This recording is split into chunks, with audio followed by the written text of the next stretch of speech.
Chapter 1. Uzumaki Naruto. That guy actually came back again. Why doesn't he just go die? Seriously, just looking at him makes me feel nauseous.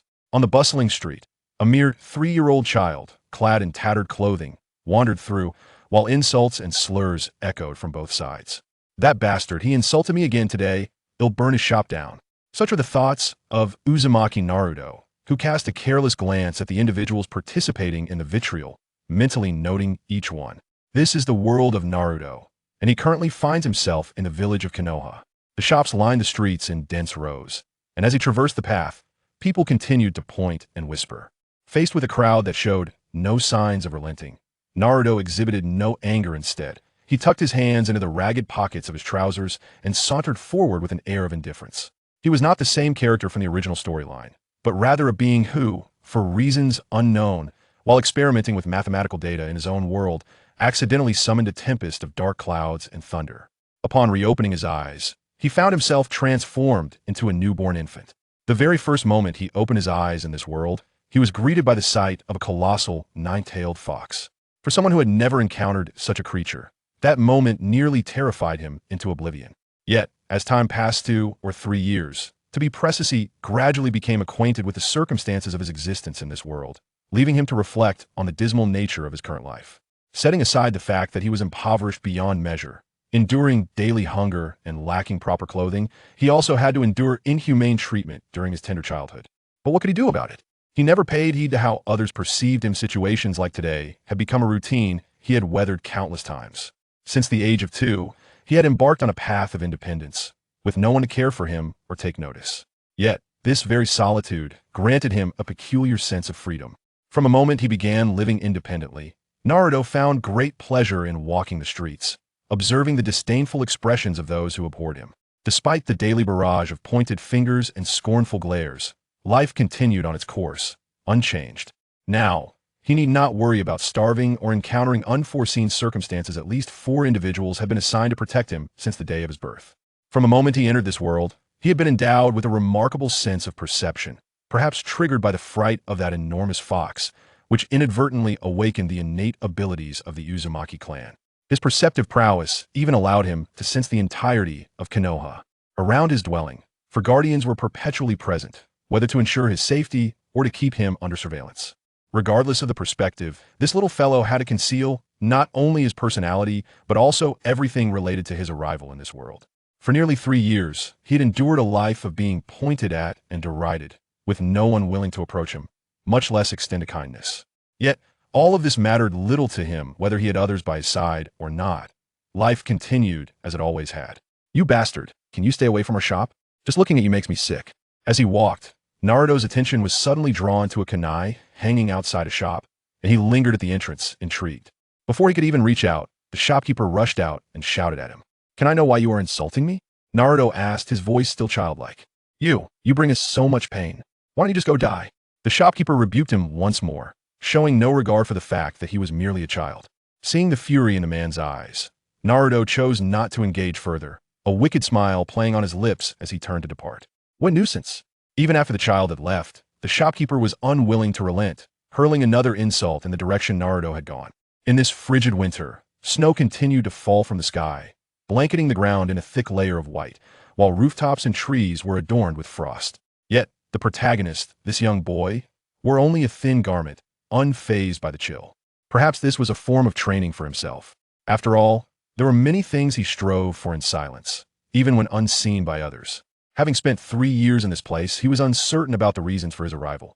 Yet what tormented him the most was that, having read too many novels in his past life, he had fantasized about acquiring a system or some extraordinary ability. The reality was that 3 years had passed, and he had yet to encounter even a hint of such a thing. But since he was already here, dwelling on such matters daily would not prove beneficial. Days must inevitably pass, and despite possessing an adult's mindset, Naruto had always refrained from showcasing anything in front of others. With so many people surrounding him, a moment of carelessness could lead to dire consequences in the world of ninjas. Compassion was a rare commodity. Not to mention his tender age, even a newborn could be treated like livestock, a harsh reality he had recently experienced. Recently, the elderly woman who had cared for yet mistreated him had vanished without a trace, leaving him to embark on a new rhythm of solitary living. On the endlessly winding streets of Konoha, 9 out of 10 regarded him with disdain. Even the oblivious children influenced by their parents' attitudes showed no desire to engage with Naruto, their faces contorting in disgust from afar. Yet, the expressions of these people mattered little to Naruto, who strolled with his hands tucked into his pockets, oblivious to the world around him. Chapter 2. The First Encounter with Kakashi. He continued to wander aimlessly through the streets, rarely venturing far from his room. Enduring the cold stares of passers-by was wholly unnecessary for him. He often found it more pleasant to remain in the comfort of his home. However, today was different. He had no choice but to step outside. After all, staying cooped up in a small space raised suspicions, and he could hardly tolerate being confined. Moreover, to remain in one place, he needed to procure some essential daily supplies and food to sustain himself. Having shed all constraints, this little fellow was eager to embrace the life of his dreams. Most notably, he held a deep-seated anticipation for the world of ninjas and the art of ninjutsu, a yearning that had blossomed the moment he arrived in this realm.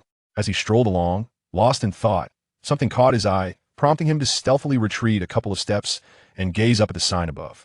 Ichiraku Ramen? Naruto beheld this iconic establishment that spanned the entirety of the Naruto series. His curiosity piqued. Inside, a man appeared to be in his 20s, not particularly old, and beside him sat a young girl. Though he glanced at them, his heart remained undisturbed. Just as he was about to leave, he noticed the man eating ramen bore a striking resemblance to someone from his memories. "Boss, they'll have a large bowl of ramen with extra fatty beef rolls." Naruto scrambled onto a chair, calling out to the proprietor with a childlike voice. The individual seated and quietly enjoying his ramen turned slowly to regard him. His expression was one of surprise. He had not noticed the small child who had suddenly climbed beside him. The young man paused, his eating halted. Well, what a cute little fellow. But are you sure you can handle a large bowl of ramen?" The owner of Ichiraku regarded Naruto with a warm smile, his demeanor far from disdainful, reflecting a patient curiosity. "It's perfectly fine. If I can't finish it, I can take it home," Naruto said with a smile. "I see. Please wait a moment. It won't take long," Ichiraku replied. The individual seated nearby, engrossed in his noodles, remained silent. Even while eating, he wore a black mask that obscured his face, only revealing a corner when he lifted it to eat, leaving his appearance entirely hidden. "I never expected Kakashi to be so young now," Naruto mused, observing Kakashi with keen interest, his mind busily appraising the man. Perhaps due to the prolonged scrutiny from the little rascal, Kakashi eventually set down his chopsticks, turned his head, and asked, exasperated, "Why do you keep staring at me? You must be a ninja, right?" "Yes, but how did you know?" Kakashi inquired. "I could tell, aren't all ninjas those who hide from view?" Naruto grinned, unable to suppress his laughter within. To him, Kakashi's current demeanor appeared quite comical. This was not the first time he had encountered this individual since arriving in this world. He had caught glimpses of Kakashi's shadow countless times. Although their exchanges had been sparse, this was their first genuine conversation. "Little guest, your large bowl of ramen has arrived. Be careful, it's hot." While the two conversed, Ichiraku presented a sizable bowl of ramen, artfully arranged to stimulate the appetite. The bowl contained a modest amount of noodles, yet the generous portions of meat filled more than half. "Thank you very much." Naruto sincerely expressed his gratitude to Ichiraku, exhibiting politeness in both expression and gesture. "One interesting little fellow. I wonder which family he hails from," Ichiraku remarked, a smile adorning his face, his tone light and cheerful. Upon hearing this, Kakashi momentarily appeared taken aback, before relaxing and retrieving a bill from his pocket, placing it on the counter as he addressed Ichiraku. "Thank you for the hospitality. Are you finished? It seems you still have much left to eat," Ichiraku inquired. "It's fine, I have matters to attend to. He'll return another time." With that, Kakashi stood, intending to leave, but after taking a few steps, he turned back, producing another bill from his pocket and placing it on the counter, stating once more to Ichiraku, "They'll cover this little one's bill too." Naruto was not surprised since Kakashi had already departed. He could now indulge freely, savoring the noodles one by one. This meal was undoubtedly the best he had enjoyed in recent times. Most of his meals consisted of instant noodles, as no one paid attention to what he ate. With a meager budget for living expenses, if he were to dine solely on ramen, he would likely exhaust his monthly allowance within a week. Such was his current existence. The establishment's business was not as bustling as one might assume. During the entirety of his meal, no other patrons arrived, and even when he lingered, the owner displayed no signs of discontent. In a single sitting, a large bowl of ramen, although he took his time, was devoured entirely by a mere 3-year-old child. Even the broth at the bottom was cleaned out. Once he finished, Naruto patted his full belly with satisfaction, wearing a contented smile. It appears you've finished, little guest. Ichiraku said with a beaming smile. The ramen here is truly delicious. It ranks among the finest I've ever tasted. I genuinely appreciate your hospitality, Naruto replied, lifting his gaze, his stature requiring him to kneel on the chair to eat. After all, the height of the counter was rather daunting. Chapter 3. The Future Bride. Strolling down the street was merely a brief circuit after the meal. The sense of fulfillment felt remarkably light. At the very least, even as he walked, the biting cold he had felt upon stepping outside was no longer present. As dusk descended, the first snowfall of the year began to drift down from the sky, albeit a tad late. Yet the snowflakes appeared particularly large. Upon returning to the small room he had inhabited, the first thing Naruto did was remove his snow-covered shoes and slip into a pair of clean cotton slippers before entering his living space. The room was modest in size, roughly 10 square meters, yet was well equipped, featuring a kitchen, a bathroom, and a bedroom. Inside, everything was remarkably tidy and organized, far from what one would expect from a child's dwelling. Even the pots and pans on the stove were arranged with meticulous care. For Naruto, this dwelling was likely the only place in the world that did not require payment. Though the room exuded warmth, outside, whether in the trees or on the rooftops, 3 or 4 individuals lingered, observing the surroundings of his abode. Has this little fellow shown any changes recently? Behind a large tree not far from Naruto's home, an elderly man, appearing to be in his 50s, stood with a pipe in hand, exhaling a puff of smoke as he questioned the person kneeling beside him. Lord Hokage. He hasn't exhibited any abnormalities. He simply went out today and even had a brief chat with Jonin Kakashi. Oh, is that so?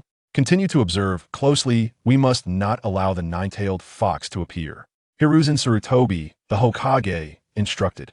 His tone lacked the warmth one might expect, instead revealing a demeanor focused solely on self-interest.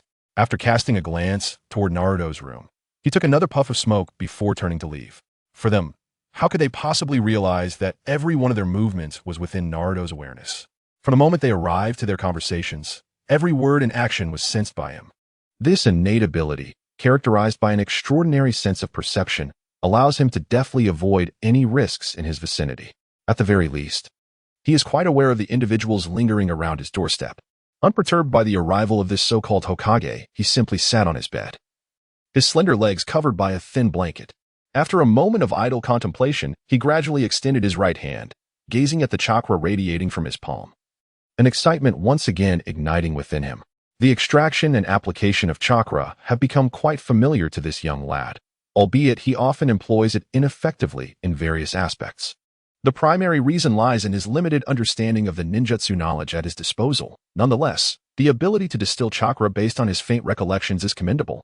Over the past 2 years, utilizing the knowledge he possesses, Naruto has honed the foundational skills of chakra manipulation to perfection. To progress further, however, he must acquire a comprehensive understanding of the world's rules and his own attributes. Yet, this aspiration does not remain solely in the realm of fantasy. As soon as the thought crossed his mind, an entity capable of catalyzing change manifested within his perceptual range. Even before his feet had warmed within the cocoon of his blankets, Naruto sprang up with enthusiasm, swiftly snatching the scarf hanging at the head of his bed. He hurried to the door, donned his shoes, and without a backward glance, dashed downstairs. Even the figures tasked with monitoring him merely cast a fleeting glance. They were indifferent to the actions of a child, their sole mission being to ensure his safety from any harm.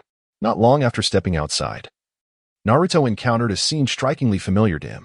Not far away, a young girl of similar age, clad in black attire, stood alone in the snow, tears streaming down her face despite the darkened sky and the heavy snowfall. Thanks to the glow of the streetlights, her features were still discernible. Short, charming blue hair, a straight fringe, and a round, rosy face that exuded cuteness from every angle.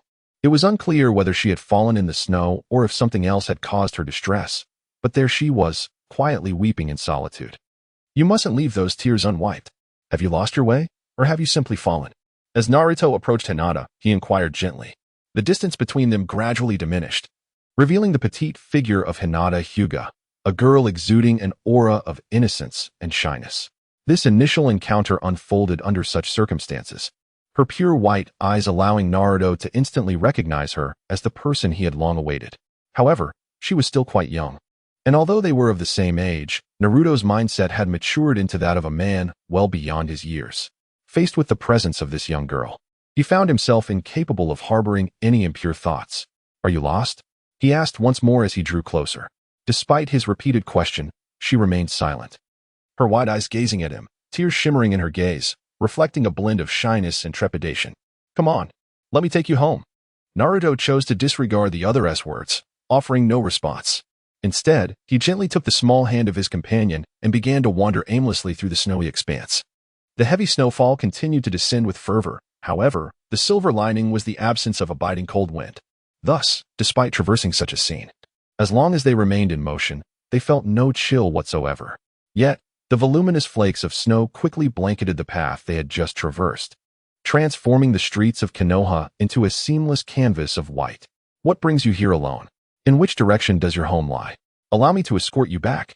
Naruto smiled warmly at Hinata and inquired. Chapter 4 Introduction.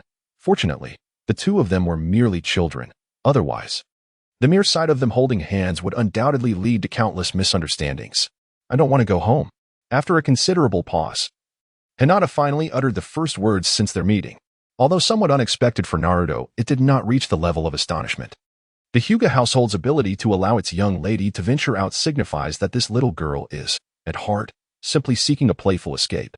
The bashful Hinata, with her head lowered, walked slowly, occasionally casting a discreet glance at the boy who held her hand. Her gaze revealed no resistance, rather, it exuded warmth. Amidst the swirling snowflakes, illuminated by the streetlights, their tiny figures presented an undeniably charming scene. Naruto did not take the young girl directly home, as she herself had no desire to return.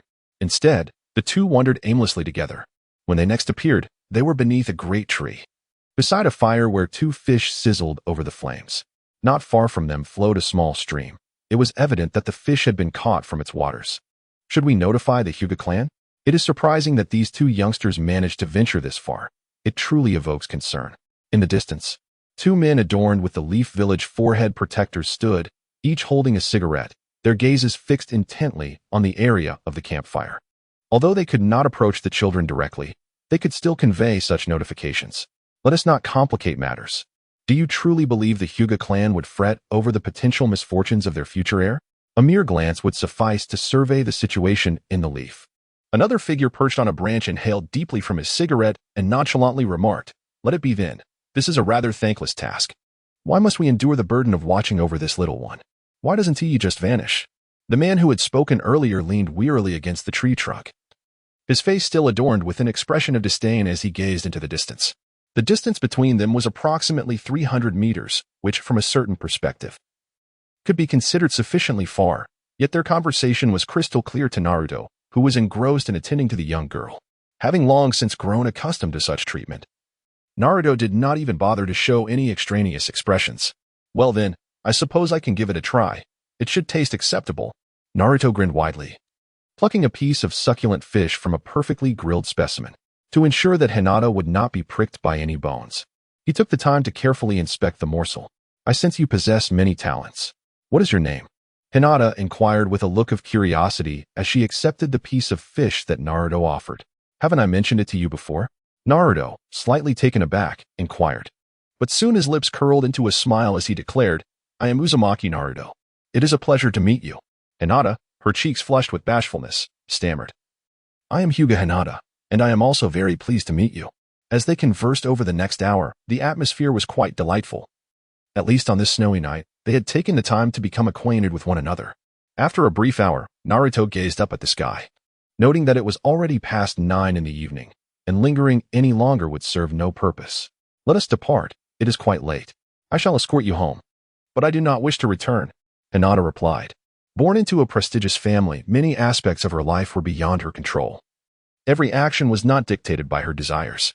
From the moment of her birth, having been bestowed with an advantageous environment meant the sacrifice of many things, perhaps even her freedom. Once one achieves great strength, obstacles will no longer hinder their path. However, that time is not yet upon her. Naruto held the other's hand directly, walking with a smile and engaging in cheerful conversation. He was acutely aware of the oppressive atmosphere that often enveloped the Hyuga family, yet who could truly effect a change? Hinata closely followed behind Naruto, her head bowed in silence, matching the footsteps ahead in the snow. It is likely that your family has already begun searching for you. Or perhaps they are watching from a distance, ensuring your safety before allowing you to return alone. Indeed, the love of family often manifests in myriad ways. Naruto once again remarked that he had realized, at least 10 minutes prior, that there were not only 2 individuals monitoring him closely, but also 3 others lingering not far away. They had been silently observing him, their gazes fixed in his direction. Aside from the members of the Hyuga clan, he could hardly fathom who else could manage such vigilance. 20 minutes later, Naruto's delicate visage had begun to flush a deep crimson from the biting cold. After all, his attire was rather scant, with the only scarf he possessed currently draped around Hinata's neck. At last, he thought, I have delivered you to this wretched place, which is indeed quite distant. Naruto gazed upon the grand entrance adorned with the massive sign bearing the words Hyuga. He couldn't help but voice his thoughts, exclaiming, "This is no ghostly realm. It is a place where people truly reside." As soon as Naruto's words fell, another deep voice suddenly emerged from behind them. He turned abruptly to look, and a man with a serious expression and disheveled hair appeared before them. "Father!" Hinata exclaimed in shock, her demeanor tense. "Father?" Naruto gazed at Hinata's expression, a look of confusion mirroring his own, before he broke into a smile and remarked, "I'll take you home. We shall meet again in due time. Until then, farewell." With that, he turned on his heel and began to leave, his small legs carrying him forward, hands clasped behind his back, exuding an air of tranquility. Hinata refrained from any attempt to hinder his departure. As for her father, Hiashi Hyuga, his unwavering gaze remained fixated on his daughter, scarcely sparing a glance for the departing Naruto. "Let us return," he spoke to Hinata in a calm tone, his eyes sharp as he strode ahead, vanishing beyond the threshold after pushing the door open. Hinata cast a final glance in the direction Naruto had taken. The path he had traversed still bore his distinct footprints, yet with the falling snow, it would not be long before they were entirely obscured. Chapter 5. The Nine Tails. Upon returning to his dwelling, Naruto lay down on his bed, closed his eyes, and pulled the blankets over himself. Yet, in the blink of an eye, he found himself transported to another realm. "It has been a few days, my old friend. How fare you now?" Naruto found himself in a dimly lit place, suffused with a deep crimson hue, where water covered the ground beneath his feet. Yet, in this peculiar setting, not far from him, a colossal creature lay motionless within an enormous enclosure. I must say, after such a long absence, it feels quite strange to merely exchange a few words without further conversation. I fear you might suffocate in silence. Naruto leaned directly against the railing, his small hands playfully tapping on the iron frame above, while he provocatively called out in a childish voice, "Look at you, every time you come here. You always act like this. You are trapped inside, yet I find myself confined outside. Our situations are quite similar, and it wouldn't be so bad to be friends. Why must our encounters always be so unpleasant?" Naruto initially wished to sit on the ground, but upon noticing the puddles surrounding him, he quickly stood up, feeling a sense of distaste. It appeared that the water had accumulated even more than before. One might ponder, where does all this urine come from when one neither eats nor drinks? Silence. The Nine Tails, trapped within, was instantly provoked by these words, baring its teeth and crashing against the confines of its prison, furiously roaring at Naruto. However, Naruto displayed no signs of fear, completely unperturbed, unlike the first time they met. At that time, he had been merely a few months old, unintentionally drawn into the ceiling space by his formidable spiritual power. Faced with such an immense being, a mere glance had rendered him speechless. Yet, having undergone such experiences multiple times, there was nothing left to invoke fear. They had grown somewhat familiar with one another. After all, they shared a body, and during idle moments, Naruto often visited this great entity for a chat. Mastering the means of entering and exiting this space made many tasks significantly easier. Yet, for the Nine Tails, facing the incessant chatter of the little Naruto, he genuinely felt a desire to obliterate him. Yet, he understood that as the host, if Naruto perished, he too would meet his end. While he was still mulling over this thought, Naruto's small hand reached over the barrier, gently touching the enormous nose of the ancient fox. In an instant, the Nine Tails, having lived for over 1,000 years, felt every hair on its body stand on end, its fury erupting once more in a tremendous roar. "Kurama, how have you changed so drastically since then? Has a millennium truly transformed you into this?" Naruto, with his diminutive stature, stood upright at the threshold. His tone belied his youthful age. The once enraged Nine Tails momentarily froze upon hearing his words. In an instant, the fox's thoughts were transported back a millennium. But it was merely a fleeting moment before his mind returned to the present, and he solemnly inquired, "How do you know my name? Kurama, have you truly lost the ability to sense my aura?" "Azura." The Nine Tails' eyes widened in disbelief as he uttered this name softly. In truth, upon entering this new vessel, The Ninetales had already discerned a unique secret residing within Naruto. It was the revelation that Naruto possessed a fragment of Asura's power. Though he had refrained from confirming it thoroughly, the sensation was unmistakable. It seems you have pieced it together. Although I am uncertain whether the separation imposed by your father was for good or ill, it is evident that you have endured great suffering over the years. Allow me to aid in your liberation. Cooperate with this young lad, and strive to become true friends. I shall expend my final strength to unveil the seal of this iron gate and ensure his protection. With a gentle smile gracing his lips, Naruto gazed intently at the Ninetales. This moment had been long in the making, a culmination of careful preparation that he had hesitated to enact, primarily out of fear of unforeseen complications. Yet now, he found himself compelled to take the risk. After uttering these words, Naruto abruptly leaned back, and without falling, he sprang to his feet, his face adorned with an expression of feigned innocence. It was this very countenance that further convinced the Ninetales that what it had just witnessed was indeed reality. So, my friends, where did we leave off? Naruto feigned a look of confusion and inquired, "You need not refer to me as Big Guy anymore. I possess a name, call me Kurama." Although reluctantly, the Ninetales lowered its inner defenses and spoke to Naruto in a calm tone. "So, you two have a name? I am Naruto Uzumaki Naruto. It is a pleasure to make your acquaintance." Naruto smiled as he slowly raised his small right hand towards the fence. Kurama lay on the ground, lifting his eyes to glance at the little one, before silently extending his front paw to gently touch the tips of their fingers together. At that very moment, within the confines of his blanket, Naruto's body suddenly emanated a crimson chakra, though this strange, bloody power vanished in an instant. Nevertheless, this unusual occurrence was sensed by many. Within a short span of time, a dozen masked individuals had gathered outside his room. What had just transpired? The Hokage, Sarutobi Hiruzen, arrived swiftly, his expression grave as he directly questioned the guard stationed there. "Apologies, Lord Hokage. This little one, for reasons unknown, suddenly unleashed the chakra of the Ninetales. But it disappeared just as quickly." The guard replied, his head bowed in earnestness. Sarutobi Hiruzen did not dwell on the matter for long. After taking a solemn drag from his cigarette, he proceeded to knock on Naruto's door.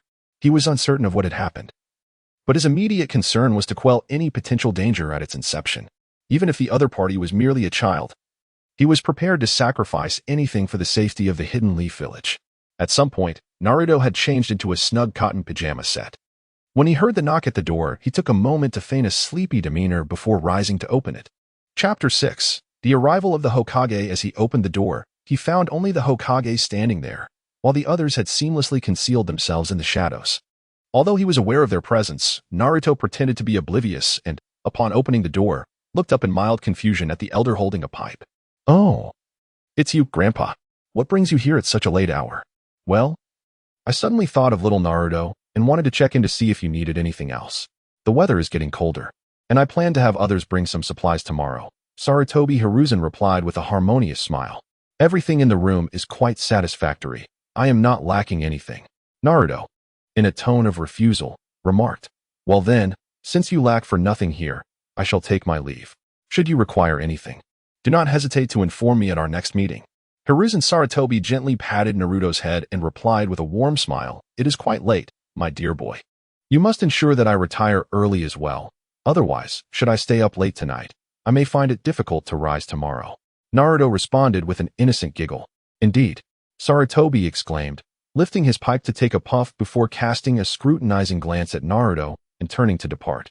His primary purpose for visiting was to ascertain the well-being of the young boy. The gesture of placing his hand upon Naruto's head served to check whether the seals on his body had been compromised. However, everything appeared to be in order, leading Sarutobi to finally set his mind at ease and prepare to leave the premises. Naruto harbored no intention of retaining the other party. The moment his fingertips made contact with the Ninetales, a formidable surge of chakra coursed through him, signaling the potential challenges he might soon confront. Everything unfolded in an orderly manner. His tender age, coupled with an expression of complete ignorance, was sufficiently perplexing to confound anyone, not only the ninjas from outside, but even the ancient Ninetales, who had lived for millennia, were utterly convinced by the boy's demeanor. Once the Hokage, Sarutobi Hiruzen, departed, Naruto promptly secured the door, exhaling a long sigh of relief. The situation had been exceedingly perilous, especially considering his utter lack of self-defense capabilities. The sudden eruption of the Ninetales' powers could have easily led to his demise. Fortunately, all matters were resolved satisfactorily, with no unusual circumstances arising. Subsequently, his daily life resumed its normal course. However, following his prior communication with the Ninetails, Naruto, as a Jinchuriki, no longer had to worry about disturbances from the beast, allowing him to live each day with the same sense of freedom as before. In the heart of the forest, a gentle stream flowed, upon which Naruto stood effortlessly, even embracing his arms while contemplating other matters. In this regard, standing on the surface of the water felt no different from walking on land. His chakra control had evolved to a level far beyond where it once was. Naruto's height has become inconsistent with his previous measurements at the tender age of 5. He has not encountered any issues over the past 2 years, nor has he made any conscious effort to draw attention to himself, even on the bustling streets of Konoha. Many have not caught sight of this little fellow for quite some time. His daily life remains remarkably monotonous, consisting solely of clandestine training.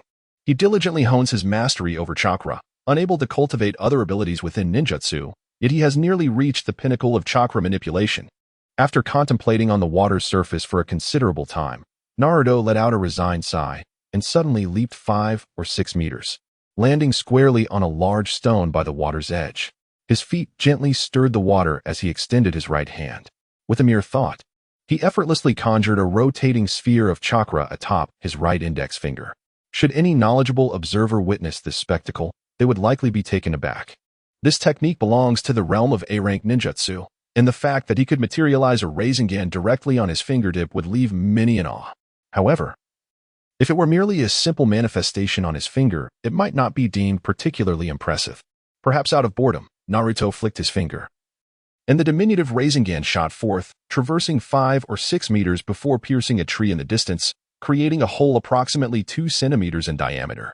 Despite achieving such a feat, Naruto exhibited no pride, facing his accomplishments with an air of indifference. Naruto, just as he was lost in his thoughts, a voice called out to him. Before long, a 5-year-old girl appeared within his line of sight. Even after the passage of 2 years, her visage remained unmistakable. "I'm here, Hinata," Naruto also called out loudly. Over the past 2 years, their chance encounters had become increasingly frequent, leaving one to ponder whether these coincidences were truly serendipitous. No one could say for certain.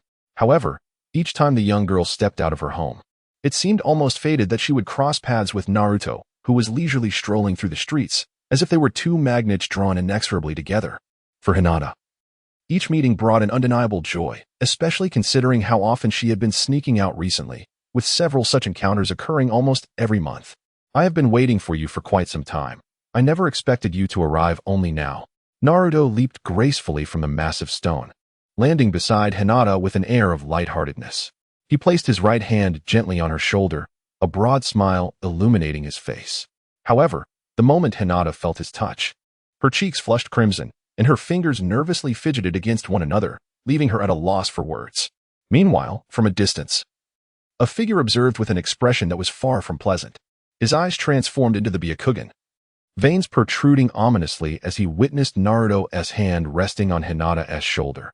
It was as if smoke were beginning to emanate from his very nostrils.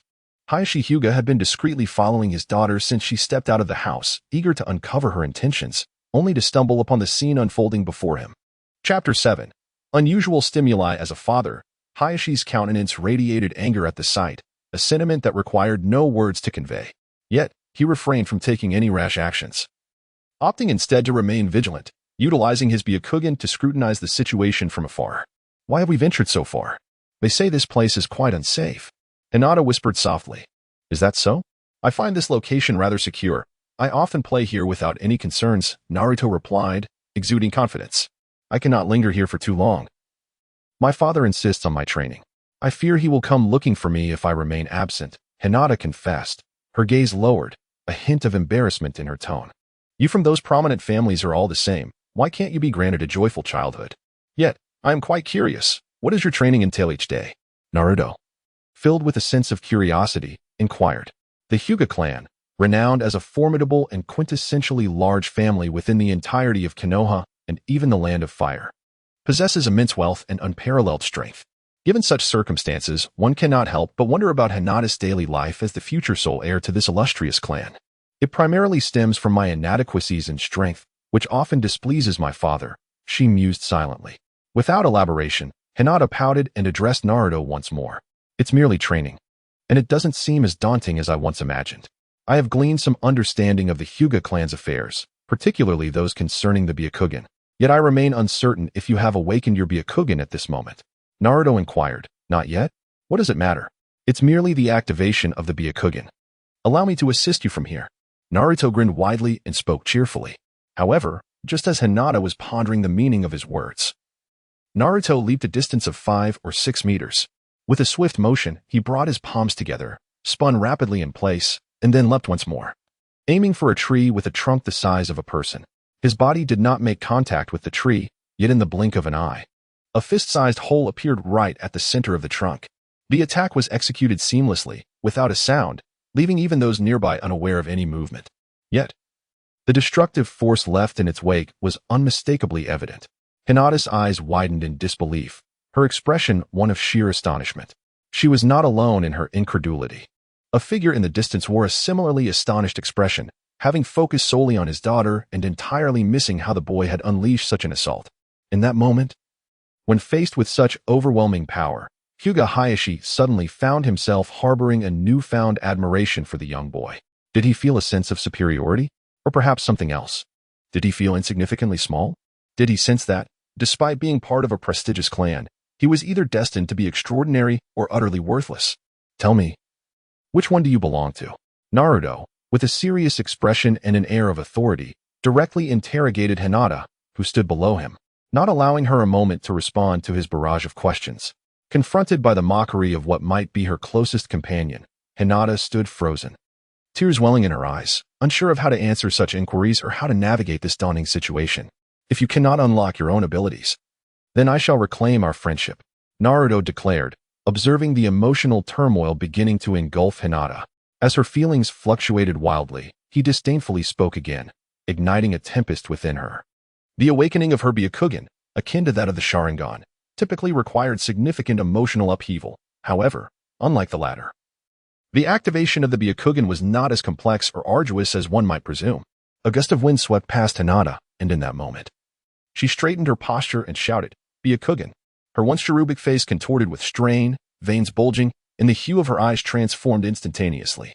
Around her, an immense surge of energy erupted, though such a state could only endure for a fleeting moment. This extremely taxing condition was beyond the physical capacity of someone her age. Consequently, once her Byakugan was activated, her strength was swiftly drained, causing her to collapse to the ground, tears streaming down her cheeks. As Hinata fell, Naruto sprinted towards her with remarkable speed, yet he still arrived a fraction too late. In a flash, Niji Hyuga caught Hinata just before she hit the ground. His expression as stoic as before, though a glimmer of relief shone in his eyes at that moment. Startled by Niji's sudden appearance, Naruto had not sensed his presence within a 500-meter radius, marking this as one of his rare moments of oversight. Faced with Niji, Naruto's instinctive wariness transformed him entirely. "Little one, some matters are indeed surprising. Rest assured, I shall not utter a word of what transpired today.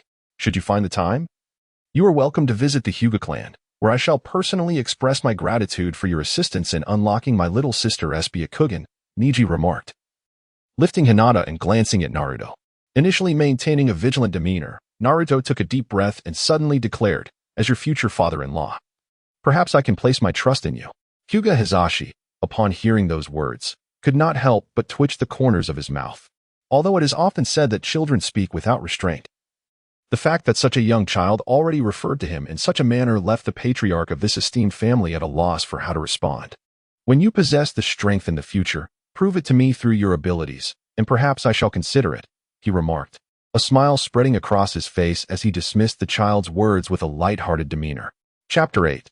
The beginning of school, although only a brief exchange had taken place. For Naruto, those few words were more than sufficient.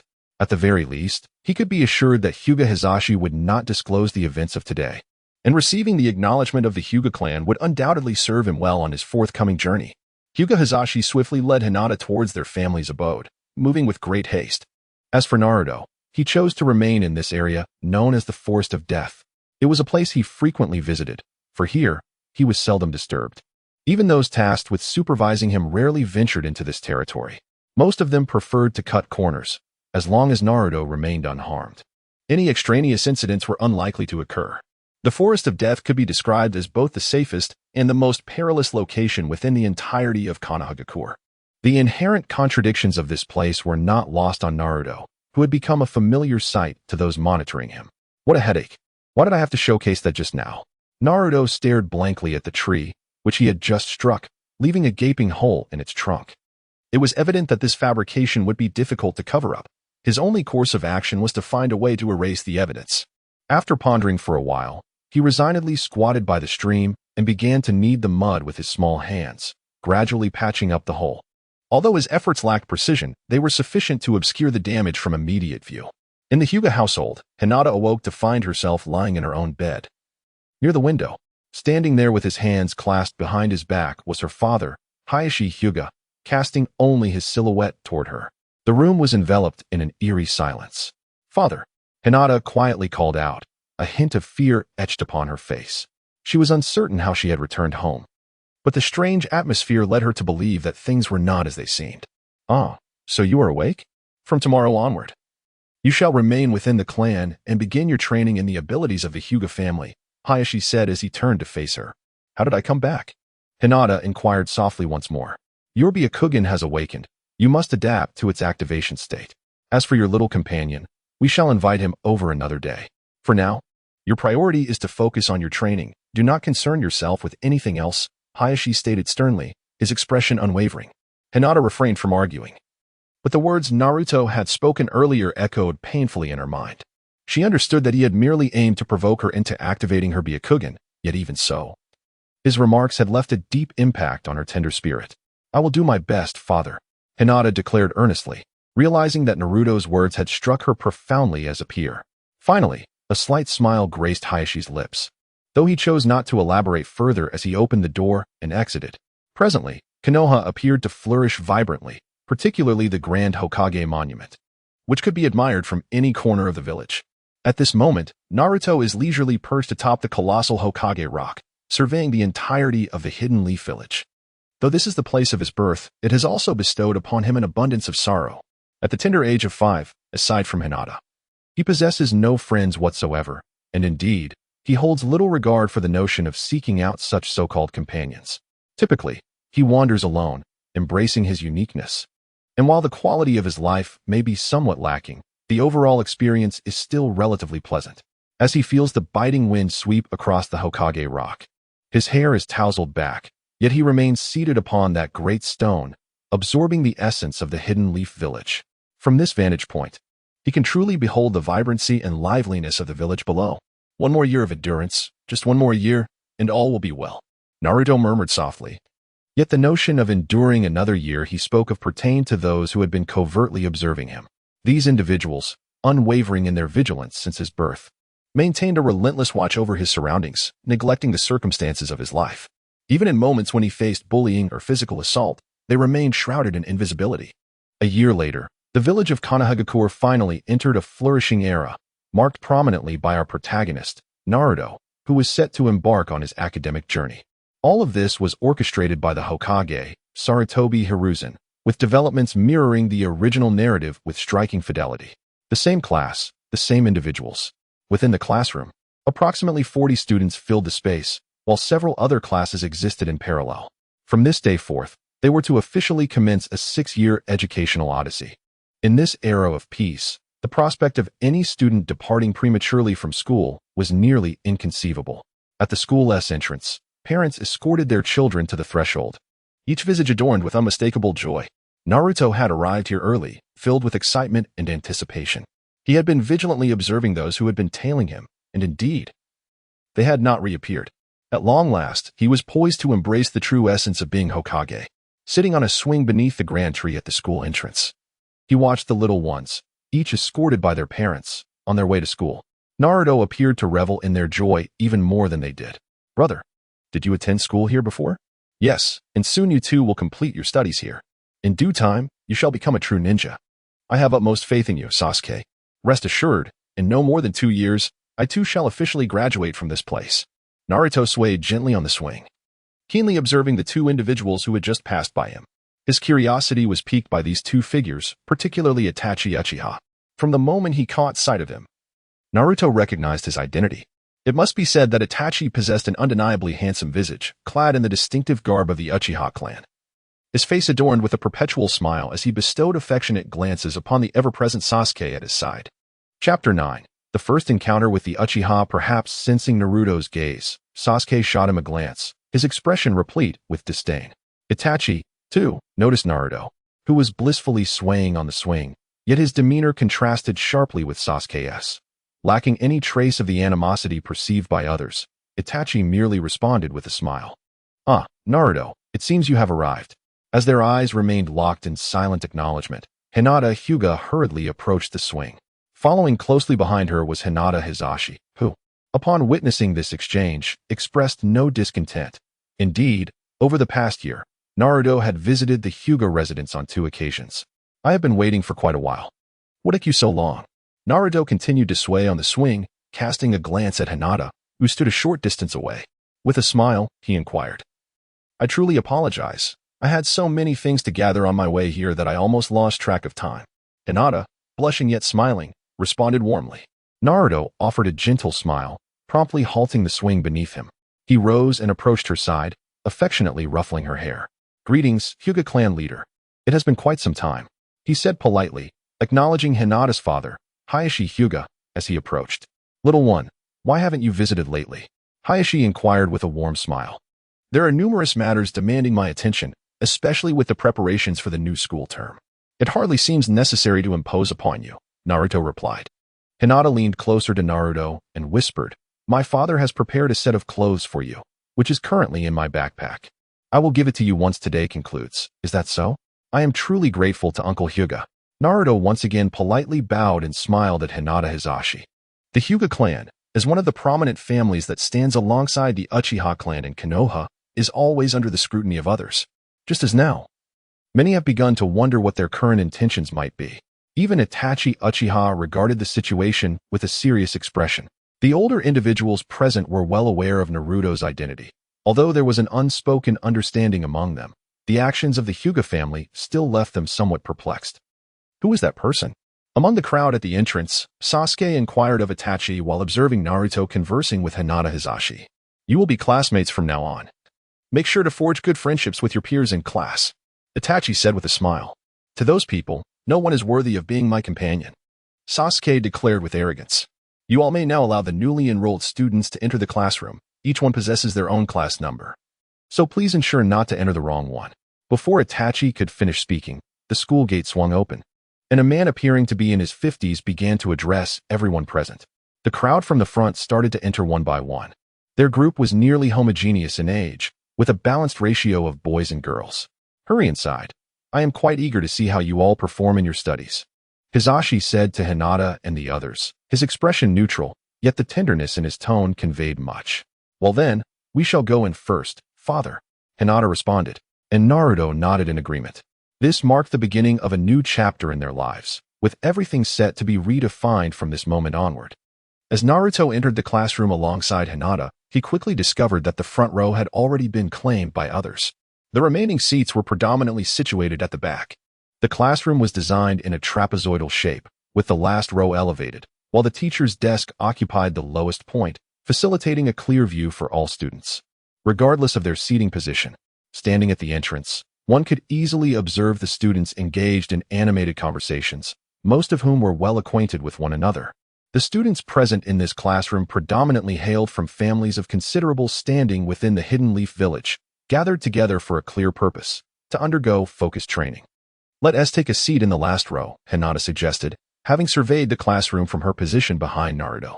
"All right, let us go." The pair entered without stirring much attention, as few gazes were cast in their direction. This classroom would mark the beginning of their journey over the next 6 years, serving as the first stop in their interaction with peers. A brief moment of commotion was interrupted by a cough that echoed from the doorway. The previously bustling classroom fell silent in an instant. All eyes turned toward the entrance, where a young man, approximately 20 years of age and clad in ninja attire, stood. Once the room had quieted, he made his way to the teacher's desk. Upon reaching it, he politely bowed to the assembly, a harmonious smile gracing his face as he introduced himself. "Greetings, everyone. My name is Irika, and I will be your homeroom teacher for the coming years. I hope we can establish a pleasant communication style among ourselves. Should you wish to speak, feel free to approach me. You may even regard me as an older brother in private. The classroom remained unresponsive, with students gazing blankly at the podium, devoid of any expression. Our primary focus for this first semester will be the refinement of chakra. Many of you may already be familiar with this concept or have encountered related knowledge. The morning sessions will primarily cover various ninjutsu theories, while the afternoons will be dedicated to practical applications. However, for now, let us take a moment to familiarize ourselves with one another. I kindly ask those at the front to introduce themselves in an orderly manner. Irika surveyed the gathering of students, still wearing a warm smile as he addressed them. As his words lingered in the air, a little girl seated closest to the classroom entrance stood up and exclaimed, "Teacher, my name is Sakura Haruno, and my dream is to savor all the delicious foods in the world." Another voice chimed in, "I am Uchiha Sasuke, and I aspire to become a high-ranking shinobi." One by one, the students rose to introduce themselves, sharing their names and future aspirations. Yet, little did they know that in just a few short years, they would cast aside these dreams, for aspirations are often subject to change as time flows. Now, such topics would be deemed trivial. This was their inaugural day of school, and excitement radiated from each of them, except for Naruto, who sat at the back, soundly asleep with his head resting on the desk. Oblivious to the gazes of his peers and even the teacher's scrutiny, he remained undisturbed. As the introductions progressed to his turn, his classmates stood one after another. Even the somewhat aloof Sasuke managed to introduce himself, albeit with a hint of disdain. Observing this, Hinata, who had been seated beside him, promptly nudged Naruto awake. Only then did he reluctantly rise to his feet under Irika's disapproving gaze. "I am Naruto Uzumaki, and my dream is to become Hokage," he declared. Naruto spoke without any fervor, his expression remaining remarkably unchanged. While he did not come across as entirely indifferent, it was evident that he harbored a distaste for such a classroom setting. After the introduction, he resumed his position on the desk and began to doze off.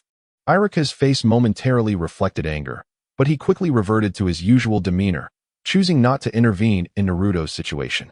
Finally, after enduring an entire day, albeit spent napping, he had absorbed all the lessons presented. Irika's class was undoubtedly engaging, yet Naruto had mastered the content years prior. For him, stepping out of the school posed no challenges regarding the outside world. Upon returning home, Naruto's first order of business was to gauge the overall situation surrounding his residence, ensuring that no one was watching him. After confirming his solitude, he swiftly closed the door, removed his shoes, and leapt onto his bed. Sitting cross-legged, he soon entered into his sealed space. "Long time no see, Kurama," he greeted eagerly upon arrival. However, the response he received was a mere grunt, with Kurama not even lifting his head. This visit bore a different intention. Naruto had resolved to unlock the seal of this prison, though he could not escape. Within this confined space, at least no one could restrain him any longer. Naruto grinned widely as he spoke, and the colossal creature, the Ninetails, turned its head in disbelief to gaze outside. "Are you not afraid that once this seal is broken, I might abandon your body?" inquired the Ninetails. "We are already friends. Even if you were to leave, that would simply be my destiny," Naruto replied. As Naruto spoke, he began to manipulate the immense door to advance. Perhaps due to his diminutive stature, even when standing beside the door, the height at which he raised his hand remained significantly distant from the seal. "Control your strength. Be careful not to let it overflow, or I fear I may have to accompany you in becoming subjects of vivisection." Naruto stood at the edge, speaking softly. On the surface, the Ninetails remained silent, yet it was diligently striving to control its immense power, primarily concerned that should its strength inadvertently surge forth, the outcome could indeed mirror Naruto's foreboding words. Despite his lack of height, Naruto suddenly leapt, grasping the sealing paper with all his might. With a surge of chakra beneath his feet, he felt as though he had transcended into another realm. Here, the surroundings mirrored the outside world, a lush green meadow, an expansive space, and invigorating air, all evoking a dreamlike ambience. Naruto. As he arrived, a figure materialized before him, voice laced with confusion. It was none other than the fourth Hokage. Their hair, a striking match of vibrant orange, framed a face adorned with a gentle smile. Even though Naruto had evolved into a being entirely distinct from his original self, the innate warmth emanating from this figure was an irresistible pull for his very soul. "Father," Naruto likewise exclaimed, his face adorned with a warm smile. Upon hearing this endearing address, Minato's smile blossomed even more vibrantly, though it quickly faded, replaced by a countenance of sorrow and melancholy. I truly apologize for not being there on your journey of growth, Minato confessed, his voice tinged with regret. It's all right. They have treated me well. You can rest assured about my life here, and there is no need to worry excessively about other matters, Naruto reassured him gently. Is that so? That is indeed quite reassuring. It seems you have started school by now, haven't you? Be sure to study diligently and set a commendable goal for your future. I have faith that you can achieve it. Minato encouraged, his tone imbued with hope. Listening to Minato's words, Naruto smiled softly and replied, I have already set my sights on my goal. In the future, I aspire to become Hokage and surpass all previous Hokages. I wish to bring true peace to this world, allowing everyone to communicate with the most genuine of emotions. I believe you can achieve that. But why did you break the seal? Minato, still animated, suddenly recalled that his son's arrival in this realm must have involved breaking the seal, and he questioned him with a look of bewilderment. I missed you and Mom. But the Ninetails is my friend. He harbors no intentions of harming me. Meeting you is something that Kurama informed me about, so I am truly delighted to see you. Tears streamed down Naruto's face as he spoke. Their time for conversation was limited to a mere hour, and this hour could only be sustained within this peculiar space. Such a unique circumstance seemed beyond even their own comprehension. Nevertheless, it served as a rather effective means of communication. As the hour progressed, outside, only about a minute had elapsed. However, as their dialogue continued, Naruto began to exhibit signs of impatience. Chapter 11. The Legacy of Parents. As the moment drew near, Naruto could no longer contain himself and boldly inquired, Father, you are the fourth Hokage of the entire Hidden Leaf Village. So I would like to ask if you could impart the method of utilizing the Flying Thunder God technique? Minato paused for a moment. Although he existed here merely as a consciousness, all his memories were meticulously preserved within his mind. Certainly, but you are not yet ready to wield it. Our time for conversation is limited. Therefore, let us dedicate the remaining moments to teaching you the intricacies of the Flying Thunder God technique, Minato replied, maintaining a smile. Yet, as his words faded, the solid figure of Minato transformed into countless specks of light. Just before his complete disappearance, he said, From now on, take good care of yourself. And do visit your mother. As he vanished entirely, the last remnants of light dissolved into Naruto's mind. Naruto stood still, yet within his heart, he felt a profound unease. This predicament had been a matter of contemplation for him several years prior. Burdened by the incessant scrutiny of others, he had refrained from taking any decisive action. However, the present circumstances were markedly different. He found himself unobserved, and he had gained mastery over the Ninetails. Thus, many of his previous concerns had diminished. His foremost fear had been the potential loss of control over the Ninetails' power, which could lead to the chaotic release of its chakra, plunging him into peril. Now, his singular focus was to bide his time, concealing his true strength until he could emerge as an unequivocal powerhouse, ensuring that his abilities remained shrouded within the confines of his control. Alas, Naruto let out a sigh, and as he took a step forward, the scene before him underwent a profound transformation once more. Before him stood a woman, her striking red hair framing a face of exquisite beauty. Without waiting for her to speak, Naruto broke into a smile and exclaimed, Mother. In that instant, Kushina's tears could no longer be contained. She covered her mouth, striving to suppress the flood of emotion. It was as if the long-held sorrow had finally found an answer. Naruto, Kushina called out, her voice filled with a mixture of joy and disbelief. Although the reality of seeing her son was different from what she had imagined in that moment, such trivialities faded away. With a rush of emotion, she dashed forward and enveloped Naruto in her embrace with remarkable speed. I'm so sorry, so sorry. It's all my fault for letting you grow up alone. Kushina wept, her heart heavy with regret. Perhaps due to their unbreakable bond, Naruto's expression was not entirely joyous. The woman before him, though unfamiliar, exuded a warmth that made him feel that this embrace was the coziest place in the world. Throughout his life, from birth until now, he had always remained on guard, except when he was with Hinata, where he could momentarily let his guard down. In all other circumstances, he harbored deep mistrust towards those around him. As they sat together beneath the setting sun, Naruto began to recount his past. This narrative differed greatly from the one shared with Minato. It was a genuine account, devoid of any embellishments. Kushina listened quietly, occasionally displaying moments of anger, yet feeling utterly powerless to intervene. Even with the desire to assist, she pondered what she could truly do. Mother, I wish that in our final moments together, you could teach me all the sealing techniques of the Uzumaki clan, Naruto declared earnestly. Though I long to see you once more, time is indeed fleeting. If you desire to impart these teachings, I would be grateful, but may I ask why you wish to do this? Kushina inquired calmly.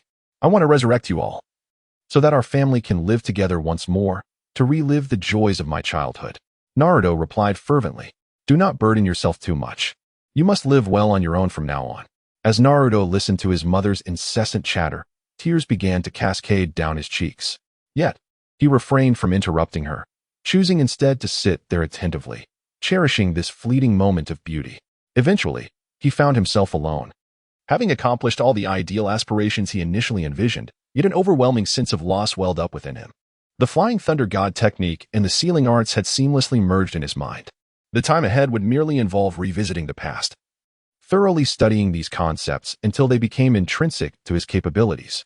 Even now, back in reality, seated on his bed, tears continued to flow uncontrollably. He slowly rose to his feet, opened the balcony window, and gazed at the unseen scenery bathed in moonlight. Feeling a profound loneliness and sense of loss that perhaps only he could comprehend, the solitary figure of a person in desolation was laid bare. And many challenges awaited him in the days to come. However, this time he received a direct transmission of his parents' experiences through memory sealing, with the most exhilarating being the sage techniques. He had even forgotten that Minato could utilize sage arts. While not masterful, the foundational training in these techniques was impeccably prepared. For him, becoming a formidable force was merely an issue of time. Even the insights transmitted into his mind were sufficient to tackle numerous challenges. Until now, he had only understood the use of chakra, but now, at least in terms of the 5 elemental attributes, he had made significant progress. The knowledge he had gained exceeded his expectations, occupying his mind with both the anticipated and the unforeseen. Yet, all of this was merely the beginning. And the matters he encountered were perhaps not as urgent as he imagined. Naruto had ample time to confront the crises that lay ahead. The following day, the afternoon was primarily dedicated to practical combat courses, which would allow him to better understand the student's proficiency with chakra. Based on each individual's circumstances, he could tailor their subsequent learning methods. On the training ground, Iruka stood on the platform, earnestly addressing the unevenly positioned students below. Each person was required to demonstrate their abilities, primarily focusing on the utilization and refinement of chakra. Many had already mastered this technique, yet a significant number lacked any preparation or refinement skills. Chapter 12. The goal of Hokage. Many present seemed eager to showcase their skills, though a few hung their heads low. Naruto, why do you appear so unconcerned? At the rear, Hinata observed Naruto's expression and quietly inquired beside him. Why engage in competition with them? It is quite a tedious endeavor. Naruto spoke. Please don't reveal anything about me, okay, Hinata? As his words echoed in the air. Hinata's mind was flooded with memories of a conversation from years ago. Since that time, up until now, only he and his father were aware of Naruto's true strength within the entire village of Konoha. Hinata found it difficult to comprehend, yet ultimately could only concede. She could not fathom why someone as exceptional as Naruto would refrain from showcasing his abilities here. This moment also served as an opportunity for their classmates to gauge one another, hoping that during the upcoming demonstrations, everyone would reveal their most authentic selves and their mightiest strengths, facilitating better learning and communication ahead. To those who excelled, remain humble, and for those who may struggle, do not be disheartened. Now, let us commence the formal presentations, Iruka declared, standing at the forefront as the first student stepped onto the stage. The demonstration of chakra was straightforward. Merely being able to extract chakra was deemed a significant achievement. At the age of 6, many children had already begun their training as Chunin during wartime. Thus, for the scions of prominent families, numerous children learned to harness chakra by the ages of 4 or 5. This skill was the initial step in a ninja's training, and even without formal instruction, who among them did not hail from such illustrious backgrounds? The first to grace the stage was none other than Sakura Haruno, the future member of the main cast. Her face brimming with pride. As she stepped onto the platform, she steadied her breath, and azure chakra began to emanate from her palm. This was already a clear indication of success, and she was among the more accomplished. Meanwhile, in the Hokage's office, Sarutobi Hiruzen sat in his chair, observing through the crystal ball's display. He turned to the man seated beside him, whose right face was heavily bandaged. What are your thoughts on this batch of children, Danzo? They're quite promising, Danzo replied with a serious demeanor. If entrusted to my guidance, their progress would far surpass that of remaining in the academy. Do not entertain such notions, Sarutobi retorted, exhaling a plume of smoke with a sardonic smile. You are well aware of their origins. They represent the heirs of nearly every prominent clan in Konoha. Handing them over to you might result in their untimely demise. What relevance does that hold? Danzo countered. While the heirs of the great clans may remain untouched. The Nine Tails has been under your watch for many years. Shouldn't it be entrusted to my training for a period? I can assure you that within 5 years, he will become Konoha's most formidable weapon. Keeping him here serves no purpose. Tawanzo remarked, in this class, you shall not harbor any thoughts about anyone. As for the remaining classes, feel free to select a few, but do refrain from excessive actions. Do not presume that I am unaware of the matters you are orchestrating behind the scenes. Sarutobi Hiruzen responded, let us defer this matter for now. How shall we address the issues concerning the Uchiha clan? I observe that their restlessness is escalating. It is time for resolution. As Tawanzo spoke, he slowly rose. Leaning on his cane, his expression imbued with an icy demeanor. It was not only him. Upon hearing these words, Sarutobi Hiruzen's countenance also turned frigid. Since his ascension to Hokage, he had constantly contemplated the obliteration of this clan, yet he had been deprived of opportunities, leading to the situation's continued escalation. You shall manage this affair. It must be executed flawlessly. Should complications arise, as per our usual protocol, the responsibility shall rest upon you, Sarutobi Hiruzen retorted with a cold, audacious smirk. Tawanzo offered no further words or expressions, merely scoffing softly before departing from the Hokage's office. Left alone, Sarutobi Hiruzen remained engrossed in observing the crystal ball. Fixated on the happenings within the academy.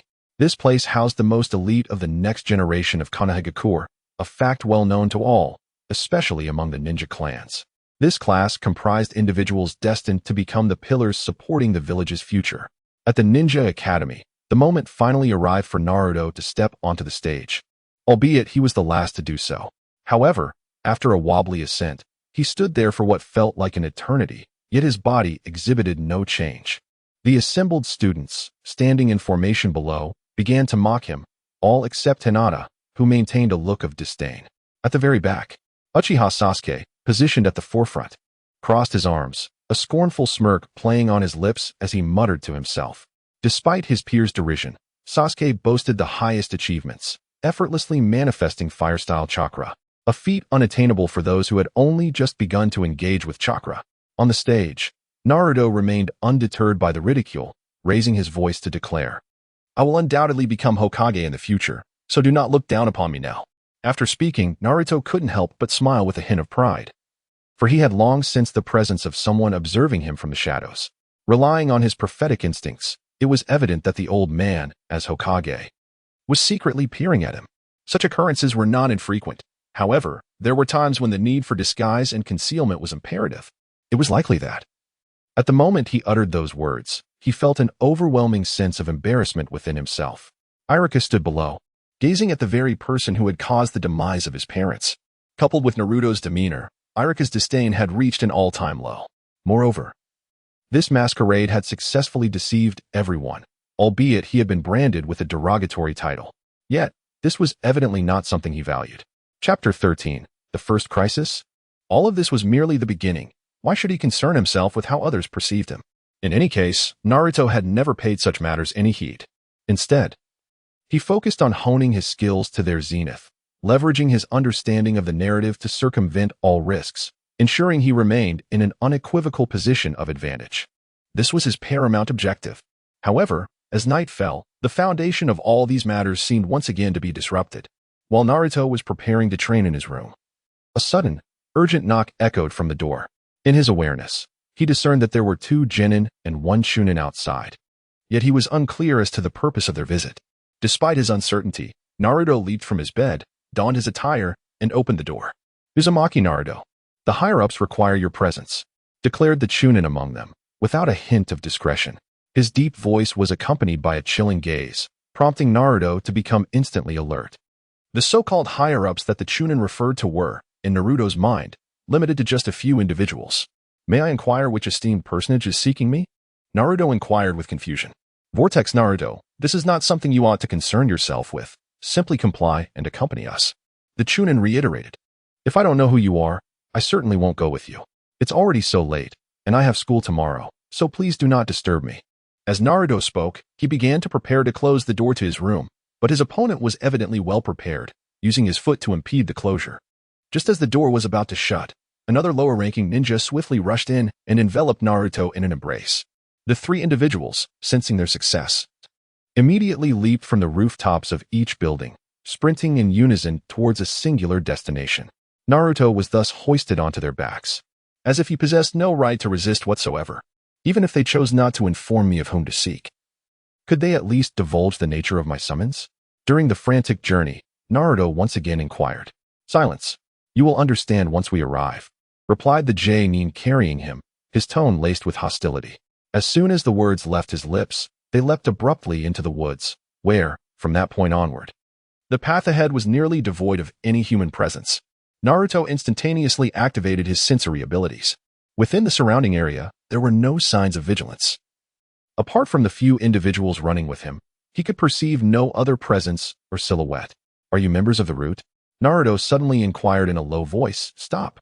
A lower-ranked ninja shouted decisively, and the others, who were previously leaping through the trees, swiftly gathered together. They remained uncertain about the unfolding situation. The middle-ranked ninja immediately questioned. What has transpired? This little rascal is actually aware of the route. The lower-ranked ninja pointed at Naruto on his back. The middle-ranked ninja displayed no signs of alarm, merely casting a sidelong glance before stating gravely, what of it if he knows? Hurry and bring him back. Without any further delay, the three of them resumed their agile movements, bounding through the treetops. However, soon thereafter, events began to unfold that exceeded their expectations. Naruto's expression was somber. He was acutely aware of what this place, known as the route, truly entailed, and the circumstances he would inevitably confront were all too clear. His current endeavor was not merely to ensure his own safety, but equally to act without leaving a trace. Naruto slowly withdrew his right hand, gently placing it atop the head of the Chunin who was swiftly carrying him. As his gaze intensified with ferocity, he murmured the incantation, Rasengan. In the next moment, the individual bearing him collapsed abruptly to the ground, prompting Naruto to leap away with alacrity. Remarkably, there were no visible wounds on the fallen figure. However, as he lay on the ground, blood began to flow from his eyes, nose, and ears. This scene was indeed suffused with an overwhelming sense of terror. The two other individuals, who had been moving rapidly just moments before, halted abruptly at the sight before them. Yet, their initial thoughts did not turn towards Naruto, who stood a short distance away. In their perception, a child so young, who could scarcely control chakra, could hardly be deemed a threat. Yet, the eerie demise of their companion unfolded before their eyes. The leading Chunin first cast a wary glance around his surroundings, and just as his gaze settled on his fallen comrade, a formidable force struck him squarely in the abdomen. Naruto stood still, as if he had teleported, and then suddenly surged forward with incredible speed, delivering a powerful punch to his opponent's abdomen. As his adversary was sent flying, he propelled himself once more, channeling a potent chakra that coalesced at the tip of his fingers.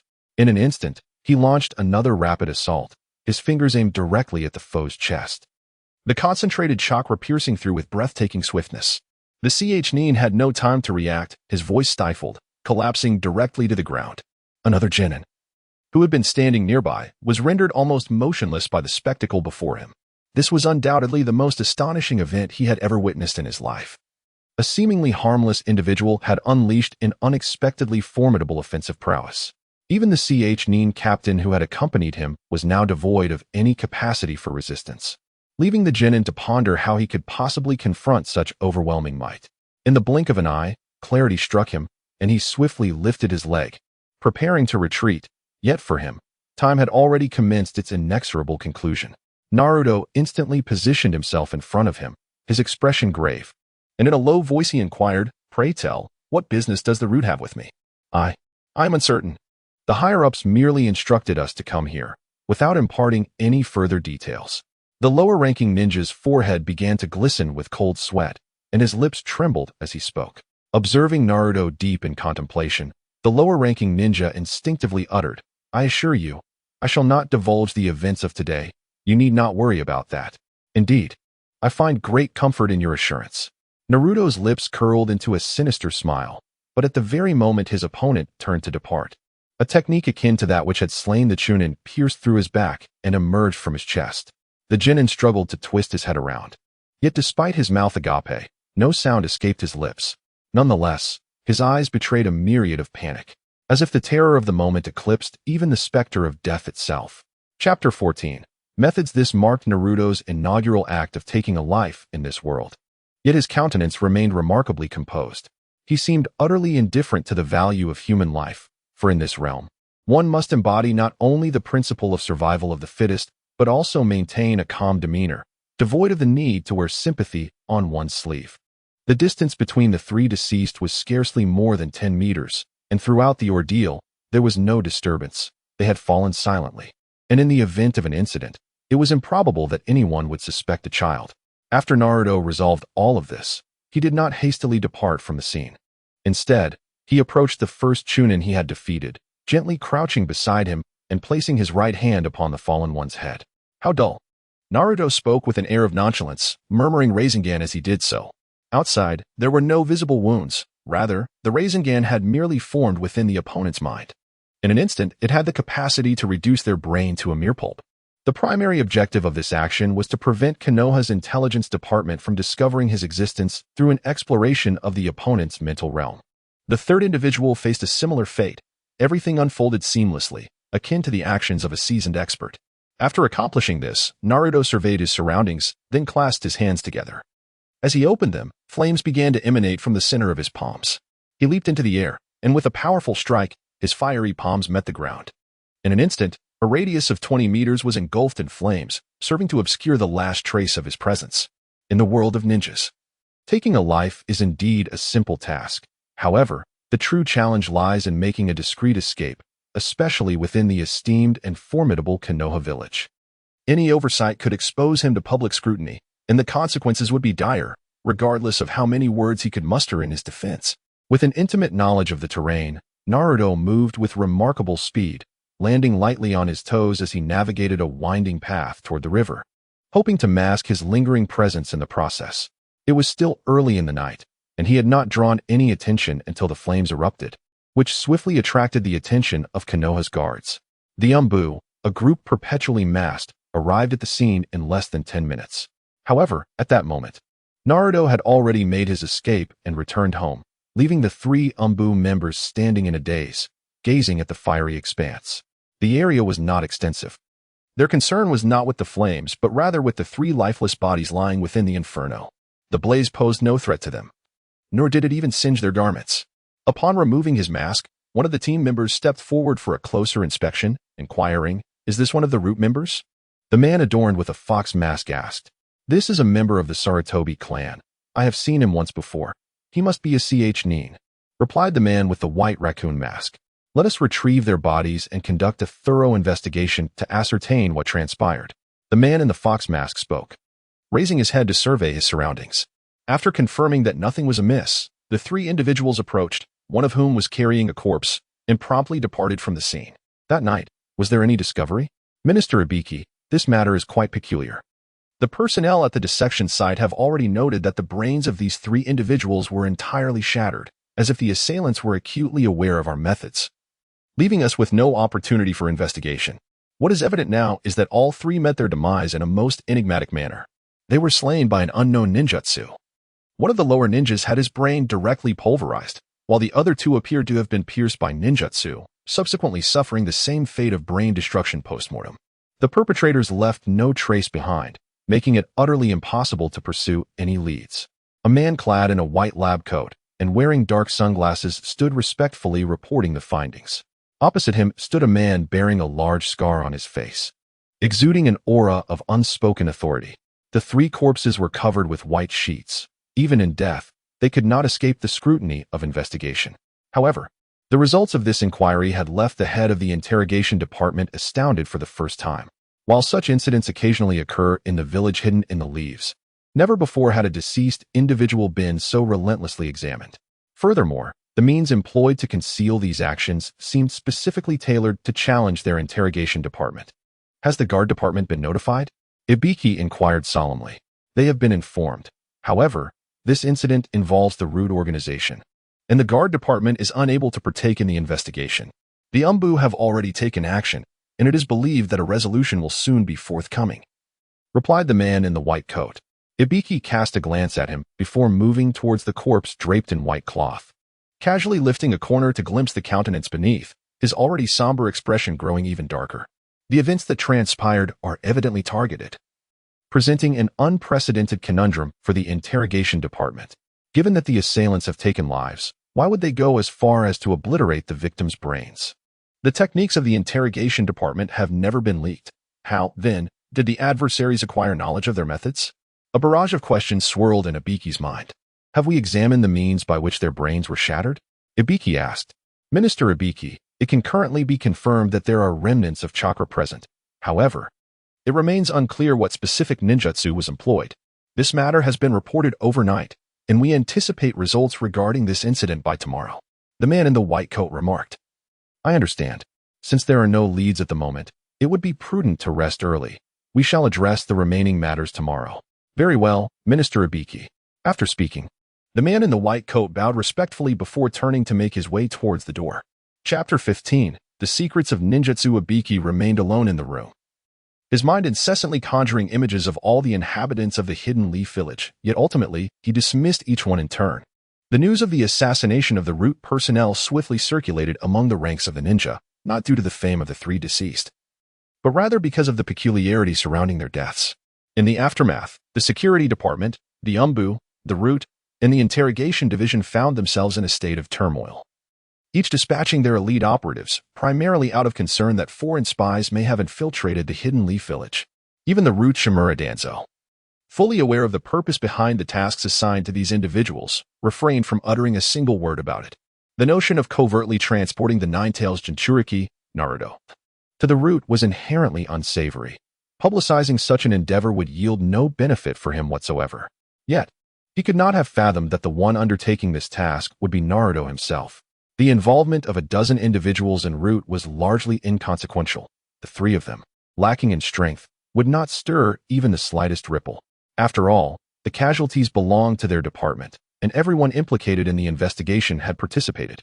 Meanwhile, Naruto, the central figure, rested peacefully in his room, and the following day appeared in class as if nothing had transpired, maintaining his status as the class underachiever. None of his classmates were privy to the events that unfolded the previous night in the entirety of Konoha, nor would such news ever reach these children. They continued their lives and academic routines unperturbed. Upon arriving at school, Naruto exhibited no change in demeanor. He promptly resumed his customary position, resting his head on the desk, oblivious to the world. Beside him, Hinata would occasionally blush as she cast glances in his direction, diligently taking notes on the teacher's lectures, preparing to quietly slide them over to Naruto once class concluded. Seated at the back, he had only drawn attention a few times for his napping, earning him a reputation as the most difficult student to educate. Each day, he was the first to vanish as school ended. Consequently, despite having been enrolled for over 2 months, Naruto had spoken to virtually no one in class aside from Hinata. This isolation led to a lack of friendships, save for the one he shared with her. Since the last incident, the root had ceased to trouble him or summon him to their dismal headquarters. Everything appeared to have returned to normal, even resuming its original narrative trajectory. However, during this period, Naruto was not idle. As a former mathematician in his past life, he uncovered a new realm of understanding within Irika's teachings. In the realm of ninjutsu, the 12 hand seals resonate, as if they were 12 sets of numerical equations. The initiation of ninjutsu predominantly involves the transformation of chakra, intricately intertwined with the potency of mental acuity. Through the medium of these seals, a direct communion with the heavens and earth is established, culminating in the unleashing of formidable power. However, the entire process of forming these seals essentially fabricates a series of equations, ultimately producing the solution that embodies the release of the ninjutsu itself. Explaining this intricately is rather cumbersome, yet it has undeniably piqued Naruto's curiosity. During his idle moments, he often finds solitude within the forest of death. Equipped with a pen in hand and a stack of paper beneath him, he translates the 12 hand seals into 12 distinct sets of numbers, employing this method to represent their respective functions. This approach enables a deeper comprehension of the principles underlying the necessity of hand seals for the activation of ninjutsu. In truth, the simplification of numerous elements stems from this very concept. Upon reaching a certain level of prowess or attaining sufficient familiarity with a particular ninjutsu, one might find that the execution of a single seal can suffice to unleash the entire technique on a grand scale. While it may sound straightforward, Delving into the intricacies of these ninjutsu secrets reveals a far more complex reality. Everything appears exceedingly convoluted. The 12 combinations of numbers alone present an infinite array of possibilities, let alone the dissection and reorganization of these sets, which ultimately necessitates accumulation and layering. Although Naruto has now attained considerable strength, his understanding of ninjutsu remains woefully inadequate. The only legacy left by Minato and Kushina consists of their experiences and techniques regarding certain ninjutsu, devoid of any comprehensive documentation on the subject. Consequently, even if he grasps the combinations of these numerical sequences and the potential processes they may yield, any deviation in his calculations could lead to drastically disparate outcomes when he attempts to execute these techniques. Regrettably, no one will be there to share insights in the forthcoming moments. All Naruto can do is to diligently experiment and explore, seeking a method to quantify chakra capacity through numerical means. Regardless, the mere emergence of such an idea signifies a monumental leap beyond the achievements of his predecessors. A person capable of transforming ninjutsu into a data-driven format, with the potential for further digitization, is indeed a source of profound fear and incredulity. In pursuit of this knowledge, Naruto has spent more than 2 months in relentless study, sacrificing sleep and food in his quest to decipher the intricacies at play. Even during school hours, he has scarcely absorbed any of the lessons being taught, often found slumped over in slumber at his desk. Iruka, despite his role as a teacher, seems to have resigned himself to the futility of trying to reach Naruto. Yet, this is merely a minor concern. A significant event is quietly approaching that will soon envelop Konoha. The atmosphere in the village has undergone a drastic transformation, with a palpable sense of impending conflict saturating the streets long before nightfall. Naruto is acutely aware that something is about to transpire. Thus, he took the initiative to skip school early in the day, instead making his way to the rooftop of his apartment building, intently gazing towards the northwestern corner of Konoha, where the Uchiha clan resides. Chapter 16. The night of annihilation. From the very morning, a multitude of unsettling signs had already become apparent. In the northwestern corner of Konoha, where the Uchiha clan is situated, an unmistakable sense of foreboding permeated the air. Today, there were no guards patrolling the streets, a stark deviation from the norm that only heightened the sense of unease. Naruto was quite clear about his thoughts, yet he pondered whether he should involve himself in such matters.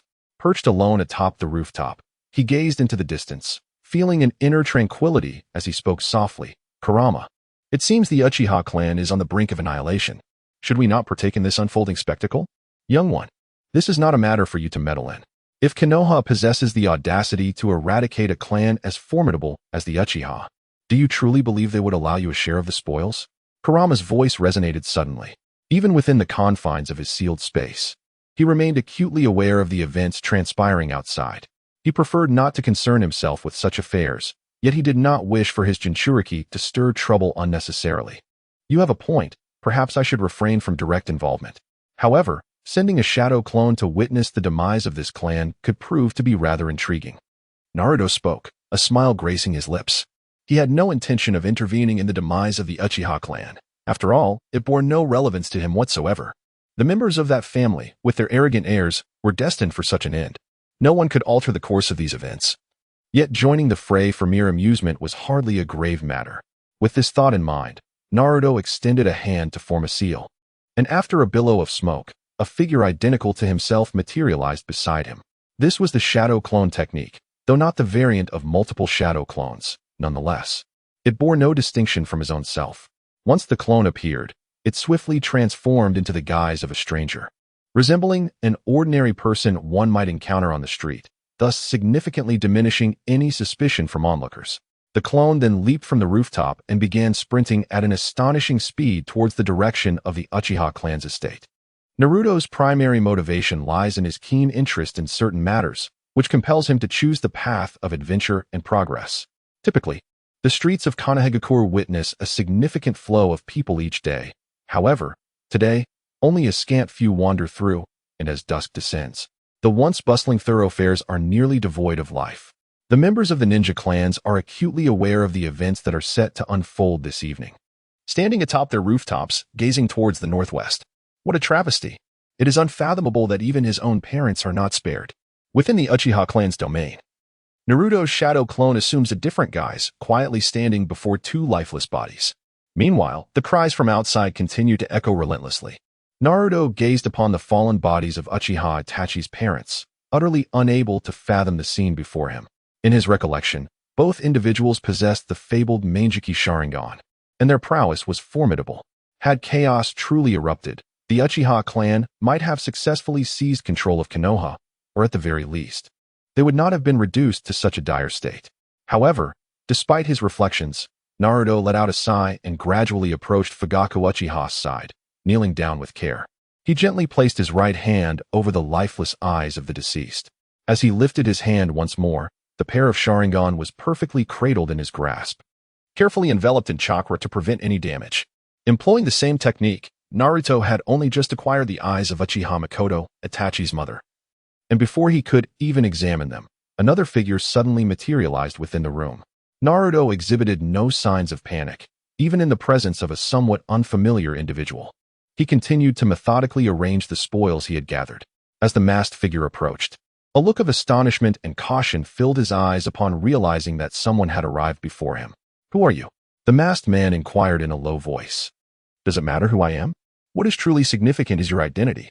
Naruto slowly rose to his feet, cradling 4 chakra-encased eyeballs in his right palm.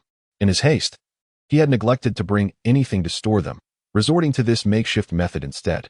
The masked man observed the unfamiliar figure before him, pausing momentarily before bursting into laughter. "Do you wish to know my identity? I am Uchiha Obito," he exclaimed. "Enough. Do not elevate yourself so nobly. If Uchiha Obito were to be associated with someone like you, it would tarnish his lifelong reputation," Naruto retorted disdainfully. "Scoundrel." With that, the masked man lunged forward in an instant. However, Naruto had already anticipated this move. Even if he could not overpower his opponent, he was confident in his ability to escape. Just as the masked man made his move, Naruto vanished from sight, leaving the masked man in a state of shock. He recognized the familiar technique, Flying Thunder God. Despite having seen everything through his Sharingan, his opponent had disappeared in the blink of an eye. The only explanation he could fathom was the space-time ninjutsu of Flying Thunder God. He could not conceive of any other possibility. Yet, what use was further analysis at this moment? The man could only stand idly, staring at the 2 individuals who had been deprived of their sight. The figure he sought had long since vanished, leaving him unable to probe further. The first name that surfaced in his mind was that of Minato Namikaze, but upon reflection, such a notion was utterly implausible. Shaking his head, he resolved to attend to other matters, leaving the bizarre events of the day to be handled by others. Within the Uchiha clan, not a single soul was privy to the fact that Fugaku Uchiha and his wife possessed the Ninjutsu Sharingan, not even their most cherished son. The scene shifted to Itachi Uchiha, once perceived as gentle and amiable, now transformed. His eyes had morphed into the shape of pinwheels, and with ruthless precision, he decimated the entirety of his clan. Chapter 17, The Spoils of War. Throughout this grim harvest, he showed no mercy, even towards the innocent children of the Uchiha clan. With tears and hatred, he relentlessly brought his entire family to ruin beneath his blade. Outside, the denizens of Konoha remained vigilant, fearing the emergence of further chaos at any moment. The Uchiha clan members, perhaps until their last breaths, could not comprehend how they had perished not in conflict with Konoha, but at the hands of their own kin. This one-sided massacre persisted for nearly 2 hours, claiming the lives of over 500 Uchiha. When the turmoil finally subsided, scarcely anyone remained alive. After concluding this grim affair, Itachi's blade began to tremble in his grasp, the tip dripping with the blood of his kin, a macabre feast nourished by the life forces of his family. In the aftermath, he stood helplessly in the square, as though their fates had been sealed from the very beginning. How remarkable it was. It seemed you truly accomplished this. Yet, an unexpected turn of events had occurred. Your parents' eyes were taken by an unknown assailant. The masked man reappeared at Itachi's side, speaking with dispassionate ease. Once content. Itachi was instantly consumed by fury upon hearing those words. He spun around, his blade slicing through the air towards the masked man with blinding speed. Yet, even as the adversary stood unmoving, the blade passed through him, inflicting no harm whatsoever. There is no need for such anger directed at me. This was not my doing. When I arrived, the deed was already done. You may investigate this matter further. It is something I take a keen interest in. The masked man spoke again, and this time his words rang true. Who else could it be but you? Uchiha Itachi questioned with a voice laden with gravity, fully aware of the repercussions this matter would entail. Yet, he withheld the secrets that lay beneath the surface. The Uchiha clan now faced an inevitable fate. Discussing other matters would yield no fruit. The figure before him was enigmatic, one he had never encountered in the village hidden in the leaves. Their speed bore an uncanny resemblance to the flying thunder god technique, suggesting that deeper, unforeseen complexities were at play. The masked man spoke. We shall revisit this matter later. Once I have arranged the final details, I will depart with you. However, upon our departure, I require you to recount this affair in its entirety. Should there be even a hint of deception, I swear, even in death, I shall ensure you accompany me to the grave. Uchiha Itachi declared angrily, unwilling to dwell on the issue further. At this critical juncture, lingering seemed futile. His choice was resolute. Clutching his blade, he turned and began to walk in another direction. The masked man stood behind. His expression inscrutable, whether it was a smile or a frown was indistinguishable, yet he appeared intrigued by the unfolding massacre within the clan. In the realm of the Uchiha, the scent of blood permeated the air, marking every corner with its ghastly presence. The square was strewn with lifeless bodies, their blood pooling into a small stream that flowed toward the lowest point of the plaza. Once the most illustrious clan in the ninja world, they now faced a quiet and grim demise. On Naruto's side, as the shadow clone returned, it instantly transformed into a wisp of smoke and vanished, leaving behind two pairs of eyes that naturally landed in Naruto's small hands. On the rooftop, Naruto glanced at the objects in his grasp before turning to observe the thick smoke rising from the northwestern direction.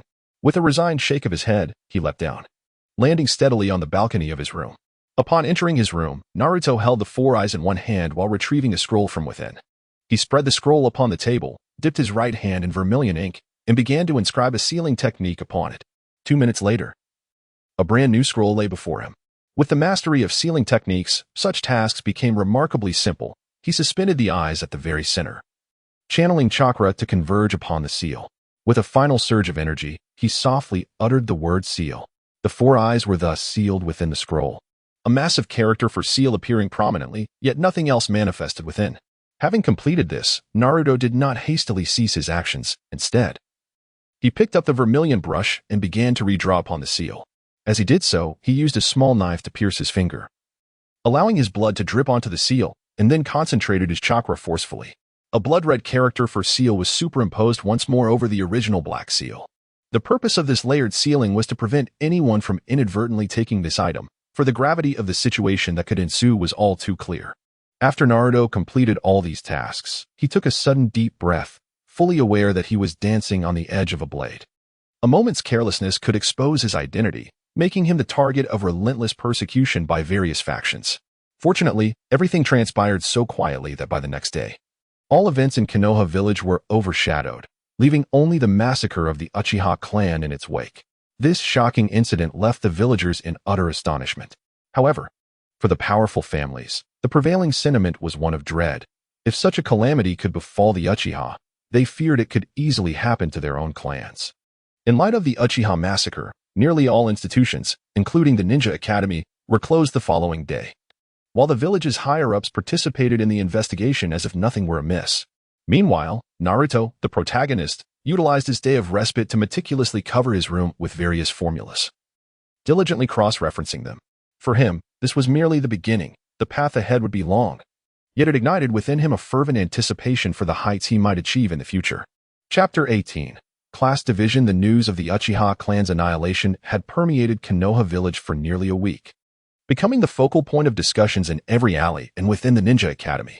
From ordinary citizens to children, hardly anyone was unaware of the incident. True to the unfolding narrative, the Uchiha clan faced extermination, yet one individual survived, Sasuke Uchiha, the future protagonist.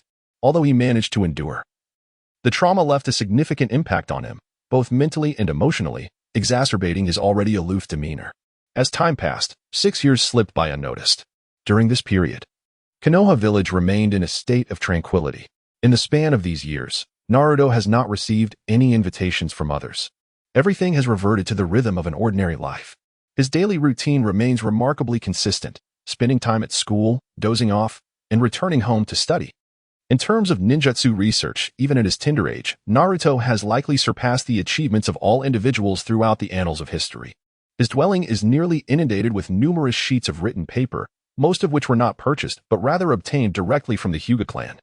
Thanks to his relationship with Hinata and the absence of any animosity from Hayashi, the clan leader, Naruto has garnered a growing fondness over time, thus acquiring a significant amount of resources. Not to mention, this paper, which is inherently inexpensive, has accumulated in abundance in his possession. Each day, he immerses himself in research, creation, and interpretation as if possessed by the spirit of a technique enthusiast.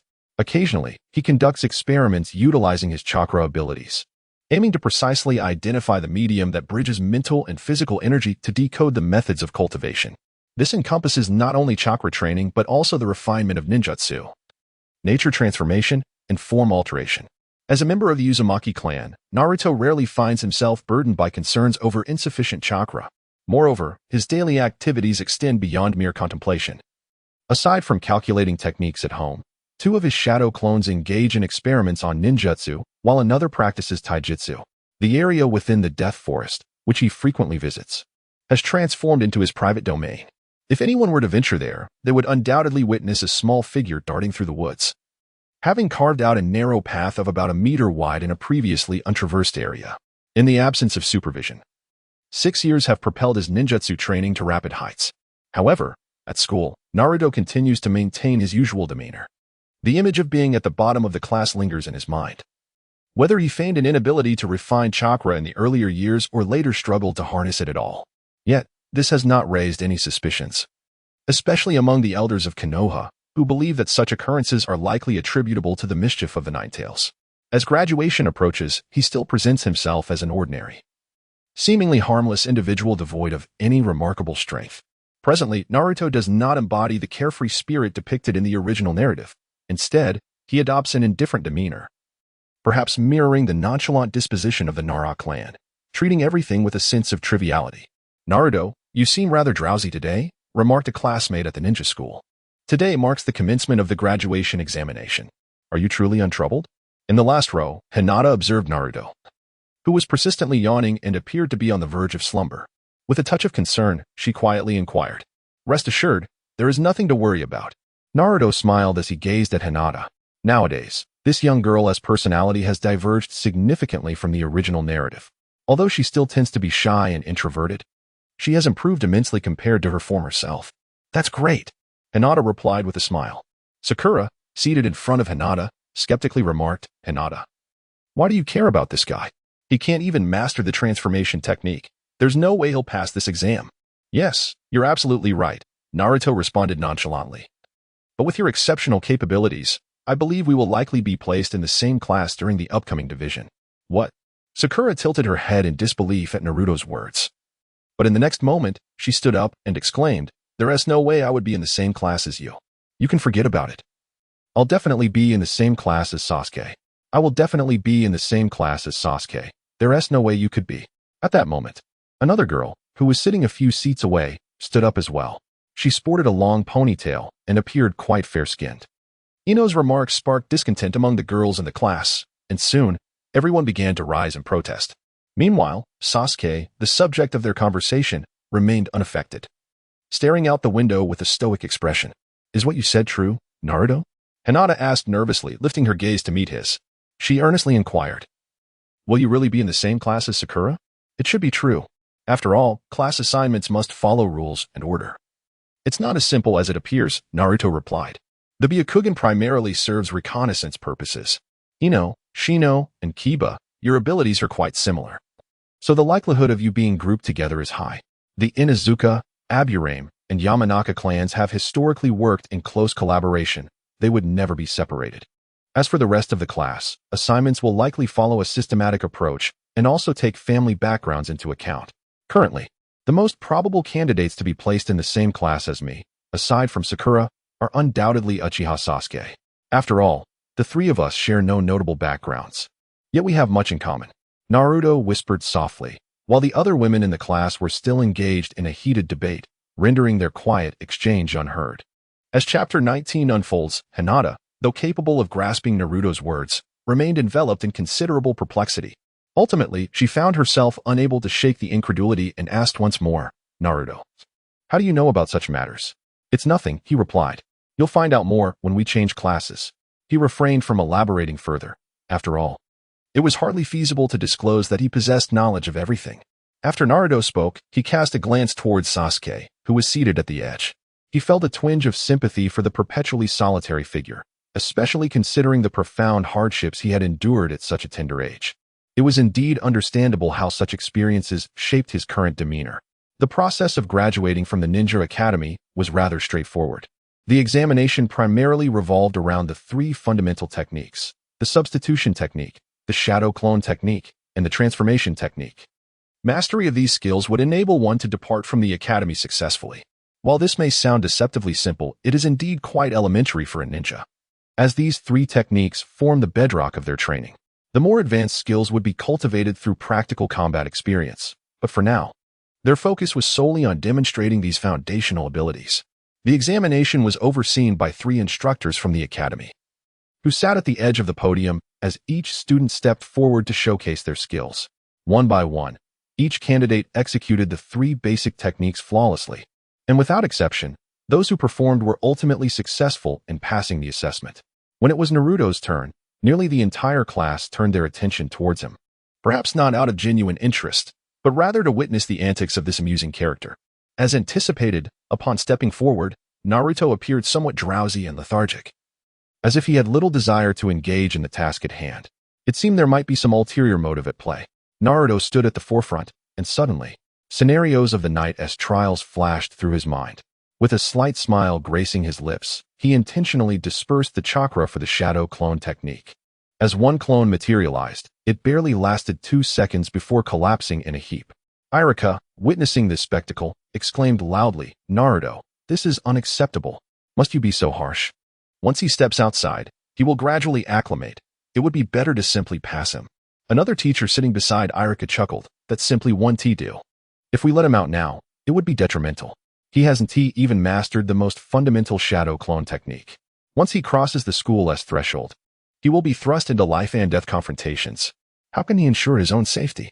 Irika retorted angrily. "All right, you have a point," conceded Mizuki, the teacher beside him, a faint smile playing on his lips. He ultimately refrained from further commentary, yet his gaze scrutinized Naruto intently. In the classroom, none of the students harbored any doubts about this situation. To them, Naruto was merely the underachiever, his abilities fundamentally lacking. Thus, even in this predicament, it was hardly surprising. The only one perplexed was Hinata, sitting at the back. She had long been unable to comprehend why such an exceptional Naruto would resort to such methods. The crux of the matter was that he could not even leave the Ninja Academy, and she pondered what he truly sought to gain. She was aware that Naruto's strength vastly surpassed that of everyone present, yet he consistently refrained from discussing such matters and forbade her from mentioning her own abilities. As the final examination loomed, marking the threshold to becoming a ninja, concern began to gnaw at Hinata. Despite the imminent failure of this assessment, Naruto's eyes radiated only joy. He was eager to discover whether the ensuing events would unfold similarly to the narrative he envisioned, and if he would finally witness the coveted multi-shadow clone technique. In truth, this endeavor could have been accomplished solely through his own efforts.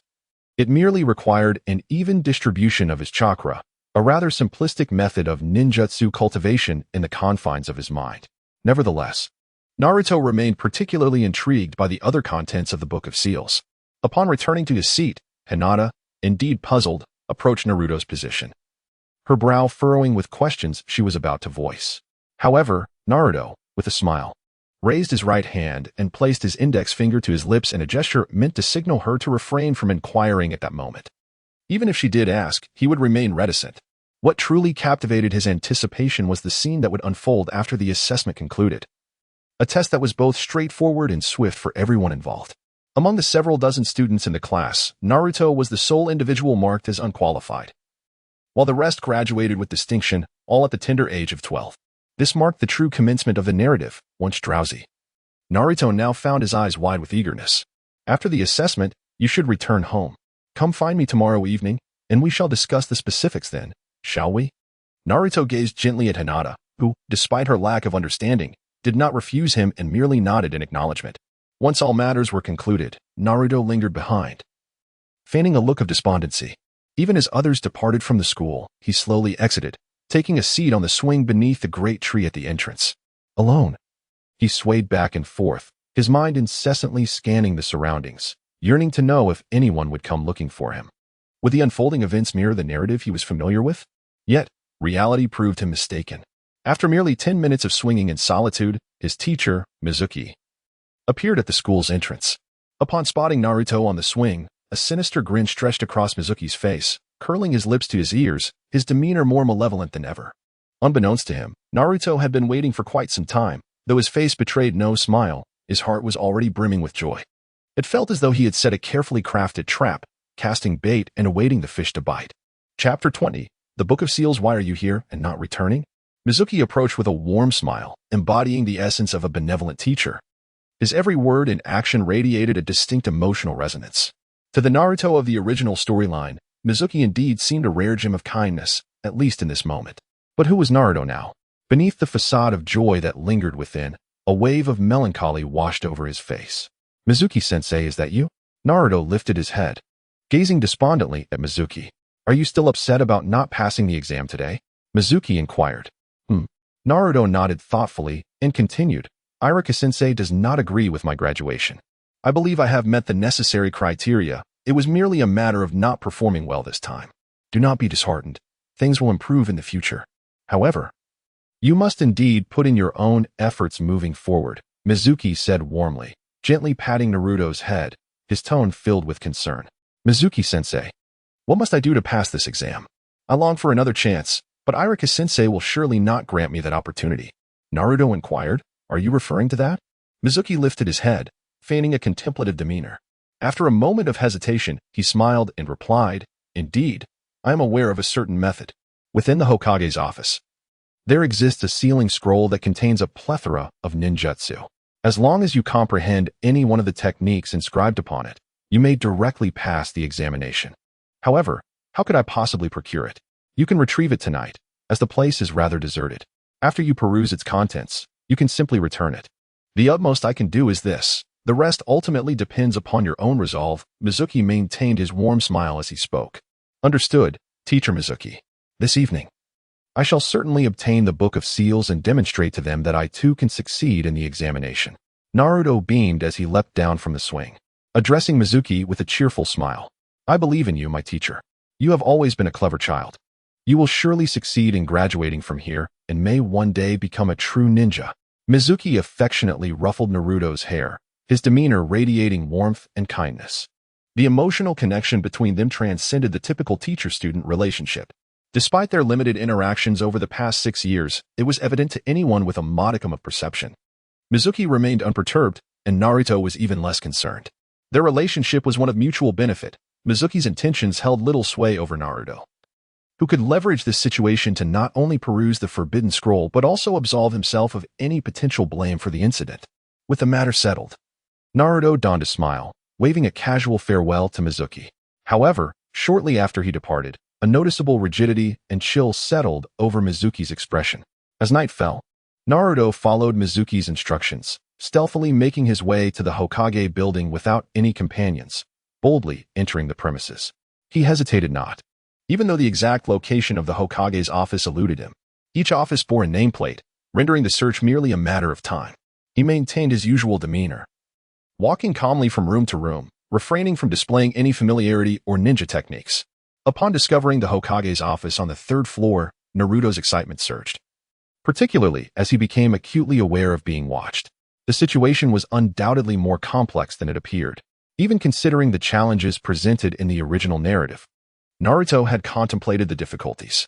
For others, merely approaching the Hokage's office would be a formidable task, let alone entering and retrieving what they desired. Initially, he anticipated a struggle, but to his surprise, the office door was ajar, unlocked. A gentle nudge opened it effortlessly. Bathed in moonlight, he surveyed the cluttered room, filled with disorganized documents, and his gaze was drawn to the enormous, conspicuous scroll hanging on the wall. The word sealing was inscribed prominently on its cover, as if to ensure that Naruto would not overlook it. The Hokage's office was not particularly spacious, encompassing roughly 30 square meters. In this space, apart from a solitary table at its center, there are no decorative items to speak of. The predominant objects are an array of documents strewn across the tabletop and the floor. However, at this moment, Naruto is not inclined to scrutinize them individually. Instead, he leaps up and retrieves the Book of Seals hanging on the wall. Cradling it in his arms, the weight momentarily causes him to sink slightly.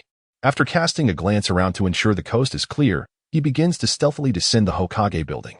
The moment he exits this area, Naruto adopts a clumsy yet determined manner of jumping from tree to tree, each leap deliberately exaggerated, as he is acutely aware of the potential for a single misstep to unravel his meticulously crafted plans. Naruto did not run in the exact direction indicated by Mizuki. Rather, he followed the guidance with a slight deviation. In the perilous depths of the Forest of Death, Naruto was determined not to squander a single moment. Upon discovering a space that appeared sufficiently bright and spacious, he promptly unbound the ropes securing the Book of Seals. At the moment of its unveiling, the first technique recorded within was the shadow clone technique, which was almost identical to his expectations and bore no deviation from the original narrative. Naruto merely cast a fleeting glance before swiftly bypassing the forbidden technique before him, redirecting his focus to the sealing book as he began to peer further back. Yet, upon encountering the second entry, a resigned sigh escaped his lips. Chapter 21, The Unfathomable. As he perused the contents within, a sense of despair enveloped him. Despite the vast array of information chronicled in the sealing book, nearly all the content from the second entry onward remained sealed away. Although Naruto possesses absolute confidence in his ability to unlock these seals, one must ponder the implications of such an act. Should others discover his capability to unseal, the consequences he would face would likely be far more daunting. With such high hopes for acquiring this artifact, he finds himself confronted only with a lackluster technique, the shadow clone jutsu. If he had entertained such thoughts, he likely would have devised the application of this ninjutsu years ago, sparing himself the considerable effort and mental strain to obtain it. These scoundrels! Naruto muttered a curse under his breath, then slowly closed the Book of Seals. In the ensuing moments, he settled himself upon the tome, gazing up at the moon above. The technique of this particular jutsu was so familiar to him that a mere glance sufficed. There was no need for him to delve into the intricacies of its hand seals. He remained seated in contemplation for quite a while, and after approximately 10 minutes, a figure swiftly materialized before him. Naruto! Iruka exclaimed, breathless as he leapt to a distance of about 30 meters in front of him.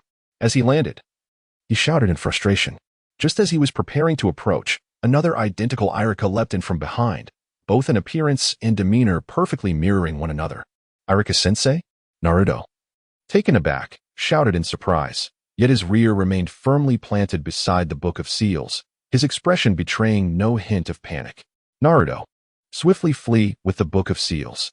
The first Iruka exclaimed loudly as he rushed towards him. Hurry and hand over the Book of Seals to me.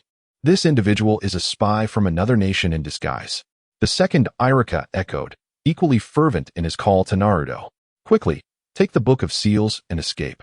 I will hold this man off. He must not capture you. The first Iruka then turned and charged at the second arrival. Though it was apparent that his theoretical knowledge was no match for practical combat, as he began to find himself at a disadvantage from the onset of the confrontation, Naruto, albeit subconsciously, complied with his counterpart's intentions. Grasping the Book of Seals in one hand, he propelled himself upwards with a sudden burst of strength, leaping onto a tree and sprinting forward for a considerable distance. This action was primarily motivated by his awareness of the numerous eyes upon him. Failing to cooperate in this charade would likely lead to complications in the ensuing events. How vexing it is, had he foreseen this. He would have deemed the performance entirely unnecessary. As Naruto ran, he lamented his predicament. It was entirely self-inflicted trouble. Why must he meander through the narrative's particulars? After leaping approximately a kilometer, he discovered a relatively open space where he resumed his reverie, gazing at the moon. Even under the scrutiny of others, he felt no concern. Exhaustion had set in, and his strength was waning. Taking a moment to rest should pose no significant issue. Yet, scarcely a minute had passed when Iruka reappeared on the expansive ground. However, Naruto could distinctly sense that the individual before him was Mizuki, mirroring the original plot with uncanny accuracy, leaving him devoid of surprise. Thus, even with Mizuki's arrival, he remained seated, admiring the moon, his eyes gently closed, anticipating the unfolding spectacle. Indeed, the genuine Iruka soon followed, launching a kunai directly at Mizuki. But the preceding skirmish concluded in the blink of an eye. As Iruka was already grievously injured, blood seeping from at least 5 wounds, presenting a rather tragic sight. Mizuki, why have you done this? Iruka gasped. Leaning against a nearby tree, his breath labored and filled with confusion. Realizing his disguise had been unveiled, Mizuki had no intention of concealing himself further. He dispelled his transformation, reverting to his true form. Why did you follow me? Couldn't you just lie there quietly? If you seek death, I shall oblige, Mizuki uttered in a low voice. His resolve hardening as he surged forward, kunai in hand, propelled by a sudden burst of energy. Irika, already weakened and wounded, found himself with little capacity to defend. Though he managed to fend off Mizuki's attack, he was subsequently sent sprawling a considerable distance by a powerful kick. Struggling to rise after his fall, he turned towards Naruto, calling out, Naruto, you must leave this place at once. Spare us your feigned concern. Everyone knows his true identity, don't they? Are you still pretending? Let us not forget how your parents perished. What manner of identity does he possess? I doubt anyone has enlightened him yet. Mizuki, be silent. Listening intently to the words about to be uttered, Irika cried out hoarsely. However, the other party merely smiled wryly, continuing to mock and express his disdain for Naruto, voicing his skepticism regarding the possibility of such a character becoming a ninja. Following this, Irika articulated his ideals concerning the renowned figure. Yet none of his words seemed to resonate with the individual, who remained seated, gazing up at the moon with an air of indifference towards the unfolding events. As Mizuki prepared to unleash his ultimate technique, Naruto, with a sense of resignation, stood up and took a few steps forward, smiling at Irika as he said, Irika-sensei, I recently came across an intriguing ninjutsu in the ceiling book. Allow me to demonstrate it for you. Mizuki's voice rang out coldly. You demon fox. Get out of the way at once, or I shall eliminate you as well. What utter nonsense. Naruto sighed and let out a cold chuckle, then extended his right hand, forming a singular hand seal. In the next instant, the forest was filled with the thunderous sound of explosive smoke. As the smoke cleared, it revealed countless Narutos standing amidst the trees, all casting their gazes towards Mizuki. Chapter 22. The first encounter. Upon witnessing this scene, Mizuki was utterly taken aback, his expression mirroring that of Irika, who leaned against a tree. Multi-shadow clone jutsu. Naruto calmly uttered, seamlessly integrating the first forbidden technique from the Book of Seals. This technique bore little difference from the shadow clone technique. It merely divided chakra into several parts, proportioned as desired. Yet, the sheer multitude of shadow clones exuded an overwhelming sense of pressure. It's merely a cloning technique. What is so impressive about that? Before Mizuki could finish, one of the clones launched a kick from behind.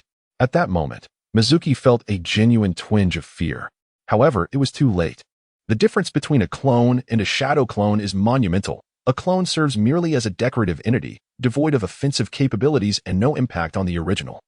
In contrast, a shadow clone possesses physical form and can engage in combat, with any inflicted pain resonating back to the original body. Disregarding Mizuki, who was currently being overwhelmed by the multitude of clones, Naruto turned his attention to the already injured Irika. He knelt down slowly, a smile gracing his lips as he said, Irika-sensei, it appears I am ready to graduate. Indeed, ready to graduate, Irika exclaimed, unable to contain his overwhelming excitement as tears streamed down his face.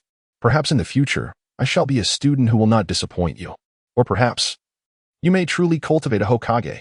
Naruto smiled once more and spoke. Irika, suppressing his pain, slowly removed the Konoha forehead protector from his brow. After casting a glance at it, he turned to Naruto and proclaimed, from this day forth, you are officially a genin of the Hidden Leaf Village. Achieving this honor appears to be quite a challenge, Naruto replied with a grin. No sooner had he finished speaking than several masked ANBU members descended upon them.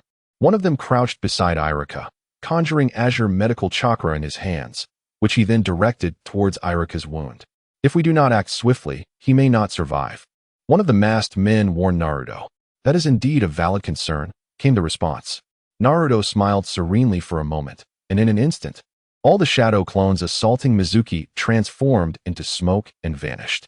At that moment, the ground where Mizuki lay had been battered into a deep pit, and he himself was sprawled within it, barely clinging to consciousness.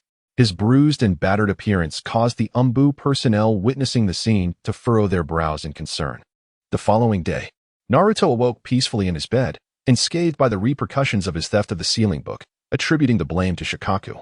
After completing his morning routine, he deliberately donned an ensemble distinct from his usual attire, a gray casual top emblazoned with the emblem of the Uzumaki clan, layered over a white t-shirt, complemented by black tapered trousers, yet still sporting his previous sandals.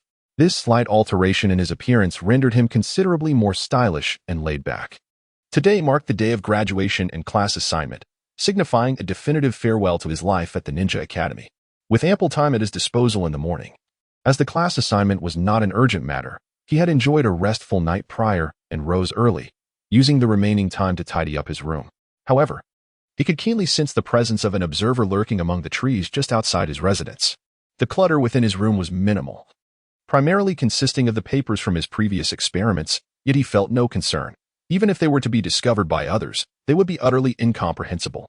Having organized everything, Naruto stepped out of his door just as the sun began to rise. Upon reaching the ground floor, he glanced back at his dwelling, inhaled deeply, stretched languidly, and then proceeded onward. Although he no longer faced the rejection he had experienced in his youth, when even money could not procure him goods, the superficial circumstances had not improved significantly. Whispers and gossip trailed behind him relentlessly. Despite having grown accustomed to it, he could not help but feel a twinge of indignation. "Boss, I'd like a few skewers of fish meatballs," he called out as he approached a shop, taking a seat at a small table by the entrance. "Coming right up," responded the shopkeeper.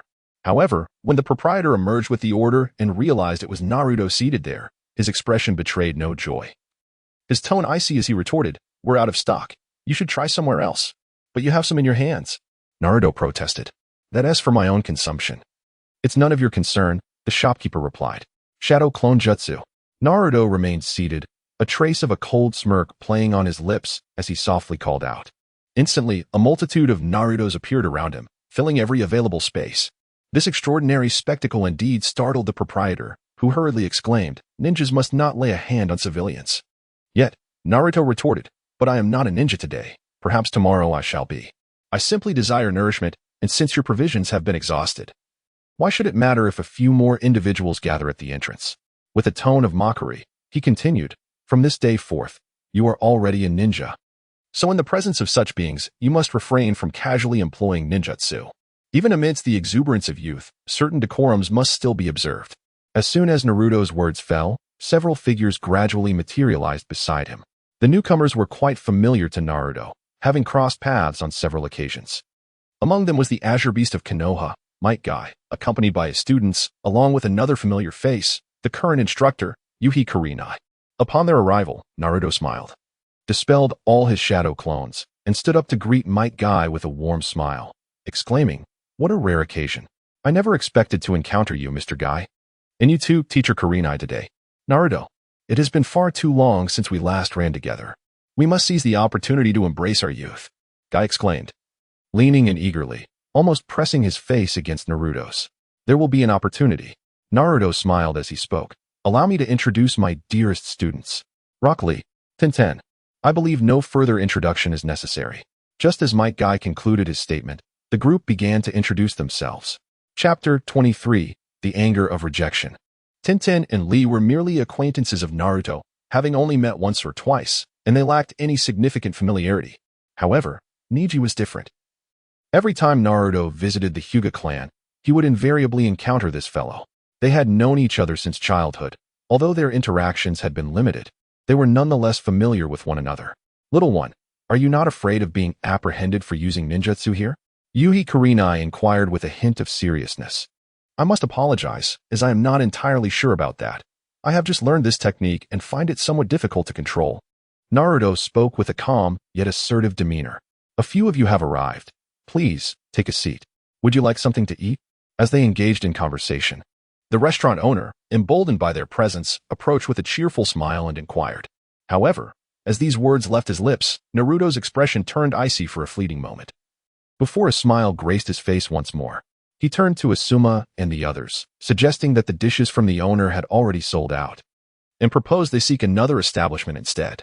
Kakashi seemed oblivious to the underlying tension, but Asuma's countenance darkened instantly. He fixed his gaze upon Naruto and, after a brief pause, patiently urged, "Let us sit down. Today, I shall cover the expenses." The restaurant owner, visibly awkward, found himself at a loss for words in the presence of so many ninjas and could only offer a resigned explanation. "Unfortunately, what you just ordered is no longer available, but there are other options." "Oh, is that so? Then do tell us what remains," Naruto inquired. "As for you, Naruto, what is with your attitude?" Asuma questioned sternly. "This small establishment struggles to survive, especially for those of us who are ordinary folk. It would be prudent not to engage in provocative actions, lest you find yourself in a situation from which you cannot extricate yourself. With a cold smirk on his face, Naruto turned to leave the place. After taking just a few steps, he pivoted back and, with a smile directed at Kurenai, expressed his gratitude for the banquet she had planned for the day. However, I have lost my appetite for the food here, he declared, striding forward without allowing anyone a moment to react. The remaining group wore serious expressions. It was clear that they understood the implications of Naruto's words. Even Guy had caught on to the meaning behind them. Just as Naruto departed, before anyone had settled, another figure leaped down. He wore a mask, had white hair, and sported the forehead protector of the Hidden Leaf Village. Kakashi's recognizable silhouette was evident, as he always held a book in hand, reading as he walked, even in this setting. "Kakashi, my friend, what brings you here?" Guy exclaimed, as if he had stumbled upon a great treasure, moving closer to Kakashi. "Let us eat first. I haven't had breakfast either," Kakashi replied with a smile, closing the book in his hands. "Today, the meal is on me. Feel free to order whatever you desire." Kurenai chimed in with a smile. "Oh, I'll have 2 skewers of sweet potato balls and 1 skewer of mung bean balls." A few people settled at the small tables around the periphery, although slightly cramped. It did not hinder the ensuing festivities. As they enjoyed their food, Kakashi suddenly turned his gaze to Neji, curiosity evident in his voice. "Have you known Naruto for a long time?" "Huh? Yes, we go way back." "Why do you ask?" "Kakashi, could it be that you have him in your current class?" Neji inquired, and Kurenai too looked up with intrigue. "Ah, indeed, he is one of my students this year. However, it seems that this little rascal is not very approachable." Kakashi replied with a hint of exasperation. "I think he is quite good. He embodies the spirit of our youth. I often see him diligently training in the forest of death while I'm out running." Guy exclaimed. "In fact, I even wanted to gift him a set of youth battle attire, but he turned it down." Lee interjected eagerly. "Diligently training?" Kakashi furrowed his brow, incredulous. In his memory, as well as in everyone else's, Naruto was the type who slacked off daily, often sleeping through classes, and his skills were deemed subpar, falling behind others. Yet, based on his observations over the past few days, Kakashi had not witnessed any signs of effort from Naruto. How could it be as Guy and Lee described? The crux of the matter lies in the growing headache that accompanies incessant contemplation. Within his class, nearly every student poses a challenge, leading him to let out a resigned sigh as he resumes his meal. In the Ninja Academy, the entire class is gathered, seated in anticipation of the forthcoming division, marking the commencement of their journey to becoming ninjas. "Naruto, seeing your headband brings me comfort. It seems you have finally graduated," Hinata remarked with a radiant smile as she glanced at the headband draped around Naruto's neck upon taking her seat. "Indeed, it has not been an easy feat. But we must continue to strive diligently. After all, once we become ninjas, there will be no room for leisure," Naruto remarked with a smile. Being a ninja truly presents a myriad of challenges. One can never tell which class one will be assigned to or who will be the guiding instructor. Sitting in the front row, Shikamaru wore an expression of utter ennui as he spoke, yet he remained quite curious about the forthcoming arrangements. The classroom was a chaotic blend of energy, with graduation drawing near, everyone engaged in lively conversations, resulting in a cacophony of voices.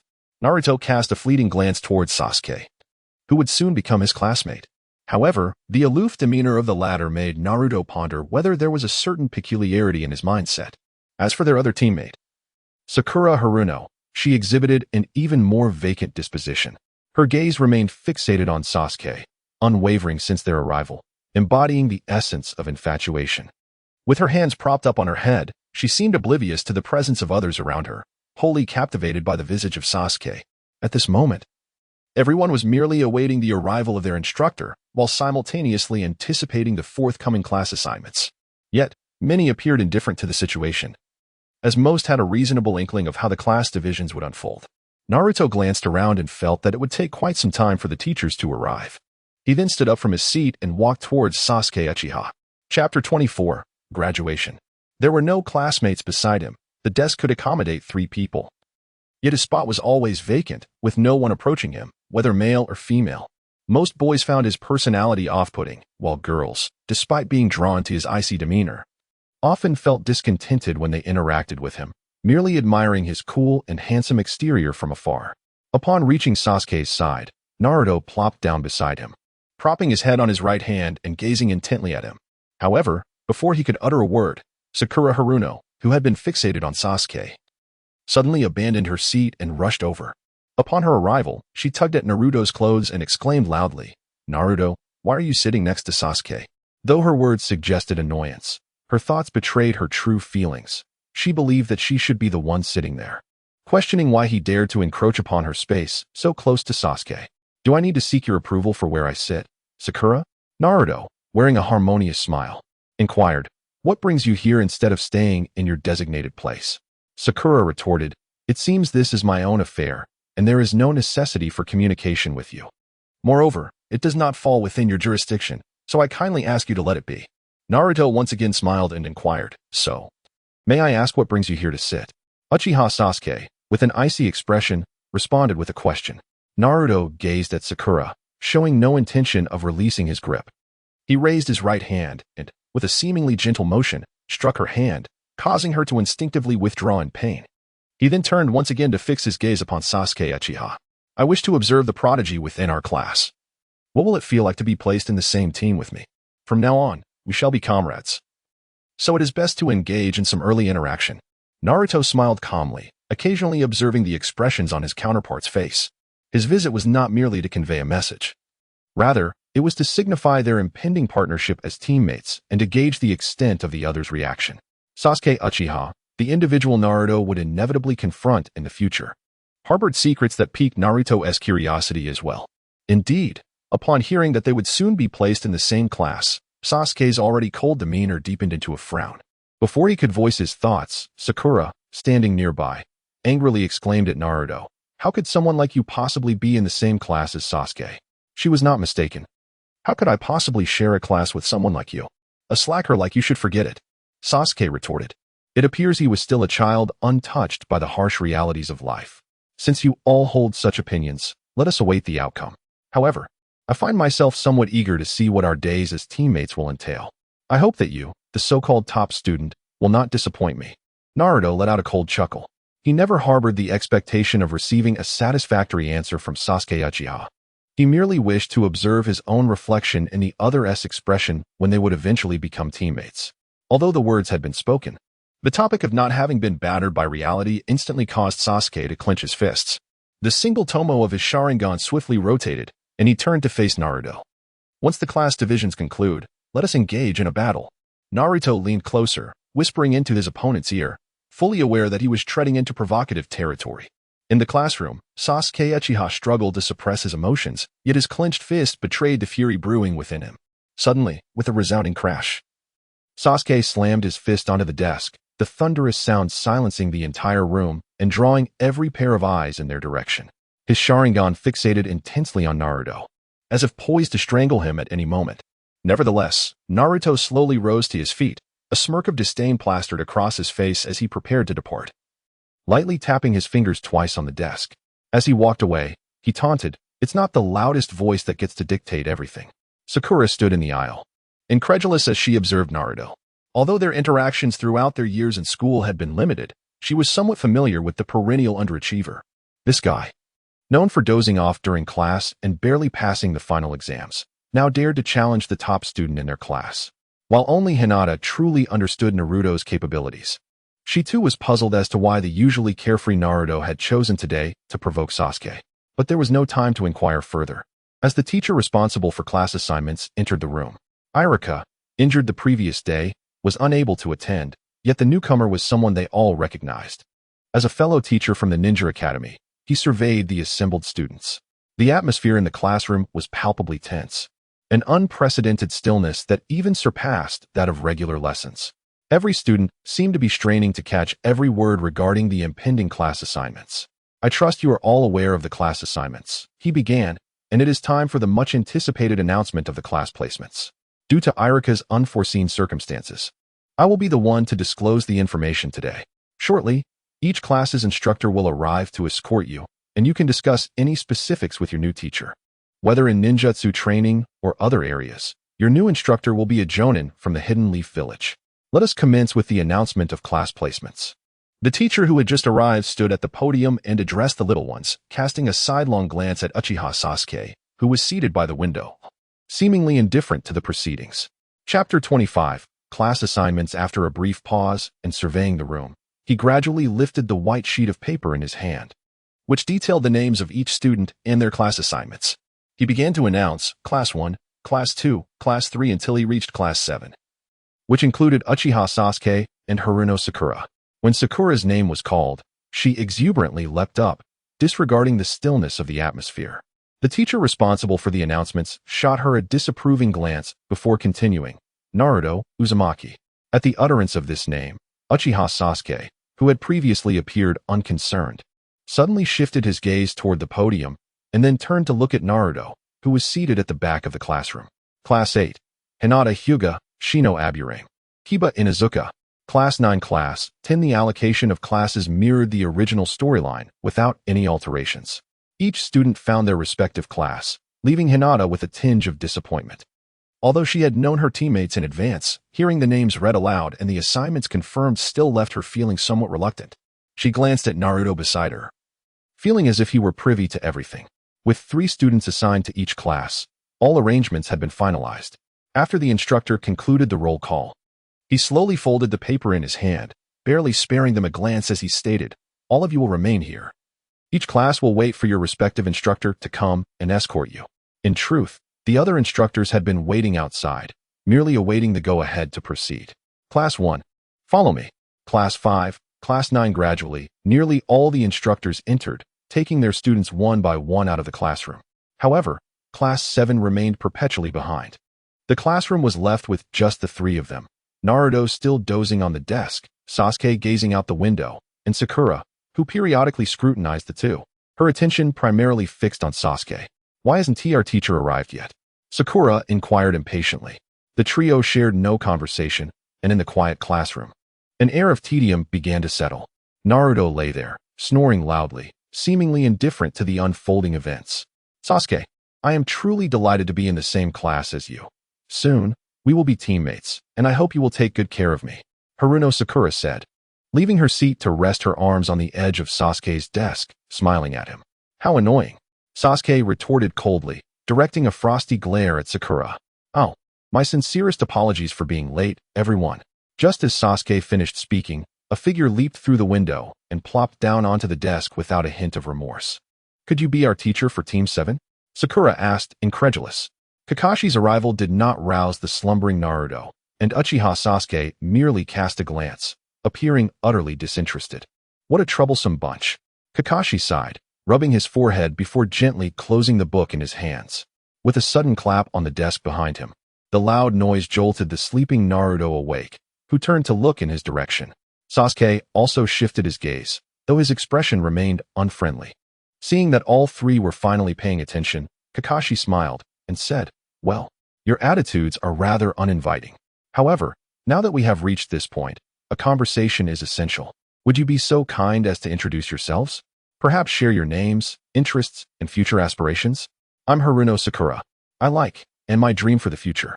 As Kakashi's words trailed off, Sakura immediately began to speak, frequently glancing over at Sasuke. Kakashi wore a troubled expression, finding it difficult to accept the current team members.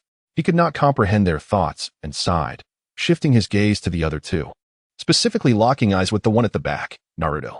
"I am Uzumaki Naruto. There are many things I enjoy, but I won't list them all. There are also many things I dislike, but mentioning them now would be futile.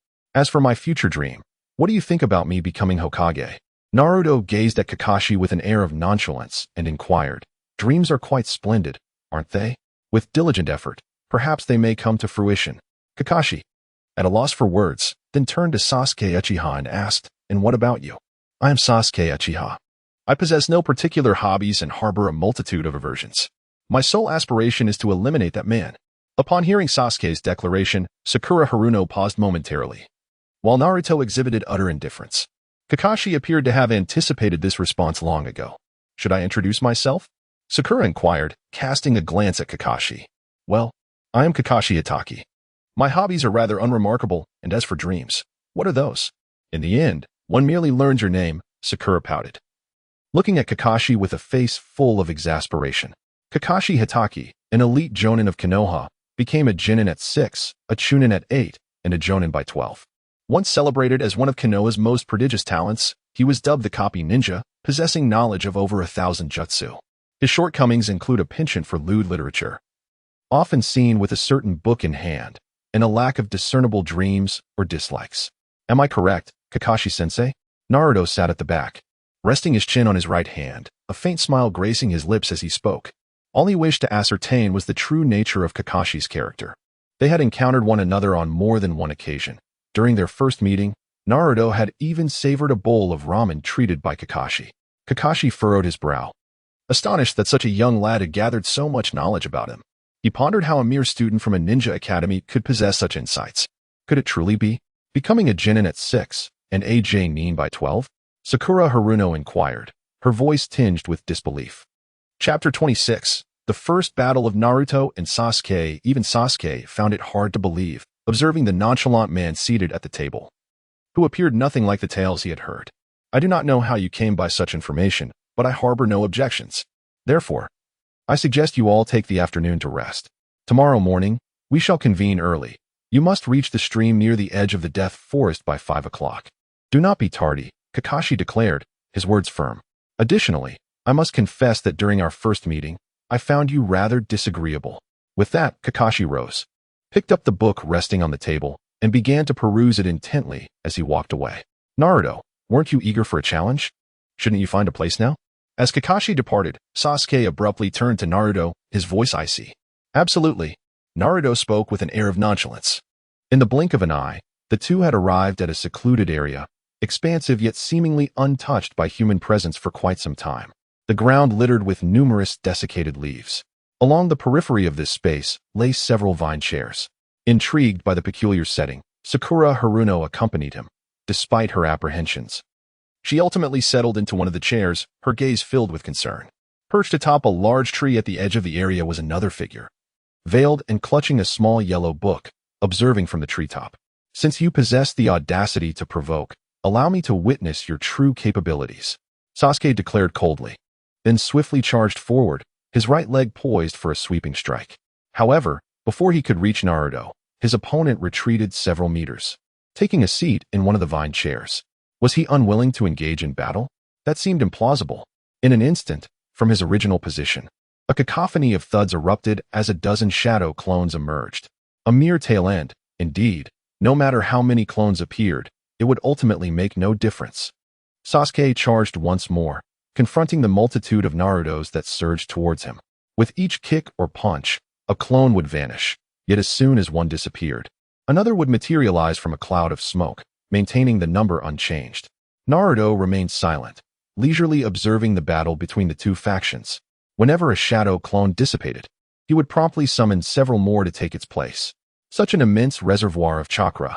Perched atop a tree, Kakashi removed his eye mask, revealing a 3-tomo Sharingan, which allowed him to clearly perceive the astonishing magnitude of chakra emanating from Naruto. The battle raged on for nearly half an hour, with Sasuke gradually breaking through amidst what seemed to be an endless array of clones. Yet, in the end, it appeared as though nothing had changed. The initial number of clones remained intact, showing no signs of diminishing. Fire style, Phoenix fire technique. As Sasuke began to form hand seals, he unleashed a torrent of flames that instantly incinerated all the clones present. However, before he could advance, a multitude of clones once again erupted before him with a series of explosive pops. Do you find this style of combat entertaining? Sasuke asked fiercely. What do you believe a ninja is? It is to employ every conceivable means to vanquish an opponent. If everything is to be conducted with complete transparency, then what purpose does a ninja serve? Naruto disdainfully declared, then perish. In an instant, Sasuke's expression transformed, becoming somewhat grotesque as he began to form hand seals with fervor. Concealed amidst the trees, Kakashi observed this scene, poised to intervene, yet Naruto, invigorated by the moment, rose to his feet and shouted, "Come forth." Fire release, Phoenix fire technique. Sasuke's demeanor had shifted dramatically from before. The single tomo of his Sharingan manifested, and he unleashed another torrent of flames from his mouth. Unlike his previous approach, Naruto refrained from employing shadow clones for confrontation. Instead, he leaped forward, swiftly maneuvering to the left, covering several meters in a heartbeat, before accelerating towards Sasuke with fervor. As he neared, Naruto harnessed his momentum to lift his right leg, emulating Sasuke's earlier movement, and executed a sweeping kick with vigor. At that moment, The prowess of the Sharingan was perfectly unveiled. Even the single tomo allowed Sasuke to perceive Naruto's speed as merely a casual stroll. Such an attack was easily evaded by Sasuke. However, as he sidestepped, Naruto deftly traced his right finger across Sasuke's neck. Enough, you have triumphed. After Naruto launched his attack, he promptly clapped his hands and turned to Sasuke with a smile, saying, "What do you mean by that?" Sasuke inquired. "It was rather dull. I simply cannot defeat you." As Naruto walked away, he waved his hand dismissively, seemingly uninterested in any further entanglement with that individual. Sasuke, bewildered by the situation, failed to grasp the meaning behind Naruto's actions. Even Sakura, who remained seated, was equally perplexed. Having fought so fiercely, why had they suddenly ceased? "Sasuke, it appears you have indeed emerged victorious," Sakura exclaimed playfully as she approached. Despite the confusion surrounding the outcome, Naruto's own admission of defeat validated everything. Sasuke cast a glance at Sakura, his expression remaining inscrutable, yet she suddenly remarked, "Sasuke, what is that on your neck?" At her words, Sasuke furrowed his brow, choosing silence as he swiftly turned away in another direction. Such remarkable speed. Kakashi, perched in a tree, observed the entire scene with growing curiosity about Naruto's recent actions. With incredible swiftness, he brushed his fingers across Sasuke's neck, an act meant as a warning. Today it was merely a finger, tomorrow it could be a blade. The speed of such an attack had even eluded Sasuke's Sharingan, forcing Kakashi to reconsider his assessment of Naruto. He had already sensed that Naruto's actions were shrouded in mystery. With consistent training, his strength could not possibly be as it appeared. It was evident that Naruto was concealing numerous secrets, ones that even this elite Nin found difficult to penetrate. Chapter 27. Investigating Naruto having departed the battlefield. Sasuke found himself in a restroom, gazing into the mirror at the gray mark on his neck, a clear residue left by Naruto, carelessly smeared with dirt from the ground. In that moment, fury surged within him, and he struck the sink with a clenched fist, his teeth gritted in anger. Most egregiously, Naruto had dared to humiliate him upon leaving. Having seemingly won, he had turned the tables, subjecting Sasuke, who held the Uchiha legacy in high regard, to a blatant insult. Perhaps fueled by rage, Sasuke's nails dug into his flesh, blood oozing between his fingers. To Naruto, such a confrontation could have been resolved in an instant. Sasuke was merely a pitiful weakling, one who lamented his fate daily without putting forth any effort. How could he ever hope for vengeance, let alone anything else? That evening, "Naruto, why do you always find yourself drawn to this place?" The Death Forest, situated near the bank of a brook, is a cherished locale for Naruto since his childhood. Hinata, perched upon a large rock, gazes at Naruto with curiosity and inquires about this place. It is a vast expanse, yet the towering trees surrounding it obscure any view from afar. In fact, their designated meeting point for the following day lies approximately 2 miles ahead, just beyond this river. The tranquility of this place, coupled with the multitude of secrets it harbors, draws me to solitude here. I relish the moments spent gazing up at the magnificent moon in the sky, absorbing the serene atmosphere. While contemplating the future, there are myriad reasons for my affinity towards this sanctuary. Naruto remarked, "This place is indeed quite pleasant. However, what did you summon me for today?" Hinata inquired, her brow furrowed in confusion. "Oh, it's nothing much. I merely wish to spend some time with you. Is that not permissible?" Naruto turned his head, illuminated by the moonlight, to gaze at Hinata's profile, a faint smile gracing his lips as he spoke. However, upon hearing his words, Hinata, who had previously been unperturbed, suddenly felt her face flush a deep crimson, the color rising from her neck to the nape of her ears. So vivid it seemed as though she might bleed from it. Is this how children are these days? Is it truly the case that they embark on such emotions at such an early age? In the distance, upon the sturdy branches of a dense tree, stood 2 figures, Kakashi, perpetually clutching a book, and Hinata Hisashi, who was activating his Byakugan to scrutinize the interactions between the two. While Kakashi perused his book, he cast his gaze forward, observing the intimate exchange between them. In astonishment, he closed his book and addressed Hisashi. This fatherly figure has always felt as if a pig has ravaged his cherished cabbage, the unexpressed pain within him dissipating only in the clenching of his fists. You are aware of Naruto's situation, are you not? He has frequented your Hyuga clan on numerous occasions. How well do you truly know this young lad? Kakashi inquired, directing his gaze at Hisashi. How well do I know him? That individual is now your student. Such inquiries should not be directed at me. Hisashi retorted with a hint of irritation. Well, you know, I have only just taken them under my wing. and I remain entirely oblivious to the intricacies of these youngsters. Kakashi replied with a smile.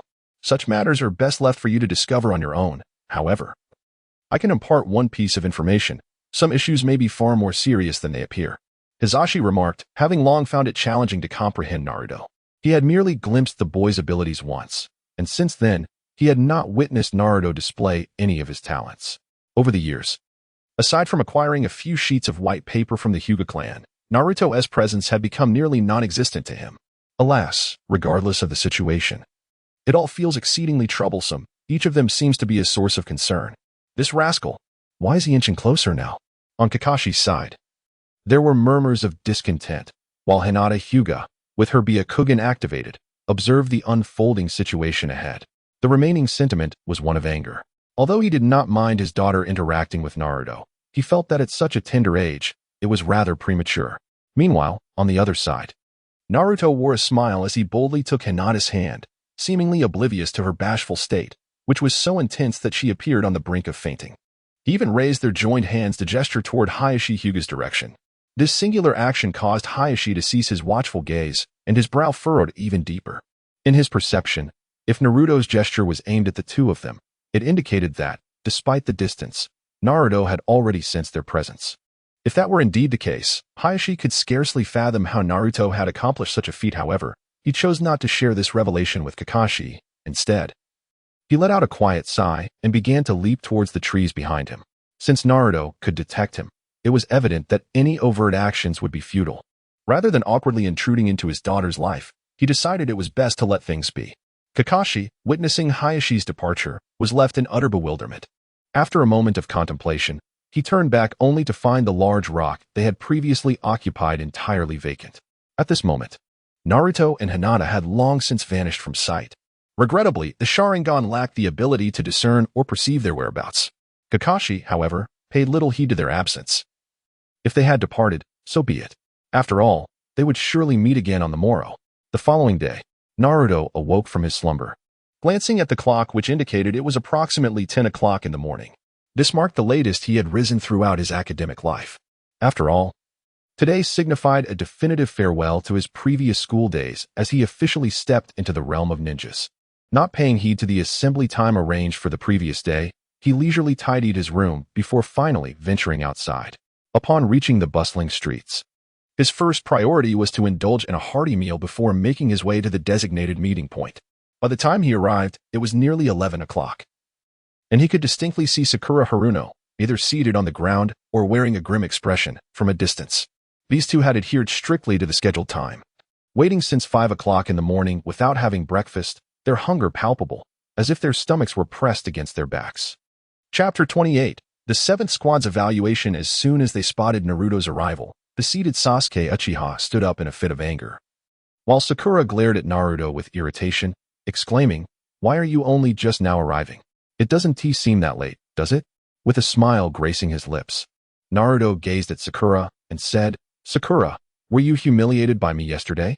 Sasuke, filled with indignation, retorted, for this incident had deprived him of a restful night, allowing his anger to linger until this very moment. "Well, why bother concerning yourself with such trivial matters?" Naruto approached Sasuke and lightly patted him on the shoulder, a smile playing at the corners of his mouth. However, this gesture only served to ignite Sasuke's fury to its peak. In an instant, he extended his right hand, intent on seizing his opponent's shoulder for another bout.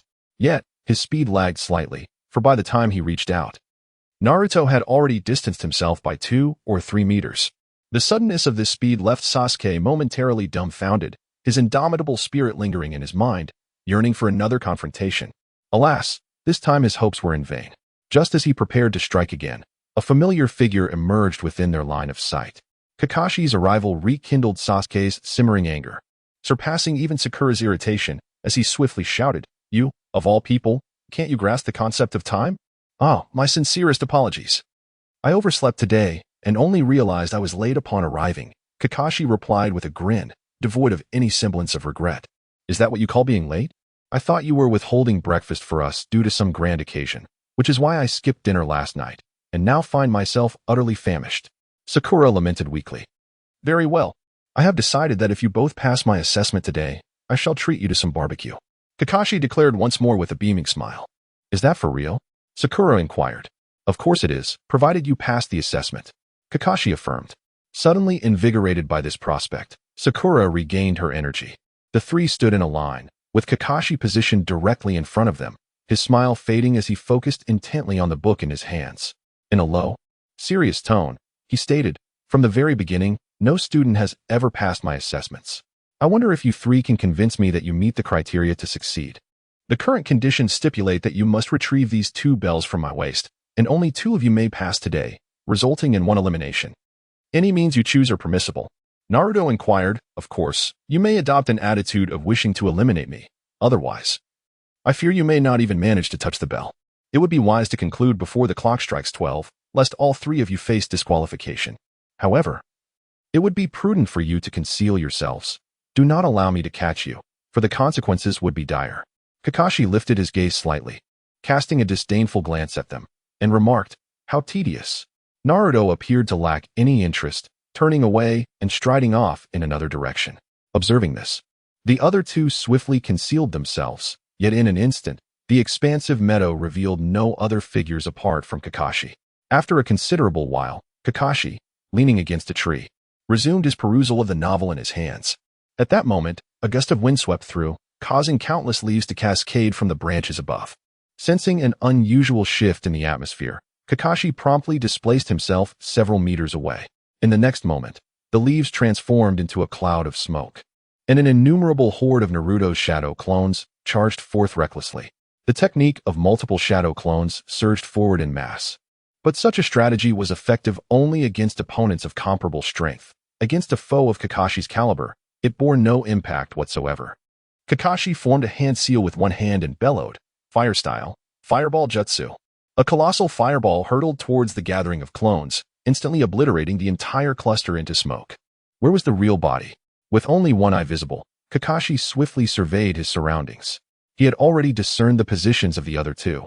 Yet Naruto's whereabouts remained elusive since the moment he departed. Within Kakashi's perception, Naruto's clones seemed to be everywhere, but the true body remained hidden. Even after examining the entire vicinity, he could not detect where the opponent was concealed. Meanwhile, the actual Naruto was leisurely perched upon a tree, admiring a different view. This location was entirely distinct from the arena where his examination was taking place. Not far off, the assembly point for Team 8 was engaged in its own battles, and Naruto had merely come here to observe the performance of his prospective bride. In other words, he had never set foot in his actual competition arena. It was merely a shadow clone that had ventured there, which elucidated why Kakashi had failed to locate him throughout the encounter. However, as Naruto reclined comfortably on the tree branch, he was suddenly captivated by what appeared to be falling snowflakes. Everything seemed normal, yet the weather was far too temperate for snow. Ninjutsu, release. What was the situation with Team 8? This indeed pertains to a collective training of an entire class dedicated to reconnaissance, where each individual possesses either heightened perception or exceptional visual capabilities, or is otherwise born for this purpose. As the teacher of Class 8, Kurenai Yuhi is herself a master of Ninjutsu, renowned as the most proficient practitioner of illusionary techniques in the Hidden Leaf Village, second only to the Uchiha clan. Upon breaking the illusion, Kurenai found herself beneath a tree. Gazing up at Naruto, who sat perched above, her brows furrowed, she felt a wave of surprise at this hour. The young boy should have been present at their designated training ground, so how could he have ended up in their Class 8 training area? Chapter 29, The Struggle to Withdraw. However, Kurenai seemed to harbor no fondness for Naruto. While her feelings did not quite reach the level of disdain, she could not shake the impression that this young boy might not turn out to be a good person in the future. Perhaps it was influenced by past emotional factors. Yet she could not deny her skepticism regarding Naruto's potential as he progressed. Teacher Kurenai, do you not think that using Ninjutsu on others right from the outset is rather inappropriate? Naruto remained perched upon the tree, casually inquiring. Yuga was taken aback. She was well aware of the illusions she had conjured, yet she never anticipated that a mere novice, fresh from the ninja academy, could unravel them with such ease. What brings you here, straying from your designated place? Despite the lingering doubts in her mind, Yuga could not help but voice her question. Was it merely a coincidence that led you here? Does Teacher Red harbor any objections? Naruto leaped forward, landing directly before his opponent, gazing at them with a calm demeanor as he spoke. This is the territory of Team 8, and your presence is not particularly welcomed. I suggest you take your leave promptly. Yugao's voice was laced with authority, her patience evidently waning, especially in the presence of this irritating young man, whose very existence she found distasteful. Conversing with him felt like a waste of breath. Meanwhile, Hinata and the others, engrossed in their training at a distance, remained oblivious to the unfolding situation, diligently focused on their exercises. However, upon hearing Yugao's command, Naruto suddenly burst into laughter, adopting a nonchalant attitude as he retorted, "Do you have any objections to my presence here? Or perhaps you believe you would dare lay a hand on me? Do not deceive yourself. There are truths you are aware of that I also comprehend. Lower your stance. Do not assume that being a Chunin grants you the right to look down upon all." "What do you mean by that?" Yugao inquired, her brow furrowing in confusion. "Never mind. Discussing this with you seems futile. I have observed all that I need to." Naruto did not dwell excessively on the matter, nor did he wish to engage in conversation with someone who harbored animosity towards him. He considered it a futile expenditure of breath, although Tsunade was exceedingly irate. The eventual outcome indeed mirrored Naruto's assertion. She could not bring herself to strike a lower-ranked ninja, especially one as significant as Naruto, the Jinchuriki. Originally, the area belonging to Team 7 had witnessed Uchiha Sasuke and Haruno Sakura both subjected to relentless torment, while Kakashi struggled to locate Naruto, causing his initial enthusiasm for reading to evaporate in an instant. Yet, Naruto's shadow clones continued to emerge in rapid succession, eager to participate. Were they ordinary ninjas? Akin to Kakashi, their chakra would have long since been depleted. Haruno Sakura had fainted outright, and Sasuke appeared to be rooted in the earth, his condition dire as the designated time approached, with Naruto still absent. With just 5 minutes remaining, Kakashi called out calmly, "If you do not emerge now, you will truly have no chance left." However, even as his words faded, Naruto showed no inclination to appear, instilling in Kakashi a sense of foreboding. At last, Kakashi removed the forehead protector concealing his left eye, activating his Sharingan to meticulously capture any pertinent information. Yet, as he turned to glance behind him, Naruto had inexplicably materialized at his back, seemingly having been present all along. The Sharingan. It appears quite formidable. Naruto smiled as he gazed at Kakashi. He had just come from Team 8 and was taken aback by the scene before him. "You have 1 minute. Do you believe you can snatch the bell from my grasp?" Kakashi inquired. "There's no need for that. I have no interest in being a ninja."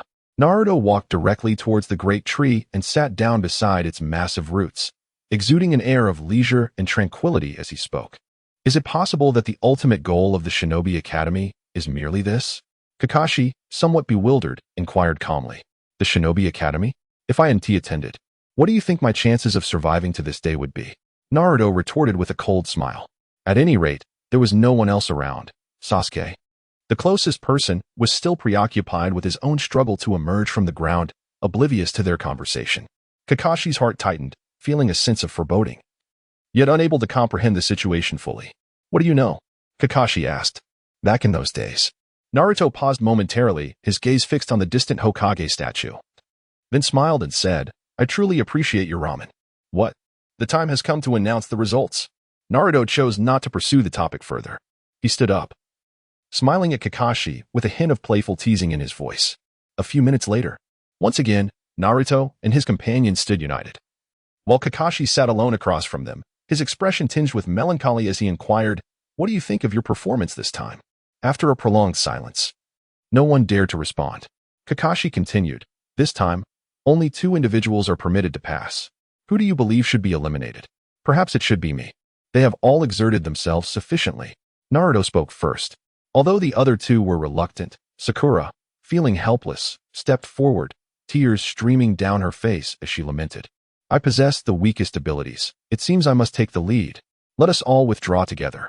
Sasuke, unusually breaking his silence, maintained his aloof demeanor as he spoke. "Congratulations to you both. You have all passed," Kakashi declared, taking a deep breath. The other 2 displayed clear surprise and delight, while Naruto regarded the outcome as nothing short of inevitable. Regardless of the endeavors they undertook, the conclusion would invariably lead to their success. There was no possibility of any one of them being sent back to the original school. In the realm of reality, it was virtually impossible for anyone to be expelled from this institution. Such is the nature of the ninja world, where rules are but a mere illusion. Now that it has concluded, it seems we may finally take our leave. Naruto inquired, Aren't you going to indulge in some barbecue?" Sakura responded, "I have no interest. I'm leaving." Naruto spoke as he turned and left the three of them, his hand dismissively waving behind him.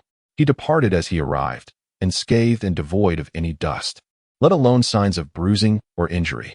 What secrets lay hidden beneath this facade? Kakashi gazed at Naruto's retreating figure, his mind swirling with contemplation.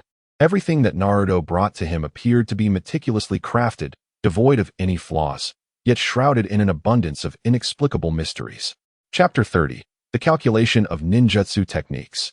The initial gathering concluded on an unsatisfactory note.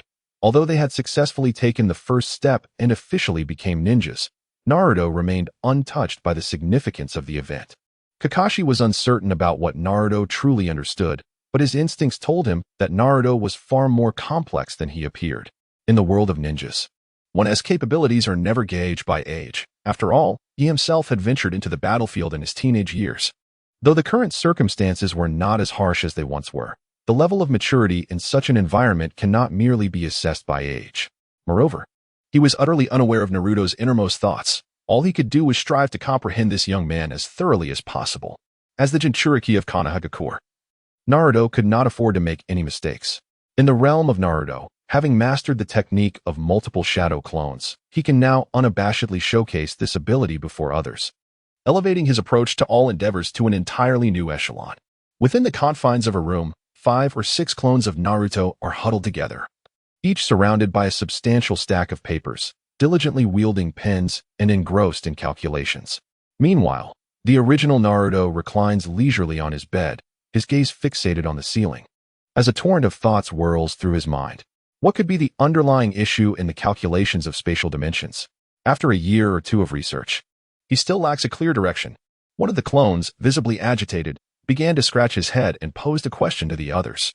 It seems we are merely short of experimental data. Relying solely on our calculations here, it is unlikely that we could deduce a normal trajectory within 2 years, let alone elevate the Flying Thunder God technique to the next level, which undoubtedly requires an immense volume of data. Another clone interjected. How are the calculations regarding the fusion of chakra progressing? The original, suddenly sitting upright, inquired of his clones. Similar to the calculations for the Flying Thunder God technique, we are equally hindered by a lack of experimental data. Without concrete implementation strategies, our calculations remain in a state of uncertainty. If only we could obtain a reference point of substantial value, it would undoubtedly facilitate a significant breakthrough in our current computations, replied one of the clones. Naruto was acutely aware that remaining in the village of Konoha had significantly hindered his progress.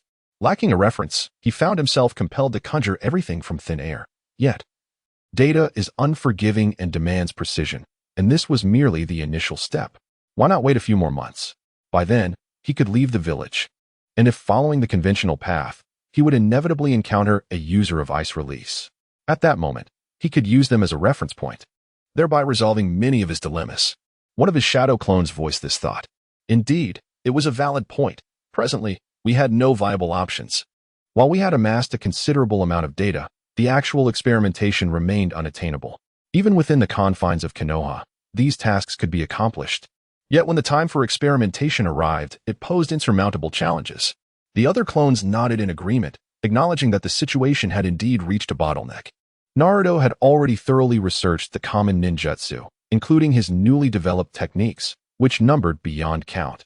These techniques were fundamentally based on chakra, with attributes serving as auxiliaries, and were further enhanced by the fusion of nature transformation and form alteration.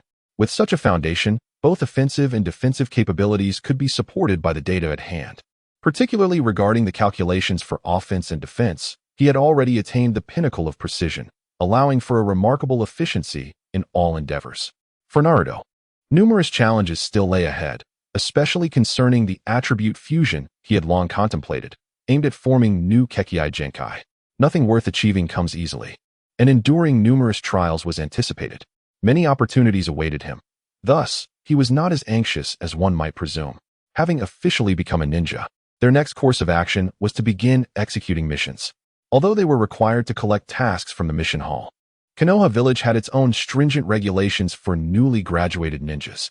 The prerequisite was that all tasks had to meet specific requirements. Tasks within the village were generally classified as D rank, while missions outside the village had a minimum rank of C. Despite the seemingly disheartening nature of this system, It was an essential part of their training as novices. On the first day of missions, Kakashi led them directly to the mission hall, where the available tasks mostly revolved around mundane chores such as weeding, catching cats, or retrieving dogs, activities that could be easily undertaken by an ordinary person. It was hardly fitting for ninjas, yet these tasks were unavoidable.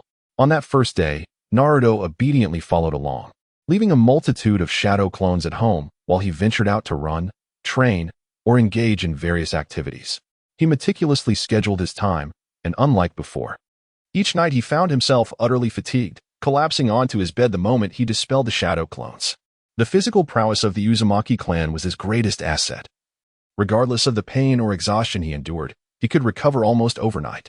The benefits were visibly apparent, as the training effects of the shadow clones directly reflected on his true self. Where others might require 10 days of training, he needed only a single day. The price he paid was the daily burden of relentless fatigue, yet this had become a normalized aspect of his life. On the second day, during missions, Naruto was so disinclined that he sent a shadow clone to follow them, while he himself remained behind. Aside from Kakashi, the other two did not notice any changes. Observing this, Kakashi furrowed his brow but chose not to address the matter with the others. Upon returning to the mission hall, Kakashi casually selected a task from the D-rank category. Another cat-catching mission, really? He mused. Sakura Haruno gazed speechlessly at the contents of the task, her face reflecting disdain as she addressed Kakashi. Chapter 31. Undercover Investigation. Kakashi maintained an expressionless demeanor. The initial task was precisely as outlined, with nearly every team assigned equivalent duties. Are we not permitted to undertake tasks of a higher rank? Sasuke inquired, a hint of curiosity in his tone. Given your current abilities, what else do you believe you can accomplish? Complete 100 D-rank missions, and we shall discuss the rest later, Kakashi remarked, one eye on the book in his hand while the other occasionally glanced towards Naruto. His words were delivered with a nonchalance that somewhat acknowledged Sasuke's thoughts. With an average of 1 D-rank mission per day, it would take them at least 3 months to leave the village, though this could only be assessed according to standard norms. Kakashi-sensei, when will we be able to conclude this? If every day consists of such monotonous tasks, it will surely become unbearably tedious. Sakura lamented, her gaze fixed on Kakashi.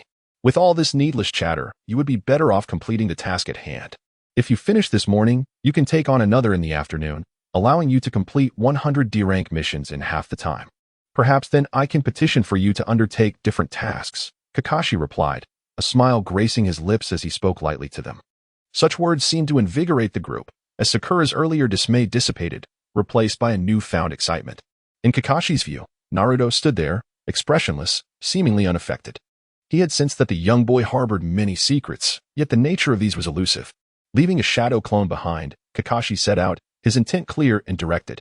You busy individual, what brings you to our side? Meanwhile, in a different part of the Hidden Leaf village, Hinata and her companions were diligently executing their own task amidst the trees. In the distance, Asuma and Kakashi observed them closely, as if wary of potential mishaps. Taken aback by Kakashi's arrival, Asuma inquired, what brings you here? I merely wish to gather some information regarding Hinata from your team, Kakashi replied earnestly. I assume you are interested in matters concerning Naruto? Asuma responded, surprise evident in his tone. Yes. Kakashi did not shy away from the topic, but was intrigued by how Asuma had become aware of it. How did you come to know about this? I only learned yesterday, as that young lad visited our training grounds, so we have had some interaction. What are your impressions of him? Kakashi inquired, expressing his concern. The situation was quite dire, and the other party's demeanor was notably rigid, exuding an inscrutable aura. Furthermore, it was evident that his prowess likely surpassed that of these students by a considerable margin. The extent of his abilities, however, remained difficult to articulate. Yugao Akatsuki candidly conveyed her thoughts, relying on her understanding of Ninjutsu, asserting that it was improbable for a mere freshly graduated student to unravel such complexities, which was precisely why she voiced her suspicions. This young individual certainly harbored numerous secrets, yet thus far, we have been unable to discern them. Hence the motivation to investigate further into the mysteries surrounding him, Kakashi remarked with a smile. Spare yourself the fruitless endeavor. No secrets will be uncovered here regarding Hinata, unless we resort to having the interrogation department probe her mind. Yet, as the heiress of the Hyuga clan, such an action is manifestly out of the question. How can you be so certain? Kakashi replied. I inquired yesterday, and regardless of any matter concerning Naruto, Hinata would not utter a single word. Yugao reflected on her encounter with Naruto the previous day, realizing that the first thing that crossed her mind was the existence of someone in her class who shared a particularly close bond with Naruto, which prompted her to question Hinata about him. Ultimately, she gleaned no useful information or answers. Many were aware that the individual closest to Naruto was indeed Hinata of the Hyuga clan, but what good did that knowledge serve? The issues surrounding him were substantial, and the only breakthrough might arise from this direction. Could it be possible to probe through Ninjutsu? Kakashi pondered in silence for a moment before tentatively posing the question. That might not be out of the realm of possibility, but you must comprehend the consequences of such actions. I do not recommend provoking the Hyuga clan in this manner. Yugao cautioned. Perhaps I shall refrain, but may I engage him in conversation? Kakashi inquired. That poses no issue, Yugao replied, then departed from Kakashi, making her way toward Hinata. After a considerable interval, Hinata approached with a careful demeanor. In the presence of Kakashi, she exhibited no signs of embarrassment. However, she had already deduced part of his purpose for visiting. Throughout her journey, she had contemplated various strategies to cope, yet feelings of unease lingered within her. Good day, Kakashi-sensei. I wonder what brings you to me. Hinata stepped forward, smiling earnestly. I truly apologize for the interruption, but I intended to gain some insights from you. Kakashi responded warmly. No trouble at all. What is it you wish to know? It concerns Naruto. Kakashi suddenly adopted a serious demeanor, asking earnestly. I'm sorry, but I am not well versed in Naruto's circumstances. As his teacher, you must possess more knowledge than I do. Hinata retorted in an instant. You and Naruto are the best of friends. Could you enlighten me about Naruto? Kakashi, feeling helpless, inquired once more. I merely know him. The rest is for you to investigate. I must attend to my mission. My apologies, Kakashi-sensei. With that, Hinata turned on her heels and departed, leaving Kakashi no further opportunity for discussion. How could Kakashi possibly remain oblivious to Hinata's concealment? The crux of the matter was that, at present, there were no viable alternatives. Their plans had reached an impasse, and all that could be done was to ascertain what Naruto was engaged in. Meanwhile, Naruto was commanding several shadow clones to conduct simultaneous ninjutsu tests, while additional clones stood guard. This location was situated at the furthest edge of the Leaf Village, right at the heart of the Forest of Death. As for the Umbu, they were stationed at the periphery of the village, and with Konoha enveloped in a protective barrier. It was virtually impossible for anyone to approach this area from the outside, as long as the ninjutsu did not reach the S-rank level and was released without significant disturbance. It would likely go unnoticed. Chapter 32. Ninjutsu testing. At the center of the Forest of Death, Naruto's clones occupied their designated positions, with 5 or 6 clones stationed in the very center. This was their final attempt. Once completed, they would initiate a swift retreat. Wind-style ninjutsu would be prioritized for testing defensive capabilities. Naruto, in his true form, shouted loudly, prompting the 5 or 6 shadow clones that had remained at the periphery to begin forming hand seals with a single hand. The method of sealing was remarkably simple, requiring only 5 or 6 gestures and not even a second's time. Subsequently, they all slammed their palms onto the ground and collectively shouted, Earth Release, Mud Flow Palace. Instantly, the once solid rock beneath them was enveloped by flowing earth, which then gradually morphed in shape. Within moments, a massive platform measuring approximately 50 meters in diameter was formed. Surrounding this platform were towering walls, erected to prevent any disturbances from reaching the outside world. Nevertheless, Naruto remained apprehensive about whether this event might attract external attention. Thus, the majority of the clones began to leap outward, spreading over a 2-kilometer radius to ensure they remained undetected. Once everything was in place, the clones present at the site displayed expressions of utmost seriousness. One of them silently formed hand seals, alternating between different gestures. In an instant, a unique pattern began to emerge from his hands. The combination of wind and fire transformed the originally A-ranked flames into an attack that rivaled S-ranked power. Another clone, tasked with defense, remained stationary and performed 2 hand seals, exclaiming, Wind Release, Wind Wall. Upon utterance, a wall of wind materialized before him. The airflow directed from below to above, forming a translucent barrier. As the colossal flames approached, the wind wall swiftly engulfed them, propelling the fire nearly 50 meters into the air. The clones within felt the strength of this defense, not experiencing even a hint of heat. However, this defensive capability was only sufficient to counter S-ranked attacks at best. Its advantages included rapid deployment of defense, the ability to counterattack using the defense, complete ineffectiveness against physical attacks, and minimal chakra consumption. The drawbacks, however, were significant. It could not defend against earth-based attacks, lacked agility, and was vulnerable to fast and nimble ninjas, potentially resulting in varied injuries. In summary, the defensive capability was rated A, albeit with clear and critical shortcomings. The clones reflected on the recent attack, marking it as their first practical attempt, while also discerning the strengths and weaknesses inherent to their numbers, thus facilitating a clearer understanding of what to be mindful of in future endeavors. Naruto had indeed come to this realization himself, in terms of defensive capabilities. He was undeniably lacking. Next, he aimed to clarify the situation regarding his ninjutsu, utilizing data for correction. If correction proved impossible, he would promptly list the essential considerations to bear in mind during usage, thereby enhancing his memory and control. He called out to his shadow clones, explaining that his journey to such a distant location for testing the potency of these techniques was driven by the necessity for data to substantiate them. He had previously attempted this during his school days, yet often found the execution far from straightforward. The village of Konoha resembled a tightly sealed barrel, with its every corner under the scrutiny of others. The deployment of large-scale ninjutsu was simply untenable in such an environment. Even though he had ventured this far, the disturbance he created, according to their initial expectations, would likely be detected by others in no more than half an hour. The multitude of shadow clones was a strategic decision to expedite the completion of all his experimental data. At this moment, Naruto resembled a scientist in the realm of ninjutsu, striving to elevate his abilities to their utmost potential. He possessed all 5 elemental affinities: wind, lightning, water, fire, and earth, without specializing in any singular aspect, which allowed him to channel all his powers forward with remarkable steadiness. His objective was clear: to identify the fusion point of bloodline limits, employing his knowledge and precision to create a bloodline limit that one would naturally possess. Meanwhile, Kakashi was searching for Naruto's true form, and although he had yet to locate him, the journey unveiled numerous astonishing revelations. Naruto not only created clones within the confines of his home. Although the specifics of their activities remained a mystery, it was evident through the window that they were all engaged in study. Regardless of the subject matter, Kakashi chose not to delve into the details. However, in another locale, he encountered a strikingly different facet of Naruto. At the edge of the Forest of Death, Naruto was engaged in an intense physical training regimen, not with just one clone, but with 5 or 6 running in unison. In another section, additional aspects of physical training, ninjutsu practice, and chakra refinement were underway. Each activity appeared to be conducted with meticulous order, leaving Kakashi astounded at the sight before him. This was the first time he truly recognized the dedication of his student, never having imagined that someone could exert such effort simultaneously.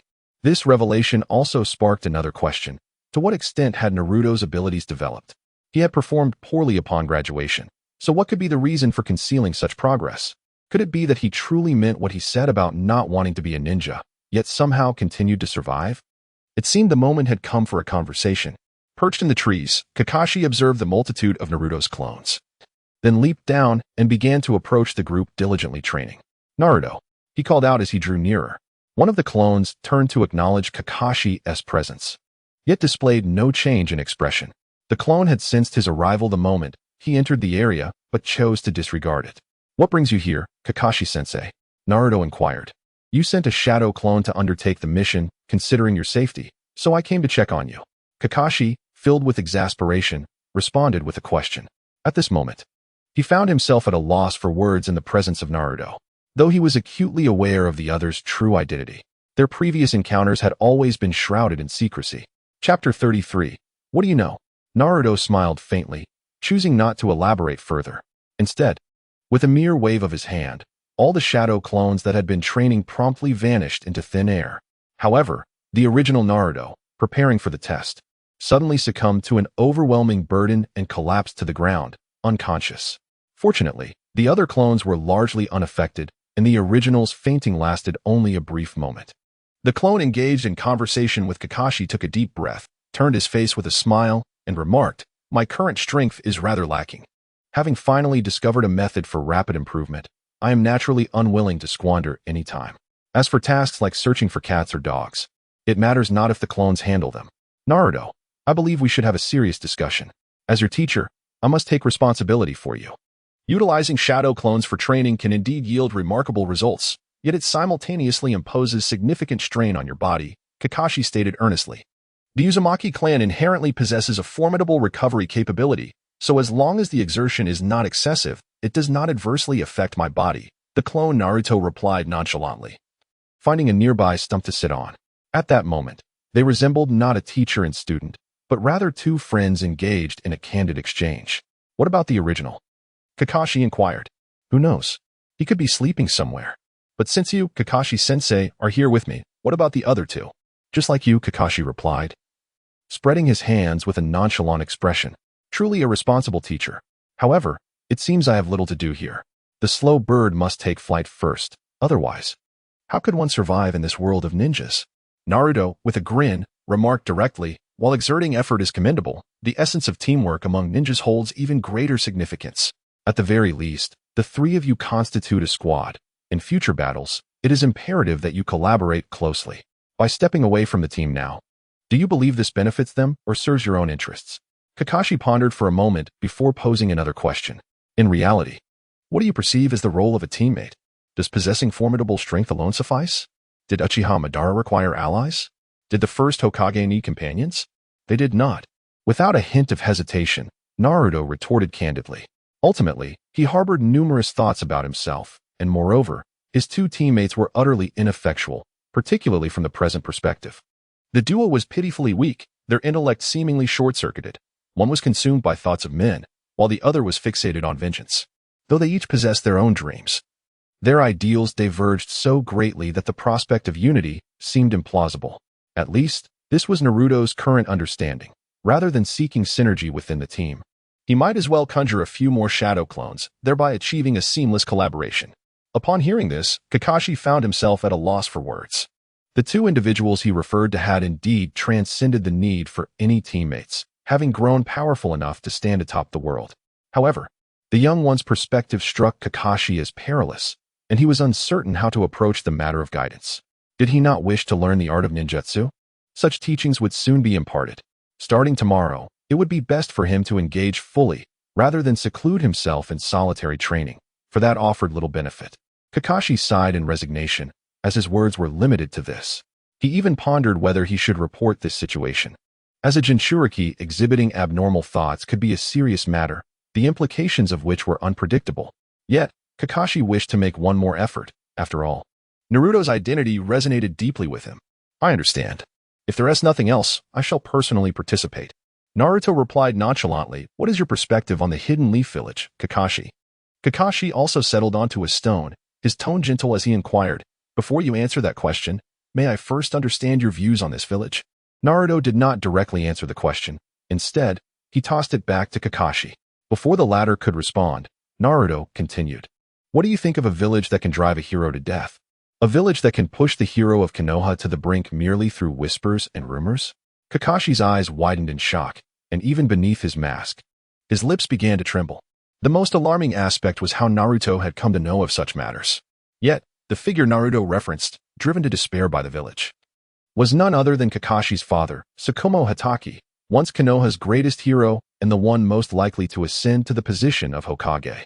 Ultimately, it was a web of conspiracies that led this hero, who dedicated his life to the village, to take his own life within the confines of his home. This tragic event had once cast Kakashi into darkness, stalling his rise as Konoha's prodigy for a considerable time, only recently beginning to show signs of improvement. What do you know? Kakashi asked in a low voice. Tsukumo Hatake, an elite jonin of Konoha, rendered immense service during the Second Shinobi World War. Yet none have acknowledged his contributions.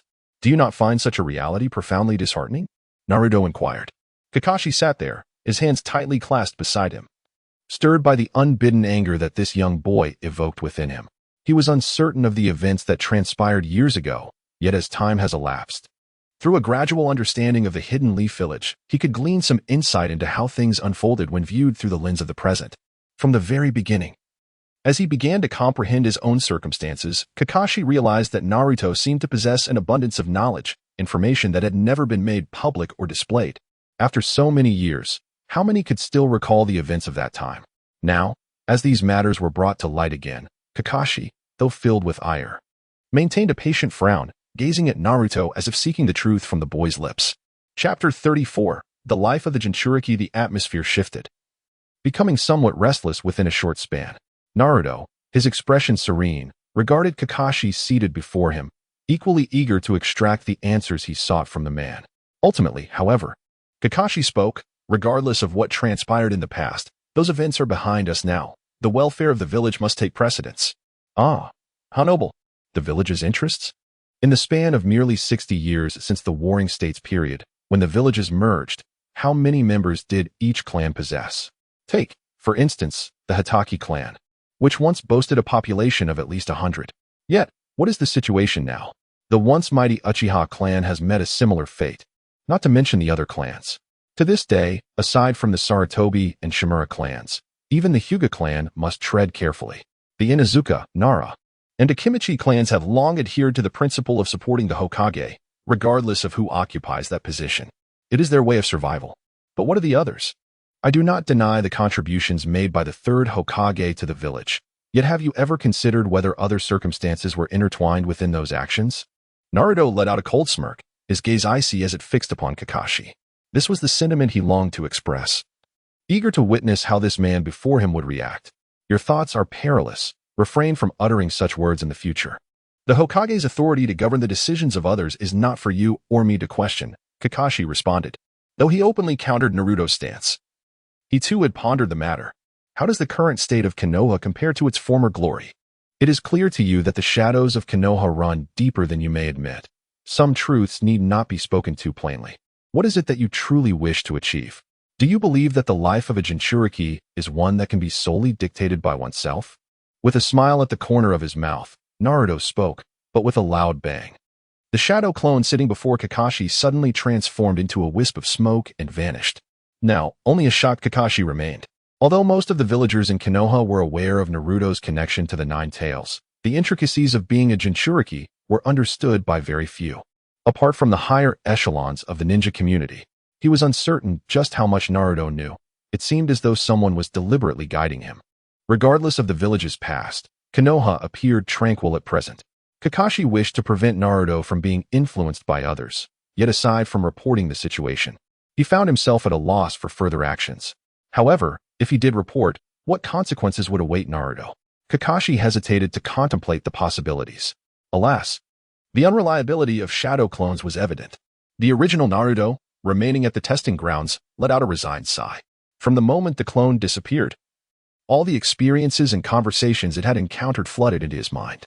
He had intended to keep everything concealed, but he was taken aback to discover that the clone had nearly divulged all the secrets. In such circumstances, what was the point of attempting to hide anything? Despite his deep understanding of Kakashi, the critical issue remained. If Kakashi were to reveal matters to the current third Hokage, would it not spell disaster? Preparations were in order. With a sigh, Naruto muttered to himself. He then turned his gaze towards the shadow clones preparing for the next round of experiments. A mere wave of his hand caused all the clones to vanish into thin air, including those inside his home diligently writing. Should such an event come to the attention of the Hokage, what predicament would Naruto find himself in next? He held little faith in Kakashi. After all, trusting him was of little consequence. Emerging from the forest of death, Naruto observed the individuals laden with goods on the street, merchants preparing to depart from Konoha. And they represented his most convenient means of escape from the village. As they continued to load their cargo, Naruto approached slowly and pressed his right hand against the side of a cart. Instantly, a set of black seals was inscribed onto the cart's surface. But these markings only manifested for a fleeting second before fading away as if absorbed by the cart itself. He employed similar measures to ensure his own safety, preparing for any unforeseen complications. After completing these tasks, he returned to his residence. And the first thing he did was pack all the items of value in his room into scrolls, the most convenient form for a hasty departure. However, just as he finished organizing, he sensed the immediate presence of several Umbu agents surrounding his home. Though uncertain of their intentions, his instincts kicked in, and he became acutely vigilant. With scrolls in hand, Naruto opened his room door and descended the stairs, only to find that indeed, individuals awaited him outside. 3 masked Umbu agents positioned themselves, and as Naruto stepped out, 2 flanked him while the one in front spoke. Uzumaki Naruto, the Hokage wishes to see you. Please accompany us. I have a mission at the moment. What does the Hokage require of me? Naruto inquired. Your only task now is to follow us. And you have no choice in the matter, the Umbu agent replied, his tone chillingly cold. Could you not wait a moment? Just take him away.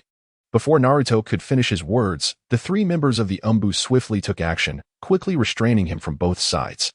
The moment he had dreaded and feared had finally arrived. After enduring for so long, he found himself subjected to such treatment merely because his shadow clone had spoken a few extra words. Memories from his childhood flashed before his eyes in that instant, revealing the inherent injustices of Konoha and filling him with disdain for everything associated with it. Just moments ago, he had maintained his composure. But now he was being forcefully subdued. Is this truly the essence of Konoha? Might I be released? I can make my own way. Naruto suppressed the raging fire within him and spoke in a tone of indifference. Chapter 35, Residing with Kakashi? From the moment the other party arrived on his side, Naruto had envisioned countless ways to depart from the Hidden Leaf Village. This was a course of action he would resort to only when all other options had been exhausted. Despite its darker aspects, it is undeniable that, within the entire shinobi world, the Hidden Leaf Village is one of the safest havens. Upon hearing Naruto's voice, the two Umbu members did not refuse. They subsequently relaxed their grip and scrutinized him closely. We hope you can cooperate. Since there are no further issues, let us proceed, stated the lead man, adorned in an Umbu mask. Rest assured, but may I inquire as to what has transpired? Naruto inquired. What you ought to know will be revealed to you. What is not meant for your knowledge should remain unexamined. One of the Umbu agents spoke, ultimately grasping Naruto's arm with a rough yet swift motion, pulling him away. They began to leap towards the Hokage building at an astonishing pace, traversing the rooftops with remarkable speed. However, as they approached the Hokage's edifice, an inexplicable sense of unease began to burgeon within Naruto. Yet, he retained considerable confidence. Even if he wished to flee in the presence of the Hokage, it should not pose a significant challenge. Although he had not thoroughly mastered the Flying Thunder God technique, his proficiency had reached a commendable level, allowing for a potential escape if the circumstances demanded it. Curiosity gnawed at him regarding the purpose of Sarutobi Hiruzen's summons as Hokage. Why, in broad daylight, did so many Umbu accompany him? Did they truly require such a grand display for someone who had merely just graduated from a ninja academy? Though the distance to the Hokage building was not vast, their speed ensured they arrived within a mere 5 minutes. The structure, merely 3 stories tall, stood prominently within the village of Konoha. From the rooftop of the Hokage building, one could survey the entire village, akin to standing atop Hokage Rock. As they arrived, Naruto felt a mix of trepidation and anticipation as he ascended the staircase alongside the 3 Umbu members. With each step, he could hear the rapid thrum of his heartbeat, a palpable tension surging within him. Upon reaching the 3rd floor and opening the door to the Hokage's office, the sight of those within caused him to instinctively clench his fists. It was evident that none among them were to be trifled with. Kakashi leaned casually against one corner of the office, appearing relatively at ease. However, the Hokage's office housed more than just this familiar face. Alongside Hiruzen Sarutobi, Kakashi was present, as well as 3 others, each emanating an air of intimidation. One of them required no introduction. Despite never having seen him, Danzo's visage was indelibly etched in Naruto's mind. The other 2 seated there were unmistakably the Hokage's advisors, wielding considerable influence within the village. Naruto has arrived. Quickly, let him in. Sitting at his desk, Sarutobi Hiruzen leisurely puffed on a cigarette as Naruto entered the room. With a calm demeanor, he began to speak. From the tone of his voice, Naruto felt a measure of relief. At least, through the eyes of the 9 tails, he could discern that, apart from Danzo, no one harbored ill intentions towards him. Grandpa Hokage, what brings about such a grand assembly today? Naruto inquired. Vortex Naruto, be mindful of your surroundings and the titles you use, Hiruzen replied. As soon as Naruto posed his question, Danzo, with a look of dissatisfaction, shouted at him. Danzo, it's nothing of great concern. Sarutobi Hiruzen gently tapped his pipe against the table, turned to Danzo, and then, with a warm smile, continued addressing Naruto. The reason I called you here is rather simple. Recently, the situation in Konoha has been somewhat precarious. Therefore, for at least the next month, it is imperative that you reside closely with your teacher, Kakashi. At the very least, he can ensure your safety. Is that all? Naruto inquired with a hint of confusion. What else could it possibly be? I had assumed there were other matters at hand. Observing the multitude of individuals seated within the room, it felt akin to a trial. Since that is the case, I shall rest easy. Residing with Kakashi-sensei poses no issue. Naruto grinned broadly and remarked, I initially thought that such significant symptoms indicated something serious had transpired. I never anticipated that after such a lengthy discussion, it would ultimately pertain to this matter. He surmised that there must be external forces threatening the safety of the Nine Tails or harboring intentions towards this tailed beast, which led to the resolution through this means. Provided you have no further issues, in the upcoming period, you shall remain with Kakashi. This will also afford him the opportunity to instruct you in various other aspects of ninjutsu, declared Sarutobi Hiruzen. I understand, Grandpa Hokage, Naruto responded. Kakashi, I entrust him to your care. Once the situation is resolved, we will notify you at the earliest opportunity, Sarutobi said earnestly to Kakashi. This was already a clear indication of unspoken implications, yet it was crucial that Naruto remained unaware, suggesting that they had likely discussed the details of this matter prior to this meeting. Kakashi did not decline. He nodded seriously and then stood upright, walking over to Naruto, grasping the collar of his shirt and gently pulling him away from the location. As the door to the Hokage's office closed behind them, Naruto's heart finally began to ease. Although he had considered the most immediate plans, the sudden emergence of this situation made him regard Kakashi with renewed respect. His clones had conveyed an abundance of inconsequential information. For a ninja, the immediate course of action would undoubtedly be to report. However, from the Hokage's demeanor, Naruto discerned no indications regarding the matter, implying that it had not been disclosed at all. Now I must live with my teacher, but I don't have much money. How about you treat me to a bowl of ramen, sensei? As Naruto stepped out of the Hokage building, he turned to Kakashi with a bright smile. Chapter 36. The Irreversible Path. Kakashi's expression was tinged with bitterness. He had contemplated the implications of Naruto's words the previous day, realizing that they might lead this young boy down an irreversible path. However, after much internal struggle, he ultimately decided against reporting his concerns. As the Jinchuriki, Naruto's lack of consideration for the village posed a significant threat. Yet, if he were to report it, Naruto might face the peril of having the tailed beast extracted from him. Such an event would mean that his teacher's only son could never live to see adulthood in peace. Therefore, the only course of action left was to diligently guide Naruto's thoughts. Kakashi had not anticipated that circumstances would unfold in such a manner.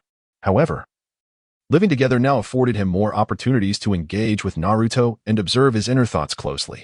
In response to Naruto's request, Kakashi merely smiled gently and replied in a soothing tone, "Then let us proceed. I knew you were the best. After all, you were the one who treated me to ramen the first time, and I truly appreciate it. Otherwise, I would have been at a loss on how to escape." Naruto spoke while observing Kakashi's expression, reminiscing about the scene from their first encounter nearly a decade ago. The fact that a child of merely 3 years could retain such memories from his early years transcends the realm of ordinary human cognition. Kakashi, however, paid little heed to this. His primary concern lay with Naruto himself, an enigmatic individual who eluded his understanding. Even after such prolonged interaction, even through covert observation, everything he perceived seemed to be meticulously curated by Naruto, as if the deeper truths remained beyond his reach. I've long forgotten what you mentioned, but feel free to order whatever you desire this time. I shall not be stingy, Kakashi remarked with a smile, placing his hand on Naruto's shoulder, embracing him as they headed toward the renowned Ichiraka ramen. From that moment onward, whether in their daily lives or during missions, Naruto was nearly inseparable from Kakashi, who bore the responsibility of safeguarding the Nine Tails Jinchuriki. Though the Hatake lineage had diminished, remnants of its former glory lingered. Kakashi's residence could be regarded as one of the more substantial homes in Konoha, conveniently situated not far from the bustling city center. It boasted a vast courtyard and at least a dozen rooms, though most appeared rather disordered and had been uninhabited for an extended period, with a layer of dust accumulating to an inch thick. Naruto's room, situated right next to Kakashi's, was quite spacious, even more so than his own living quarters. However, the moment he pushed open the door, a cloud of dust rushed towards him, suggesting that the room had likely remained untouched for an eternity. It exuded a chilling atmosphere, making it difficult to take a step inside. From this day forth, it seemed that he would be residing here for an extended period, and Kakashi casually informed him that he could organize the space as he wished, advising him to ask for anything he might need. Standing behind him, Kakashi did not even glance into the room, likely aware of its dismal condition, and simply said to Naruto, "No problem." Naruto responded with a remark, then formed hand seals and deliberately shouted, "Multiple shadow clones." As smoke billowed forth, 5 or 6 clones suddenly appeared. However, they exchanged glances, seemingly reluctant to engage in the task at hand. Ultimately, though, Each clone remained in the room, meticulously cleaning up, discarding all that had fallen or was deemed unusable. In a mere half hour, what had once been a chaotic mess transformed into a pristine and orderly bedroom. 2 months later, time slipped away quietly. And 2 months had passed. During this period, they had thoroughly tackled countless D-rank missions, yet each day seemed to present the same monotonous tasks. They either helped individuals with weeding or assisted others in locating lost cats and dogs. Such tasks offered little in terms of skill enhancement or practical combat experience. However, there was little recourse. Living with Kakashi, Naruto could only resignedly accompany them on these missions. Although somewhat tedious, it provided a modicum of income. As of today, the trio's task was to venture into the Forest of Death to locate a specific herb. This was not a particularly complex assignment. And the Forest of Death was not as daunting as it was rumored to be. In fact, it hardly counted as leaving the village, especially with an elite Jonin accompanying them, ensuring that no peril would arise. Why are we even accepting such a task? The pay is meager, and we have to travel such a distance. A mere mosquito bite could cost us more than this. Sakura grumbled as they walked, her complaints beginning the moment they entered the Forest of Death. If you spent less time complaining, we might have completed our task by now. We should focus on how to finish it. Kakashi ambled leisurely behind, glancing at the small yellow book in his hand, while occasionally raising his eyes to survey the surroundings ahead. Sasuke, as usual, wore a disdainful expression, seemingly unimpressed by the task at hand. Searching for medicinal herbs in the Forest of Death was a task of the most rudimentary nature, yet amidst the profusion of flora, locating something unique and distinct proved to be more challenging than anticipated. The towering trees within the forest loomed impressively high, each one a creation of the first Hokage, crafted through his formidable abilities rather than natural growth. These arboreal giants stood at least 50 meters tall, rendering the environment fraught with peril. Venomous snakes and insects abounded, posing a constant threat of turning unwary wanderers into their next meal. In their formation, Sasuke led the way, flanked by Naruto and Sakura, who walked side by side, their vigilance unwavering as they proceeded. Chapter 37, Humiliation. Traversing such a path, even under the blazing sun, the shade beneath the trees rendered visibility limited. The distant areas remained shrouded in darkness. Kakashi-sensei, what sort of plan are we actually searching for? After a considerable time of walking, Sasuke could no longer contain his curiosity and inquired. This task clearly states we are looking for the champion flower, which has a vertically oval shape resembling a medal. It is abundant in the Forest of Death. Had you merely paid attention, you would have completed the task by now. Kakashi replied, his tone tinged with boredom. Since you've already discovered this, why must we continue forward without any warning? Sakura spun around to face Kakashi, indignation evident on her face. This is your mission, not mine, and it is primarily meant to train you. If you remain preoccupied with idle chatter while walking, how could you possibly locate the target? Kakashi raised his gaze slightly, his voice languid.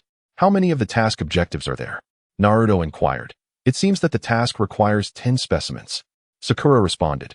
In that case, there appear to be some ahead, and perhaps even more. Naruto pointed towards the roots of a large tree to his right, and indeed, a vibrant crimson hue was distinctly visible.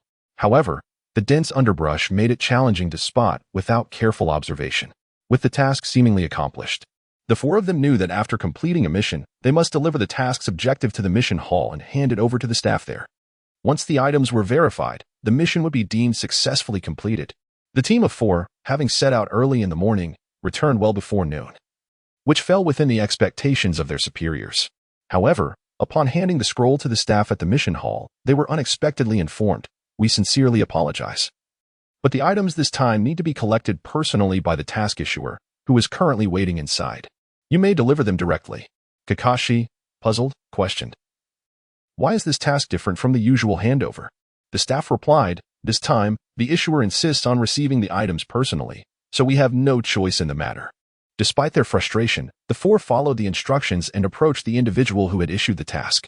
He lounged in the hall, resembling a wealthy patron, with his legs draped over the coffee table, a cigarette dangling from his lips, seemingly indifferent to the presence of others. Dressed in flamboyant attire, he appeared to be in his 30s, embodying the image of a nouveau riche. Kakashi led his companions forward, presenting the 10 champion flowers that had just been extracted from the scroll, still exuding freshness in a tote bag. As they approached, Kakashi addressed the ostentatious man, stating, "Here is the task you requested, 10 champion flowers, fully meeting your standards." Let me see. the man retorted, retracting his legs from the table and casting a cursory glance at them. He snatched the tote bag and extracted one of the champion flowers for inspection. Initially bearing a haughty demeanor, he soon adopted a look of disdain.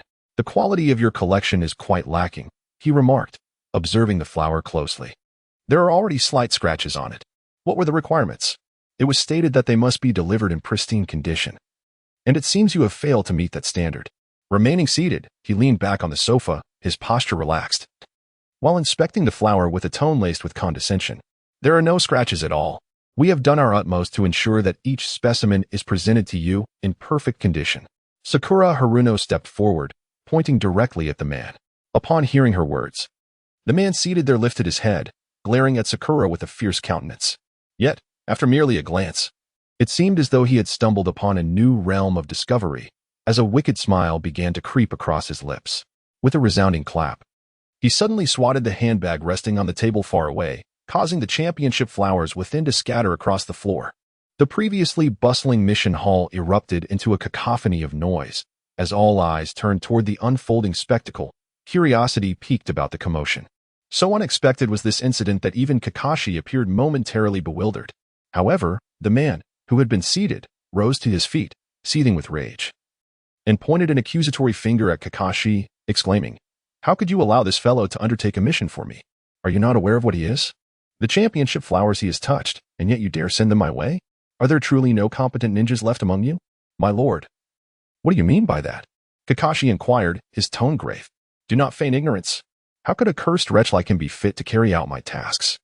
The man's words were directed at none other than Naruto Uzumaki, who stood silently in the background. In the face of the man's fury, Kakashi remained unfazed, responding with equal gravity. "He is a ninja of our Leaf Village. If you doubt his capability to complete the mission, you may undertake it yourself. Moreover, I must inform you that henceforth, no ninja from the Leaf Village will accept any of your assignments." "Huh? You dare to threaten me? Do you have any idea how many missions I provide for this place?" The man bellowed, his voice resonating throughout the mission hall. "Ninjas are human too, and I will not allow you to insult me at will. I offer you a chance to apologize, otherwise, all your future missions will be revoked." Before Kakashi could utter a word, a tall woman approached, her voice laced with indignation as she confronted the man from earlier. This woman, with her hair tied back in a ponytail, donned a ninja uniform, and sported a pair of glasses, exuding an air of authority and dominance. She appeared to be around 35 years of age, radiating wisdom and intelligence, as well as a no-nonsense demeanor. She was responsible for overseeing the mission hall and belonged to the Nara clan, tasked with the distribution of missions, collection, and statistical analysis of mission completions, thus holding the authority to express such sentiments. Upon the arrival of the Nara clan woman, the previously arrogant man, who had been brimming with bravado, found himself deflated and swiftly exited the mission hall. As he departed, Naruto closed his eyes momentarily, his right hand discreetly forming seals in the shadows, a subtle motion unnoticed by those around him. The issuer of the mission had neglected to retrieve the items from this completed task, leading the mission hall to automatically deem it finished. He had already settled the rewards in advance, ensuring that even without claiming the 10 champion flowers, the distribution of funds to those who accepted the mission would remain unchanged. Though Kakashi felt a surge of anger at the man's earlier demeanor, when he turned to Naruto, he found an unexpected calmness emanating from him. Not a flicker of emotion crossed Naruto's face, and even the chakra surrounding him felt unchanged. "Thank you, Mingxue." Kakashi expressed his gratitude directly to the woman of the Nara clan. "It's merely a trivial matter," she replied with a hint of exasperation. Most of the tasks he issues are D-rank, and out of 10 missions, he insists on inspecting 9 in person, causing quite the ruckus each time. The personnel at the mission hall were well acquainted with this individual, who seemed to publish a mission every 2 days, accompanied by loud commotions. This had become a routine they had come to accept, but they never anticipated that today he would stoop to insulting a ninja, a transgression they could not tolerate. Kakashi, unaware of these dynamics, could only regard the incident as an isolated occurrence, one that hardly warranted escalation. Even if reported, it would bear no significant consequence. The 4 of them managed to collect their mission rewards, appearing outwardly pleased, as they looked forward to 2 days of well-deserved respite following the conclusion of their task. Yet, the situation was far from straightforward. The following day, a momentous piece of news broke early in the morning. The individual who had insulted them the previous day had mysteriously died in his home. For many, this incident seemed trivial, as the deceased was merely an ordinary man with no noteworthy background, save for his wealth. However, this occurrence sparked a significant commotion within the Umbu, prompting the entire interrogation department to assemble in response to the death of an unremarkable individual. Upon learning of the man's demise, Kakashi felt a tightening in his chest and hurried to the scene with utmost urgency. The vast villa was where a moderately stout man lay quietly in the living room. His death appeared straightforward. A single hole pierced through his head, and there were no signs of struggle on his body. Kakashi furrowed his brow as he examined the scene. From the wound, it was evident that this was the work of a ninja technique, unmistakably a deliberate act of murder. Yet, how could an ordinary person provoke the ire of a ninja? Kakashi's mind raced, and the only possibility that surfaced was Naruto. What other explanation could account for such a coincidental turn of events? However, he found it perplexing that Naruto, who was currently residing with him, exhibited no fluctuations in chakra. If he were responsible for this act, the rationale seemed insufficient. As an experienced member of the Umbu, Kakashi faced no resistance in his inquiries. A masked individual approached him, speaking earnestly and gravely. Kakashi-senpai, this man was struck by a ninja technique that pierced through him without any awareness. The attack likely came from behind. However, this particular technique remains unidentified. All we know is that there are traces of chakra residue, but nothing further. Why has the interrogation department been summoned? Kakashi pressed once more. Approximately 10 years ago, a similar incident occurred, where 3 individuals were killed using the same method and identical technique. To this day, the perpetrator remains unknown. Thus, upon receiving this news, they came to investigate, hoping to ascertain who was behind this act. The Umbu operative explained. I understand, Kakashi replied, inhaling deeply and exhaling slowly. The events of a decade prior bore no relevance to the current situation. Naruto's sole suspicion has been dismissed. In such circumstances, even a multitude of experts cannot discern the nature of this jutsu. More crucially, 10 years ago, Naruto was merely 3 years old. How could he possibly have slain the 3 individuals from the root? Once he had set his mind at ease, Kakashi scrutinized the wound on the forehead of the victim. It was evident that a transformation of form had been employed, specifically a modification of chakra. In Kakashi's understanding, who would exert such considerable effort only to study the nature of chakra? Moreover, those capable of achieving such transformations are typically high-ranking ninjas. Why would one of such prowess target an ordinary person? Within the Hidden Leaf Village, it is considered a grave taboo for a ninja to employ jutsu against a civilian. Yet, much like a decade prior, there are no traces or evidence left behind. Ultimately, it appears as though the assailant emerged from thin air, leaving no indication of their identity. From the onset of this incident, the interrogation department had already dispatched personnel from various clans, particularly the Aburame clan.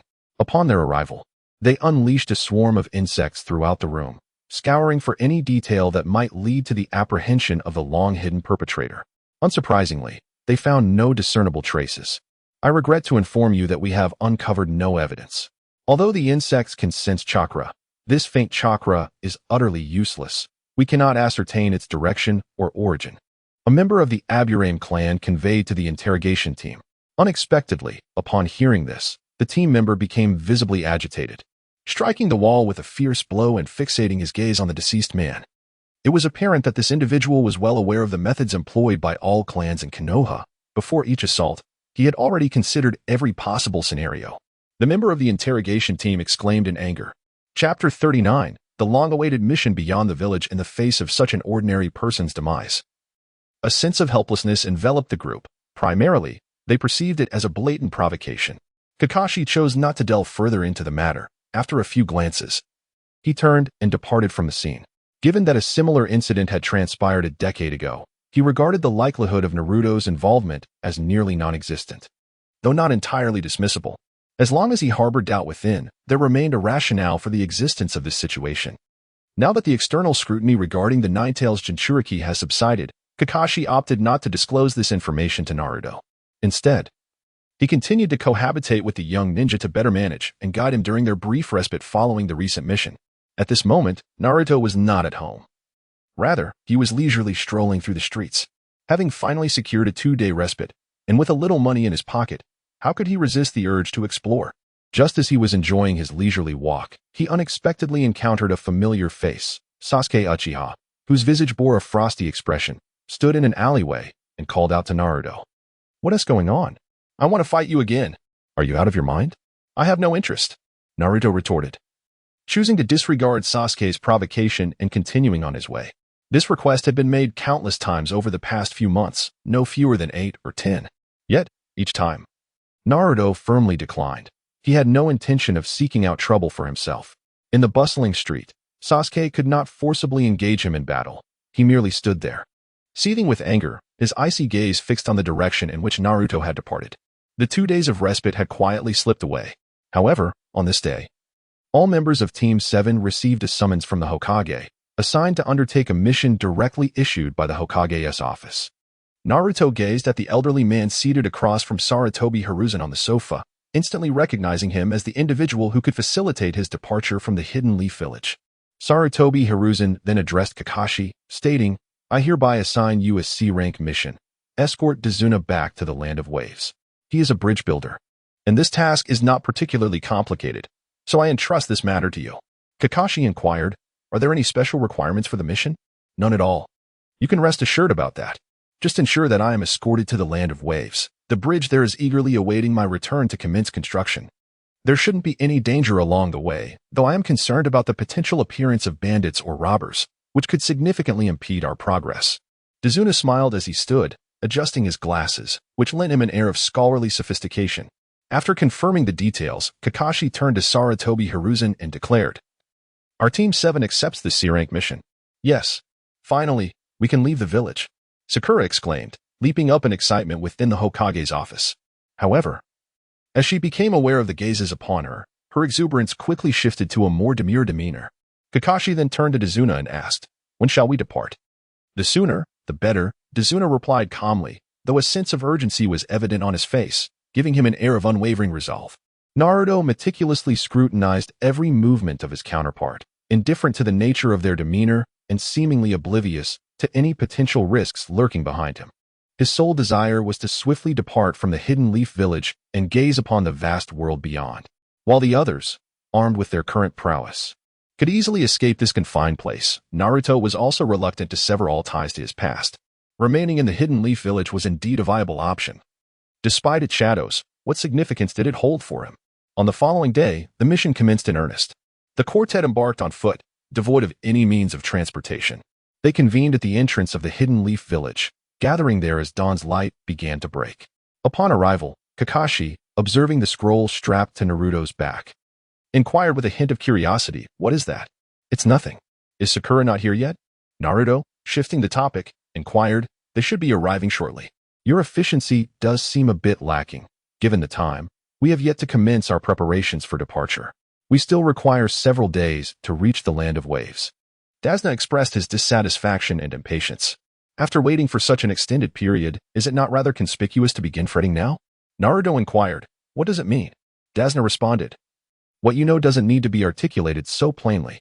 Approaching the old man, Naruto wore a sly grin, his expression dripping with disdain as he spoke. At that moment, Sakura rushed over, burdened with an array of large and small packages, the weight of her largest parcel seemingly hindering her every step. I sincerely apologize, everyone. It's my first journey to such a distant place, and my parents prepared far too much, Sakura panted, setting her enormous backpack down with a thud, her body appearing ready to collapse from exhaustion. Observing this scene, Kakashi remained reticent, promptly declaring, Since we have all arrived, let us commence our preparations for departure. At the entrance of the Hidden Leaf Village, the regulations for both entry and exit were stringently enforced, particularly concerning ninjas. Every detail when one could leave, the nature of their mission, the number of participants, and the timing, had to be meticulously documented. Should anyone venture forth without proper registration, they would be branded as defectors, which was precisely why Naruto had refrained from leaving the village until now. Once all documentation was complete, as Naruto stepped through the gates of the Hidden Leaf Village, he turned back for a moment to scrutinize the place he had called home for over a decade. The village was not merely a village, but rather akin to a small city, bustling far more than any other locale within the nation. It boasted not only ample safety, but was also strategically positioned at the heart of the Land of Fire. Chapter 40. The Two Who Deliver Heads Yet. This place was not devoid of darkness. Who among its inhabitants was not struggling to survive? Nevertheless, in this era, despite the shadows that loomed over the Hidden Leaf Village, It remained a rare sanctuary. In contrast to other regions, where the specter of war loomed large and small nations became battlegrounds, and where daily existence was fraught with peril, the Hidden Leaf Village stood as a bastion of relative safety. Every individual's birth carries a purpose, and Naruto, too, is bound by his destiny. While everything may appear unrelated, a bitter truth lies beneath the surface. What's there to see? It's not like I won't return, Sasuke remarked disdainfully, observing Naruto's demeanor. Perhaps you are unaware. But many here yearn to escape this cage, yet how many realize that the world outside may be an even larger prison? Naruto spoke with an air of nonchalance. Yet his words left Sasuke somewhat bewildered, perhaps due to a lack of comprehension. No individual can live life precisely as they envision. The crux lies in how one confronts challenges. Kakashi stepped forward, giving Naruto a reassuring pat on the shoulder, signaling him to forge ahead. As Naruto embarked on his inaugural journey away from the Hidden Leaf Village, he was naturally filled with curiosity about the world beyond. After all, this is the realm of the Hokage, where every step is fraught with peril. To survive in such a place, one must adopt a mindset of utmost caution in the face of any circumstance. Throughout their journey, it must be said that the state of the roads was far worse than they had anticipated. The Land of Waves is situated adjacent to the Land of Fire.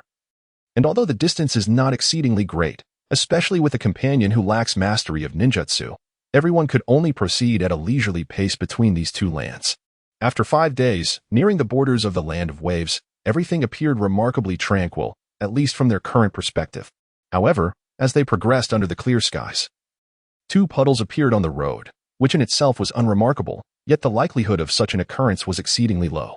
With the sensing abilities of the Ninetales, combined with his own, Naruto sensed from a distance that they were about to encounter something unexpected.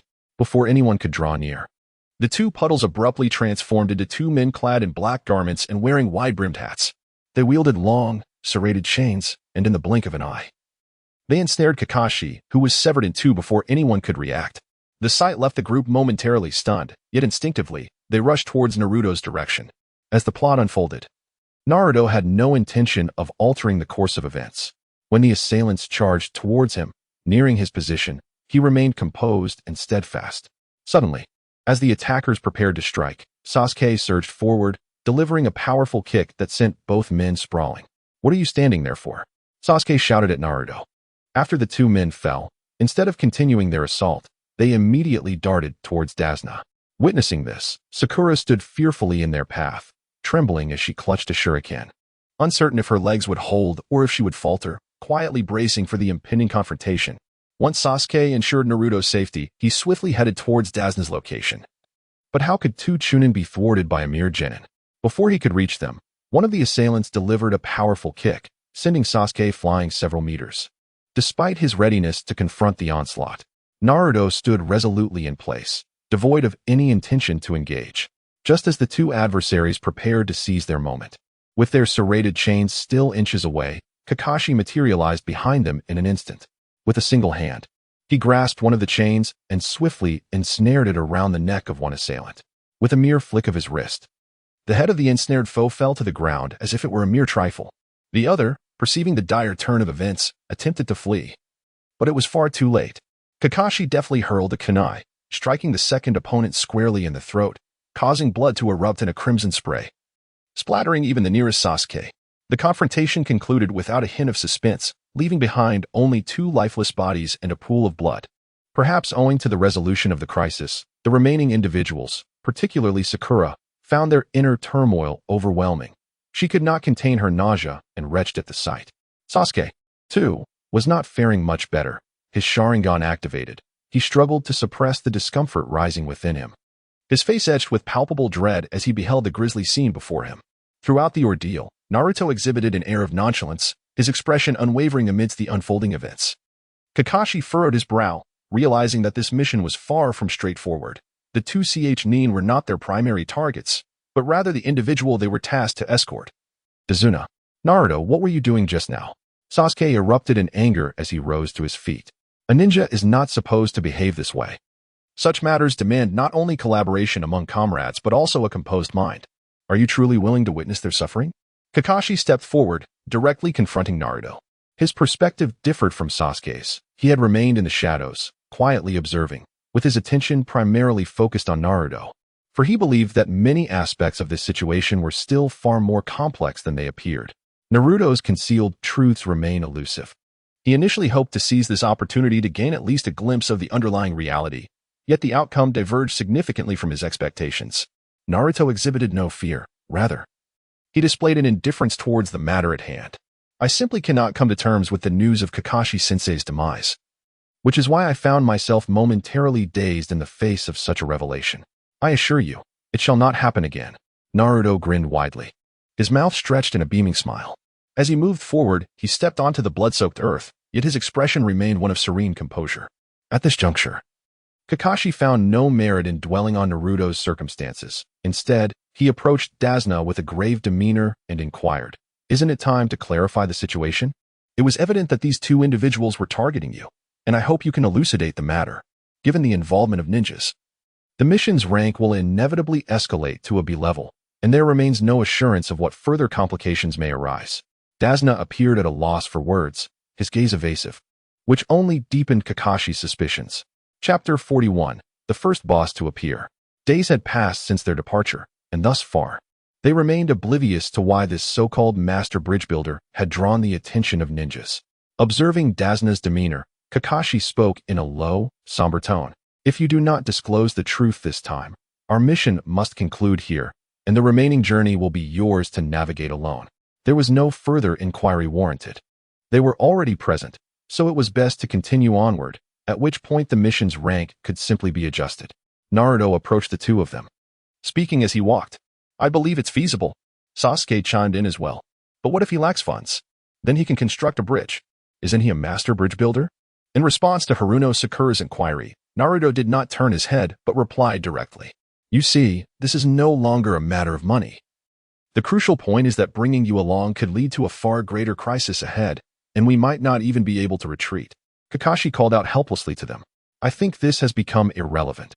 Do you truly believe that Lord Hokage is unaware of this?" Naruto spoke. "Dasna, let this matter go for now. However, the task's rank will automatically be elevated to B level. Regarding the task's remuneration, we shall provide you with a detailed invoice later." Kakashi chose to disregard further concerns, as his students had already begun to drift away. With no other recourse, he resigned himself to this compromise. Dasna wore a pained expression, uncertain of how to respond, yet ultimately he nodded silently. This was perhaps his sole opportunity. Should he miss it, he remained oblivious to how events might unfold thereafter. The land of waves was predominantly engulfed in water, and referring to it as an island nation would not be an exaggeration. While its area was not insignificant, the population was notably sparse. The remaining path to the land of waves necessitated travel by boat, which was, in fact, the only viable option. A small vessel, with Kakashi at the oars, carried 5 individuals as it gradually traversed the expansive sea, stretching over a kilometer. The boat floated precariously, with only about 2 centimeters separating the water's surface from the boat, and even the slightest ripple could threaten to send them plunging into the depths. Naruto sat at the stern of the boat, his hand trailing in the water, eyes tightly closed. Yet, within the confines of his perception, he remained acutely aware of the situation unfolding behind him. 3 figures, shrouded in masks, leisurely followed at a certain distance, maintaining a deliberate space. The Umbu of Konoha had been tailing them since their departure, and Naruto found it hard to believe that Kakashi was oblivious to this development. What could he do? Even if he was aware, ultimately, nothing could alter the course of events, and it seemed that nothing mattered anymore. As the small vessel glided steadily onward, they soon reached the opposite shore, the true territory of the land of waves. Upon disembarking, an unmistakable tension hung in the air. This very location was where Dasna intended to construct a bridge, yet thick fog enveloped the area, obscuring visibility. "Be careful," just as anticipated. A colossal blade soared through the mist, its length nearly matching Naruto's height and its width at least 20 centimeters. Overall, it presented a rather grotesque appearance. Kakashi, not far off, called out to Naruto urgently, realizing that even if he wished to assist, he was likely powerless to intervene. As the blade approached, Naruto swiftly drew a kunai from his waist, leveraging the immense force to propel himself backward several meters. Miraculously, he evaded the danger without raising any suspicion, allowing him to retreat from the battlefield with ease. The wielder of this menacing blade was none other than Zabuza Momochi of the 7 Ninja Swordsmen. Kakashi recognized the identity of the assailant the moment the weapon was launched. Zabuza, seeing his initial attempt thwarted, emerged slowly from the fog. His face and neck were wrapped in bandages, and he wore the forehead protector of the Mist Village. He stood tall, taller than Kakashi, with a fierce glint in his eyes, a stark contrast to his lean physique that seemed ill-suited to wielding such a massive sword. It was indeed a surprising encounter with the notorious rogue ninja Kakashi. With a gruff voice, Zabuza addressed Kakashi. "What brings you here?" Kakashi replied earnestly, "Isn't it obvious? I'm here to complete my mission. Do you intend to obstruct me?" With that, Zabuza gradually vanished back into the mist, his voice echoing as if it emanated from all directions. "Be cautious. This man is known as the demon of the hidden mist. He can eliminate his foes unseen within the fog. It is now time for you to be tested." Kakashi furrowed his brows and shouted at the three little ones. However, the trio reacted swiftly, immediately shielding Dazna in the center. Yet, what appeared before them was merely a shadow clone of Naruto. The real Naruto had already begun to vanish from the scene, having blocked the large blade with a kunai. Under normal circumstances, this mission was expected to be a long and arduous task, and Naruto found little interest in it, his curiosity piqued solely by Haku, who possessed the ability to wield ice release. Understanding the chakra composition was the most exhilarating aspect of this journey for him. "Kakashi, where do you think you can protect next?" The voice of Zabuza echoed ominously from within the fog. Unable to discern the direction, Kakashi stood his ground, remaining perpetually on guard. The ensuing events unfolded exactly as scripted, with the two combatants locked in a fierce struggle. Kakashi's greatest flaw was his reluctance to exert himself fully from the outset. Otherwise, this conflict would have been resolved long ago. After a mere 10 minutes, Zabuza lay defeated on the ground, his face devoid of expression, a hint of disdain curling at the corner of his lips.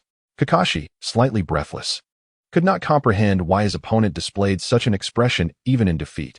As Zabuza prepared to rise once more, eager to continue the fight, a sudden object flew through the air, striking him down instantly. The once vibrant figure now lay motionless on the ground. Chapter 42. Payment. The abrupt turn of events left everyone present momentarily stunned. Before they could grasp what had transpired, a figure leaped from the woods, clad in the standard attire of the hidden mist village, complete with the village's forehead protector. In the land of waves, there were no restrictions preventing any ninja from arriving. It was a small nation, devoid of even a single ninja, let alone a ninja village like those in larger countries. "I apologize, but Momochi Zabuza is a rogue ninja from our mist village. I observed your ongoing struggle with him and seized what I deemed an opportune moment to intervene. I hope you will not take offense," the newcomer stated earnestly, their demeanor and gestures reflecting a high degree of professionalism.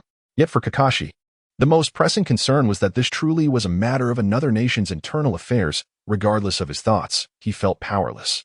As Naruto approached the seemingly lifeless Zabuza, the ninja from the hidden mist began to exhibit signs of heightened vigilance. However, Naruto remained undeterred, striding directly toward the fallen figure. Upon approaching, there was little examination. Merely a hand placed upon the other S-form, a fleeting glance, and then a swift departure.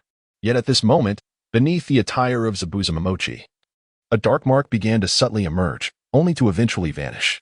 Kakashi was acutely aware that, regardless of the authenticity of the opponent, he presently lacked the capacity to shield this group.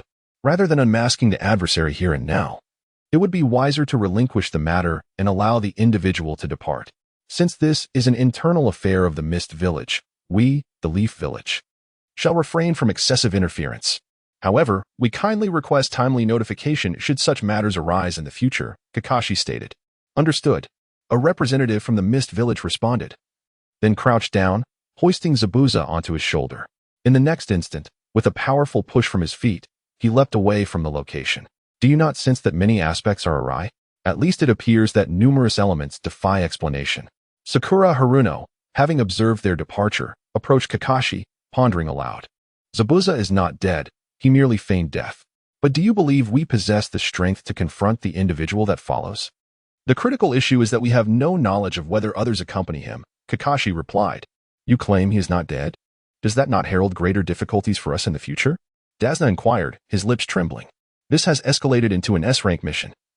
Your concern should not rest on whether the opponent has perished, but rather on how to ensure the payment for this task is secured. Otherwise, the hope of constructing your bridge may very well be extinguished." Naruto's lips curled into a smirk, devoid of any sympathy as he spoke. "Naruto, some matters cannot solely be resolved with money," Kakashi interjected. "Indeed, Naruto, The situation has escalated to this point, and we undoubtedly require assistance to rectify it. Otherwise, it would be exceedingly unjust for them. Sakura declared emphatically, her mouth stretching into a wide grin. You are indeed courageous. Momochi Zabuza, one of the 7 ninja swordsmen of the mist, possesses elite Jonin-level prowess, having survived in the crucible of combat since childhood, with a penchant for slaughter. Kakashi-sensei, what are your odds against such an adversary? Furthermore, how can you be certain there are no other ninjas lurking behind them? In that case, what choices would we have to make? An S-rank mission surpasses our current capabilities. We may choose to accept or decline it, but the necessary remuneration must undoubtedly be settled. Naruto spoke to them with a calm demeanor, his tone unperturbed, as if such matters were akin to business transactions. Ultimately, this was indeed the case. Undertaking missions as a ninja was fundamentally a commercial endeavor. If ninjas were to harbor goodwill, then the nations would not be embroiled in various conflicts. And the plight of those displaced by war, reduced to mere pawns in the grand schemes of powerful states, would be averted. However, I find myself devoid of funds. In any case, having brought me here, your mission is complete. Should you wish to depart, you may do so now without concern from us. At least by that time, the several hundred souls in our village would remain oblivious to this matter, for all the deceased have already perished. What significance does it hold to worry about such things? Dasna seemed to comprehend the gravity of the situation, breaking into a smile as he spoke, subtly shifting the blame onto the village of Konoha. His underlying message was clear. Upon your return, not a single one of the several hundred inhabitants of our village would survive. We shall remain for the time being. Awaiting the report of our mission to the village, and the response from Lord Hokage, Kakashi stated directly. Sasuke stood with his arms crossed, indifferent to the unfolding events, while Sakura appeared somewhat exhilarated, though no one could discern the reason for her expression. For Naruto, returning at this juncture would yield no benefits. All efforts expended on this journey would be in vain. Get out. You cannot achieve anything. Everyone will ultimately perish. At a seaside cottage, a group stood at the entrance. While inside, a child of roughly 8 years old cried and protested, preventing their entry. What are you doing? Dasna inquired, crouching down to patiently engage with the child. You know full well that they cannot succeed. They will all die here in the end. Why pursue such futile heroism? I implore you to leave, given these individuals' capabilities. They will surely not survive this encounter. The child, with tears and snot streaming down his face, gazed pleadingly at the group of unfamiliar strangers. Naruto harbored a profound disdain for such insignificant beings, those devoid of any substantial ability yet daring to question others. However, he refrained from any unnecessary actions and instead turned away, striding directly towards the exterior of the courtyard. In Chapter 43, titled Dreams, the residents of Tazuna lay in close proximity to the grand bridge they were set to construct. Even within the confines of the courtyard, one could behold the distant form of the bridge, which had already commenced its construction. Beyond the vast sea, there existed no remarkable sights to behold.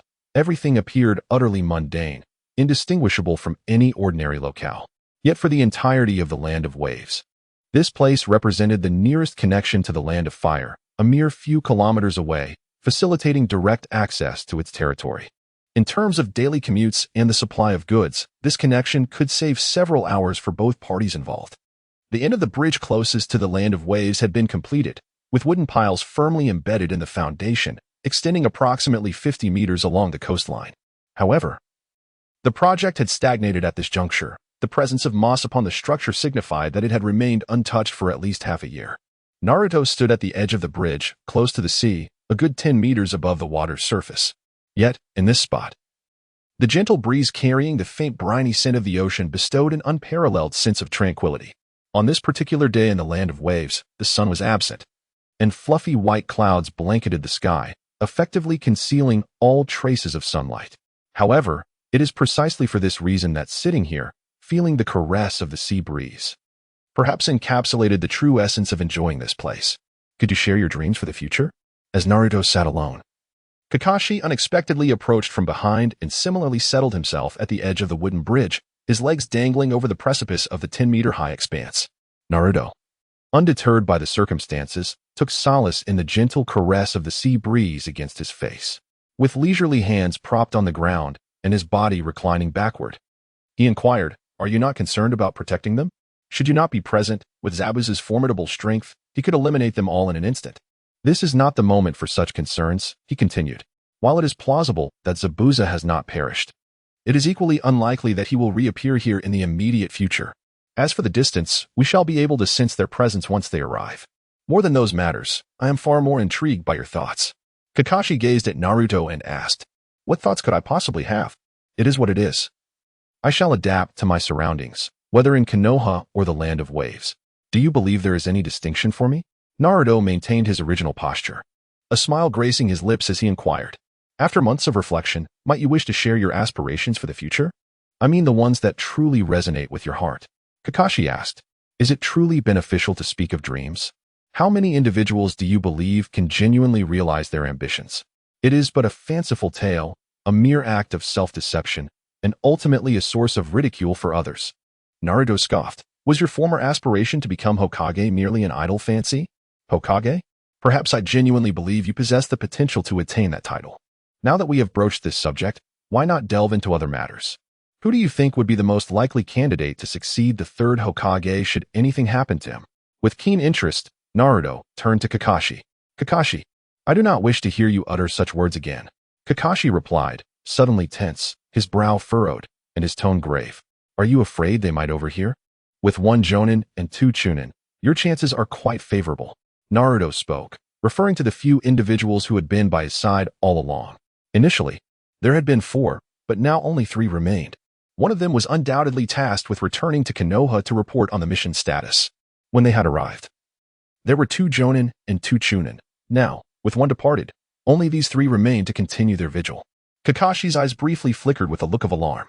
He had speculated numerous times that Naruto's strength was far more formidable than it appeared to others, yet to directly sense the true extent of his power felt decidedly uncanny. "What are you talking about?" Kakashi feigned ignorance, inquiring. "Believe whatever you wish regarding my words." Naruto nonchalantly straightened his posture and clapped his hands, relishing the caress of the wind on his face in the bright daylight. He found little inclination to concern himself with other matters. After such an extended period of companionship, Naruto harbored a favorable impression of Kakashi, an affection that stemmed not only from his preconceived notions of the man, but also from their interactions over time. "Naruto, when did you acquire your sensing abilities?" Kakashi inquired. "Ah, that question. Quite some time ago, before I turned 3, in fact. You visited almost every week. Although I often remained at a distance, it was still quite remarkable, don't you think?" Naruto replied. "That early?" Kakashi maintained his composure, astonished. He was uncertain about the extent of Naruto's abilities and how much he truly understood. Ultimately, he could only murmur his thoughts, unsure of what else to express. "Do not fret," Naruto reassured him. "Sensing abilities and strength are 2 distinct matters. While I can perceive the presence of anyone, it fundamentally belongs to the unique physiology of the Uzumaki clan. It is not particularly extraordinary. My strength, however, is still lacking, which has yet to change. It seems I will have to work even harder, Kakashi-sensei." Naruto grinned warmly at Kakashi, as if to convey that it mattered little whether he revealed his perceptive abilities. He had faith that Kakashi would keep this secret, believing that their current level of trust was sufficient to support such a declaration. Yet, in reality, neither Kakashi nor his closest friend, Hinata Hyuga, his future bride, truly understood the depths of Naruto's capabilities. "This is not something to share with others. It would serve no benefit to you at this moment," Kakashi advised earnestly. This was a form of counsel, for in the perilous world of ninjas, retaining a portion of one's abilities was paramount for self-preservation. In the distance, perched atop a tree, 3 individuals observed the 2 on the bridge. While they could see the exchange between Naruto and Kakashi, the specifics of their conversation eluded them, even with their masks obscuring their faces. The air of despondency was palpable among them. The life of the Umbu was fraught not only with danger but also with tedium. To fully comprehend the intricacies of their current mission could take several months, perhaps even stretching to half a year. Their existence was one of constant vigilance, with the crucial task of remaining undetected by others. Chapter 44. The Unexpected Visitor Afternoon. This period of waiting had grown rather monotonous, and with no indication of how much longer they would be here until the mission from Konoha arrived, the group had no choice but to remain. Thus, during this time, I will teach you the fundamentals of chakra control, which is the cornerstone of all chakra exercises. Not far from the Dasna household, Kakashi summoned Naruto and the others, squatting down with a smile. "Yay, I absolutely adore you, Kakashi-sensei," Sakura exclaimed, jumping up in excitement. Although Sasuke maintained his usual stoic demeanor, He too felt a surge of exhilaration upon hearing the news.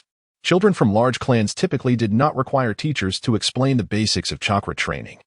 They received guidance and cultivation from their families from an early age.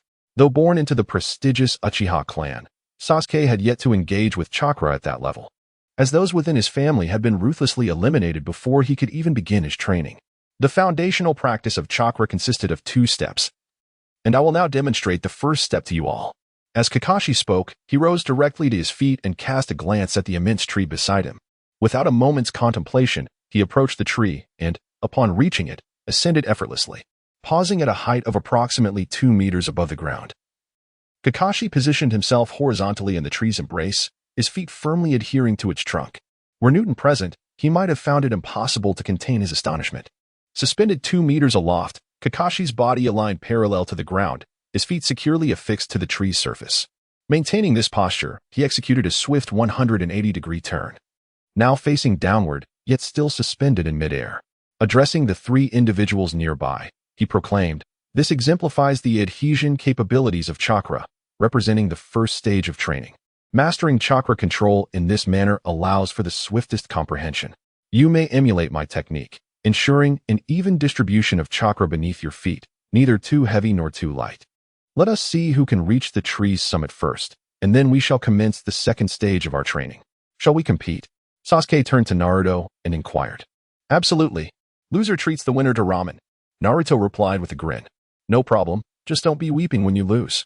He added, during their training, they were not required to remain in close proximity. As long as they were willing and the distance was manageable, they could venture wherever they pleased.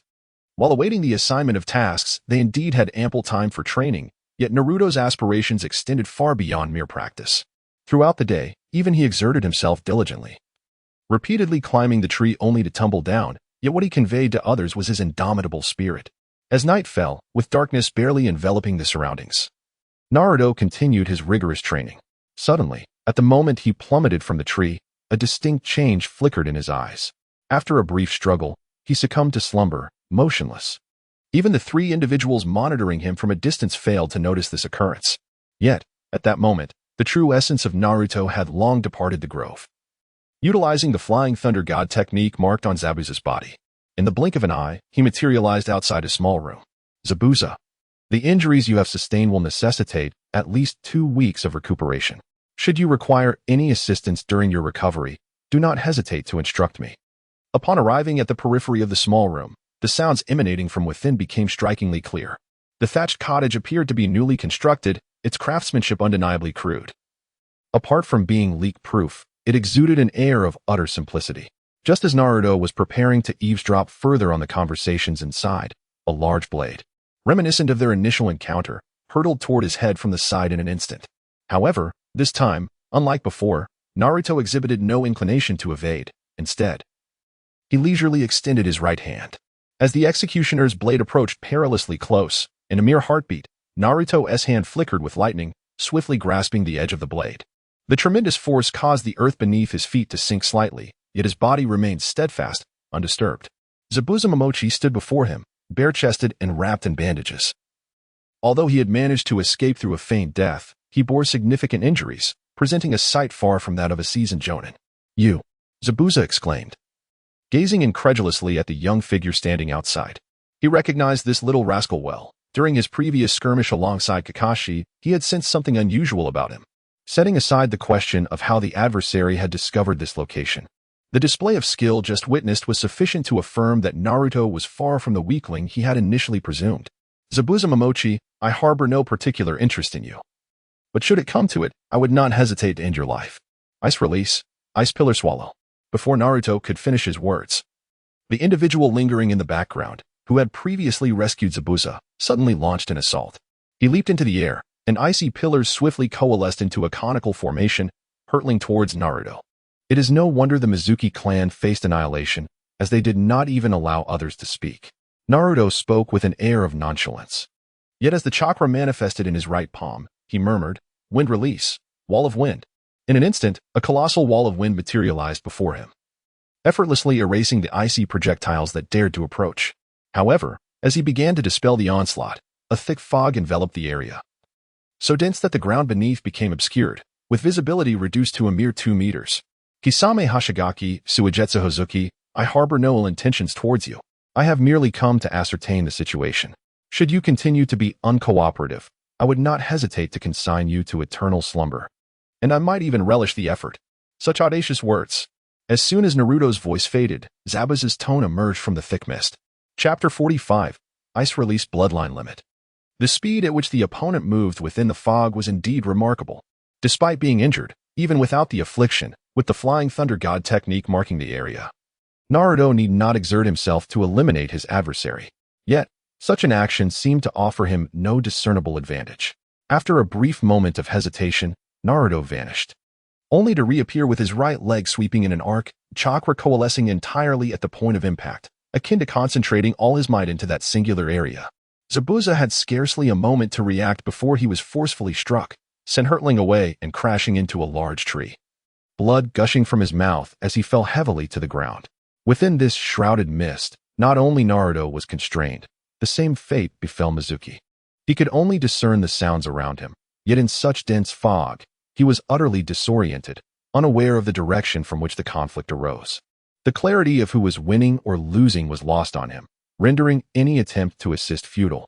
Minutes later, Zabuza struggled to prop himself up with his hands on the ground, laboring to sit against the tree behind him. He could scarcely fathom that a seemingly mere child possessed such formidable strength. This realization filled him with trepidation. He had initially intended to conspire once more to sabotage Dazna's bridge project and eliminate Kakashi. Given the current circumstances, the prospect of enacting his plan seemed perilous, as he himself might not survive this encounter. The previously impenetrable fog began to dissipate gradually, yet the impact of its absence during the night was not particularly significant, merely enhancing visibility slightly. Why must you provoke me? I never intended to trouble you. Why create conflict where none existed? Naruto inquired. What exactly brings you here? Zabuza, with a serious demeanor, responded, yet his countenance bore no trace of fear. Having already sustained injuries, the additional blow merely compounded his suffering, leaving him with little combat prowess, akin to a lamb awaiting slaughter. In the realm of ninjas, few can truly escape the clutches of fate. Their destinies are nearly always visible. In this world, the law of the jungle prevails. Only the strong survive. To attain desires, one must be willing to sacrifice, to grasp greater ambitions. The only recourse is to wager one's very life. This truth resonates even more profoundly for him, a rogue ninja. Come here. Naruto called out to Haku, imploring. Do not harm Lord Zabuza. Mizuki-bai, with a grave expression, gazed at Naruto, his tone imbued with a sense of earnest pleading. Are you a man or a woman? Naruto cast a perplexed glance at the other party and inquired you. I was taken aback, never anticipating such a question. Yet, judging by appearances, this individual undeniably resembled a woman, both in attire and in beauty that could be deemed exquisite beyond compare. It seemed unlikely that this perception originated from a solitary mind. Many must share the same sentiment. Zabuza, still maintaining his previous posture, sat there, gravely wounded, leaving him with little capacity for further resistance. With a sense of resignation, I glanced at Zabuza and, lowering his head, stated, I am a man. Goodness. To think they are a pair of close friends. Naruto, feeling a profound sense of disappointment, tapped his forehead, pondering whether reality aligned with his expectations or if he was simply grappling with disillusionment. He then took a few steps towards Mizuki and once more declared, Utilize your ice release to conjure a block of ice. What are you attempting to accomplish? Why must you be so verbose? Naruto spoke impatiently. However, as his words faded, Mizuki's gaze remained fixed on Zabuza, which infuriated Naruto instantly. Bam! Naruto suddenly directed an attack towards Zabuza, releasing a gust of wind imbued with a swirling motion from his fingertips, which resulted in a gaping hole, roughly the size of a bowl, appearing in the tree looming ominously above. Stop it! Mizuki-bai shouted vehemently. Do not test my patience. Naruto replied coldly. I understand. Bai responded anxiously, fearful that Naruto might abruptly change his mind. His hands came together, and his delicate, alabaster fingers exuded an exquisite charm, yet upon deeper contemplation, they seemed to lack significance. In less than a second, a block of ice, approximately 1 meter in height and 20 centimeters in width, materialized before Mizuki-bai. Upon witnessing this spectacle, Naruto was instantly filled with excitement. Mizuki-bai, completely perplexed by Naruto's intentions, could hardly afford to ponder further and hurriedly dashed to the side of the seated Zabuza.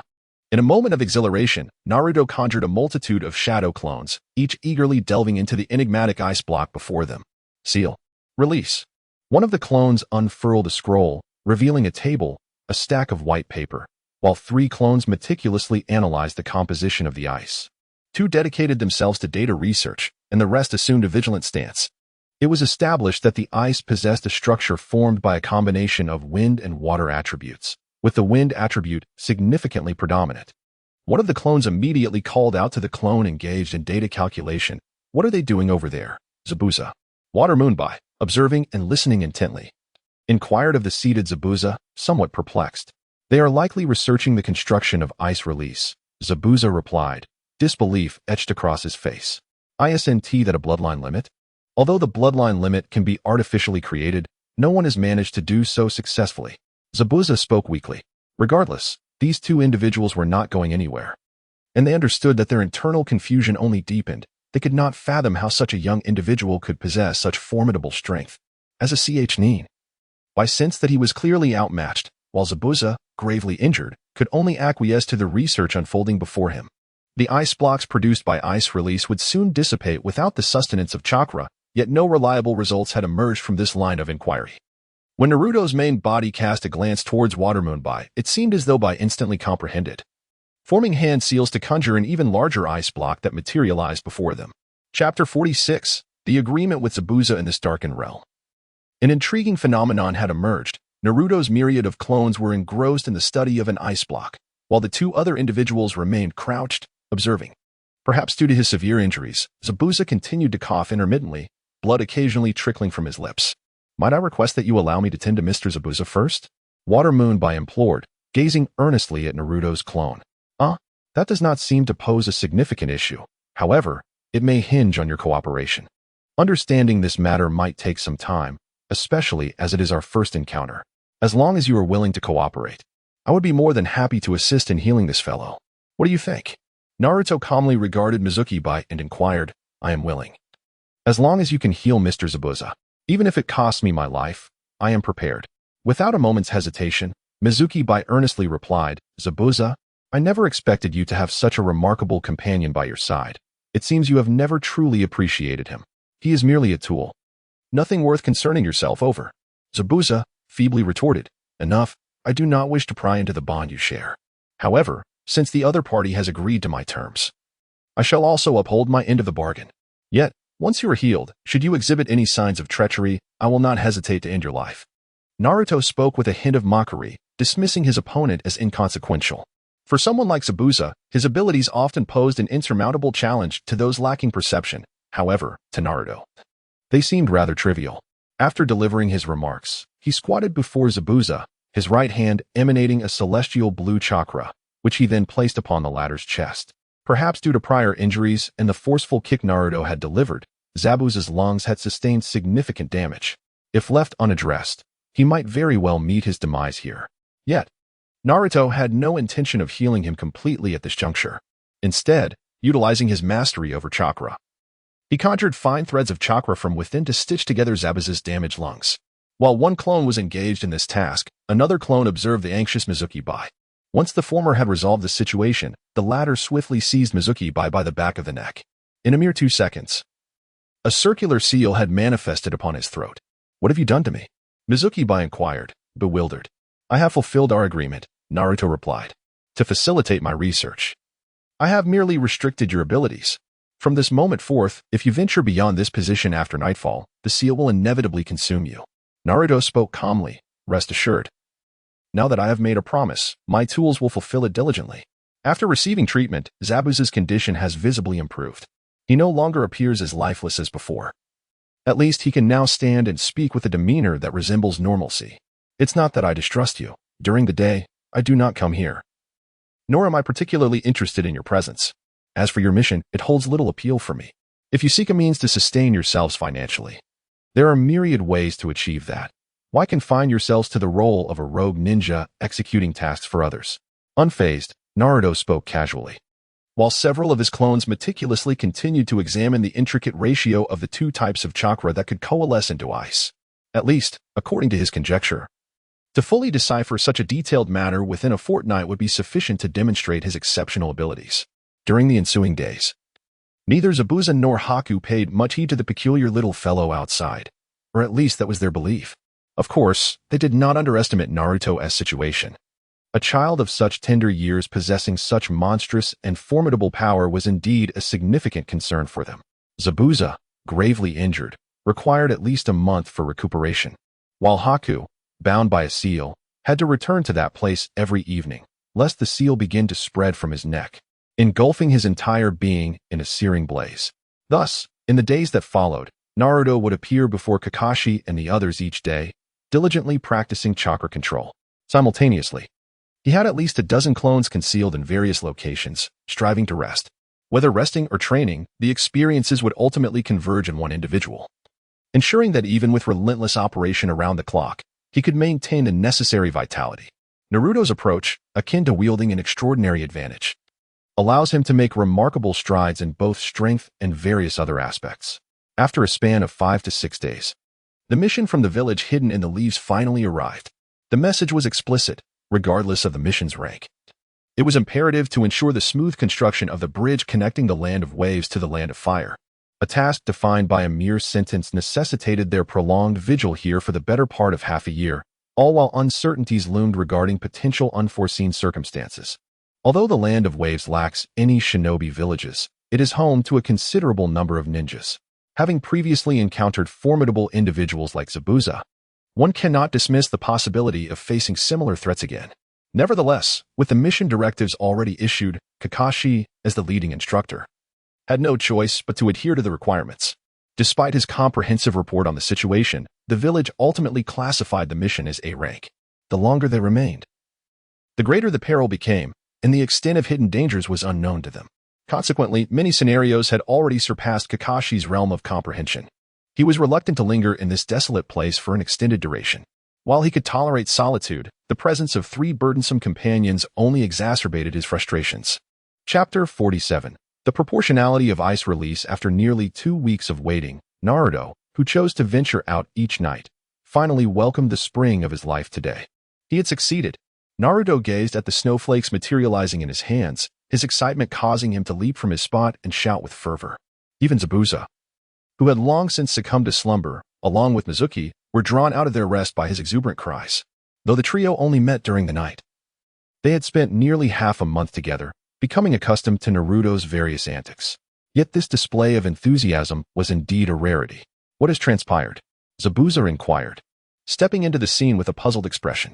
It turns out that these elements are not merely a fusion of wind and water, with 76 wind and 47 water, but astonishingly, they are also infused with 77 of yang chakra. Naruto appeared to be in a trance, completely disregarding Zabuza's words. As he focused intently on the data in his hands, his shadow clones were equally exhilarated, for this represented the culmination of their efforts over the past fortnight. Moreover, this endeavor transcended mere ice element fusion. It merely served as a foundation for their research, providing them with essential data. With confidence in his abilities, Naruto was poised to create combinations of other elemental attributes. Every undertaking begins with its challenges. For the sole element of ice, extensive calculations were necessitated, with dozens of shadow clones tirelessly working day and night to compute, study, analyze, and ultimately deliberate on the findings. It was only upon the moment of crafting the ice flower that all the final data aligned perfectly. Yet, he had lost count of how many times he had conducted this experiment, only to face disappointing results each time. The yang chakra remained constant, utilized to stabilize the 2 distinct chakras, facilitating adjustments to their respective proportions, revealing itself as the method to forge both defensive and offensive capabilities. Naruto gazed at the substantial stack of papers in his hands, letting out a sigh before muttering to himself. Could it be that Zabuza has truly developed the ice release technique? Standing beside Zabuza, Haku observed the somewhat peculiar Naruto with curiosity and inquired of his companion. It is indeed difficult to say if he can manage to master the ice release in merely half a month's time. The commotion it would cause upon such news spreading is unimaginable, Zabuza remarked with a notably serious expression. Haku, please, share with me any one of your hand signs for the ice release. After reviewing all the materials in his hand, Naruto turned to the 2 individuals who had just emerged, addressing Mizuki directly. I harbored no intention of refusal. After all, he too was intrigued by whether Naruto had genuinely discovered a method for ice release. If such a feat were indeed accomplished by a mere child, it would be an exceedingly terrifying prospect. Ice release, snowstorm. This jutsu requires a total of 17 hand seals, so pay close attention. I instructed Naruto, then clasped his hands together and began to swiftly perform the seals. As the final gesture was completed, snowflakes began to fall in abundance over the designated area. However, upon contact with any object, these snowflakes transformed into razor-sharp blades, capable of effortlessly slicing through even the toughest of materials, such as tree bark. Fortunately, the area affected by this snowfall was not extensive. If this attack could encompass a radius of several kilometers, such a large-scale offensive could indeed decimate enemies in a war. Though Mizuki moved with remarkable speed, Naruto gleaned a preliminary understanding of ice release through his sealing technique. Enough. You two have exerted yourselves for quite some time. Let us consider this matter concluded. As I previously stated, I hold no interest in your existence. However, during the forthcoming period, you may depart from the land of waves. Do not seek out unnecessary thrills, for should you do so, the next time you may not have the fortune to leave alive. Naruto had arrived at this place having accomplished all his objectives. Thus, there was no longer any need to expend considerable energy lingering here. He harbored no ill feelings towards the two individuals before him, as their interactions had been minimal. It seemed fitting to conclude matters here, resolving everything satisfactorily. Upon Naruto's utterance, he gently waved his right hand, causing the clones, who were either engaged in research, overwhelmed with excitement, or dutifully guarding, to dissolve into a wisp of smoke, vanishing from sight. Hey, shouldn't you first lift the seal that binds me? Mizuki exclaimed anxiously, observing Naruto's imminent departure. Which one do you refer to? However, I am not inclined to entertain that notion at present. This seal does not confine your presence to any particular location. It merely signifies that the control over this seal rests in my hands. Naruto opened his mouth, a wicked smile playing at the corners of his lips. However, just as he was about to depart, a thought seemed to strike him. Turning to Zabuza, he inquired, "Where can I find someone named Kato?" 30 kilometers east from here. Near a seaside villa. He and his subordinates are all gathered there, Zabuza replied. Focus on your own affairs and strive to cherish the present circumstances. At the very least, let us ensure that he does not surface during this mission. Naruto spoke earnestly, and in the blink of an eye, he vanished from the spot, leaving no trace behind, as if he had never existed. Zabuza, what shall we do next? What to do? I'm not entirely certain. Perhaps we should find a quiet place and remain there for a while, Zabuza sighed. As a member of the Mist Zumbu, Zabuza seemed to feel a wave of fatigue wash over him, particularly after Naruto's sudden appearance, which had left him, a seasoned jonin, feeling utterly drained. Haku, unsure whether it was due to a lack of authority to refuse or simply an unwillingness to do so, wore a faint smile, silently observing Zabuza's profile. Having discreetly returned to the place he had originally departed from, Naruto found that the 4 individuals monitoring him had reverted to their initial positions. Perhaps due to the absence of pressing matters, it was not difficult to discern that this group was also indulging in a bit of slothful sleep, merely relying on their sensory perception of each other's chakra flow. Chapter 48. Kakashi's investigation. Everything appeared to unfold seamlessly, maintaining an outwardly normal facade day by day. Yet, the more normal it seemed, the more Kakashi sensed something amiss. He could easily surmise that Naruto's strength far exceeded what was presently evident. After all, how could one who was capable of perceiving the strength of others possibly take so long to practice tree climbing merely due to chakra control? Pakin, how goes the observation? Kakashi inquired, perched upon a weathered tree stump not far from the Dazna household. Beside him sat a small pug, mirroring Kakashi's posture, tongue lolling out in a relaxed manner. This creature was Kakashi's summoning beast, renowned as one of the most formidable tracking beasts within the summoning realm. Its power lay not in sheer strength, but rather in its exceptional ability to seek out targets. Kakashi, that little one is not as simple as he appears. Are you certain he is only 12? Pakin, the summoning beast, asked, his face a mask of curiosity. I wish to know what you have discovered, Kakashi replied, his expression grave. Pakin then recounted all that he had observed. Naruto's nightly activities were nearly all within Parker's observation. With his keen sense, Parker adeptly evaded detection and began to scrutinize Naruto's every move under the cover of darkness. Kakashi listened intently as Parker recounted his experiences, his expression growing increasingly somber. Although Parker did not elaborate in great detail, the impression Naruto left upon him was profoundly shocking. "What are you going to do now that you know the specifics?" Parker inquired, puzzled. "What else can be done? Just thinking about it makes my head spin." Kakashi replied helplessly. "That's your concern. I've already endured enough fatigue during this period. Unless absolutely necessary, please refrain from summoning me again." Parker cast a glance at Kakashi before transforming into a wisp of smoke and vanishing from sight. Left alone, Kakashi found himself at a loss regarding the next steps. Reporting the situation? That notion was clearly absent from his mind. Yet, he grasped the gravity of the matter, primarily due to his uncertainty about whether he could maintain control. "Oh, teacher, it appears this is indeed a monumental dilemma. What do you suggest I do?" Kakashi sighed, raising his gaze to the stars above, his voice low and tinged with melancholy. He could almost envision Naruto managing to act discreetly under the watchful eyes of several observers, which only served to augment the mystery surrounding the young boy. In the ensuing days, under the protection of the Leaf Village ninjas, Tazuna and the villagers commenced the methodical reconstruction of the bridge. Zabuza would no longer return to this place, and the original narrative rhythm was irrevocably disrupted from that moment onward. As Kakashi had surmised, observing the progress of the bridge's construction, it would likely take at least half a year to complete. Such an extended time frame would be a considerable ordeal for them. Over the course of 2 months, Sasuke and Sakura had embarked on the second phase of their chakra control training. They had even begun to stand steadily on the calm water's surface, marking a significant advancement for them. While they did not need to participate in the construction, their training location was chosen not far from the bridge building area, both for the safety of the bridge and its citizens, as well as for the sake of their mission. Kakashi lingered with the trio, spending his days alternating between reading a light novel and guiding them in their chakra applications. "Kakashi-sensei, I wish to find a quieter place to train. I believe that would accelerate my progress." The three stood atop the water's surface, but even a moment's lapse in concentration could send even a prodigy like Sasuke plummeting into the depths below. Naruto stood at the water's edge, hesitating to dip a single foot into the depths, and turned to Kakashi, who was seated nearby, engrossed in some light reading. "Then go ahead. Just don't stray too far." Kakashi replied nonchalantly, without even lifting his gaze. Upon receiving this affirmation, Naruto's spirit soared, and he dashed towards the woods with unbridled enthusiasm. During the past 2 months, the Land of Waves had remained devoid of any perilous incidents.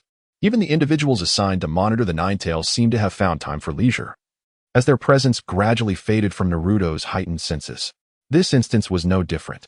Upon failing to detect the familiar figures during his mental scan, Naruto halted abruptly, closed his eyes, and concentrated, expanding his awareness, confirming that no threats lingered.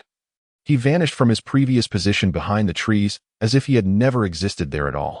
"Kakashi, I've lost sight of him."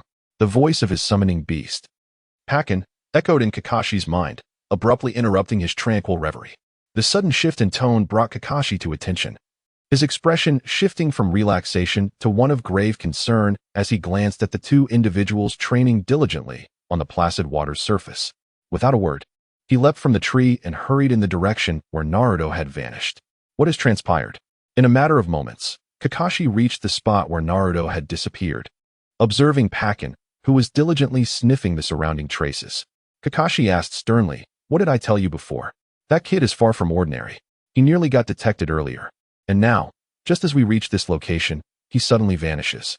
Pakin, equally perplexed, replied, "Indeed, losing track of someone is rather embarrassing. Can you sense his presence?" Kakashi inquired. "I can sense it, but it may be quite taxing. He is already quite distant, at least several kilometers away. Are you certain you wish to pursue him?"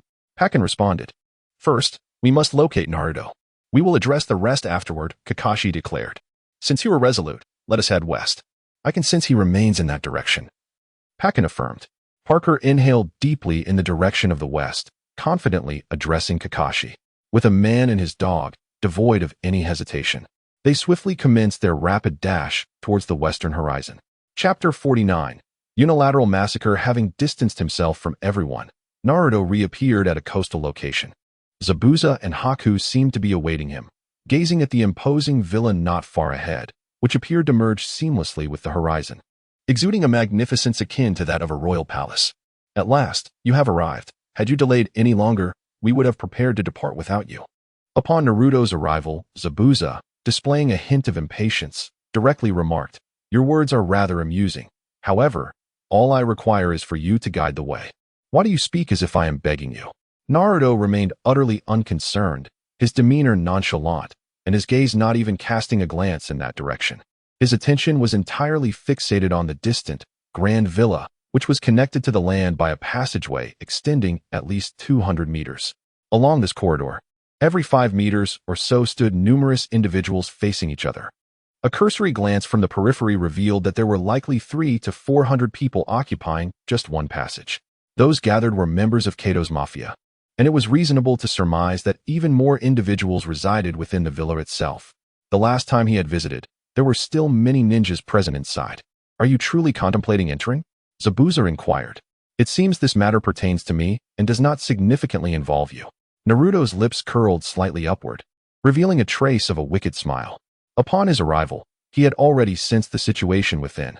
Through the perception of chakra, he discerned that several individuals were present inside. To an experienced ninja, an ordinary person is virtually defenseless, even if there were ninjas within. The chakra response alone suggested that the strongest among them was no more than a Chunin, and there was likely but one of such caliber present. "What must we do for you to spare us?" Bai's lips quivered slightly, his tone laced with a hint of desperation as he questioned Naruto. "I never intended to control you. Thus, the concept of sparing you is irrelevant. The seal that you bore has long been undone by my hand. It is merely your disbelief that binds you still."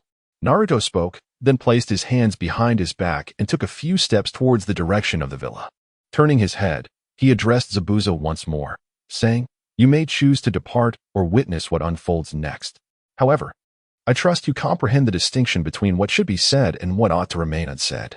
I shall observe for a while, as I find you quite intriguing. Yet I am perplexed about your true intentions. So let us watch." Naruto paid no heed to the surroundings and continued his forward march. With each step he took, it was as if he were teleporting, his form advancing several meters with every stride. Before long, he had transformed entirely, appearing as a figure draped in pure white, hands clasped behind his back, standing with an expression of serene indifference upon the path leading to the villa. Had Mizuki and Zabuza already completed their mission? As Naruto transformed into the visage of Mizuki Shiro, he had scarcely stepped onto the passage when an unassuming individual caught his attention. This person bore a face marred by unsightly blemishes, creating an unsettling impression. Yet, the words that escaped his lips only amplified that discomfort. Without uttering a word, Naruto gradually extended his hand, subsequently bringing both palms together in a slow, deliberate gesture, forming a seal. With a sudden motion, the tips of his thumbs converged. In an instant, he forcefully separated his hands, creating a thunderous clash that sent ripples across the previously placid sea, conjuring a myriad of water droplets that hung suspended beside him. While his opponent remained bewildered, the floating droplets swiftly morphed into conical shapes, densely clustering until it was impossible to discern their sheer number. With each step forward, the suspended ice spikes launched forth like bullets, sweeping through the entire passage with alarming speed. Zabuza, observing from a distance on the shore, widened his eyes in disbelief at the scene unfolding before him. He clenched his fists, recognizing that he was witnessing one of the most unfathomable sights of his life. The ability to replicate ice techniques with mere blocks of ice in the span of half a month was astonishing. This display of offensive prowess rendered Naruto akin to a natural-born bloodline ninja, eclipsing even Mizuki Shiro. As Naruto reached the far end of the passage, he beheld a gruesome tableau behind him, a multitude of bodies strewn across the ground in various positions, yet unified in one grim reality. Not a single soul remained alive. In mere moments, hundreds had succumbed to a brutal slaughter. Even though they were not ninjas, the ferocity of such an attack left Zabuza, a man who had lived amidst violence since childhood, gripped by a chilling sense of dread. After completing all these actions, Naruto displayed no trace of emotion on his face. Even a backward glance was absent, as if nothing had transpired. With a sudden force, he pushed open the enormous copper doors, and within a mere 10 minutes, the villa erupted with harrowing sounds. Upon his exit, flames began to engulf the once serene abode. No one knew what had truly occurred inside, nor could anyone fathom the events that transpired within those walls. Ultimately, only one person emerged, clutching a black key in hand, and bearing a scroll that had not accompanied him upon entry. From the moment he arrived in this area to his return beside Zabuza, a fleeting 10 minutes had elapsed.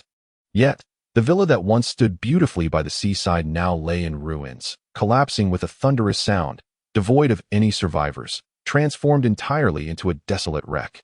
Aside from the multitude of corpses visible along the passageway, who could have anticipated that the once formidable mafia power in the land of waves could be obliterated in such a brief span? What is your purpose? Zabuza inquired, gazing intently at Naruto. Here lies 10 million ryo, sufficient for your future endeavors. Consider it a reward for guiding us on this occasion. Naruto did not respond to Zabuza's inquiry. Instead, he tossed the scroll behind him to them. Observing the dazed expressions on their faces, Naruto suddenly glanced back towards the direction from which he had come, specifically at Kakashi and the others who were gradually approaching their location. Just look at the fine mess you have created. Naruto smiled faintly at the corner of his mouth before stepping to the right, causing his figure to vanish in an instant. Chapter 50. Your strength? However, just as he departed, Kakashi, accompanied by his dog Pakin, swiftly arrived at the scene. Zabuza had not even had the chance to escape, yet he did not fear Kakashi. After all, following over 2 months of rest, his previous injuries had long since healed. Even if he could not overpower Kakashi, fleeing with Haku would pose no challenge. Upon reaching the area, a wave of bloodshed assaulted his senses. Kakashi, Pakin exclaimed, catching the strong scent of blood and immediately calling out to him. There was no need for further reminders. The pungent aroma had already reached them from a distance. Flames flickered in the distance, and the passage was strewn with countless corpses, undeniably illustrating the chaos that had transpired moments ago. Zabuza and Haku silently observed the rapidly approaching Kakashi, their expressions unchanged. Zabuza turned to Haku and said, "Let us depart." "Yes, Mr. Zabuza," Haku replied. However, just as they turned to leave, Kakashi landed beside them with an expression of fury, his icy gaze fixed on the pair. "Kakashi, it seems you have arrived too late this time. Yet your mission appears to be complete. At least the threat posed by the bridge builders before you has been resolved. Our task is also concluded. I wonder how you will choose to proceed?" Zabuza remarked, a hint of a smile gracing his lips as he observed Kakashi. "Did you do all this?" Kakashi inquired. "It seems to have little bearing on you, but I genuinely look forward to our future encounters," Zabuza replied, neither confirming nor denying the implication. At this point, he wished to avoid any conflict with Kakashi and did not desire to attract unnecessary trouble. Kakashi, equally understanding, chose not to obstruct him. This matter had transcended his mission's scope, and he would not engage in a life-or-death struggle once more. "Pakin, have you sensed Naruto's presence?" Kakashi asked solemnly. "He has departed. However, you should recognize this method of movement." Pakin responded earnestly. Kakashi found it hard to believe, and he dared not delve deeper into his thoughts. This mission had become exceedingly burdensome. Should he consider retreating? Returning to a location not far from the construction of the bridge, Naruto sat alone upon a massive branch, his body leaning against the trunk as he gazed at the enormous black key in his hand, murmuring softly to himself. At this moment, Naruto began to contemplate the situation. Since he sensed Kakashi following him towards Kado, matters had ceased to be as simple and pleasant as he had envisioned. Yet this black key, which he had laboriously acquired from the hands of the wealthy tycoon Kado in this world of ninjas, had consumed a full 10 minutes of his effort. The potential behind this key was sufficient to ensure that this young lad would never face hunger or hardship in his lifetime. But was such a possibility truly feasible? Clearly not. If he were merely an ordinary individual, this dream might be attainable. The crux of the matter, however, was that he was not. As a Jinchuriki of the Nine Tails, his very existence in this world placed him on a precarious precipice. Once he departed from the land of fire, devoid of the protection afforded by the vast village of Konoha, he would inevitably confront relentless pursuit from other ninjas. Naruto had indeed contemplated this matter, which was precisely what left him feeling so conflicted in this moment. What was he pondering? Just as Naruto was engulfed in his thoughts and turmoil, Kakashi appeared by his side, having quietly settled on another tree nearby. "I am contemplating whether upon your return, you will surely report my circumstances to the Hokage, Sarutobi Hiruzen. Thus, do I still have a reason to remain in Konoha? Should I leave this place, or should I choose to return?" Naruto faced the situation with an air of calmness, his tone remarkably serene. The other party was already aware of everything, rendering any further concealment seemingly unnecessary.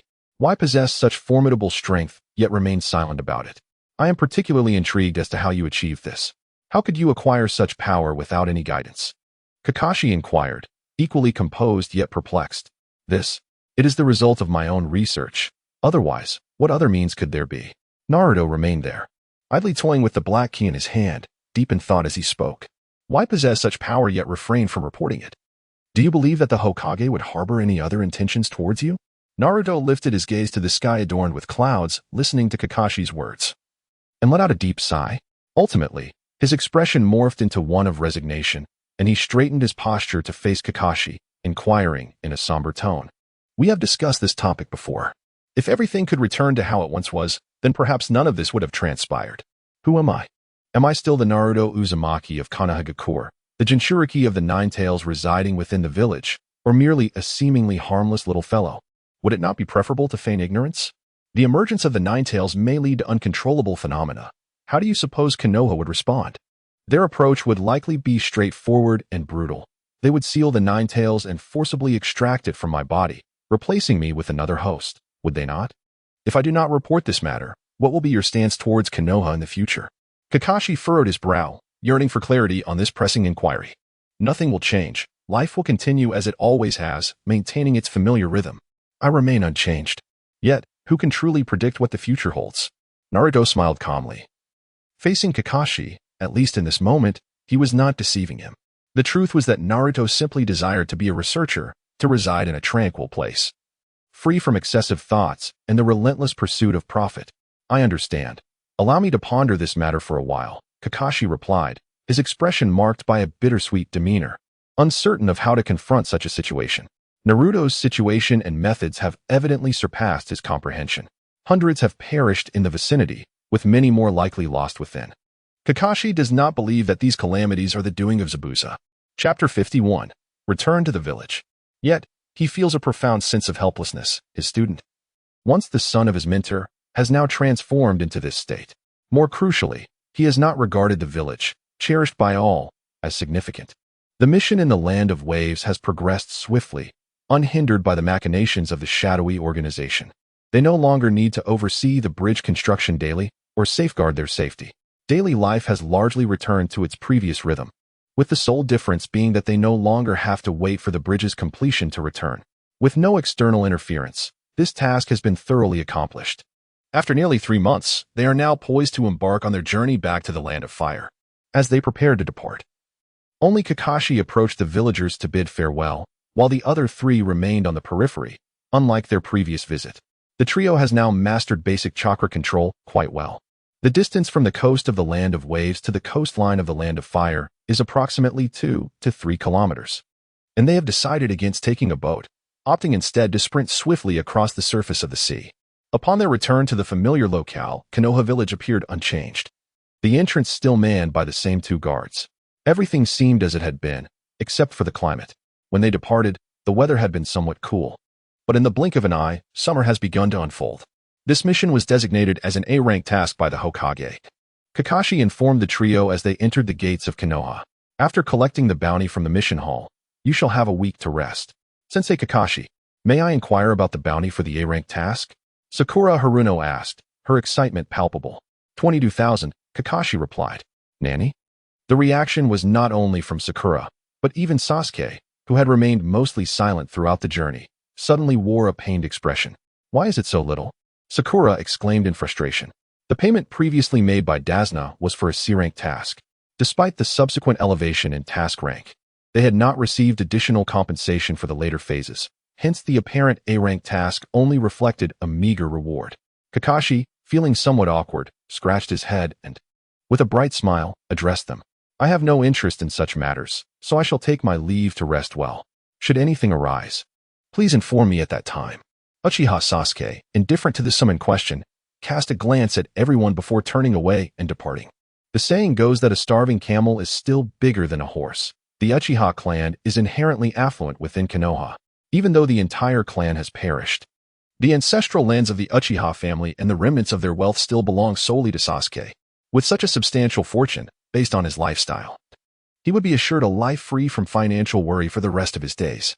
Naruto expressed no objections from head to toe. What is the current amount for the mission? It seems to have little impact on him. Over 20,000 ryo is indeed sufficient for a year's living expenses for an ordinary person, particularly when compared to the past, before he became a ninja.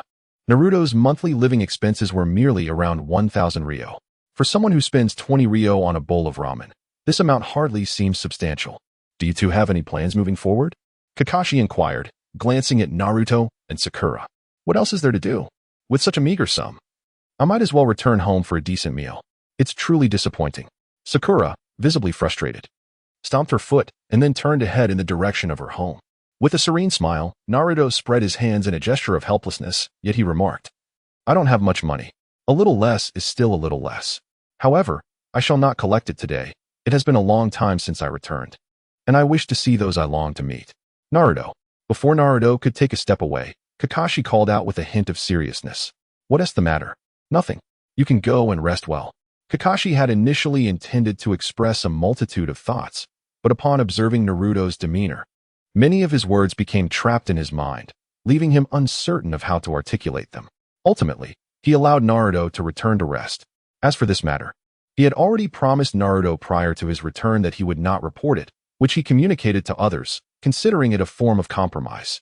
After all, he could foresee the implications, as the host of the Nine Tails, if Naruto were to leave Konoha with knowledge of certain truths. It would not only impose significant losses on the village, but also plunge Naruto into a far more perilous situation. Walking down the street, Naruto's current treatment bore little difference from his childhood. Those who recognized him still cast indifferent glances, even those with whom he had never interacted. The atmosphere was one of cold detachment. Perhaps due to his overwhelming fame, the entire street seemed to regard him as a harbinger of misfortune, with shopkeepers and vendors alike avoiding his presence. Perhaps he had become accustomed to this, for Naruto could easily disregard the existence of these individuals. This return to Konoha revealed that the village's streets were evidently more vibrant than before, especially as he encountered individuals he had never seen previously, each clad in the attire of ninjas, yet not from Konoha. Kyubi, I sense your little friend is approaching. Naruto communicated with the sealed Nine Tails within his body through their mental connection. Don't speak carelessly. Who would want to befriend that one-tailed creature? The moment he spoke, the previously silent Nine Tails erupted with agitation. Possessing a keen sense of awareness, the tailed beast had already detected the presence of a different aura upon returning to Konoha. As he delved deeper into the village, this sensation intensified. The Nine Tails could distinctly sense that the individual Naruto mentioned was drawing near. Chapter 52. The Hyuga clan at this point, fretting over such matters seemed futile. After all, it would not stir any significant upheaval within Konoha. Naruto cast his gaze around the bustling street, where the cacophony of sounds rose and fell like a tide. Yet, what he yearned to sense was decidedly absent from this lively scene. Acknowledging that the person he sought was not amidst the throng, he turned away, setting his course towards his home. The place remained unchanged, even after nearly half a year of absence. This small room retained the essence of his departure. Aside from a few modest pieces of furniture, Naruto had carried away nearly everything portable with him. He preferred not to leave himself with too many avenues of retreat. When circumstances arose, he sought to ensure that no lingering worries would afflict him. However, now that he had returned, it seemed this abode would require his presence for an extended period. The sealing scroll he had brought with him was still in his possession. Upon unfurling the scroll and dispelling its seal, the room gradually transformed, reclaiming its former warmth and charm. Just as he finished tidying up, a series of knocks echoed from the door. Naruto's senses momentarily heightened, yet upon detecting the presence of someone at the door, he promptly lowered his guard. He approached the entrance and opened the grand door of the small room. Naruto, you truly are home, exclaimed a woman, her hands gracefully positioned before her, exuding a sense of politeness. In all of Konoha, there was only one place where someone would maintain such an attitude towards Naruto. Hinata, what brings you here today? Naruto inquired. I apologize for the intrusion. I heard from the head of the family that you have just returned, and I was asked to extend an invitation for you to join us for dinner at the Hyuga residence this evening. Hinata revealed a warm smile, her words imbued with a sense of intimacy. I see, he replied. When you return home, please convey my gratitude.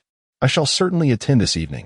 Naruto smiled in response, acknowledging, well then, I shall be sure to prepare thoroughly for your visit. Hinata's graceful words lingered in the air as she nodded politely before turning to descend the staircase. Throughout the encounter, she had not once stepped into the room, maintaining an atmosphere of warmth and courtesy. This woman was originally a servant responsible for managing the daily affairs of Hinata's mother, and she belonged to the branch family of the Hyuga clan. Although her status within the Hyuga family was not particularly high, she adeptly navigated her responsibilities. At this hour, well before noon, Naruto merely listened. aware that preparations were still necessary. After all, he was to meet his future father-in-law that evening. As twilight approached, Naruto donned a new outfit, albeit still casual. Nonetheless, it attested to his efforts to present himself well. The Hyuga clan, despite possessing the largest residential area in the Hidden Leaf Village, found their residence situated at the very periphery of the village. Upon his arrival at this location, the previously tightly shut gate swung open abruptly with his presence. Welcome. The head of the family has been awaiting your arrival. Hinata's mother, Hyuga Keiko, seemed to have been standing at the entrance specifically for him. As the gates opened, the silent guards stationed on either side remained stoic, while this woman emerged with a warm smile, addressing Naruto. Indeed, it had been quite some time since he last visited this place. Is Hinata home? He inquired. The young lady is indeed at home. She was just asking the same thing before you arrived, and is currently waiting in the courtyard, Keiko replied with a smile. The Hyuga household is known for its adherence to tradition, and the atmosphere here is far from the casualness of the outside world, giving the clan a rather somber appearance throughout the years. Even now, it seems unchanged, as if time has stood still. However, it must be noted that this place is indeed expansive. The courtyard just beyond the main gate spans at least 1,000 square meters. Crucially, this is merely the front yard. The dining area resides in the central courtyard, while their resting quarters are positioned in the back. Traversing this path alone imparts a sense of distance, easily amounting to a kilometer. Yet, this was merely the beginning. Upon entering the central courtyard, Naruto was greeted by a refreshing atmosphere. What truly captivated Naruto was not the decor or the flora, but rather Hinata, who was engaged in training within the courtyard. As the gate swung open, Naruto instinctively released his hands and clapped. Hearing the sound, Hinata, who was in the courtyard, immediately dashed over. Unlike her typically shy demeanor in the original storyline, the Hinata of reality exuded much more confidence and vivacity than he had imagined, shaped by her experiences since childhood. Ahem! How embarrassing. Just as they embraced, a loud cough broke the moment, accompanied by the exuberant shout of another young girl. It's been so long, Hinata. Naruto disregarded the expressions of the two individuals in the distance, instead focusing solely on Hinata, gently cradling her face with both hands and saying, Indeed, it has been a while.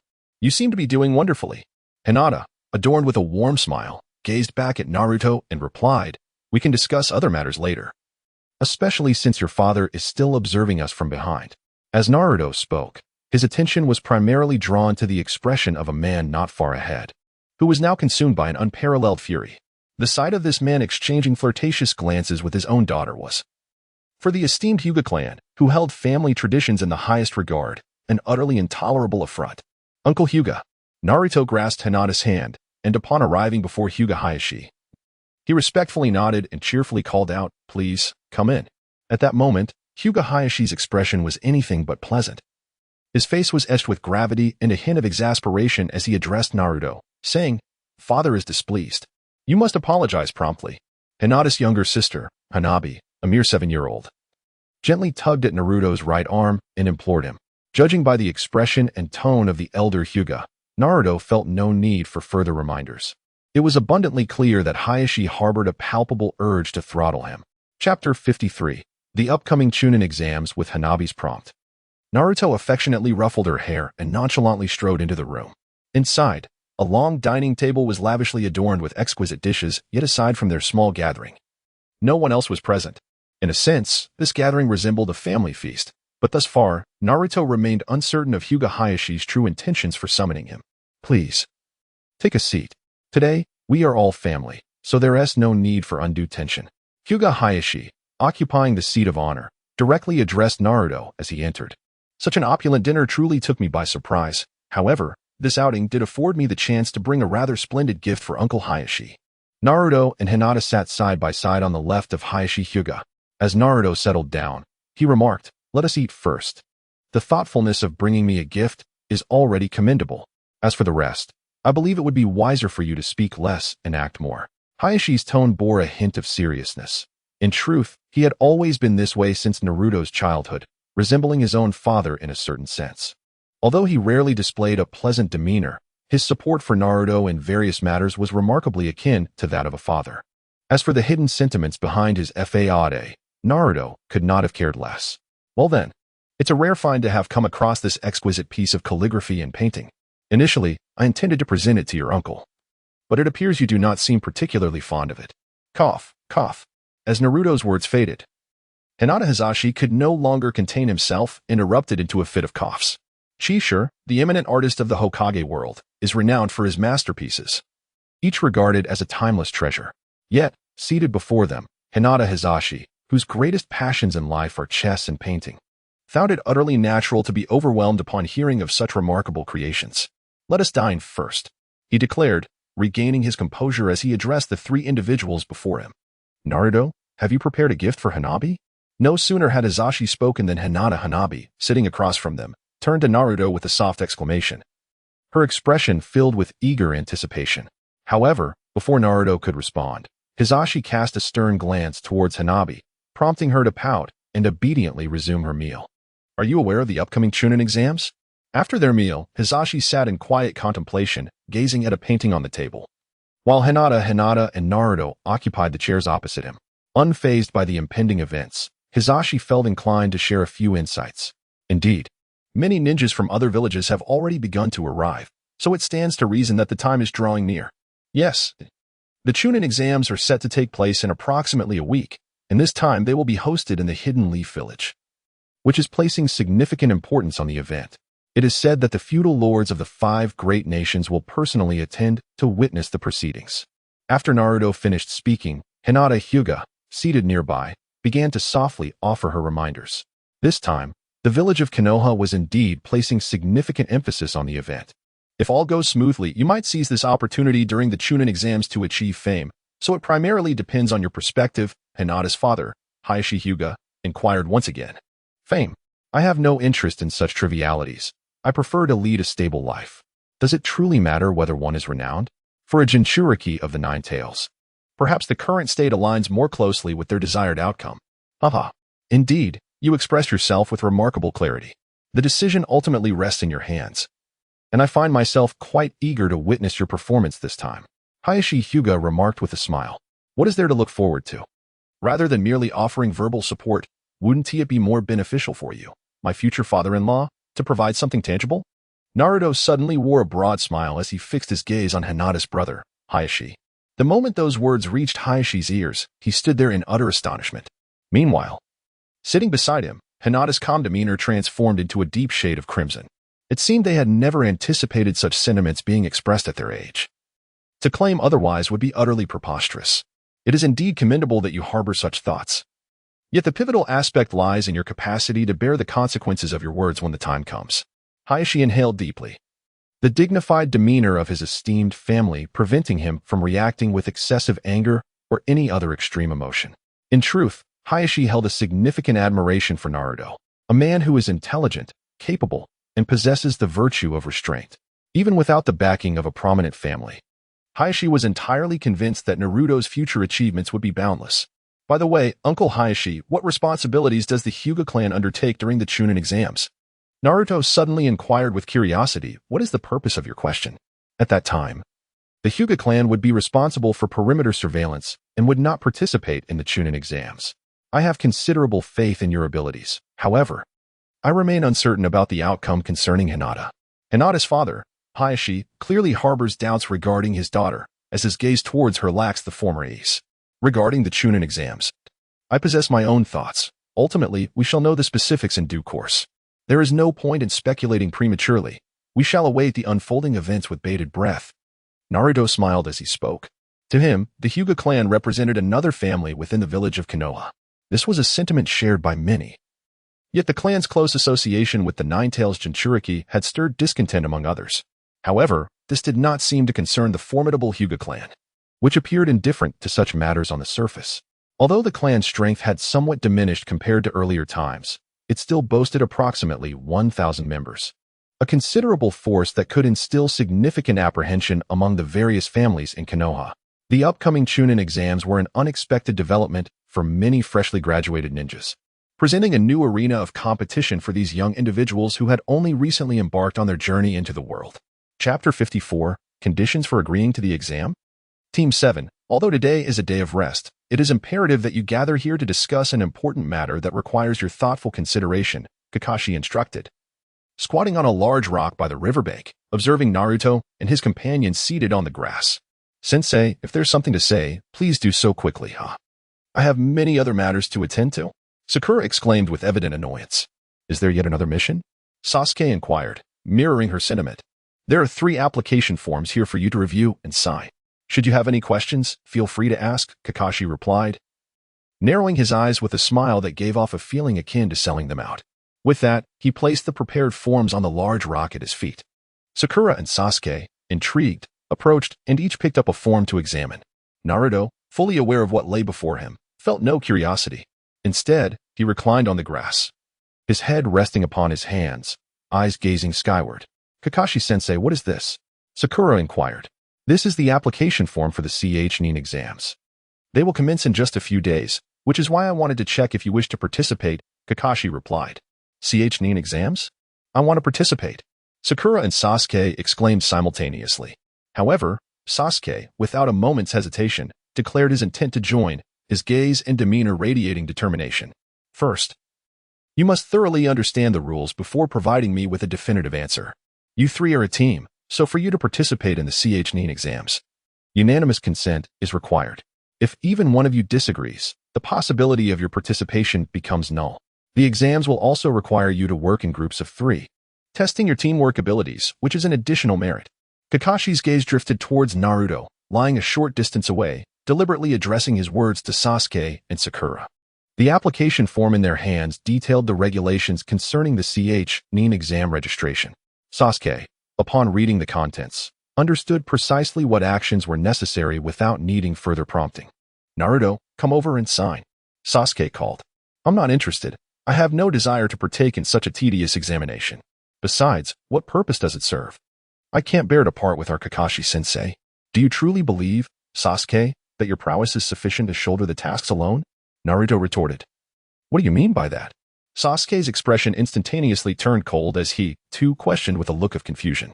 Kakashi-sensei was leading the team, for him. We were essentially undertaking a mission, and it was a particularly high-stakes one at that.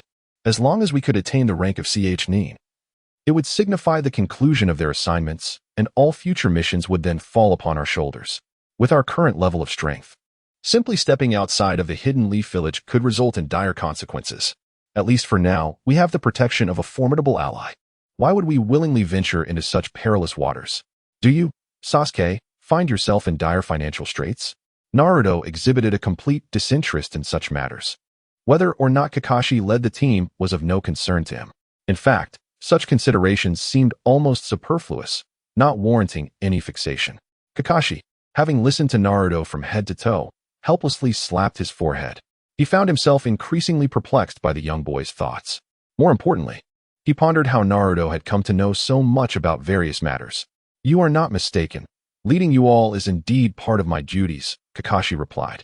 However, you have misconstrued certain aspects. Even after becoming a Chunin, many missions still require the guidance of a Chunin. Only C rank and below missions can be handled independently by you. I am not currently concerned with future missions. My focus lies in whether I can participate in the Chunin exams. This would grant us the opportunity to encounter more jutsu and secrets. Don't tell me you are not interested? Sasuke interjected, steering the conversation anew. Apologies, but I find myself utterly uninterested in what you just mentioned. What is entertaining about fights among children? Naruto retorted. I challenge you. As soon as Naruto finished speaking, Sasuke immediately shouted in anger, what a tedious monologue. It's utterly exasperating. Is it too much to ask for a moment of peace? Naruto sat up, his gaze languidly fixed on Sasuke, who, despite being referred to as the second pillar, could aptly be dubbed the second fool. You can talk it out if you wish, but please refrain from resorting to violence. There are still several days until the exam, and during this period, reflect upon your choices. Whether or not you wish to partake is entirely up to you. Kakashi said with a smile, waving at them, clearly uninterested in further involvement. If they had this time to ponder, they might as well return home for a good rest. With that thought, Kakashi vanished in an instant. Sakura, throughout the exchange, found herself at a loss for words, seemingly indifferent to the prospect of participating in the Chunin exam. Consider this. I sincerely hope you will join. Once you attain the rank of Chunin, we will gain access to various forbidden techniques we previously could not explore. Surely, you cannot tell me that does not intrigue you? Sasuke, shifting his earlier demeanor, now calmly inquired of Naruto. Do you truly believe you can become a Chunin? Do not jest. You have no idea what this exam entails. I am far more aware of its challenges than you are. Instead of engaging in a fruitless endeavor, it would be wiser to rest at home. Naruto inquired, what on earth is happening? I still cannot comprehend the situation. Standing beside him, Sakura gazed at the two with a perplexed expression and asked, what exactly do you know? You seem to have prior knowledge about the Chunin exams. Although the reasons remain unclear, I have my own thoughts, which is why I hope you will sign and participate in the examination, Sasuke replied. Since you possess your own objectives and motivations, I suppose accompanying you for a single event is not too much to ask. However, fundamentally, my lack of interest in this matter means that your invitation to partake in the exam requires compensation. Speak, Sasuke demanded. Chakra and a vial of blood. Naruto sat upon the verdant grass, his right hand propping up his head, with his elbow resting on his bent knee, gazing at Sasuke with keen interest. Chapter 55, The Encounter of the Jinchuriki. This scenario had long been part of his plans. However, he had not intended to initiate its realization at this moment. Yet, given that circumstances had unfolded in this manner, seizing the opportunity to delve into it seemed quite advantageous. After all, he now possessed ample resources, and many matters no longer required extensive contemplation. Departing from Konoha had become as effortless as quenching one's thirst. Pursuing various aspirations no longer necessitated considerable exertion.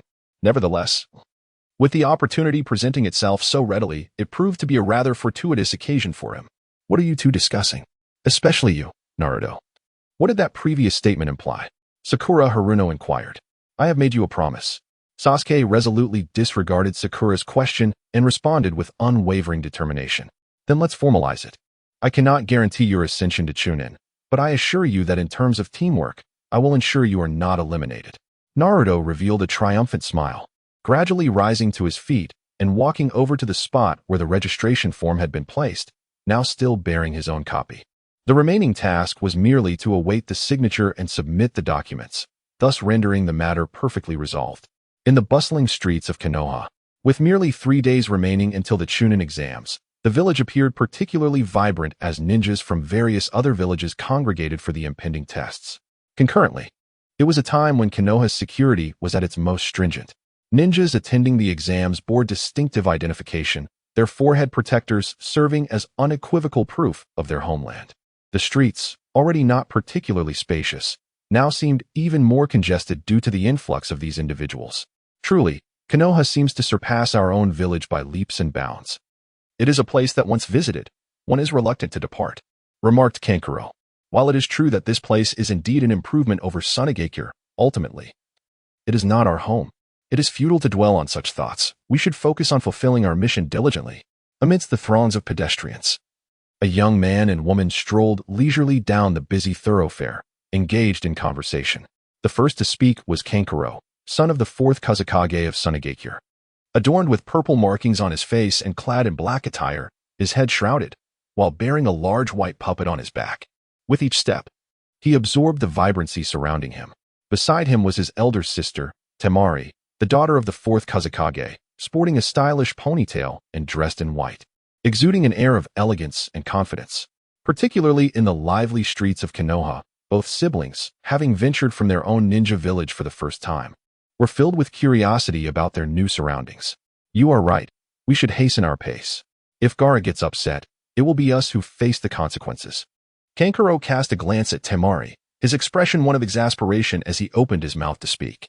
Yet, at that moment, approximately 20 meters ahead of them, a figure with crimson hair and dark circles under his eyes, his pallor slightly ashen and his gaze indifferent, was advancing steadily with a large gourd slung over his back. As he moved forward, a small child, seemingly around 6 or 7 years of age, dashed recklessly in his path. While everyone else was dodging, Gaara stood still, quietly observing the child as he barreled towards him. His already cold demeanor morphed into one of palpable fury. His frigid gaze fixed on the child who had fallen to the ground, embodying the essence of a menacing specter, as if he longed to obliterate the little one entirely. For a mere child of 10 or so, to possess such a ferocious countenance was indeed astonishing. The reckless child, having tumbled to the ground, clutched his arm and rose to his feet. Upon noticing the foreigner who had caused his fall, he immediately pointed a finger at Gaara, demanding, "What do you think you're doing? Don't you know to watch where you're going?" The previously bustling street drew the attention of many onlookers as the argument unfolded, prompting Kankuro and Temari, who had been trailing behind, to swiftly navigate through the crowd to the side. Gaara, what has transpired? Temari inquired anxiously. The fallen child redirected his ire towards her, asserting, "You all seem to be in cahoots. How dare you outsiders walk through Konoha without yielding? I wonder how you even managed to enter. You seek death." Gaara uttered not a word more, swiftly extending his right hand to grasp the boy's throat. The immense force he exerted caused the child to involuntarily stick out his tongue. A wave of suffocation surged into the boy's mind, leaving it blank. For this arrogant little rascal, this was undoubtedly his first brush with peril. Is it just a matter of exchanging a few words?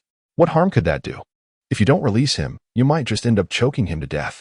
Just as Gaara was poised to tighten his grip and snuff out the child's life, a voice drifted lazily from a distance, resonating with a profound impact that reverberated within Gaara's mind. The surrounding spectators, largely indifferent to the unfolding drama, felt no urgency, as the events bore no consequence for them. Gaara turned to regard the two figures approaching him, their striking yellow hair immediately catching the eye from afar. Easily recognizable and impossible to overlook. Naruto's arrival did little to deter Gaara from maintaining his grip on the other's neck. Despite the anxious pleas from both Kankuro, who had been standing by, and the urgency of the situation, Gaara's expression remained utterly unchanged. To resort to murder over a trivial matter, do you comprehend who he is? He is none other than the grandson of our esteemed Hokage. His demise could very well ignite a war. Naruto slowly stepped forward, a teasing expression on his face as he addressed Gaara. "This is none of your concern. Step aside." Gaara replied coldly, his gaze dismissing Naruto entirely. Witnessing the grandson of the Hokage, Konohamaru, teetering on the brink of demise, Naruto shook his head in resignation and approached, firmly grasping Gaara's hand that was clutching Konohamaru's throat. In an instant, a surge of strength compelled Gaara to release his grip, granting Konohamaru the precious opportunity to collapse onto the ground and catch his breath.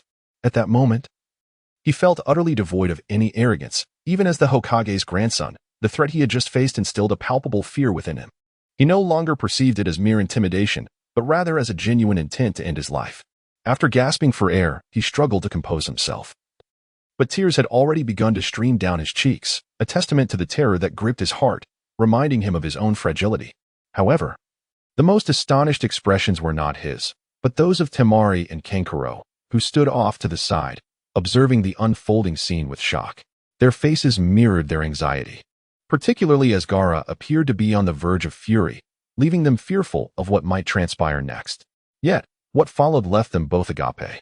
Gaara stared intently at Naruto, his tone surprisingly less cold than anticipated. "What is your name?" "Uzumaki Naruto.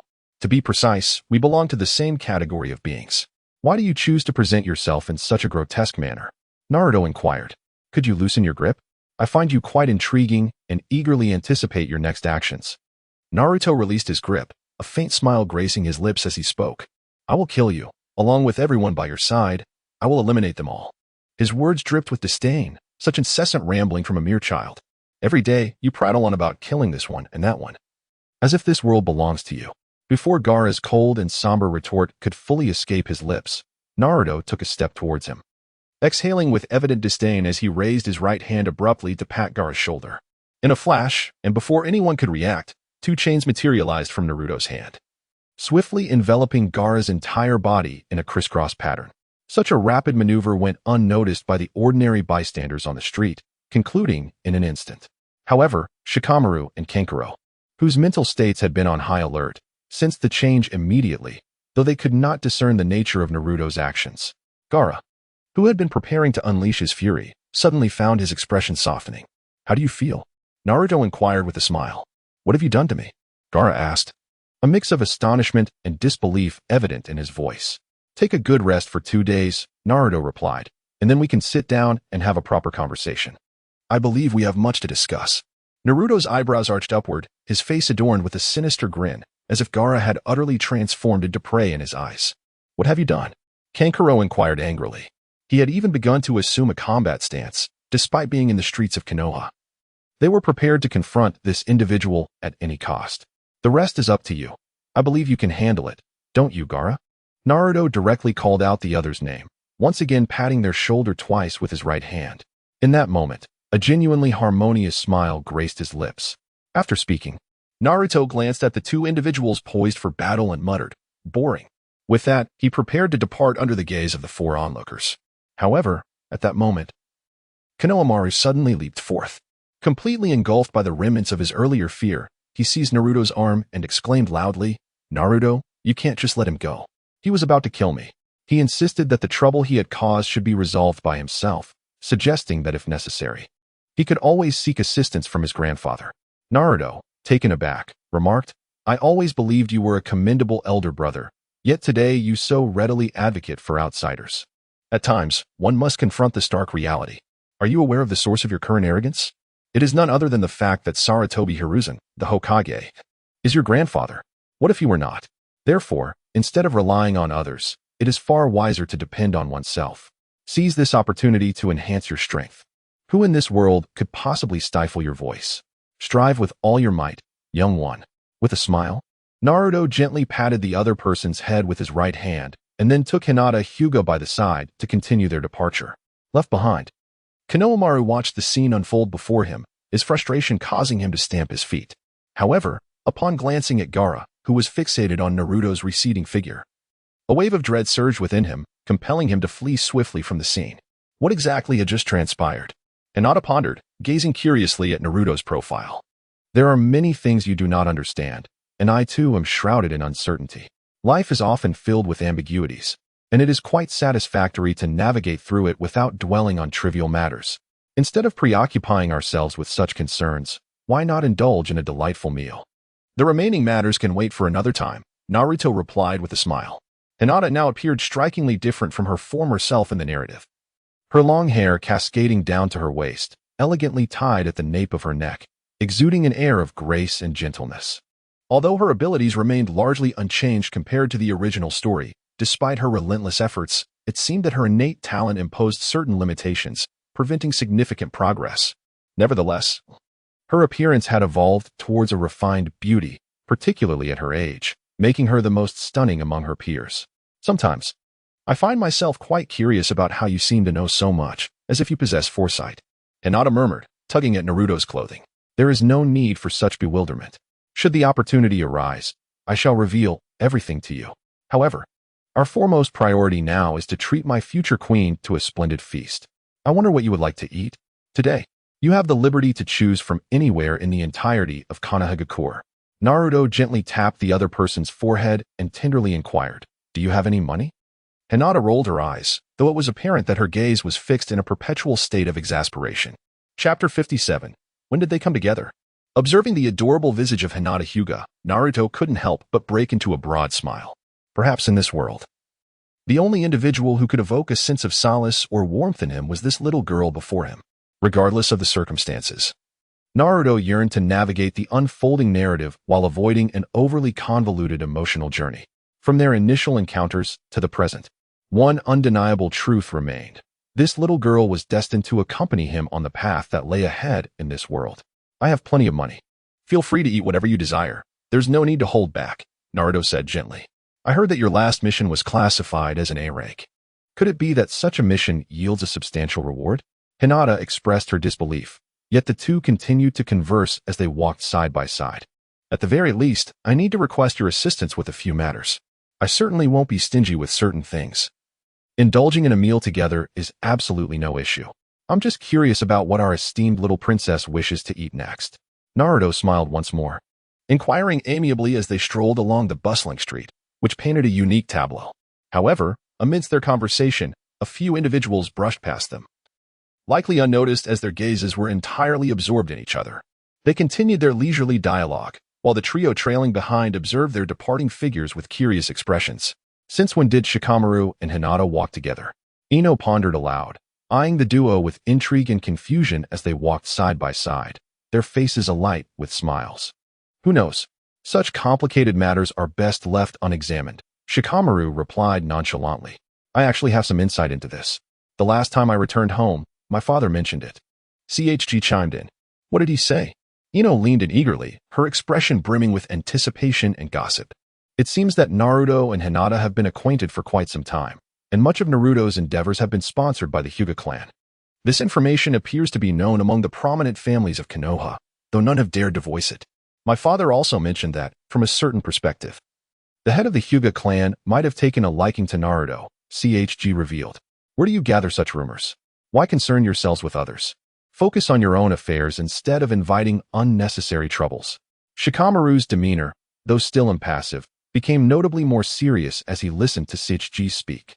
As the trio, known as the Inoshikucho Alliance, had long operated in close coordination, Naruto's clan providing the intellect, the Yamanaka family serving as support, and the Akimichi clan spearheading the offense. They had adhered to this tradition since the days of the Warring States.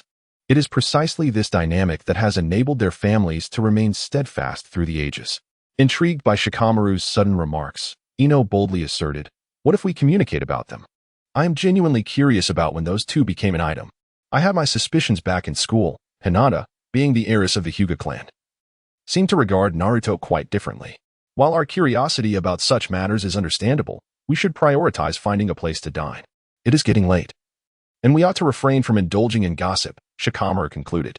"Shikamaru makes a valid point. Allow me to treat you all to dinner.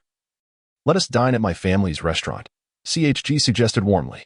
As Dinksy spoke, the discussion regarding the two individuals that had just taken place dissipated into thin air.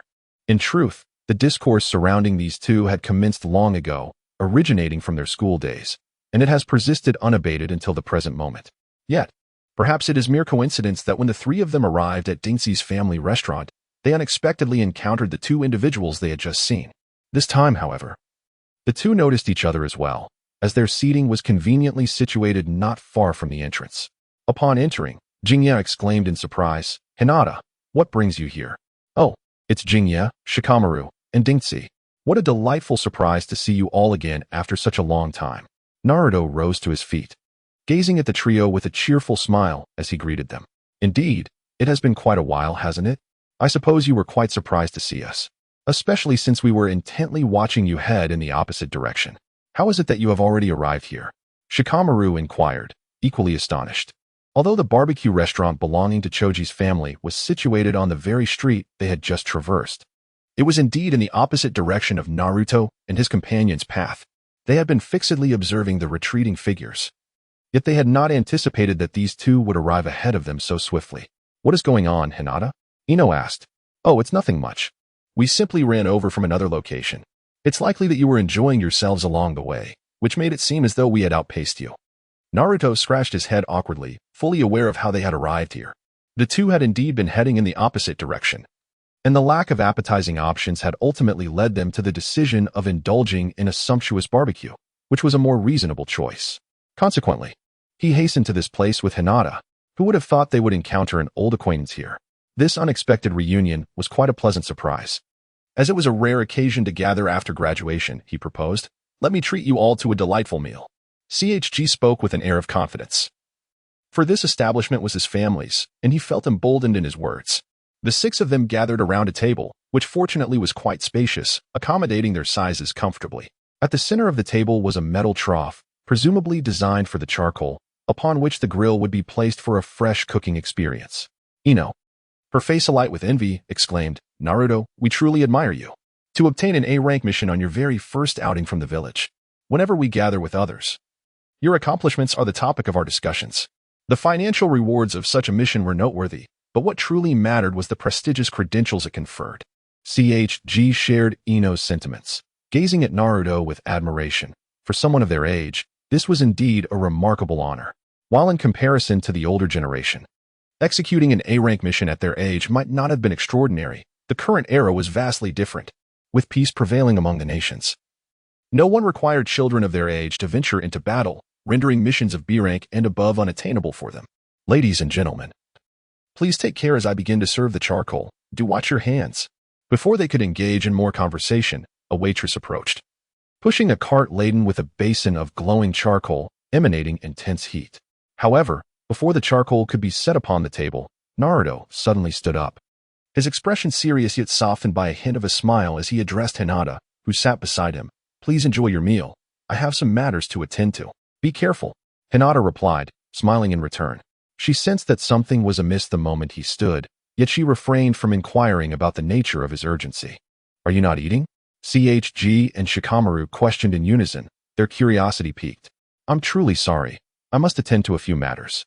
I promise to treat you all next time," Naruto apologized, his tone earnest. As Naruto spoke, A smile adorned his face as he strode out of the barbecue restaurant. However, the moment he stepped beyond the threshold, an icy demeanor enveloped him. Glancing around swiftly, he leapt onto the rooftop, propelling himself with remarkable speed towards his residence. With an intensifying sense of urgency, he disregarded any semblance of concealed strength. Each stride was accompanied by a remarkable distance covered, his rapid spatial movements allowing him to vanish from one location in the blink of an eye. Upon spotting his dwelling, Naruto furrowed his brow tightly and, maintaining a swift pace, dashed forward. Approaching someone else's home in such a manner seemed rather inappropriate, and rummaging through another's belongings felt decidedly excessive. Naruto perched upon the open window, his gaze icy as he observed the man within the room, who was preparing to unveil the sealing scroll he had previously concealed. Despite Naruto's presence, the individual inside remained unhurried, deftly unraveling the seals as though completely disregarding the figure perched outside. The dual seals were truly astonishing. It was unexpected to encounter such a sealing method after all these years, though the originator remained a mystery. The man within spoke with a remarkable calmness. His long white hair reminiscent of a hedgehog, clad in a wine-red coat and casual ninja attire, complete with oversized sandals. From the outset, he had his back turned to Naruto, yet the silhouette alone allowed Naruto to discern the true identity of this figure. He was equally astonished and intrigued. Jiraiya was not supposed to be here at this time. What had prompted his sudden appearance in Naruto's room? As Jiraiya's words lingered in the air, he deftly manipulated his chakra, pressing it against the seals. The symbols slowly began to fade, yet as they reached the final seal, they inexplicably halted, impervious to Jiraiya's efforts to unlock this method of sealing.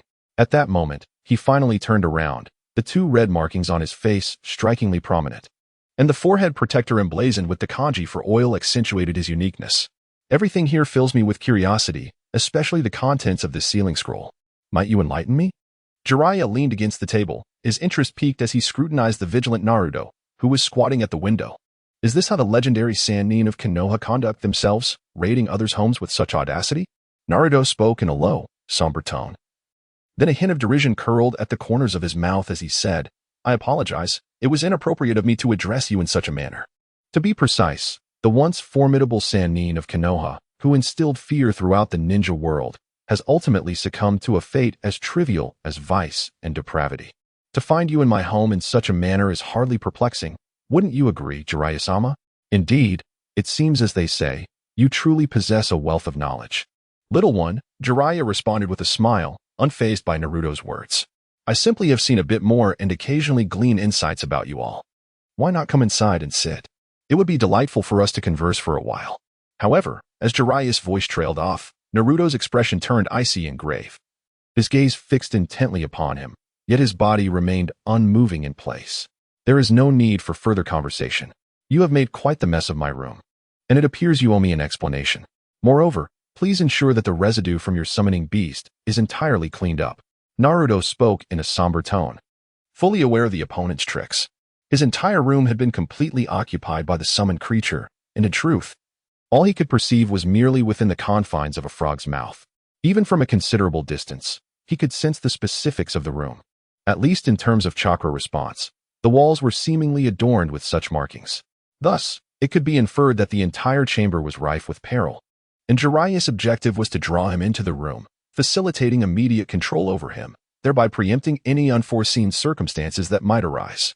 Naruto was on high alert from head to toe, and the only reason he could surmise was that Kakashi had undoubtedly breached their agreement and divulged numerous matters to this individual. Regardless of how benevolent this man might have appeared in the original narrative, the current circumstances were entirely different. In the original storyline, he was merely an innocuous character, whereas Naruto himself was not. Chapter 59. The agenda of plans. Jiraiya realized that his scheme had been unraveled. Though internally astonished, he maintained an outwardly nonchalant demeanor. Since you have already recognized me, there is no need for further introductions. However, you may only know my name and not my true abilities. Would you be interested in having me as your mentor? I assure you, I can provide you with a thorough education. Jiraiya abruptly shifted the tone of the conversation. Perhaps before you utter those words, you should first provide an explanation for rummaging through my belongings, Naruto retorted.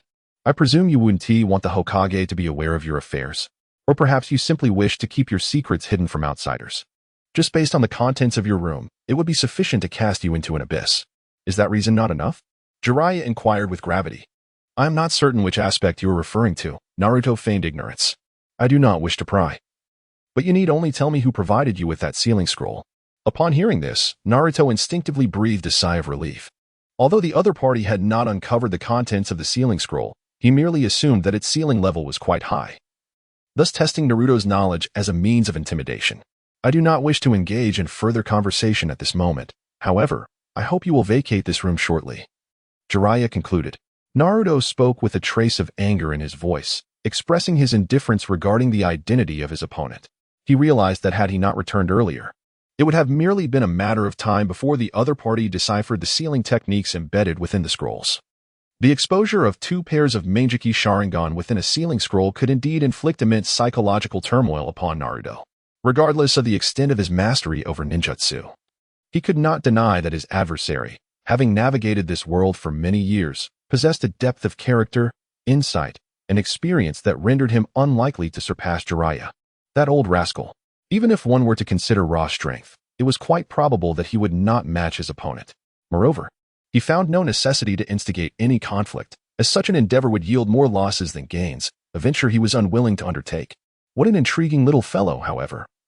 I am certain our paths will cross again in the future, and I hope that at that time, you shall provide me with a fresh perspective.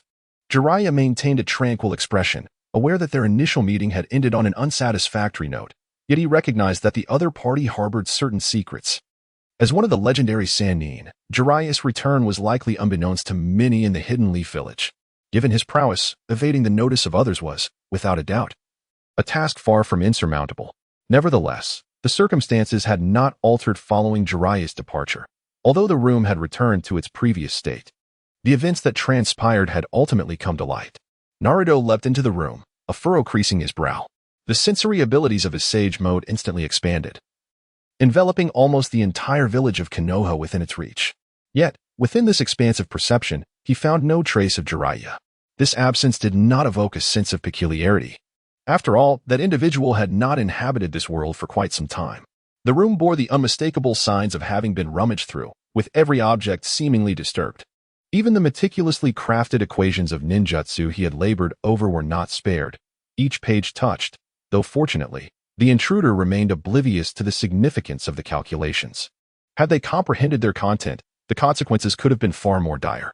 Jiraiya's recent visit served as a profound lesson for Naruto. He had always perceived Konoha as the safest sanctuary, believing that even if danger were to arise, he could effortlessly confront it.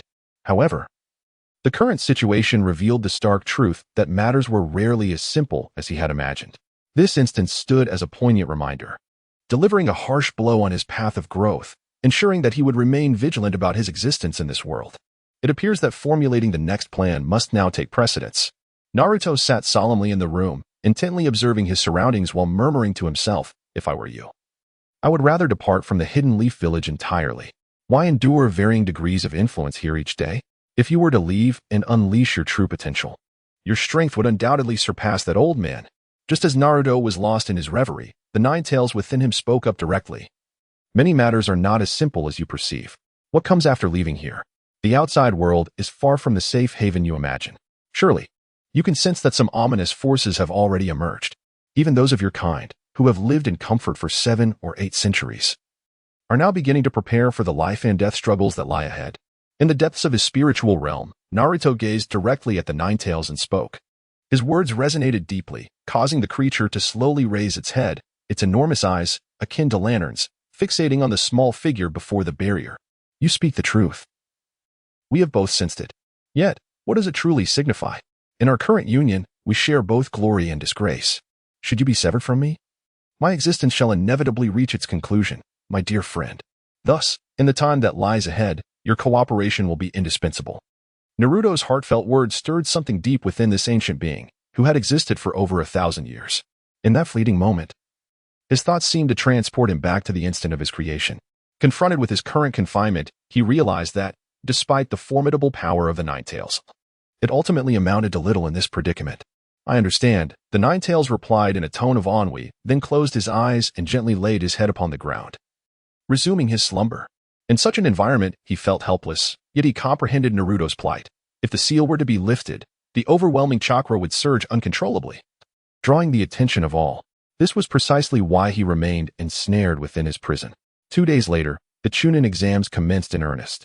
Regardless of the ninja village, all the exam venues had been consolidated into a single location, and this time, the examinations were mixed, precluding any special circumstances. Chapter 60. The exams are about to begin. Participants were grouped into teams of 3, necessitating mutual support, particularly in the initial rounds where elimination would occur based on group performance. Should any member of a trio fail, the remaining 2 would also face disqualification. Sakura, I hold a fondness for you. Would you consider going out with me? The examination site was within the confines of the Ninja Academy. However, before Naruto and his companions could enter, a figure clad in a tight green outfit and sporting a watermelon-style haircut dashed swiftly before them. To be precise, he rushed directly in front of Haruno Sakura, catching everyone off guard as he audaciously declared his feelings in such a public setting. Sakura, momentarily stunned and bewildered, found herself at a loss for words, unable to even articulate a suitable response. Lee, I never anticipated you would be so forthright. Naruto chuckled in disbelief. He was quite familiar with this individual, Rock Lee, the most cherished disciple of Gai-sensei. Although he possessed no knowledge of ninjutsu, he was an incredibly diligent and tenacious individual. Oh, Naruto. It has indeed been a long time, Rock Lee greeted enthusiastically. Step aside. Sasuke, with a frosty demeanor, fixed his glare on Rock Lee and spoke in a low, commanding tone. Not a chance. I'm currently confessing my feelings, Rock Lee replied, undeterred. Absolutely not. You one-browed watermelon head. Sakura interjected with evident disdain. Could it be that I've experienced yet another heartbreak? Rock Lee's expression turned momentarily despondent. But as he lifted his head to face Sasuke, determination radiated from him as he declared, I have heard that you are the most outstanding student of your cohort. And thus, I wish to challenge you. I have no interest in engaging with someone like you. Sasuke merely cast a fleeting glance at him before resuming his path towards the examination venue. However, before he could take a step forward, Rock Lee's voice rang out behind him. Is it true that all members of the Uchiha clan are like this? Idiot. Sasuke's anger flared instantly. His eyes transformed into the Sharingan with remarkable swiftness, and he executed a swift sidekick aimed at Rock Lee. In the face of such a rapid assault, Rock Lee did not even attempt to evade. Instead, he raised his arm and effortlessly blocked the strike. The force of the impact was so powerful that it did not budge him an inch, and his face bore a hint of exhilaration. I am truly grateful that you accepted my challenge. Rock Lee's expression shifted to one of solemnity, and at that moment, 2 other classmates, Hyuga Neji and Tenten, rushed over. Upon witnessing the scene, especially Tenten, who wore an expression of exasperation, she shouted at Rock Lee, What on earth are you doing? The exam is about to start. My apologies. Please bear with me. I will ensure this battle concludes before the examination begins, Rock Lee replied loudly. Idiot. Sasuke cursed once more, raising his hands to form seals rapidly. Just as he began to weave the hand signs, Rock Lee's body finally sprang into action. He propelled himself off the ground with tremendous force, transforming into a blur as he hurled a punch directly at Sasuke. Faced with this imminent threat, Sasuke found himself compelled to retract his jutsu and resort to physical defense. As Rock Lee's fist connected, Sasuke felt pressure from a peer for the first time. The hardened fist and immense strength sent him reeling backwards several steps. Naruto casually found a stone to sit upon, observing the battle between them with keen interest.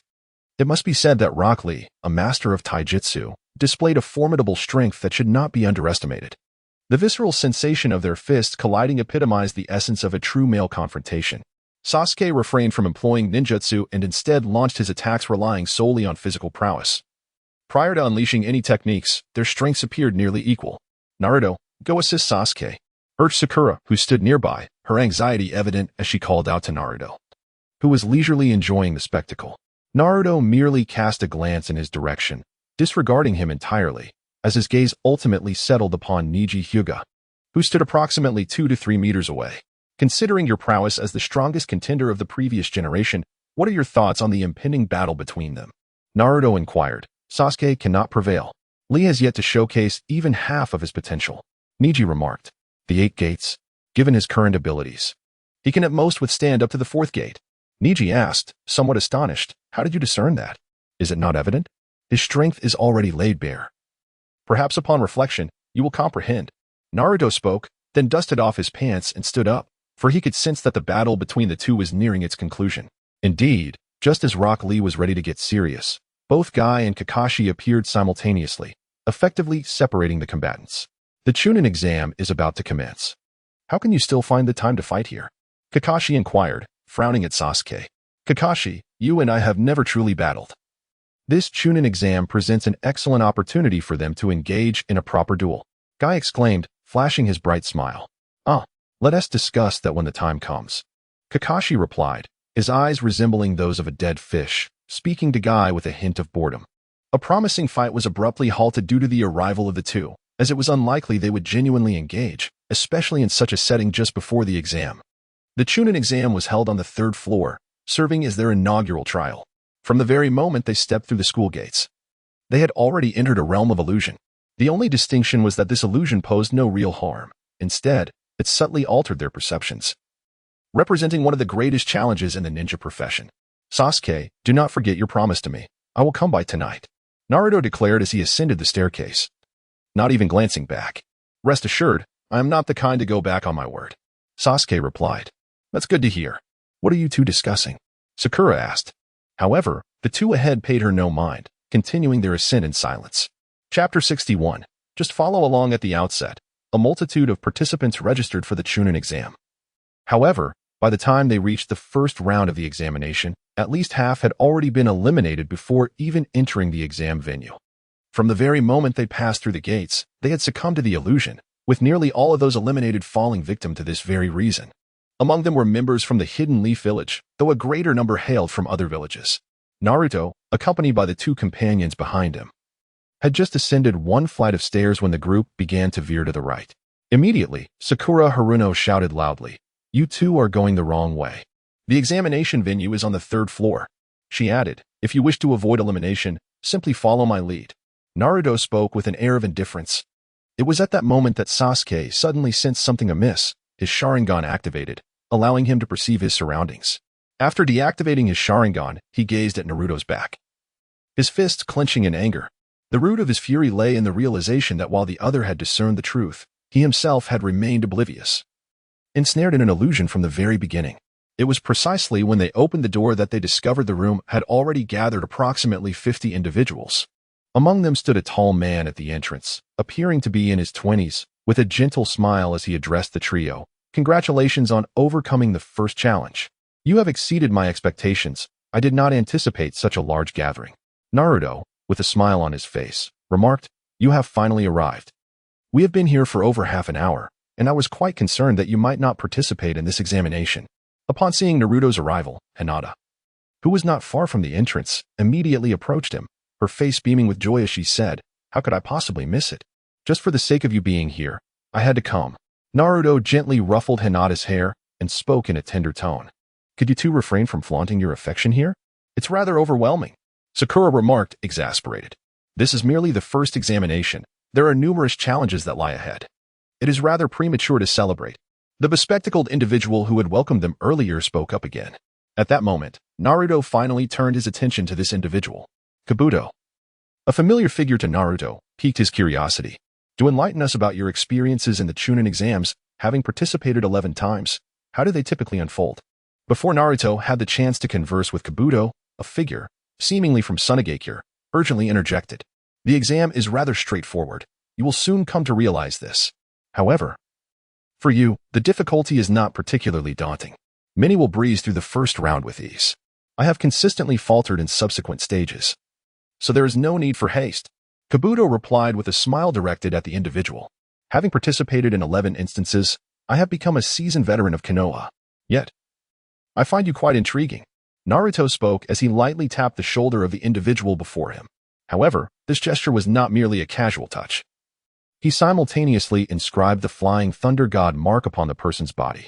The individual standing before him might prove to be of considerable significance in the future, and Naruto found himself rather intrigued by the potential this person held.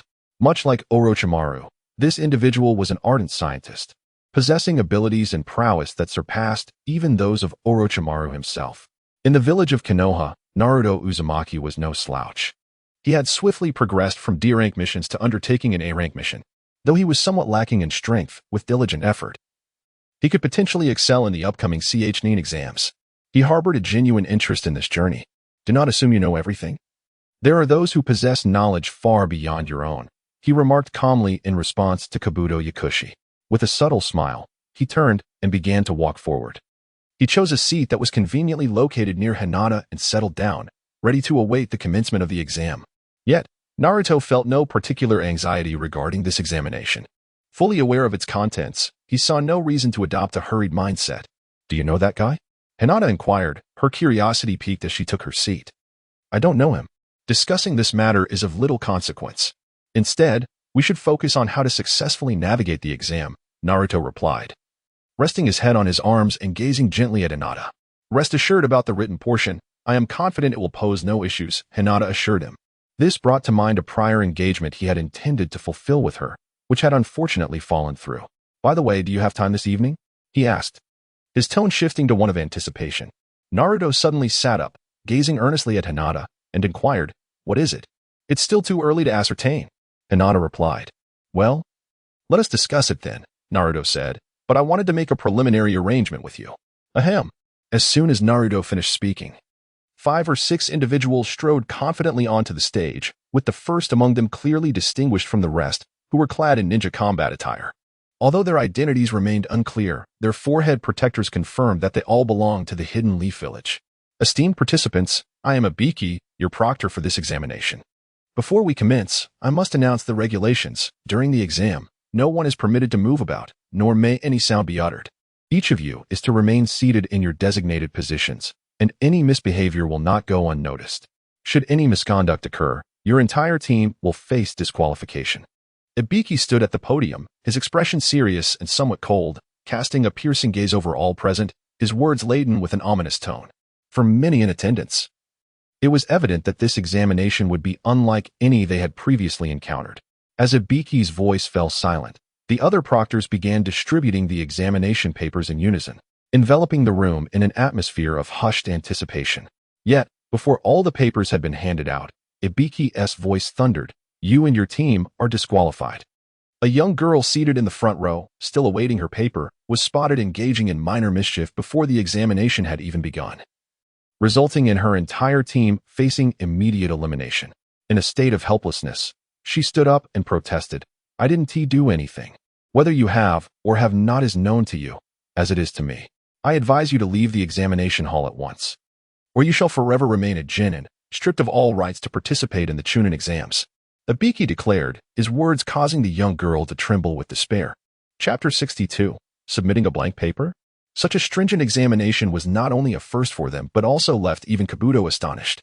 However, by the end, a faint smile graced his lips, revealing his indifference towards the situation. Ultimately, the young girl and her teammates, unable to wait for their papers, began to vacate the premises.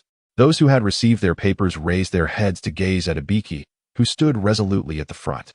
The atmosphere of the first round of this examination was undeniably grave. 6 proctors positioned themselves at various points around the examination venue, their eyes keenly observing every student, eager to catch any hint of weakness that could warrant expulsion from the venue. Yet, amidst such a serious atmosphere, one individual lay sprawled on the ground, snoring within mere moments of the exam's commencement.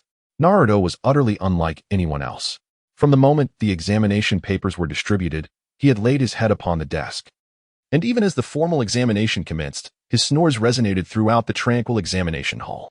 Ibiki slowly descended from the podium, thoroughly familiar with Naruto, harboring not even a shred of fondness for the young lad. Much like the ordinary citizens of Konoha, the older generation, despite being aware of Naruto's true identity, felt an innate disdain towards him.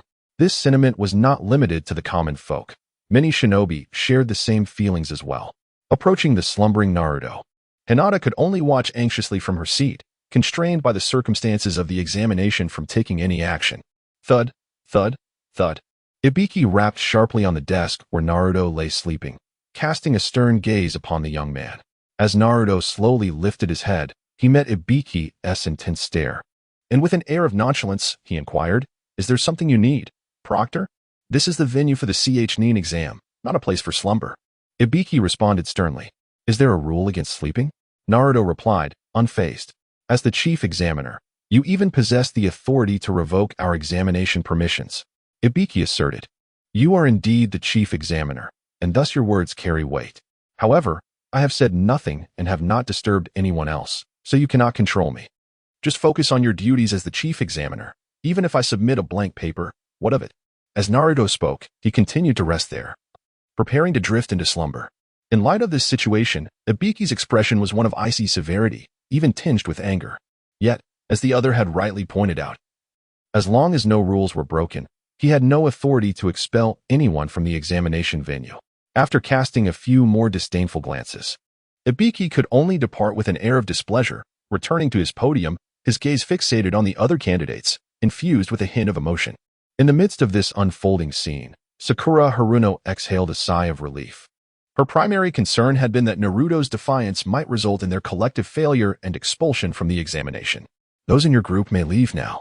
The second individual from the third row, please exit.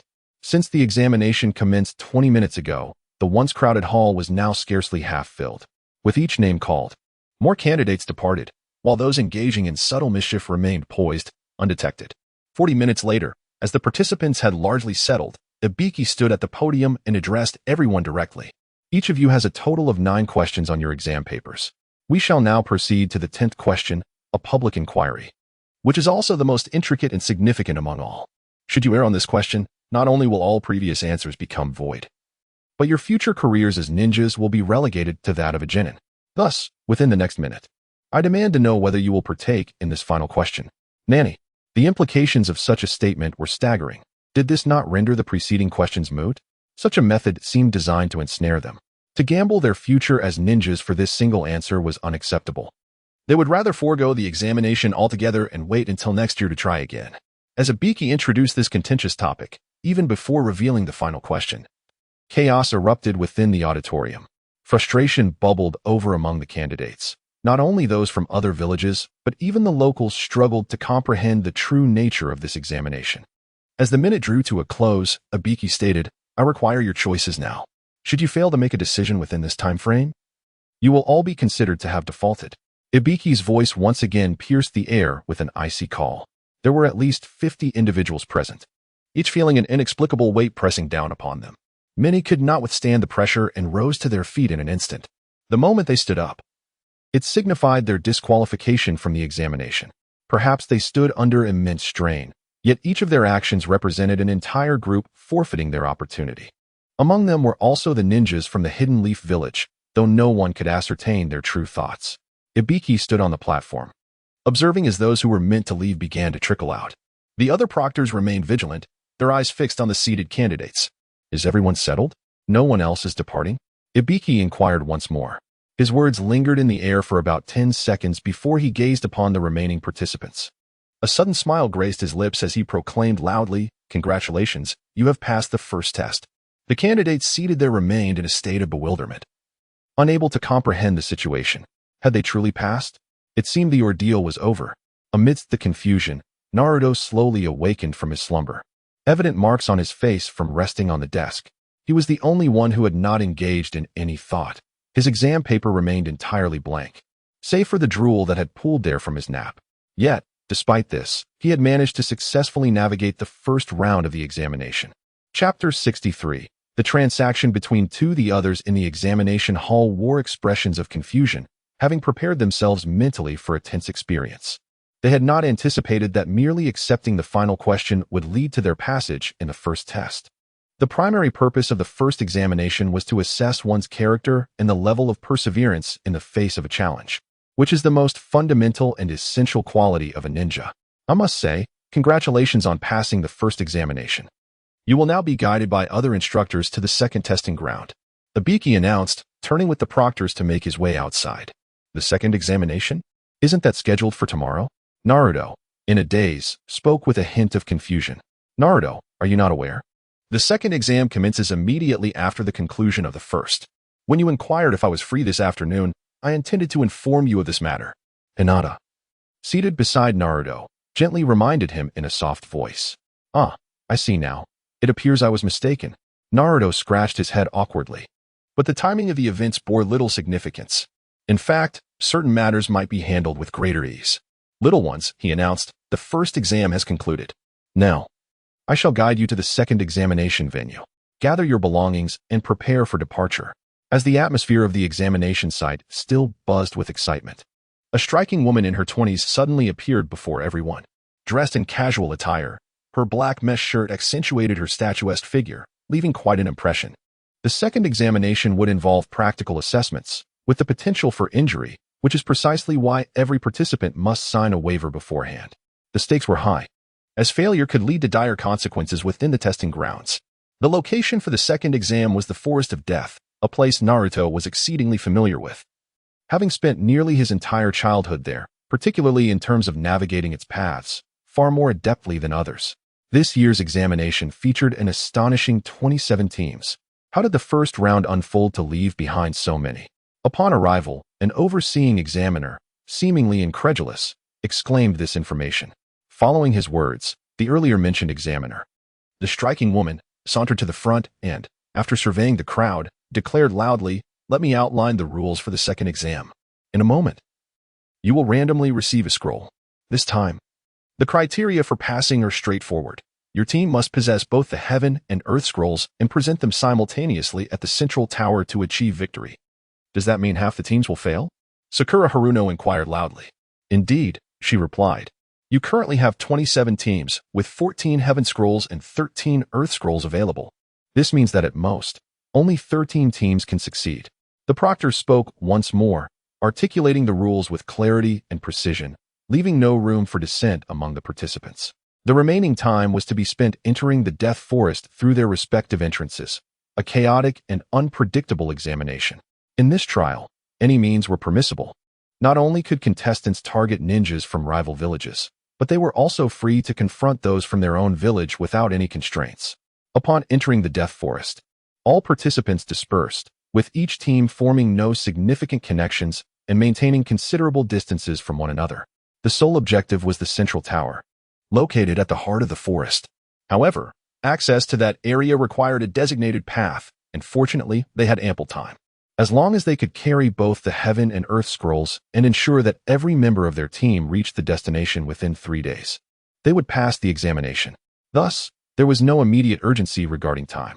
In reality, reaching the center did not necessitate an excessive amount of time. If one moved swiftly, it could be accomplished in around 40 minutes. The pivotal question remained: from whom could they acquire the other type of scroll? "We currently possess the Heaven scroll. What should we do next?" Sakura pondered, glancing at the scroll in her hand as she quietly followed Naruto and Sasuke. "Of course, we could seize other scrolls." "Isn't that the very essence of the exam?" Sasuke remarked. "We still have plenty of time, so why rush? What we need to focus on now is finding Hinata. What if she sustains any injuries?" Naruto turned his head and grinned at the two individuals, only to be met with their disdainful expressions. "This is an examination. Can you please take it seriously?" Sakura Haruno asked, visibly irritated. "Rest assured, I have a deal with Sasuke, so ensuring your passage through this test should not pose a significant challenge." "A deal?" Sakura inquired, puzzled by Naruto's statement. However, Sasuke interjected with evident disdain. What makes you think you possess the capability to secure my success in this examination? We have already arrived at this juncture. I am more than capable of passing on my own." "Oh, it seems you are quite confident. In that case, I shall seek out my Hinata, leaving the two of you to your own devices." "You jerk. How do you expect us to pass the examination without you?" Sasuke retorted, his anger flaring. "Examination? I couldn't care less about this matter. Whether I pass or fail holds no significance for me. It is a trivial issue that does not concern me. But it certainly affects you." A wicked smile adorned Naruto's face as he spoke. "Let us not forget the agreement we have between us." Sasuke reiterated once more, "Rest assured, we shall ultimately reach our destination. At the very least, after this stage concludes, whether you ascend to the rank of Nin will depend upon your own merits.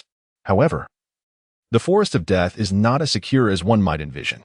I shall reiterate my previous statement. You must accompany me in search of Hanabi, or else there is no need for further discussion." Naruto, with a somewhat grave expression, stated firmly, leaving no room for refusal. Should these individuals decline to accompany him, he would unhesitatingly abandon them in this place. Chapter 64. The Emergence of Orochimaru. Knowing the course of all events, this was precisely what troubled Naruto. He was uncertain whether his alterations would influence the unfolding of the narrative.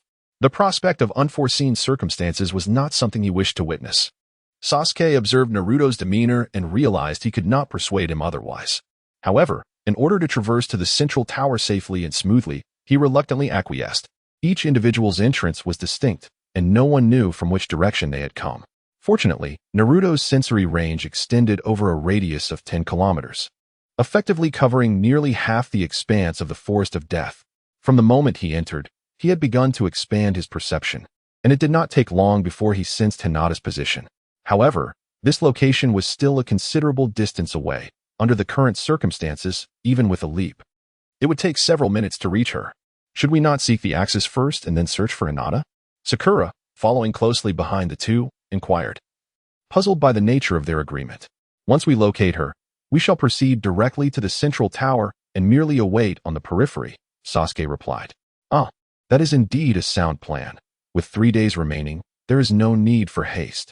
Naruto walked ahead, conversing, yet within him, a sense of trepidation brewed. After all, his senses indicated that an individual was rapidly approaching his vicinity. Do you even know where Hinata is? She might have already started making her way towards the central tower. Sasuke inquired, walking alongside Naruto, his tone far from amiable. Instead of wasting time on such trivial matters, it would be far more prudent to contemplate how to confront the greater crisis that lay ahead. Naruto spoke, then abruptly halted his steps, his gaze directed towards the dense forest to the left. Until now, nothing had emerged from that direction, and Sasuke, equally perplexed, ceased his movement to follow Naruto's line of sight. However, much to their dismay, they too could discern nothing unusual. Yet at that moment, Naruto declared, "It's coming." In the distance, a large tree stood tall, its trunk being traversed by a humanoid creature that slithered along its surface like a serpent, evoking an unsettling and alien sensation. Prepare for combat. Sasuke immediately activated his Sharingan, adopting a ready stance, while Sakura behind him also turned her attention warily towards the approaching entity. A member of the Uchiha clan, and a brat from the Uzumaki lineage, huh? As the figure finally emerged before them, it revealed a tall woman with a pale complexion, clad in a kimono. Her long black hair cascaded down her back, and she wore a forehead protector of the Sound Village. Her voice was somewhat husky, yet she embodied the quintessential image of femininity. As she approached, Sasuke shouted, "Stay alert.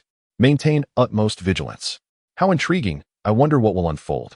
The woman placed her finger upon her lips, and with a gentle exertion, as blood dripped from her fingertip onto the ground, an enormous serpent, measuring at least 20 to 30 meters long, materialized before the trio.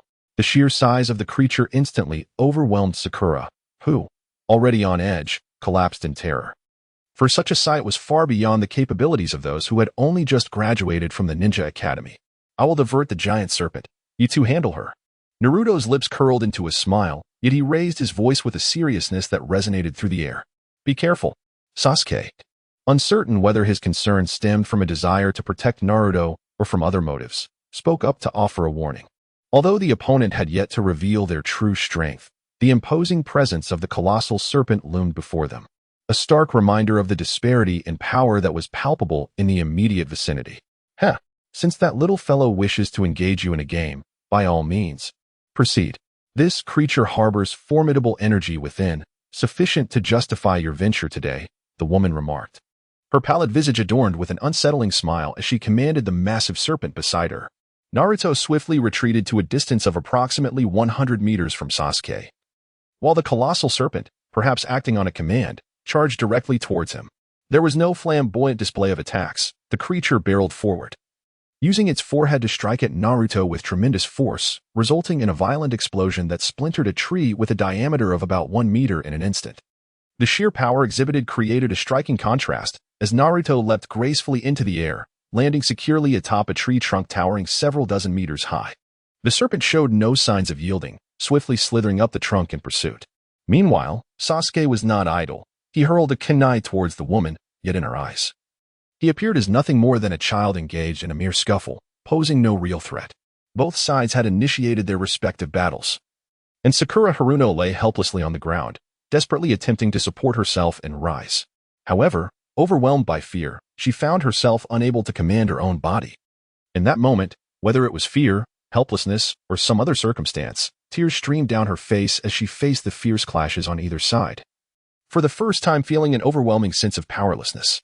Before the formidable serpent, Naruto found himself persistently evading, never once contemplating a direct confrontation. He awaited merely a moment, a sufficient span for Orochimaru to make his move. Indeed, The woman who had arrived was none other than Orochimaru, a being of remarkable power, rivaling even the strength of a Hokage. This encounter was something Naruto had anticipated. Were it not for her presence, he would never have partaken in this so-called Chunin exam. For now, he needed to bide his time, as many matters were not as urgent as they appeared. Engaging with the serpent for a while was an acceptable diversion, allowing him to focus on the battle unfolding between the two fighters. Yet, it seemed that Sasuke's skirmish mirrored Naruto's as he too toyed with his opponent's emotions. A disdainful smirk gracing his lips. Chapter 65. How did you achieve this? However, this state of affairs lasted but 2 minutes. Orochimaru, evidently devoid of patience, did not evade as Sasuke lunged at him with a kunai. Instead, he delivered a swift kick to Sasuke's abdomen, the force propelling him backward several meters. Sasuke. Sakura Haruno, witnessing this scene, summoned an unexpected courage, her body moving in synchrony with her newfound bravery as she charged towards Orochimaru. Yet, her efforts were akin to a futile endeavor against a stone. Her opponent barely regarded her presence. In a matter of moments, a kick sent Sakura flying, crashing violently against a tree trunk, rendering her unconscious upon impact. As for Sasuke, the sheer force had left him struggling to rise, and it was only now that he comprehended the true extent of Orochimaru's might. The Uchiha clan only grows weaker. Your brother, at your age, was hailed as a genius among geniuses, yet here you stand, nothing but a waste. Orochimaru approached Sasuke without reservation, his words dripping with scorn. Shut up. Sasuke erupted in fury, his single Tomo Sharingan gradually evolving to reveal an additional Tomo. However, faced with such overwhelming strength, even a third Tomo would not suffice against Orochimaru's prowess. The 2 Tomo Sharingan provided only a marginal increase in his capabilities. Fire style, Phoenix Fire technique. Sasuke rose to his feet and, with remarkable speed, began to form hand seals before unleashing a colossal fireball from his mouth. However, in Orochimaru's eyes, such an assault was merely a casual flick of the wrist, and Sasuke's most formidable attack effortlessly dissipated into thin air. Witnessing this spectacle, Sasuke could no longer suppress the terror bubbling within him. The overwhelming strength of his opponent rendered him utterly disoriented. All his efforts seemed futile, and even as his adversary began to advance, he found himself at a loss on how to respond. A profound sense of dread enveloped his mind. The feeling of being dominated was perhaps the most unbearable experience of his life. What an intriguing body. This is something I have long anticipated. Orochimaru slowly approached Sasuke, extending his unnaturally long tongue to lick his lips, a sight that was simply astonishing. Just as he drew within 2 or 3 meters of Sasuke, the latter finally began to react, attempting to retreat. Yet, it was far too late.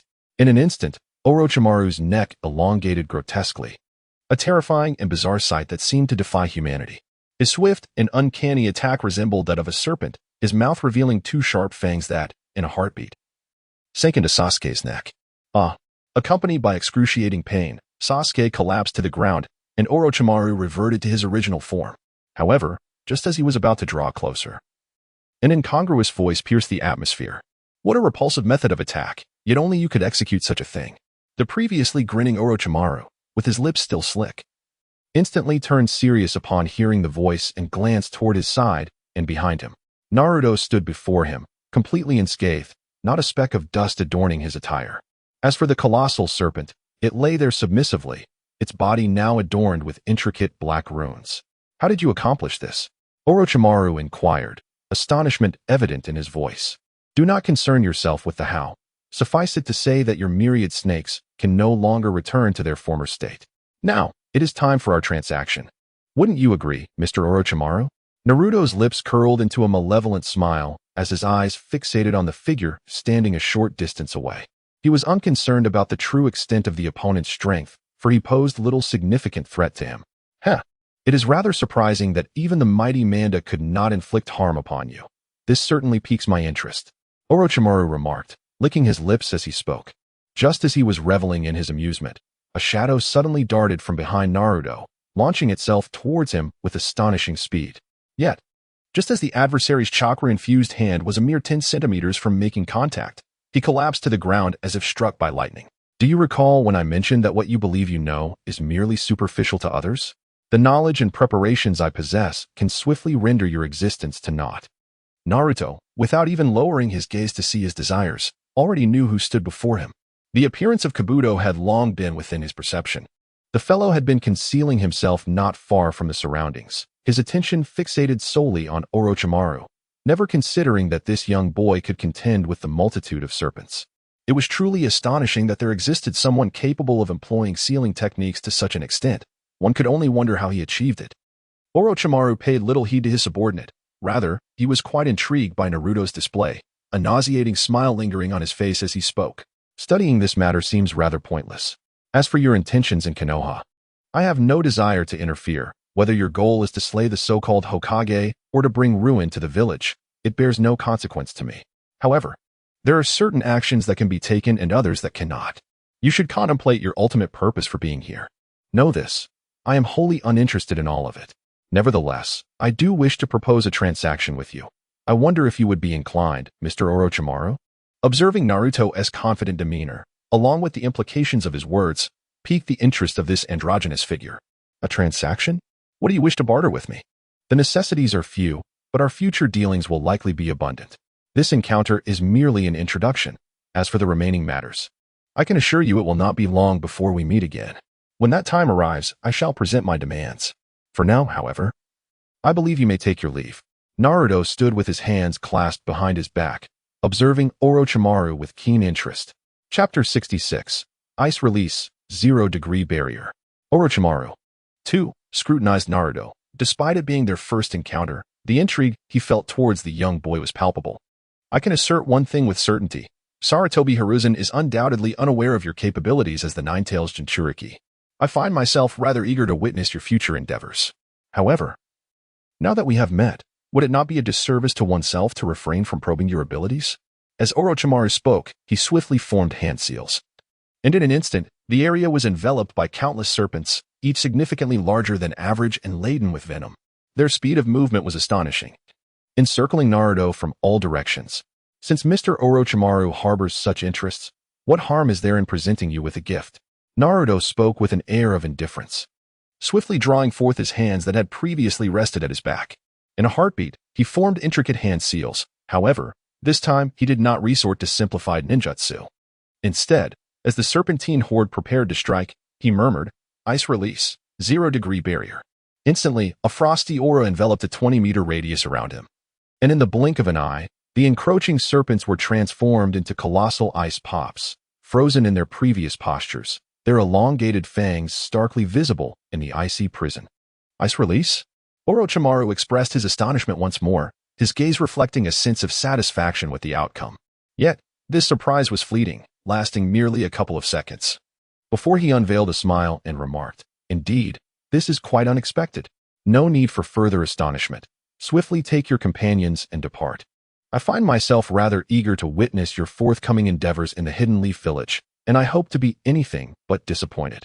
Naruto revealed a sinister smile, subsequently retracting his ice release ability.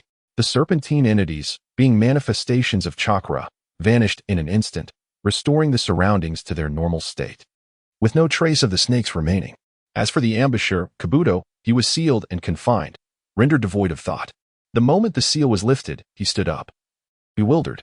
However, as he prepared to attack, Orochimaru's stern voice called out to him from a short distance, "What are you still doing here? Leave at once." "Yes, Lord Orochimaru," Kabuto replied, remaining in a state of confusion yet unwilling to defy Orochimaru's command. He cast a fleeting glance at Naruto before turning to follow Orochimaru's lead. With regard to the colossal serpent, upon receiving a glare from Naruto, it likely began to feel an overwhelming sense of dread. Initially, it had pursued Naruto, but ultimately, it was sealed, and in that moment, Naruto aimed to extract the sage power of the dragon cave from its very being. This audacious act instilled a profound fear within the serpent, for Naruto had demonstrated the capability to eliminate it in this realm. Unlike any other, where a mere injury would allow it to retreat to safety, this encounter had utterly shattered its worldview. Naruto could seal it away in an instant and wield formidable power to obliterate it. Once Naruto retracted the sealing force, the serpent harbored no further thoughts. Seizing the moment before Orochimaru moved too far away, it bellowed in fury, "Orochimaru, just you wait." In the next instant, the entire serpent transformed into smoke and vanished from sight. As for Orochimaru, he did not even glance back. Whether due to ignorance or indifference, he continued to stride forward. Their brief encounter could be deemed a simple meeting, yet it laid the groundwork for numerous developments to come. Naruto gazed at his two teammates sprawled on the ground, their consciousness long since lost. The simplest course of action was to drag them onward. Shadow Clone Jutsu. With a series of resounding pops, 5 or 6 clones of Naruto materialized around him, instinctively aware of their purpose without needing further instruction. They lifted their comrade in pairs, hoisting him onto their shoulders, and began to advance. This scene was undeniably comical. How tedious. I must hasten to find my little Hinata, Naruto murmured softly, and then his entire being surged forward with remarkable speed. The shadow clones behind him, bearing Sasuke and Sakura, maintained their pace without faltering. On the other side, the urgency of the situation became apparent. What should we do now? Given that fellow's demeanor, even if we relinquish the Book of Earth to him, he would undoubtedly still seek our demise. Inuzuka Kiba glared ahead with fury at Gaara, who was shouldering a gourd. After all, that individual had just annihilated a small squad right before their eyes. The sheer method of his attack instilled a tremor within them, his strength exceeding the limits they could endure. All we can do now is flee. You all retreat. I will stay behind to hold them off. Hinata declared with a grave expression, fully aware that she possessed no confidence in confronting the adversary before her. The disparity between a Nin and a Chunin was starkly illuminated by his overwhelming power. What nonsense are you spouting? We should face this together. Shino interjected. Your camaraderie is truly touching, but as you desire, you shall all be buried here, Gaara remarked, as the sand beneath him began to shift ominously. A colossal hand gradually emerged from the earth, transforming into a fist that lunged toward them with ferocity. However, such trivial antics were effortlessly evaded by the trio. Yet, they were unprepared for the sand beneath their feet, which swiftly enveloped them, leaving only their heads exposed. The immense pressure wrought varied expressions of alarm upon their faces. Sand coffin, Gaara declared, standing resolutely, his palm wide open. As his words fell, a celestial blue chain manifested upon him. The formidable force compelled his eyes to widen in shock. With a cry of despair, he collapsed to the ground, writhing in torment as if engulfed by searing flames. Gaara, Temari, and Kankuro rushed forward upon witnessing this scene, yet they found themselves utterly powerless against such a phenomenon. Chapter 67. The Brutal Assault on Gaara. In the face of this calamity, the two were left in a state of shock and confusion, having never encountered such an attack. Where did this assault originate? How had this situation come to pass? As Gaara writhed in agony, the sand that had bound the three began to gradually release them, allowing them to collapse onto the ground, gasping for breath. They had been but a step away from the clutches of death. Thank goodness we made it in time. Otherwise, my dear Hinata would have been in grave danger. In the heart of the forest, Naruto, accompanied by his shadow clones, emerged triumphantly, bearing Sasuke and Sakura upon his shoulders. This spectacle appeared rather comical. However, his arrival left all present, save for Hinata, utterly astonished. Naruto? Inuzuka Kiba, perplexed, gaped. Unable to comprehend the situation, yet he instinctively recognized that he had been rescued. Naruto, unlike the others. Hinata's face lit up with a radiant smile at the sight of him, and she swiftly rose to her feet, dashing towards him. Why do you stop me? Gaara shouted in fury at Naruto, who was embracing Hinata. Despite the painful restraints binding him, the seal could not quell the seething rage within him. You all stand aside. I need to have a word with this fellow. Naruto gently released his hold on Hinata, his voice soft as he spoke to her. You must be cautious. His strength is formidable. Do you truly doubt my abilities? If I can bring him to this state, I can certainly transform him into something else entirely. Smiling affectionately at Hinata's words, Naruto replied, Indeed. However, one must still exercise caution. Hinata said this before turning to her companions, whispering something to them. In the end, both followed her lead, hastening towards another part of the forest to await further developments. What do you intend to do? After the three had distanced themselves, Naruto's previously gentle expression abruptly morphed into one of icy resolve as he strode purposefully towards Gaara, who lay on the ground. In response to this tense situation, Temari and Kankuro positioned themselves protectively in front of Gaara, their faces betraying a mixture of fear and apprehension as they looked at Naruto and asked, Do you know who Hinata is? Naruto inquired with an air of nonchalance. Yet, just as both of them were engulfed in confusion, in the blink of an eye, Naruto, who had been strolling casually, vanished completely. When he reappeared, he had swiftly pinned both of them to the ground, his hands gripping their throats firmly. An overwhelming sense of distance and suffocation instantaneously surged through their nerves. What were you doing to my woman just now? Did you intend to kill her? In an instant, Naruto was engulfed by a surge of fury, his formidable aura causing his hair to stand on end. The palpable rage radiated outward, sweeping across the land and trees. The once serene location transformed into a vast chasm, with Gaara being caught in the tempest, hurled away over 100 meters. Even while restrained, he could sense the overwhelming presence of his adversary. Wait, Temari struggled to articulate, her face flushing crimson as an intense sense of suffocation rendered her nearly speechless. Just as they braced themselves for the impending doom, Naruto unexpectedly released his grip. A chilling smile gracing his lips as he declared, I have little interest in you, but consider this a singular occurrence. Should there be a next time, I might not hesitate to eliminate you. Despite his words, the gravity of the situation seemed lost on them. The moment Naruto relinquished his hold, the two abruptly sat up, gasping for breath in a frantic manner. Naruto paid no further heed to the situation. Instead, he rose to his feet and strode towards the direction where Gaara had been blown away. At that moment, Gaara remained ensnared within his seal, which burned upon him like an unrelenting inferno. Despite his fury and cries, he could not summon forth the formidable entity dwelling within him. Bang!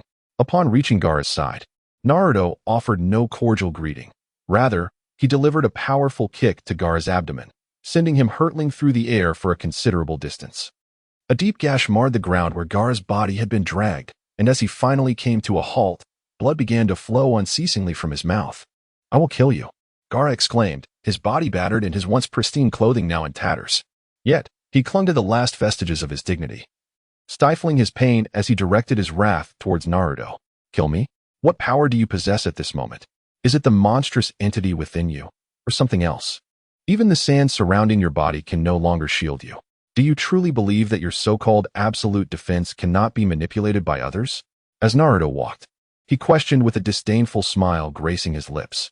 The seal upon Gaara was, without a doubt, one of the most formidable he had encountered in his extensive research on sealing techniques. It could be insidiously implanted without a hint of disturbance, directly sealing away the opponent's spiritual realm. While controlling the seal's eruption, it could even manipulate the chakra flow within the opponent's body, rendering them little more than a puppet, a trivial matter indeed. This sealing method represented the culmination of all the sealing arts Naruto had assimilated. Though this was the first time he had employed it, the results were already strikingly apparent. Earlier, we were in the wrong. I beseech you to spare Gaara. For this, I am willing to comply with any demands you may have. Temari, having regained her composure, rushed once more to stand before Gaara, her words imbued with fervent pleading. Demands? Naruto retorted incredulously. Is it not rather amusing for you to utter such words now? I allowed him a few days of respite. And yet this is how you treat me? Naruto inquired. What is it that you truly desire? Kenjiro approached with equal curiosity, despite harboring a profound sense of trepidation. For he believed there were scarcely few who could rival Gaara's prowess, let alone those participating in the examination under such circumstances. The mere thought of confronting someone capable of utterly overpowering Gaara was enough to leave him astounded. Chapter 68. When did one become so formidable? As Kenjiro spoke, Temari hurried over to support the fallen Gaara. Although his injuries were not overly severe, the seals afflicting him remained unbroken, leaving Gaara in a state of torment. Yet, both Temari and Kenjiro found themselves powerless to alter the situation. Indeed, this was hardly the opportune moment. Naruto gazed over at Gaara with a sense of helplessness, muttering to himself. Although the latter appeared to him as a treasure, the unfortunate truth was that, at this moment, this treasure held no feasible promise. Ignoring Kankuro's words, he envisioned possibilities that were unattainable, and his steps began to slowly move toward Gaara's direction. As he passed by Kankuro, the latter, perhaps paralyzed by fear, stood frozen in place, unable to make any movement whatsoever. He could only look at Naruto with helpless eyes, the expression of dread lingering above him like a dark cloud. Yet, he was not alone. Temari, supporting Gaara, also exhibited a peculiar look. It was only when they were within 4 or 5 meters that Temari, in a state of desperation, shouted, "If something happens to Gaara, the Sand Village will surely go to war with the Leaf Village." Is that truly what you wish to see? War mattered little to Naruto. In the end, it would not significantly affect him. However, it was evident that they were overthinking the situation. All he intended to do was release the seal on Gaara. Perhaps in the future, they could even become friends. Yet, Since they disapproved of what he aimed to impose upon him, they could merely watch their brother continue to be haunted by sleepless nights. Naruto spoke with an impassive expression. Yet his preceding words were undeniably true. Even if two villages were to plunge into war, it would hold no significance for him. Temari, though pained by her brother's daily struggles, found it increasingly difficult to believe Naruto's assertions. The present circumstances were already enough to instill terror in her heart, let alone other matters.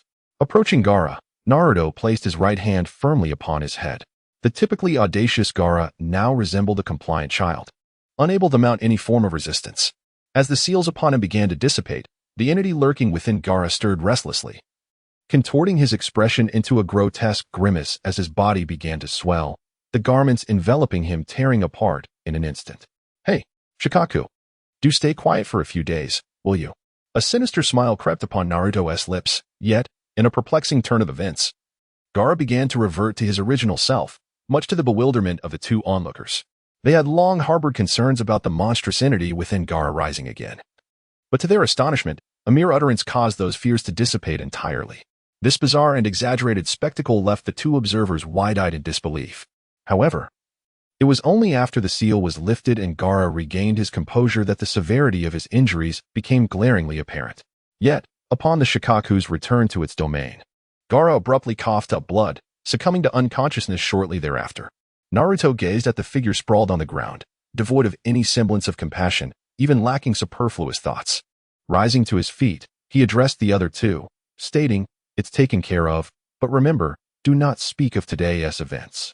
Otherwise, the seal lingering within Gaara's body will torment him until his very demise." "Is that all?" Temari inquired, her surprise evident. She had anticipated that Naruto would demand a significant price, expecting a far more severe consequence. To her astonishment, his sole request was merely to keep this matter confidential. Even someone as naive as she was beginning to grasp certain truths, Naruto's strength exceeded their wildest imaginings. His ability to participate in the Chunin exams indicated that, within the village of Konoha, few were likely aware of the extent of his formidable power. What else could one think? As Naruto ambled in the direction where Hinata had retreated, he inquired without glancing back. "What did you mean by that?" After lingering for a moment, Naruto's figure had vanished from their sight, at which point Kankuro timidly remarked, "Some things are perhaps better left uncomprehended for now. We must hasten to find a way to restore Gaara's body. Medical ninjas are certainly within reach, yet we no longer possess the means to continue participating in the exam." "I understand. Let us swiftly relocate. You shall tend to him while I maintain vigilance," Kankuro declared. Their matters had been resolved. While Naruto continued to stroll leisurely through the forest of death, sensing the distance to Hinata and her companions without any sense of urgency. After all, they still had ample time ahead of them. The second round of the exam had barely progressed for half a day, and indeed, numerous unexpected events had transpired. Not to mention that there were still more occurrences beyond this. Far away, at the location where Orochimaru had initially appeared, a gathering of over a dozen masked men had assembled. The Umbu of Konoha meticulously surveyed the surroundings, accompanied by the proctor of this examination, Anko, who also appeared with a furrowed brow. Upon her arrival, she could discern the situation merely through the sense of chakra, instantly grasping what had transpired. "Orochimaru has arrived. It seems this matter requires immediate notification to Lord Hokage." Anko spoke, yet amidst the surroundings, they found no signs of anything unusual. Even Orochimaru's presence did not signify anything conclusive, leaving them with little more to do than relay the information upward. This exam was inherently a battle for survival, with a notably high mortality rate. As proctors, they had not thoroughly examined the safety of the candidates and did not perceive Orochimaru's appearance as particularly perilous. Meanwhile, on the other side, Hinata asked, "Naruto, are you all right?" The location where Hinata and her companions were situated was at least 2 kilometers from the place where Naruto had battled Gaara. Even with Hinata's Byakugan, her field of vision extended only about 1 kilometer, compelling her to draw closer before she could catch sight of the other. Naruto slowly approached. Gently ruffling the other's hair as he said, "I've already assured you. How could anything possibly happen to me? Since when did you become so formidable, Naruto?" "Just now. It felt as though you were completely transformed." Inuzuka Kiba stepped forward, still incredulous, and patted Naruto on the shoulder. Chapter 69. The Theft of Indra's Chakra. Faced with Inuzuka Kiba, Naruto merely smiled faintly. During their 6 years at school, he hardly exchanged many words with his classmates. let alone spent leisure time with them. Even now, he found himself devoid of significant thoughts regarding these individuals. With a gentle smile, Naruto shifted the topic, saying, "You're overthinking it. I'll trouble the two of you to maintain vigilance. For now, I need to tend to my teammates. Rest assured, you saved us just now. So it is only natural we take care of this." Kiba replied, while Shino, standing nearby, nodded in agreement. With a sudden burst of energy, Kiba propelled himself and his dog away from the scene. Did they truly need to remain on guard? Clearly, it was unnecessary. Naruto's own perception of the surroundings was far more acute than theirs. It was merely a tactic to distance them. "I will help you keep watch," Hinata declared. Yet, just as she prepared to leave, Naruto swiftly grasped her hand, saying, "There are certain matters that require your assistance. Come with me." 5 or 6 shadow clones remained stationed by Sasuke and Sakura, both still unconscious. Just as Naruto prepared to take action, Sakura unexpectedly began to stir. Hinata, observing, hesitated to approach when Naruto flicked his fingers, releasing a surge of chakra that once again rendered the young girl unconscious. "Naruto, what are you doing?" Hinata inquired, bewildered. "This is not something others should be privy to," Naruto explained.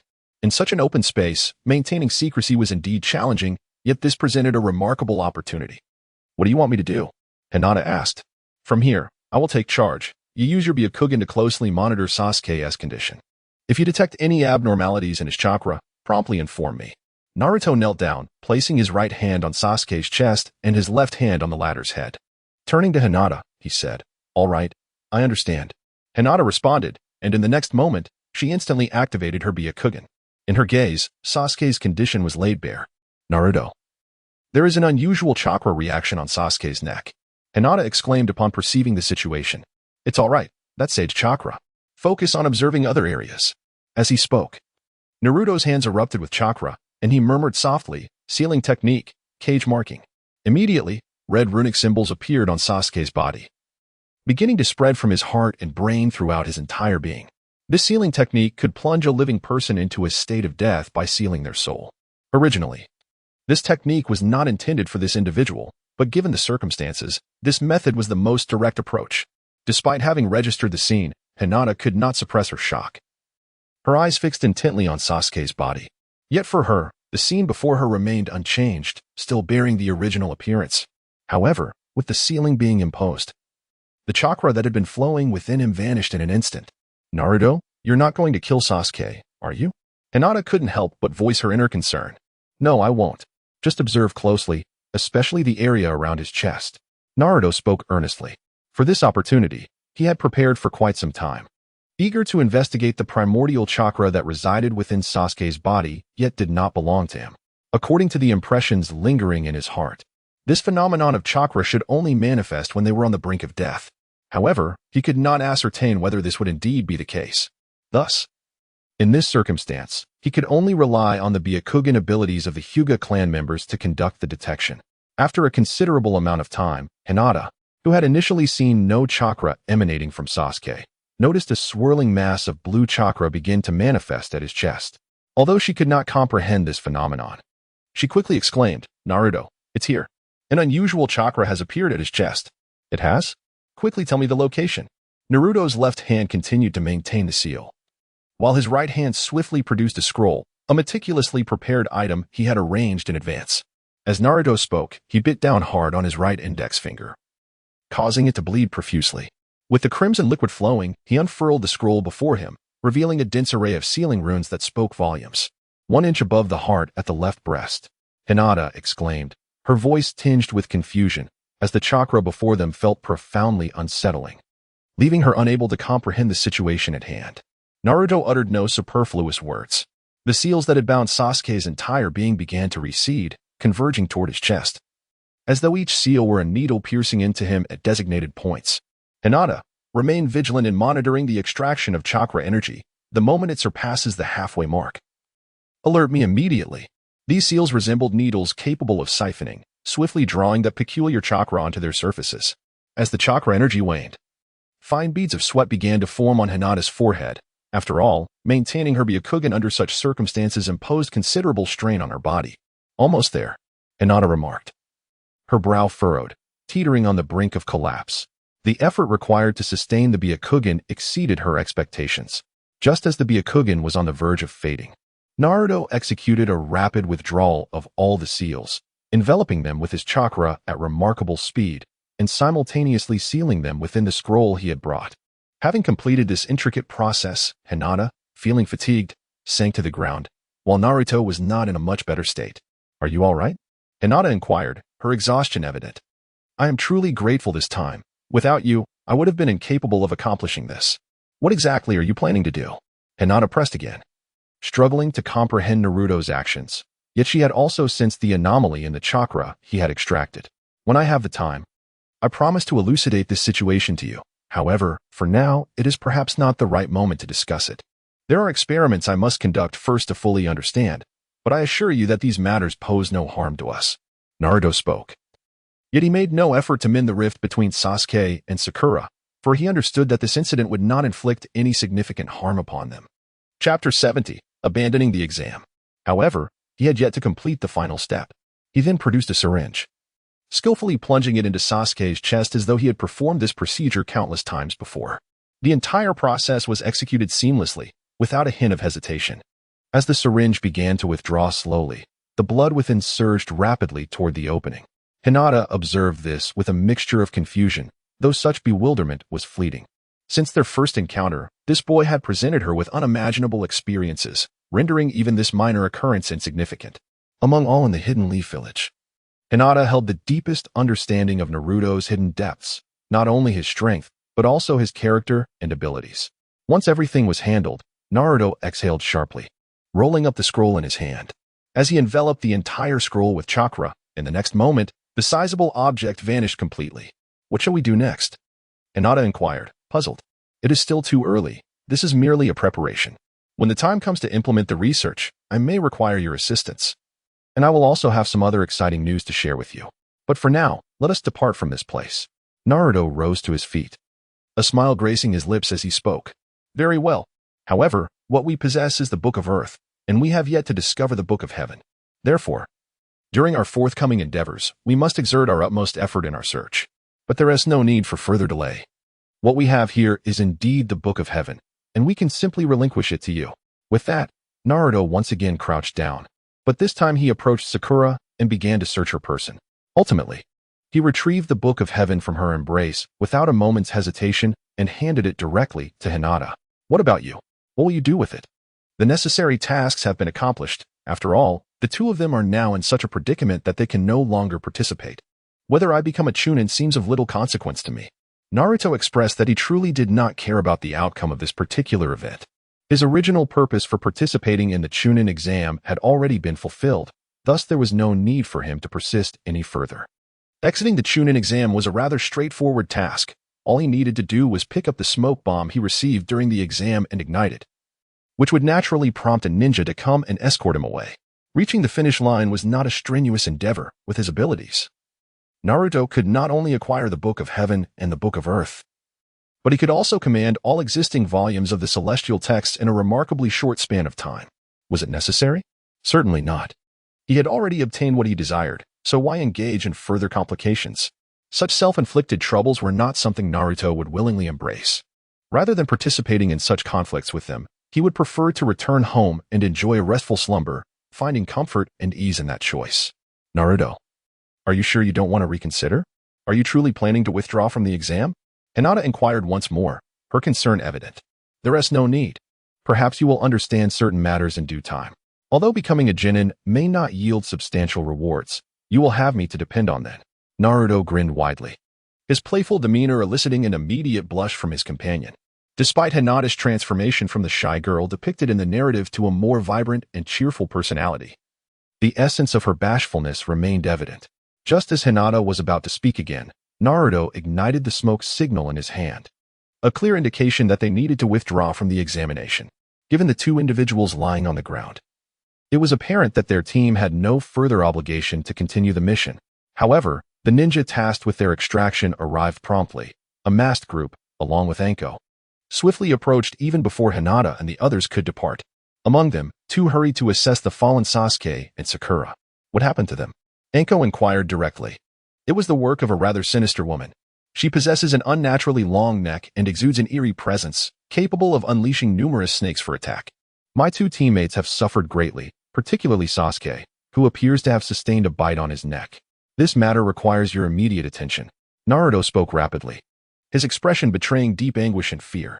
After all, the words he uttered were undeniably tied to the reality of Hongdo, and there was no room for doubt. Furthermore, Hongdo was all too familiar with Orochimaru's modus operandi. He had imparted nearly all his abilities to her, just as he had with his master and father. A mere glance at the wound on Sasuke's neck confirmed that it was indeed the work of Orochimaru, prompting her brow to furrow tightly in concern. We will attend to your companion's injuries promptly, but are you certain you wish to withdraw from the exam? Hongdo inquired once more. My friends are in this condition. I cannot afford to delay their recovery. Withdrawing from the exam has become an urgent necessity, though it pains me greatly. It is a course of action I must take for their safety. Naruto remarked. Very well then.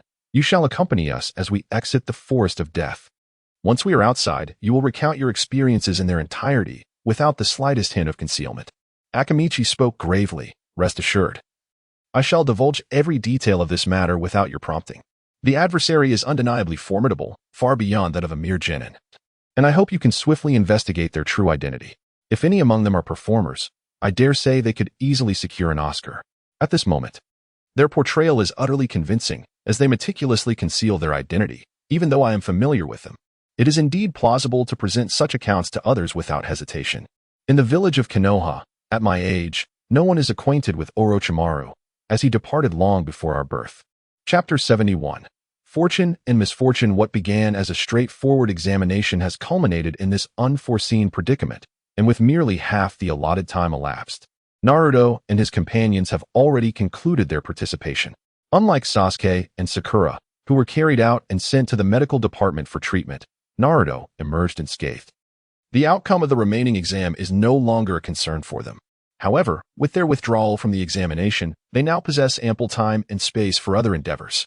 Upon exiting the forest of death, Naruto found himself compelled to recount his experiences, detailing his observations and actions throughout the ordeal. Naruto, in his characteristic honesty, recounted the entire sequence of events, albeit with some parts omitted and others embellished to lend the narrative greater plausibility. After all, it was unlikely they would seek out Orochimaru for clarification on such trivial matters. Consequently, regardless of Naruto's explanations, the veracity of his account remained evident. Those tasked with documenting his statement released him promptly after their inquiries concluded. However, he found himself still on the periphery of the forest of death. Yet he harbored a keen awareness of the forest depths. At the very least, there was an individual, or perhaps an event, that compelled him to return to the heart of the forest once more, as he traversed the path back to the village. In the absence of any onlookers, Naruto's form suddenly vanished from sight, only to re-emerge at the very center of the forest of death. Standing there, he closed his eyes slightly, allowing his senses to expand. He became aware of at least half the forest expanse.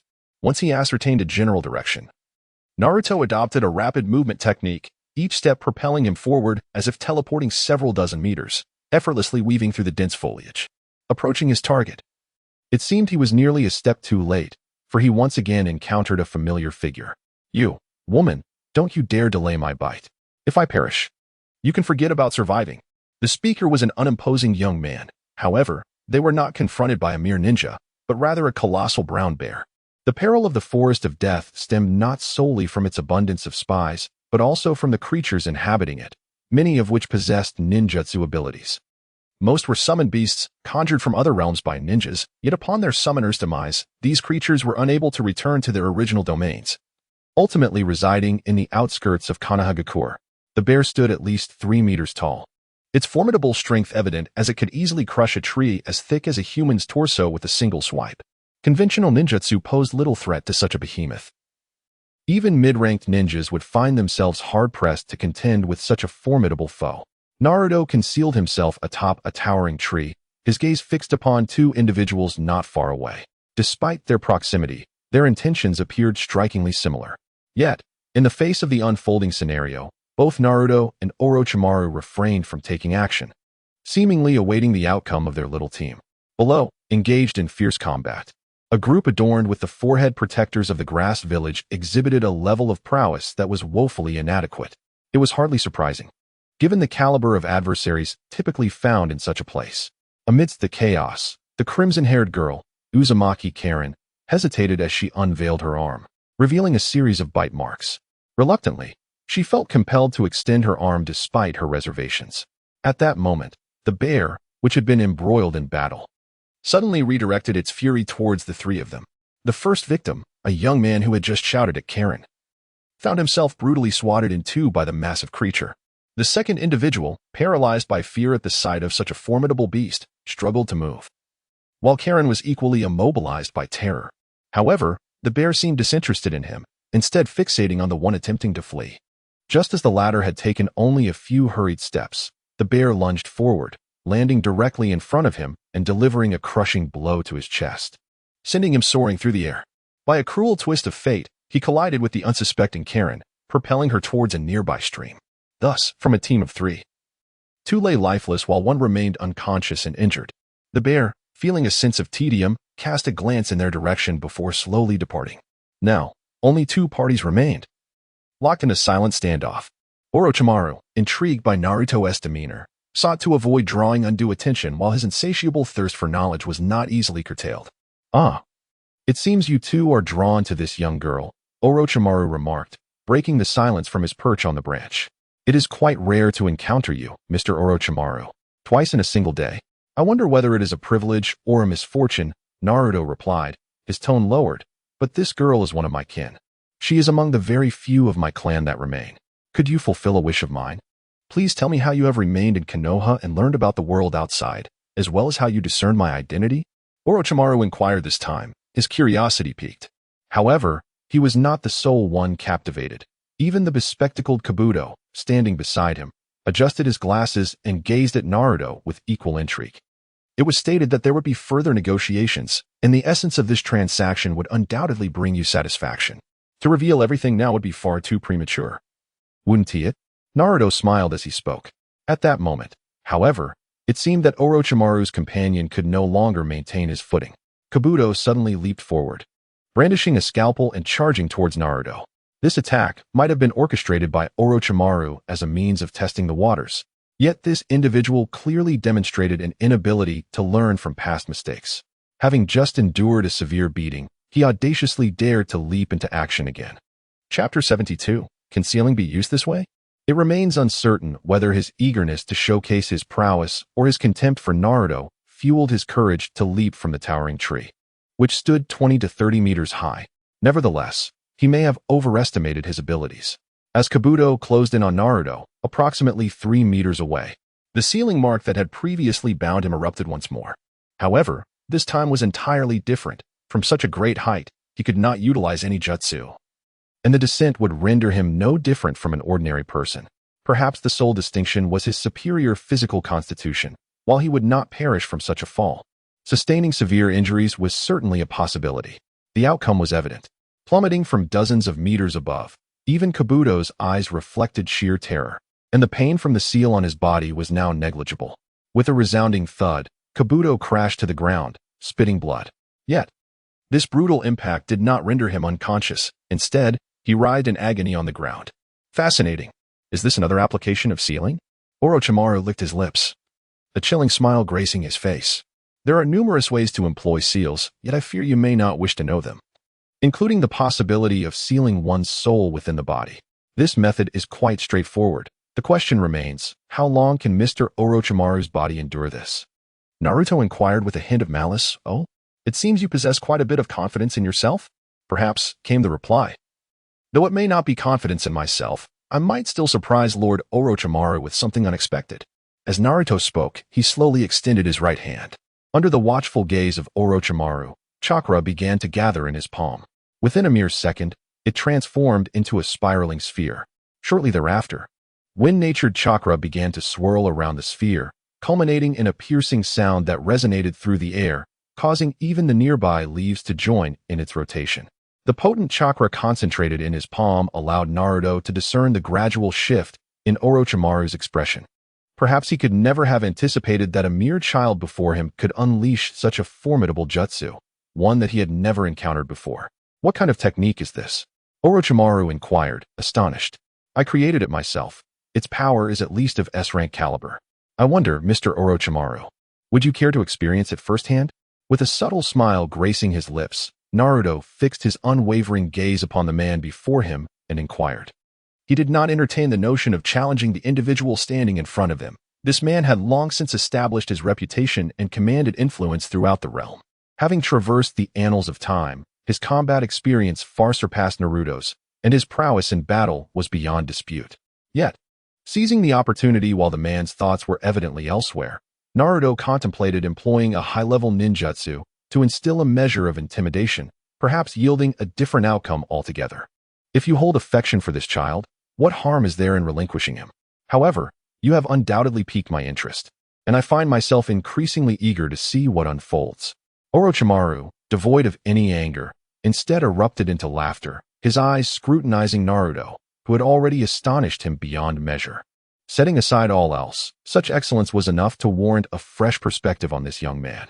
Nevertheless, he was acutely aware of the boundaries of propriety.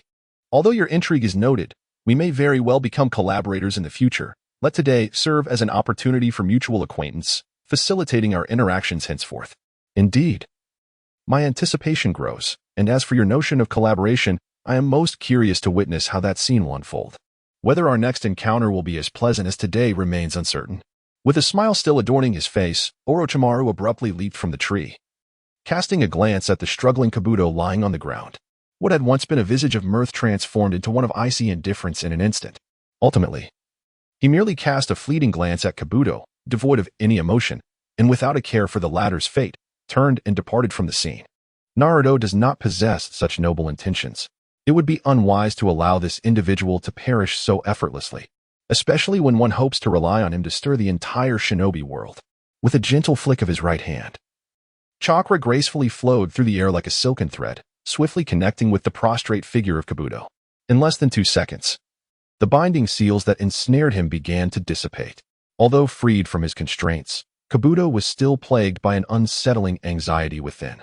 Perhaps he believed that the seal lay dormant within him, ready to be unleashed by Naruto whenever he desired, a prospect that rendered existence more agonizing than death itself. Yet, it was evident that he was overthinking the situation. The mechanism to activate the seal was deceptively simple. In essence, Naruto had meticulously prepared for this moment. As Kabuto charged toward him, the chakra enveloped the entire area like an intricate net. When Kabuto lunged at him, the seal had already been affixed.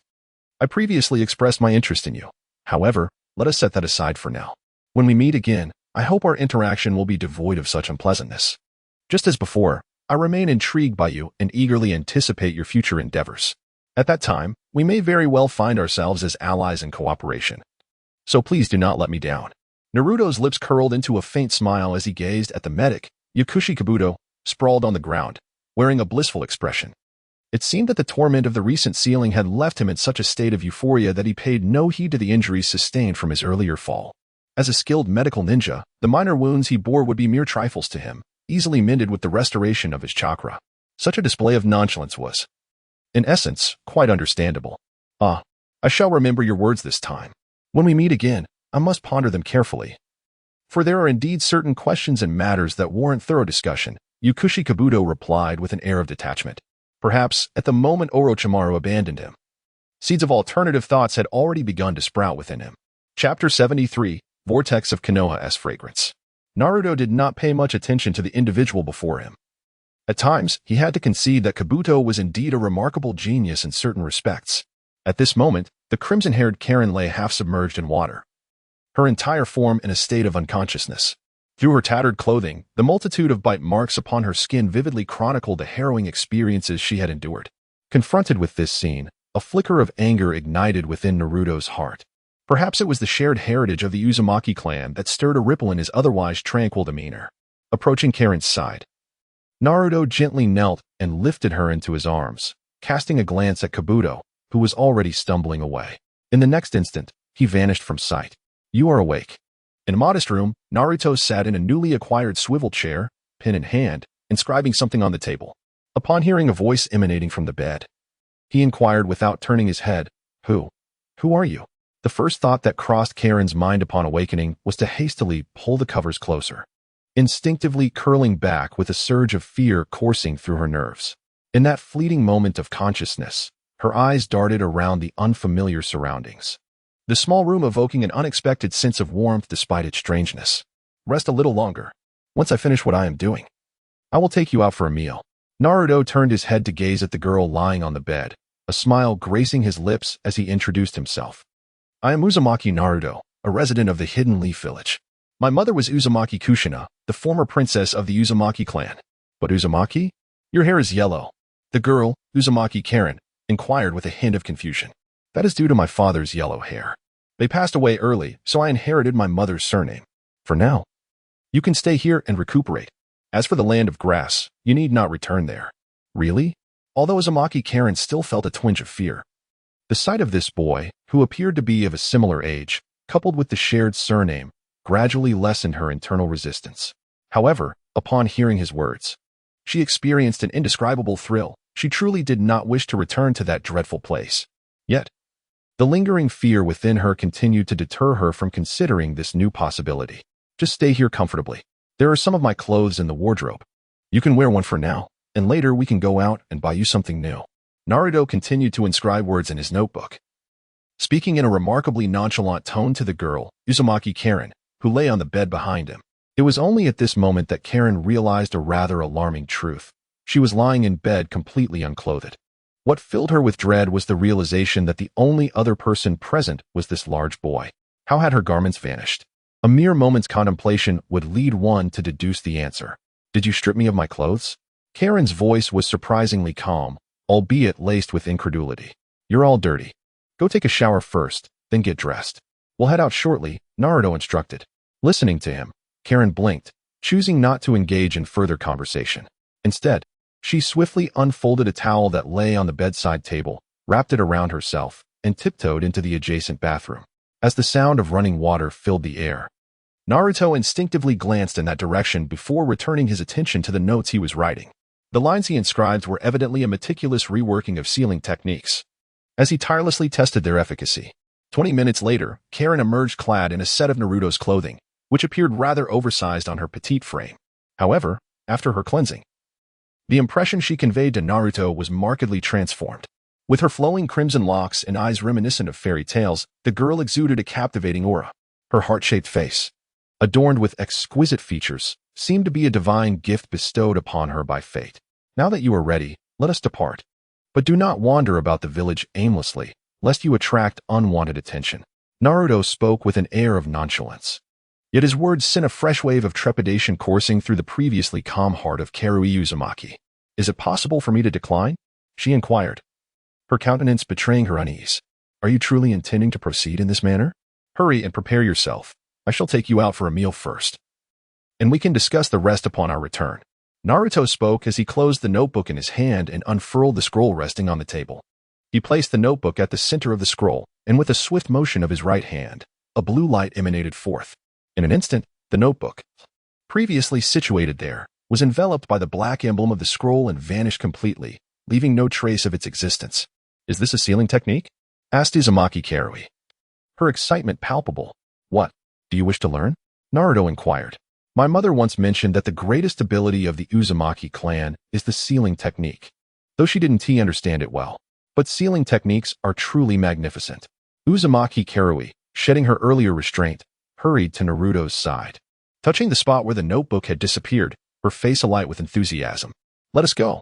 This is not the time for you to ponder such matters. First, we shall eat, and we can discuss the rest later. Naruto stood up and began to make his way towards the door. Upon opening it, he found the other person still engrossed in the sealing scroll.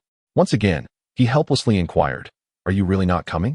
After casting another reluctant glance, Vortex Karine finally left. On the bustling street, Karine's appearance was indeed eye-catching, with her crimson hair and eyes clad in loose garments. As she walked, she cast timid glances at the throngs of passers-by. However, the busy crowd paid little heed to the young girl. Even those who were somewhat curious ultimately refrained from engaging in conversation or action.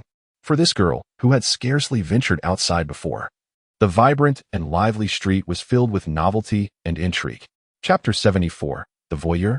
As someone who understood the experiences of a girl like Vortex Karine, Naruto felt a deep sympathy for her plight, fostering within him a unique sense of compassion for the young child. During the ensuing hours, he treated Karine to a meal of grilled meat, and then meandered through various clothing stores. It was only when darkness fell that they concluded their excursion, burdened with numerous packages. This has been the happiest day of my life. I can't thank you enough, Naruto. At that moment, Karine had transformed her appearance. Donning a sky blue short-sleeve shirt paired with white shorts and still wearing sandals. In such weather, this ensemble was indeed the most fitting choice. Moreover, Naruto had taken her to get a pair of glasses. The degree of her nearsightedness surpassed his expectations. The black frames accentuated her fair complexion, while her red ponytail and matching eyes beautifully highlighted her adorableness. In the coming days, you should rest well. Here, as long as you don't venture out aimlessly, you will be fine. I hope you can continue living as an ordinary person. If there is anything you wish to learn, I can teach you. In the future, I could even grant you an identity in the Hidden Leaf Village. But for now, just stay at home and take it easy. Naruto spoke with a slightly grave expression, fully aware of the impending events. Once this young girl became involved, or if the ninjas of Konoha sensed her participation, the situation would diverge entirely from his expectations. Rest assured, I will absolutely not run off. Uzumaki Karen replied with equal seriousness. At such a tender age, she had already perceived much of the darkness in this world. Perhaps having endured too much, she exhibited a remarkable maturity for her years. Thus, in regard to many matters, Karen understood all too well that she possessed neither the right to refuse nor the power to choose. Though Naruto expressed his thoughts in such a manner, he was soon confronted with another pressing issue. How would the two of them coexist in a confined space of less than 20 square meters? Regardless of their age, the manner in which they lived and their habits would pose undeniable challenges. However, such matters were merely future concerns for them. It was a matter of taking one step at a time. 3 days later, the second round of the Chunin exams concluded, and the results of those who passed were gradually revealed. Surprisingly, out of the 13 teams that were expected to succeed, only 7 ultimately emerged victorious, with an astonishing mortality rate of 60% during this examination. This meant that, from the 27 participating teams, less than half survived. Such a grim scenario was rare even on the battlefield, let alone in an exam setting. The casualties were not limited to the participants from other villages. 7 teams from Konoha had also perished in this round. As she gazed at the list of names displayed outside the school, Uzumaki Karui was taken aback to find her own name among them. Curiosity piqued, she turned to Naruto and inquired, "What is the meaning of this?" To which he replied, "Some matters are best left unspoken. Simply observe and refrain from bringing them up. I have obligations to attend to shortly, so return on your own and avoid discussing your situation with anyone." Naruto spoke nonchalantly, yet his gaze had already drifted towards the outskirts of the list before him. Vortex Kagaya remained oblivious to the unfolding situation as Naruto, seemingly indifferent, began to saunter in another direction. However, the words he had just uttered lingered in her mind, prompting her to refrain from following him. Though a sense of perplexity enveloped her, she ultimately turned and commenced her journey back to her residence. Naruto arrived at a location marked by the character for soup. In this area, various plumes of steam and vapor continuously ascended into the air, leaving little doubt that it was a bathhouse. However, Naruto's focus was not on the premises itself, but rather on the individual lingering atop their roof. A voyeur indeed. Naruto's voice abruptly transformed into that of a female's, and he began to shout loudly. Soon, the entire bathhouse was filled with various screams, and the sound of angry curses began to rise in a cacophony. However, shortly after these noises erupted, an unkempt old man appeared before Naruto. Jiraiya, somewhat irritated, rushed to Naruto's side, not displaying outright fury, but rather a helpless expression as he gazed at the young lad.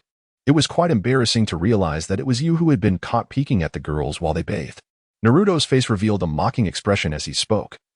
"You mustn't tell me that the voice we just heard wasn't yours?" Jiraiya asked helplessly. How could that be possible? I merely happened to pass by this place and chanced upon hearing someone shout, but I never expected that the person who ultimately appeared would be you," Naruto said innocently. "All right, we are both aware of the situation. What is it that you wish to discuss with me?" Jiraiya asked impatiently. "Shall we perhaps relocate for our conversation? There are certain matters I wish to inquire about as well. Instead of wasting time on trivialities, one might as well learn from Lord Hokage and create a crystal ball for limitless observation." Naruto chuckled nonchalantly and remarked, "One must be careful with words. The Hokage would never engage in such actions. As for what actions might be taken, that is beyond my concern, nor do I wish to delve into it. However, there are certain matters that we must address beforehand, so I hope to take up half an hour of your time to discuss some important issues that require your insight. Naruto no longer troubled himself with the trivial matters concerning the Hokage. Instead, he found himself genuinely invested in certain issues. The man before him, though seemingly unreliable, had garnered a fair amount of Naruto's goodwill. Even though their initial encounter had not left the most favorable impression, some matters cannot be wholly defined by first impressions. Jiraiya did not decline. After all, he was curious to discover what this young lad was truly up to. Upon his recent return, Jiraiya had already made contact with Kakashi. Thus, he held a burgeoning curiosity about the boy before him. Chapter 75, Summoning Technique. Jiraiya recalled his initial return to the Hidden Leaf Village when he first learned that Kakashi was now Naruto's teacher, prompting him to seek Kakashi out immediately. Upon their meeting, they did not linger within the confines of the village, but ventured to the outskirts of the Forest of Death. Lord Jiraiya, I am aware that your visit is motivated by Naruto. However, some matters may exceed your expectations. His abilities far surpass what we have perceived, and he harbors numerous secrets. Even as his teacher for nearly a year, I have scarcely detected any vulnerabilities, Kakashi stated earnestly, leaning against a great tree. While I have great faith in you, the notion that this young lad possesses greater strength than you anticipated piques my curiosity. In what regard do you imply greater? Jiraiya inquired. Naruto's prowess is at least on par with that of a Chunin, and he has achieved this level of skill without drawing anyone's attention. Yet, whether in missions or other endeavors, he presents himself as an ordinary genin. My greatest concern is whether someone is orchestrating events from behind the scenes, Kakashi revealed. It stands to reason that the scrutiny surrounding him is more intense than you assume. The Hokage would never allow a Jinchuriki of the Nine Tails to be so brazenly exposed to public scrutiny. As for the particulars, I shall investigate further in due time. As the conversation between the two drew to a close, Jiraiya's gaze returned to the present. Faced with the sudden arrival of Naruto, he certainly would not miss the opportunity to engage with him. Above the Hokage rock, the colossal Hokage statue loomed beneath their feet, while behind them lay the Forest of Death, one of Naruto's favorite haunts. Aside from the stream beside the Forest of Death, there was no other place he cherished more. After all, here he could behold the entirety of Konoha, embracing the grandeur of the view, which perhaps served as the most profound source of joy in his previously constrained life. In this moment, Jiraiya sat expressionlessly on a large stone, while Naruto perched upon a tree root, the distance between them roughly 3 meters, creating a scene of remarkable harmony. Speak, what is it that you wish to discuss? Jiraiya initiated. What do you think of Konoha? Naruto countered, disregarding Jiraiya's inquiry. Some matters are best approached with subtlety. Even before meeting this individual, Naruto had contemplated how best to communicate with him, driven by a singular purpose, to discover the key that would unlock the seal binding the Nine Tails within him. This key was currently under Jiraiya's guardianship, but more crucially, it resided not in this realm, but rather in the distant land of Myoboka Mountain. The source of all his worry stood before him. While the seals on his body were not insurmountable, breaking them would demand an excessive toll on his mental fortitude, accompanied by various inherent risks. For seals bound him, 2 elemental seals, 1 Bagua seal, and an even more intricate seal layered atop them, forming a cohesive barrier. Thus, the most prudent course of action was to adhere to the original narrative, which appeared to be the wisest choice. Why do you suddenly inquire about this? Do you harbor an alternative perspective on Konoha? Jiraiya asked, a hint of curiosity surfacing. Not really. Although I have seen some records about you. They are all from over a decade ago, which piqued my curiosity to ask this question, Naruto replied. Haha, you are indeed correct. Those records are indeed quite dated. As for my view of Konoha, Jiraiya, who had been laughing heartily, suddenly fell silent. After a brief pause, he continued, everyone holds a unique perspective. Konoha is filled with light, yet beneath its shadow lies darkness. One cannot generalize everything. Indeed, your words ring true. Therefore, I have made a decision. I want you to be my teacher, and I wish to learn ninjutsu under your guidance. Naruto's lips curved into a smile as he leaned forward to gaze at Jiraiya. Surely, you did not seek me out merely for this matter? He inquired. Is that not permissible? Jiraiya replied. Such a proposition warrants further contemplation. The last time we met, when I broached this topic, you dismissed it with disdain. What has prompted you to seek me as your mentor now? During their initial encounter, Jiraiya had raised a similar question. But at that time it was merely a passing remark. He was taken aback by the serious determination of this young lad, who had now come to him with such earnestness. You left me with many unfavorable impressions during our first meeting, even among the legendary Sannin of Konoha. Had you not been the apprentice of the Hokage, all three of you would have likely become rogue ninjas. Furthermore, your appearance in my room under those circumstances warrants careful consideration, does it not? Naruto inquired once more. Haha, indeed, that is true. However, I have no intention of taking you on as my disciple, so you need not entertain such thoughts in the future. I certainly do not wish to carry a burden by my side. Jiraiya chuckled heartily, curious to see what further talents this young fellow might possess. I hope you can teach me the art of summoning. Naruto suddenly rose to his feet, bowing respectfully before Jiraiya. What? Jiraiya's expression shifted to one of astonishment. Under normal circumstances, students of this age, especially someone like Naruto who lacked any influential background, knowing the summoning technique would indeed be a remarkable feat moreover. Judging by Naruto's demeanor, he clearly possessed a deep understanding of such matters. However, in the entire ninja world, only the legendary Sannin of Konoha were truly adept at summoning. Observing Naruto's sincere expression, Jiraiya's countenance began to darken.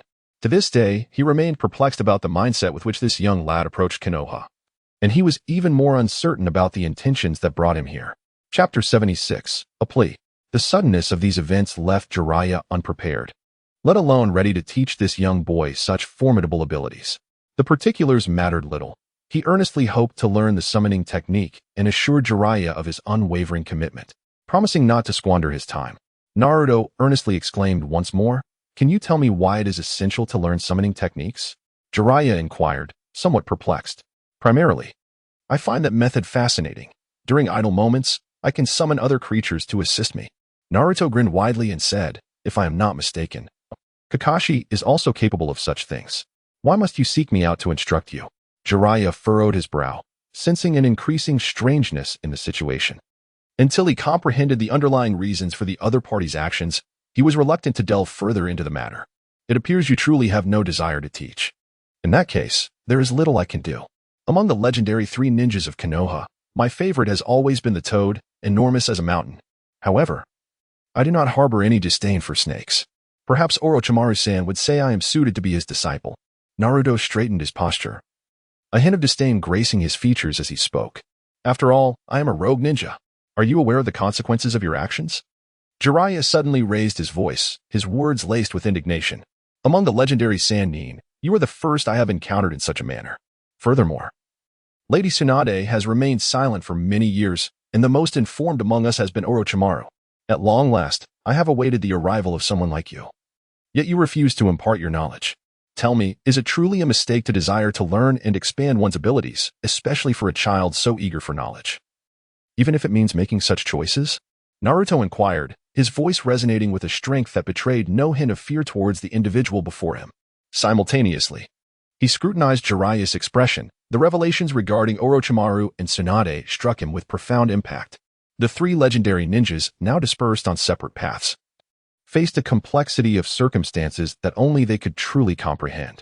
Yet, what astonished him further was Naruto's audacity to utter such words, which, from a certain perspective, constituted a blatant threat. A raw and unvarnished threat, indeed. I shall contemplate this matter. However, you will be subjected to a trial. Should you emerge victorious, I shall not hesitate to impart the summoning technique to you. Jiraiya declared, rising silently, lost in his own thoughts. His heart brimmed with an array of intricate emotions towards this young boy. The summoning techniques of the legendary three ninjas were closely guarded secrets, inherently unsuitable for transmission to those deemed untrustworthy. Furthermore, the act of signing a summoning contract necessitated prior notification to the other party within the summoning realm.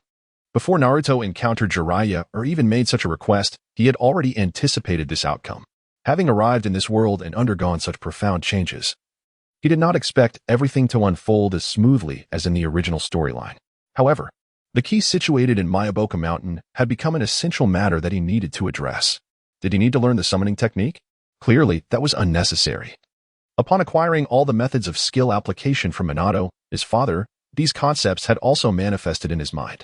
Yet, even with knowledge of the summoning technique's application, it mattered little if he had not inscribed his name on the summoning contract, for without that, he could not communicate with the beings of Mayaboka Mountain. Nor could he summon them directly. Thus, the simplest course of action available to him was to focus on Jiraiya. The initial 5-element seal and the 8 trigram seal could be easily undone by his own capabilities. However, the last 2 layered seals were directly linked to his soul and the 9 tails within his body. A single misstep could lead to dire consequences. until he possessed greater assurance. Naruto preferred to adopt the most straightforward approach. As Jiraiya departed, Naruto remained seated, lost in thought, gazing at the sprawling expanse of Konoha. He held no emotional attachment to this place, save for Hinata. Perhaps he felt no longing for it at all. Sitting atop the Hokage rock, he savored the high winds, a sensation he had experienced countless times throughout his life. Yet, how could one not feel loneliness in such solitude? Just as he pondered this feeling of isolation, a voice suddenly shattered the silence. Kakashi leaped up from below the Hokage rock.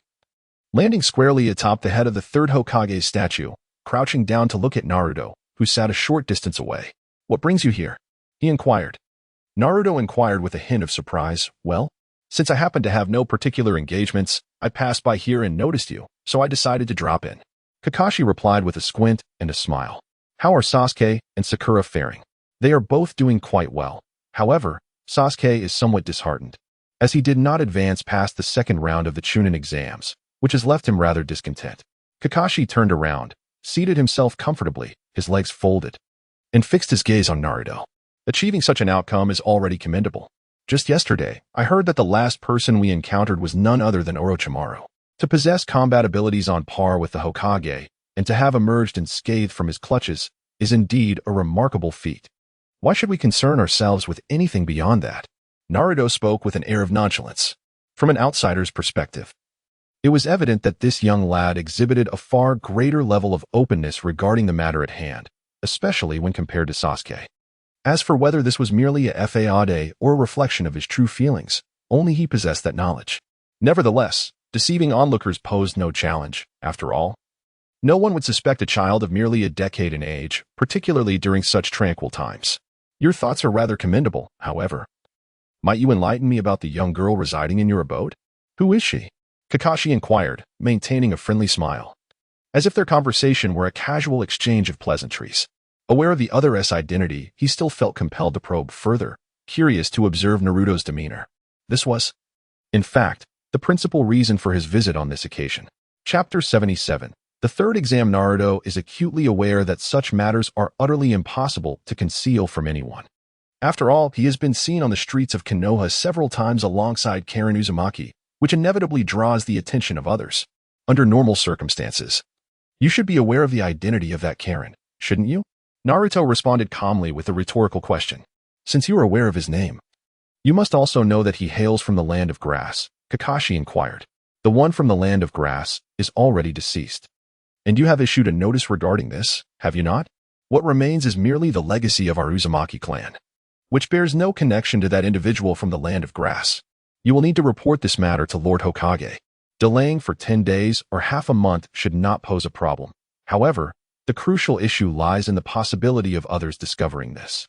If foreign ninjas linger in Konoha, they may well be perceived as spies and face dire consequences.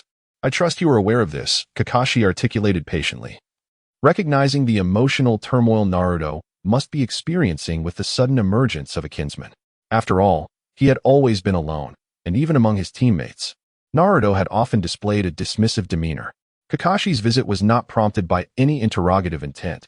He merely sought to inform the young man. 10 days or half a month, you say? In terms of time, that should suffice. When the moment arrives, I shall return to make my request. Naruto continues to maintain his unwavering confidence in managing time. Whether it be 10 days or half a month, the matters that required resolution have long been addressed, leaving no room for concern regarding other circumstances.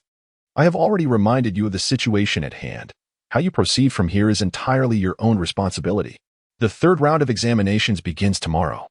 If all is well, you may wish to observe, if only to gauge the strength of your peers from other villages, Kakashi remarked. He perceives that this young lad possesses his own distinct thoughts, equally concealed beneath a shroud of mystery. Despite having spent considerable time together, even in the shadows, he finds Naruto's aura perpetually enigmatic. Currently, the Chunin exams have been disrupted. The absence of Team 7 has significantly altered the course of events. From this vantage point, the dynamics of the forthcoming battles, including the order and the participants, have all undergone substantial transformation. The venue for the third round of examinations is indeed vast, capable of accommodating thousands. The gathering consists predominantly of individuals from the Hidden Leaf Village, yet those present are far from ordinary. The seats are not filled to capacity. At least half remain vacant, Yet nearly all attendees are shinobi, serving not only as spectators, but also as judges for this Chunin examination. How infuriating. Given our strength, we should also be present in this competition. Sasuke, now recovering well, bears only a seal where Orochimaru had bitten him, with everything else appearing normal. The sole difference lies in his exclusion from the upcoming exam, which stirs a sense of dissatisfaction within him. Standing at the edge of the arena, Sasuke clenched the railing, glaring at the competition as he expressed his frustration. Sakura Haruno stood beside him, yet the young girl seemed devoid of any significant sense of disappointment. Their team's defeat in the second phase of the Chunin exams drew no scorn, as most were aware of the harrowing circumstances they faced. Surviving against an opponent of Orochimaru's caliber is commendable in itself, especially considering they can stand here in relative peace. It is not failure that diminishes their strength in the eyes of others. Their anger stems merely from being unable to participate in the examinations. Naruto sat behind two individuals, his legs crossed as he surveyed the arena of the competition. His position was among the foremost rows, affording him a comprehensive view of the entire contest. As for the girl, Karen Uzumaki, her current concealment served her well. Remaining in the confines of her room ensured her safety. But being exposed to such a multitude could bring unforeseen complications. Amidst the cacophony of the examination venue, a singular voice rang out, commanding attention across the arena. In a small elevated corner of the platform, a man with dark circles under his eyes, pale complexion, and brown hair, adorned with the Leaf Village headband, stood observing the assembled crowd. Ladies and gentlemen, I am Moonlight Gale, the judge for this third round of the Chunin exams. The competition will soon commence. With a total of 18 participants in this round, he continued, the examination is divided into 3 segments, with the first round eliminating 10 contestants. You may refer to the large screen for the detailed matchups. As he spoke, a massive screen behind him illuminated with the names of the contenders. The first round matchups were displayed: Tenin versus Temari, Kiba Inuzuka versus Akatsuki, Gaara versus Rock Lee, Niji Hyuga versus Hinata Hyuga. While the screen showcased 9 pairs of competitors, it was noted that 3 individuals were absent, yet this did not significantly impact the matchups. Most of the pairings remained true to the original, with only minor alterations. Seated beneath the screen were the Hokage and the 4th Kazekage from the Sand Village. This Chunin exam was, in essence, a collaborative event among 4 nations. Rather than merely an examination, it served as a stage for demonstrating prowess. The ongoing rivalry between countries perpetually fueled conflict, and through this format, they sought to diminish the ranks of opposing ninjas, a shared ambition among the nations. The Hokage, maintaining silence, merely tapped his pipe while nodding in acknowledgement to Moonlight Gale. Thus, the first round of combat officially commenced, featuring 2 women from the Leaf and Sand Villages. As Moonlight Gale called out, the first group of contestants, please enter the arena. The anticipation in the air was palpable. Chapter 78. The Wrath of Sasuke. Tian is a woman of exquisite Chinese elegance, adorned in a chi pao, her hair styled into 2 delightful buns. At her age, she radiates charm and grace, embodying both femininity and the resolute spirit of a ninja. A massive scroll rests upon her back, its true potential likely to be revealed only in the heat of battle. In contrast, Hanabi, wherever she goes, carries an enormous fan on her back, which serves as her primary weapon of offense. Under the watchful gaze of the audience, the 2 leap boldly into the arena. Are both sides prepared? Yukikaze inquires from his elevated position once more. Tian responds with an affirmative gesture, while Hanabi nods in agreement. Faced with this situation, Yukikaze proclaims, the match begins. The once vibrant audience falls into a hushed silence at the sound of the commencement, all eyes fixated on the arena. As the battle commences, Tian swiftly draws her massive scroll, unfurling it with a flourish. With the infusion of chakra, the previously blank scroll erupts, unleashing a barrage of shuriken towards Hanabi. Undeterred, Hanabi swiftly brandishes her colossal fan, sweeping it from left to right with a powerful motion, exclaiming, wind release. Great breakthrough. Instantly, the arena is engulfed by a fierce gale, rendering Tian's projectiles helplessly swept away. It is no wonder that this young woman is regarded as one of the wealthiest in Konoha. The weapons she wields in battle alone could easily surpass the fortunes of countless ninjas. Yet, for her, this is merely the tip of the iceberg. Naruto, I heard that during the last attack by Orochimaru, you seemed unharmed? Amidst the ongoing battle, Sasuke, seemingly struck by a thought, turns to Naruto, who sits nearby, questioning him.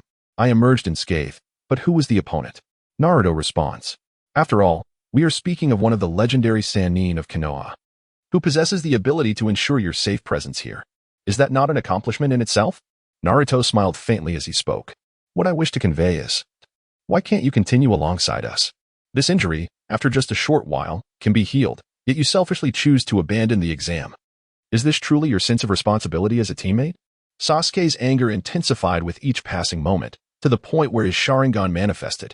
Unlike before, when he possessed a single tomo, he now revealed a double tomo, exuding a far more mysterious aura. However, upon witnessing such eyes, Naruto felt an uncontrollable urge to gouge them out for closer examination. Yet, this was merely a fleeting thought. The reality of such an act was unthinkable to him. Sakura interjected, unusually defending Naruto, for every recollection of that moment still sent shivers down her spine. Being paired with you has been my greatest misfortune. Had you all found yourselves in such a predicament, I would have persevered through the exam with you, even at the cost of my life, rather than standing idly by and watching others fight. Sasuke cast a glance at Sakura, his inner turmoil beyond the reach of words. Perhaps even he did not comprehend the depth of his fury, longing to engage in a decisive confrontation with Naruto at that very moment. Well, the situation has reached this point. What does your anger accomplish? Ultimately, you are powerless to change anything, instead of allowing your emotions to overwhelm you. It would be wiser to quietly observe the match, ensuring that your presence does not disrupt others. Naruto smiled faintly at the corner of his mouth, genuinely intrigued by the sight of Sasuke's anger. Perhaps it stemmed from the innate sense of rivalry that had always existed between them. Sasuke clenched his fists in fury. Yet in such a public arena, he found himself unable to land a direct blow on Naruto. Instead, he struck the railing behind him in frustration and departed amidst the bewildered gazes of the onlookers. He was no longer interested in the ongoing competition. A profound rage had begun to cloud his vision. The area on his neck, previously sealed, began to emit a faint crimson glow.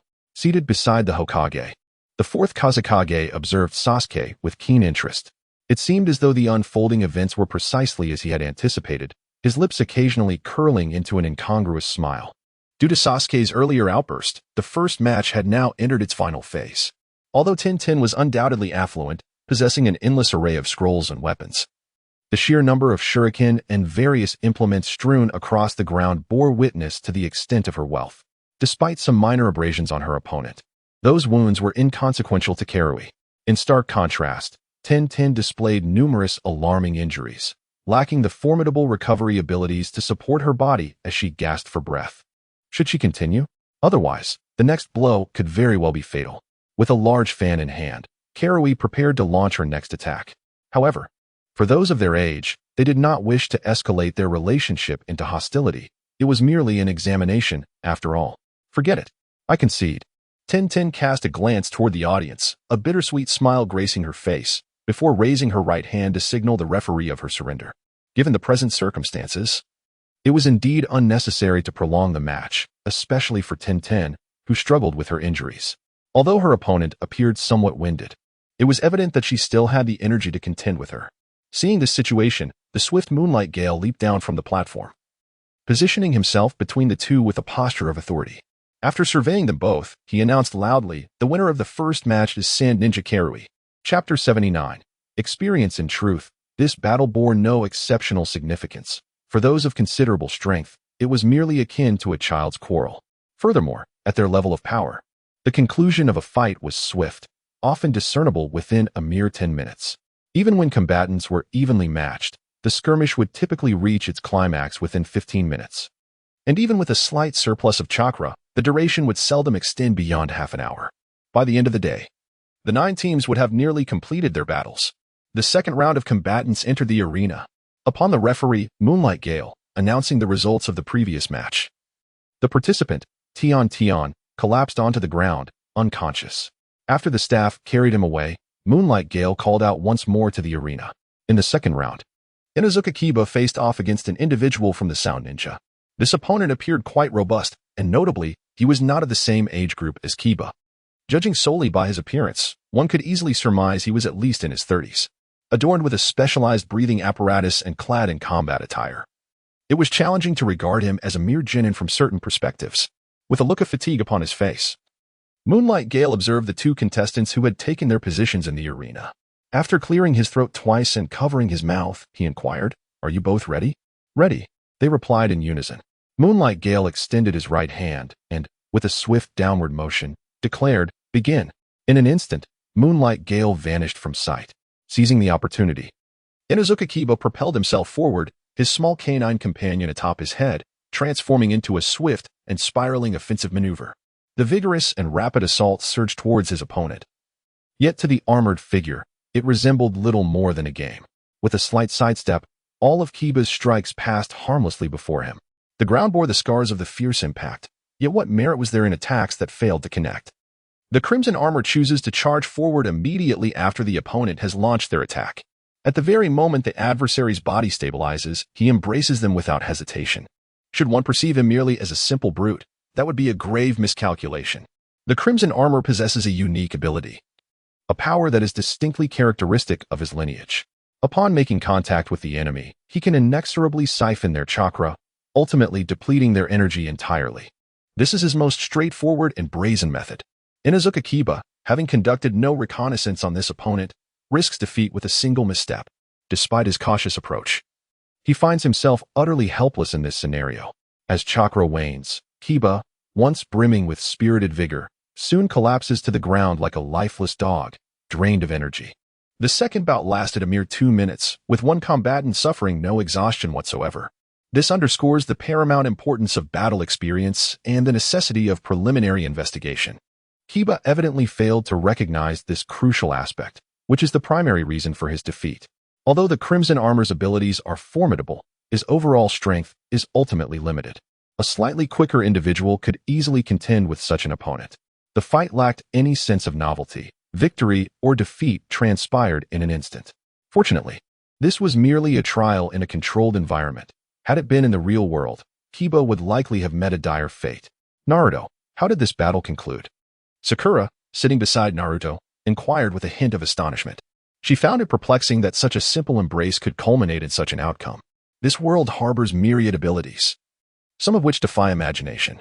The Ninja Academy has not imparted many lessons, such as the simplest example of Uchiha Sasuke, who has inherited the bloodline limit of the Uchiha clan, granting him access to the elusive Sharingan, much like the Hyuga clan.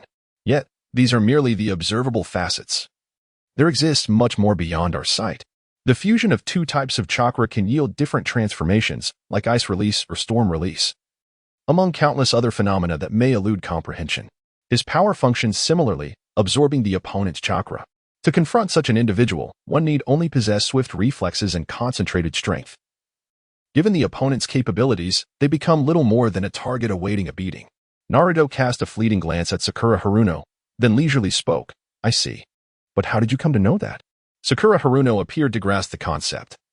Yet there lingered an air of confusion as she turned to gaze at Naruto with a questioning look. While you find yourself preoccupied daily with thoughts on how to win the affection of your beloved, do not presume that others share your singular focus. In moments of leisure, it would be wise to broaden your horizons and delve into various subjects. The tomes housed within the library provide ample opportunity for you to acquire a comprehensive understanding of the intricacies surrounding ninjas. Naruto spoke with a hint of exasperation. However, he remained oblivious to the woman beside him, whose expression was marred by bitterness, her fists clenched tightly, seemingly wishing to strike the man next to her with all her might. "Then why aren't you reading today? There is no fight featuring your Hinata this morning." Her battle with Niji Hyuga is the first match in the afternoon. Thus, sitting here serves little purpose, Sakura suddenly remarked with a grin, her face adorned with a smug expression, all the while internally reveling in the thought of having been underestimated moments ago. It dawned on him that his presence here was not solely for the sake of watching her. Observing the fighting styles of others also constituted a valuable learning experience. Every encounter possesses the potential to shape one's destiny. One must ponder, should the day arise when he encounters these adversaries in the outside world, how would he respond? In light of their failures, it is essential to reflect and devise strategies, stimulating the mind to retain such knowledge. After all, do you truly believe that the individuals gathered here are merely present to pass the time by watching these children spar? Naruto asserted, and he spoke the truth. Regardless of the circumstances, the thoughts of those present regarding the battles were largely unified. In the vast expanse of Konoha village, the number of elite ninjas was quite limited. Collectively, their ranks may have comprised around 1,000, while the number of middle-ranked ninjas scarcely reached 4,000 or 5,000. leaving the remainder as lower-ranked ninjas. Thus, even in the event of war, the majority of those participating were merely the cannon fodder, lacking in formidable strength. Given their destined role as expendable warriors, it became essential to discover methods of survival amongst these expendable individuals. This shared characteristic was evident among all. As the third examination commenced, the clash between Gaara and Rock Lee unfolded almost exactly as Naruto had envisioned. Gaara's formidable defensive capabilities meant that, despite Rock Lee's exhaustive efforts, he merely succeeded in inflicting superficial damage. Nevertheless, this battle was undeniably thrilling, embodying the visceral essence of a contest between men, where the might of physical combat was vividly showcased, even in the hands of a lower-ranked ninja. Do you yearn for immense power? Come to me, and I shall grant you everything you desire. Unparalleled strength and abilities that can trample upon those who have inflicted harm upon you. By the tranquil lakeside of Konoha, Sasuke Uchiha sat alone, consumed by fury over his exclusion from the ongoing examination. His anger was unabated, shrouding him entirely. Concurrently, the words of Orochimaru echoed persistently in his mind, as if the voice were whispering directly into his ear. The bite mark on his neck had begun to subtly morph into the shape of a tomo, despite the seal placed upon it.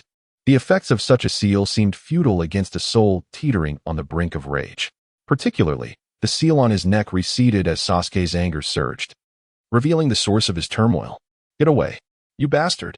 Sasuke shouted, clutching his head as his eyes transformed into the double tomo Sharingan, his voice rising in fervent desperation. "Do you desire greater strength? Simply come to me when the time is right. Get lost in this desolate place." Sasuke's demeanor resembled that of a man on the verge of collapse. Yet, this was merely the unfolding of events as dictated by the natural course of time. No individual's presence could alter the timeline entirely. What are the prospects for the afternoon's duel? At Ichiraka Ramen, Naruto and Hinata sat together, with Naruto enthusiastically devouring his meal while inquiring about various matters.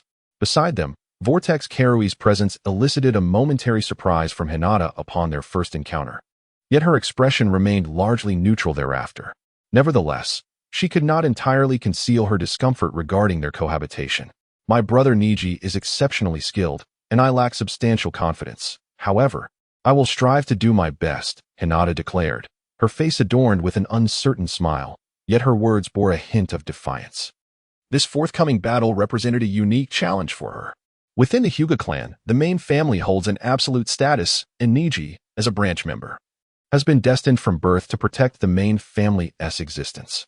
Indeed, many in Konoha perceive this upcoming match as a mere formality, believing that Neji would never harm Hinata, given their familial ties. The rules governing the world of ninjas are typically rigid, and as a branch member, Neji is obliged to adhere to these established norms.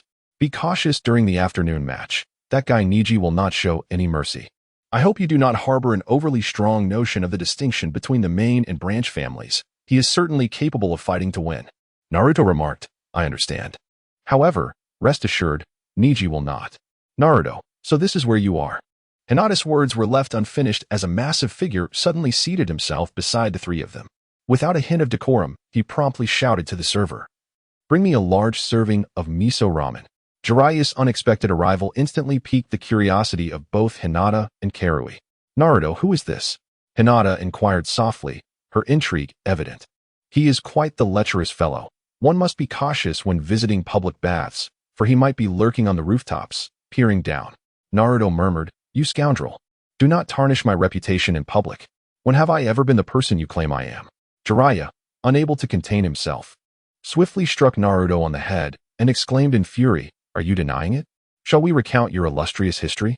Naruto, unfazed by the earlier action, displayed a vacant stare, looking at Jiraiya with disdain. "Enough of that. Let us eat quickly. After we finish, I will take you somewhere," Jiraiya stated. "This afternoon, I must attend my girlfriend's match. I hardly have the time or inclination to accompany you elsewhere." "Oh, are you perhaps reluctant to learn the things you sought my guidance on?" Jiraiya smirked, tilting his head. Hinata interjected, "Naruto, if you have matters to attend to, you may go ahead. As for my match, you need not worry about it at all." Jiraiya then appraised Hinata, the young lady from the Hyuga clan, noting her status as a member of the esteemed main family. "Naruto, my friend, you are quite fortunate," he remarked, especially observing how Hinata wore her forehead protector around her neck, leaving her forehead unmarked. His initial surprise was warranted, considering there were only a handful of individuals from the Hokage family. How did you know? Hinata inquired, somewhat astonished. After all, he was an old man. One of the legendary Sannin of Konoha, Jiraiya. Naruto introduced himself with an air of nonchalance, casually eating his meal as if the identity of his companion held no significance whatsoever. The legendary Sannin. Hinata could not suppress her astonishment. Her facial expressions conveyed everything. The young girl from the Uzumaki clan clearly did not seem to belong to the Hidden Leaf village. Jiraiya chose to disregard such musings and instead turned his gaze towards Uzumaki Karen. Her appearance instantly revealed her origins to him, and given the current era, the Uzumaki clan was already scarce in number. The emergence of yet another member inevitably piqued Jiraiya's curiosity. In the face of Naruto's mention of the Sannin, Uzumaki Karen momentarily displayed a hint of dullness. The noodles she had been chewing began to slow in their progression, and her complexion suddenly paled. She mechanically turned her head to gaze at Jiraiya, who sat on the far right. My clan members are quite attractive, aren't they? When the time comes, I would appreciate your assistance in securing an identity for me. I want to be returning to the land of grass, and obtaining a status within the Hidden Leaf should pose no significant challenge for you, I trust. With a calm demeanor, Naruto spoke while eating, seemingly unfazed by Jiraiya's inquiry. It was a matter of indifference. The identity of Kushina Uzumaki held varying significance within the village of Konoha. But the crux of the matter lay in who would address such delicate issues. Can you, young one, truly expect me to undertake such a complex task at your mere suggestion? Besides, it appears that I have little to do with you at present. If you wish to pursue such matters, you ought to discuss them directly with that old man, the Hokage. Jiraiya expressed with a hint of disdain. Your noodles are ready. Please enjoy. Thank you. It has indeed been a while since I have savored such a dish. Just as Jiraiya finished his earlier remarks, the cheerful ramen shop owner placed a generous bowl of miso ramen before him, a broad smile adorning his face. Without a care for appearances, Jiraiya eagerly picked up a chopstick full of noodles, blowing on them to cool them down. Instead of all this chatter, why not simply state whether you will take action or not? This procrastination is entirely unbecoming of the author of Make Out Paradise. Naruto set down his chopsticks and regarded Jiraiya with a serious expression. The identity of Vortex Kaguya within the Hidden Leaf village was a matter that needed resolution, especially since she intended to remain there. It was merely a question of complexity versus simplicity. Naruto, you need not be this way. If it becomes too difficult, I can leave this place, thus sparing you any additional trouble. Kaguya spoke softly, for in the presence of a true leaf ninja, she could not help but feel a twinge of fear within her heart. Do you understand what the Hidden Leaf represents? It stands as one of the safer havens within the entire shinobi world.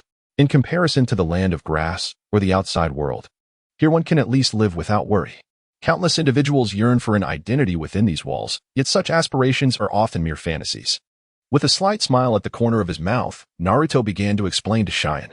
However, after a moment's contemplation, he slowly set down the ramen he had intended to eat, his expression momentarily betraying a hint of discomfort. Nevertheless, he said, this place is not as welcoming to the Uzumaki clan as one might imagine. Even leaving here isn't so bad. I can find you a better place when the time comes. Why do you say that, Naruto? Hinata inquired, her curiosity piqued. Yes, indeed, Jiraiya chimed in, turning his gaze toward Naruto. I too wish to understand why you would make such a statement. 30 years ago, my clan was annihilated.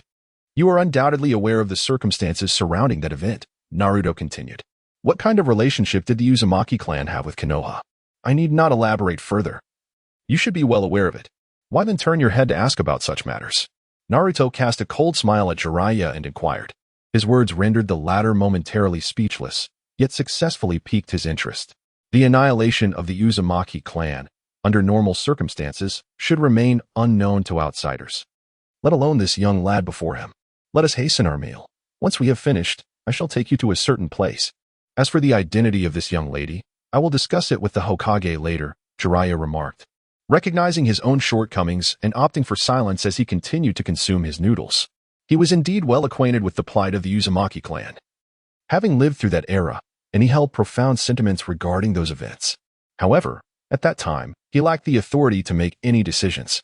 Had the decision-makers in Konoha possessed even a modicum of intent to support the Uzumaki clan, their fate would not have culminated in such near annihilation. Yet, from the perspective of Konoha back then, Jiraiya could somewhat comprehend their predicament. The village lacked sufficient resources to effectively confront the multitude of ninja villages, which ultimately accounted for their reluctance to allocate substantial resources and manpower to aid the Uzumaki clan. After the meal, Uzumaki Karui returned to Naruto's residence, while Hinata Hyuga needed to return to the examination venue, as she was responsible for the first round of the exam that afternoon. Naruto accompanied Jiraiya to the edge of the Forest of Death, where no one else was present. He was keenly aware of his companion's intentions. Indeed, as Jiraiya bit his finger, swiftly forming hand seals, he grasped Naruto with his left hand while his right hand forcefully pressed against the ground, exclaiming loudly, "Reverse summoning technique." With a dissipating cloud of smoke, the two vanished from that place. When they reappeared, Naruto felt as though he had been transported to another realm. The air here was not only remarkably fresh, but, more importantly, the scene before him resembled that of a fairy tale. "What do you think of this place?" Jiraiya inquired, placing a hand on Naruto's shoulder, his heart swelling with pride. "It's a splendid location. I never expected the legendary Mount Myaboku to differ so greatly from my imagination. It is indeed far more beautiful than I had envisioned." Naruto sighed, deeply moved by the breathtaking sights before him. The scene was indeed astonishing. A realm entirely distinct from his own. The humidity in the air and the ambient temperature enveloped him like a gentle spring breeze. "You actually know of Myaboku-kun?" Jiraiya expressed his astonishment once more, struggling to comprehend the capabilities of this young boy. Was there anything he did not know? Myaboku-kun. One could only wonder what extraordinary adventures awaited here. With that thought, Naruto took the lead, stepping forward on the lengthy staircase, where the scenery on either side was captivating enough to linger in one's memory. This place bore many differences from the outside world, resembling a life in a primordial jungle. Yet the environment was far more conducive to habitation. Even merely walking along these steps allowed one to unwind, free from the clamor of intrusive thoughts. After contemplating for so long when he might visit this place, the experience of Myaboku-kun was indeed peculiar. Here, towering trees stretched into the distance, their boundaries unseen. And every inch of his surroundings was awash in verdant hues, with streams and hills becoming the norm. Chapter 82, Myaboku-kun. The delicate wisps of white mist weaving between the trees added a unique vibrancy to the landscape. Most striking was the waterfall, seemingly cascading from the heavens, viewed from such a distance that it resembled a masterful landscape painting. Naruto walked ahead, while Jiraiya silently trailed behind. The reason for their visit this time was rooted in the guidance bestowed upon him by the great sage Toad during his previous trip, which included a suggestion to bring this young lad along for a glimpse of this extraordinary place. As Naruto ventured into this unfamiliar realm for the first time, he was enveloped by an overwhelming sense of curiosity, pausing frequently to marvel at his surroundings. As they delved deeper, the path was flanked by enormous mushrooms, reminiscent of houses, peculiar plants with merely a single leaf, and an array of colossal flowers and grasses. All these wonders, which he had only encountered in books, were astonishingly present in this enchanting locale. In Naruto's impression, Myaboku-kun merely resembles its depiction in the manga. However, the reality of Myaboku-kun evokes a sensation akin to that of a time-travel journey. The sights and experiences available here seem to manifest as if born from a dream. Whether it be the towering trees or the meandering streams, each locale is imbued with a sense of wonder. How does it feel here? This is the fabled dwelling place of the sages, is it not quite splendid? Jiraiya briskly approached Naruto, a smile gracing his face as he inquired. Indeed, it is rather splendid, but what exactly is that spouting ahead? It does not appear to be water, it seems more akin to oil. Naruto found himself in complete agreement with Jiraiya's words, yet his gaze was already fixated on a spot ahead resembling a fountain. This was indeed a small plaza near the center, merely a spring, measuring no more than 10 square meters. The liquid within appeared gray and viscous, unmistakably not of the water variety. "That, my dear friend, is toad oil," Jiraiya remarked as Naruto slowly approached and seated himself on the adjacent steps, reaching out to touch the so-called toad oil. This substance could allow an ordinary person to directly sense the existence of sage chakra. Naruto applied it to his hands, closed his eyes, and began to serenely attune himself to the surroundings. Within his mental realm, distinct blue orbs suddenly materialized, nearly saturating the entirety of Mount Myaboku.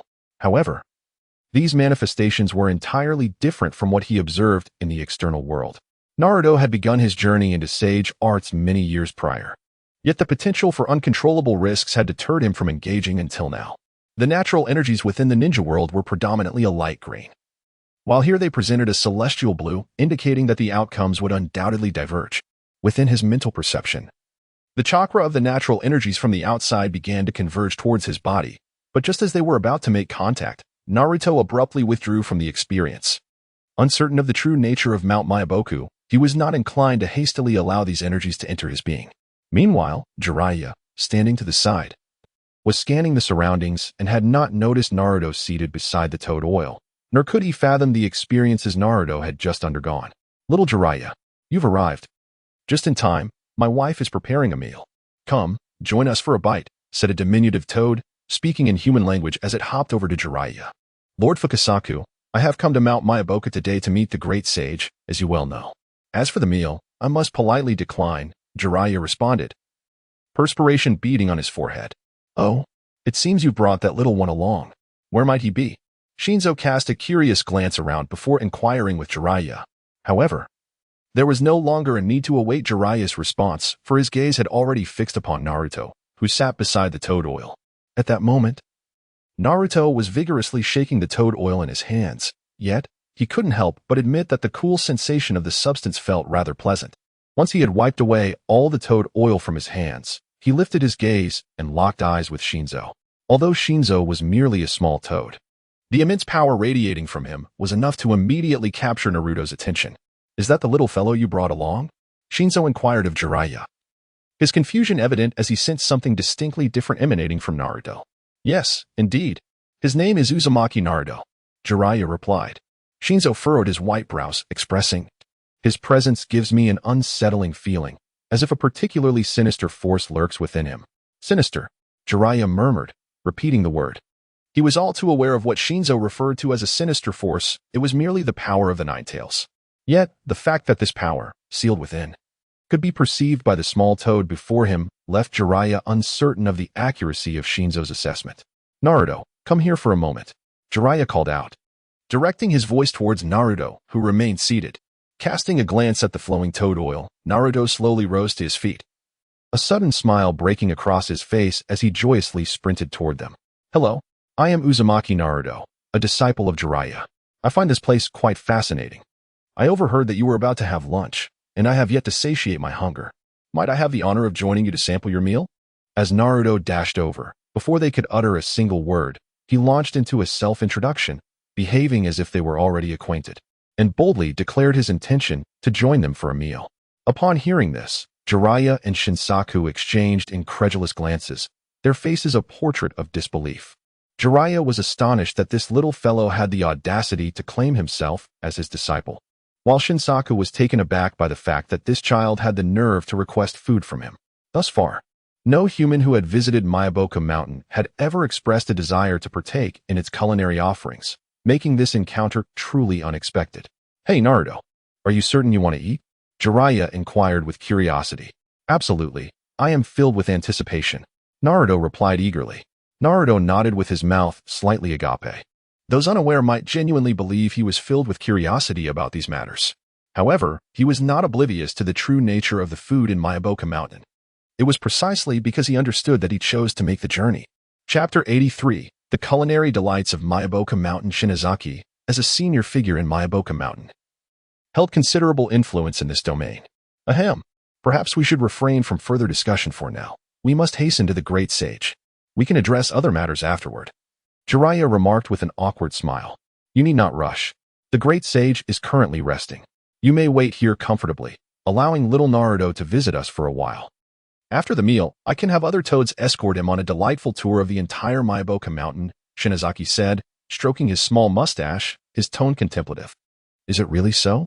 The great sage asked me to bring Naruto here, and he is already asleep so soon? Jiraiya questioned incredulously. Such is the way of things. He might have been conversing with you just moments ago, yet in the blink of an eye, he has succumbed to slumber. Given his advanced age, such occurrences are not surprising, Shinazaki replied. Very well then, Jiraiya sighed, turning to Naruto and inquiring, are you certain you wish to visit Lord Shinazaki's residence? Of course. I have no pressing engagements. Since I am here, I might as well go. However, I must apologize for not bringing a gift. I hope Lord Shinazaki will not take offense, Naruto responded. Naruto smiled politely, expressing himself with utmost finesse in the realm of human interactions. The elder toad, despite having lived for many years, had seldom ventured beyond Myabokuzen. Faced with the sudden and courteous demeanor of this young boy, his toad face beamed with delight. Myobokuzen is not akin to the human world. Here, you may feel completely at ease, as if you were in your own home. Lord Fukasaku, I frequently reside here. Yet I have never heard you utter such words before, Jiraiya remarked with a hint of exasperation. In the mere 10 minutes since Naruto's arrival at Myobokuzen, this little toad had already formed such a favorable impression of him, which indeed stirred a pang of melancholy within Jiraiya. Can you compare? You constantly come here to bother us, whereas young Naruto is visiting for the first time and deserves a warm reception. Fukasaku continued, then turned to Naruto and said, Come along, young Naruto, let us explore our abode. After dinner, I shall have Gamakichi show you around Myobokuzen. Splendid. Naruto would never decline such an invitation. Overall, he is steadily progressing towards his goals. The most crucial task at present is to obtain the summoning scroll from this place and inscribe his name upon it, after which everything will naturally fall into place. However, upon entering the humble abode of the Shinazuka family, he finds it to be quite simple yet remarkably clean and sanitary. The table is laden with an array of insect delicacies, each one eliciting a shiver of unease just by mere sight. Astonishingly, these constitute their daily sustenance, with some creatures still writhing in their dishes, while others, having been prepared and slightly darkened, evoke a chilling dread at first glance. Hey, I've brought guests. Make sure to prepare more food for them, Shinazuka bellowed as he entered the room. No need, Lord Shinazuka. I had a meal before arriving here, so I am not hungry at the moment. If Naruto hasn't had enough to eat, he can join you. I shall wait outside for a while, Jiraiya quickly interjected, disappearing in an instant before awaiting a response. This guy is always like this when it comes to meals, Shinazuka remarked, glancing back at the spot where Jiraiya had just vanished, before turning to Naruto with a slight smile. Come, little Naruto, take a seat. My wife has prepared a rather decent lunch. Thank you very much, Lord Shinazuka. Naruto spoke and, without any hesitation, chose a seat at the table. The food before him stirred a sense of excitement as he swallowed hard, though this eagerness was purely a reflexive response. However, having taken the initiative to sit there, he felt compelled to sample the offerings before him, regardless of how unappetizing they might appear.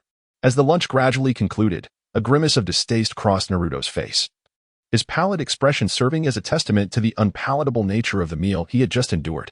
Little Naruto, we were unprepared for your unexpected arrival today. But since you won't be heading back until evening, we shall prepare a splendid feast for you then, spoke the mother of the child, who was also one of the high-ranking officials of Myoboku Mountain. The prowess of the two toads within Myoboku Mountain could undoubtedly be regarded as exceptional. As for their strength in comparison to ninjas, it remains difficult to ascertain at this moment. Grandma Shima, now that you are here, please do not stand on ceremony. The insects you have prepared are indeed quite delectable. It is perhaps my inexperience with such delicacies that led to my discomfort. I kindly ask for your understanding regarding any lack of decorum. Naruto rose to his feet and bowed, a look of guilt etched upon his face. After all, having indulged from beginning to end, the demonic sensation this experience evoked was unmistakably reflected in his expression. As for the two frogs before him, regardless of their actual prowess, their age was evident, allowing them to perceive such matters at a glance.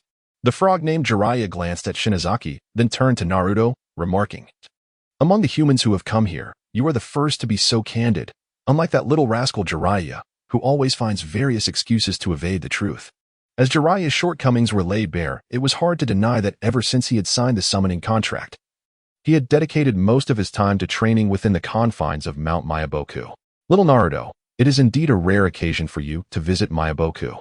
I shall have Frog Giji take you on a tour of this place. Once the great sage awakens, I will inform you, and you may meet him then, Shinazaki stated. As his words lingered in the air, a seemingly diminutive frog suddenly leapt forth, landing on the dining table while yawning incessantly. This was Frog Giji, a creature so small that it appeared to be no larger than the palm of a hand. Naruto found it hard to fathom how such a tiny being would eventually grow to a gargantuan size. Chapter 84. How many frogs are there? Frog Giji lay sprawled on the dining table, eyes tightly shut, as if on the verge of slipping into slumber. Frog Giji, this is little Naruto. Since you have nothing else to do, take him on a proper tour of Mount Myoboku. Shinazaki commanded the slumbering frog. I still need to sleep, you know. Why must you keep bothering me when I have nothing to do? Frog Giji replied, his tone brimming with reluctance as he reluctantly opened one eye to regard Naruto standing beside him, all the while harboring a profound disdain. Perhaps the next time you visit, I can bring you a plethora of human snacks, and then I can indulge in sleep while enjoying a feast.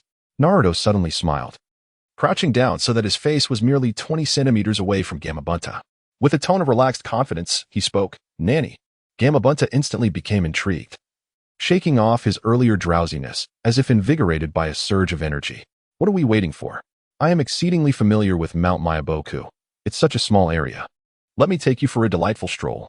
With a leap, Gamabunta hopped onto Naruto's shoulder, brimming with eagerness to leave and explore Mount Myaboku. "Lord Fukasaku, Granny Shima. We shall take our leave to explore." Naruto greeted the two old toads with politeness, yet the toad perched on his shoulder, Gigi, evidently grew impatient. With a firm slap on Naruto's shoulder, he exclaimed, "Hurry up. I haven't much time. Off you go. You can truly appreciate this place. All right. I sincerely thank you for the delightful lunch earlier." Naruto politely expressed himself once more, then, with a hint of impatience, promptly turned and exited the room. Shima observed Naruto's departure, and in an instant, her previously cheerful demeanor transformed into one of solemnity. This little fellow's potential for growth far surpasses that of Jiraiya. Indeed, the ability to instantly sense natural energy is nothing short of astonishing. The great sage must have summoned him for a specific purpose. Fukasaku also voiced his surprise. The moment Naruto first encountered toad oil and sensed natural energy, he became aware that the other party had already perceived this natural energy and could, if they so desired, attempt to integrate with it and enter sage mode. However, he found himself perplexed as to how Naruto had acquired knowledge of natural energy and what enabled him to sense such phenomena. Ultimately, he was left questioning why Naruto chose to relinquish this potential. As for Fukasaku, how many toads inhabit the entirety of Myaboku Mountain? As Naruto strolled along, he curiously inquired of the toad Gamakichi perched upon his shoulder. "I have no idea, and it's best not to ask me anything trivial. My sole responsibility is to guide you through the entirety of Myaboku Mountain." Gamakichi retorted with a hint of irritation. "There will be ample provisions for an entire year." Naruto whistled, gazing skyward as he spoke. "What? Are you serious?" The toad, slightly taken aback, quickly regained his composure and replied, "I have visited your human world on 2 occasions, and I find it hard to believe that someone of your age could possess such wealth." "Wealth? I have plenty of that. The key lies in your willingness. I am certain that many from Myaboku Mountain would be inclined to collaborate with me on this condition, including, for instance, your brother."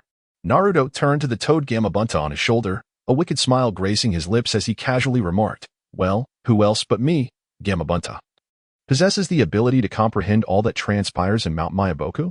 Given your sincere demeanor, I shall graciously collaborate with you on this matter." Gamabunta spoke with an air of arrogance, though the drool escaping his mouth betrayed his eagerness. He then continued, "There are countless toads in Mount Myaboku, so many that I cannot even begin to count them. But tell me, do you perceive any toads with particularly peculiar abilities?" Naruto inquired. "Well," Gamabunta placed his small hand on his head, deep in thought for a moment before responding, "that would likely be the great sage, who simply sits there. I have yet to witness him move since my birth. He almost always appears to be asleep. Are you referring to those with unique powers? In that case, there are many. If I were to mention the most bizarre, it would have to be Toadine. He resembles a monster. However, I have only encountered him twice, and we seldom see him. His form resembles a scroll, which, frankly, is rather unsettling to me," Gamabunta expressed with evident distaste. Upon hearing this, a smile swiftly spread across Naruto's face, and his heart raced with excitement, for this was indeed the individual he sought. After all the effort expended to arrive here, was it not for this very purpose? If he truly is as strange as you describe, where can we find him? Let us go and take a look. Naruto suppressed his excitement and inquired, "Perhaps it's best not to pursue this. It is quite rare for us to even know where he is, so it might be prudent to refrain from seeking him out. If my father were to find out, the consequences could be dire. The first time we encountered him, my father had already warned us of the great secrets that surrounded this individual, thus forbidding our engagement with him." After a moment of contemplation, Gamabunta spoke up. "My curiosity was piqued, and I longed to catch a glimpse of him. If you could assist me in locating him, I would gladly cover 2 years' worth of snacks." Naruto patiently advised, and the eyes of the toad sage sparkled with intrigue. However, after a prolonged moment of hesitation, he replied, "No way.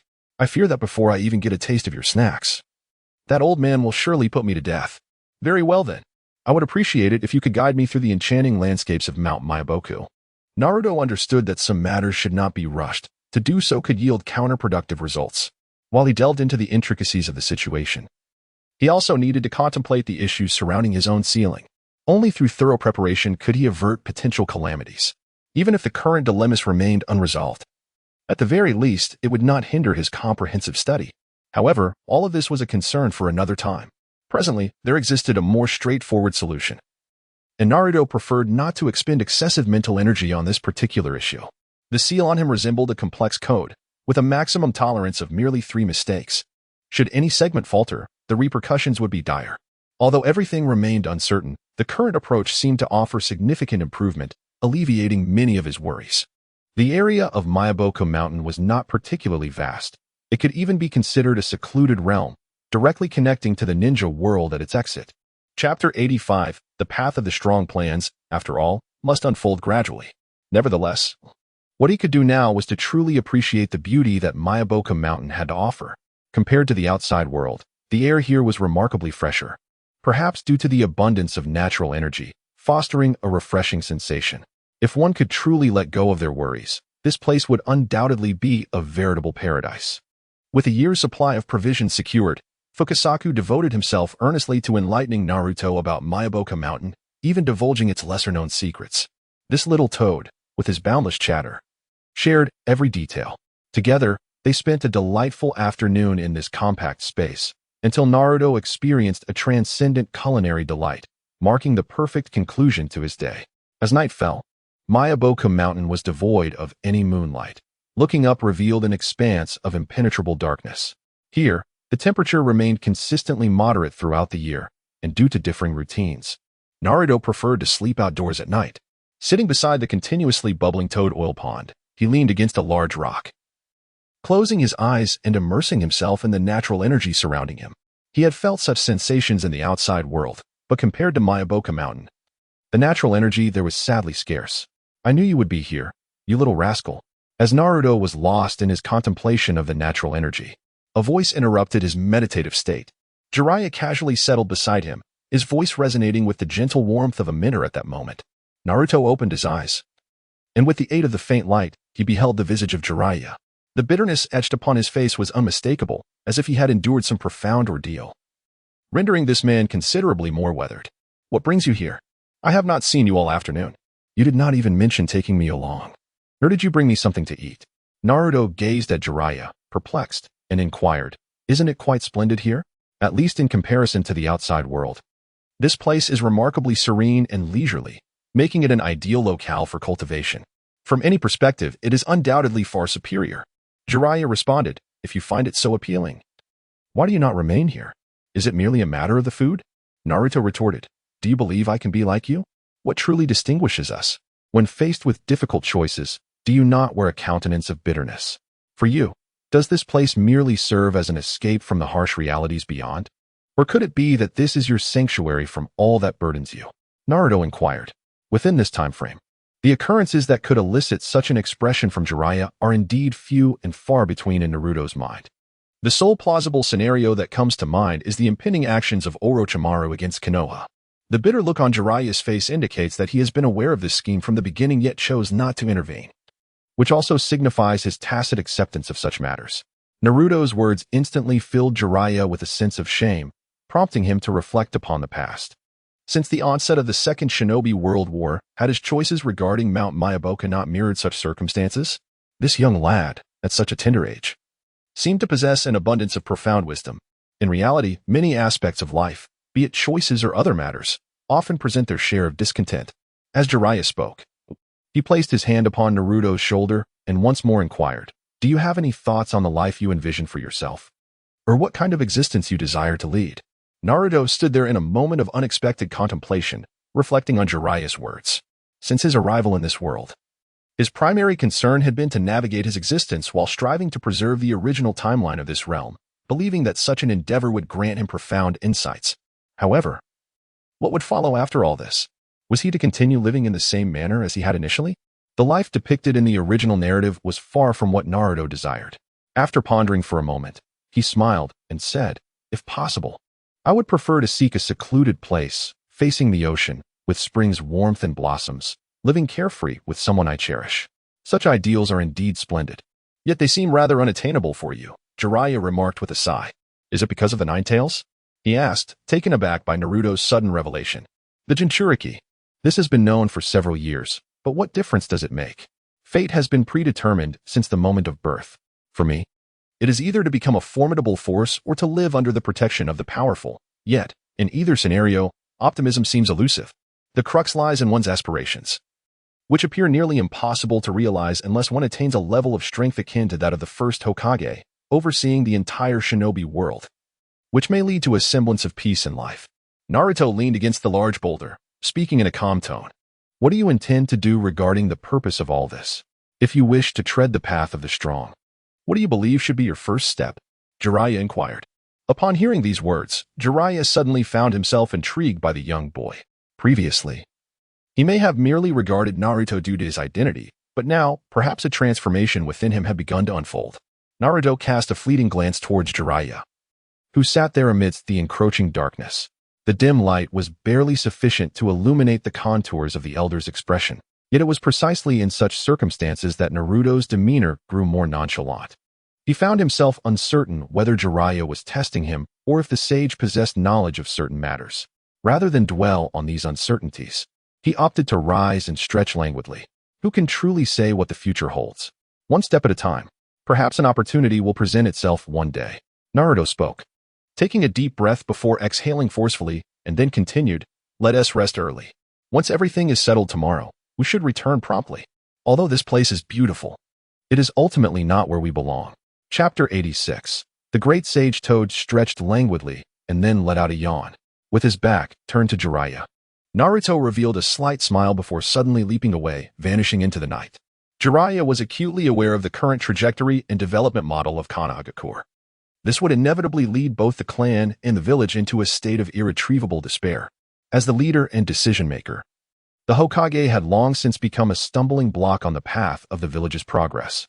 At least from Jiraiya's expression today, Naruto could ascertain that he was already cognizant of the impending turmoil in Konoha.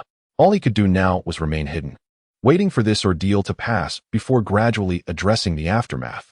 Even after Naruto had departed, Jiraiya sat alone in bitter contemplation, leaning against a stone by the toad oil pond. In the enveloping darkness, no one could discern the true expression on his face. Yet, he believed that this was not the end, but rather the beginning. The situation in Konoha had long deviated from its original course. The village that once united the great clans and was powerful enough to face 4 opponents was now in disarray. Indeed, it was your existence that posed the greatest obstacle. I am sorry, my teacher, Jiraiya murmured, his voice heavy with sorrow and resignation. The next day, Naruto had long since lost the desire to linger in this place. Not solely due to the unsatisfactory fare, but also for a multitude of other reasons. His plans could not progress here, rendering his continued presence futile. Rather than remain stagnant, he resolved to embark on the pursuit of his next objective. However, he found himself ensnared in this confining locale, leaving him powerless to act. At the break of dawn, aided by the knowledge he had gained from accompanying the Toad Sage the previous day, Naruto ventured forth alone towards the mountain. After all, it was the great toad that had summoned him to this spot, and without its permission, he feared he would be unable to escape. Utilizing his heightened senses, he was aware that nearly half of Mount Myaboku lay within his perceptive reach. A slight advance in the general direction would suffice to guide him to his destination. As he deftly leaped and sprinted through the vast expanse of towering trees and foliage, it was not long before he arrived at the location of his current goal.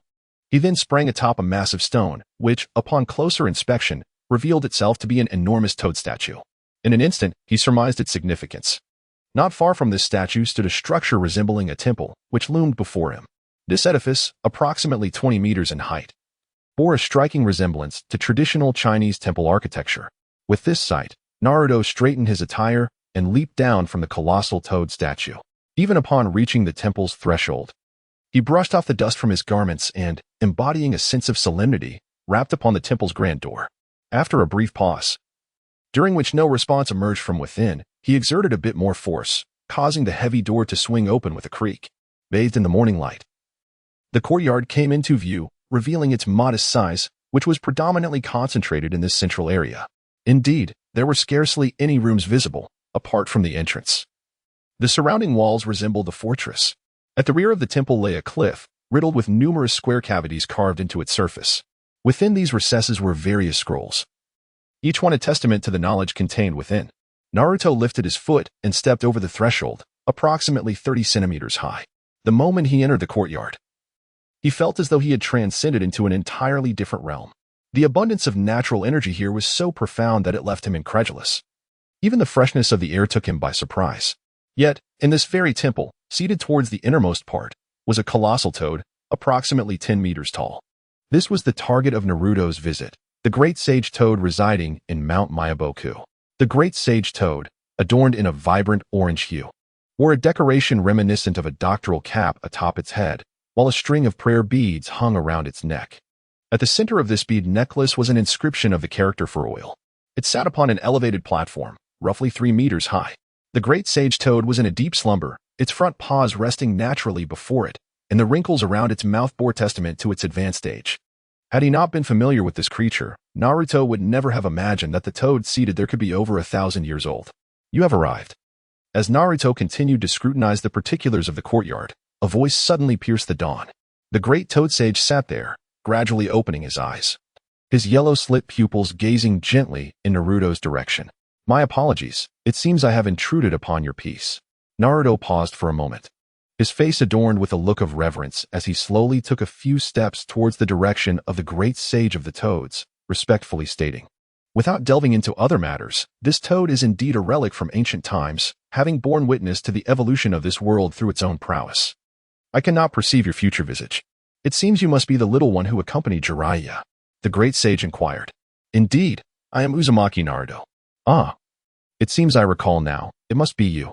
However, there is no need for further discourse at this moment. You should return. Hearing the words of the great sage, Naruto felt utterly bewildered. Had he truly remained here for such an extended period merely to await a few utterances? Yet, observing the sage's demeanor, his eyes began to slowly close once more. If he were to succumb, then Naruto's endeavors would likely be delayed indefinitely. Once the tumult in Konoha subsides, what worth would his plans hold? Hey, do not drift off just yet. At the very least, ensure my safe return first, Naruto urgently called out. Questioning the need for formalities at such a moment, a simple shout would suffice. However, the venerable toad sage, having lived for countless years, seemed to possess rather ineffective hearing, as he continued to keep his eyes closed amidst the commotion. Chapter 87. The transformation of sage mode. Observing that the sage was entirely unresponsive to his words, Naruto's anxiety began to mount. Relying on Jiraiya to take him out of this predicament appeared increasingly improbable, especially since the old man had once again succumbed to slumber. Who could say how long it would take for him to awaken? Out of sheer desperation, Naruto glanced around before once again facing the enormous creature before him. After a moment of contemplation, he swiftly performed a one-handed seal and forcefully pressed his palm against the ground, exclaiming, Earth release. Earth Dragon Pillar. As his voice resonated, a surge of chakra erupted, causing the ground beneath the toad sage to shift dramatically. In an instant, a colossal stone pillar emerged from the earth, propelling the sage into the air. Though the powerful force did not inflict harm upon the old toad, it was undeniably effective. The sage, who had only just fallen into a deep sleep, was abruptly roused by the tremendous upheaval. When he opened his eyes to behold the scene below, an expression of exasperation manifested upon his face. Yet, now suspended in midair, he found himself in a rather helpless position. After feeling the air around him, he merely executed a gentle leap, landing gracefully on the ground. Such a significant disturbance was not limited to their vicinity. Individuals in other locations were equally aware of the commotion. Jiraiya, still in the throes of sleep, was instantly awakened by the ruckus. Although the distance between them was considerable, his level of power allowed him to sense the fluctuations in chakra. Toad Sage. Jiraiya's expression froze as he scanned his surroundings, failing to detect Naruto's presence, which instilled a sense of foreboding within him.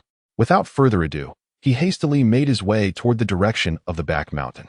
Meanwhile, upon landing, the Toad Sage did not appear to be angry. Rather, he plopped back down onto the ground. Really now, why do you insist on closing your eyes and sleeping? I've been waiting here for quite some time, and after only exchanging a few words, you drift off again. Is this not a touch disrespectful? Naruto, with a face full of grievance, approached the imposing figure beside him and inquired, Hee, you truly are an amusing little fellow. The great Toad Sage chuckled, glancing at the stone pillar that Naruto had just disturbed. However, he did not exhibit any significant displeasure, his expression remaining rather indifferent. Even if you choose to slumber, at least have them return me before you do. Who knows when you will awaken next? Naruto asked, a hint of irritation in his voice, as he plopped down beside the sage. Despite the vast height difference, Naruto felt no pressure whatsoever. Haha. The great toad sage eyed Naruto and suddenly felt a wave of drowsiness wash over him. He yawned widely and then remarked, there are many ways to awaken me. Yet here we are, and you've ruined my sleeping spot. Observing the sage's comical posture on the ground, Naruto couldn't help but feel exasperated. That was unavoidable. Seeing you fall asleep again, and hearing them say you might sleep for a long time, while I have matters to attend to. How can I leave without you informing them? Naruto queried. What significant matters could you possibly have at your age? Though, would you like to learn sage techniques? I can teach you, and they are quite formidable. The great toad sage transformed into a rather comical demeanor, yet a gentle smile graced his lips as he addressed Naruto. Momentarily taken aback, Naruto, who had been fuming and contemplating a way to depart from Mount Myaboku, paused at the sage's words. Why the sudden interest in teaching me? He asked, somewhat perplexed. Nothing much. I simply find you rather intriguing, and you seem quite clever, the sage replied. May I pose a question? Naruto inquired. Go ahead. The great toad sage, now fully alert and devoid of impatience, looked at Naruto expectantly. Why do sage modes differ among Wetbone Forest, Dragon's Cave, and Mount Myaboku? Naruto asked, revealing his understanding. It seems you possess considerable knowledge. I wonder who imparted this information to you. However, what I can tell you now is that the development of sage mode has existed since ancient times. Initially, it was not exclusive to just these 3 locations. Its origins can be traced back long before. Nonetheless, only these 3 have managed to preserve it over the millennia. Sage mode, which involves the absorption of natural energy, has many forms of natural energy in this world. Yet, due to certain unique circumstances, most have dissipated. Only these 3 places have maintained their essence, which is why distinct styles have emerged until now, the great toad sage explained, sitting cross-legged with his hands resting on his legs, supporting his massive face as he gazed down at Naruto. I understand. The words spoken by the other party, though not overtly pointed, have led Naruto to surmise that, a millennium ago, and perhaps even earlier, this world fundamentally revolved around the cultivation of natural energy, yet it was not humanity that engaged in such practices. If this is the case, many aspects of the past can be elucidated, particularly regarding the original form of the ninja world prior to the emergence of the Sage of Six Paths. Natural energy is not beyond the reach of human cultivation. However, by the time humanity began to entertain the notion of such practices, natural energy had already diminished significantly. Although abundant natural energy exists in the external environment, it is predominantly too dispersed to be of any substantial utility when compared to the 3 great holy lands. Moreover, no individual possesses the requisite time to sustain themselves and transition into sage mode to cultivate natural energy. The essence of cultivating natural energy lies in enabling the body to adapt to this force, swiftly absorbing natural energy to coexist with physical and spiritual energy. Yet, the inherent disadvantages of the external environment hinder the achievement of balance in this regard. Perhaps a simpler illustration can be found in the remnants of Orochimaru's subordinates, which is the only connection Naruto can fathom regarding the origins of their clan's circumstances. It appears that there are still many unknown facets of this ninja world. Naruto murmured to himself. Chapter 88, Return. There are certain matters that must be addressed. Among the entire shinobi world, only a select few can harness natural energy. It seems unreasonable that only the Hidden Leaf Village possesses the means to connect with these 3 great sanctuaries. What exactly is the situation? Or is there some underlying conspiracy at play? Everything evokes a sense of intrigue and premeditation. Sage, what has transpired? As Naruto pondered the words spoken to him moments earlier, a colossal and urgent sound suddenly resonated through the air. Almost immediately, 2 toads descended to the ground, witnessing a massive stone pillar rise from the earth, swiftly advancing towards the great sage of toads. Shimizu and Shima, the 2 toads, likely sensed the occurrence and promptly rushed in this direction. Yet, before the great sage could utter a word, Jiraiya also leaped forward with remarkable speed. Together, the trio, 1 man and 2 toads, looked incredulously at the scene before them, where the pedestal of the great sage was now entirely overshadowed by a towering stone column, standing 50 meters high. Naruto, what brings you here? Jiraiya inquired, a hint of surprise in his voice. Like you, I just arrived not long ago. Naruto spoke with a calm demeanor. Forget it, it's nothing important. You all may take your leave. The great sage toad suddenly opened his mouth and spoke. Sage, what transpired just now? Why is your dwelling transformed into this state? Shimizu inquired. The great sage toad slowly rose, dismissing the trivialities, and approached the enormous stone pillar. With a forceful strike of his palm, the once solid pillar disintegrated into nothingness, and his stone pedestal began its swift descent. Just as it was about to touch the ground, the great sage toad gently intercepted it, allowing his resting place to gracefully approach the earth, all without a sound. At that moment, Naruto realized that the so-called great sage toad possessed an extraordinary power, one that, in many respects, surpassed any Kage level. What just happened? Jiraiya whispered, glancing at Naruto. I'm not sure. You might want to ask the great sage toad. Naruto replied with open hands, indicating his ignorance. You little rascal. Jiraiya was left utterly speechless. He was the only one present capable of such feats, and it was evident that it was this young lad before him.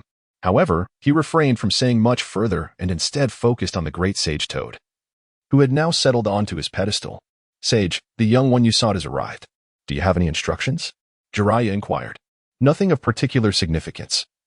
I merely wish to see him. Since you've already laid eyes upon him, you may return, the great sage toad replied as he settled into his seat, his eyes gradually preparing to close. It seemed as though every moment spent awake was a drain on his life. Was it truly necessary for this ancient toad to keep me here for so long just to catch a glimpse of me? Naruto murmured softly to himself. However, as soon as he uttered those words, Jiraiya, standing not far away, instantly wore a face of exasperation. Were it not for his concern for his own image, he would have truly relished the opportunity to give Naruto a good scolding. Why do you wish to return? Isn't it quite pleasant here? Jiraiya inquired. Perhaps for you it is, but for others, it may not be the same. Some events, although destined to occur, do not necessarily yield unfavorable outcomes.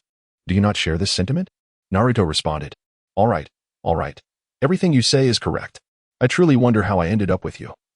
And you expect me to teach you summoning techniques? Given your current state, how could I possibly impart that knowledge to you?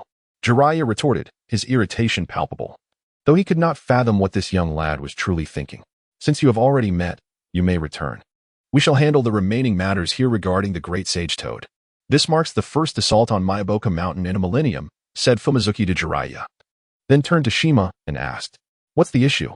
I actually admire Naruto's approach. Perhaps he should visit more often.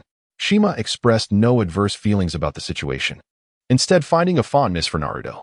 The great sage toad held absolute authority over Myaboka Mountain, yet today they witnessed a different side of him. Come now. Why are you still standing there? Do you not wish to return?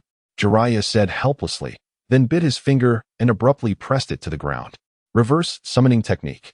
With a puff of smoke dissipating, Jiraiya remained behind, while Naruto had already vanished. This was precisely the outcome he desired, to return to where he belonged. However, the current state of affairs did not seem particularly favorable. Having spent merely a day in Myaboka Mountain, he never anticipated that Konoha would have transformed in such a manner. Naruto returned to the edge of the Forest of Death, where, from this vantage point, the site of Konoha was shrouded in a blanket of smoke. Notably, a blue pillar of light surged skyward, piercing the heavens. Indeed, the timeline had been altered. It was astonishing that they had already commenced their battle at this juncture. Naruto surveyed the situation before him, feeling no discontent. Rather, an exhilarating thrill began to stir within his heart. Standing still, he took a deep breath, savoring the essence of the ninja world. Although it lacked the clarity found in Myaboka Mountain, it was nonetheless the atmosphere to which he was most accustomed. The chaos in Konoha was quietly escalating, with every corner witnessing distinct battles, the most intense of which seemed to unfold in the third exam arena. This scene mirrored the original storyline almost perfectly, with Orochimaru having reverted to his former self, confronting the third Hokage of the Leaf Village, both sides radiating palpable tension. Yet, with nearly 30,000 ninjas in Konoha, the actual number present here was likely fewer than 200, most of whom were merely students participating in the exam. Not to mention, the village had once boasted over 1,000 elite ninjas. Those who appeared were primarily the teachers leading the teams, while the majority had mysteriously vanished from sight. Standing at the edge of the Forest of Death, Naruto attentively sensed the unfolding events in Konoha. However, he felt no urgency. Instead, he settled himself comfortably on a large stone nearby, crossing his legs with a keen interest. Resting his arms on his legs, he propped his head with his hand. He then plucked a blade of grass from the side, thoughtfully placing it in his mouth to toy with. That guy is so utterly useless. It seems the seal on him still holds some effect. It is time to lift it. Naruto pondered thoughtfully. However, within his perception, his primary focus was unexpectedly on Gaara, the one-tailed Jinchuriki. Even as he sat there, his awareness remained unwaveringly concentrated on this individual. Yet, how could he lure him over? Or rather, how could he ensure that no one else was present nearby, facilitating his approach? This posed quite a significant challenge. After all, once the seal on Gaara was lifted, it was highly likely that Shikaku, the massive beast, would emerge. Such a colossal figure could be seen clearly even from several kilometers away. Would it not suffice to simply draw him closer? Naruto abruptly leaped into the air, a malevolent smile gracing his lips, and in an instant, he vanished from sight. When he reappeared, he was already positioned behind Gaara, yet the others were preoccupied with their own battles, oblivious to the presence of this arrogant figure. Sand began to materialize around Gaara's body, but from another perspective, the speed of the sand was noticeably diminished. The moment the grains began to envelop him, he had entirely vanished from view. It was likely that even Gaara himself failed to comprehend what had transpired. However, as the two engaged in their swift exchange, they soon found themselves deep within the forest of death. During this sequence, Naruto had also unbound the seal that had previously been placed upon Gaara. In the instant the seal was lifted, the two arrived simultaneously within the depths of the forest of death, a location several kilometers away from the Hidden Leaf village, where all eyes were fixed upon the ongoing conflict. Hardly anyone noticed the monumental clash unfolding within the forest of death. As they landed, Gaara's body began to undergo a remarkable transformation. His previously unremarkable physique rapidly morphed into something extraordinary. His arm, once ordinary, began to swell uncontrollably, straining against his attire, creating a bizarre scene that would have likely sent a common person into a state of terror. Naruto, filled with curiosity, leaped gracefully onto the branch of another tree, quietly observing the unfolding scene. "You all shall perish." Gaara's voice had morphed, resonating with a roughness that conveyed an unsettling, inhuman essence. As his body began to undergo a transformation, it was not merely his arms that contorted. His head and torso also started to exhibit distinct changes. Gaara's anguished cries reverberated throughout the depths of the forest of death. Yet, from the moment the seal was broken, it became evident that he was no longer in control of himself. By the time this ordeal concluded, he would likely remain oblivious to the true nature of the events that had transpired. As the tailed beast approached its near-complete form, Naruto's heart surged with excitement. And within his mental realm, he shouted, "Kurama, your big brother has arrived. You insolent fool. Who do you claim is my big brother?" Kurama roared angrily from within his sealed confines. Naruto's voice resonated through their shared mental space, allowing them to communicate directly, and thus, Kurama could clearly hear his words and perceive the same sights as Naruto. However, he could never fathom why this little brat was so eager to unleash Shikaku. That entity's strength was formidable, far surpassing that of an ordinary Kage. Dragging its grotesque form, Shikaku emerged and immediately erupted into laughter, exclaiming, "At last, I am free. How utterly hideous I look." Naruto stood upon the vast branch, gazing at the form of Shikaku, the one-tail, and could not help but voice his disdain. This creature exhibited a tawny hue, adorned with faint black stripes, resembling a raccoon in shape, yet its body was encased in scales akin to those of a rattlesnake. Due to its immense size and the diminutive nature of its scales, from a distance, it appeared as though it possessed merely a layer of skin. Such a peculiar appearance certainly diminished its imposing presence. At that moment, Shikaku had already noticed Naruto perched upon the tree, and upon realizing he was merely a child, a look of contempt flashed in its eyes. However, before it could revel in its superiority, a recollection surged within its mind: Naruto's audacious act of touching Gaara, which had led to its own sealing in an instant. The beast erupted in fury. "I can't believe the Nine Tails is residing within you. Truly, you're becoming increasingly worthless." Shikaku taunted Naruto. "Curse you."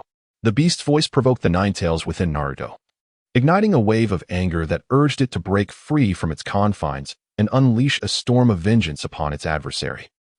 Kurama, why are you so furious? Just wait, I'll handle him for you." Naruto communicated directly with the Nine Tails through their mental connection. "Handle me?" Shikaku paused, then burst into raucous laughter, its sharp voice echoing through the air. Wind release, vacuum sphere. In an instant, the creature transitioned from laughter to aggression, unleashing a powerful attack aimed at Naruto. The speed of its transformation was astonishing, and the formidable blast devastated the surrounding area within a 50-meter radius, leaving the trees in ruin. This bastard truly deserves a beating. Naruto, having swiftly retreated to another location, felt a surge of indignation upon witnessing the destruction left in his previous spot. He was already weary of engaging in further dialogue with this fiend. Yet, before he could finish his thought, another attack hurtled toward him. The overwhelming power among the tailed beasts could obliterate anything in their path. Had this creature not just emerged and still been acclimating to its current combat style, its abilities would likely have surpassed what was presently displayed. Chapter 90. The true intentions. Despite Naruto's growing irritation, his opponent seemed even more enraged, unleashing a barrage of relentless attacks. Each strike transformed the ground within a 50-meter radius into a series of deep craters. Surprisingly, despite his corpulent physique, this adversary exhibited remarkable agility. After several quick maneuvers, Naruto exhaled in frustration. He had yet to engage in a meaningful conversation when his foe initiated such aggressive antics.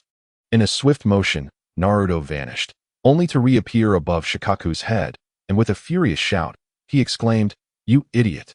Concentrating nearly all of his chakra into his right leg, he plummeted toward his opponent. Before Shikaku could react, Naruto delivered a powerful kick to his head.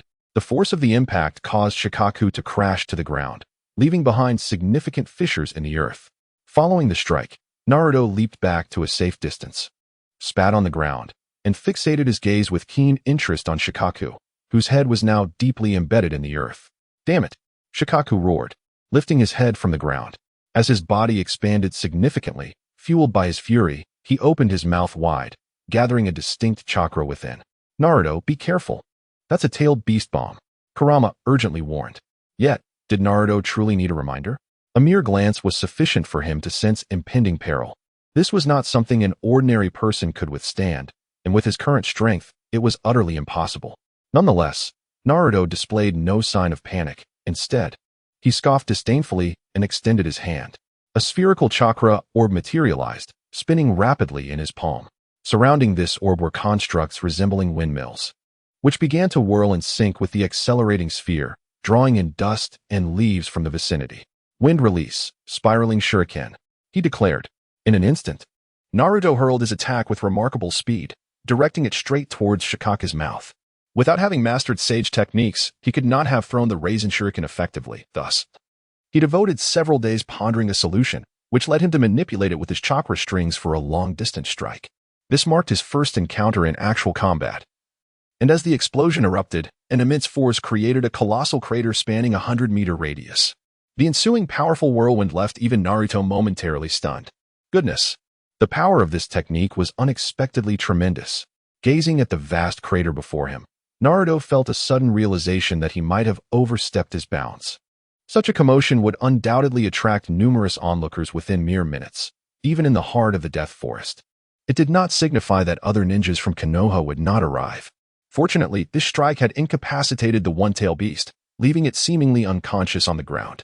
Seizing the opportunity while the adversary was concealed within Gaara, Naruto rushed forward, positioned himself near the one-tail's tail, formed a hand sign with one hand, and exclaimed, "Wind release, cyclone slash." As he unleashed the attack, a blade-like force swiftly enveloped Shikaku's entire tail. However, at that very moment, Shikaku vanished, replaced by Gaara's figure.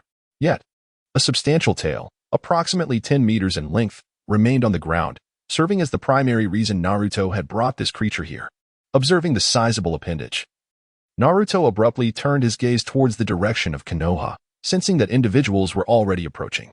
After all, such a significant disturbance warranted attention.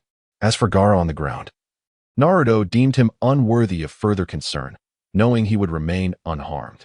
Instead, his focus remained fixed on the one-tail's tail. As he slightly closed his eyes, they snapped open suddenly, and from his body erupted 9 chakra chains, each extending and binding themselves to the tail. "Kurama, I will be needing some space from you next." As the chakra began to converge instantaneously, the colossal tail was swiftly drawn towards Naruto's body.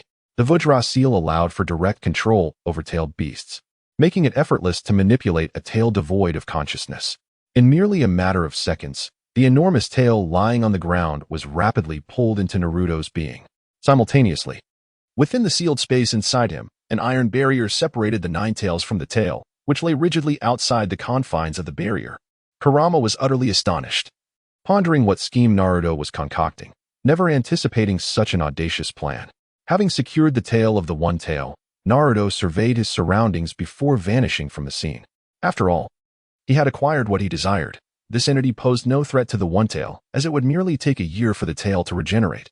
However, the power contained within the tail would remain entirely within his body, its energy surpassing all conceivable limits. And it would naturally absorb chakra without the risk of depletion through usage. Deep within the Death Forest, mere moments after Naruto's departure, 5 or 6 figures materialized at the location. Each donned a mask, and the members of Konoha's Umbu began to scrutinize their surroundings. Those capable of appearing with such swiftness were all elite Chunin, yet they had not engaged in the turmoil within the village, instead opting to arrive at this desolate locale. Observing the colossal trees toppled around them, they noted the central area bore a striking crater with a diameter of 100 meters. Even these formidable Chunin couldn't help but gasp at the sight. Chapter 91. Witnessing the unwitnessable. Despite their astonishment, upon seeing Gaara sprawled on the ground, their initial confusion diminished significantly.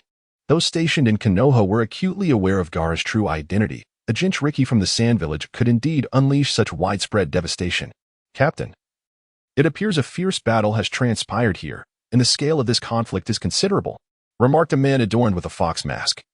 Addressing a companion nearby who wore a pure white cat mask, did you sense any other chakra signatures upon your arrival? The man adorned with a cat-faced mask inquired. Revealing little in the way of discoveries, yet confirming the presence of 2 distinct chakra types, suggesting that a fierce battle had transpired. The crucial matter remained. The identity of those involved was still shrouded in mystery. The man with the fox mask stated, "Let us first take this individual back and confine him for thorough interrogation. As for the remaining issues, we shall address them in due course." The cat-faced masked man spoke with caution, fully aware that the circumstances before him were far beyond the capabilities of an ordinary individual. However, given the current state of affairs in the Hidden Leaf Village, there existed little capacity to delve further into such matters. The major incidents occurring within the village were of pressing urgency, while the situation at hand would have to remain a subject for continued clandestine investigation. Upon his orders being issued, several Umbu ninjas positioned at various locations instantly leapt into the pit, where they beheld Gaara, rendered unconscious by the recent skirmish. 2 of them promptly hoisted his arms and began their retreat. After all, he was the Jinchuriki of the Sand Village, and any misstep in handling him could potentially spark a conflict between 2 villages or even ignite the 4th Great Ninja War. Once they had successfully evacuated, the captain, the man with the cat mask, descended into the pit, earnestly endeavoring to grasp the essence of the recent battle. Despite his diligent observations of the surroundings, he found it incomprehensible to ascertain the level of the assault. The sheer magnitude of power exhibited was sufficient to indicate that this attack undoubtedly belonged to the S-rank category, an insight he gleaned immediately as captain. However, within the entirety of the Hidden Leaf Village, the number of individuals capable of producing such an assault was exceedingly limited. Yet, the assailants, having executed such actions, vanished with remarkable speed, a manner utterly incongruous with their style, plunging the cat-faced masked captain into a state of deep contemplation. In a different location, after Naruto resolved the matters within the Forest of Death, he no longer paid much attention to the situation there. Even if the other party could perceive the chakra's capabilities, it had become largely irrelevant to him. No one would ever anticipate such a formidable attack emanating from a mere adolescent. Individuals capable of exuding such immense power were likely among the elite of the Hidden Leaf Village. Utilizing the Flying Thunder God technique, he swiftly returned to his dwelling upon concluding the affairs at hand. However, this return left him in an awkward state of embarrassment. The scene within his abode could be described as the epitome of what every man might desire, yet for one of his tender age, it held little significance. The 2 locked eyes, particularly noting how the other's face flushed crimson, which quickly enveloped the room in an awkward silence. "Are you still watching?" Uzumaki Karui exclaimed loudly at Naruto, hastily wrapping herself in a towel. Yet what was the point? He had already witnessed the entire scene the moment he entered. "Why are you bathing at this hour?" Naruto awkwardly inquired. "You?" In an instant, Uzumaki Karen was so enraged that smoke began to billow from her ears. She then retorted furiously, "Who said we can't take a bath during the day? What on earth?" Naruto awkwardly scratched his head and, with a sheepish smile, remarked, "I truly apologize. I genuinely did not notice beforehand. Any man walking in at that moment would likely have an impulsive reaction. Yet I never anticipated encountering such a scene upon returning home. However, This spectacle seemed to evoke little emotion, at least from a developmental perspective. The young girl before him was significantly less mature than Hinata Hyuga. Vortex Kinomoto turned her head away, unwilling to engage with him. Yet, after a moment of hesitation, she expressed her concern and inquired, "Where have you been these past 2 days?" "To an unexpected place." Naruto reclined on a small sofa against the wall, his expression serene as he sighed and spoke. "Now that we are back, please refrain from venturing outside. I just overheard them mention that significant events have transpired in the village, and it would be perilous to go out at this moment." Karen replied, "The place we currently reside in is situated at the outskirts of the village, where few people frequent. Even within this very building, those who were meant to leave have long departed, leaving only him in this space. There are no neighbors above or below. And while this solitude offers a semblance of safety, it also underscores our isolation.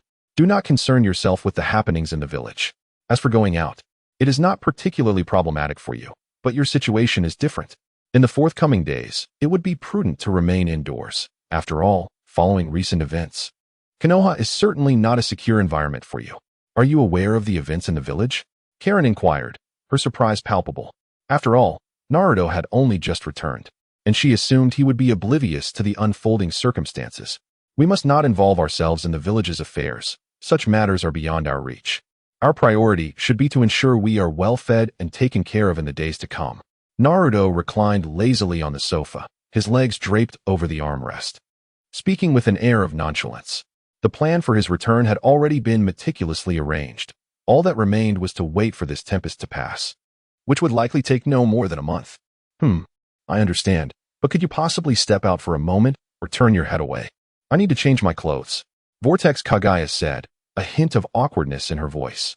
"Oh, go ahead and change. I've already seen enough. I'll just rest here for a while," he replied. Naruto remarked.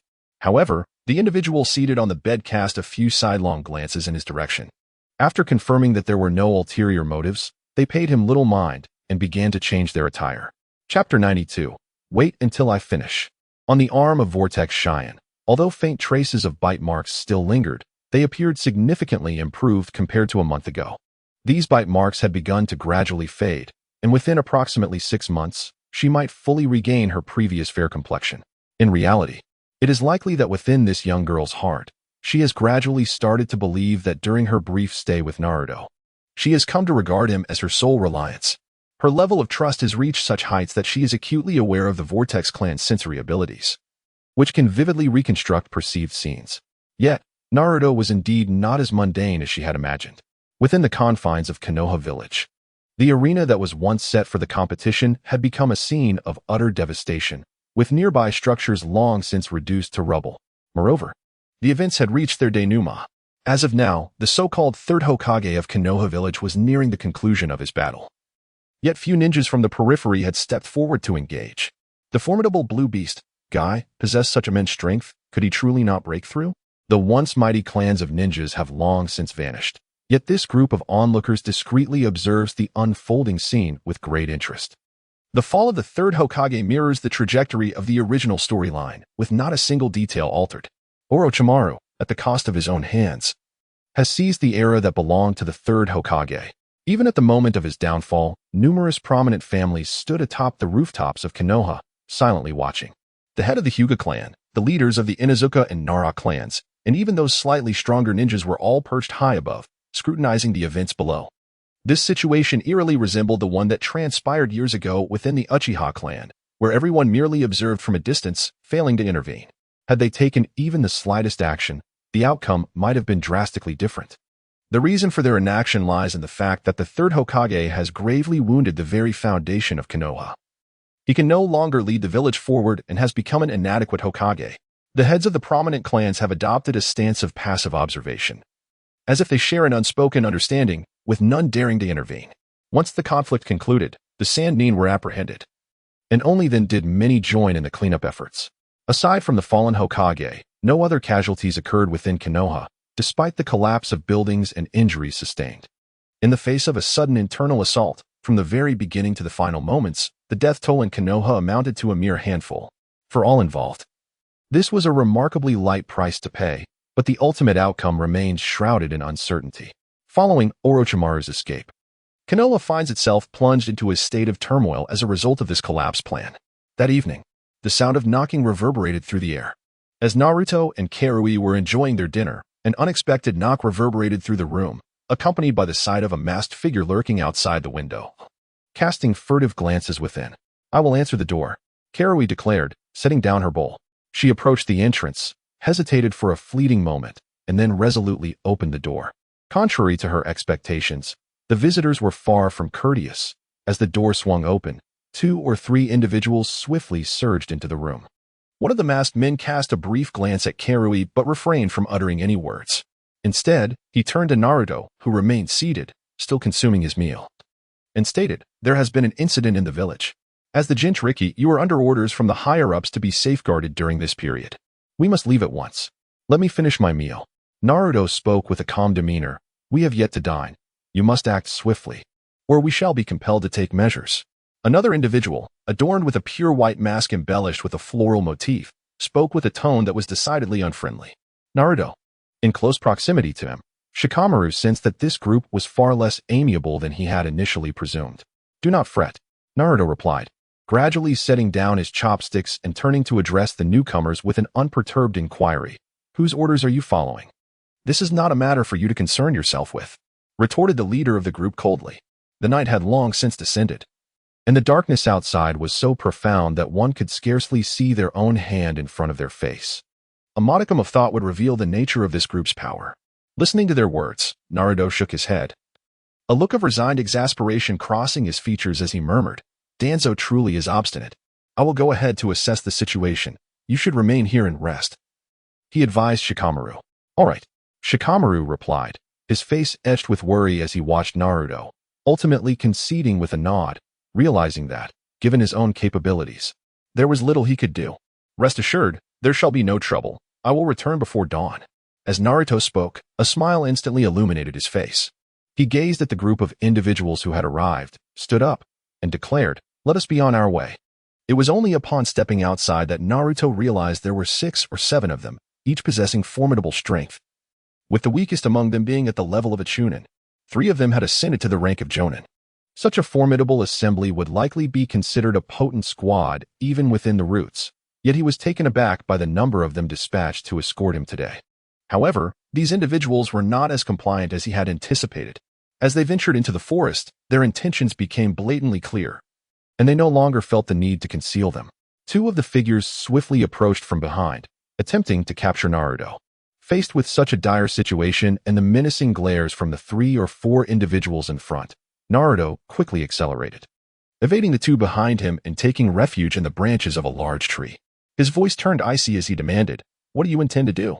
"We are merely executing a mission, Naruto Uzumaki.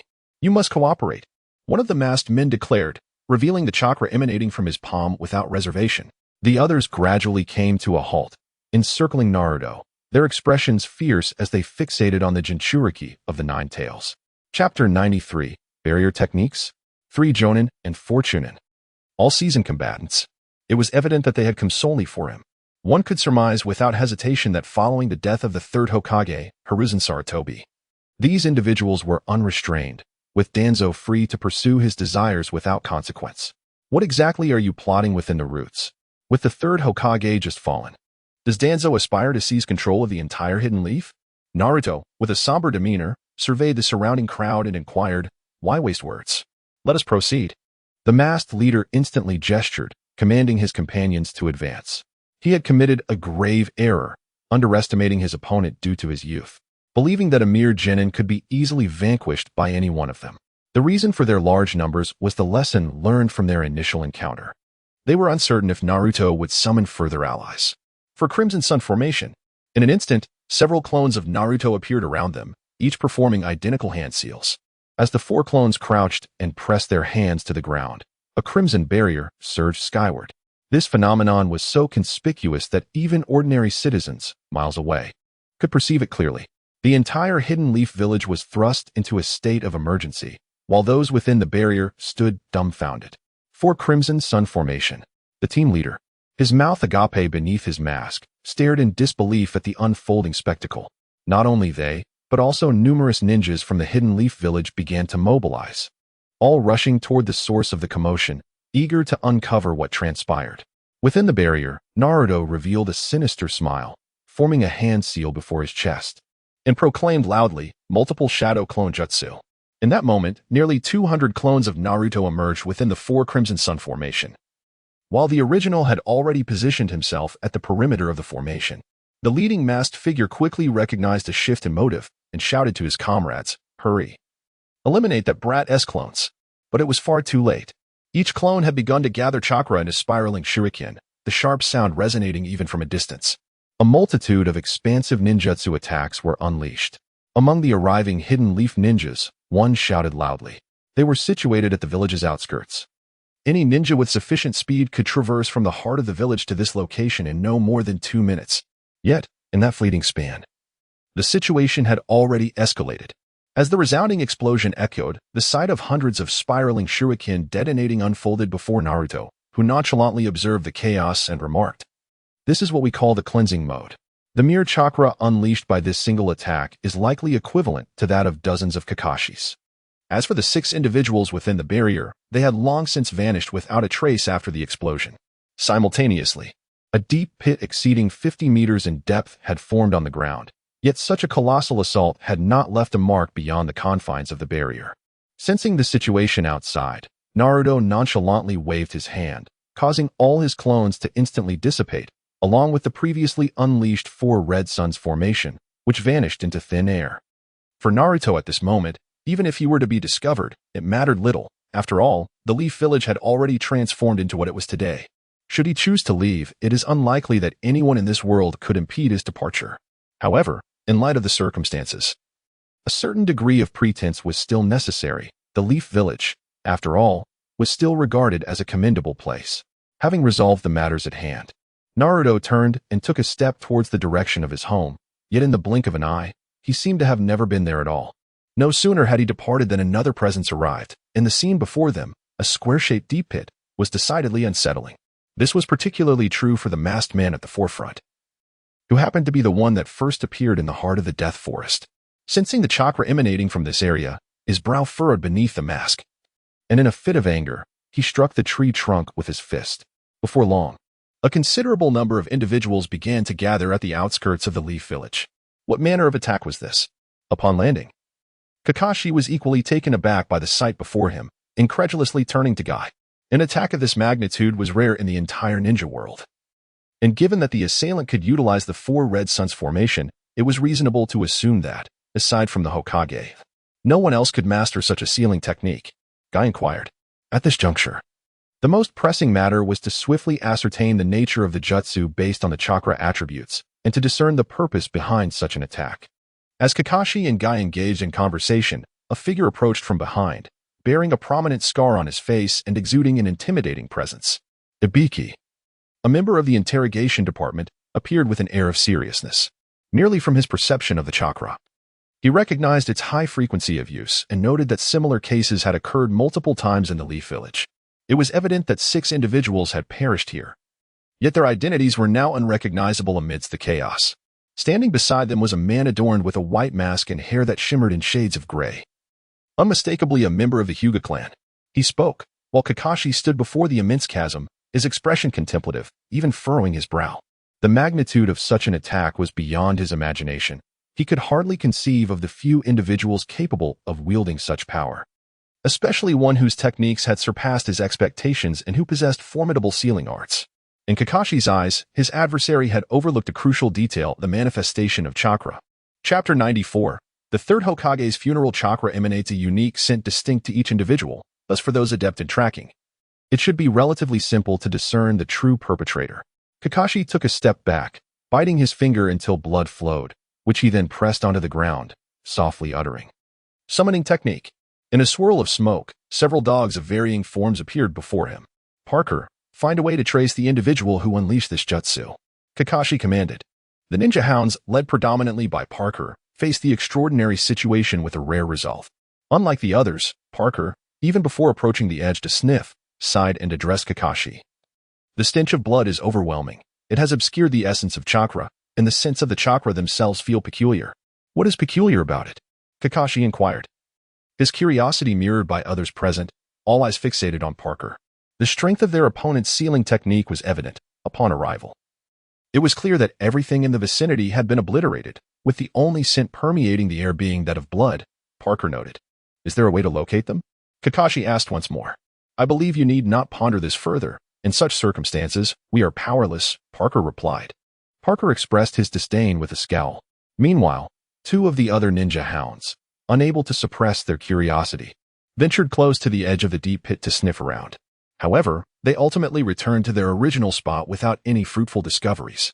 Parker lifted his gaze to observe Kakashi, whose brow was furrowed in concern, and with a resigned shake of his head, he glanced at his fellow companions, who then transformed into a plume of white smoke, vanishing from sight.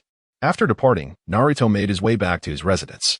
There, he found Uzumaki Karui still seated, awaiting his return. Although only a mere 10 minutes had elapsed since he left, for her, each moment felt interminably heavy.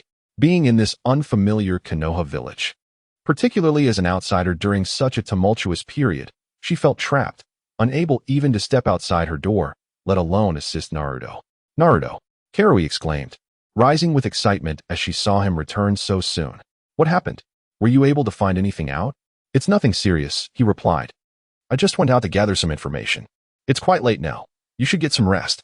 With a serene smile, Naruto spoke. His expression bore no resemblance to that of someone who had just emerged from battle. He appeared utterly tranquil, as if he had simply stepped out for a casual conversation. His demeanor was so composed that one could hardly believe he had just engaged in a fierce conflict. Not a speck of dust adorned his attire, and no one would ever associate him with the earlier skirmish.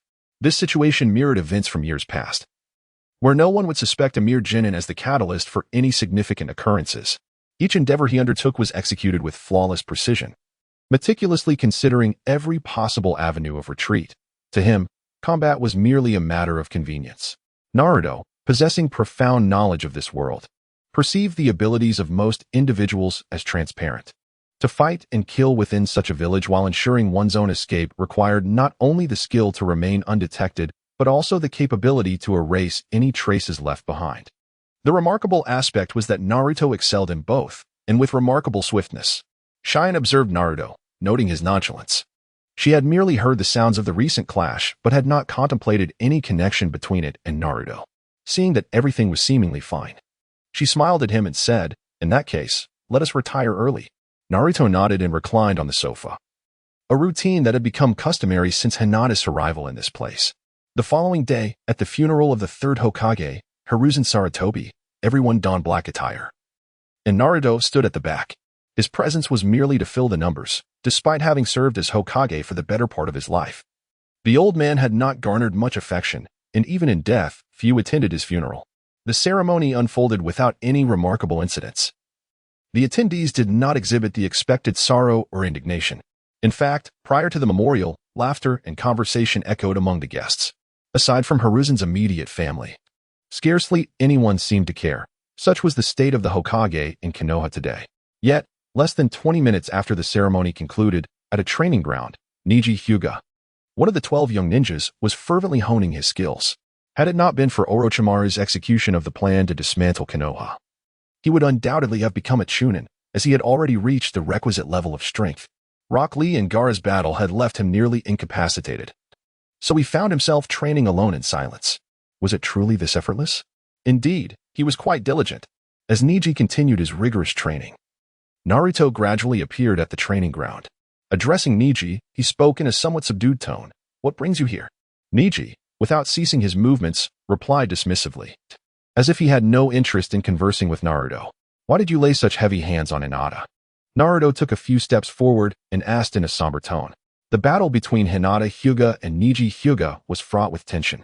Although this young girl had received significant support from Naruto, and her strength had notably surpassed that of her original storyline, she had begun to hesitate, opting to hold back during the crucial fight. Yet, the individual before her launched a lethal attack. In terms of power, Hinata was not much inferior to Neji. If both were to exert their utmost effort, a stalemate was indeed possible. However, the critical factor was that Hinata was currently confined to a hospital bed. Upon hearing Naruto's words, Neji gradually ceased his actions, his gaze cold and serious as it turned toward his opponent. With a disdainful smile curling at the corner of his mouth, Neji haughtily inquired, "What does this have to do with you?" The affair between Naruto Uzumaki and Hinata Hyuga was common knowledge among their peers. Even the elder generation of the Hyuga clan believed that Naruto had been designated as a potential future son-in-law of the Hyuga clan. Chapter 95. Challenging Neji Hyuga. It was inconceivable that the Hyuga clan would extend such care to a mere boy without merit unless they sought to control the Nine Tails through him or intended to groom him as a future son-in-law. Ultimately, they could only consider these two possibilities. Yet, expressing the former notion would wield devastating consequences, potentially inciting severe discord between the village and the clan. Having endured the turmoil caused by the Uchiha clan's rebellion, everyone had come to recognize a troubling reality. The combat strength of the village was swiftly declining. While part of this issue lay with the Hokage, a more significant aspect stemmed from the discord between the village and the clans. Consequently, Neji's animosity toward the Hyuga clan had partially transferred to Naruto. He resented his existence within the Hyuga family, lamented the unfairness of his fate, and, most crucially, questioned why an outsider could attain a status within the Hyuga clan that surpassed his own. Indeed, he was a proud young man. Should we find a place to test our skills against one another? Naruto's lips curled into a sinister smile. Thus far in this world, the solitary individual he truly cared for was Hinata, the one destined to become his future bride according to the unfolding narrative. Yet, this very bride-to-be had been mercilessly beaten into the hospital by the individual before him. Initially, he had merely intended to convey a message. But the palpable hostility emanating from this opponent ignited a fury within him that he could no longer suppress. "Fight me," he exclaimed, though he questioned the source of the other's audacity. "Nevertheless, I am more than willing to oblige you." Neji Hyuga's voice was frigid as he assumed a battle-ready stance. "Do you intend to remain here? I assure you, I would prefer a different venue." As Naruto spoke, he turned and began to walk in another direction. With an unwavering resolve to triumph and a deep-seated resentment toward Naruto, Hyuga Neji was compelled to follow closely in his footsteps. Eager to discern the true capabilities of the future prodigy favored by Hinata Hisashi. Who do you believe will emerge victorious? Unbeknownst to both, hidden in the shadows, Kakashi and Guy were intently observing the unfolding scenario. "Hey, Kakashi, shall we place a wager?" Guy grinned widely, his teeth gleaming as he looked at Kakashi with a cheerful expression. "Another bet? This time, the loser must treat the winner to barbecue." Kakashi replied with a nonchalant gaze, resembling a dead fish. He was acutely aware that since Naruto had instigated this battle, he was almost certain to win. After all, both were present to uncover the hidden depths of this young lad. The previous night, when the deep pit had appeared in the Hidden Leaf village, Kakashi had not initially contemplated its significance. However, Parker later informed him that although all chakra had been sealed, the gaps within the seal bore a striking resemblance to Naruto's chakra. Though it was difficult to believe, Kakashi had long been intrigued and puzzled by the profound depths that Naruto concealed. He understood that Naruto was harboring immense power, yet due to a prior agreement between them, he had refrained from reporting anything further. This time, however, the situation was entirely different. 6 lives had been lost, and the use of such large-scale destructive force, an S-rank jutsu, had escalated the matter to a level that could not be easily overlooked. "It seems you are quite confident, Kakashi. Let us make it official. If Naruto wins, I shall treat you to a feast at the barbecue restaurant." Guy chuckled, believing wholeheartedly that Neji would undoubtedly prevail. "Let us hope you can still utter such words then. I only ask that you do not regret it as you have in the past," Kakashi replied, hands nestled in his pockets, his once omnipresent book long forgotten in his possession. Naruto, accompanied by Hyuga Neji, ventured into a desolate area, which, while still within the village's jurisdiction, was seldom frequented by anyone. This location could be considered the fringe of the forest of death, devoid of any inhabitants. "Did you really lead me here after such a long journey just for this? What a pointless endeavor," Neji remarked with an air of disdain. "Is that so? Some matters are better kept under wraps. Why make them widely known? Personal grievances should be resolved discreetly." Naruto's lips curled into a subtle smile as he spoke with an air of nonchalance. Yet, in an instant, his demeanor shifted dramatically, revealing a fierce intensity in his gaze, brimming with an overwhelming aura of lethal intent. In terms of presence, he was utterly transformed, a stark contrast to the individual he had been just moments prior. Witnessing this transformation, Neji Hyuga, who had been filled with confidence, suddenly furrowed his brow in disbelief. He found it hard to fathom that the boy often dismissed as the underachiever, Naruto Uzumaki, harbored such a terrifying side. "Do not worry," Naruto continued. Your strength lies in taijutsu, and to ensure your defeat is truly convincing, I shall refrain from employing any ninjutsu. A true man, after all, should engage in a contest of fists, should he not? Naruto gradually retracted his aura, a hint of disdain flickering in his eyes as he slightly lifted his head to gaze at Neji Hyuga, who stood not far away. Let it come, Neji proclaimed. I am not the underdog you all speak of. In an instant, Naruto vanished, only to reappear and unleash a powerful punch directly at Hyuga Neji. Although Neji, in his activated Byakugan state, managed to evade the strike by sidestepping, Naruto followed swiftly with a sweeping kick. 8 trigrams palm, reversal. Neji realized that he could not escape this impending attack, and thus resorted to accelerating his movements to create a spinning sphere, using the force of impact to rebound Naruto's incoming strike. It must be acknowledged that this technique is indeed quite effective, however. Its efficacy hinges on a balanced disparity in strength for it to hold any significance. Naruto had no intention of retracting the leg he had kicked out. Yet it did not sweep the opponent, but instead collided directly with Hinata Neji's technique. As his leg swept through the air, nearing the technique, Naruto suddenly crouched down, slamming his leg into the ground with immense force, causing the very earth to fracture in multiple places. It was in that fleeting moment of hesitation from his opponent that he thrust his hands back to support his body and unleashed a kick like a scorpion's tail, striking Neji squarely in the chest. Chapter 96. Unilateral beating. The powerful impact sent Neji hurtling back 2 to 3 meters. Yet this jolt clearly failed to inflict significant damage upon him. After being propelled backward, he supported himself on his hands and executed a series of somersaults, quickly charging back toward Naruto once more. The gentle fist is renowned for its unparalleled close-quarters combat, yet your flaws are glaringly evident.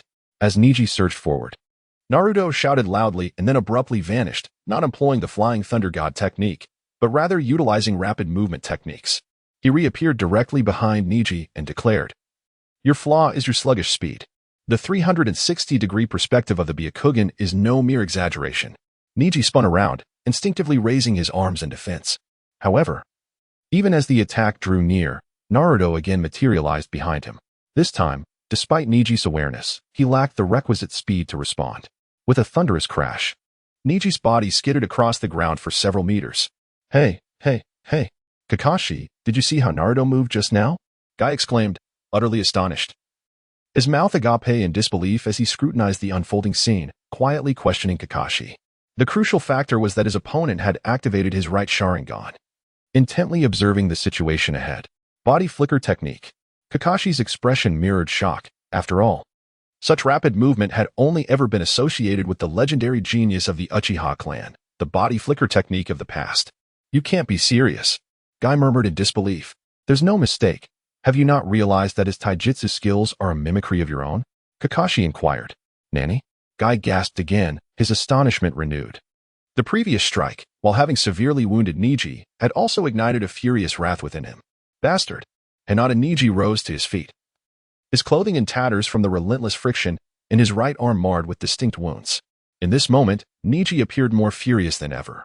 Primarily because it was the first time he had been bested by someone of his own age, and throughout the encounter, he had not even had the chance to lay a finger on Naruto. His mental state had completely shattered, leaving him devoid of any semblance of rationality. Faced with an opponent he could not conquer even when composed, it was utterly impossible for him to prevail in such a frenzied state. 8 trigrams palm. Hinata Neji began to launch a frenzied assault on Naruto, yet his range was inherently limited.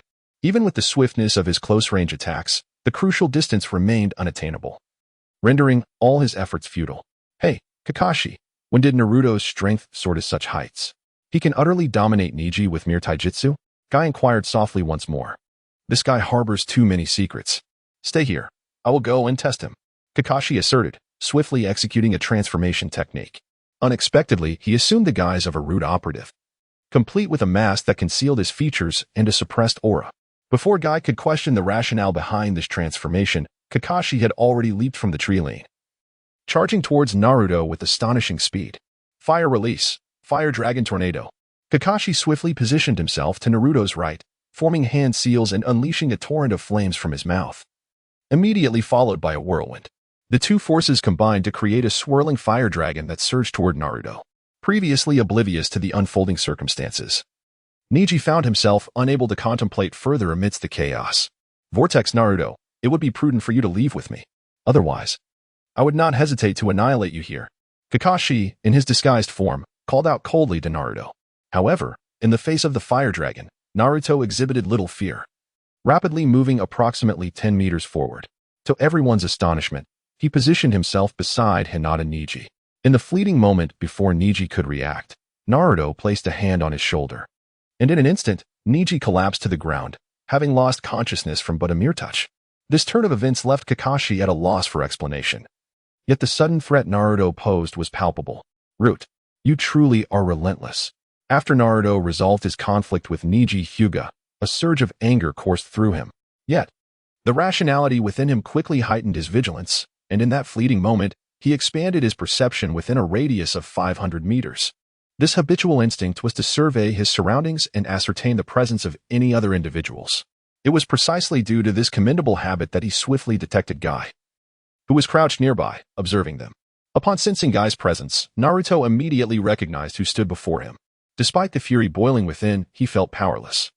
Who else but Kakashi could accompany Guy to this location? However, Kakashi, having disguised himself as a member of Root, intended to assess Naruto's true strength. Even though the latter remained stationary, he would not relent. Why? Naruto inquired, somewhat indignantly. What do you mean? Why? Kakashi responded, Hey Kakashi-sensei, don't you think that speaking about certain matters seems rather futile? Naruto suddenly smiled and inquired, When did you realize? Kakashi reverted to his original demeanor and responded with surprise upon hearing his name, pondering how he had been detected from such an angle. To launch such a formidable attack right from the outset truly startled me, Kakashi-sensei.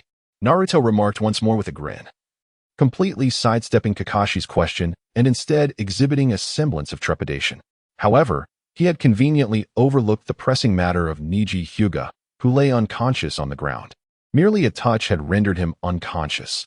Such an uncanny technique was something Kakashi had neither witnessed nor even heard of before.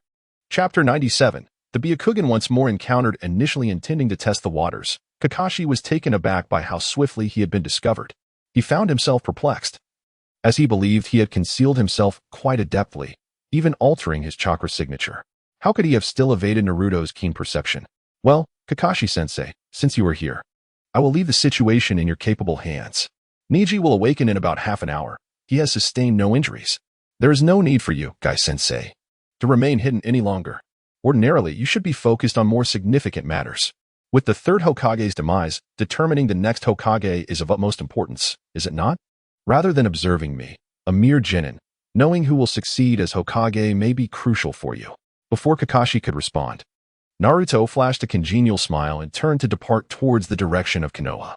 By this point, he was disinclined to engage in further dialogue with Kakashi, harboring a sense of dissatisfaction regarding the two individuals trailing him. Yet, in terms of strength, Kakashi and Guy could easily overpower him. And until he accessed his tailed beast mode, Naruto was reluctant to provoke animosity. Kakashi stood rooted to the spot, watching Naruto's retreating figure, his fists clenched tightly and brow furrowed. Simultaneously, he dispelled his transformation jutsu, gradually reverting to his true appearance. As this scene unfolded, Guy emerged from the thicket, his expression devoid of any emotion as he hurried over. How is Neji? He inquired with concern. He should be fine. Naruto mentioned he would regain consciousness in about half an hour. Kakashi sighed. What on earth is happening? How can that young man possess such formidable strength? Upon hearing that Hyuga Neji posed no issues, Guy relinquished his inner concerns and, with a puzzled expression, turned to Kakashi. Who knows? His strength might surpass our observations, perhaps even our imaginations. But how did he cultivate such power? Kakashi continued to gaze at the vanishing figure in the distance, though nearly indistinguishable. He spoke with lingering perplexity towards that direction. What baffled him was how Naruto's strength could grow under the scrutiny of everyone. Even though the Uzumaki clan's physical constitution inherently transcends the ordinary, with chakra reserves far exceeding those of normal individuals, it hardly accounts for the astonishing prowess in both taijutsu and ninjutsu that defies all expectations. In Kakashi's view, if last night's battle indeed involved Naruto, then the concealed truths behind it all evoked a chilling sense of dread. Kakashi, what shall we do now? What do you mean, what to do? You've lost this match. Shouldn't you be contemplating which barbecue restaurant to visit next? Faced with Guy's serious inquiry, Kakashi once again revealed his signature deadpan gaze, as if entirely unfazed by the events that transpired. However, Once those words were uttered, the profound uncertainties nestled within him were far from resolved. Even after speaking, he continued to gaze in the direction Naruto had departed. How formidable is Naruto's strength? This is the question that currently occupies his mind. Although he had previously discussed these matters with that young fellow, he received no definitive response. In the village of Konoha, despite the demise of the Hokage, the rhythm of life seems largely unaffected. Construction continues, and the usual clamor persists, as if his departure were, in fact, a blessing for the entire village. Having left the edge of the forest of death and imparted some lessons to Niji Hyuga, Naruto walks the streets of Konoha, his mood noticeably uplifted. After all, no one truly knows whether his elation stems from having soundly thrashed Niji or from the Hokage's passing. Perhaps it is a combination of both. Boss, I'll have a fruit basket, he calls out cheerfully as he approaches a fruit shop.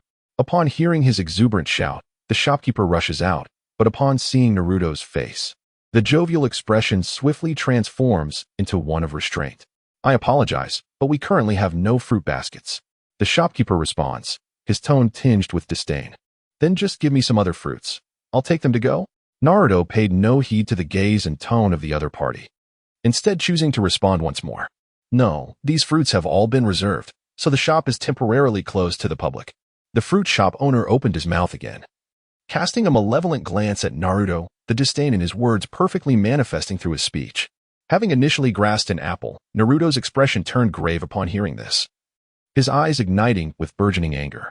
He rose to confront the fruit shop owner once more, inquiring, "Are you certain? What is there to be uncertain about? Leave this place at once. Do not interfere with my business." The shop owner's words, coupled with his furious shout, immediately attracted the attention of numerous onlookers, their gazes converging upon the scene. Experiencing once again the weight of scornful stares, Naruto's icy demeanor softened into a polite smile, and with keen interest, he replied, "I truly apologize. I shall return when you have your next shipment." As he spoke, Naruto gently set the apple down and strode away purposefully. Yet, unbeknownst to anyone, the previously pristine apple now bore a peculiar pattern resembling a butterfly, a dark mark appearing at its base, unnoticed by all.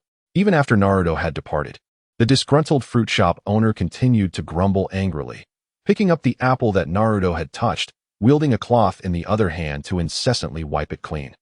"I don't even want to look at anything that has been handled by that wretched creature." Initially, he intended to clean and set aside the apple, but as his anger intensified, he impulsively hurled the apple, previously handled by Naruto, onto the ground. In that very moment, a black butterfly mark, which had been imprinted on the apple, inexplicably manifested on the fruit vendor's hand. Chapter 98. The butterfly mark. As the butterfly mark appeared on the vendor's palm, it began to swiftly traverse up his arm, the black wings fluttering against his skin as if animated by some unseen force. Yet, in a state devoid of sensation, the vendor paid it no heed. Within a mere 3 minutes, Naruto had vanished from one end of the street, while the vendor, caught off guard, collapsed to the ground. What followed was a wave of terror, as he found himself unable to control his limbs, rendering him paralyzed. Having switched to another shop, Naruto finally succeeded in purchasing a fruit basket, indifferent to the prior events, and began his stroll toward the Konoha hospital. Meanwhile, the crowd around the previous fruit shop swelled, drawing in even a number of ninjas. The once vibrant vendor could now only move his mouth. For the ordinary townsfolk, regardless of their ailments, entry into the Konoha Ninja Hospital was nearly impossible, yet they had their designated place. After resolving the situation at hand, Kakashi walked along the streets of Konoha, intrigued by the gathering of people. The cursed presence of the fox was indeed felt, for it took but a brief moment for chaos to ensue. It was imperative that he never return to this area again. Furthermore, the question lingered, why was this harbinger of misfortune still allowed to remain in Konoha? Once the new Hokage was selected, they must unite to expel this calamity. As the crowd exchanged words, Kakashi discerned a peculiar detail, the black butterfly mark situated on the back of the vendor's neck. There was nothing else noteworthy, but for an ordinary person to bear such a mark, particularly one imbued with a sense of chakra, was striking. The only reasonable inference was that this mark was the catalyst for his current state. While Kakashi remained amidst the throng, analyzing the peculiar mark, Naruto had already arrived at the Konoha hospital with his fruit basket in hand. The gazes directed toward him mirrored those of the townsfolk, emanating a palpable sense of disdain. Regardless of familiarity, a collective bias had taken root, influencing perceptions. His yellow hair had become the most reviled aspect within Konoha, with Naruto standing alone as its bearer. In the room, Hinata lay half-reclined in a patient gown, her solitary presence marked by an atmosphere of recovery as she diligently worked to regain her strength.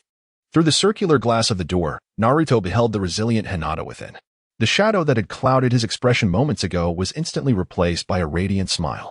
After tidying his attire slightly, he pushed open the door and exclaimed joyfully, "Little Hinata, Hinata, you're here." She responded, her surprise palpable and excitement evident. She was eager to rise from her bed to greet him, yet she completely overlooked the injuries adorning her body. In her fervor to move, she nearly toppled from the bed. Noticing her precarious situation, Naruto rushed to her side. Placing the fruit basket gently on the bedside table with one hand while the other steadied the unsteady Hinata. "Given your condition, it's best not to move around too much. Focus on your recovery. Everything else can wait." Naruto steadied Hinata and, with a look of exasperation, replied, "Would you be disappointed in me?" Hinata asked, her voice tinged with despondency. "How could I possibly be? Niji was far too harsh. It was truly excessive." Naruto inquired, "Where has Lord Jiraiya taken you? You haven't returned for the past 2 days." Hinata asked, "Mount Myaboku, a place renowned as one of the 3 great sacred lands. I've spent 2 days feasting on insects, and it has been utterly unbearable." Naruto wore an expression of despondency, although he had appeared quite normal while indulging in the peculiar dishes of Myabokuzen. Upon returning to the mundane world and reflecting on those moments, he felt a profound unease enveloping him. So this is how it is, yet. Perhaps it is for the best. Upon awakening yesterday, he learned of significant events occurring in Konoha. Why should the Hokage concern himself with matters unrelated to him? Rather than dwelling on such thoughts, it would be wiser to contemplate how to enhance his strength, ensuring that in future battles, he would not be so merciful. Naruto said, "I understand, you need not worry." Hinata replied with a smile. As she spoke, Naruto took her hand and gently rolled up her sleeve, revealing the conspicuous red marks adorning her skin. The unique close combat technique of the Hyuga clan allows one to directly seal an opponent's chakra points, a skill that can indeed be quite lethal. "In a few days, I might have to go out. If you are free, would you care to join me for a stroll?" Naruto gazed at Hinata, his face adorned with a gentle smile as he inquired, "Is that all right?" Hinata was somewhat taken aback. After all, he had yet to step beyond the confines of Konoha. "What does it matter? I simply wish to take you out to unwind." "The world beyond Konoha is far more exhilarating," Naruto replied. "But Hinata began, yet as she glanced at her injuries, she realized that recovery would take at least a month or 2. The blocked chakra points were not something that could heal in just a day or 2. She was all too aware of the capabilities of the Hyuga clan. To regain normal mobility would likely require a considerable amount of time. Yet, it seemed that this was not an insurmountable obstacle. Naruto pondered for a moment, then grasped Hinata's hand, their fingers entwined. Subsequently, he unleashed a formidable surge of chakra, which began to flow rapidly into his body through Hinata's hand. This chakra resembled a warm current, gently coursing through her meridians. The yang chakra inherently possessed remarkable healing capabilities. If Naruto so desired, he could transform himself into a medical ninja. Particularly in terms of chakra control, he could be deemed unparalleled in this realm. Although he had not thoroughly mastered the intricacies of medical ninjutsu, he managed to handle many situations quite adeptly. His understanding of the human body was so profound that he no longer needed to refer to any external sources to accomplish these feats. Chapter 99. Medical Ninjutsu. As Hinata matured, her understanding of the world deepened, yet with each revelation, her astonishment towards Naruto grew. Standing beside him, she sensed that not only their peers, but even many others could not perceive his true potential. The manifestation of his medical ninjutsu left her utterly astounded. Since her earliest memories, Naruto's prowess had far surpassed that of his contemporaries. Particularly striking was his display of medical ninjutsu, which left her in awe. For she was acutely aware of her own condition. While the medical ninjas at the hospital had deemed her situation one requiring mere rest, Naruto's chakra, as it flowed through her meridians, brought her immense relief. "Naruto!" Hinata exclaimed softly, her eyes fixed on the beads of sweat forming on his forehead. Her voice laced with concern. She dared not raise her voice, fearing it might disturb him. "Do not worry, just 5 more minutes." Naruto lifted his head, a radiant smile illuminating his face, yet his hands were tirelessly channeling chakra. The essence of chakra control demanded utmost precision. Even the slightest misstep could render all his efforts futile. In a more severe scenario, it could lead to the severance of Hinata's meridians. Upon hearing this, Hinata refrained from uttering another word, her gaze shyly fixed on the earnest Naruto. As chakra flowed into her, it began to traverse Hinata's meridians, diligently exploring each blocked acupoint, where Naruto's chakra would initiate the restoration process. Although the time spent on each acupoint was brief, the sheer number of obstructions was overwhelming. Even with an abundance of chakra at his disposal, maintaining such meticulous control compelled Naruto to remain utterly vigilant. As he progressed further, his chakra began to inch forward. Reminiscent of a reset, for every inch gained increased the subsequent risks. While addressing the chakra in his limbs was manageable, nearing the principal acupoints of the body heightened the stakes, demanding Naruto's complete focus. It appeared that everything had reached its conclusion. Above the Hokage rock, Jiraiya, burdened by a massive scroll, stood observing the state of Konoha.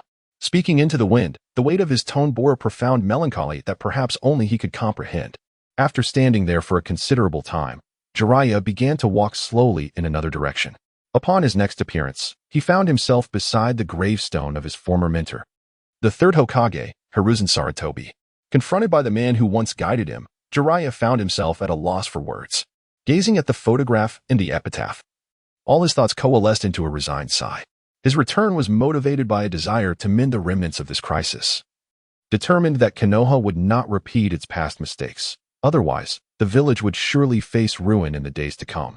Raising his head, Jiraiya fought back tears, for his feelings for the teacher who had shaped him were profoundly sincere. In the hospital, at last, Naruto released his grip. Yet the lingering tension compelled him to gasp for breath, his shirt completely drenched from perspiration, beads of sweat incessantly cascading down his forehead. After all was said and done, he turned to Hinata with a smile and urged her, "Go on, give it a try." Hinata, her face already awash with tears of joy, promptly began to move her hands upon hearing his words. Tentatively, she flexed her hands, ultimately discovering that everything felt just as it did before her injury. With renewed determination, she sat upright, attuned to her current state. Do not become overly excited, she reminded herself. The wounds have just healed. It is essential to be cautious and allow for proper recovery in the coming days, avoiding any strenuous activity. Naruto expressed his heartfelt gratitude, prompting Hinata to embrace him in a moment of excitement and emotion. However, at that very instant, the door to the room swung open, revealing an elder and a youth, Hyuga Hayashi and Hyuga Hanabi. "Wow!" Hanabi exclaimed, her enthusiasm palpable. Hayashi, observing the scene, felt a mixture of disdain and resignation. After all, this was not an unfamiliar occurrence, and despite his feelings, he had grown accustomed to it. He could no longer exert control over his daughter. As the unexpected visitors entered, Hinata instinctively withdrew her embrace, her expression tinged with embarrassment and her cheeks flushed with a shy hue. "I have come to inform you that it is time to return home and rest. There are people at home who can take care of you. There is no need to linger here," Hayashi stated, his tone laced with exasperation. Although he had long accepted this reality, each encounter still stirred a significant discomfort within him. "Uncle Hayashi, it has been a long time," Naruto greeted enthusiastically. "Ah, it has indeed been a while," Hayashi replied, his face betraying no emotion. The atmosphere in the room grew palpably awkward, the tension thick enough to cut.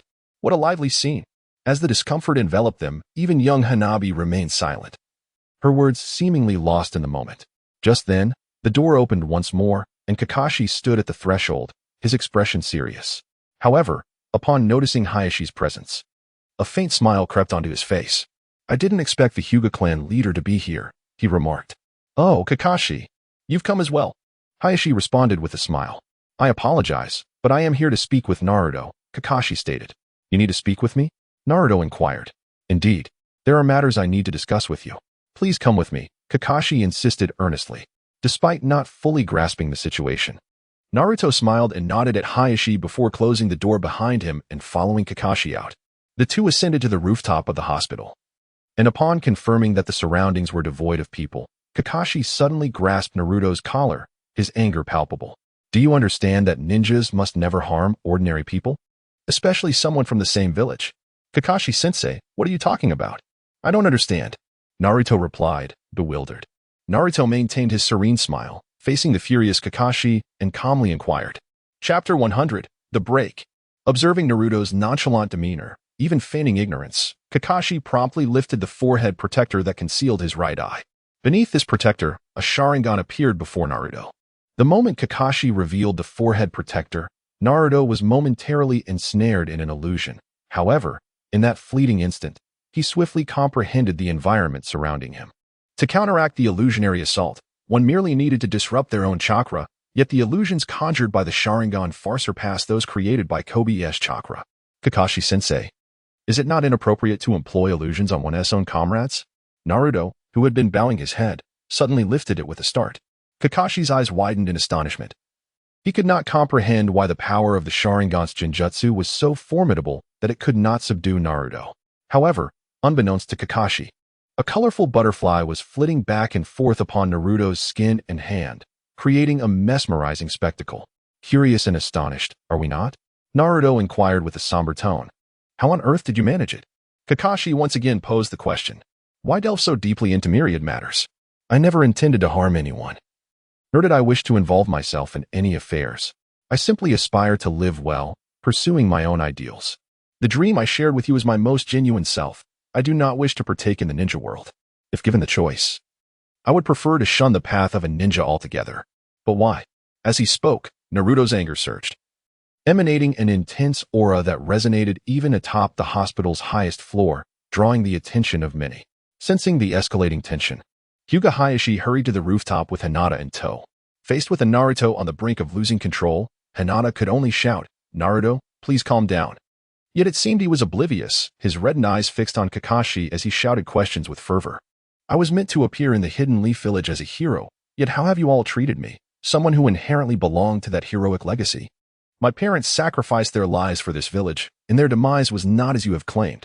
At this moment, his statue stood alongside the previous Hokage, and he demanded, Tell me, how can I love this village, growing up in such an environment? Hearing these words, the most astonished was undoubtedly Hinata, who, though not fully comprehending, began to grasp the complexity of Naruto's identity. Kakashi lowered his head in shame, and even Hayashi found himself at a loss for words. Father, Naruto. Hinata gazed at Hayashi, confusion etched on her face. Naruto's father is the fourth Hokage. This was a revelation Hinata had considered, but never anticipated that his father would hold such a prestigious title. Kakashi-sensei, your teacher is my father. Throughout all this time, what have you truly done? You have done nothing, yet I am grateful for your weekly visits since my birth. You should understand this matter better than I do. Naruto's fury softened somewhat, and tears began to trickle from his crimson eyes. Living in the Leaf Village, where no one truly understands him, even the desire to lead his own life often feels beyond his control. When did you come to realize this? Kakashi inquired gently, his tone reflecting Naruto's shame more than anything else. Do you wish to know? I possess far more knowledge than you could ever imagine. Am I not, in fact, the underdog you all perceive, rather than the genius you envision? Naruto suddenly revealed a chilling smile at the corner of his mouth, his tone laced with provocation as he gazed at Kakashi. Is this truly the reason behind your actions towards those villagers? Simply because they insulted you? Or perhaps because they were unwilling to sell their goods to you? Kakashi, equally incensed, felt the heat of anger rising within him. Concurrently, a considerable number of individuals gathered atop the roof, a formidable assembly of masked Umbu who appeared in unison, although they maintained an air of nonchalance. Their body language betrayed a readiness for confrontation. After all, the threat of the Nine-Tails wreaking havoc in the village once more was a grim reality. There was no Hokage to safeguard them now, and any incident involving the Nine-Tails could spell catastrophic consequences for the village. Naruto, please remain calm. Many issues can be resolved. Hinata cried out, tears streaming down her face as she anxiously watched Naruto. Naruto Uzumaki, I have always sensed there was something extraordinary about you, and I never expected you to reveal it today. The hospital rooftop had transformed into a battleground, the tension palpable among all present when a figure, his face partially obscured by bandages revealing only one eye, quietly approached, leaning on a cane. The arrival of Danzo undoubtedly escalated the situation to new heights. It seems all the necessary parties have gathered. I wonder how you intend to deal with me now, old man?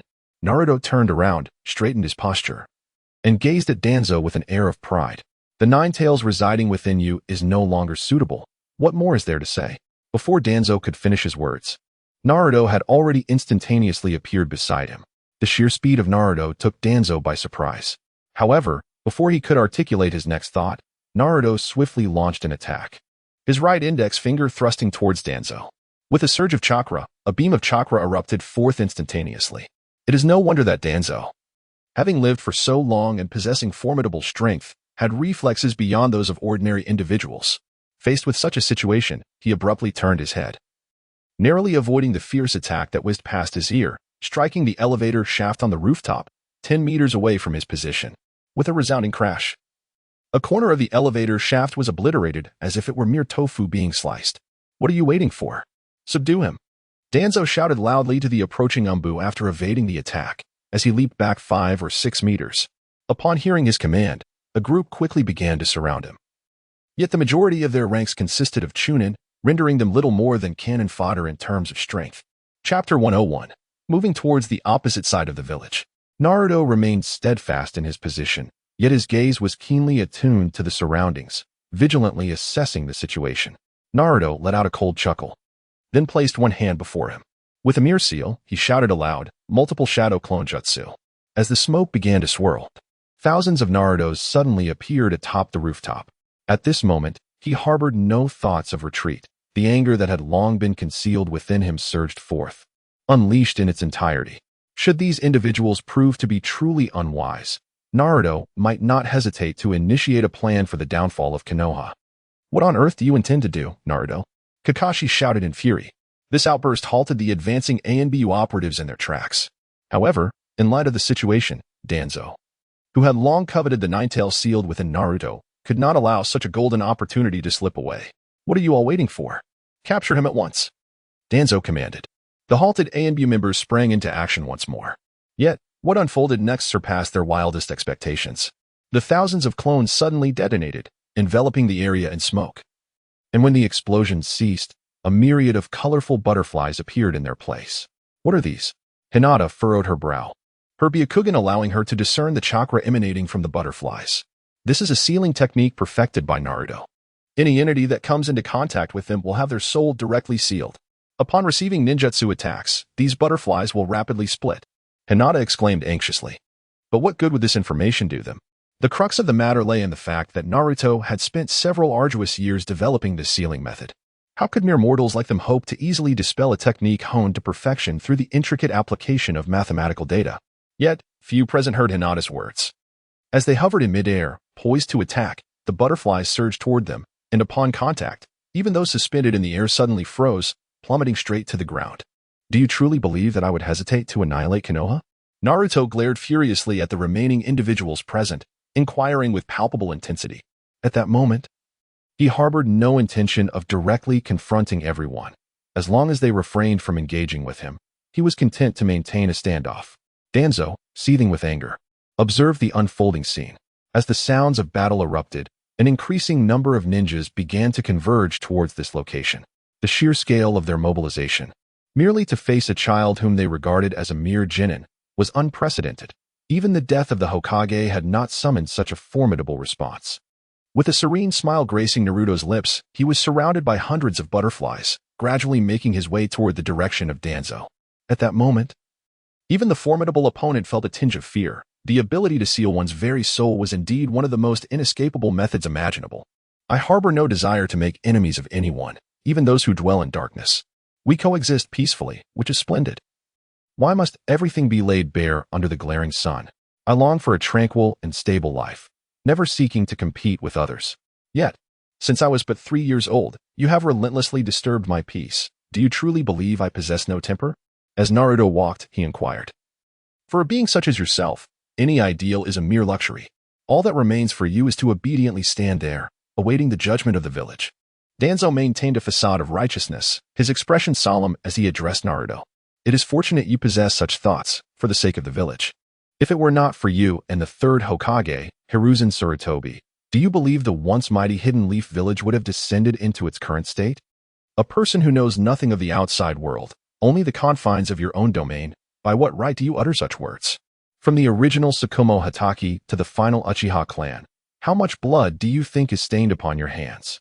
Even as the son of the fourth Hokage, I should have emerged as a hero within this village. Yet, it is also because of you that I have become a figure of terror, a monstrous fox. Danzo, the weight of your sins is immense. If one were to enumerate them all, how many times do you think you should have met your demise?" Naruto slowly approached Danzo and inquired.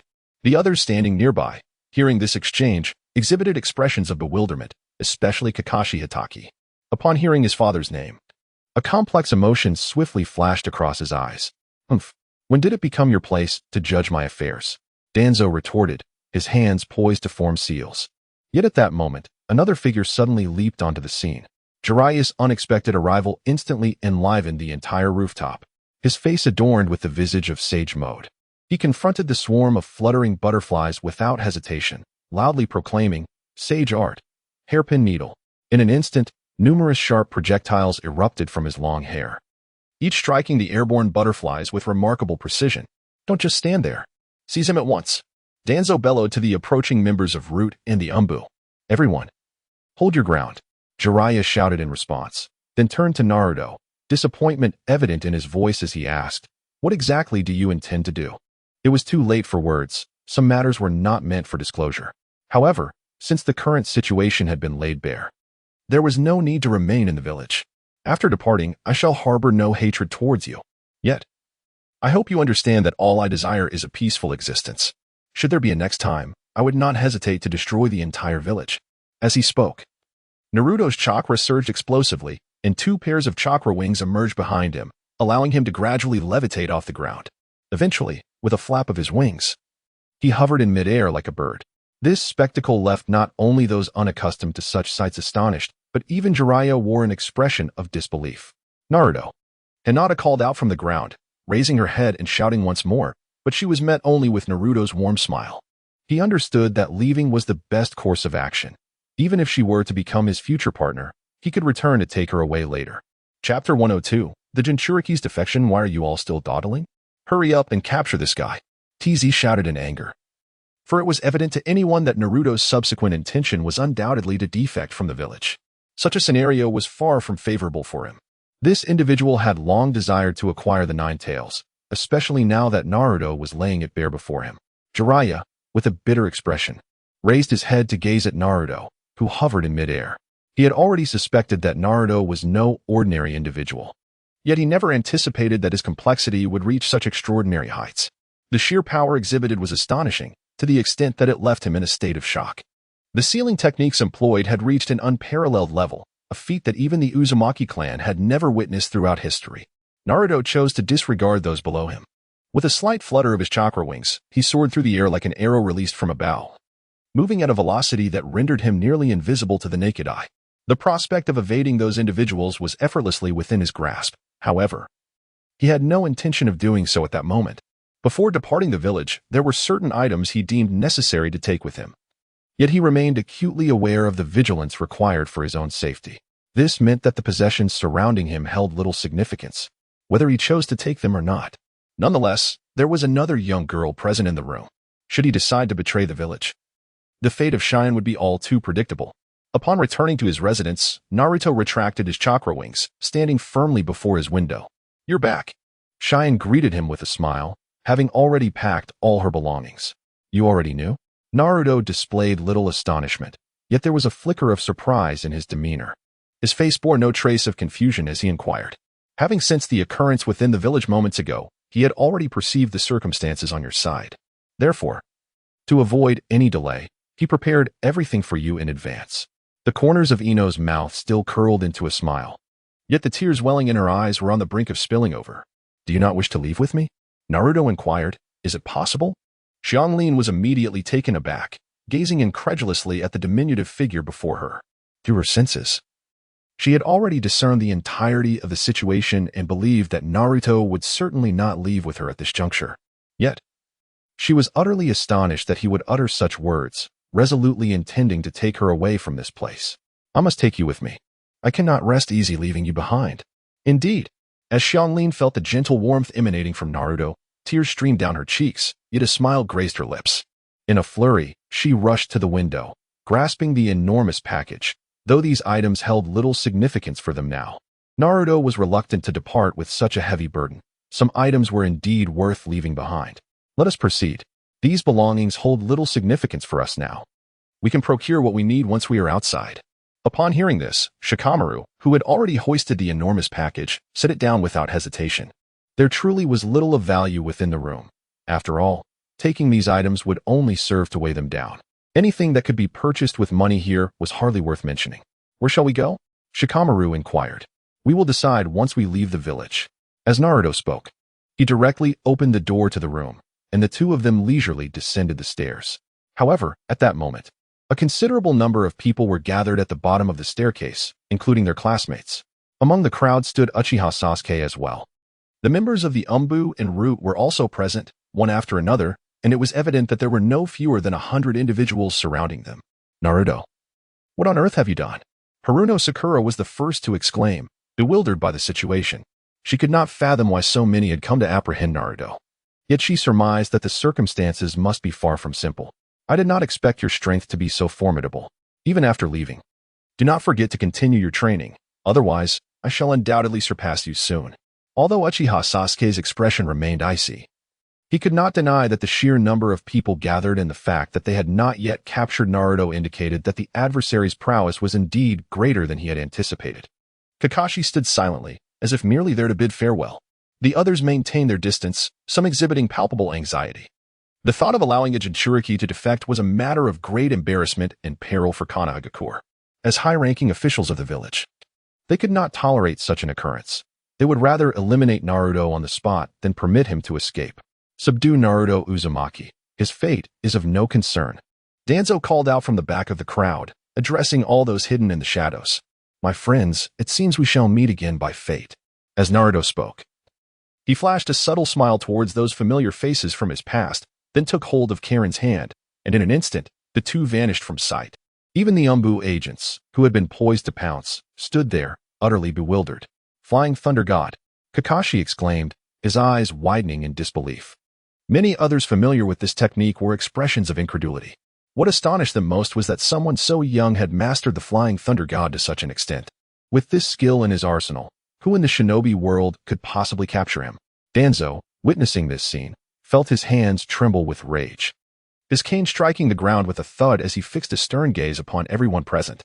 Yet, he understood all too well that capturing Naruto was no longer feasible.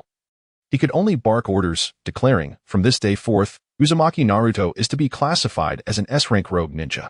He must be apprehended secretly. Kakashi-sensei, what on earth just happened? Sakura asked, tears streaming down her face in disbelief. Sasuke too was eager to comprehend the situation. How could Naruto, who had always lagged behind, suddenly possess such immense strength?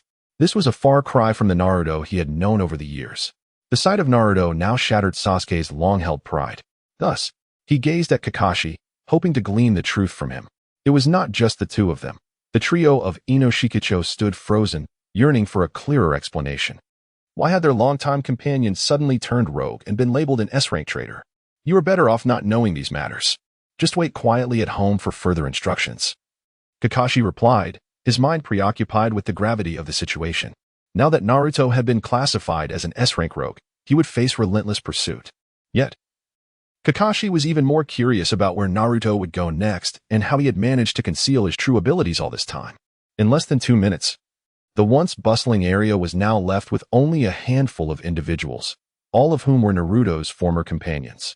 They were utterly bewildered by the sudden turn of events, which had likely even taken Naruto himself by surprise.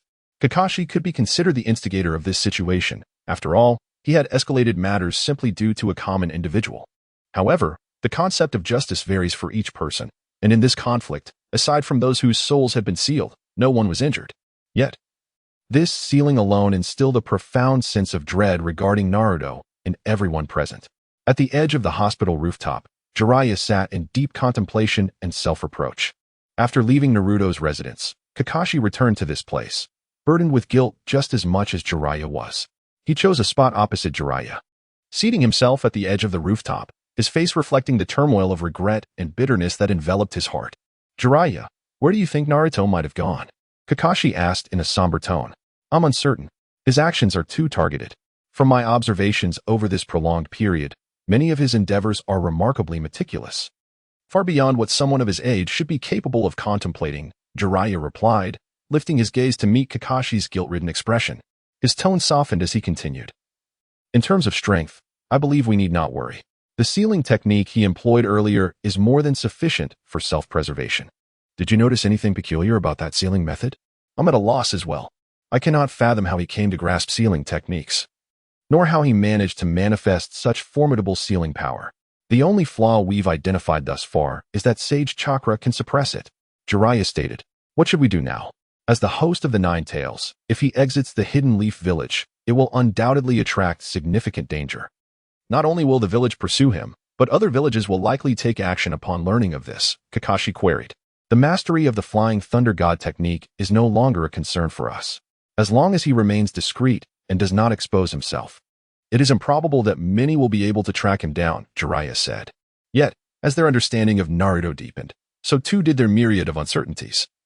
Particularly regarding the abilities he had displayed, each revelation leaving them in a state of astonishment. How had he learned the Flying Thunder God technique? When had he begun his studies?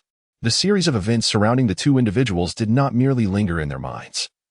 Anyone who bore witness to the scene found themselves deep in contemplation.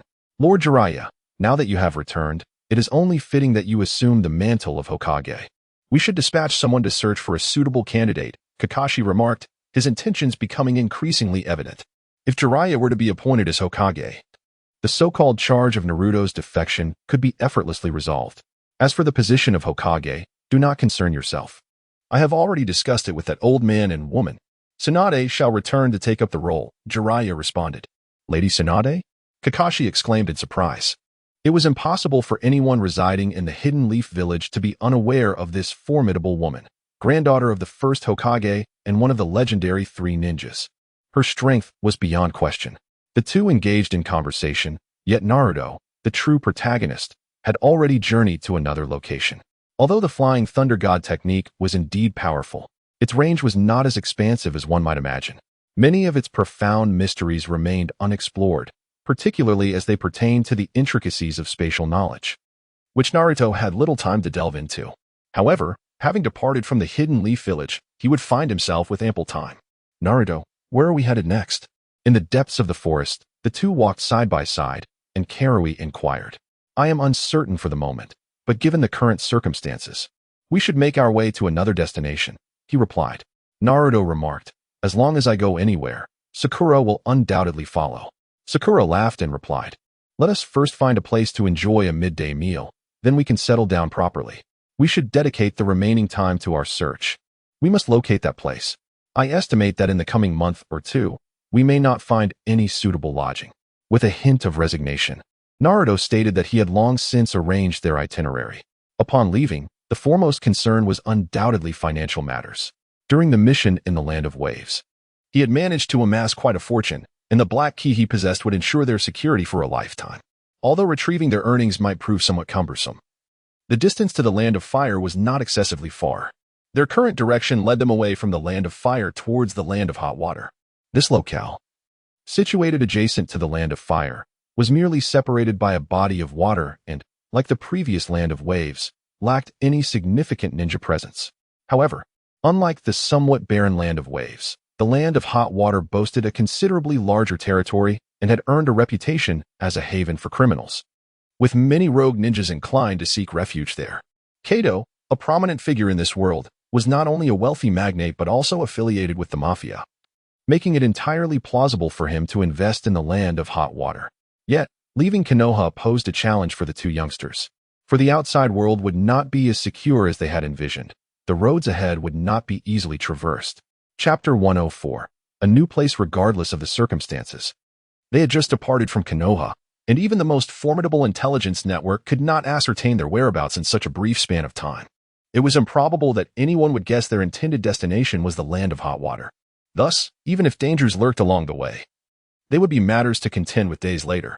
However, given their pace, reaching the Land of Hot Water would require nearly half a month. Yet, now that they had embarked on their journey, it was only fitting to relish the freedom that belonged to them.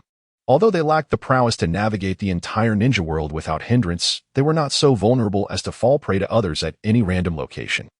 A week later, Naruto, is this truly the ocean? At the seaside, gazing at the boundless expanse of water, Sakura experienced this environment for the first time. The shadows of her previous troubles seemed to dissipate, leaving only curiosity and anticipation for the splendid view before her. What is so captivating about the ocean? For now, we must make haste and find a way to the other side. Naruto spoke, his gaze fixed on the surface of the sea, scanning for any passing vessels. After all, without proper navigation, How could they possibly locate the port with merely a map in hand? Nevertheless, the direction they were heading was undoubtedly correct. Once they crossed the expanse of water before them, the land of water would be within reach, although he could utilize ninjutsu to walk upon the water's surface. The duration of such a journey remained uncertain. What exactly are we doing in the land of water, Naruto? Asked Shikamaru. She had posed this question multiple times throughout their journey, yet Naruto had remained reticent. In response to her inquiry, he continued to ignore her, his eyes momentarily closing as he expanded his sensory perception across the sea. During this process, he detected no vessels. But he did uncover something peculiar within his range of perception. Withdrawing his sensory ability, a smile unexpectedly graced Naruto's lips as he turned to Shikamaru. I've discovered something that can take us there. Wait here for a moment, he declared, just as Shikamaru was about to voice her confusion. Naruto suddenly vanished into thin air, leaving her alone on the beach to quietly observe her surroundings. Shikamaru's sensory abilities were not significantly inferior to Naruto's, in some respects. Her talents even surpassed his. Moments later, Naruto appeared, standing atop the water's surface, swiftly approaching her while gripping an enormous fish fin. Could such a feat truly be accomplished? Shikamaru could hardly believe her eyes. However, as he drew nearer, the sight of a massive shark, at least 7 or 8 meters in length, became undeniable. The shark halted approximately 100 meters from the beach, wary of the risk of stranding itself, and did not advance further. Yet, this distance was trivial for them. A mere leap would suffice to reach it. What are you waiting for? Come on. Naruto stood atop the back of a shark, calling out loudly to Cheyenne. After a moment's hesitation, Cheyenne enveloped her feet in chakra and sprinted across the undulating surface of the ocean towards Naruto. Even as she stood on the shark's back, she found it hard to believe that she was actually traversing the sea. Their feet were firmly affixed to the shark's back through the use of chakra, while one of Naruto's hands gripped tightly onto the shark's fin. A black line extended from the tip of the fin to its brain, serving as the means of control over this aquatic creature. It was remarkably simple to exert such control over a being devoid of intelligence. Though the experience was not particularly pleasant, it was certainly swifter than traveling by boat, and they estimated that they would reach the opposite shore in no more than 2 hours, provided the formidable creature beneath them had the strength to swim that distance in one go. However, such concerns proved to be unfounded. After just over an hour, they had already arrived at the borders of the land of hot water. As they leapt ashore, the black line binding the shark vanished, and despite its lack of intellect, the creature displayed a look of fury at the moment of its release. Upon entering the land of hot water and reaching the marketplace, they could observe the stark changes within. Although it was a nation, the state of its public safety was alarmingly poor. Yet, in some respects, life here was rather leisurely and pleasant, especially in terms of scenery. Being surrounded by the sea, the views were uniquely captivating, providing relaxation no matter where one roamed. However, as they ventured deeper into this land devoid of ninja villages, various shortcomings began to manifest. It was not uncommon for robberies and even murders to occur in broad daylight. Yet none of this seemed to concern Naruto and Cheyenne. Despite Cheyenne's internal struggle with compassion, they remained mere spectators to the unfolding chaos. Brother Naruto, are we really not going to help them? Cheyenne eventually asked, her heart heavy, for just ahead, less than 500 meters away, a group resembling thieves wielded large swords and ruthlessly perpetrated slaughter. Every place has its own rules for survival. Can we truly intervene here, let alone in other regions? Naruto spoke with a tone devoid of any emotion. But they will all perish, Shikamaru lamented. In the future, we may encounter similar circumstances repeatedly. Such is the nature of this world. The brutality of warfare among great nations far exceeds our imagination. Nothing is as straightforward as it appears at first glance. Why should we involve ourselves in matters that bear no consequence for our own existence? Naruto turned his head to comfort the silent and downcast Shikamaru. It cannot be said that her words were incorrect, nor can it be asserted that they were entirely right. Sometimes, situations simply yield two disparate outcomes. Naruto wished to remain inconspicuous, desiring nothing more than to avoid drawing attention to his presence. Should he fail in this regard, he feared that the repercussions would inevitably fall upon him. Chapter 105. This is the place. Yet, paradoxically, the more he sought to distance himself from certain matters, the more others insisted upon involving him. 2 adolescents ambled along the path, not far from the village that had suffered a gruesome massacre. Anyone with even a modicum of awareness could easily spot them. Thus, before they had ventured far, 5 or 6 individuals wielding knives came rushing towards them, shouting, "Halt!" Naruto turned his gaze towards the source of the sound, only to find that the individuals were not ninjas, but rather ordinary civilians. One could not help but wonder what emboldened them in such an era. Naruto, big brother. In light of the situation, Shikamaru called out anxiously. Then you should go over. He replied, these people do not possess the qualities of true ninjas. In terms of their actions, they can hardly be considered human. I will take care of the rest. Naruto gently ruffled Xianglin's hair and spoke in a calm tone. Just a moment ago, you mentioned that people have already located us. If a solution is at hand, let us address it while we can. Naruto exclaimed, what on earth are you two whispering about? Did you not hear me when I commanded you to halt? You made me chase you this far. Do you believe I want to turn you both into a delectable dish for my enjoyment? In the midst of their conversation, a group of 5 or 6 imposing men began to approach. The foremost among them had a dark, bare torso and a distinctive scar etched across his face. His skin marred by a series of alarming scars that ran vertically from top to bottom. The other men wore expressions that hinted at their nefarious intentions. Panting as they had run quite a distance, unlike the ordinary folk around them, the land of water, surrounded by the sea, boasted a climate significantly cooler than that of the land of fire. Faced with these burly men, Naruto found himself looking up at them. Boss, this girl may be a bit small, but she is rather attractive. Why not take her back with us? We could sell her for a tidy profit. Suggested a gaunt and lewd man behind the bald leader, licking his lips with a salacious grin. Do as you wish. The bald man did not rebuff his subordinate's suggestion. Instead, an equally wicked smile spread across his face. However, just as he finished speaking, Naruto raised his right hand towards them. His palm faced the group, and a small flame began to flicker at its center. Before the men could react in terror, Naruto calmly uttered, pathetic. The small flame suddenly expanded, engulfing the 6 robust men in an instant. Their screams were silenced, leaving only a charred pile of bones in their wake. It appears there remains a significant flaw. Naruto gazed at his creation, a frown etched upon his features as he spoke. His primary focus in the study of fire attributes was to manipulate temperature, and achieving such a level was indeed impressive. However, for one who strives for perfection, complacency was not an option. In the distance, a group of marauders, having previously wreaked havoc in the village, turned their attention to the flames emanating from his location, prompting at least 100 of them to charge forth once again.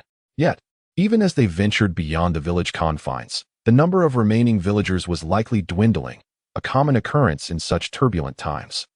This scenario was not exclusive to small nations. Even within the land of fire or among the 5 great countries, similar events transpired with alarming frequency. The brutal reality of society, where the strong prey upon the weak, had become an immutable law in the ninja world. Naruto, there are so many of them this time.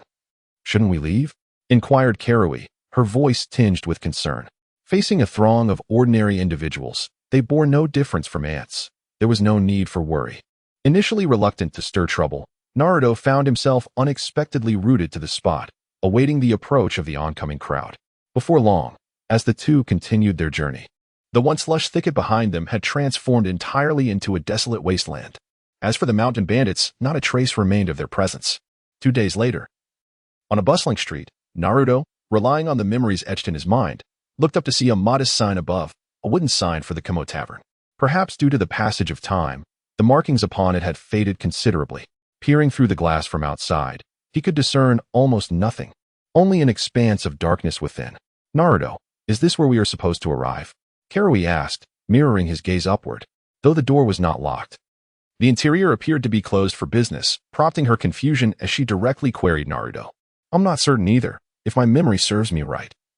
This should indeed be the place, Naruto declared. After speaking, he stepped forward and forcefully pushed against the glass door.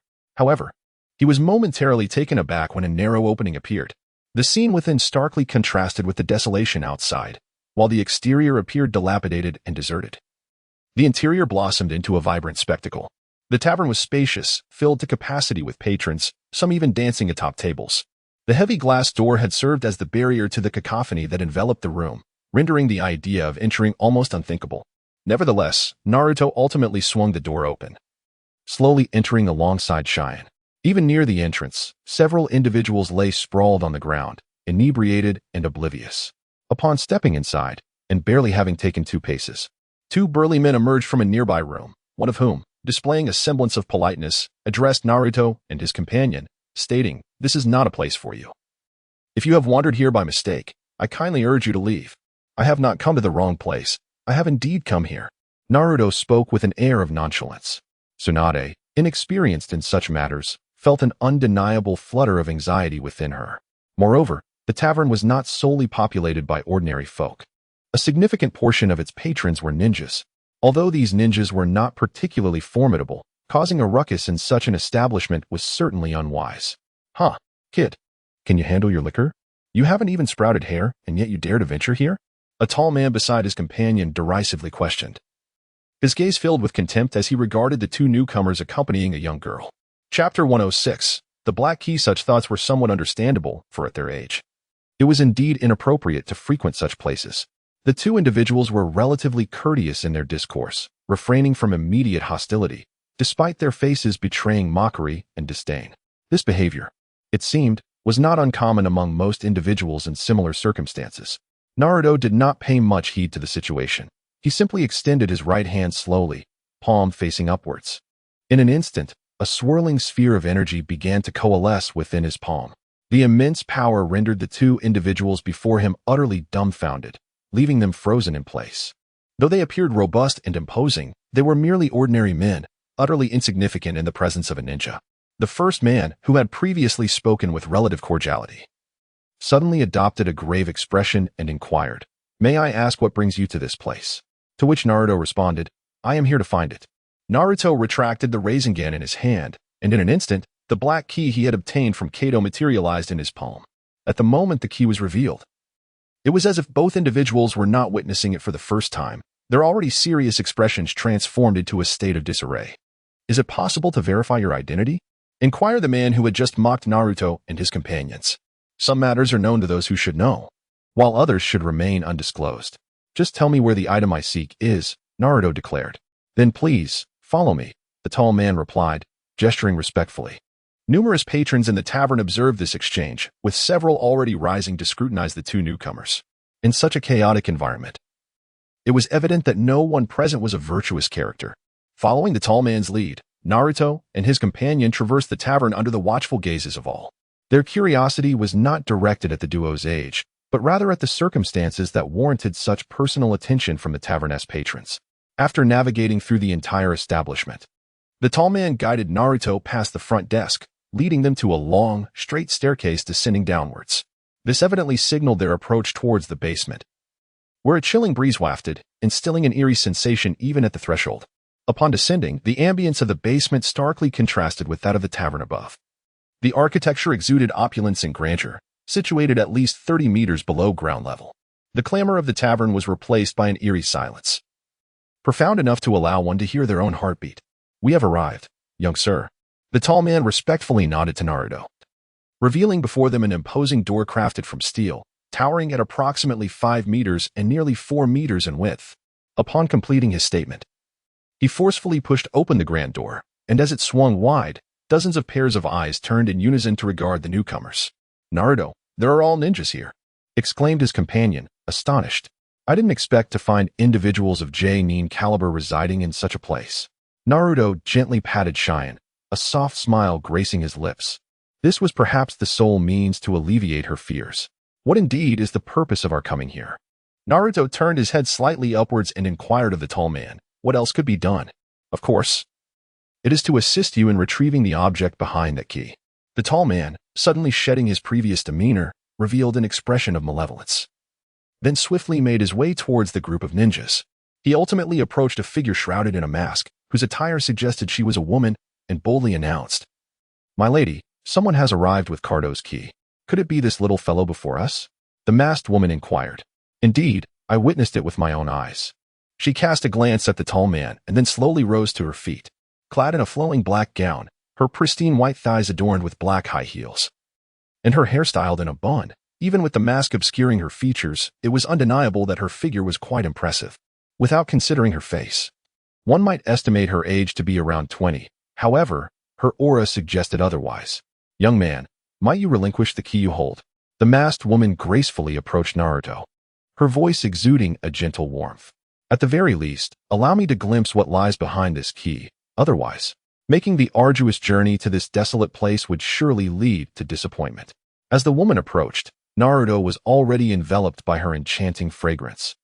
Yet he maintained a composed demeanor, gazing at her as he inquired. Her words appeared to carry a semblance of reason.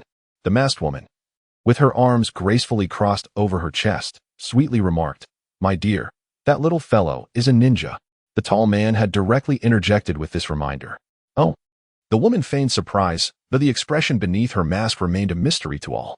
"So, you are indeed a ninja? I wonder which village you hail from," she queried. The reason for her inquiry lay in the fact that Naruto had long since concealed his forehead protector. Since he was already out in the world, why reveal his identity to her? Engaging in such a futile endeavor was not something he desired. Not only his own forehead protector, but even K-Rin's had been discarded somewhere. "It seems you are quite curious about my background," he replied. "You have been the one speaking all along. Do you truly believe it matters which village I come from? Rather than waste time on such trivialities, wouldn't it be more prudent for us to pursue our desires unabashedly? Wouldn't that be far better?" Naruto took a step towards the masked woman. His face nearly pressed against her chest, a smile adorning his lips as he spoke. "Hey, you make a compelling argument. I shall not indulge in further pleasantries. Produce the key. When the time comes to ascertain what lies within, rest assured, your efforts will not be in vain," the woman declared with an air of authority. Naruto was not one to be stingy. In an instant, a black key materialized in his hand, which he grasped firmly while the other party remained oblivious.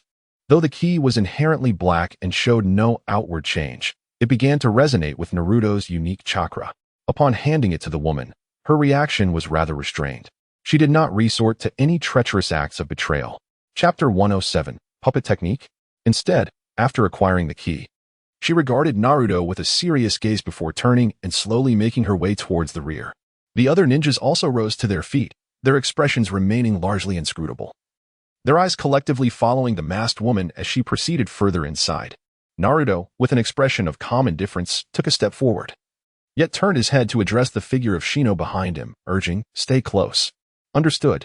The two continued to follow the woman's elegant strides, traversing the lengthy corridor that lay to the right and rear of the grand hall. The ninjas trailing behind were all in tow, save for a few who remained stationed at the entrance. The rest had joined the procession. The masked woman maintained her graceful pace, advancing step by step toward the imposing black door at the corridor's end. Both sides of the passage were crafted with ninjutsu, and it was astonishing to observe that the walls were evidently forged from gold. At that moment, Naruto could not help but marvel at the wealth that Kado must possess. In a short while, they arrived at the black door, which appeared unremarkable, devoid of any distinctive features. After such a lengthy wait, they were finally on the brink of discovering what lay beyond. The masked woman wore a smile tinged with anticipation, glancing at the black key in her hand. There, at the center of the door, resided a solitary keyhole. She could barely contain her eagerness as she inserted the key, and as her right hand began to turn it, a mechanical sound resonated from within the door, audible to all present. Not only the others, but even Naruto himself was filled with eager curiosity about what awaited them inside. With a decisive click, the mechanical noise ceased, and the imposing black door began to creak open. However, contrary to their expectations, what greeted their eyes was not the treasure they had envisioned, but rather a wall that obstructed their view. The first sight to capture their attention was not the coveted riches, but a shadowy screen designed to obscure the view beyond. Nevertheless, the group felt no disappointment. In fact, some were growing impatient, eager to surge ahead of Naruto, fearing they might miss out. As the door fully opened, the masked woman began to step inside, crossing the shadowy screen, where a new world unfolded before everyone. It was indeed a vast warehouse, its exterior walls fashioned from the same material as the iron door, likely intended to thwart ninjutsu or prevent it from being breached. One could not help but ponder the immense value of these outer constructs, let alone what treasures lay within the warehouse. Rows upon rows of shelves brimmed with an array of captivating items, drawing the attention of all present, particularly the last row, which overflowed with an abundance of currency, rendering it impossible to ascertain the precise amount with the naked eye. The masked woman stood before these shelves, momentarily struck dumb, before bursting into joyous laughter, exclaiming, "Pack it all up and take it back." I remarked, "It seems that the contents herein belong to me, does it not?" Just as everyone was caught up in their excitement, an incongruous voice suddenly broke the atmosphere. Naruto had almost been forgotten by these individuals. Yet now he boldly approached the masked woman and declared, "Humph. Had you not spoken, I might have overlooked your presence, little one. Now that the gates have swung open, your existence serves no purpose. Feel free to send someone to dispose of him." The masked woman, seemingly unfazed, was wholly preoccupied with the prospect of wealth before her. Kadu's entire life savings resided here, and possessing such riches would ensure a life of luxury for her remaining years. Indeed, for many, it could sustain several generations. The ninjas who accompanied her were already brimming with excitement. Dealing with what they perceived as a mere child was hardly a daunting task. I am grateful for your guidance to this place, and now, I shall gladly indulge you. Naruto spoke with an air of indifference, and in an instant, a surge of chakra erupted from his hands, yet no ninjutsu was unleashed. Simultaneously, all those present suddenly found themselves rendered immobile, their bodies refusing to obey their commands as they halted in their tracks. The masked woman observed this scene with a furrowed brow, for she could distinctly see the strands of chakra entwined around each individual, with the source of control firmly grasped in Naruto's hands. Puppet technique. You are a sand ninja? She inquired coldly. All ninjutsu is fundamentally similar, but these abilities are the fruits of my arduous labor. To have them snatched away so brazenly is utterly outrageous. However, this will come to an end. With the finality of those words, Naruto deftly manipulated the chakra threads with a swift motion, reducing the throngs of followers to mere remnants in an instant. Not a single intact figure remained on the ground. The only one unscathed was the masked woman herself. From the moment he entered, Naruto had sensed that her strength was formidable, having indeed reached the level of a high-ranking shinobi. But what did that matter to him? The masked woman refrained from further idle chatter, swiftly forming hand seals and exclaiming, "Wind release." Boom. Before she could complete her seals, Naruto ruthlessly delivered a powerful kick to her chest, sending her crashing into the corner of the warehouse with tremendous force. With a technique requiring dozens of seals, and taking into account an average of 4 seals per second, it would take her at least 5 seconds to unleash a combat jutsu. In that span of time, a mere ordinary person could have easily ended her. Naruto, unfazed, spoke freely and took a few slow steps toward the other party. Meanwhile, several other ninjas, stationed on the periphery for vigilance, rushed in upon hearing the commotion inside. However, this frantic rush bore little substantive effect. The strongest among them was merely a Chunin, and their haste was nothing more than a path to demise. As they crossed the threshold, the scene before them, coupled with the presence of the woman sprawled in the corner, conveyed a palpable fear in their eyes that required no further elaboration. Before Naruto could react, these individuals, as if confronting a specter, turned and fled in terror. Ultimately, it made little difference. Whether there were more or fewer of them was inconsequential. Although the masked woman had sustained a severe blow, she remained relatively unscathed overall. One could only wonder how such individuals managed to attain the rank of Jonin. Naruto, you continue to gaze at the masked woman who is poised to rise, speaking with a tone laced with boredom. Who exactly are you? The masked woman inquires. For it is exceedingly rare in the entire ninja realm to encounter someone so young yet so immensely powerful. Although I am uncertain how you came to know of that fellow Kato, I must assert that these matters are indeed mine. I harbor no ill will towards you. So you may leave now. Naruto spoke, turning to gaze at the spoils of his conquest within the warehouse. He paid no heed to the blood that began to flow across the ground. After all, which of these coins remained untouched by such a grim substance? The harshness of reality is undeniable, regardless of age. One must confront it. Upon hearing Naruto's words, the masked woman sensed, in a profound way, that she might not be a match for him. Moreover, her own forces had suffered considerable losses, and she remained uncertain of what lay behind him. After all, it was hard to believe that such formidable strength could reside in someone so young. She doubted that he was merely 2 children claiming these treasures. I shall remember this matter, and I hope you will bear the consequences, she began, but before she could finish her threat, Naruto swiftly extended a finger, unleashing a beam of chakra that pierced through her chest. The sheer force was evident as a gaping hole, the size of a fist, materialized in her torso. As blood dripped from her, she was left bewildered, unable to comprehend what had transpired. Even in her final moments, she likely did not grasp the reason for her demise. Brother Naruto. Ino, too, was perplexed. He had just declared mercy, yet now he had taken a life. Why speak grandiloquent words before departing, when silence would suffice? Naruto spoke disdainfully. The task had been completed, and the words had been exchanged. However, the items before them could not be taken away immediately. After all, Naruto lacked the capacity to create such a multitude of sealing scrolls. Even if he possessed the means to transport everything, it would likely take an inordinate amount of time. Yet, with the entirety of the warehouse's contents laid out before them, there was no question that they needed to be removed. Leaving them here was utterly devoid of security. Naruto's feet were stained with blood, leaving a trail of crimson footprints as he meticulously surveyed the shelves within the warehouse. The items displayed here radiated an undeniable sense of value. Even to those unacquainted with their worth, treasures of gold and silver were piled high in abundance. The wealth contained within could easily fund a war between nations. Shikamaru followed closely behind Naruto, and as they rounded the final corner, they arrived at a row of crates stacked to a height of 2 or 3 meters, which undoubtedly captured Naruto's full attention. These crates bore no locks. A mere flick of the clasp would allow the entire box to be opened. When Naruto pulled one open, the contents elicited an involuntary exclamation from Shikamaru. "Naruto! So much money!" Shikamaru exclaimed. After all, those above could not hear the sounds echoing from the depths below. And even if they did, what of it? Why such astonishment? Did you think we traveled this far for leisure? Naruto gradually closed the box, his expression serene as he spoke. Setting aside the treasures of gold and silver on the other shelves, even the mountains of cash piled up here were sufficient for Naruto to accomplish a multitude of endeavors. Summoning technique. Naruto deftly utilized his wind-style chakra to create a gash on his index finger. The moment the blood began to flow, he abruptly pressed it against the ground. Subsequently, as a plume of smoke dissipated, a colossal scroll materialized before him. All of Naruto's possessions and information are contained within this scroll. Whenever needed, he can effortlessly summon them using the summoning technique, though it does take a toll on his chakra. However, the wound he just inflicted has already begun to heal in an instant. Such minor injuries are merely trifles for him. The scroll lay on the ground, and Xianglin, showing great initiative, untied the red string binding it, then unfurled the large scroll across the ground. Shadow clone technique. Naruto summoned 5 or 6 shadow clones, and at the very moment they materialized, he commanded, "Let us get to work." All the clones shouted in unison and began to methodically transport items towards him. Meanwhile, Naruto once again sliced his finger, allowing his blood to drip onto the sealing scroll, marking the initial step in unlocking its secrets.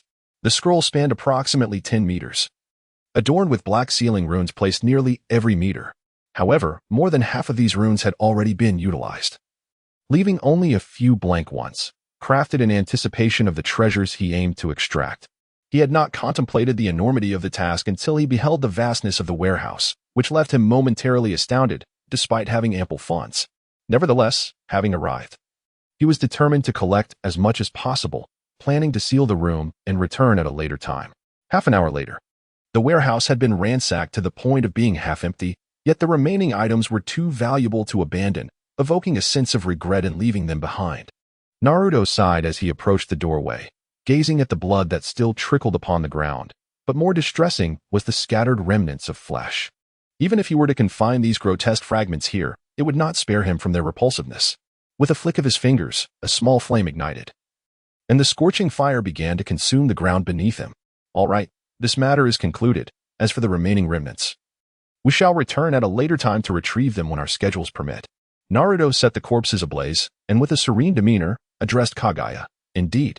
However, if these remains are not dealt with, should we not be concerned about others taking them? Kagaya inquired. Let us discuss this outside, he replied. Naruto spoke. Chapter 109, The Gathering of the Three Ninjas. Karen refrained from asking further questions and followed in Naruto's footsteps as they exited the door. With a determined effort, Naruto pulled the door back into its original position, and at the moment it closed, a heavy mechanical sound echoed once more. However, out of concern for any unforeseen circumstances, Naruto infused a surge of chakra into the massive iron gate. Shortly thereafter, 8 black rune chains began to spread across the entire door, culminating in the center where the character for seal was inscribed in grand letters. After patting his hands together, Naruto, with a smile, turned to Karen and said, "Let us proceed." Little did he realize that this journey to the land of water would yield such an effortless acquisition of Kato's possessions. Moreover, the rewards were indeed substantial. He had previously contemplated that despite Kato's immense wealth, it could not all be concentrated in a single location. To his surprise, that fool had gathered everything in one place. Recalling the scene when he had pressured Kato, he had merely been informed that many of his assets were located here.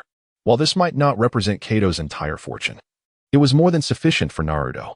Ascending the lengthy staircase that rose 30 meters high, the individuals above maintained the same demeanor they had when he first arrived. Having spent merely over an hour below, it was unlikely to have affected them in any significant way. The revelers, though not the most virtuous of individuals, could at least be assured of one thing: they were utterly oblivious to the events unfolding below. The two of them strode in with confidence and exited with the same swagger, the only difference being that they left without any companions and attracted little attention. Regardless, entering empty-handed and exiting in the same manner was hardly unusual for such an illicit locale. The presence of two children, though somewhat abnormal, did not draw excessive scrutiny. To think that decades have passed, and yet here we stand together again. At the edge of the forest, 5 individuals stood, with Orochimaru wearing a smile. His voice gentle as he addressed Jiraiya and Tsunade, who stood before him. Since the conclusion of the Konoha collapse plan, Orochimaru had succeeded in eliminating the third Hokage. To be precise, he had been quite thorough, yet his own carelessness led to his hands being sealed. Orochimaru, the matter has concluded. What is it that you seek here? Jiraiya inquired. Merely a favor from Tsunade, Orochimaru replied. No time for that. I will not assist. Tsunade retorted. Shizen, let us depart. Tsunade spoke with remarkable decisiveness, exuding an air of authority as she turned to face the young woman, Shizune, who appeared to be in her 20s. Tsunade, a woman who, by mere appearance, seemed to be around 25 years of age, was undeniably one of the legendary Sannin. She had firmly rejected Orochimaru upon their first encounter. However, her adversary seemed unfazed, maintaining a smile throughout the exchange, as if accustomed to such rejections. It is impossible for her to assist you at this moment, so it would be prudent to abandon such thoughts. You are undoubtedly aware of Tsunade's situation. Perhaps it would be wise to seek another option, Jiraiya said, his expression tinged with bitterness and evident difficulty. The plan to collapse Konoha was likely known only to him. Even Tsunade was probably only vaguely aware of it. Ultimately, the burden of the situation would rest solely on Orochimaru's shoulders. In no more than 3 days, I will compel Tsunade to lend her support. My time is running short, Orochimaru declared. What purpose does this discussion serve? The person she most wishes to avoid at present is undoubtedly you. Rather than engage in futile conversation, it would be more beneficial to pursue other endeavors. Jiraiya's demeanor grew increasingly grave. His reluctance to assist did not stem from a lack of desire, but from the pressing matters at hand. This time, Orochimaru sought Tsunade's return as the 5th Hokage. It was not only Orochimaru facing obstacles. Jiraiya found himself in a similar predicament. I have delivered my message. In 3 days, I shall take Tsunade with me, and I hope you will not impede my efforts. For I am prepared to take action if necessary, Orochimaru stated with equal seriousness. Let us await the outcome, Jiraiya replied quietly before turning away, unable to suppress a sigh as he departed. Meanwhile, on another path, Karen, do you believe we are headed in the right direction? 2 individuals strolled leisurely, though their sense of direction relied solely on a map. Naruto glanced at the map while walking, yet the scenery they had traversed left him with an uneasy feeling. Nichan, I still have no idea where we are going. I've merely been following in your footsteps, Karen remarked, momentarily taken aback, then smiled brightly at Naruto. I can't shake the feeling that something is off. The map clearly indicates we should continue straight ahead, yet I feel as though we've been meandering. Who knows where we have ended up? Naruto folded the map in his hands, wearing an expression of exasperation as he gazed at the road ahead, uncertain whether to proceed. If our general direction is correct, we can simply inquire at the next village, said Karui. However, we cannot ascertain if we will make it in time. If we miss our opportunity, who knows how long we will have to wait for the next chance. Although the specifics of their predicament remained unclear, it was evident that even in their urgency, the only recourse was to seek guidance from the local populace. Observing Naruto's demeanor, it was apparent that since their departure from the land of water, he had grown increasingly impatient. Thus far, they had journeyed for nearly a month, primarily due to the unreliability of the map they had purchased, having strayed off course twice already. They had ultimately found themselves back at square one, forced to embark once more. 40 minutes later, as time passed, the absence of any villages within their perceptible range heightened Naruto's anxiety, and he began to display signs of agitation. He was unsure if he would still be able to meet the person he longed to see, if this plan failed. The subsequent challenges would undoubtedly be more daunting. Naruto, someone is approaching. Naruto was tightly crumpling the newspaper in his hands, even biting the corner of the map in his mouth. Suddenly, in the midst of his impatience, Xianglin spoke up. Chapter 110, The Assault of Uchiha Itachi. Upon hearing her words, Naruto initially felt a surge of excitement and instantly activated his sensory perception. However, as he became aware of the situation, the look of exhilaration on his face quickly shifted to one of solemnity. In fact, from a certain perspective, there was no longer any need to engage his sensory state. There were indeed two individuals approaching, moving swiftly along the path towards their direction. Xianglin, we must depart. Naruto suddenly adopted a serious demeanor, then, accompanied by Cheyenne, began to channel chakra for their journey. On this broad path, the two moved with remarkable speed, their arms trailing behind them as their bodies leaned forward, covering a distance of at least several meters with each stride. Yet, even at such a swift pace, Naruto remained acutely aware of his surroundings, particularly the figures of two individuals who seemed to be converging towards them. Naruto, it seems they are coming for us. What do we do now? Cheyenne panted, her breath quickening from the exertion. Despite being a member of the Uzumaki clan, blessed with an abundance of chakra, it did not imply that she could wield it effortlessly. Without precise control over her chakra, each exertion likely drained her energy threefold compared to Naruto. Let us not worry just yet. If trouble arises, we can still make a swift escape, Naruto reassured her. Who could they be? Two formidable opponents facing them. We stand no chance, he remarked, ignoring the rising tension. The duo continued to sprint forward, but the two figures in pursuit drew ever closer. A glance over his shoulder revealed the color of their garments. In light of this predicament, Naruto realized that aside from the flying thunder god technique, escape seemed unlikely. Such a measure would surely be a last resort. Nevertheless, he was curious about the intentions of these two individuals. Cheyenne, halt, Naruto called out, and the two individuals promptly halted their steps. Without uttering a single unnecessary word, Naruto swiftly summoned two shadow clones, which, amidst a burst of smoke, transformed into two butterflies that alighted upon Cheyenne. Why aren't you running? At that precise moment, the two figures who had been pursuing them appeared before them with great speed. Clad in black with red clouds, one held a massive, wrapped object, while the other bore the Sharingan in his eyes. Even after many years apart, the mere sight of their figures made Naruto instantly recognize them. As they touched down, the one with a shark-like face mockingly inquired of Naruto and his companion. May I ask what brings you two here? Naruto inquired. These two individuals could be considered the most formidable foes he had encountered thus far, as the mere prowess of Uchiha Itachi was sufficient to annihilate the entirety of the ninja world in an instant. Naruto has managed to suppress the overwhelming urge to flee, for if he were alone in this predicament, he would possess 100% certainty of his escape. The crux of the matter lies in the presence of another, which significantly complicates the potential for his departure. At such a tender age, he has already begun to contemplate defection from the village. And Itachi appears to be even more formidable than he. The shark-faced Kisame, adorned with a somewhat discordant smile, remarked, "Why must you meddle?" Uchiha Itachi, with an expression of utmost seriousness, directed a penetrating gaze towards him, compelling Kisame to silence the words that were about to escape his lips. Naruto Uzumaki, the Nine-Tails Jinchuriki of Konoha, who would have thought to encounter you here? Itachi's voice resonated with a somber tone, and his Sharingan swiftly transitioned into its Manjiki form. Yet, throughout this exchange, Naruto never once met his gaze, fixating instead on the ground beneath Itachi's feet. Thus far, he had never encountered someone like Itachi, who wielded Ninjutsu with such profound mastery. Any minor misstep could potentially jeopardize his future. At this juncture, all he could do was devise every possible strategy to extricate himself, while grappling with the uncertainty of whether his sealing techniques could withstand Itachi's illusions. It has been a long time. Encountering you in such a manner is indeed quite unexpected. Naruto bowed his head, a shadow of gloom darkening his visage, yet he endeavored to maintain his composure as he spoke. Oh, so you still remember me? The corners of Uchiha Itachi's mouth curled into a haughty smile, and against the backdrop of his black cloak adorned with crimson clouds, he exuded an aura of malevolence. Karen, do not meet his gaze. Naruto suddenly sensed a fluctuation of energy, a wave imbued with a dark attribute.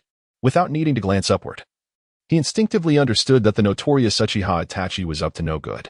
However, having received no response to his earlier warning, Naruto found himself in a predicament. He could only grasp Karen's hand tightly and prepare to leap away swiftly.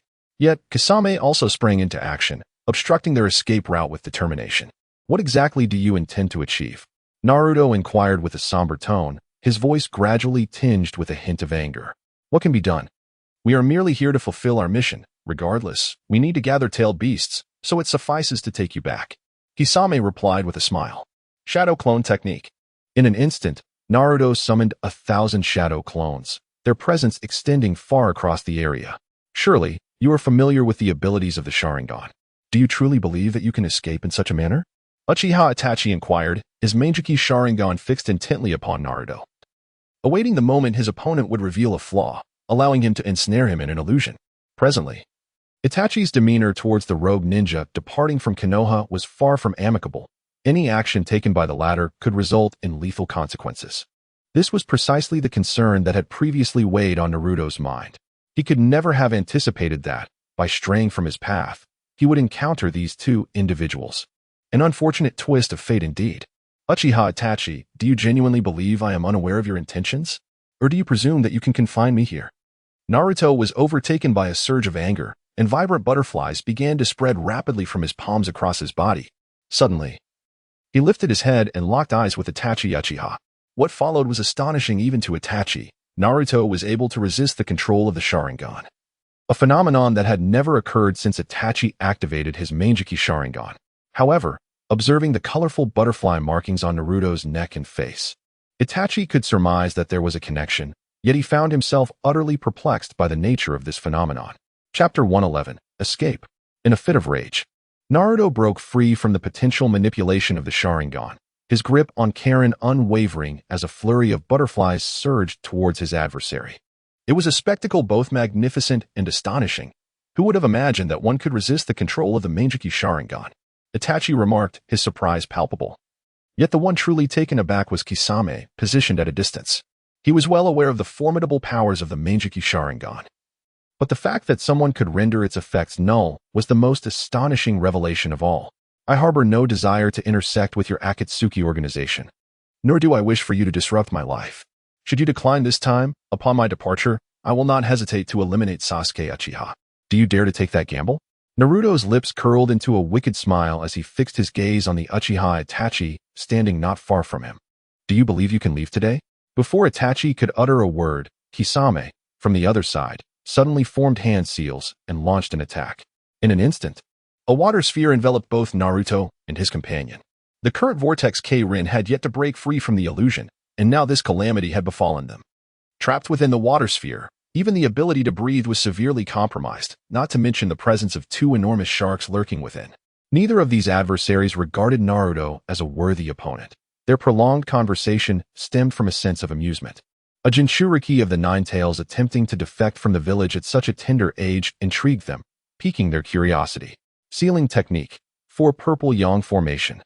In an instant, Naruto's clone was engulfed in a surge of fury, though it was not merely the clone that was enraged, but rather his true self. Within the watery sphere, both Naruto and Karui abruptly transformed into a cloud of mist.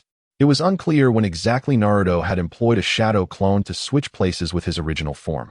What is this? Kisame inquired, gazing with confusion at the immense barrier surrounding them, directing his question towards Itachi Uchiha. If he can manipulate the Nine Tails, it seems we are destined to meet our end here. In a heartbeat, Itachi retracted his previous disdain, his demeanor shifting to one of grave seriousness as he scrutinized the barrier that encircled them. While others may have been oblivious, he was acutely aware of the barrier's capabilities. As long as they remained within its confines, even their formidable strength would be rendered futile in escaping its grasp for the time being. I harbor no intention of engaging in conflict with anyone in this world. Why must matters be taken to such extremes? I equally wish to avoid any entanglement with Akatsuki today, but this time is different. As Naruto spoke, his shadow clones continued to manipulate the barrier, while his true self swiftly departed with Karui, using the Flying Thunder God technique. There was no choice. He was unable to overpower his adversary, and the energy-consuming jutsu was taking a toll on his chakra reserves. He surmised that he could not endure much longer without risking his own demise. Thus, prioritizing a hasty escape became paramount. Nonetheless, this incident further solidified Naruto's forthcoming plans. Certain objectives must be achieved at all costs, given his current capabilities. Although he would not be instantly vanquished on the streets, his identity as the Nine-Tails Jinchuriki rendered him vulnerable, indicating that avoiding perilous situations was nearly impossible. However, the only course of action available was to diligently cultivate his strength until he reached a level that would deter any would-be aggressors. Sometimes, while aspirations may seem grand, the harsh reality remains undeniably stark. Once again, Naruto found himself breathless, carrying the unconscious Karui on his back. The young girl had managed to shake off the illusion. Yet the toll on her mental faculties was immense, especially at such a tender age. She was still in a state of unconsciousness, unable to bear the strain. Although they had only traversed a little over 10 kilometers, it was relatively safer than before. Uchiha Itachi and his companion were not sensory types and could not possibly detect their presence. Upon reaching a semblance of safety, Naruto hastily released the seals binding both himself and Karui. The chakra consumption of this technique was far more rapid than that of the four purple flames formation. Being a mere ninjutsu that enveloped chakra, for someone of Kakashi's caliber, it would likely deplete his chakra reserves in a mere 20 seconds. Not to mention the effort required to maintain a formation that typically demanded several elite jonin. After utilizing the Flying Thunder God to escape, Naruto resumed his flight, leaping swiftly through the forest with Karui on his back. Despite the sweat trickling down his forehead, he remained resolute in his determination to distance himself from those two individuals. As darkness fell, carrying Shikurin on his back, Naruto finally staggered to a seemingly abandoned house, where the roof, under the cloak of night, faintly glimmered with the soft light of the white moon. Weary in both body and spirit, and nearly depleted of chakra, Naruto gently set Shikurin down and summoned blankets from his sealing scroll to cover her. Unable to resist the overwhelming fatigue any longer, he collapsed beside her. In this world of ninjas, the greatest pressures Naruto faced came from a select few, especially those skilled in illusionary techniques, which, without the Nine Tails, rendered him almost defenseless. To avert such vulnerabilities, he dedicated each day to expending chakra to maintain a butterfly's presence on his person, a unique seal he had devised for his own protection. The following day, when Naruto opened his eyes, he found himself enveloped by all the blankets, while Shikurin, ever vigilant, was on guard at the door, observing the surroundings. There was no need for her watchfulness, for their pursuers had long since vanished. Naruto sat up and addressed the anxious Karui, then inquired once more, "Are you all right? Naruto Onizen, are you unharmed?" The worried Karui rushed over, her face etched with concern and tears glistening in her eyes as she anxiously questioned him. "Do not fret. What could possibly be wrong with me?" Naruto, smiling as he spoke, exemplified the resilience of the Uzumaki clan, whose formidable recovery abilities allowed him to regain the chakra expended overnight. "I was almost terrified, but seeing you unscathed brings me great relief," Ino remarked, tears streaming down her face as if they could no longer be contained, though she refrained from recounting the visions she had encountered in the illusion. Naruto could surmise that they had plunged her into the depths of her innermost fears. "Now that we are out of danger, we must prepare for the challenges ahead and learn to adapt gradually." Naruto offered words of comfort, then stood up, spreading his arms wide and taking a deep, resolute breath. Chapter 112. Finally finding the place. Naruto harbored no doubts. He had indeed encountered a formidable adversary this time. The prowess of the two was such that even the Hokage would find it futile to intervene. Fortunately, the ordeal had passed, and all that remained was to forge ahead with his plans. Now that there were no pressing matters at hand, it would be prudent to set forth promptly. After all, they had been on the run for so long, and it was uncertain where they currently stood. Naruto, invigorated, stretched his limbs and brushed off the dust accumulated from his slumber. As he stepped outside, he turned to Shikamaru and remarked, "However, we currently do not even know where we are. Perhaps we should seek out a place to inquire." Shikamaru, trailing behind Naruto, responded with a hint of resignation. He had previously mentioned that the distance was not particularly great, yet after wandering for so long, they consistently found themselves lost. Shortbook Street, within the Land of Fire, is considered a relatively renowned town. Their current objective was to locate this place, or more specifically, to find a certain individual within it. After such a prolonged journey, even Naruto hesitated to affirm whether they would indeed encounter this person upon arrival. Having departed from their resting place less than an hour ago, both of them sensed the presence of a town ahead and continued towards it. Upon their arrival, the exhilarating expression returned to their faces, for the words Shortbook Street were boldly displayed above them. "Could it be that this is the place we were meant to find?" Shikamaru asked incredulously. Even Naruto was astonished, as they had always missed this location in their previous searches. Who would have thought that by mere chance, they had stumbled upon it? It appears that fortune and misfortune are intertwined. By happenstance, they had indeed discovered this place. Naruto found himself at a loss for words, pondering the adage that one may cultivate flowers with care, yet see no bloom, while inadvertently nurturing willows that flourish. The locale before him may not have appeared as a grand town, yet it was undeniable that this was indeed the destination they sought. To his surprise, they had truly located the place. However, a pressing question lingered. What should they do next? Karen inquired, "What shall we do?" "What else?" "We must first find a place to dine." After a long and arduous night, compounded by the absence of breakfast, it was imperative that they seize the opportunity to enjoy a hearty meal upon discovering a populated area.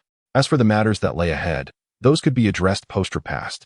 The most significant lament at present was the uncertainty of whether the individual they sought still resided here, or if they had already slipped through the fabric of time. Short Book Street, while not bustling with activity, invited contemplation regarding its vibrancy in comparison to other locales. When juxtaposed with the current Leaf Village, it indeed seemed rather ordinary. Yet, when measured against other cities, this place exuded a sense of opulence. Life here was relatively uncomplicated, with establishments primarily comprising restaurants and taverns, alongside a few inns and casinos. Extraneous elements were conspicuously absent. The fame of Short Book Street stemmed from the remarkable presence of nearly 50 casinos within this modest town. Naruto and Ino hurriedly walked side by side, their eyes darting about as if fearing they might miss any detail. Their purpose, however, was rather straightforward: to find a restaurant and enjoy a hearty meal. This eagerness was a testament to their recent arrival in the area. Numerous dining establishments surrounded them. Yet for the famished duo, the quality of the cuisine was of little concern. They settled on a random eatery, and after satisfying their appetites, they emerged with a sense of contentment. As they stepped out of the restaurant, still devoid of the inclination to observe their surroundings, a voice called out from a distance. Before they could comprehend what was happening, a young girl's voice suddenly surged towards them with remarkable speed, leaving even Naruto momentarily at a loss for how to react. The two stood there, bewildered, until they realized that Naruto was now securely holding a little girl in his arms. "Hinata!" Ino exclaimed, her eyes widening in surprise at the unexpected encounter. The fright within Naruto's heart far surpassed hers. "Naruto, did you come to find me?" Hinata gently released her embrace around Naruto and stood before him, her head bowed, shyly inquiring.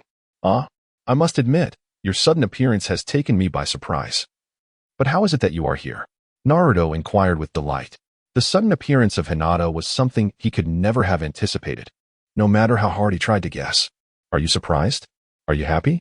Hinata lifted her gaze, her face aglow with a radiant smile, devoid of any semblance of modesty. Addressing Naruto, whom she had long anticipated, she eagerly questioned him. "Indeed, it was quite a surprise. But you have yet to answer me. How did you come to be here?" "Lord Jiraiya brought me along. We have come here in search of Lady Tsunade. And I am not alone. We are here as part of a small team," Hinata explained. "I see," Naruto responded. "I was indeed curious as to why you were here." Naruto expressed his newfound understanding, acknowledging that the greatest strength of their entire team lay in their ability to search. Utilizing their team to locate Tsunade seemed to be the most fitting approach. "Hinata, it brings me such joy to see you. I truly miss the days we spent together," exclaimed Ino, equally delighted. "While I was observing the situation here, I suddenly caught sight of you all. I thought I must be mistaken, so I approached, only to find it truly was you." "But what brings you here?" Hinata inquired, her happiness evident. "We are here in search of someone," Ino replied. But as soon as she spoke, Naruto shot her a glance that suggested she had perhaps said too much. Fortunately, it was still Hinata before them, and Naruto did not linger on the matter. Instead, he directly stated, "Indeed, we are seeking someone. Since you are here, it stands to reason that they might also be nearby, correct?" "Yes, Naruto. If you are here, you might as well return to Konoha. Jiraiya-sama has already mentioned that if he encounters you, he will ensure your return. He will handle the situation back in Konoha," Hinata replied with a smile. Naruto offered no verbal response, yet a subtle smile graced his lips. He had no desire to return to that village, for many matters rendered his stay there far less convenient than the freedom he enjoyed in the outside world. The execution of numerous plans necessitated his absence from the village. Thus, it seemed far more advantageous to maintain his liberating existence beyond its confines. Chapter 113. The essence of Naruto. Hinata observed Naruto's expression, although he remained silent. She instantly comprehended his unspoken thoughts. Despite feeling a tinge of disappointment within, she smiled and said, "Who are you looking for? I would be glad to assist." "Not to worry, we have already found the person we were searching for." With a smile, Naruto playfully pinched Hinata's cheek. He was genuinely surprised and delighted to see the young girl whom he had not encountered for such a long time. Moreover, their presence here indicated that Orochimaru had not yet arrived, allowing him the opportunity to pursue his intended target. The reason for venturing to this location was primarily due to Orochimaru's elusive nature. Countless individuals had sought him out, yet none had even caught a glimpse of him. His favorite tactic was akin to the cunning rabbit that digs multiple burrows. Without a modicum of capability, it was indeed challenging to locate him. Have you found him? If so, would you care to meet Lord Jiraiya? Hinata inquired. Not at the moment. I have other matters to attend to, Naruto replied. He was reluctant to reconnect with his former acquaintances, and his feelings towards the village of Konoha had soured, leaving him disinterested in everyone save for the girl before him. Furthermore, his arrival here had nearly encompassed the majority of his plans, and he could not afford to be distracted by the trivialities at hand. Hinata felt increasingly disheartened. After Naruto departed from the village, many had emerged in search of him. Although she was unaware of the exact transgressions that had occurred, the situation undeniably appeared quite intricate. The three of them had finally reunited, yet the previous topics of conversation were set aside. After their reunion, they exchanged pleasantries and discussed their lives over the past month. Perhaps the physical distance had enriched their dialogue. There lingered a shared concern about the possibility of disappearing once more, leaving uncertainty about when they would meet again. Later that evening, Naruto lounged in a chair, turning to ask Kagaya, who was chatting with Hinata, "Have you sensed anything from the other party?" I haven't detected their presence. Perhaps they are not here, Kagaya responded. Who are you searching for? Perhaps I can assist, Hinata offered. Orochimaru, came the reply. Naruto spoke candidly, expressing his trust in the woman before him, as she was privy to his secret. Thus, he had revealed nearly everything to Hinata, save for the fact that he was a reincarnate. I see, she responded. However, if you wish to find him, you may have to wait until tomorrow. I have heard from Lord Jiraiya that Orochimaru is expected to arrive here then. Such a revelation did not elicit any profound astonishment from her. She was aware of Naruto's motivations for seeking Orochimaru, although the finer details eluded her understanding. Tomorrow. It seems we still have ample time, she concluded. Naruto remarked. It has been such a long time since we last met. Tonight, I shall treat you all to a delightful meal. There are quite a few excellent places in this quaint street. The last time Lady Tsunade took us here, I found it rather enjoyable. Hinata replied to Naruto. I believe it is unnecessary. Your companions have already arrived, and I would prefer not to see them. Therefore, it would be best if you returned first. I will provide you with the details tomorrow. Naruto rose to his feet and approached the edge of the window, gently parting the curtains to gaze outside. He remarked, observing Kiba and Shino, who were clearly there in search of Hinata. After all, the perils beyond the village of Konoha were far more treacherous than within its confines. With no sightings of anyone throughout the afternoon, it was imperative to venture out for her sake. Once you have completed this task, where will you go? Hinata also stood, moving to the window's edge, her eyes filled with affection as she inquired of Naruto. The location has yet to be determined, but rest assured. As soon as it is finalized, I will certainly inform you. Naruto remarked, very well, but you must prioritize your safety. I have heard that there are numerous individuals within the village searching for you, and should they discover your defection, other villages and shinobi may pose a significant threat. Hinata expressed her concerns, her voice tinged with worry. We encountered such a situation yesterday. We barely managed to escape. At that moment, Ino interjected, I apologize, Naruto, but I cannot accompany you at this time. Hinata lowered her head, tears welling in her eyes. Yet, they all understood each other's circumstances. Strength was the paramount element in their current predicament. Without sufficient power, it mattered little where they were or whether they were together. The risks they would face in the future would remain ever present. You need not worry about my situation, Naruto continued. You know well that if I cannot defeat an adversary, I can always flee. However, remaining in the outside world is the true test of one's mettle. At least I have regained a long-lost sense of freedom. And I am taking a step closer to my ideal aspirations, am I not? Naruto once again offered words of comfort, acknowledging that although he had begun to experience this exhilarating freedom, risks invariably accompanied him. Life in the outside world is inherently such. No Jinchuriki desires to remain confined within their own village. The sensation of being shackled from head to toe is the very essence of what drives them to escape that place. It's not just Naruto. Which Jinchuriki isn't in a similar plight? Very well, I shall take my leave, Hinata remarked. They should be in the western area of Shortbook Street tomorrow. We likely won't be heading that way, but you must tread carefully on the path ahead. She embraced Naruto once more, an expression of reluctance etched across her face, revealing her deep-seated emotions. Previously, they had at least shared the same village, and even during extended missions, they could return to a familiar place. However, the situation was now markedly different. Where on earth have you been? We've been searching for you for ages. Just as Hinata departed, she encountered their two teammates downstairs. Inuzuka Kiba immediately confronted her, raising his voice in inquiry. You seem to carry Naruto's scent. Has he been here? Shino, with a somber tone, directly posed the pivotal question. For them, Naruto had become a rogue ninja, and a myriad of questions lingered in their minds. Chapter 114. The distinctiveness of Shortbook Street. Shino's visage was consistently obscured by a voluminous trench coat.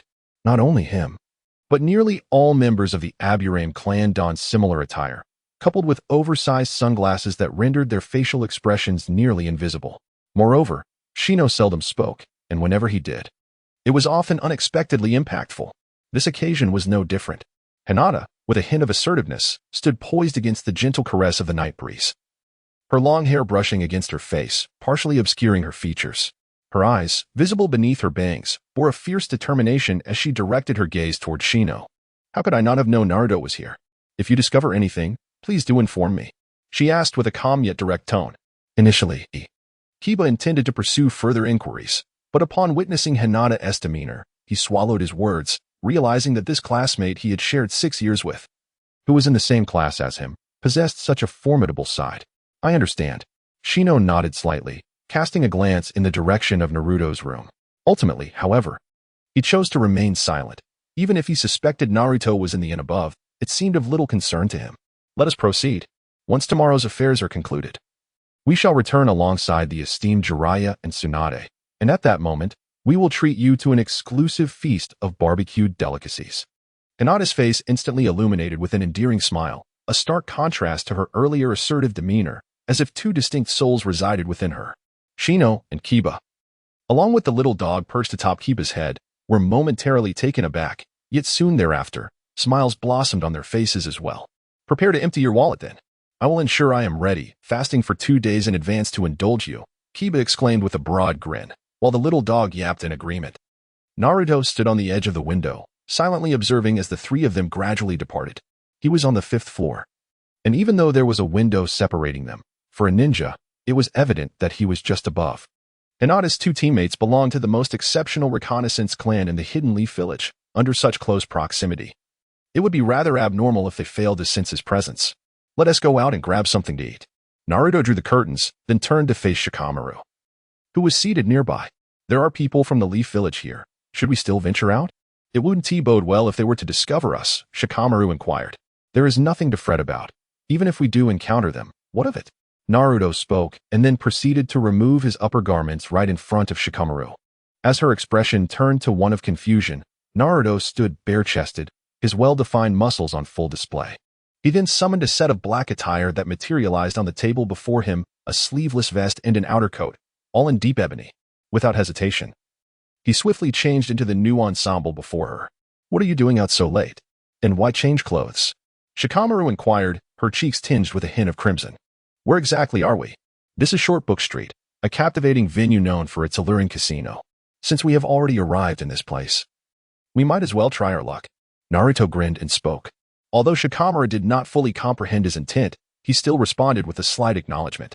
Even though they had arrived at this place, they merely rented a room.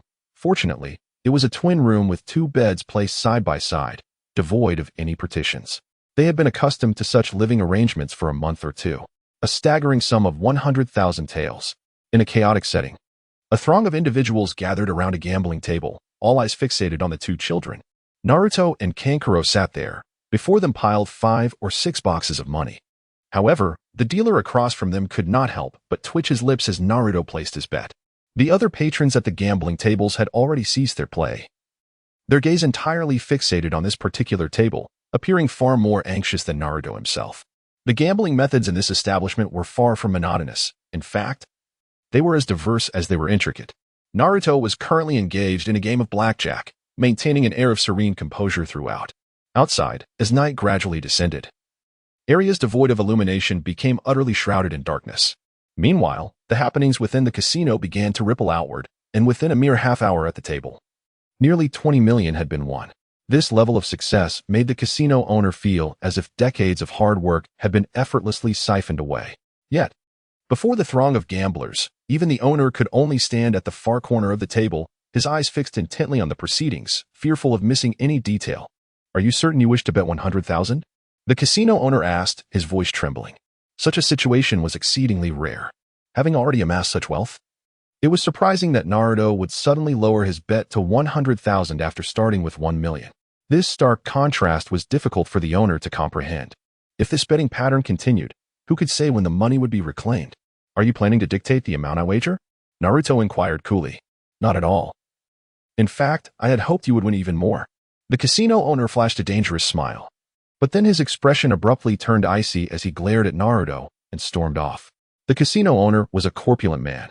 His face round and adorned with a small ponytail, dressed in a suit that was ill-fitting, making him appear rather comical. However, one thing was certain, he was not a ninja, and neither were the other patrons in the casino, all of whom were mere mortals. Regardless of whether they were ninjas or commoners, the stacks of crisp bills before them were universally recognized. Once outside, find an opportunity and bury them. The casino owner commanded as he entered the back room, addressing a sharply dressed man in a black suit and sunglasses, whose fierce demeanor suggested he was no stranger to such affairs. Nichan, we've already won enough. Should we not head back? Xianglin turned her head to glance at the lively gamblers, then cast her eyes upon the numerous large boxes of money piled beside her. Unable to contain herself, she whispered to Naruto, there is no need to rush. Naruto, with a gleeful expression, pushed the wager of 100,000 Rio directly towards his opponent, showing no signs of disappointment despite his recent loss. My dear guest, how much do you intend to bet this round? The dealer inquired with a smile, gazing at Naruto. This round? How much does your casino have at stake? Naruto suddenly inquired. Upon hearing this, the dealer was momentarily taken aback for 2 seconds before turning to gaze towards the backstage. Once he noticed the fierce-looking casino manager standing there nodding affirmatively, he smiled once more and remarked that as long as the guests were willing to place their bets, the casino would accommodate the payouts. Is that so? Naruto's lips suddenly curled into a smile, but his expression shifted to one of grave seriousness. Rising to his feet, he infused his hand with chakra and slammed it onto the table, exclaiming loudly, summoning technique. In an instant, the few boxes that had initially occupied the table multiplied to an astonishing 20 or 30. Each of these boxes dwarfed those typically found in a casino. Here lies 1 billion Rio. I wonder if your establishment can accommodate such a sum? Naruto inquired with a serious tone. He had heard every word spoken by the casino owner upon entering, prompting him to place such a substantial wager to gauge the other party's reaction. After all, the proprietor of this establishment was not a commendable character. Young patron, the dealer's eyes widened in astonishment, his mouth slightly agape, and his hands suspended in midair, uncertain of what to do. Even the onlookers among the gamblers fell silent. However, amidst the crowd, there was one individual who relished the unfolding drama. He stepped forward and slowly opened a large chest, only to discover it brimming with gold. After a moment of astonishment, he carefully closed the chest once more, his expression mirroring that of the others, dumbfounded and perplexed. Ninja, the one who had opened the chest, could only exclaim this phrase, a testament to his own incredulity. His astonishment did not stem from questioning the identity of the ninja, but rather from the realization that someone could produce such a staggering amount of wealth in one go. In the land of fire, few could summon such riches in an instant. Indeed, it is a ninja. My sincerest apologies for any offense. It is an honor for us to serve you in our humble establishment, though we are rather small, so I kindly ask you to show some leniency. The casino owner, witnessing this scene, was struck by a different thought. While he did not fear ninjas, the sheer magnitude of wealth, 1 billion Rio, suggested that the individual behind it was formidable beyond measure. He wore a sycophantic grin and promptly turned to the dealer, bellowing for 2 million Rio to be brought forth. Though the dealer was somewhat bewildered, he complied, setting down a box filled with money. I apologize, esteemed ninja, but our modest casino can only offer this amount. Perhaps you might consider visiting another establishment. Let these 2 million Rio serve as our apology. The casino owner reiterated with a smile, as if fearful that Naruto might reject the offer. Quite commendable. Naruto smiled as he spoke, then placed his right hand upon the chest. In an instant, a black line began to spread, enveloping all the boxes completely. Shortly thereafter, not only the money he had just taken out vanished, but also the winnings from the casino, all except for the 2 million taels that the boss still held. In the blink of an eye, everything else disappeared once more. It's nearly time. Let us depart. Calmly, Naruto accepted 2 million Rio from the casino owner and gently patted Shino on the shoulder. Inside the casino, not only the owner and the staff, but also the patrons were left in a state of astonishment and disbelief as they watched him depart. Could it be that the casino owner was truly willing to part with such a sum? It seemed rather improbable. Once again trembling, the casino owner retreated to the back room and instructed his subordinate, allocate 5 million ryo to place a bounty on this individual in the black market. Understood, boss. The man in sunglasses replied, his demeanor turning serious as he promptly turned and exited, stepping onto the street with 2 million ryo in cash. Naruto breathed in the fresh air and glanced back at the casino he had just exited. In a mere hour and a half, despite being a novice in such matters, he had unexpectedly garnered such substantial rewards. You head back first. I have a few matters to attend to. Naruto inquired, aren't you going back? To which Kankuro replied, you should return and wait for me. It will only take an hour at most. As he spoke, his gaze drifted towards the tavern not far away. If he genuinely wished to indulge in gambling, there were countless establishments along Short Book Street, making it unnecessary to pursue a single sheep for its wool. Yet, what set this place apart was the tavern directly across from him, where he hoped to find a certain individual. Kankuro wore an expression of half-belief. Yet she refrained from voicing any further thoughts. The distance to her residence was not substantial, merely around 1 kilometer at most. Just as she prepared to depart, the target of their interest emerged from the tavern across the street. Since she did not wish to return alone, she decided to accompany him for a closer look. Naruto discerned the intentions of Cheyenne and commenced his stride towards the tavern across the way, casually conversing with Cheyenne as he walked. All right, Cheyenne exclaimed. Her spirits lifted as she joyfully sprinted to catch up with him. Emerging from the tavern was Tsunade, accompanied by the ever-faithful Shizen. The sight of Tsunade, swaying unsteadily, suggested she had indulged in considerable libations, utterly devoid of the dignified demeanor expected of one of the legendary Sannin. Where did these two little rascals come from?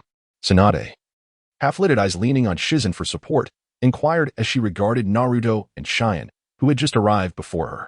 Lady Tsunade, this appears to be the rogue ninja. Naruto Uzumaki, Shizen remarked, recalling Jiraiya's prior descriptions of him, her tone momentarily faltering as she struggled to keep Tsunade upright, lest she tumble to the ground. Chapter 116. The necklace upon the neck. The scent of alcohol was palpable from a great distance, yet in Naruto's eyes, Tsunade, despite her inebriated state, retained an undeniable charm. Uzumaki Naruto?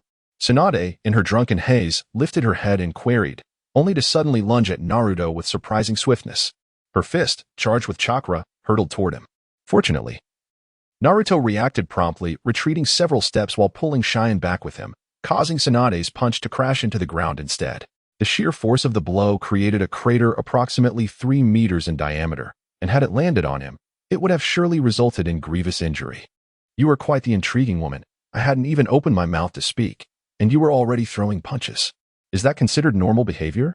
Naruto, rendered momentarily speechless, inquired. A rogue ninja dares to stand before me? It appears you must harbor some nefarious intentions. Tsunade, inebriated, retorted, strangely enough, I find you lacking in intrigue. However, I would be inclined to propose a wager. In your current state, I could vanquish you without lifting a finger. A wager? Upon hearing the word, Tsunade's spirits were instantly lifted. Indeed, let us engage in a bet. Should you emerge victorious, I have 2 million ryo in cash at my disposal. And it shall be yours. Naruto spoke leisurely. All right. Tsunade, with an air of authority, waved her hand decisively, her gaze fixed sternly upon Naruto. She then inquired once more, if I were to lose, what is it that you desire from me? I find myself in no need of your assistance. Naruto, with a thoughtful demeanor, clasped his chin in contemplation and remarked, I have no other demands. Perhaps if you lose, you could simply hand over the necklace adorning your neck. His words, delivered with an air of nonchalance, belied the fact that he had indeed come for this trivial item. Upon hearing this, Tsunade felt a surge of indignation, her voice rising as she retorted, do you truly believe that the necklace around my neck is worth such a paltry sum? That would be far too easy. Naruto remarked casually, waving his hand, causing 2 or 3 more boxes to appear on the ground. Here lies 100 million ryo. This should suffice. Naruto inquired, why do you desire the necklace around my neck? As one of the legendary Sannin, your name resonates throughout the entire world. It is no secret that donning an item associated with you is a form of prestige, is it not? Naruto inquired, could it possibly be because of this? Tsunade, perplexed, responded, what else would you think? However, it is merely a coincidence today. I have often heard them refer to you as a plump sheep, which prompted me to come and test my luck. Naruto chuckled. Karen, listening intently, felt that the Naruto before her seemed rather different from the one she knew. Why would he seek trouble this time? Tsunade, having indulged a bit too much, should ideally postpone the challenge until tomorrow. Even though you have defected from Konoha, We currently have no luxury of time to address this matter, so I kindly ask you to step aside for now. Yukimaru, supporting Tsunade, coldly directed her words at Naruto. No. If you truly believe you can defeat me, what would it matter if I were to hand this over to you? Tsunade firmly rejected Yukimaru's intervention. Her expression stern as she gazed at Naruto. I must admit, this is quite intriguing. However, I am not one to be easily swayed. So let me ask you once more, are you certain? Naruto, shedding his earlier nonchalant demeanor, now regarded his opponent with an unusual gravity. His voice tinged with a somber tone as he inquired. He was well aware of Tsunade's character. Her reputation was far from stellar. And should she fail to uphold her end of the bargain, he would find himself at a loss for recourse. Let it begin, Tsunade declared, her legs coiling like a bow before she launched herself towards Naruto with remarkable speed. Meanwhile, Karui turned to stand beside Shizune, feeling somewhat perplexed by the unfolding situation, yet resigned to merely observe. You must belong to the Uzumaki clan, correct? Shizune queried, glancing at Karui as the battle commenced. Indeed, Karui affirmed. In an instant, a resounding crash echoed as Tsunade's fist struck the ground, creating a massive crater in the middle of the expansive street. The commotion was so significant that even the patrons of the nearby casino emerged to witness the spectacle, with the casino owner at the forefront, intrigued by the scene. However, his gaze was primarily fixated on the pile of money strewn across the ground. For the ordinary folk, involvement in the affairs of ninjas was typically beyond reach. And witnessing such events was a rarity, yet today seemed to defy that norm. You little brat, given your current state, there's no escape for you today. The casino owner declared from the edge of a pillar, arms crossed as he watched the unfolding drama with keen interest. In the eyes of these ordinary individuals, Naruto could distinctly sense his absolute disadvantage. One side was launching an aggressive assault, while the other was relentlessly retreating. Even those devoid of combat experience could discern that Naruto was not a match for his opponent. Little brat, do not merely seek to evade. How do you expect to triumph over me in such a manner? Tsunade exclaimed loudly. Why the urgency? At the very least, allow yourself to regain your composure first. Naruto, with a nonchalant demeanor, remarked that when it comes to confronting his opponent based on sheer strength, it invariably feels like a fruitless endeavor. Rather than persisting in such an arduous struggle, he resolved to resort to the cunning tactics he was familiar with. After several craters were struck into the ground, his previously carefree expression abruptly transformed into one of icy intensity. Confronting Tsunade, he suddenly vanished from sight, only to reappear beside the casino owner. What were you just saying? Naruto's expression was frigid, and with a voice steeped in solemnity, he inquired, I no longer wish to hear your explanations. Naruto seized his opponent with determination, and before Tsunade could arrive, he forcefully hurled the casino owner towards the adversary. Amidst the owner's terrified screams, Naruto suddenly appeared in midair, landing atop the casino owner. With a surge of chakra released from his right hand, blood splattered several meters away as his arm struck the ground. The battle had become unnecessary. Tsunade, afflicted with hemophobia, succumbed to weakness the moment blood splattered across her face, collapsing to the ground. Her eyes widened in horror, trembling uncontrollably. Lady Tsunade. Shizune rushed over, employing medical ninjutsu to staunch the bleeding of the casino owner, who had fallen nearby. Chapter 117. Why suffer thus?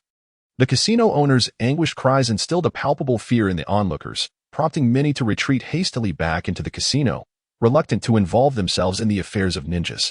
Observing Tsunade's terror in the face of blood, Naruto began to approach her slowly. Stop. Take another step, and I shall not hesitate to act. Shizune quickly regained her footing. Adopting an aggressive stance, her gaze fixed on Naruto as she spoke coldly. Why so tense? I harbor no ill intentions. I merely emerged victorious. What do you mean you won? Is this your idea of victory, employing such despicable tactics? Shizune retorted angrily. Are you referring to him? Naruto approached the casino owner, planting a foot upon his figure, eliciting a scream akin to that of a slaughtered pig, which reverberated through the night sky once more. What on earth do you intend to do? Silence had gradually shifted from anger to shock. She could not fathom the intentions of this little fellow before her. Such ruthless tactics seemed utterly incongruous for someone of this era and age. Were we not just engaged in a game of chance moments ago? Naruto spoke with an air of indifference. In an instant, Sakura was rendered speechless, her gaze towards Naruto once again brimming with fury. Very well. We shall meet again tomorrow. Do not forget to remind me of our wager, as I hope to see it fulfilled then. Naruto revealed a serene smile at the corner of his lips before lifting his foot off the casino owner's body. Let us depart. Naruto spoke to Karui. his gaze devoid of any indifference, as if the entire situation were merely a game, leaving him seemingly unaffected by the outcome. Karui glanced at the casino owner lying on the ground, then turned to see Tsunade crouching in fear. Perhaps she was at a loss for words, but ultimately, she followed Naruto's lead and turned to leave the scene. Just as their figures vanished into the darkness around the street corner, Jiraiya, accompanied by Hinata and 2 others, arrived swiftly on the scene.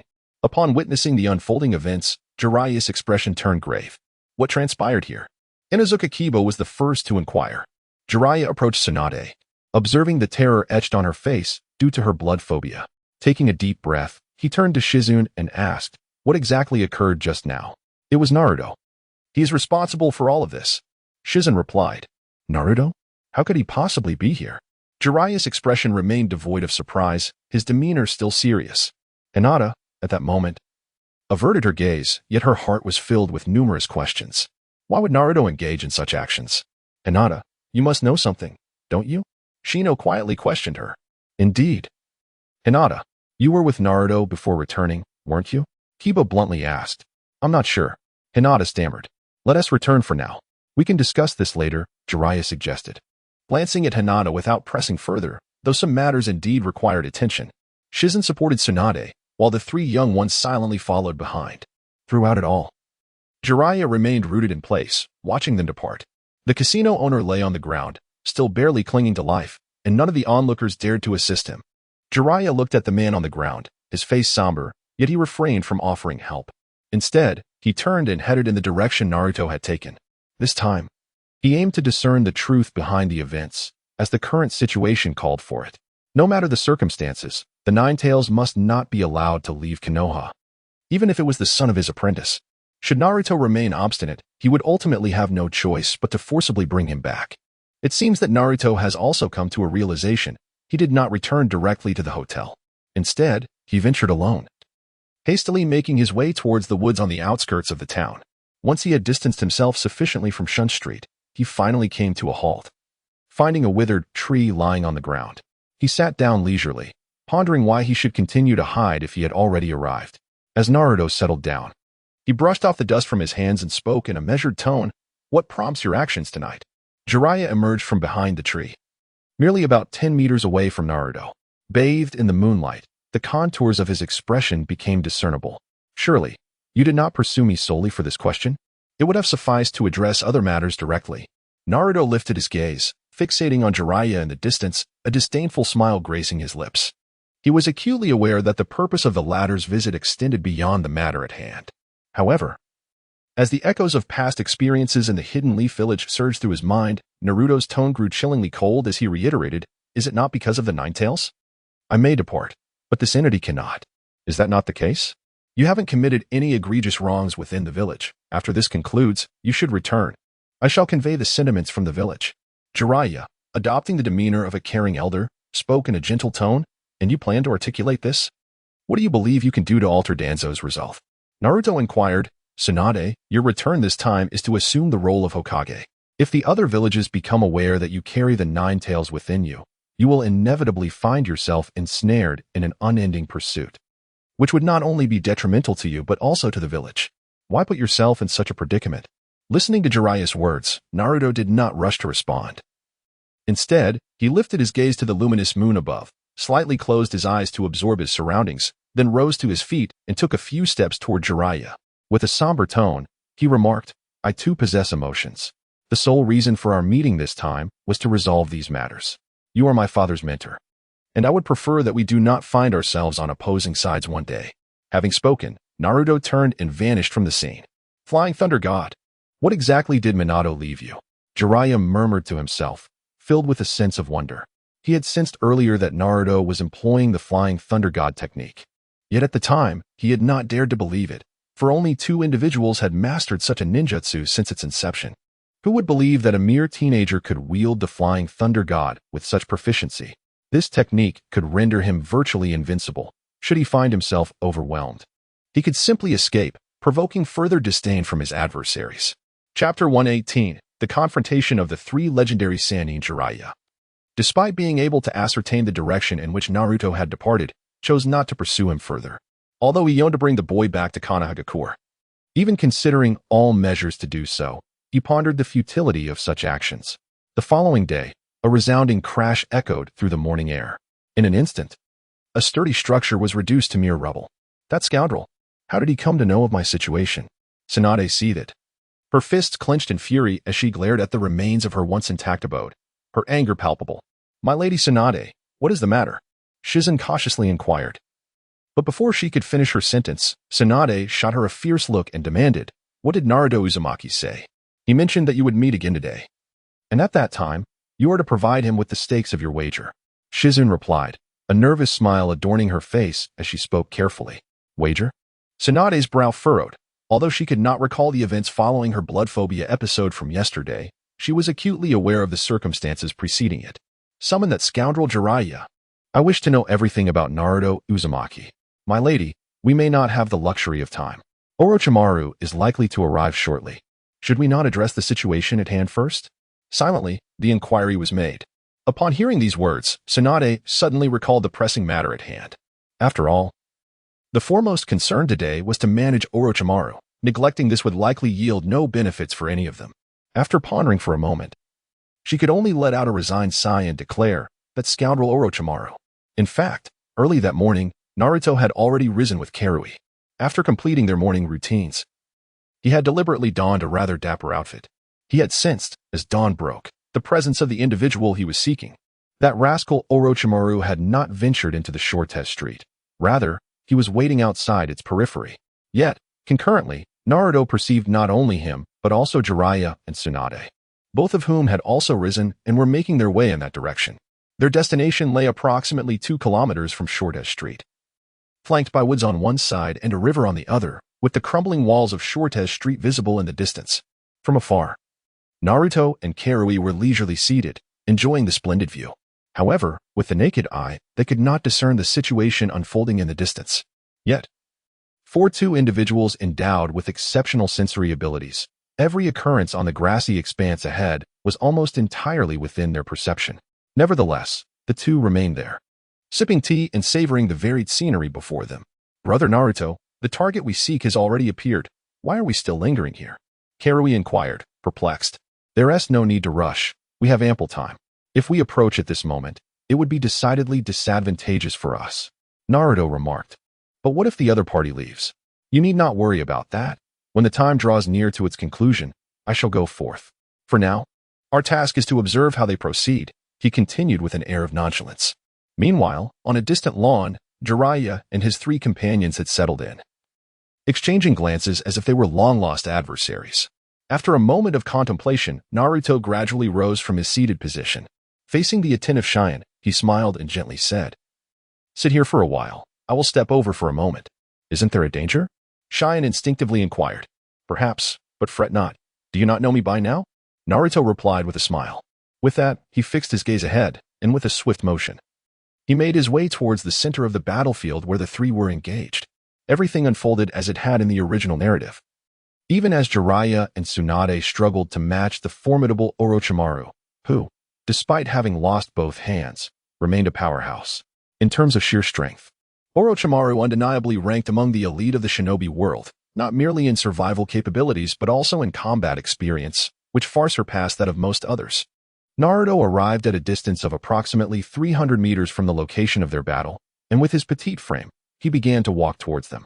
Initially, someone had already noticed the presence of this little fellow, and the one most concerned was undoubtedly Kabuto.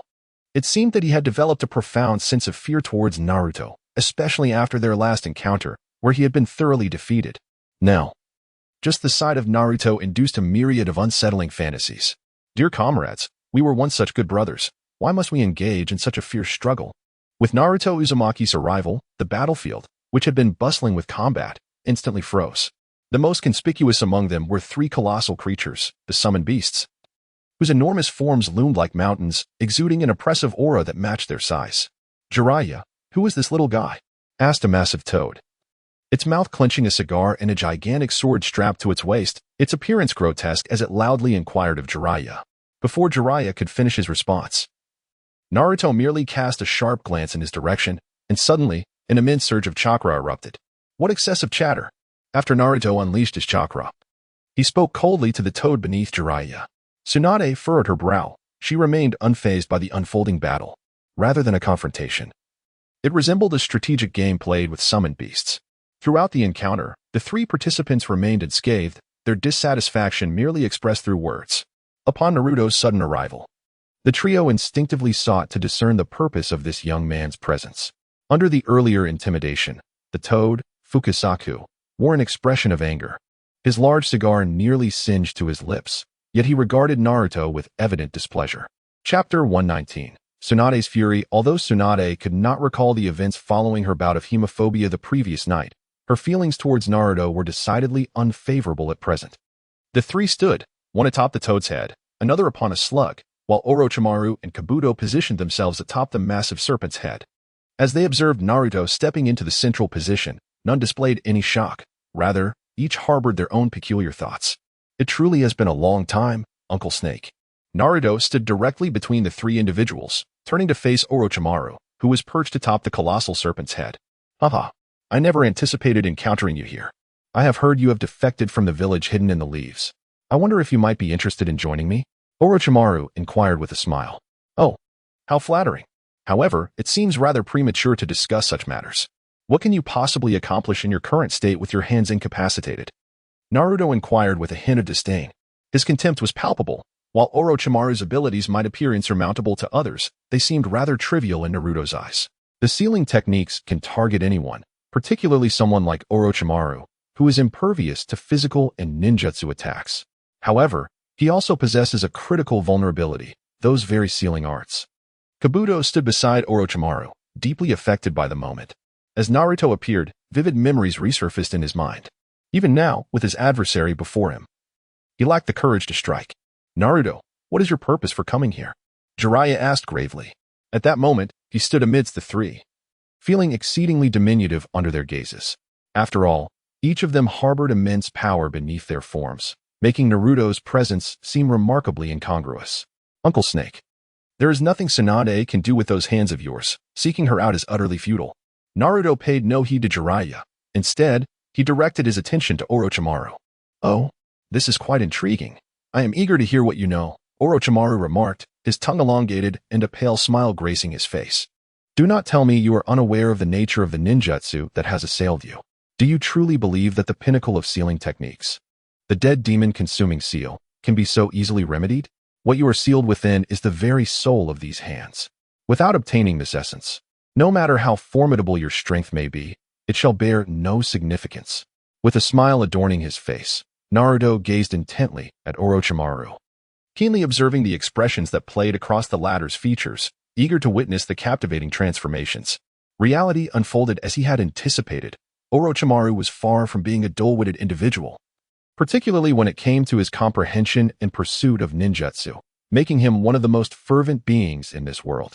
With just a single utterance, Orochimaru instantly grasped the crux of the matter. The smile that had once lingered on his face faded into a pallor after Naruto's words echoed in the air. Yet, it wasn't just Orochimaru who experienced the shift. Jiraiya and Tsunade also exhibited notable changes in their expressions. The sealing technique known as Shiki-F-Jin was, without a doubt, beyond the reach of someone of his age, and judging by the current circumstances, it seemed that Naruto was well aware of this fact. Are you suggesting you possess a solution? Orochimaru inquired, his voice low and measured.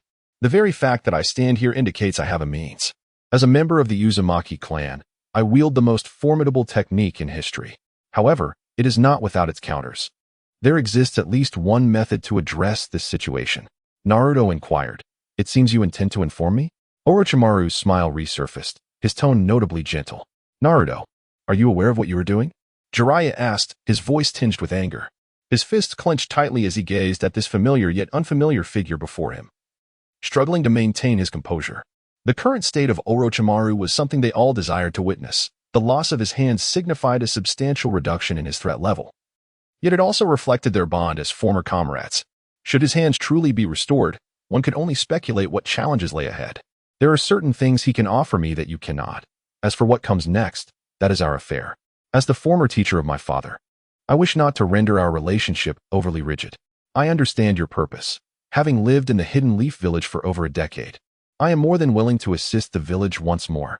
With that, Naruto abruptly vanished from his spot, unnoticed by the others, and in an instant, he appeared behind Tsunade.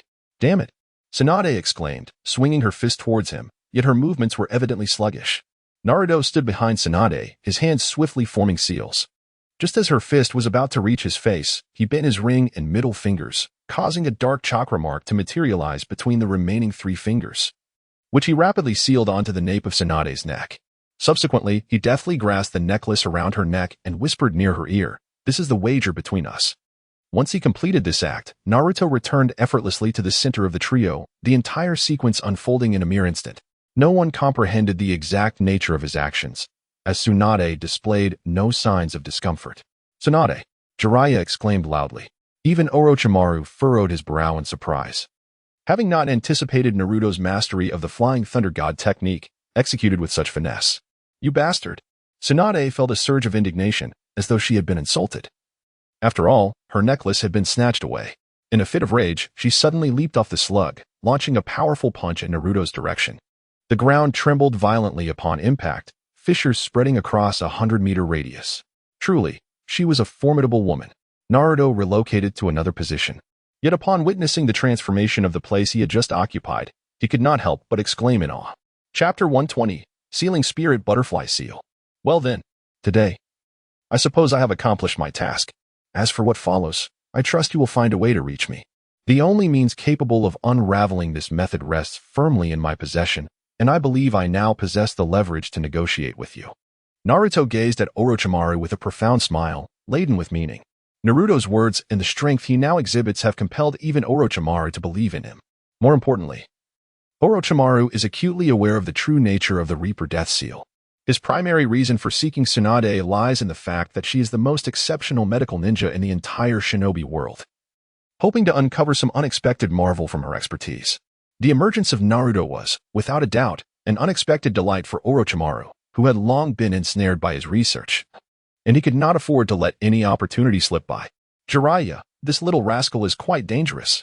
The Toad Sage exhaled a puff of smoke, gazing at Jiraiya with a melancholic expression. "I understand," Jiraiya replied gravely. "But what good does it do to say this? Naruto has already departed. All that remains is to await Orochimaru's arrival." Indeed, shortly after Naruto's departure, Orochimaru lost all interest in debating with the two, yet before turning to leave, he patiently remarked, "I truly look forward to our next meeting." Jiraiya and Tsunade felt a surge of frustration, yet they refrained from initiating any confrontation, helplessly watching as Orochimaru departed with Kabuto.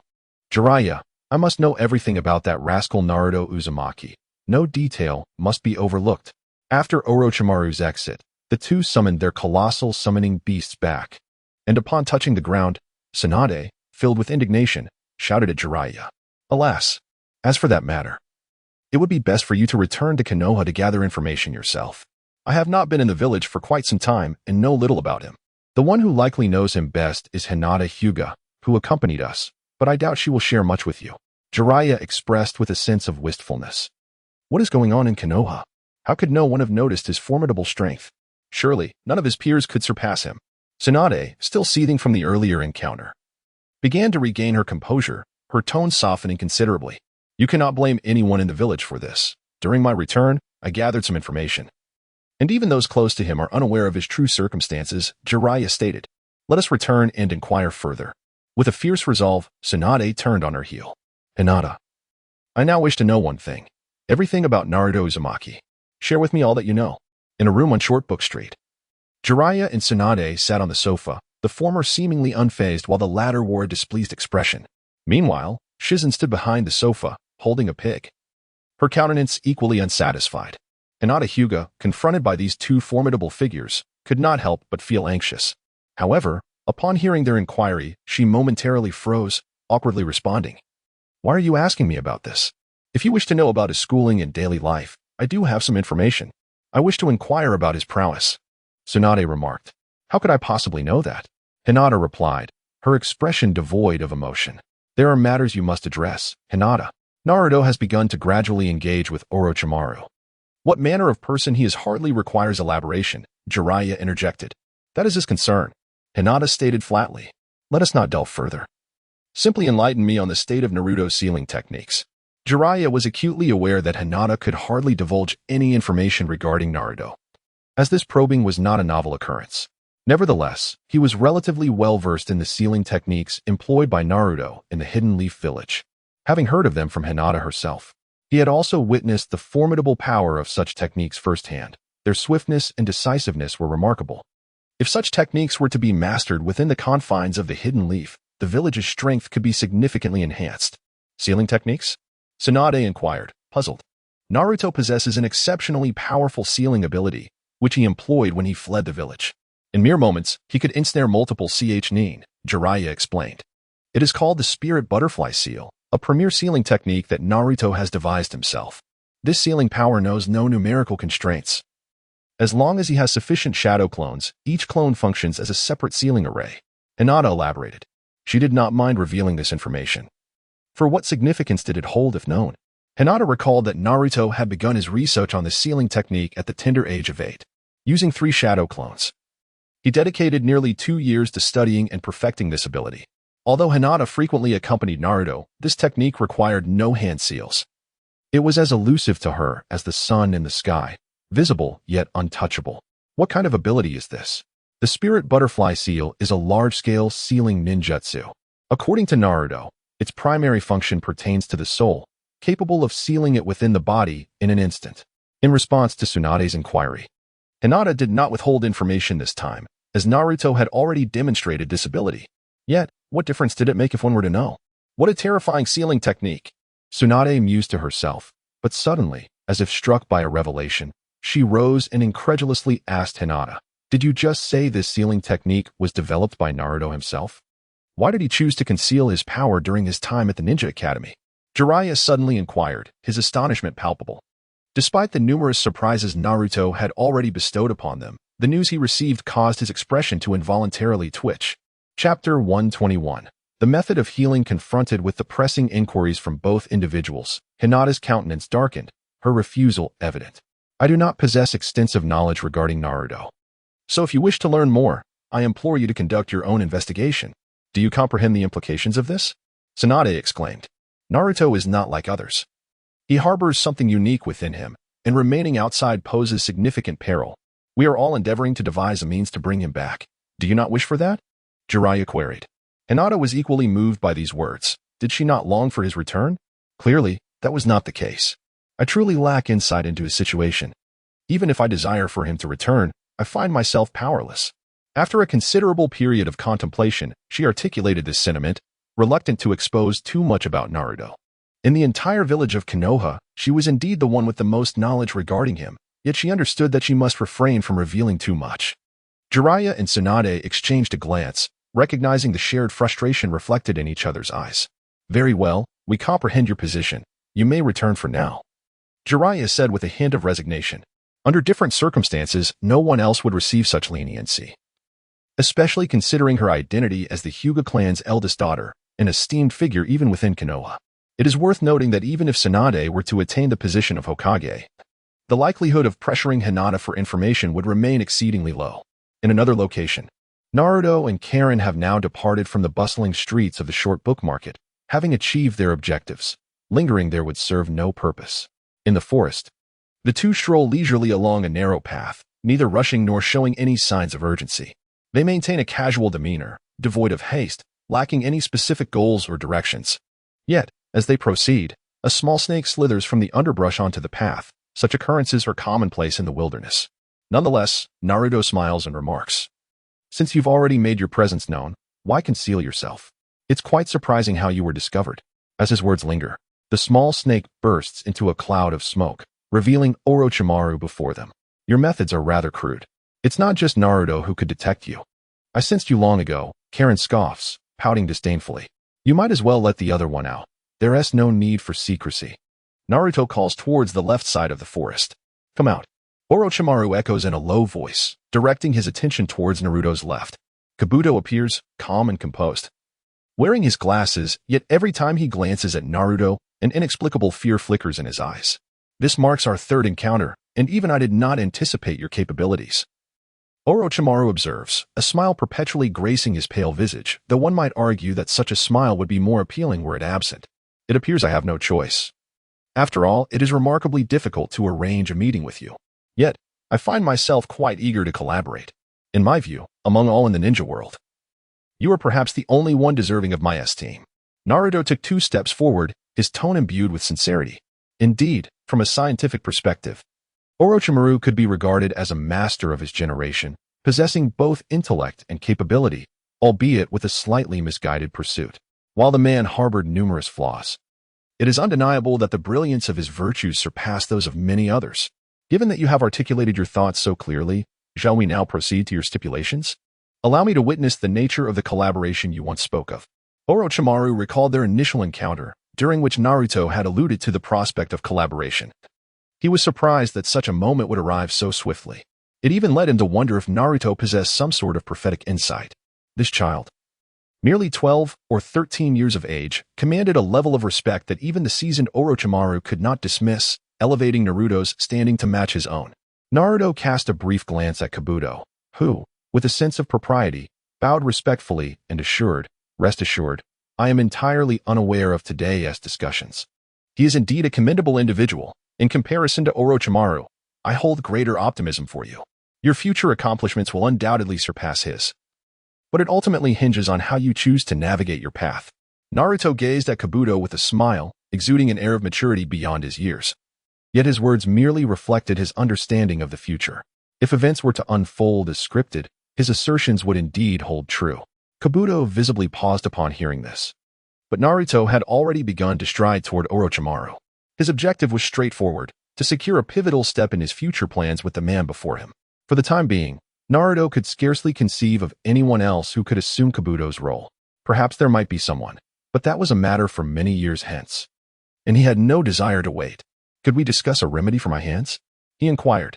Orochimaru's demeanor shifted to one of utmost seriousness. He had no intention of treating this matter lightly. Fixating his gaze on Naruto, he made it clear that if he sensed any deception, he would not hesitate to engage in battle to gauge Naruto's true capabilities. It is worth mentioning that within the shrine of the Uzumaki clan, there lie 24 death god masks. If one can identify the corresponding death god and summon him for a self-disembowelment, your hands shall be restored in their entirety, Naruto inquired. So where might these items be? Orochimaru's expression had begun to exhibit signs of excitement, as the things Naruto mentioned seemed vaguely familiar to him. However, given that Naruto was able to articulate such knowledge and employ it as a bargaining chip, it was evident that he harbored his own intentions. These items could not possibly exist in a place known to others. The atmosphere grew somewhat subdued following Orochimaru's words, as if the sounds of the surrounding forest had vanished in an instant. Chapter 122, Conditions? Orochimaru's expression conveyed everything. His anticipation for this matter was palpable, and he did not question the veracity of Naruto's claims due to his youth. As a figure who had navigated the shinobi world for decades, Orochimaru possessed ample judgment. "I have shared everything I know with you. Isn't it time we discuss my conditions? Surely, you do not intend to engage in this transaction without any return," Naruto remarked with a calm smile. "Indeed, you make a compelling point," Orochimaru replied, a grin spreading across his face as he began to lick his lips with his elongated tongue. He appeared resolute in his pursuit of this matter. He then prompted, "Speak. What is it that you desire? Ninjutsu? Wealth? Or perhaps something else?" Now that the conversation had reached this juncture, it was best to be forthright. "I have no interest in wealth or ninjutsu." Naruto paused momentarily as he spoke, before casting a grave glance towards Orochimaru and articulating, "What I require is rather straightforward.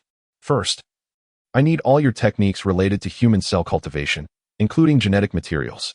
Second, all materials pertaining to chakra research. Third, the improved techniques of the impure world reincarnation jutsu. Fourth, when you summon back your hands, you must also summon the fourth Hokage, Minato Namikaze. These are my conditions." Orochimaru, upon hearing these demands, was taken aback, never expecting Naruto to make such audacious requests. Yet, he could not deny a growing admiration for the young man.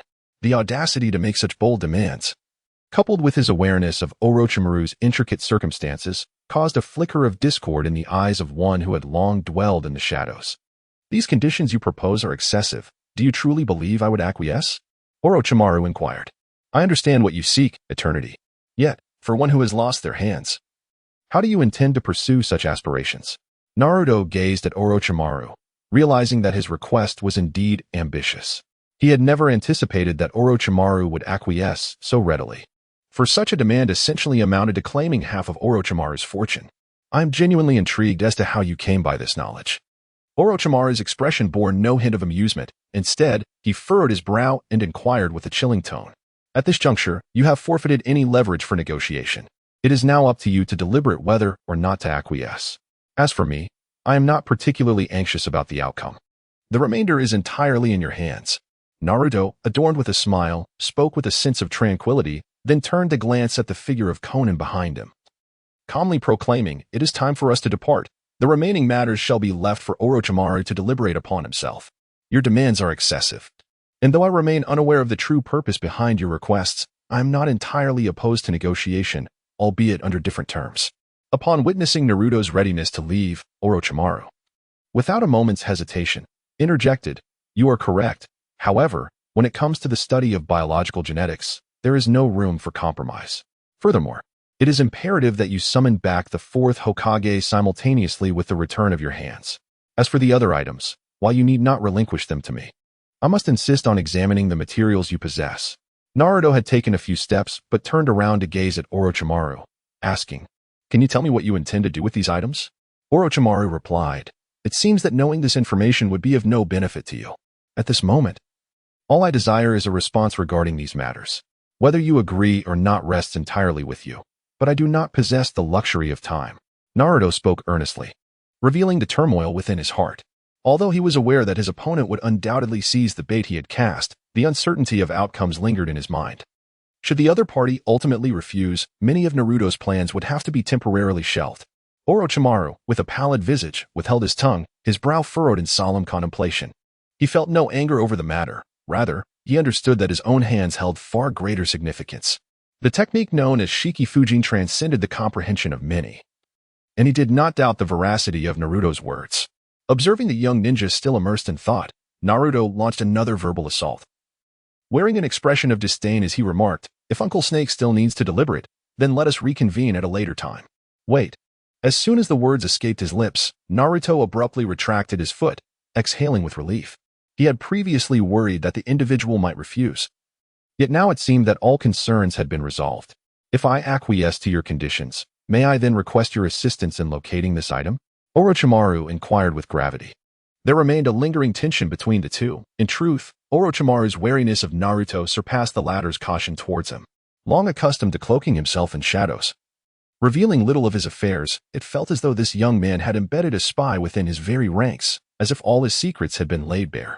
However, ruminating on such matters now seemed futile. The urgency of the situation regarding his hands took precedence above all else.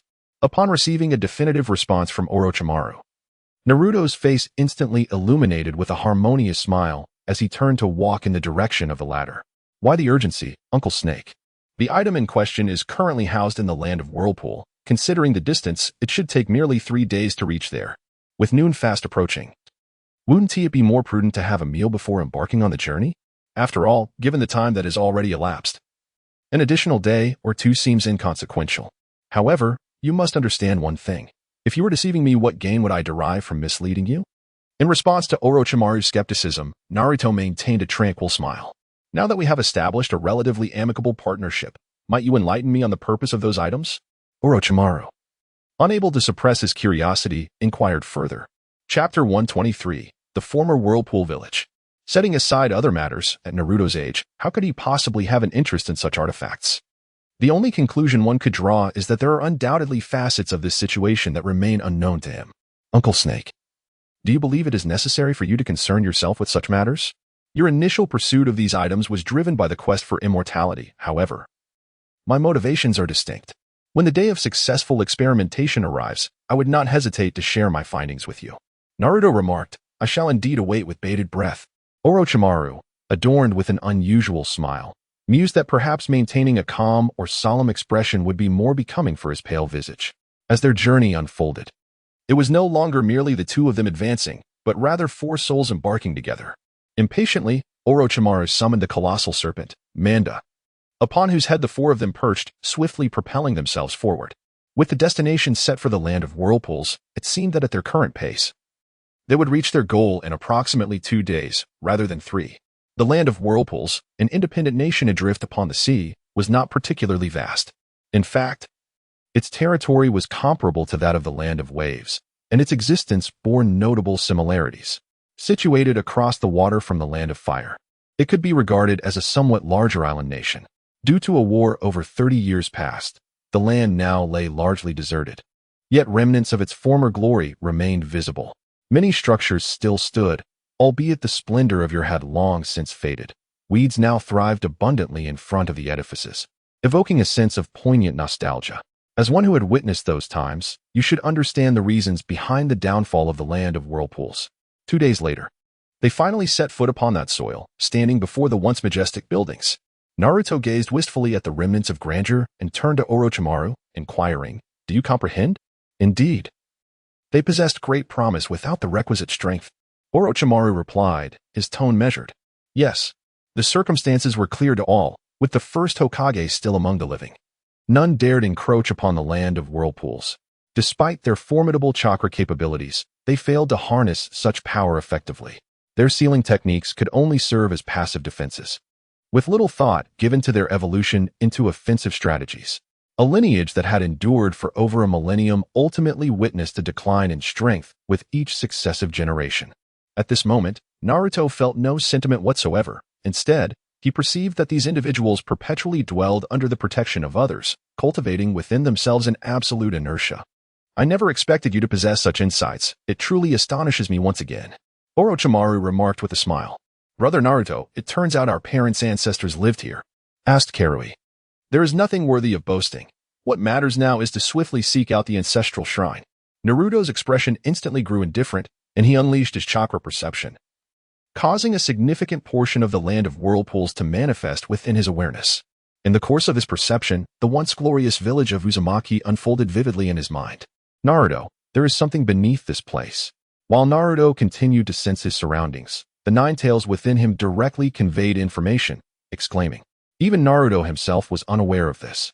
Instinctively furrowing his brow, and he entered his mental realm to confront the nine tails, asking, "What is happening?" "The underground space should be sealed, so you should not be able to sense it, if I am not mistaken. It must pertain to the secrets of the Uzumaki clan that the former Whirlpool Watergate mentioned," the nine tails replied, slightly raising its head. "Such fortunate news." Naruto's thoughts abruptly returned to the present, a gentle smile gracing his lips. "Have you found it?" Orochimaru inquired.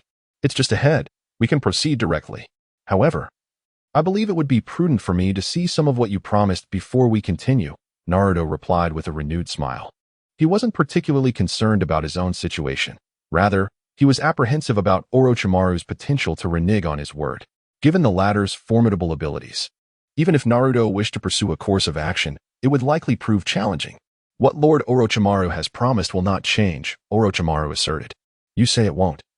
But as a mere child, what recourse do I have if he chooses to deny it later?" Without waiting for Kabuto to finish his words, Naruto looked at him with a mocking gaze and inquired, "It is understandable for you to express such sentiments, but the items you desire are not present here. Even if they were to be delivered, it would likely require a considerable amount of time," Orochimaru replied. "I perceive this request as not particularly complicated. I can assist you in locating the Death God's mask. However, I shall not divulge the method to unlock its secrets. Therefore, during our time together, I will send a shadow clone to accompany you. When I come across those items, I will instruct you on how to operate this device." "How does that sound?" Naruto's expression swiftly shifted to a serious demeanor. Now reliant on one another, they were to mutually support each other. However, the trust between them was not as profound as one might imagine. The only course of action available to them was to proceed in this manner. Orochimaru, contemplating this, smiled and replied, "Let us proceed as Naruto-kun suggests. Since we are now partners in this endeavor, it is only prudent to address certain matters up front. I hope Uncle Snake will not take offense. Establishing the hidden Whirlpool village as our base should prove advantageous." Naruto spoke and then proceeded to walk ahead, lost in his own thoughts. Most of the buildings around had long since succumbed to ruin, their former splendor now a distant memory. However, the ancestral hall that once stood here retained the charm of decades past, untouched by the ravages of time. The surrounding structures bore some damage, and the courtyard was overrun with weeds, yet glimpses of its former glory still lingered. This ancestral hall, with its vintage architectural style, sadly bore the scars of time. The windows were in a state of disrepair. Through the shattered panes, one could faintly discern some of the interior's condition. Orochimaru, brimming with impatience, was the first to stride towards the entrance after confirming that this was indeed the location. With a decisive kick, he forced open the grand door of the ancestral hall. Chapter 124. The experimental equipment worth 500 million inside the hall. There was nothing particularly extraordinary. But directly opposite the entrance lay the masks they had come in search of. Could it be these very items? Time moved on. In a shadowy realm, Naruto and Orochimaru found themselves surrounded by luminous blue jars, most containing substances linked to the human form.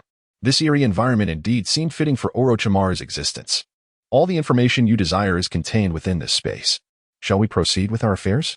Orochimaru inquired, his tone heavy with anticipation as he regarded Naruto. What is the rush? I am present, and so is the material. After all, I have a crucial plan to fulfill that may even require your hands to execute. Allow me to inspect the authenticity of these items first. Naruto spoke, then gazed at the substantial pile of papers stacked not far ahead of him. Within these documents lay the entirety of Orochimaru's lifelong research. What Naruto has long anticipated is merely this object. Only by obtaining it can he make significant strides towards his future endeavors. Orochimaru, however, does not seem to be in any rush. Instead, he sits there, observing Naruto with keen interest. He perceives that they are undoubtedly kindred spirits. How could an ordinary person possibly conceive the desire for such items? Yet, Naruto's true intentions remain elusive to him thus far. Approaching the towering stack of documents, it is clear that attempting to peruse them alone would likely take 10 days to half a month to complete. Fortunately, the space of this experimental facility is quite ample, capable of accommodating 100 or so individuals without issue. Shadow Clone Jutsu. Naruto formed a hand seal, and in an instant, accompanied by a cloud of smoke, hundreds of clones emerged. Orochimaru was momentarily taken aback, yet he merely observed the unfolding events in silence, refraining from uttering a word. Each clone meticulously commenced the task of gathering the materials at hand, each one attentively scrutinizing everything from the initial version to the final one. Almost every individual held a substantial stack in their hands, diligently examining and meticulously recording the specific circumstances throughout the process. Was the content authentic? Clues could be discerned from the data that had already been collected. After nearly an hour, all of Naruto's shadow clones systematically returned the materials to their original places, one by one dissipating into smoke. However, as the original, he began to absorb all the information and data, the burden of which was undoubtedly considerable.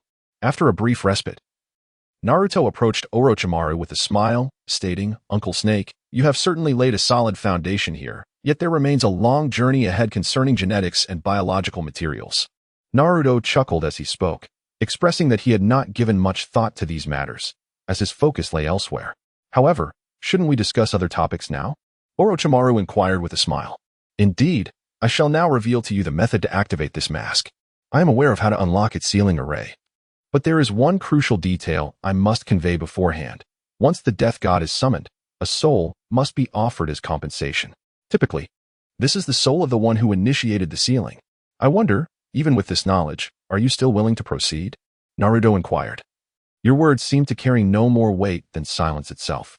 Given your confidence in arriving here, I presume you possess a method to navigate this situation?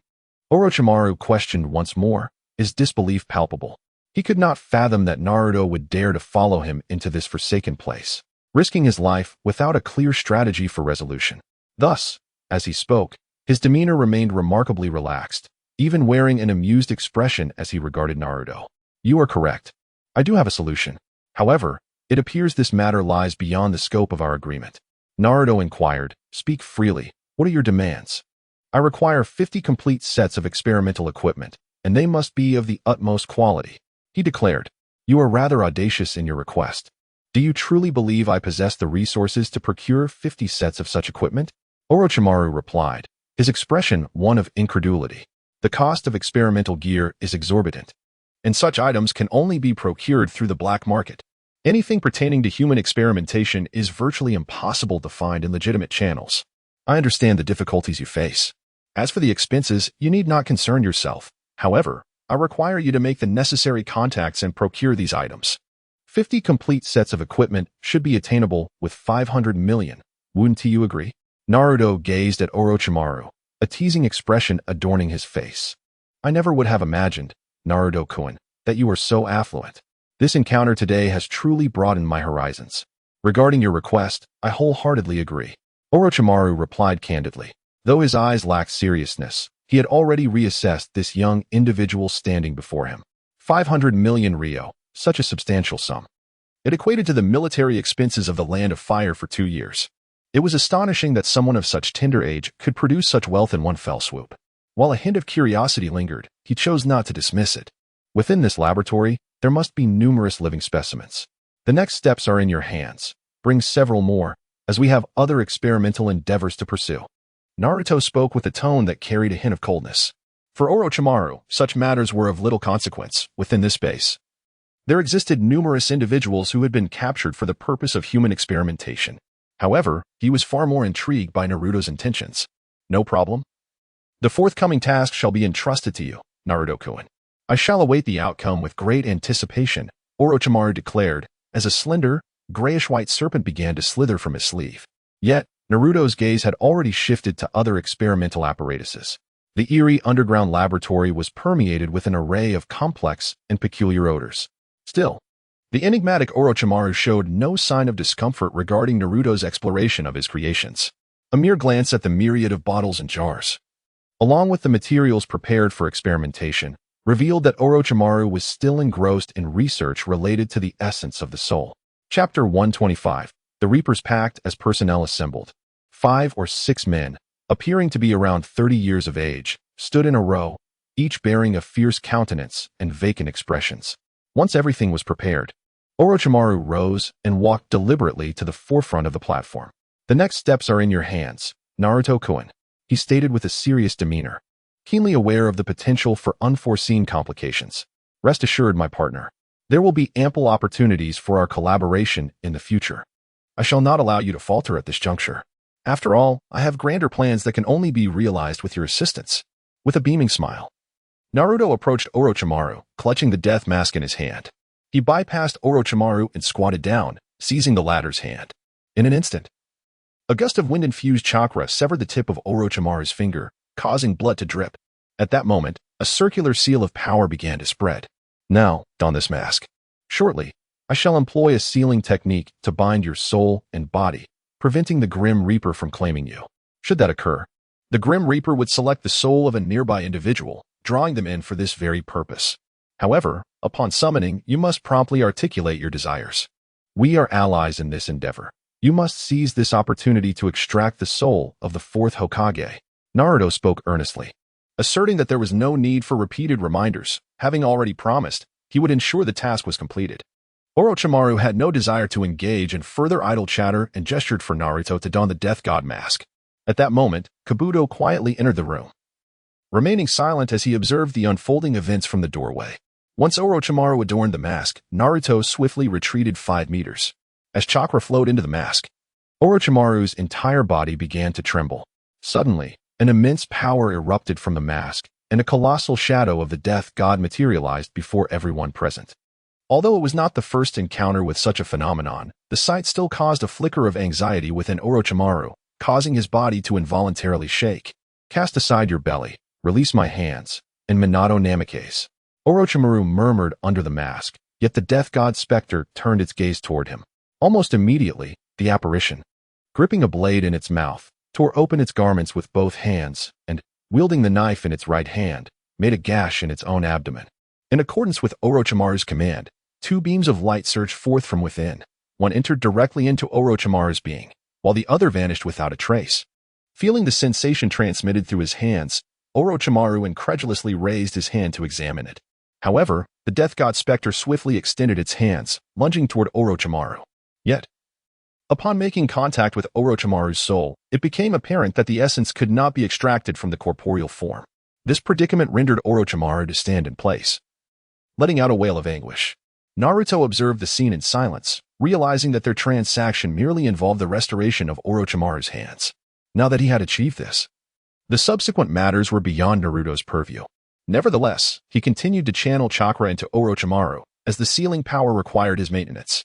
The butterfly seal swiftly spread across Orochimaru's body, akin to the sealing techniques he had previously devised. Precisely, Naruto and the Shinigami were locked in a stalemate for nearly a minute, until the Shinigami's shadowy form discerned that time was running short and he could not extract Orochimaru's soul. Ultimately, his gaze shifted to the figure standing beside Orochimaru. With a deft motion of his right hand, he effortlessly seized the soul and began to consume it at a leisurely pace.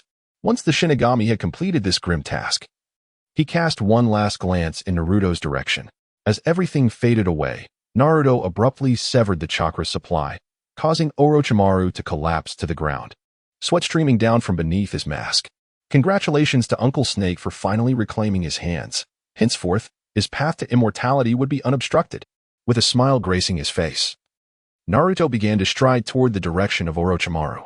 Despite experiencing excruciating pain, which had even inflicted considerable damage to his very soul, his adversary suddenly swung his hand, unleashing a formidable surge of power. Instantly, dozens of serpents materialized, launching a fierce assault towards Naruto's position. It was not the ideal moment to abandon one's allies after achieving victory. Naruto's expression remained utterly unchanged. He merely stomped his feet, and in an instant, a barrier of wind release manifested around him.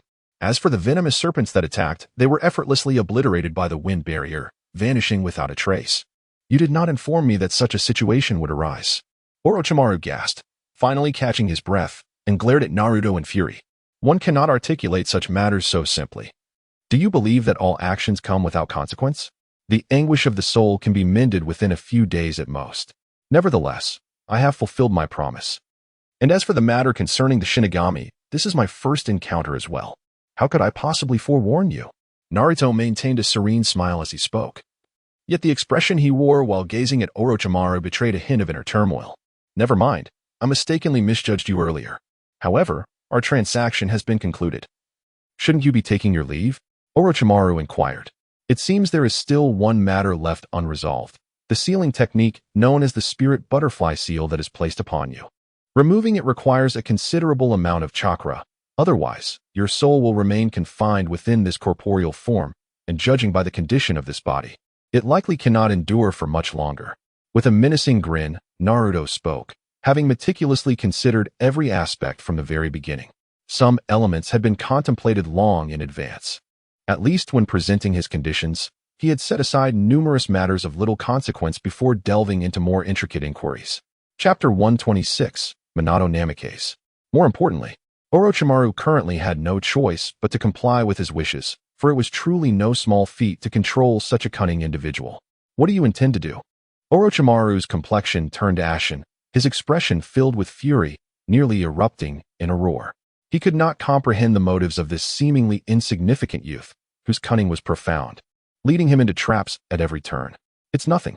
You certainly possess the cells of the fourth Hokage, so I would appreciate it if you could utilize the impure world reincarnation to summon him.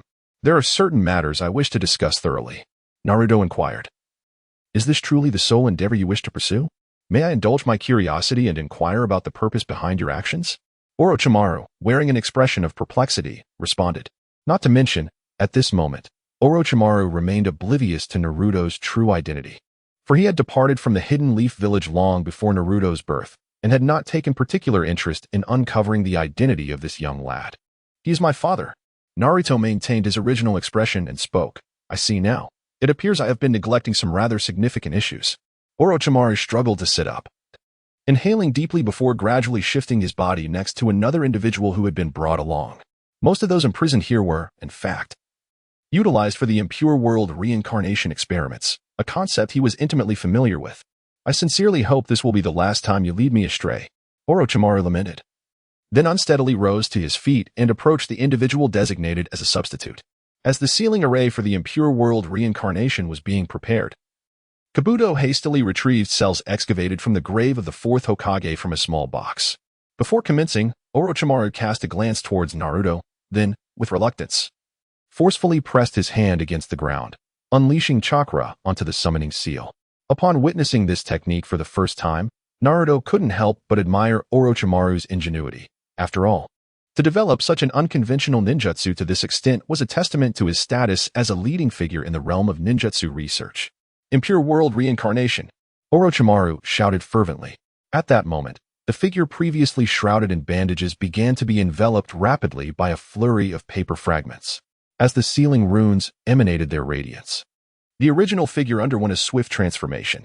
When the last of the paper fell away, a cascade of golden hair was revealed, followed closely by the garments adorning the individual. Each person resurrected would appear in their prime, including the attire they wore. Naruto stood silently in the background, observing the slowly emerging silhouette, initially devoid of any emotion. He found himself inexplicably stirred, as though something deep within had been touched. His gaze fixated on the figure of Minato Namikaze, who had been resurrected through the reanimation jutsu. And the joy etched upon his face was impossible to conceal. As Minato emerged, he regained consciousness, incredulously lifting his hands. Upon raising his gaze and encountering Orochimaru, his brow furrowed immediately, his expression betraying an unnatural discomfort. However, as a being summoned from the afterlife, his eyes reflected an unsettling emptiness, devoid of any vitality. Orochimaru-senpai. If I recall correctly, this is indeed the reanimation jutsu, isn't it? Minato inquired, his voice laced with a chilling tone. You're not mistaken. It is indeed the reanimation jutsu. However, do not be misled. The one who summoned you is not me, Orochimaru replied, unsteadily standing there, a bittersweet smile crossing his face. At this moment, Naruto began to approach them, while Minato Namikaze slowly turned his head in Naruto's direction. Although he had never seen his son's face, the striking similarity in hair color, coupled with Naruto's current age, allowed Minato to discern his identity almost instantly. Are you Naruto? Minato inquired gently, gradually moving closer to where Naruto stood. It's been a long time, father, Naruto exclaimed. You recognize me? You've grown so much. Minato responded, filled with excitement, his voice trembling with emotion.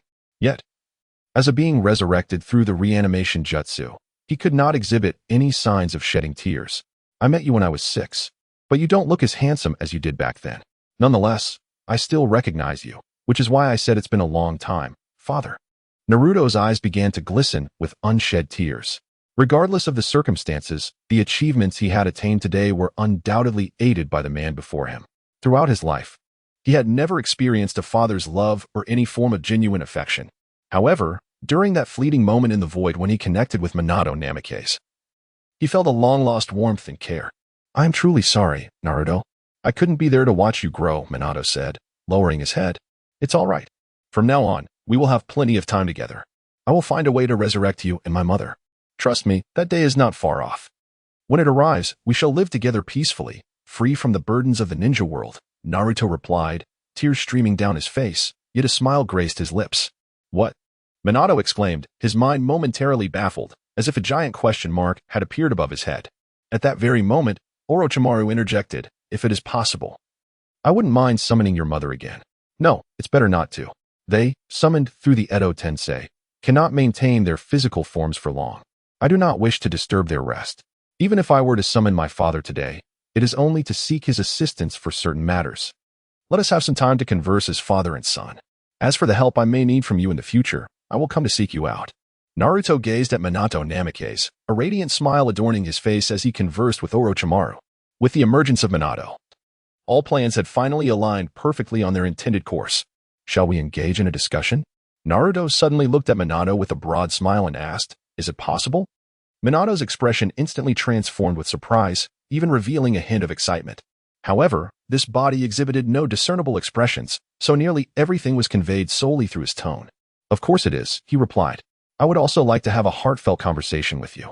At the very least, once you arrive in another world, you will be able to discuss matters concerning me with your mother, allowing her to feel at ease over there, wouldn't it? Naruto spoke tenderly, eagerly awaiting an absolute opportunity. A chance to revive them. Chapter 127. Communication between father and son. Without seeking the consent of Orochimaru, nor that of Minato Namikaze, Naruto placed his hand directly upon Minato's shoulder, and in the next moment, they vanished from the base. They reappeared instantaneously, having traveled several dozen miles away. This was the extent of Naruto's ability to utilize the Flying Thunder God technique for long-distance teleportation.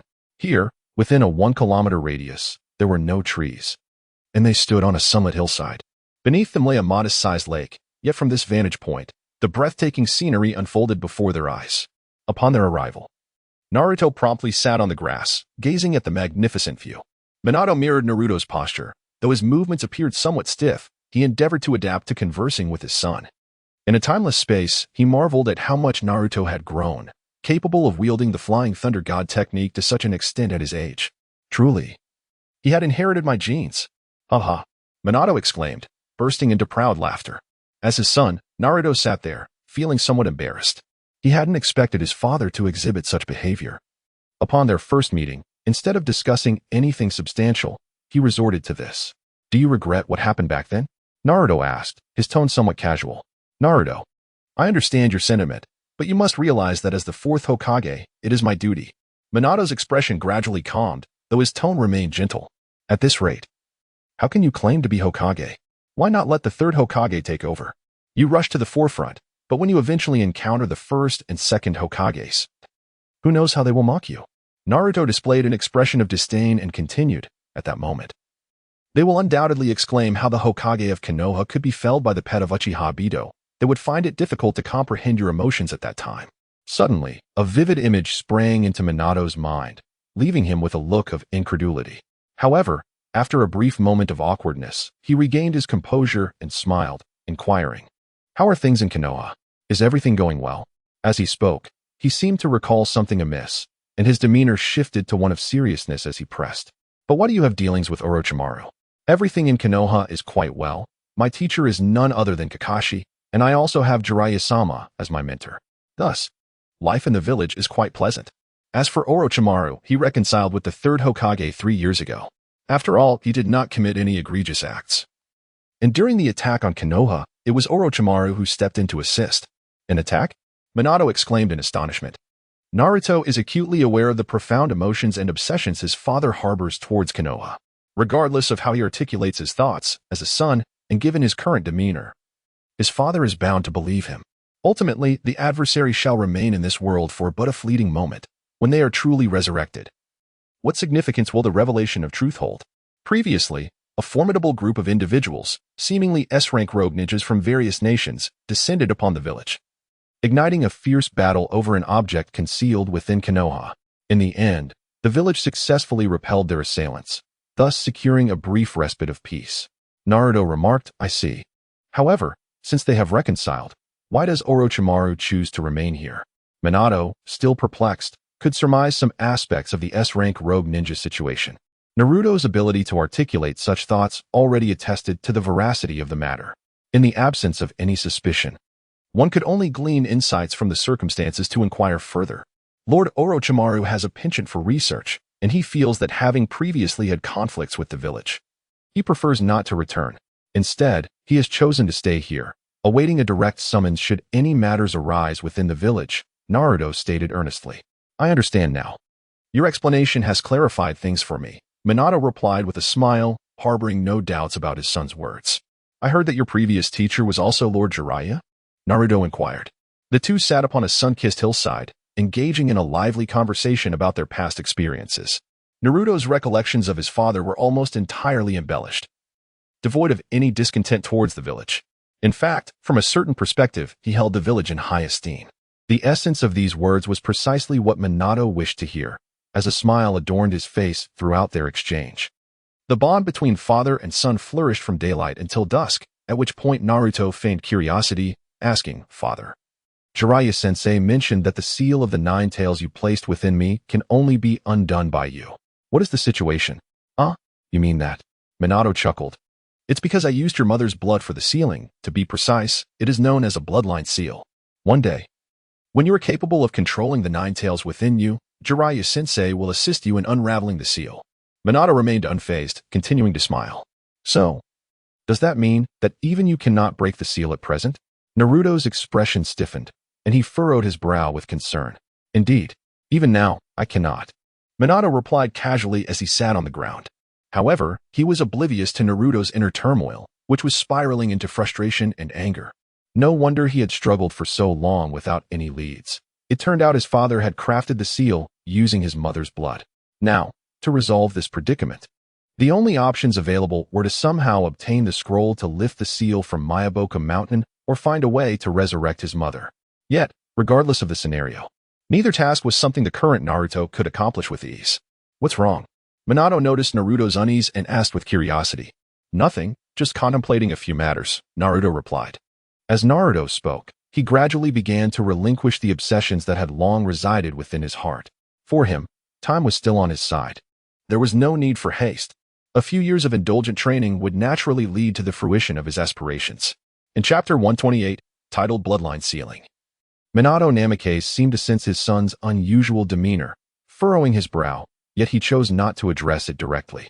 They both fell into a profound silence for a considerable time until Minato finally broke it, stating, "Naruto, you have grown. Many things in the future will depend on your own efforts. It is our fault as parents that we were not there to accompany you during your growth. But from now on, you must take care of yourself." Minato had more to say about the affairs of the village, but before he could continue, Naruto placed his left hand on Minato's leg and bent his right arm to channel chakra, causing Minato's form to disintegrate like a piece of paper. "Do not worry, father. I have indeed matured, and I am capable of making my own decisions. I will find a way to bring you both back to life. Once I reach that place, I will tell mother, and before long, we will be reunited as a family." Naruto spoke, his eyes already brimming with tears. Although the technique of impure world reincarnation is time-sensitive and can only be undone by the practitioner themselves, in his case, it was entirely different.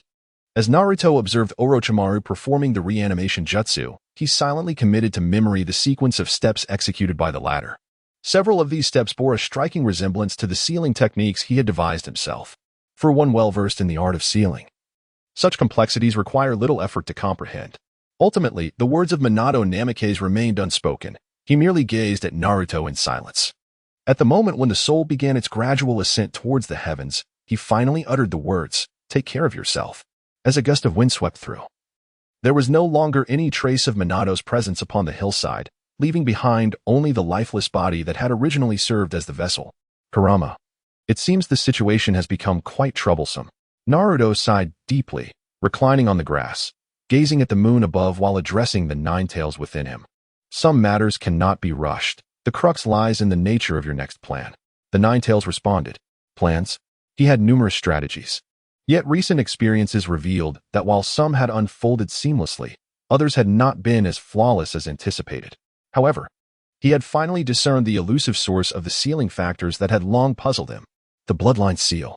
Utilizing the blood of one's closest kin to achieve the utmost sealing technique meant that the moment the blood of a relative mingled with his own, it signaled an inextricable bond with the seal, rendering it nearly impervious to his own abilities, though he had acquired sufficient strength to navigate the entire shinobi world.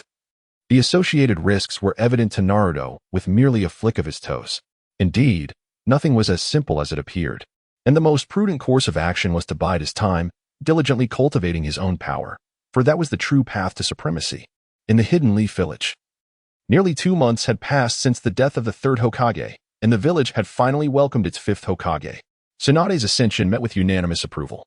The process was straightforward, requiring only a report to the daimyo of the Land of Fire. Presently, the daimyo was related to Tsunade, who was not only revered as a princess in the village but also throughout the entire nation. The transition was executed without any delays. And whether it was officials or visitors, by the end, Tsunade was universally recognized as the fifth Hokage, fulfilling the hopes of all. Having just assumed the role of Hokage, how does it feel? In the Hokage's office, Jiraiya observed Tsunade, who appeared utterly exhausted, a smile gracing his face. "You rascal, why didn't you take on this burden yourself?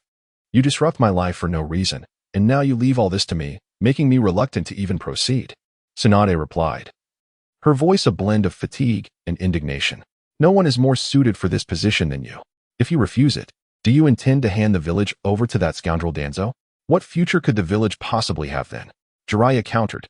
"I never expected that after being away for so long, the village would have deteriorated to this state. The Uchiha clan has been wiped out, and no other clan is faring any better." Sigh. Tsunade straightened her posture, looking at Jiraiya with a hint of melancholy. "That is precisely why I have summoned you back to oversee matters. The village was founded by the first Hokage, and he poured his heart and soul into it. Thus, it is now your duty to safeguard it." Jiraiya began to reflect as well. The current state of the village had diverged significantly from what it was when they departed. In terms of strength, it had diminished by at least half. In the past, the Hidden Leaf Village could contend against 4 foes simultaneously. Yet now it seemed that even facing 2 would prove to be a formidable challenge. "Has there been any news from Naruto?" After a moment of contemplation, Tsunade raised her gaze and inquired. Not at the moment. I suspect he has struck a deal with Orochimaru. Should I go and inquire about his whereabouts? Jiraiya proposed. For now, it is unnecessary. During my return, I gathered some understanding of his life here. However, the Ninetales must not fall into the hands of other ninja villages.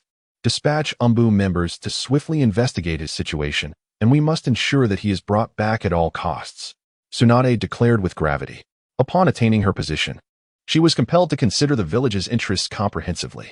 The defection of the Ninetales Jinchuriki, a living weapon of mass destruction, was not something that the Hidden Leaf village could allow to transpire. I see it as a daunting task. You have witnessed Naruto's prowess. With just the Flying Thunder God technique, he can evade all Umbu surveillance. Moreover, his current anger towards the village is likely far more complex than we presume. Then let us assign this mission to his former teammates, along with Hinata. This shall be classified as an S-rank task, as we must bring him back regardless of his inner thoughts. Allow me, as Hokage, to negotiate with him, Tsunade reiterated. Now, you may arrange the details. I shall be departing in a couple of days, and we must find a way to locate Naruto swiftly, Jiraiya stated. Even now, they did not place significant emphasis on Naruto, or rather, they did not regard his strength with the seriousness it warranted. After all, thus far, Naruto had demonstrated little beyond the rapid movement of the Flying Thunder God technique and Sealing Jutsu. No formidable offensive capabilities had been revealed. Chapter 129, 2 years. 2 years have swiftly passed. During this time, Naruto has seemingly vanished from this world, leaving no trace of his whereabouts. Not only the villagers of Konoha, but even Orochimaru has ceased to hear any news regarding Naruto. The village has never relinquished its efforts to locate the Jinchuriki of the Ninetales, whether through the Anbu or those companions who grew up alongside him. Yet, the outcome has been uniformly disheartening. Naruto appears to have entirely disappeared from existence. However, at this moment, on a desolate island, which once was the land of whirlpools, now devoid of inhabitants, beneath the surface lies a vast underground palace filled with an array of experimental machinery. Brother Naruto, we have made significant breakthroughs in the genetic experiments. It won't be long before we can commence the gene-merging tests. In the depths of the palace, a young girl with striking red hair and delicate features, brimming with excitement, held her experimental results aloft and exclaimed, Karen, is it truly necessary to be so exhilarated over a mere genetic experiment result? This technology was mastered over a year ago, though your learning progress remains somewhat sluggish, came Naruto's voice from behind the massive machinery. As he perused documents and meticulously examined the experimental apparatus without even glancing in Karen's direction.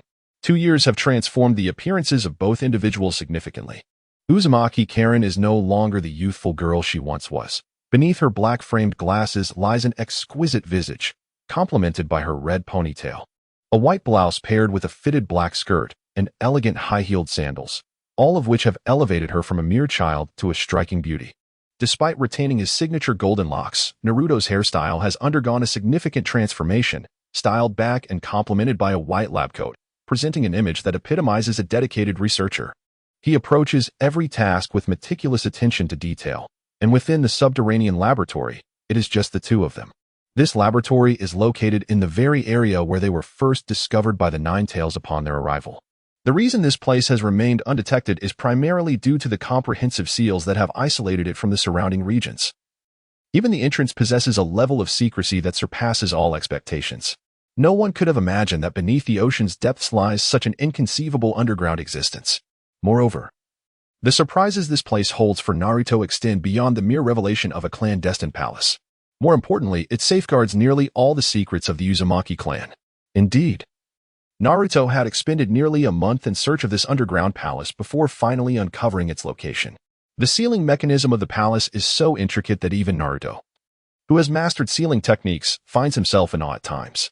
The entire palace lies approximately 100 meters beneath the surface, encompassing an area of at least 3,000 cubic meters. Upon his initial exploration, the main hall appeared devoid of anything of value. However, in the chambers beyond the main hall, he discovered remarkable artifacts. In addition to the sealing techniques previously stored by the Uzumaki clan, many historical documents have been preserved within these walls. Yet, after 2 years, the sole means of accessing the outside world from the underground palace remains the glass dome situated at the very center of the main hall. Naruto has advanced his use of the Flying Thunder God technique to its third tier, enabling him to attach this ninjutsu to objects, allowing them to traverse vast distances in an instant. Apart from the occasional procurement of supplies, the two have resided in this lightless sanctuary almost daily. Nevertheless, they have found a peculiar joy in their secluded existence. The most notable transformation over these 2 years has undoubtedly been in Ino, whom Naruto has diligently molded from an innocent young girl into a competent and qualified ninja. Within the palace walls, Naruto circled each culture dish, meticulously documenting every detail. The extensive array of experimental equipment had significantly accelerated his technical proficiency. Upon reaching the final dish, he was momentarily taken aback by its emptiness. Yet he promptly picked up a pen and recorded his observations in the folder at hand. Naruto, I've been curious about what exactly you are cultivating. Why, after 2 months? Is there still no sign of activity? Asked Xianglin as she approached him, her gaze fixed on the enormous culture dish he was studying. Whether this experiment would prove successful or not remained uncertain, but it seemed that this was the reality they faced. Naruto's tone was tinged with disappointment. Yet the folder he clutched bore the unmistakable inscription, Gene Sequence Fusion Experiment. After all, we still have plenty of time. This matter doesn't seem to be urgent, does it? Asked Kankuro. Indeed, it is not particularly pressing. However, this experiment has been ongoing for nearly 6 months, and I can't shake the feeling that something is amiss. Though I remain unaware of the exact source of the issue, Naruto replied. So what shall we do now? I suppose I must venture out. It appears I need to procure some experimental materials. Naruto lamented. Although he expressed such sentiments, it seemed that the only person he could reasonably approach was Orochimaru. For while progress was being made here, it was certain that the other party was also conducting their own research. When do you plan to leave? Kankuro inquired. No rush. I shall first wait for my counterpart to fully comprehend the intricacies of natural energy, and then it will not be too late to depart, Naruto declared. However, the one speaking was not the original, but rather a shadow clone.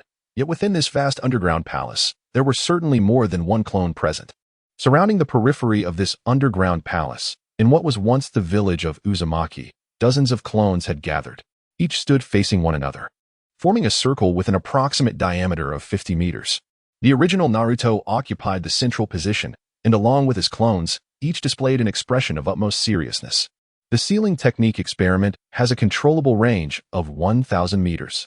This moment will determine the degree of natural energy convergence. I hope everyone can give their utmost effort. Naruto stood resolutely at the center, his voice resonating powerfully, though those around him were mere clones. The crucial aspect was that these entities possessed their own consciousness. Any slip-up would render all their efforts futile. Chapter 130, Natural Energy. With nearly 40 to 50 clones, the original positioned himself centrally, lifting his gaze momentarily before surveying his surroundings. On my command, commence.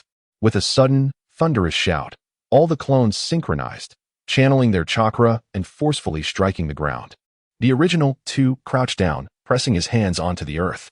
As the collective chakra erupted, crimson sealing runes began to emanate from their village. The sealing runes from the clones swiftly spread, advancing towards the center, while the original's runes expanded outward. At the moment when all the runes converged, a translucent, pale red barrier rapidly began to diffuse outward. Fortunately, the land of whirlpools was devoid of any onlookers, ensuring that no one could witness the unfolding events. Had anyone been monitoring the fluctuations in chakra at that moment, they would have immediately observed the myriad of anomalies occurring here. As time passed, the clones gradually dissipated one by one due to chakra depletion, leaving only the original standing in the center, beads of sweat forming profusely on his forehead. Creating a vast barrier was inherently a task impossible for a single individual. Were it not for the Uzumaki clan's remarkable recuperative abilities and their immense chakra reserves, the feat would have demanded an unfathomable amount of strength from many. Yet even with Naruto's extraordinary chakra, it ultimately led to the instantaneous vanishing of the clones situated in the underground palace. Just as his chakra was nearing its limit, a surge of earthy yellow chakra unexpectedly manifested in his left hand. Naruto cast a glance and suddenly exclaimed, "Shikaku's power, barrier seal." As the energy of the One Tail was infused, the entire barrier began to solidify at a remarkable pace, visibly coalescing. At its very core, chakra started to be channeled deep into the earth, as though establishing the very foundation of this barrier. After 2 arduous years, finally acquiring a tail from Gaara, it seemed that it could finally be put to use. With even greater chakra being poured in, Naruto, after lingering for a while, found himself lying on the ground, feeling somewhat weakened. Yet, upon witnessing his magnificent achievement, A smile could not help but spread across his face. Meanwhile, Cheyenne swiftly emerged outside, and upon seeing Naruto lying there, she hurriedly rushed forward. However, as she drew near, she realized that he was merely resting there, apparently drained of chakra, which prompted her to breathe a sigh of relief. "You scared me. I thought something had happened to you," Cheyenne exclaimed, crouching down beside Naruto. Yes, my chakra is nearly depleted," Naruto spoke with an air of indifference, his gaze still fixed on the faintly crimson barrier above. "Should I take a bite?" In a gentle tone, Cheyenne extended her slender, white arm towards Naruto, inquiring. "However, it's merely a matter of some chakra depletion. Under such circumstances, it would only take 2 hours to recover. Yet, the chakra I require might not be sufficient to sustain you." Naruto turned his head to glance at Kagaya, a smile gracing his face as he remarked, "I truly wonder how you, with your peculiarities, have trained over the past 2 years to enhance your chakra to such an impressive degree." Observing Naruto's reluctance, Kagaya gradually withdrew her arm, murmuring her critiques of him. "What do you think of this barrier?" Naruto inquired. "Yet, I can't shake the feeling that it might be discovered by others. Is the color of this barrier?" "That's not a significant concern," he replied. "It is expected to transform into a transparent hue within 2 days. As long as no one approaches during this period, we should not encounter any unforeseen circumstances," Naruto remarked. Yet he was unaware that from the moment the barrier emerged in the land of whirlpools, others had already taken notice. After all, the height of the barrier was such that it could be clearly seen even from dozens of kilometers away. They were merely separated by a sea. And standing by the shore while gazing in the direction of the coconut fruit, it might not have seemed particularly large, but to a ninja, such phenomena could be instantly analyzed. However, even if it was discovered, ninjas from any nation would require at least a dozen days to reach this location. During this period, for Naruto, it was more than sufficient. As soon as the barrier was formed, Naruto eagerly approached its periphery, for solidifying the barrier was merely the first step. The subsequent actions were of paramount importance. After lying on the ground for nearly half an hour, he slowly rose to his feet. He had resided in this place for 2 years, and during that time, he had not been idle. In terms of both strength and other aspects, he had achieved a comprehensive breakthrough, instilling him with great confidence that he could sufficiently ensure his own safety in this world. In the absence of external surveillance and distractions, coupled with the possession of a vast independent experimental space, everything felt like a fish returning to the sea for Naruto, completely unrestrained, allowing him to devote himself to a singular pursuit. After lingering for an hour or two, Naruto finally felt that his chakra had nearly been restored. Gazing at the monumental results before him, he recognized this as the culmination of his long efforts.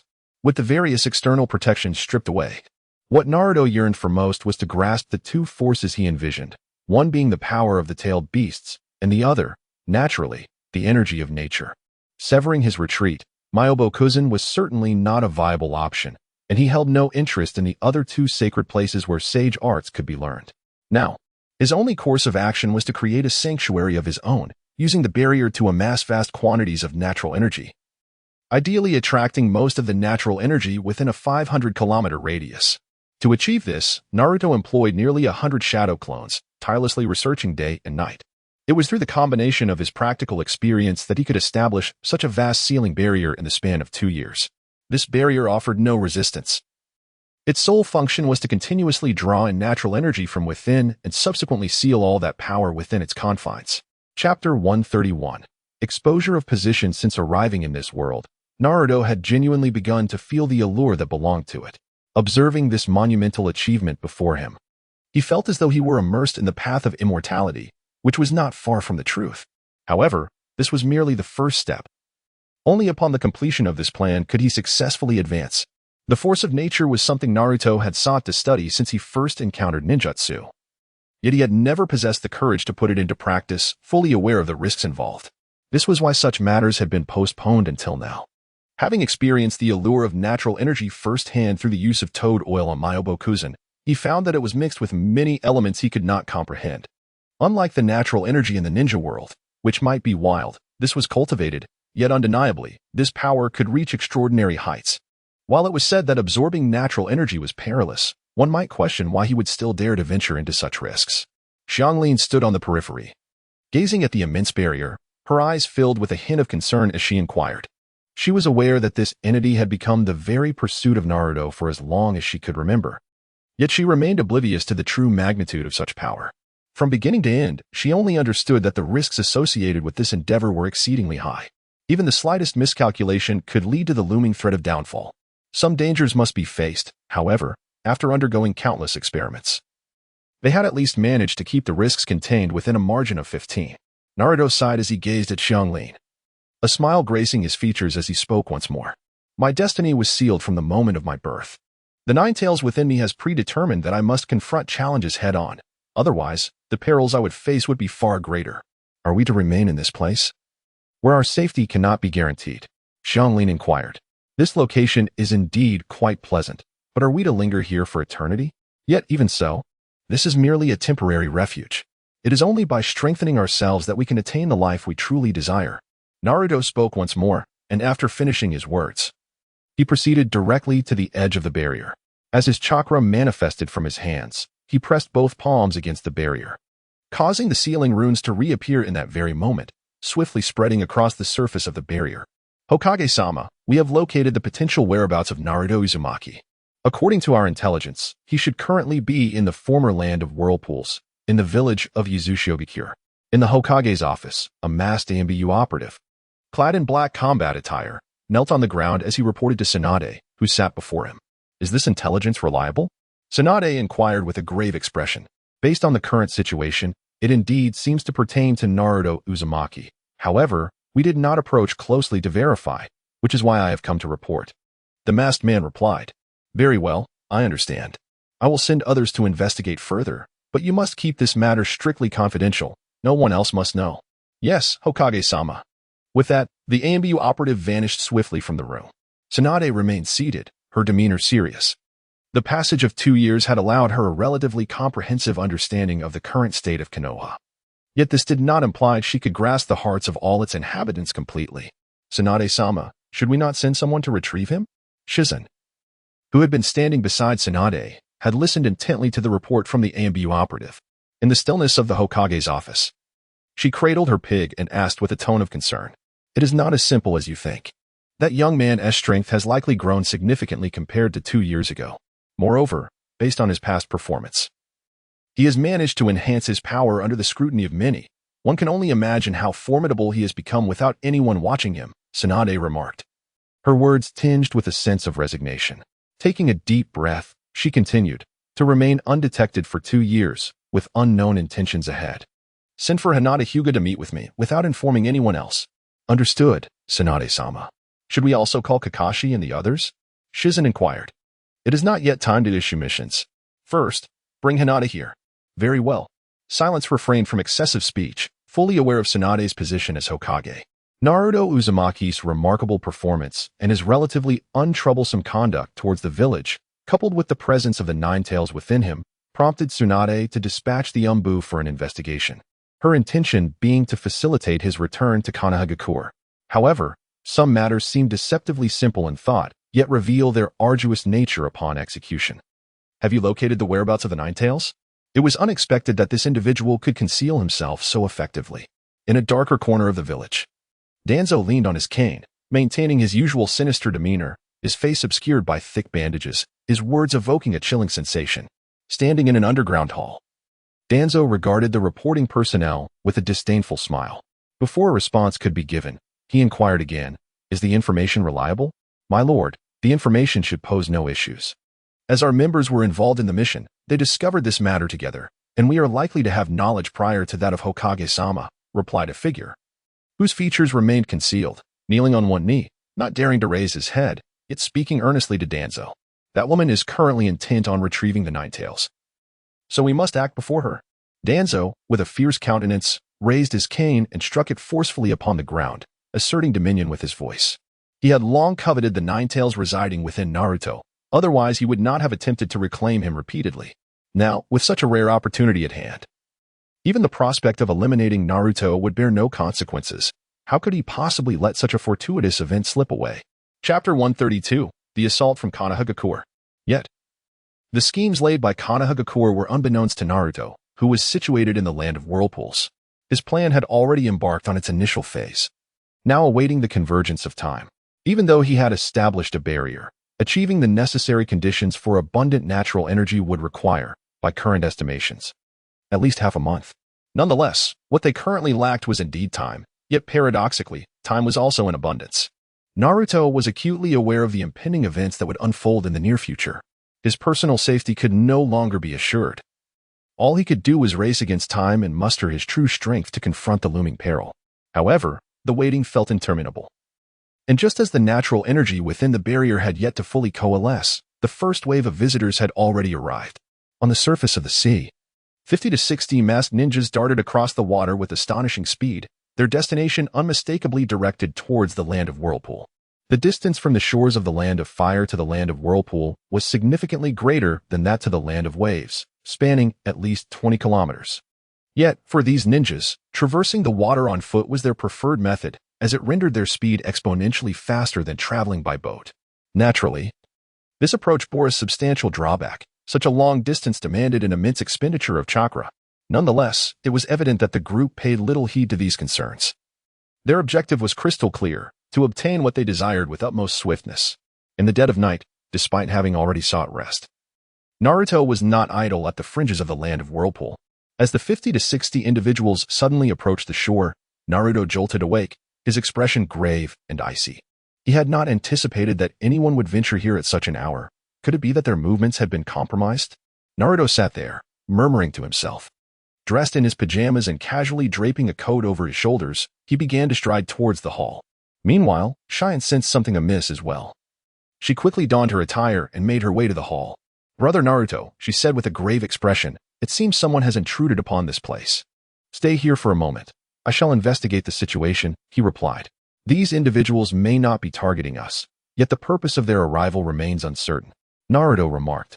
Although Sarada has rapidly enhanced her abilities over the past 2 years, reaching the level of a special jonin from a certain perspective, such strength is, at best, only sufficient for self-preservation in this world. I wish to accompany you. At the very least, I want to discern their true intentions. Sarada replied earnestly. "Let us remain here for now. After all, everything in this place is of utmost importance to us. As for those outsiders, do you still doubt my strength?" Naruto approached Xianglin, placing his right hand gently on her shoulder, a smile gracing his face as he said, "Do exercise extra caution here." After a prolonged pause, Xianglin, with a hint of resignation, replied. She understood that her presence here indeed felt like a hindrance, yet she harbored great confidence in Naruto's prowess. Receiving her response, Naruto's smile widened slightly before he vanished from sight, only to reappear at the edge of the coastline, perched upon a massive branch. He could clearly discern the figures rushing ashore. As they reached the land, these individuals showed no signs of respite. The foremost commander gestured emphatically, issuing swift, clear instructions without uttering a single word. However, upon observing the final gesture, Naruto could almost ascertain that they were indeed heading in his direction. Yet, under the veil of night, it was impossible to determine their affiliations. What was evident was that they had traversed from the borders of the land of fire.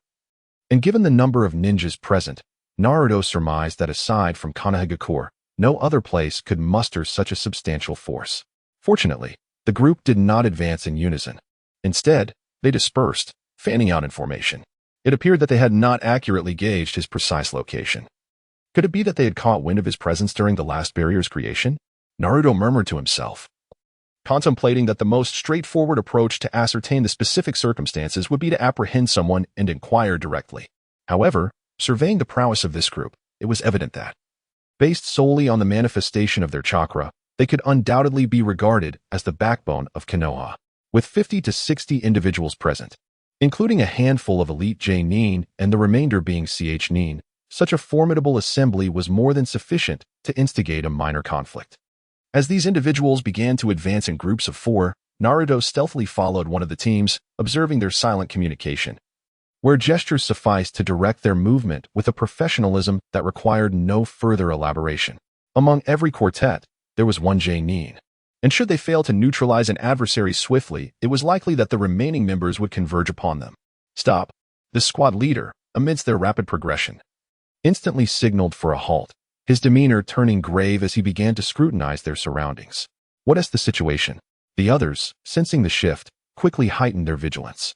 One of them, presumably a sensory ninja, scanned the vicinity before turning to his leader with a puzzled expression. "I have the distinct impression that we are being followed. Maintain vigilance and proceed," the squad leader instructed, prompting the others to reassess their surroundings before resuming their pace, hastening onward.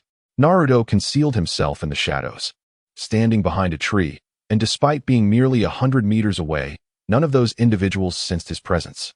Each time he paused, a faint azure aura of sealing runes enveloped him, rendering him seemingly invisible. The technique of multiple shadow clones. As Naruto observed the retreating figure, he swiftly created thousands of shadow clones. However, these clones dissipated into smoke the moment they materialized, transforming into a multitude of black butterflies that flitted rapidly into the surrounding darkness. Cloaked by the night, these butterflies could approach any individual almost silently, evading detection without the aid of Byakugan. Chapter 133, The Hunt in the Dark. Initially contemplating venturing out to seek some test subjects, Naruto was pleasantly surprised that they arrived at his doorstep so soon. The butterflies soared through the night. As long as they remained within Naruto's perceptive range, they could reach their targets swiftly and without hindrance. You must exercise utmost caution this time. Our intelligence on Uzumaki Naruto indicates two capabilities. One is his confirmed ability to use the Flying Thunder God technique, a signature move of the fourth Hokage. The other is his proficiency in sealing techniques, which is particularly formidable. Therefore, during the capture process, if there is any opportunity to eliminate him directly, we must ensure he is not afforded a chance to escape. As the sensory ninjas advanced rapidly, the first group of over 60 individuals soon reached the boundary of the barrier. This barrier, constructed from an immense reserve of chakra, did not hinder the perception of sensory ninjas. They could detect its presence from a considerable distance. Just as the leader finished speaking, a team member spotted a butterfly fluttering before them, yet even at that moment, he remained oblivious to the unfolding situation. As the butterfly approached his face, in a fit of irritation, he swatted at it. His aim was accurate, striking the butterfly squarely. However, before he could revel in his success, his expression changed as he suddenly collapsed. The others, witnessing this, were perplexed and had yet to comprehend the situation. Soon, several more butterflies descended upon them, colliding with their bodies. Throughout the entire ordeal, they remained unaware of any anomaly, yet this entire team fell in unison. Such an attack, under the cover of darkness, was executed without the slightest sound. The approaching ninjas continued their advance toward the barrier's edge, and as each team reached the border and discovered the peculiar circumstances, they too succumbed in rapid succession.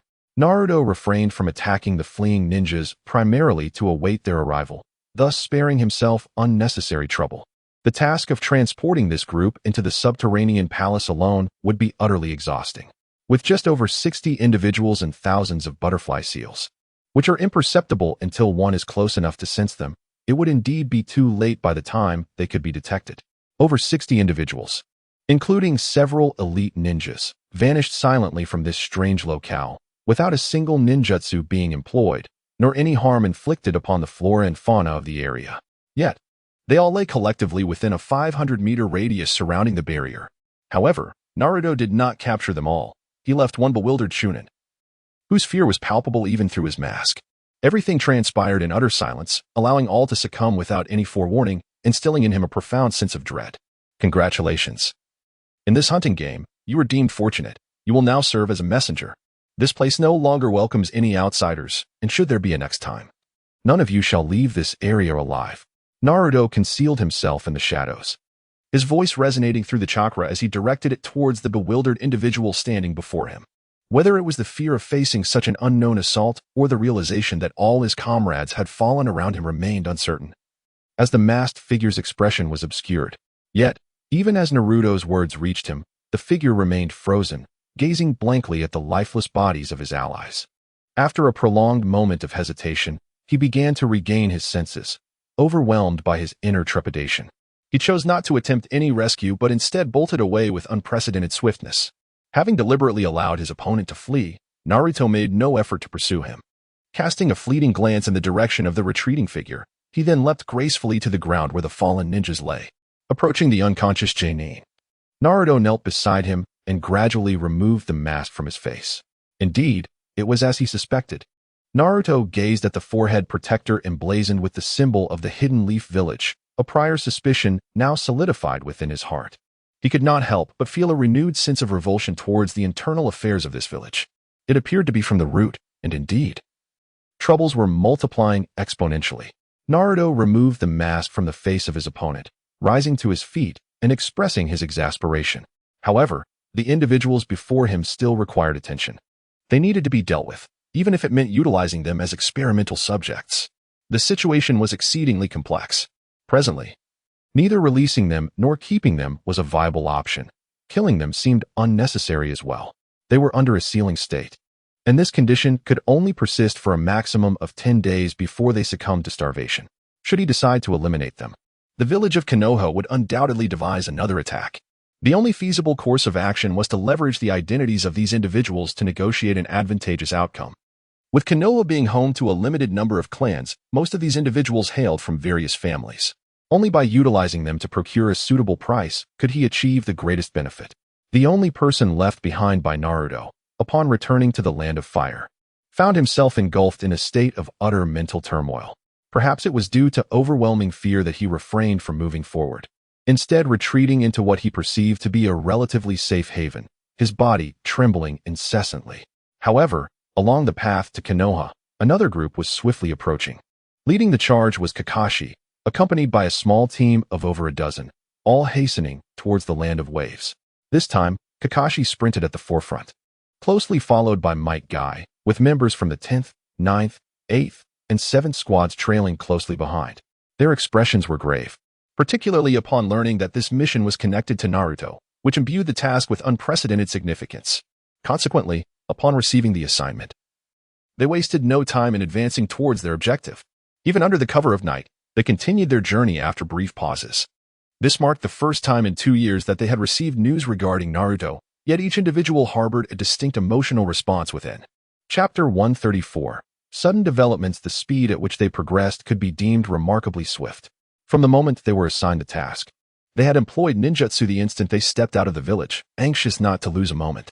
With only 20 minutes remaining until they reached the border of the Land of Fire, everyone heightened their vigilance and planned to rest for an hour at the border.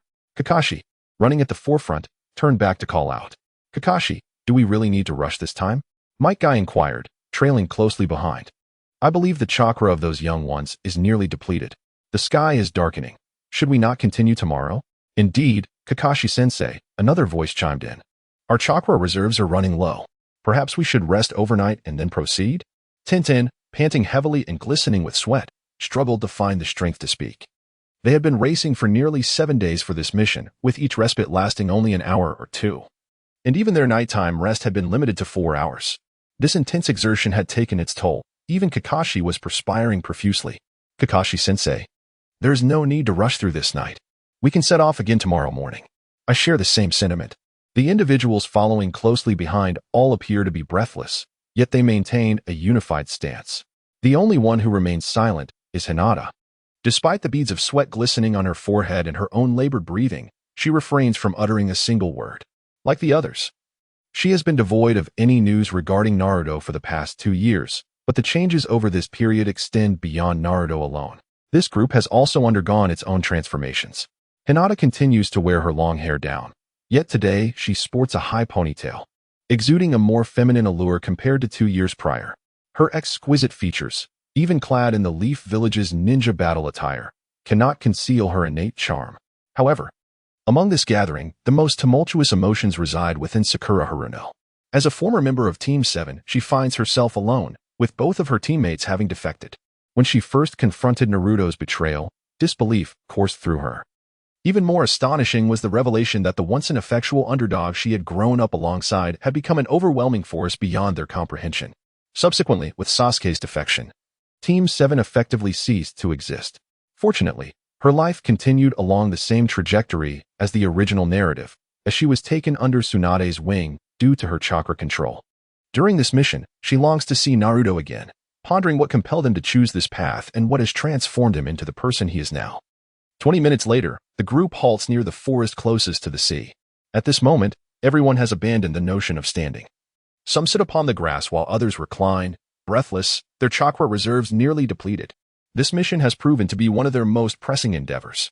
Following your directives, we shall remain here for the night.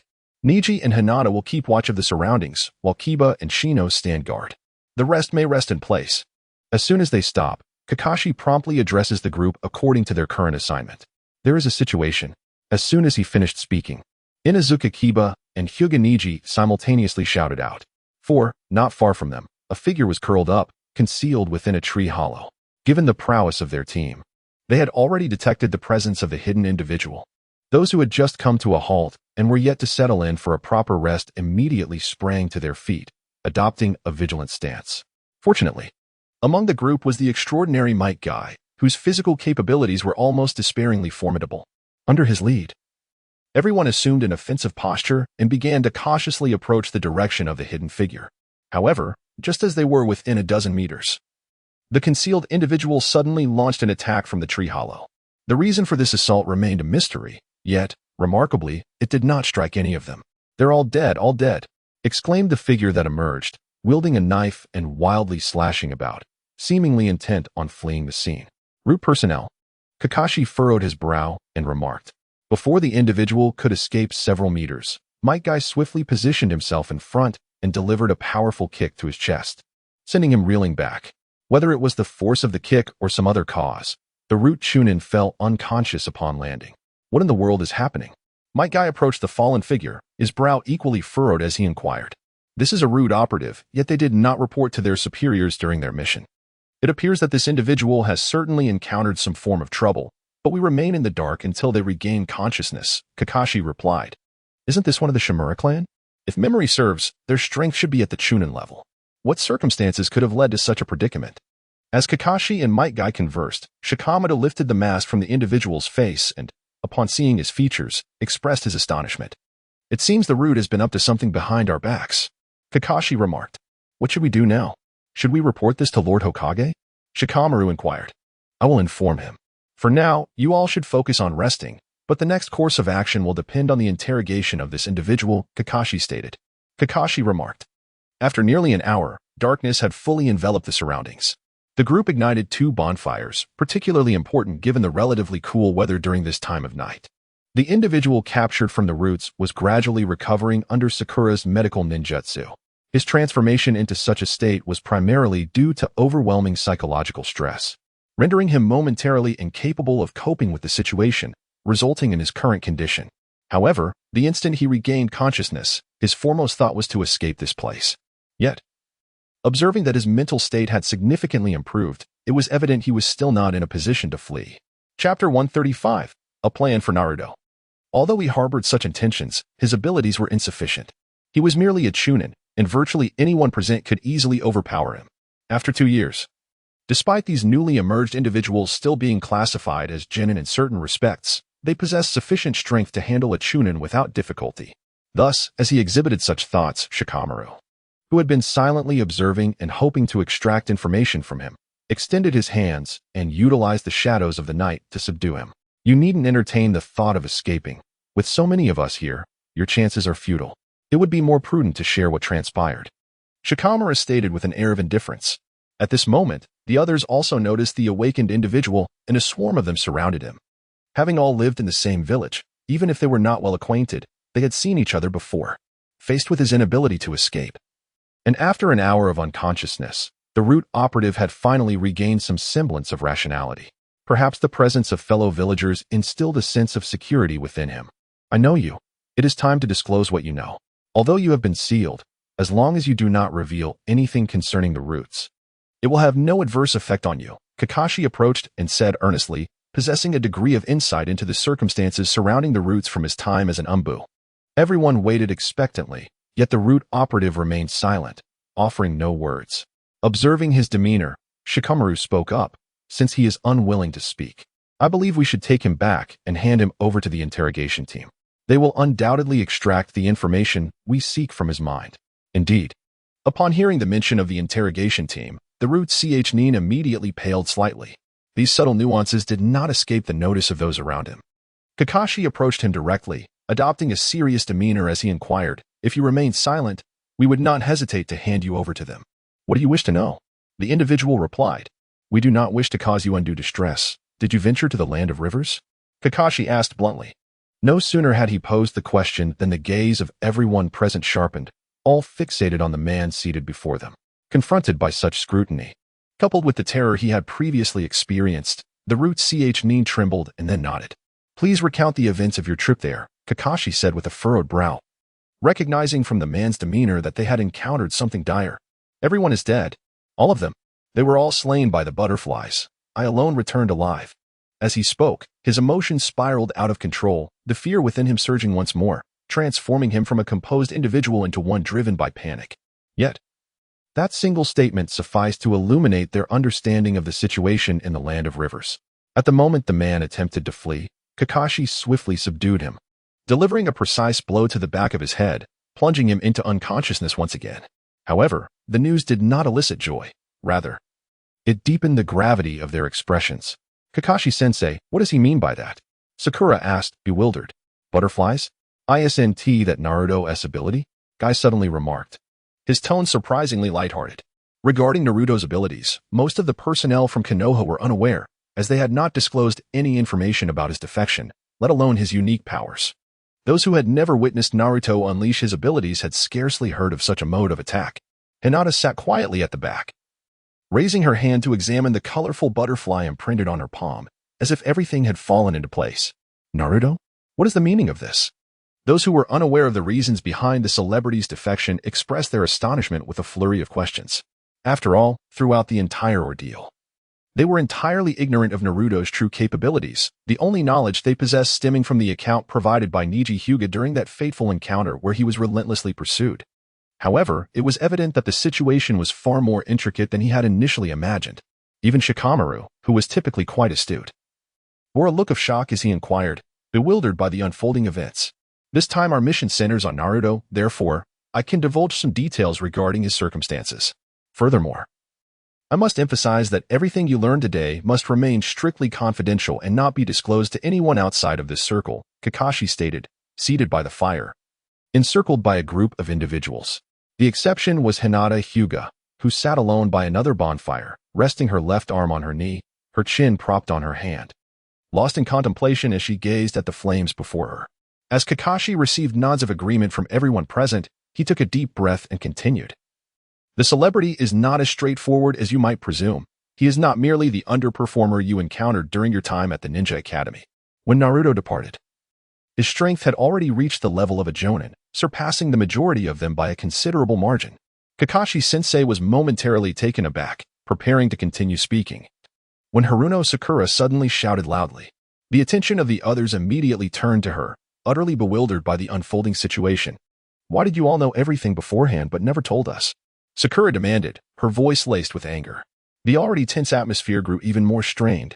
Indeed, this matter was known to most of the higher-ups. However, none of them were clear on the details, and even now, few understood why Naruto had defected. What they knew was merely what was disseminated by their superiors. The only clear information they had was regarding Naruto's defection, which had not been publicly announced. Even as they approached their mission's destination, this group remained in the dark, unaware of the specifics of their task. Chapter 136, The 10-Kilometer Perception. Listening to Sakura, Kakashi furrowed his brow, feeling rather helpless. He could only say, some matters are not withheld from you out of reluctance, but rather because revealing them might exacerbate the situation. I believe it is best if we refrain from discussing this further. The most pressing issue at hand is to consider the information brought by the root member and strategize our next steps for the mission. Mike Guy flashed a broad smile, revealing his gleaming white teeth. He was the most buoyant among them, maintaining an optimistic demeanor even in the face of such circumstances. I concur with what Guy-sensei has said. As for Naruto, we can address those concerns once we return to Konoha or when we meet him in person. For now, our priority should be to resolve this mission swiftly, as encountering Naruto is the pivotal question, Shikamaru remarked. However, regarding Naruto, their knowledge was woefully inadequate. It had been 2 years since they last met, and they were unsure if he even remembered them. Upon hearing Ino's words, several individuals lowered their heads in contemplation.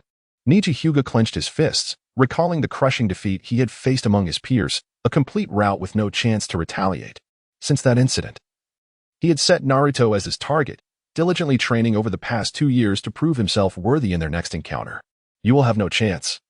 As long as Naruto is unwilling, no one will succeed in bringing him back.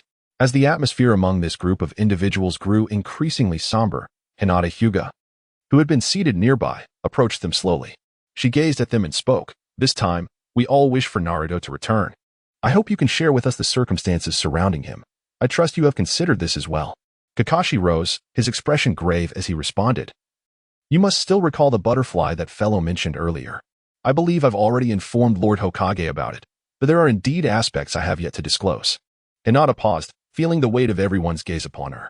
However, the thought of soon reuniting with Naruto encouraged her to continue. The spirit sealing butterfly technique is a sealing jutsu that Naruto developed himself. He began his research when he was just 10 years old. And it was not until he graduated from the Ninja Academy at 12 that the technique was finally completed. Initially, Naruto believed that sealing could serve as the most effective form of attack and could gauge chakra capabilities, which ultimately led to the creation of the spirit sealing butterfly technique.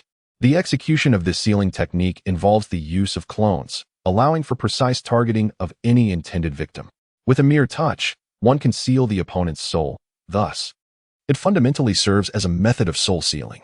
According to Naruto's own words, the potency of this technique allows for silent attacks within his perceptual range, detectable only by those employing the Byakugan or possessing special chakra sensing abilities.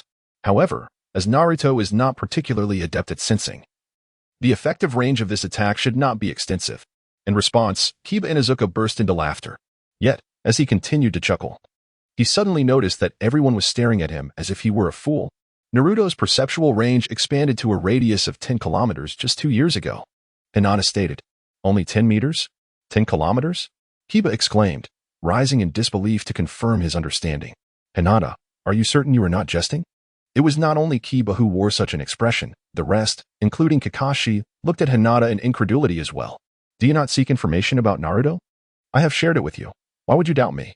He awakened the innate talent of the Uzumaki clan long ago, if I recall correctly. It is known as the godly vision, which possesses extraordinary perceptual capabilities that rely solely on chakra to track an opponent's movements, Hinata explained. Godly vision, a formidable sensing technique of the Uzumaki clan, a power rooted in their bloodline. Kakashi sighed as he spoke. The presence of an exceptionally keen sense of perception in the opponent implied that their whereabouts would be disowned long before they could approach that location. If Naruto were still the rational individual he once was, their current mission would likely pose no danger. However, after 2 years without contact, the certainty of proceeding safely remained uncertain. Did this not suggest that they were already within the strike range of others before even encountering them? Ino gasped, a hint of fear in her voice. It is imperative that we report this intelligence to Lord Hokage, allowing her to make the necessary decisions. Moreover, a crucial question arises. How did Root acquire information about Naruto? And why did they send someone to extract information from this individual? It is evident that the matter is far more complex than a mere few individuals. Kakashi spoke in a low tone, acknowledging that their only course of action was to proceed in this manner. Kakashi, what shall we do if we truly encounter Naruto? Might Guy's face wore an unusual seriousness. Unlike other rogue ninjas, everyone present was well acquainted with Naruto, who had never posed a threat to Konoha. Furthermore, their mission was not to eliminate him, but rather to bring him back, possibly with the core objective of reintegrating him into the village. Thus, the nature of this mission diverged entirely from those they had undertaken in the past, necessitating a fundamentally different approach. As events unfolded, they could only pause their mission until they submitted their report and decided on the subsequent steps. The discussion yielded no concrete results, and the matter was temporarily settled, awaiting feedback from above before planning their next course of action. As night fell, while everyone else was asleep, Hinata, tasked with the night watch, cast a glance at her slumbering companions. With an expression of calm determination, she began to leap swiftly toward the seaside. However, just as she departed, to everyone's surprise, they all sat up, expressions of helplessness etched on their faces as they watched her leave. Chapter 137, The Absorption of Natural Energy. Despite this, no one rose to follow her, not even Kakashi or Might Guy, who could only watch as she ventured forth alone, breaking away from the team. It was destined to be a sleepless night, and each person understood that Hinata would undoubtedly proceed without them, confirming everyone's suspicions. Kakashi-sensei, I wish to go too. Sakura Haruno gazed at Kakashi with a bittersweet expression, her tone tinged with melancholy as she spoke. I believe it would be best if you refrain from causing any disturbances. We are unaware of Naruto's current circumstances, and we cannot ascertain whether he is in a friendly state of mind. Hinata should be safe in her endeavors. So let us remain here and await further news. Shikamaru languidly interjected. Indeed, Shikamaru is correct. We shall stay put and patiently await updates. Let us first allow Hinata to assess the situation. Kakashi also chimed in. On the other side, having run for an extended period, Hinata found her chakra still unrefreshed. Now facing nearly 20 kilometers of ocean to traverse alone. Running upon the water was a vastly different endeavor than on land. It demanded a far greater expenditure of chakra. A considerable burden for someone whose energy had yet to recuperate. Despite being acutely aware of the challenges ahead, Hinata resolutely advanced against the waves. Her heart unwavering as she journeyed through the darkness. However, in the shadows of night, the greatest peril lay in losing one's sense of direction. The endless expanse of the sea offered no landmarks, rendering everything indistinguishable. Even with the clarity of her Byakugan, its efficacy diminished over such a lengthy distance. After half an hour, as the island of the Land of Waves came into view, her vision began to blur, and her steps slowed, her chakra reserves nearly depleted. Naruto. She murmured softly, realizing she could no longer reach the shore. With each labored step, her control over chakra faltered completely, and she collapsed into the water. Just as her consciousness began to fade, a figure resembling Naruto seemed to materialize before her. The vision felt so vivid, she instinctively reached out her hand, then slowly closed her eyes. When it seemed all was lost, Hinata suddenly opened her eyes, expecting to find herself in the afterlife. She was instead greeted by a room with a white domed ceiling. She lay in bed, sunlight streaming through the glass, casting an ethereal glow. The room was devoid of any presence. Sitting upright, she noticed her elegant nightwear but did not dwell on it. Gradually, she descended from the bed, where a pair of soft slippers awaited her on the floor. The weather had turned significantly colder, yet the room radiated warmth. Just as she stood and prepared to approach the door, it slowly creaked open, revealing a woman with a ponytail, elegantly dressed in a chic skirt and high heels. Hinata, you're awake, exclaimed Ino with an excited smile. Ino? Hinata gasped in disbelief, her voice barely a whisper. The transformation in Cheyenne appearance over the past 2 years was quite significant. After all, everyone had undergone various changes. The absence of communication between them during this time rendered their sudden reunion somewhat surreal. It's me. I thought you would be asleep for a while longer.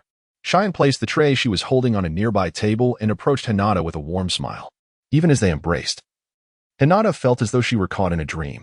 Everything felt so unreal. Where's Naruto? Hinata released Cheyenne from the embrace, still in shock, her voice slightly dazed.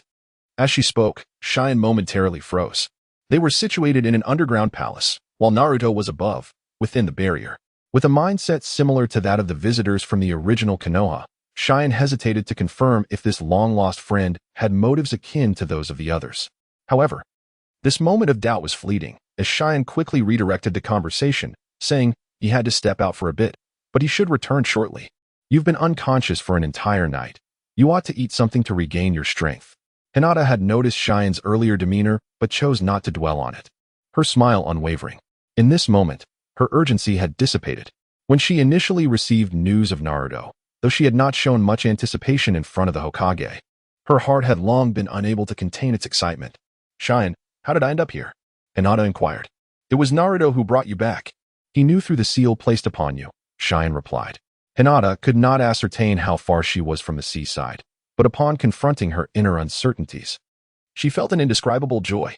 At this moment, Naruto found himself within the confines of a barrier on the ground, having remained there for over 10 days. The barrier had long since achieved the desired outcome. The abundance of natural energy within was now at least comparable to that of Mayaboka Mountain. However, the wild essence of this energy was far less docile than that found in Mayaboku. Moreover, the absorption of natural energy into one's body is inherently perilous. Despite having undergone numerous experiments and simulations in the preceding stages, this did not guarantee flawless success in actual practice. Seated cross-legged, in an instant, Naruto transcended into a state of oblivion, his consciousness seamlessly merging with the surrounding environment. Harnessing the sensory perception characteristic of a sage, he became acutely aware of all the natural energy permeating the entire barrier in an instant. The blue natural energy coalesced into a singular entity, as if within his reach, ready to be drawn into his being at will. Chapter 138. The vast underground palace with his hands resting quietly between his legs, his 10 fingers intertwined. Naruto understood that the most intricate aspect of harnessing natural energy lay in the initial step. Any misstep could lead him perilously close to death. Thus, meticulous attention to every detail was imperative. Kurama, this is a critical juncture.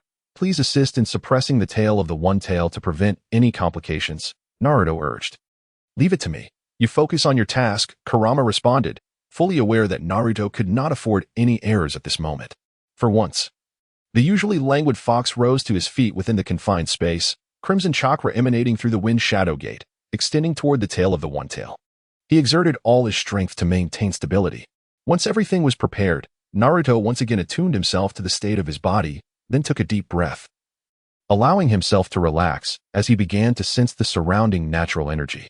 The absorption of natural energy required a precise balance of spiritual energy and chakra in a 1:1 ratio.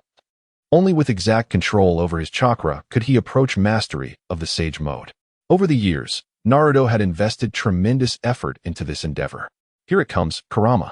As Naruto spoke, an immense surge of natural energy, akin to a tsunami, began to rush towards his body, simultaneously accompanied by chakra and mental energy. These three forces swiftly intertwined and merged. He adeptly regulated the power he needed by adjusting the influx of natural energy. Nevertheless, even in his vicinity, the flora was growing at an astonishing rate, with nearby trees rapidly transforming from mere saplings into towering giants. Naruto's body began to rapidly transform into wood, starting from his hands and feet. Nevertheless, he remained unperturbed by the myriad circumstances surrounding him. He had previously engaged in countless simulations. Though he had not experienced this sensation upon contact, it nonetheless fell within the realm of his acceptance. In the underground palace, Hinata began to survey her surroundings after Cheyenne had departed, initially contemplating opening a window for some fresh air. She was taken aback when she realized that the so-called sunlight outside was merely an artificial illumination. Byakugan. Sensing the peculiarities in her environment, Hinata activated her Byakugan, allowing her to scrutinize her surroundings. In an instant, the entirety of the underground realm unfolded before her eyes. To her astonishment, this place was indeed subterranean. Hinata murmured to herself, and as she gazed around, she discovered that the expanse of the underground palace exceeded her wildest imaginings. Yet, she also caught sight of the person she had been searching for. Naruto found himself above, standing alone, yet surrounded by an overwhelming surge of chakra energy. In this peculiar place, after surveying his surroundings, he astonishingly discovered no signs of an exit. The only possible escape lay deep beneath the ocean, as the entire subterranean palace was almost entirely sealed off. Whether from the outside or within, there existed no pathways that would lead others to find a way in or out. On Naruto's side, he was exerting every effort to regulate the balance between natural energy, spiritual energy, and chakra. However, the transformation of his body into it continued unabated. Now even below the waist and up to his chest had begun to gradually assume a wooden state. As the individual experiencing this, Naruto felt no sense of urgency. Yet the nine tails within him was a different story. With a claw firmly dug into the ground, the beast felt a palpable anxiety but refrained from taking any rash actions, fearing that its own predicament could lead to a catastrophic failure, resulting in shared obliteration.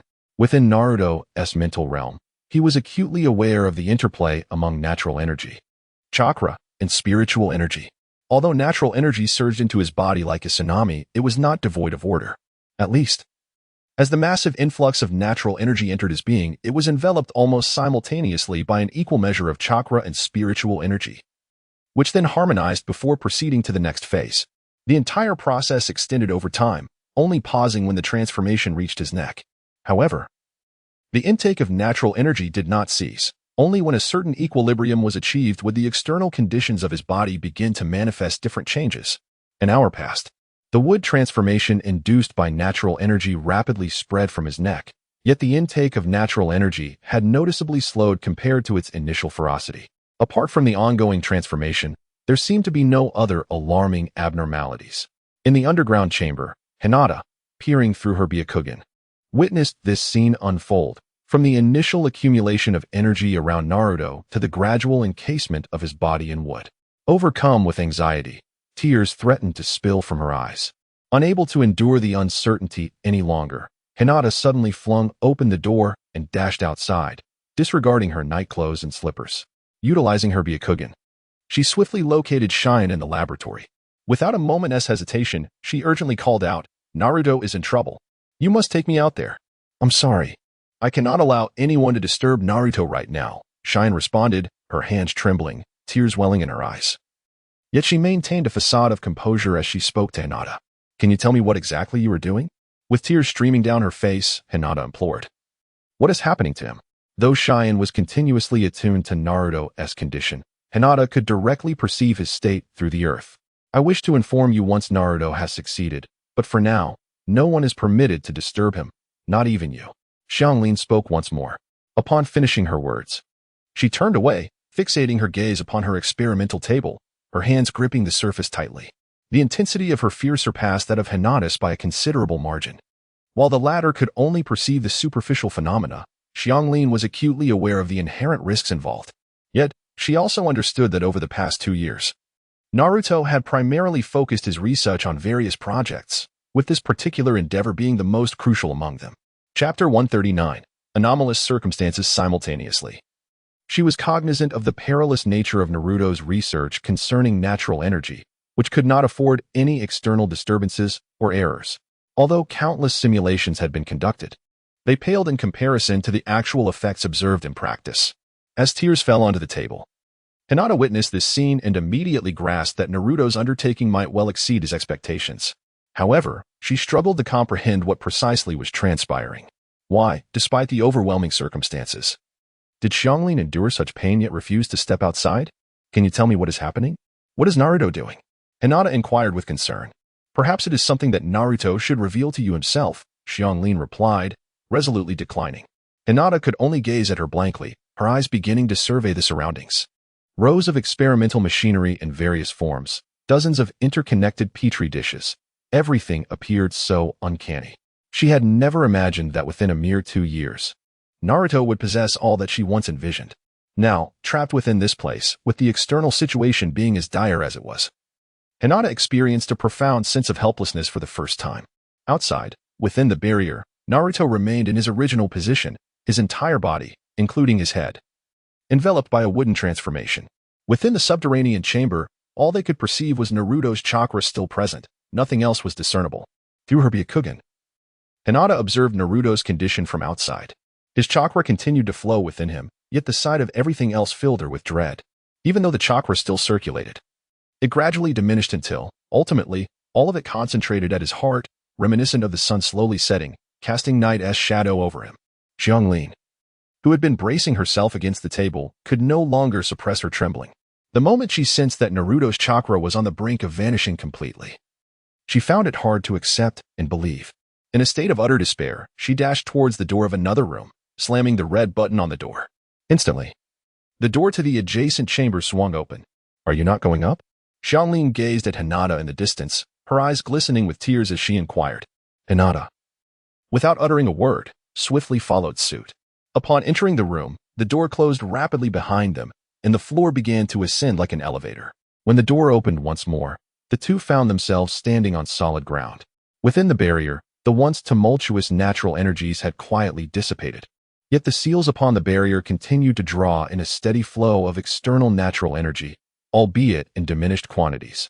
Even from the periphery of the barrier, they could discern the figure seated in the center, Naruto, whose body had transformed into wood, with tender green leaves sprouting from the apex. Naruto, Hinata called out, preparing to rush into the barrier's confines. However, before she could step inside, a formidable force erupted from the barrier, repelling her.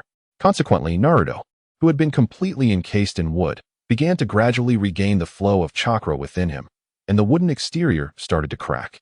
Yet, in their anxious state, Hinata and Xianglin failed to notice these subtle details. Meanwhile, Kakashi and his team had been waiting for a prolonged period without receiving any word from Hinata. Although they were confident that she was safe, uncertainty lingered.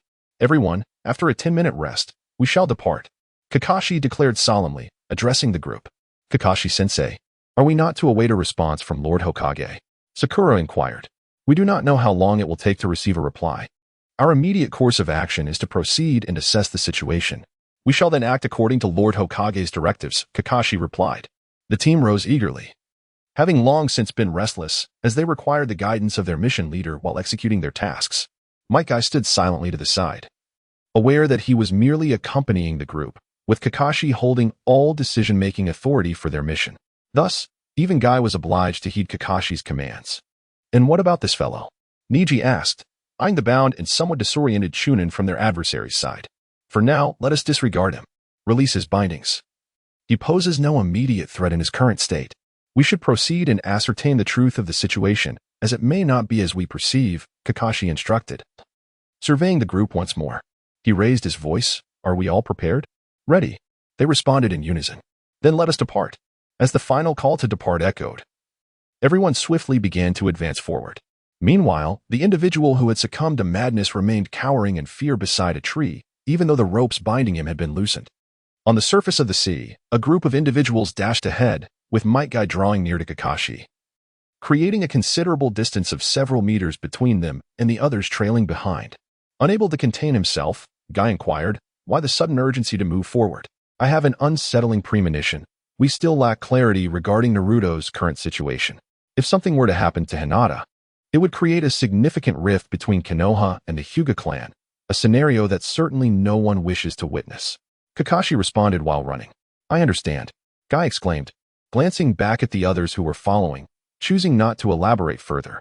However, just as they caught sight of the islands of the land of whirlpools, a surge of formidable energy enveloped them, sending a shiver down everyone's spine. This sensation was particularly pronounced for Inuzuka Kiba and Shino. The massive white dog accompanying Kiba halted in its tracks, clearly reluctant to proceed further in the face of this overwhelming force. The insects on Shino's body became erratic, and in a mere instant, his face and body were covered with a swarm of tiny black creatures. Kakashi-sensei, Guy-sensei. The unusual occurrences had gone unnoticed by Kakashi, who was leading the charge until Rock Lee shouted out. When they turned to look, the bizarre scene returned to normal as the potent energy dissipated. Chapter 140. Success. The sudden event had vanished just as abruptly as it had appeared. Though it lasted only a second or two, the experience left an indelible impression on each individual present. No one could comprehend what had transpired, but observing the peculiar behavior of the creatures that were not human offered a palpable sense of unease. Kakashi cast a glance at the halted group, a flicker of confusion in his eyes, before firmly commanding, continue forward. On the other side, as the formidable energy radiated, Hinata and Karen, who had previously been enveloped in sorrow, found their grief overshadowed by the astonishing spectacle before them. Their eyes widened in disbelief, utterly overwhelmed by the profound impact on their fragile hearts. What unfolded before them had undeniably transformed into a completely different scene. The barrier, once intended to gather natural energy, could not withstand the immense force and shattered into pieces. The two were propelled several meters away by this overwhelming power. However, rather than feeling discomfort, they were filled with joy at the sight that lay before them. The figure that had once been a mere wooden post sitting on the ground was now replaced by a naked man suspended approximately a meter above the ground. Naruto, who was on the verge of becoming a wooden figure, soon unleashed an overwhelming force that shattered the shackles binding him, allowing him to fully transcend into sage mode. In that moment, he hovered above the ground, his form unchanged apart from his utter nakedness. Yet, his body emanated a radiant blue glow, and as his power surged, his hair stood on end. With arms outstretched, he embraced the essence of this moment, slowly opening his eyes, which now displayed a striking blue hue, radiating a faint light that was both eerie and beautiful. Hinata whispered, gazing at the scene before her, her expression completely overtaken by astonishment. The thought of seeing this individual again after 2 years in such a state was bewildering, yet it did not deter her from casting several glances his way. What on earth was happening? She turned to the equally astonished Kagaya beside her, seeking clarity. It appeared he had succeeded. Kagaya's expression, though marked by shock, was primarily filled with delight. Most importantly, if he could navigate this transformation successfully, it would assure them that the path ahead, according to their previous plans, would be devoid of worry. Nisan, Kagaya called out loudly from her position. Still enveloped in his own sensations, Naruto instinctively glanced in their direction upon hearing her voice. As his gaze fell upon Hinata, her joyful expression surpassed even his own elation at attaining natural energy. With a slight movement, he vanished from his original space, reappearing before the two of them. However, he seemed oblivious to the transformation he had undergone, and as he prepared to embrace Hinata with open arms, she instinctively took a step back.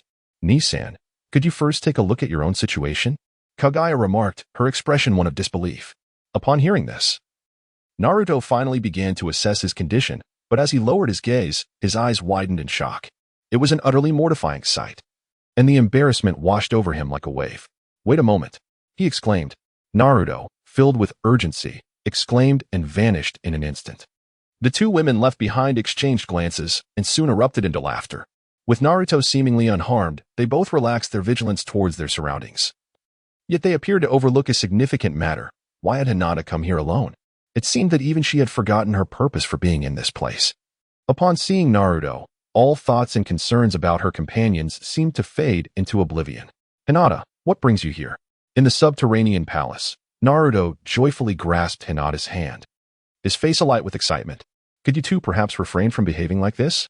At the very least, be mindful that there are others present, Kankuro remarked, rolling his eyes at their antics. Yet it would be disingenuous to claim that she felt no jealousy. However, she was acutely aware of her own status and identity at that moment. I just arrived, and you've already said so much. I haven't even had the chance to say anything, Hinata said, gazing at Naruto's face. A smile graced her lips as she embraced him, expressing her gratitude. I truly appreciate you rescuing me yesterday. Huh? Naruto felt a gentle warmth coursing through his body, and, after a spontaneous smile, he patted the other person's back and said, It truly has been a long time. Let us stay here for a couple of days. No way. Hinata exclaimed, quickly pushing Naruto away, her eyes wide with urgency. This time, I didn't come alone. We are here on a mission, accompanied by our fellow classmates, as well as teachers Kakashi and Guy. I merely slipped away in advance. They might already be trailing behind us. Rest assured, even if they searched for an entire year within this underground palace, they would never find us, said Kankuro, sitting with a smile on his face. In truth, Hinata could grasp some of what Kankuro was conveying. After all, she had previously glimpsed the outside situation through her Byakugan. The walls surrounding the entire underground palace were almost entirely sealed, and her attempts to perceive the circumstances above ground with her Byakugan had yielded no results regarding the subterranean realm. At this point, there was no need to dwell on such matters. They had already reached the surface. It was likely that their former comrades and friends would arrive in no more than half an hour.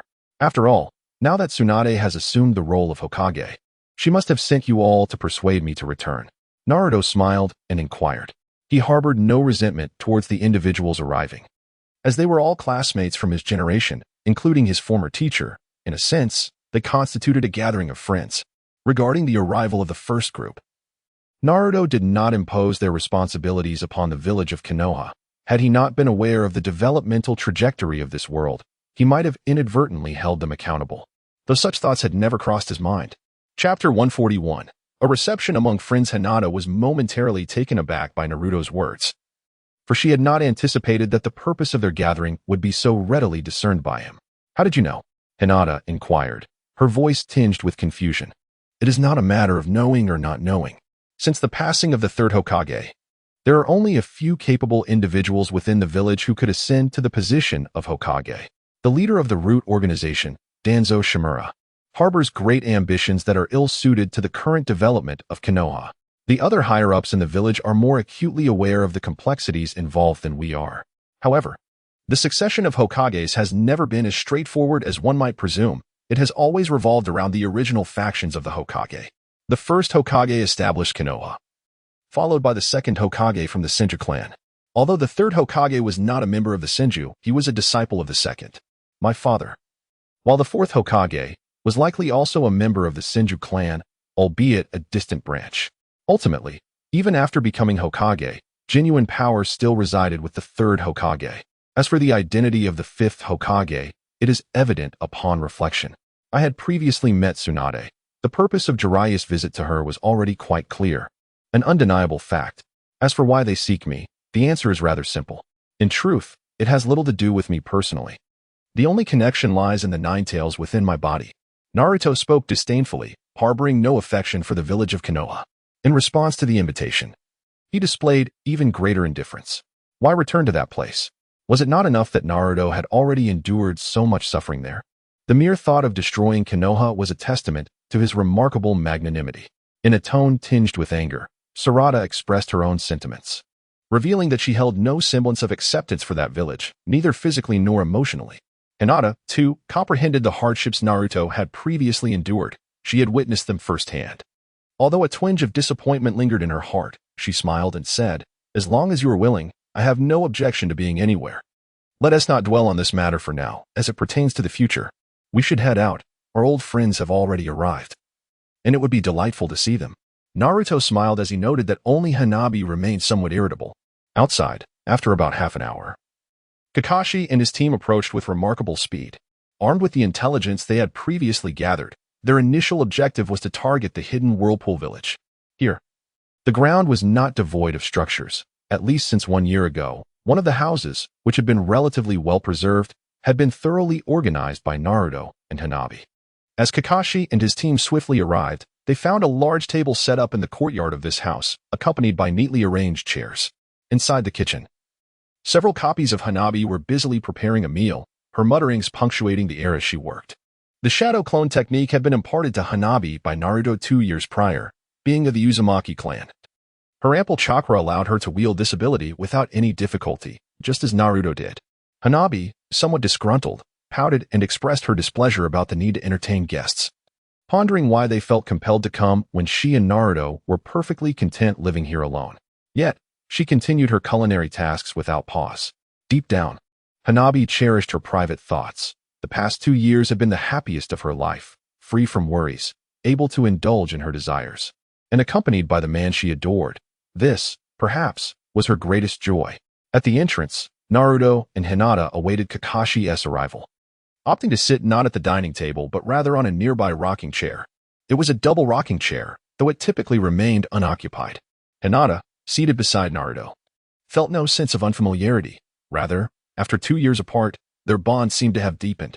She recalled her father mentioning that the village had been searching for him. Yet there had been no news until this moment, which surprised many. Leaning back in the rocking chair, her hands resting on her lap, Hinata gazed ahead.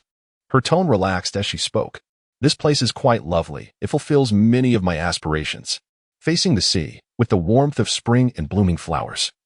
This is the life I have always envisioned. Perhaps the only thing missing is your companionship. Naruto smiled as he turned to glance at Hinata.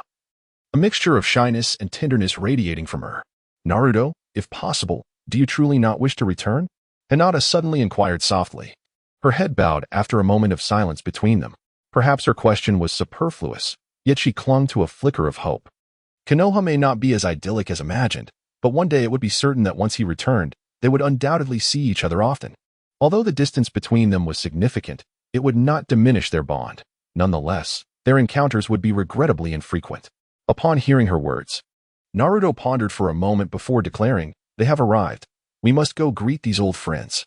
Rising swiftly from the rocking chair, he directed his gaze towards the woods in the distance. Soon, as the leaves rustled, a group of individuals emerged at the edge of the forest. Nearly 100 meters away, their figures becoming discernible to one another. After 2 years, their reunion was marked not by exuberance, but rather by a solemnity that enveloped their faces. Kakashi frowned as he observed the scene from afar. The transformation in Naruto was evident. He had grown considerably taller and more robust. "Kakashi-sensei, shall we not go?" Sakura Haruno asked, all eyes turning towards Kakashi, eager for his response. Kakashi himself was assessing the situation. The other party stood there watching them, and as former comrades, it was indeed inappropriate to remain aloof despite their differing circumstances. "Let us go," Kakashi called out, leaping down from the tree and beginning to walk slowly along the path ahead. The others followed suit. This method of approach deemed the most suitable by Kakashi for the short distance. Thus, the group moved purposefully toward Naruto, who awaited them at the entrance alongside Hinata.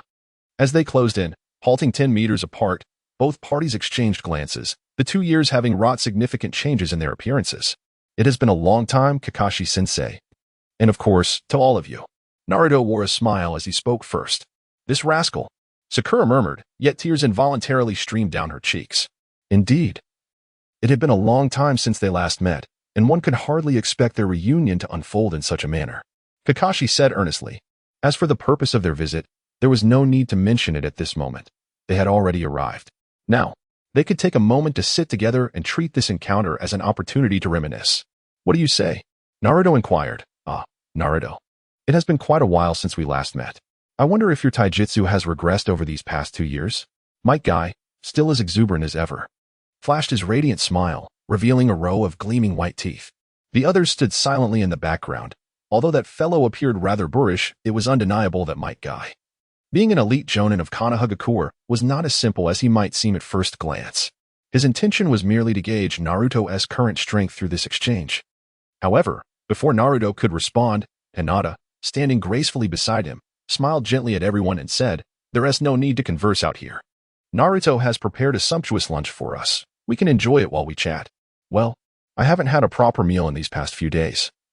So I find this suggestion quite agreeable, Kakashi remarked with a squinting smile, not inclined to refuse such a proposal. After all, this mission was not one of assassination. It merely sought to find a way to bring Naruto back to Konoha. Utilizing past bonds seemed the most effective approach. The others shared no dissenting opinions, and as Naruto warmly welcomed them, the group began to move towards the courtyard. However, as Sakura walked past Naruto, she unexpectedly swung her fist towards his face with great force. "You jerk! Even if you leave, you could have at least said goodbye," Sakura shouted, her fist barreling towards Naruto's head. Initially, this seemed to be mere playful banter between comrades, yet the ensuing moment left them all wide-eyed. When her fist was just 5 centimeters from Naruto, an immense force halted it entirely, leaving no possibility for further advance. While they had thought of this as a simple jest among friends, from another perspective, was it not also a test of strength? "I truly apologize for my hasty departure. I regrettably did not have the chance to bid you farewell. Yet, there were unspoken circumstances surrounding my actions that I hope you all can understand." Naruto gently addressed Sakura Haruno before him, seemingly oblivious to the punch she had just delivered. "You scoundrel. You left, and Sasuke left too. The once united Team 7 has dwindled to just me, and you are all despicable." Sakura's feelings, long suppressed, erupted at that moment, and she clung to Naruto, weeping as she spoke. Each individual bore a unique expression, at least for this fleeting moment. Kakashi and the others refrained from disclosing the purpose of their visit. Fully aware of the circumstances, yet this moment was not conducive to discussing other matters. A midday meal, indeed a sumptuous feast, was overshadowed by the toil of Ino, who, while not participating, endured the burden of preparing the meal in solitude.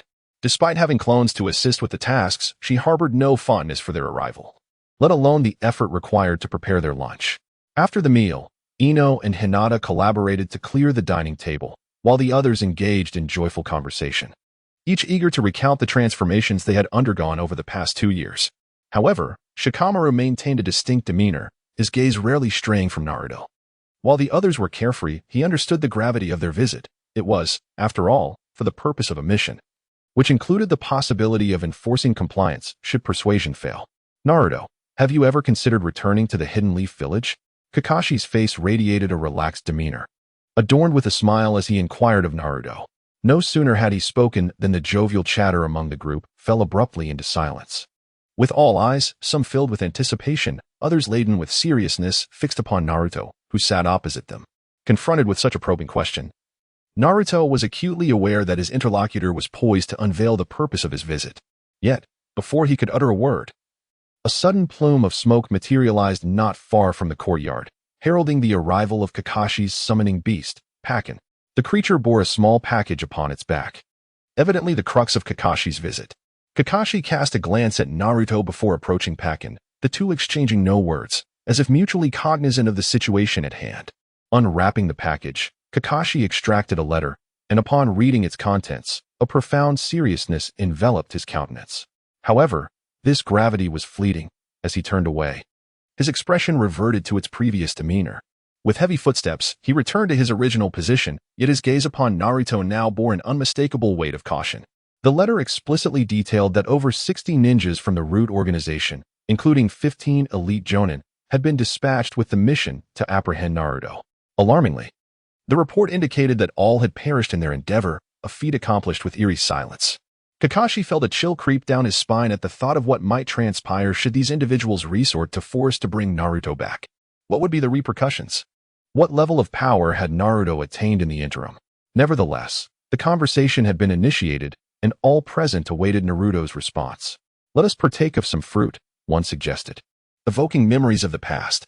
Everyone understood the unspoken rule. There was no need to articulate their thoughts too clearly. Henceforth, no matter how many times they might meet, their bond with Naruto would remain as that of friends. Yet, after certain words were spoken and actions taken, could they truly be certain that everything would remain as they envisioned? At that moment, Cheyenne emerged with a platter of fruit. Her gaze averted from the assembly and fixated on the table, her expression somber as she addressed Naruto, just as silence enveloped the group. Nichi Hyuga suddenly slammed his hand upon the table, rising with a serious countenance and a low, resolute voice.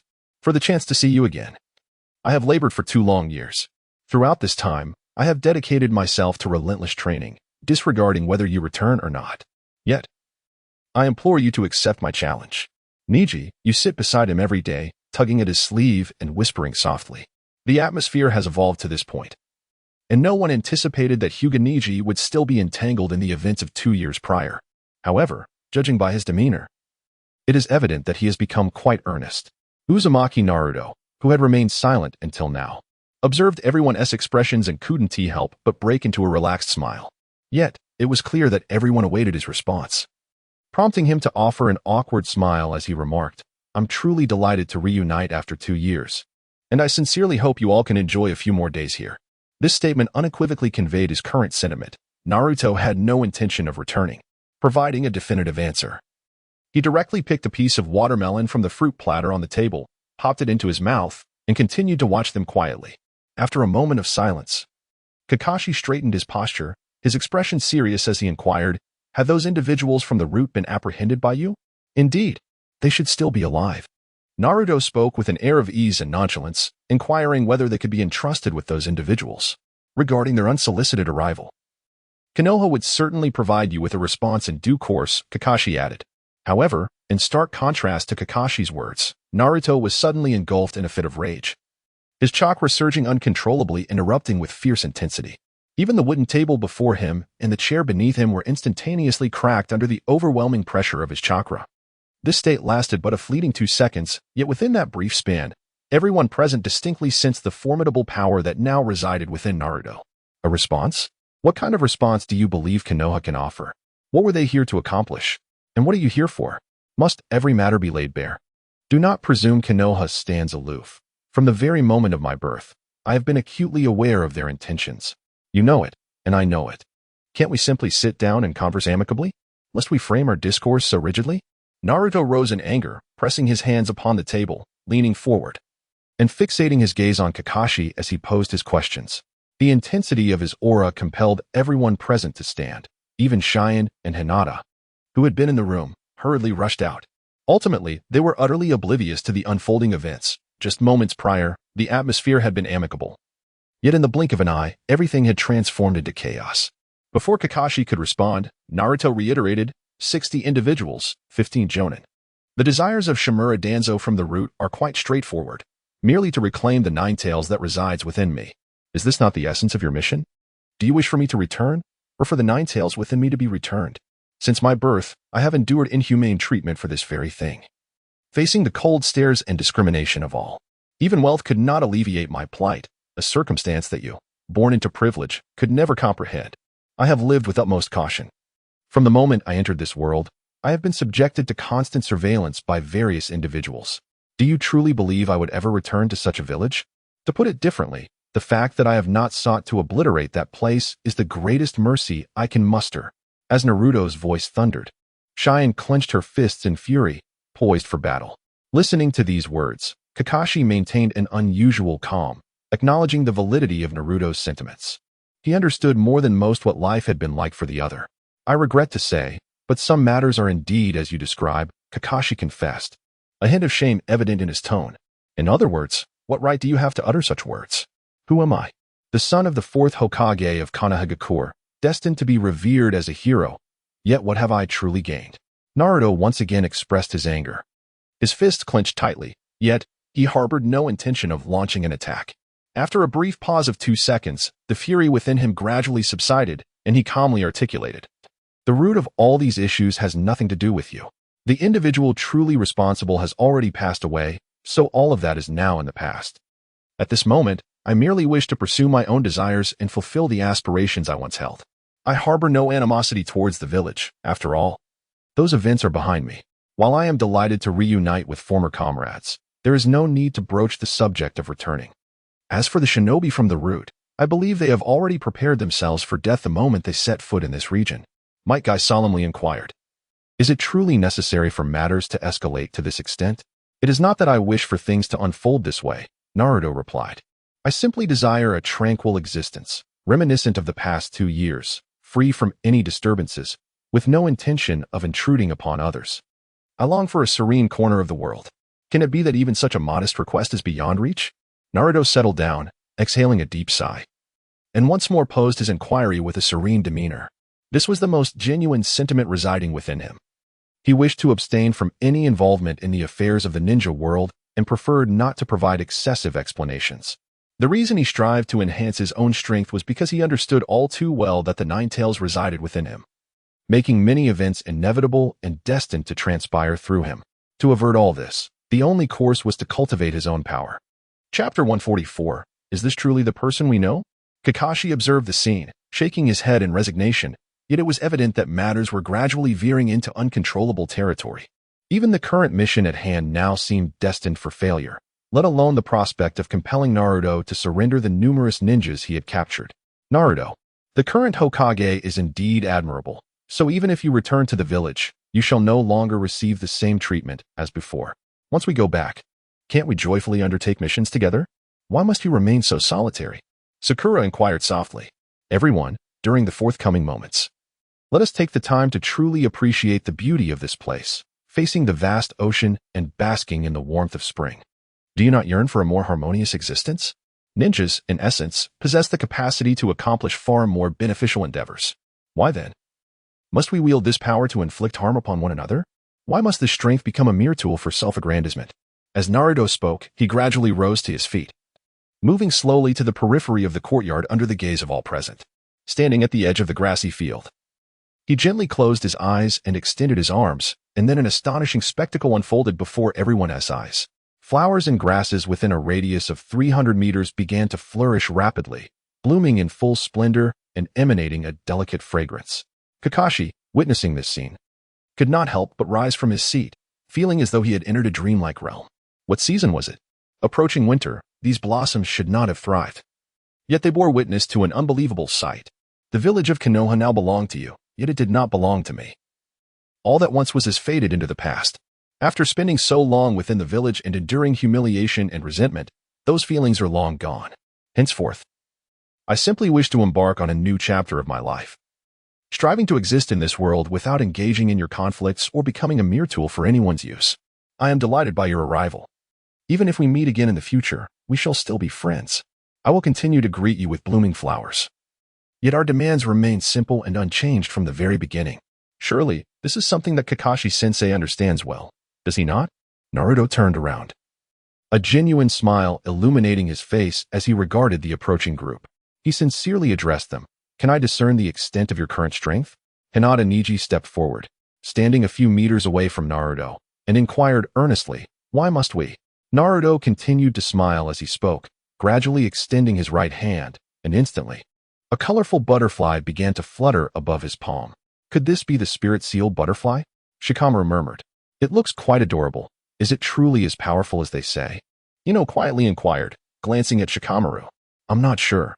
I've never seen those who were sealed before, but according to what was said, this sealing technique should have surpassed the highest capabilities of sealing arts we currently know. Shikamaru furrowed his brow. Is this really the Naruto we know? CHG whispered. The most striking difference was that the Naruto before them was utterly dissimilar to the one they remembered. Meanwhile, as the butterfly danced in Naruto's hand, it suddenly multiplied into two. After the two butterflies circled around him twice, they began to undergo a split, doubling to 4, then to 8. In mere seconds, the number of butterflies surrounding him had soared to at least 1,000. Having showcased his abilities, Naruto swiftly clenched his hand, causing all the butterflies that had been swirling around him to vanish in an instant. Niji Hyuga understood that his opponent did not wish to engage in battle. He merely showcased his capabilities. This seemingly modest display, which was enough to cause Kakashi and Might Guy, who were on a mission, to frown, surely held greater complexity than it appeared. Especially Kakashi, who distinctly recalled Naruto employing this technique before, though at that time, the butterflies were black. He did not believe that the current change was merely a matter of color. What do we do now, Kakashi? Guy, standing beside Kakashi, asked with a serious expression upon witnessing this scene. It seems that we must abandon this S-rank mission. I will have Pakken report the situation of this mission to Lord Hokage shortly. We shall await his response. Kakashi spoke with a look of resignation on his face. Yet in the face of such circumstances, he found himself devoid of any viable solutions. After all, those who had accompanied him were likely the very essence of the village's prominent clans, each of them arriving as heirs to fulfill this mission. However, it seemed that none of them had anticipated the outcome of this endeavor prior to their departure. Although they were now confronted by former comrades, It was undeniable that the strength of these erstwhile allies had surpassed their wildest imaginations. Even Kakashi himself lacked absolute confidence in evading the formidable sealing techniques wielded by his adversary, coupled with their adeptness at utilizing the Flying Thunder God technique. These factors rendered them nearly invincible among their ranks. "We have no choice but to proceed. Shall we depart or linger here for a while longer?" Kai inquired once more. "Stay." Kakashi responded without a moment's hesitation. "We are truly delighted to have you remain. We have ample accommodations for your stay, and we hope that your journey ahead will be a most enjoyable one." Naruto gazed at the crowd with an endearing smile, as if he eagerly anticipated their stay. However, from the moment they arrived, it became evident that the once peaceful Whirlpool Village could no longer enjoy its previous tranquility. Was it truly the fate of Uzumaki Naruto to commence his journey in such serenity? Such a notion seemed rather implausible, for the tempest that belonged to this world was imminent within the next 2 years. The plans had been divided into several segments, and with one already realized, it was time to commence the pursuit of the others. As his strength grew, the means to actualize the remaining plans became significantly simpler, requiring far less complexity than before. Chapter 145, The Grim Reality of Mortality. The previously serene atmosphere transformed into a bustling one with the arrival of Kakashi and his companions. Starting from the early hours of the morning, during their stay, Naruto and his companion had not returned to the underground palace even once, for it concealed all his secrets, and it was imperative to keep its existence hidden from outsiders. In the dead of night, Kakashi pondered aloud. Lord Hokage mentioned, "Should we abandon this mission?" In their shared quarters, Might Guy sat on his bed, looking at Kakashi across the room. Kakashi's expression bore a hint of bitterness. Despite his cheerful demeanor during the day, discussions about the mission at night revealed his weariness. With resignation, he replied, "The issue lies here. Lord Hokage has instructed us to remain for a while longer to observe what Naruto truly intends to do. Moreover, if the opportunity arises, we are to find a way to bring him back. The most crucial aspect is that Jiraiya-sama is expected to arrive." "Jiraiya-sama is coming?" Might Guy inquired, startled. "Lower your voice. These matters are not yet certain. The main reason we are here is to remain vigilant against any potential movements from the root organization.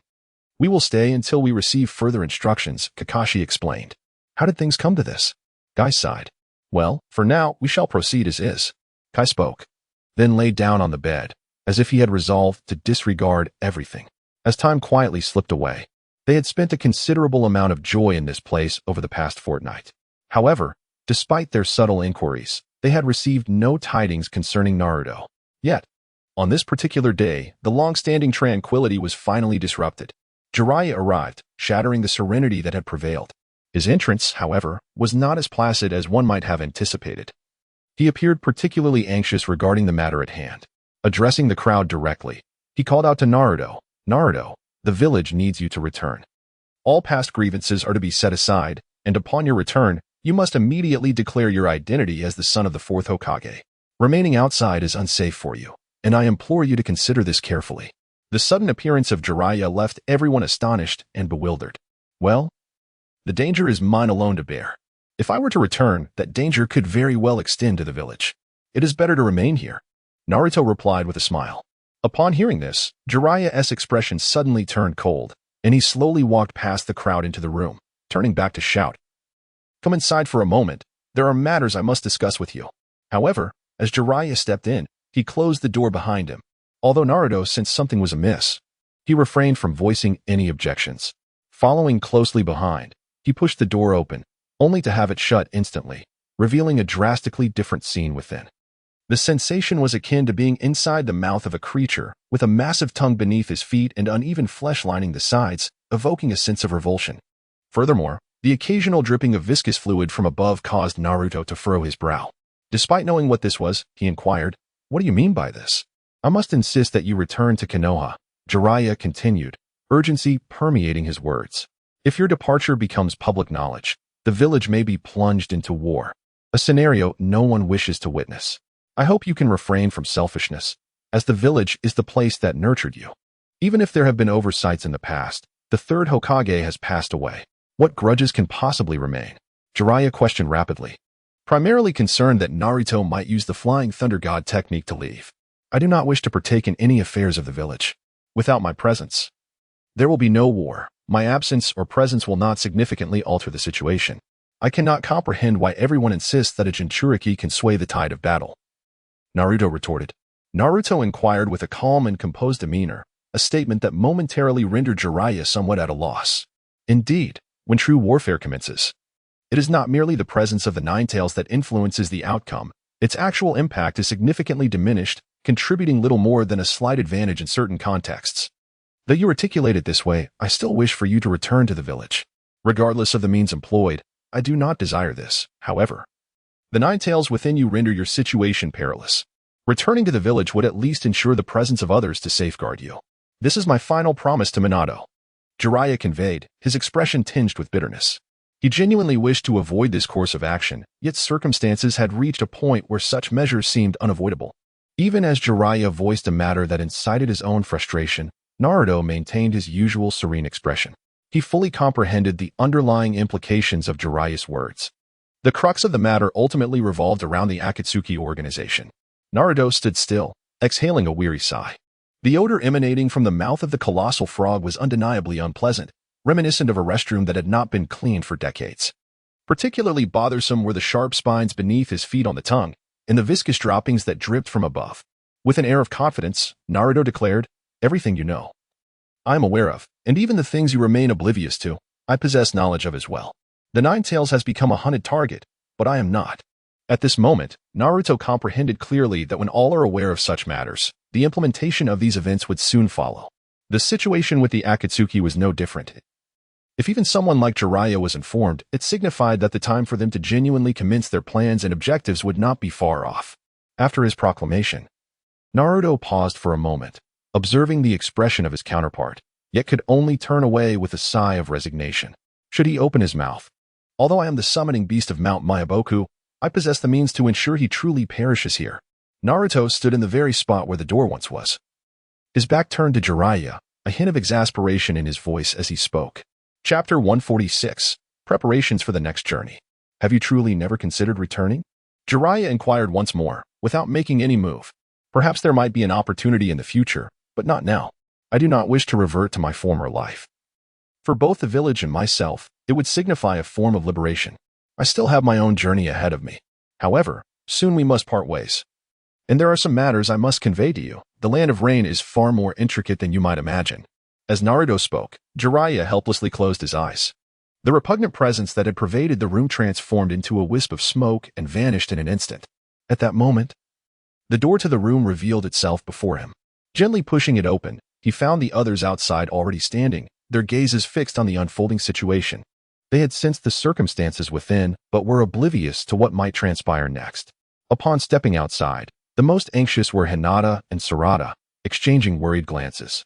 Approaching them with a smile, Naruto declared, "It's all over now. Would you care to accompany me on a journey?" Hinata, taken aback by Naruto's sudden inquiry, found herself momentarily at a loss for words. "Are we leaving this place?" Sarada inquired with a hint of excitement. "Indeed, we are departing. There are still many matters awaiting our attention. It is simply impossible to remain in this one spot." Naruto declared, "Go ahead. When you return, I shall inform Tsunade of your affairs. It shall serve as a task assigned to you." At that moment, Jiraiya emerged from the door, confronting the somewhat bewildered Hinata. With a sense of resignation, he spoke. Fully aware of a crucial truth, the sole individual in the entirety of Konoha capable of evoking a sense of attachment in Naruto was the young lady from the Hyuga clan standing before him. She was a presence that could ensure Naruto bore no animosity towards the village. As long as she remained by his side, Jiraiya could at least harbor the belief that, under extraordinary circumstances, Naruto would refrain from taking action against the village. "Lord Jiraiya, how shall we explain this to the head of the Hyuga clan?" Kakashi inquired, a bitter tone lacing his words. "Huh? I doubt that fellow would raise any objections. You need not worry about that," Jiraiya reassured him. Presently, Jiraiya could sense the transformation within Naruto. This change was not merely of demeanor, but stemmed significantly from his newfound strength. Prior to this, he had visited Mount Myaboku and sought to gather insights. His decision to come here was merely to validate his suspicions. "What are your plans moving forward?" Jiraiya inquired, approaching Naruto like a caring elder, his voice imbued with concern. "It is not yet the right time to disclose that. Perhaps in the future, you will come to understand. A storm is approaching, and certain matters require advanced preparation." Naruto spoke calmly, yet he revealed little information concerning the future. He was acutely aware that myriad events were likely to unfold, yet he remained uncertain whether the timeline would align with that of the original narrative. After all, his arrival and actions had irrevocably altered all timelines, and even he was unsure whether this would lead to complications. Presently, all he could do was prepare a path for the impending storm that might arise. Nothing worthwhile is achieved overnight. One must meticulously prepare to gracefully welcome the impending crisis. The matters at hand had been communicated effectively, and this particular mission had reached its conclusion for Kakashi. With Jiraiya's involvement, all affairs had received his endorsement and approval. Rendering this mission a paradox of sorts, though deemed a failure in certain respects, it could also be regarded as a success. Naruto did not dwell on the matter for too long. After they held a farewell banquet, Jiraiya took Kakashi and the others back to Konoha the following day. Originally a duo, their team had now transformed into a trio, and the once lively area returned to its tranquil state. The only source of solace, or perhaps comfort, was Hinata's presence, allowing the three intimately familiar individuals to indulge in each other's company with even greater freedom. Once it was confirmed that everyone had departed from the land of whirlpools, looked at Naruto with a spark of excitement in her eyes and asked, "Naruto, are we really going to embark on a journey next?" "Indeed," Naruto replied. "As Jiraiya-sama mentioned, your safety here is paramount, so why venture beyond this place?" Hinata inquired as well. "It is time to step out," Naruto asserted. "Some matters are destined to unfold, and we must inevitably confront them. However, the storm has yet to rise, granting us ample time." Naruto smiled brightly, patting Shine's shoulder with one hand and gently caressing Hinata's delicate face with the other. "All right then, I'll go make the preparations. Do we need to bring anything else?" Shine inquired. "No, it's unnecessary. We can summon anything useful we might need. At least, there's no need for that at this moment." Naruto replied. "So, where are we headed?" "To a place you could never imagine." In response to Hinata's inquiry, Naruto feigned mystery. However, the task in this location had indeed been completed.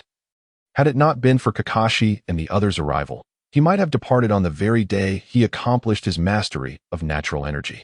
Now, accompanied by an additional companion. Despite Hinata's relatively modest prowess, this journey would serve as an opportunity to deepen their bond and provide her with guidance. Initially a duo, they had now transformed into a trio. Aside from Hinata, who still wore the Leaf Village forehead protector, the remaining two were unadorned, unlike many other ninjas. In truth, for most ninjas, even those who had defected from their villages, their foreheads still bore the insignia of their former homes. This was primarily to signify their identities. Yet for Naruto, such identities had become more of a burden than a badge of honor. Unencumbered by any ties, it seemed their strides were aimless, as if they were wandering without a destination.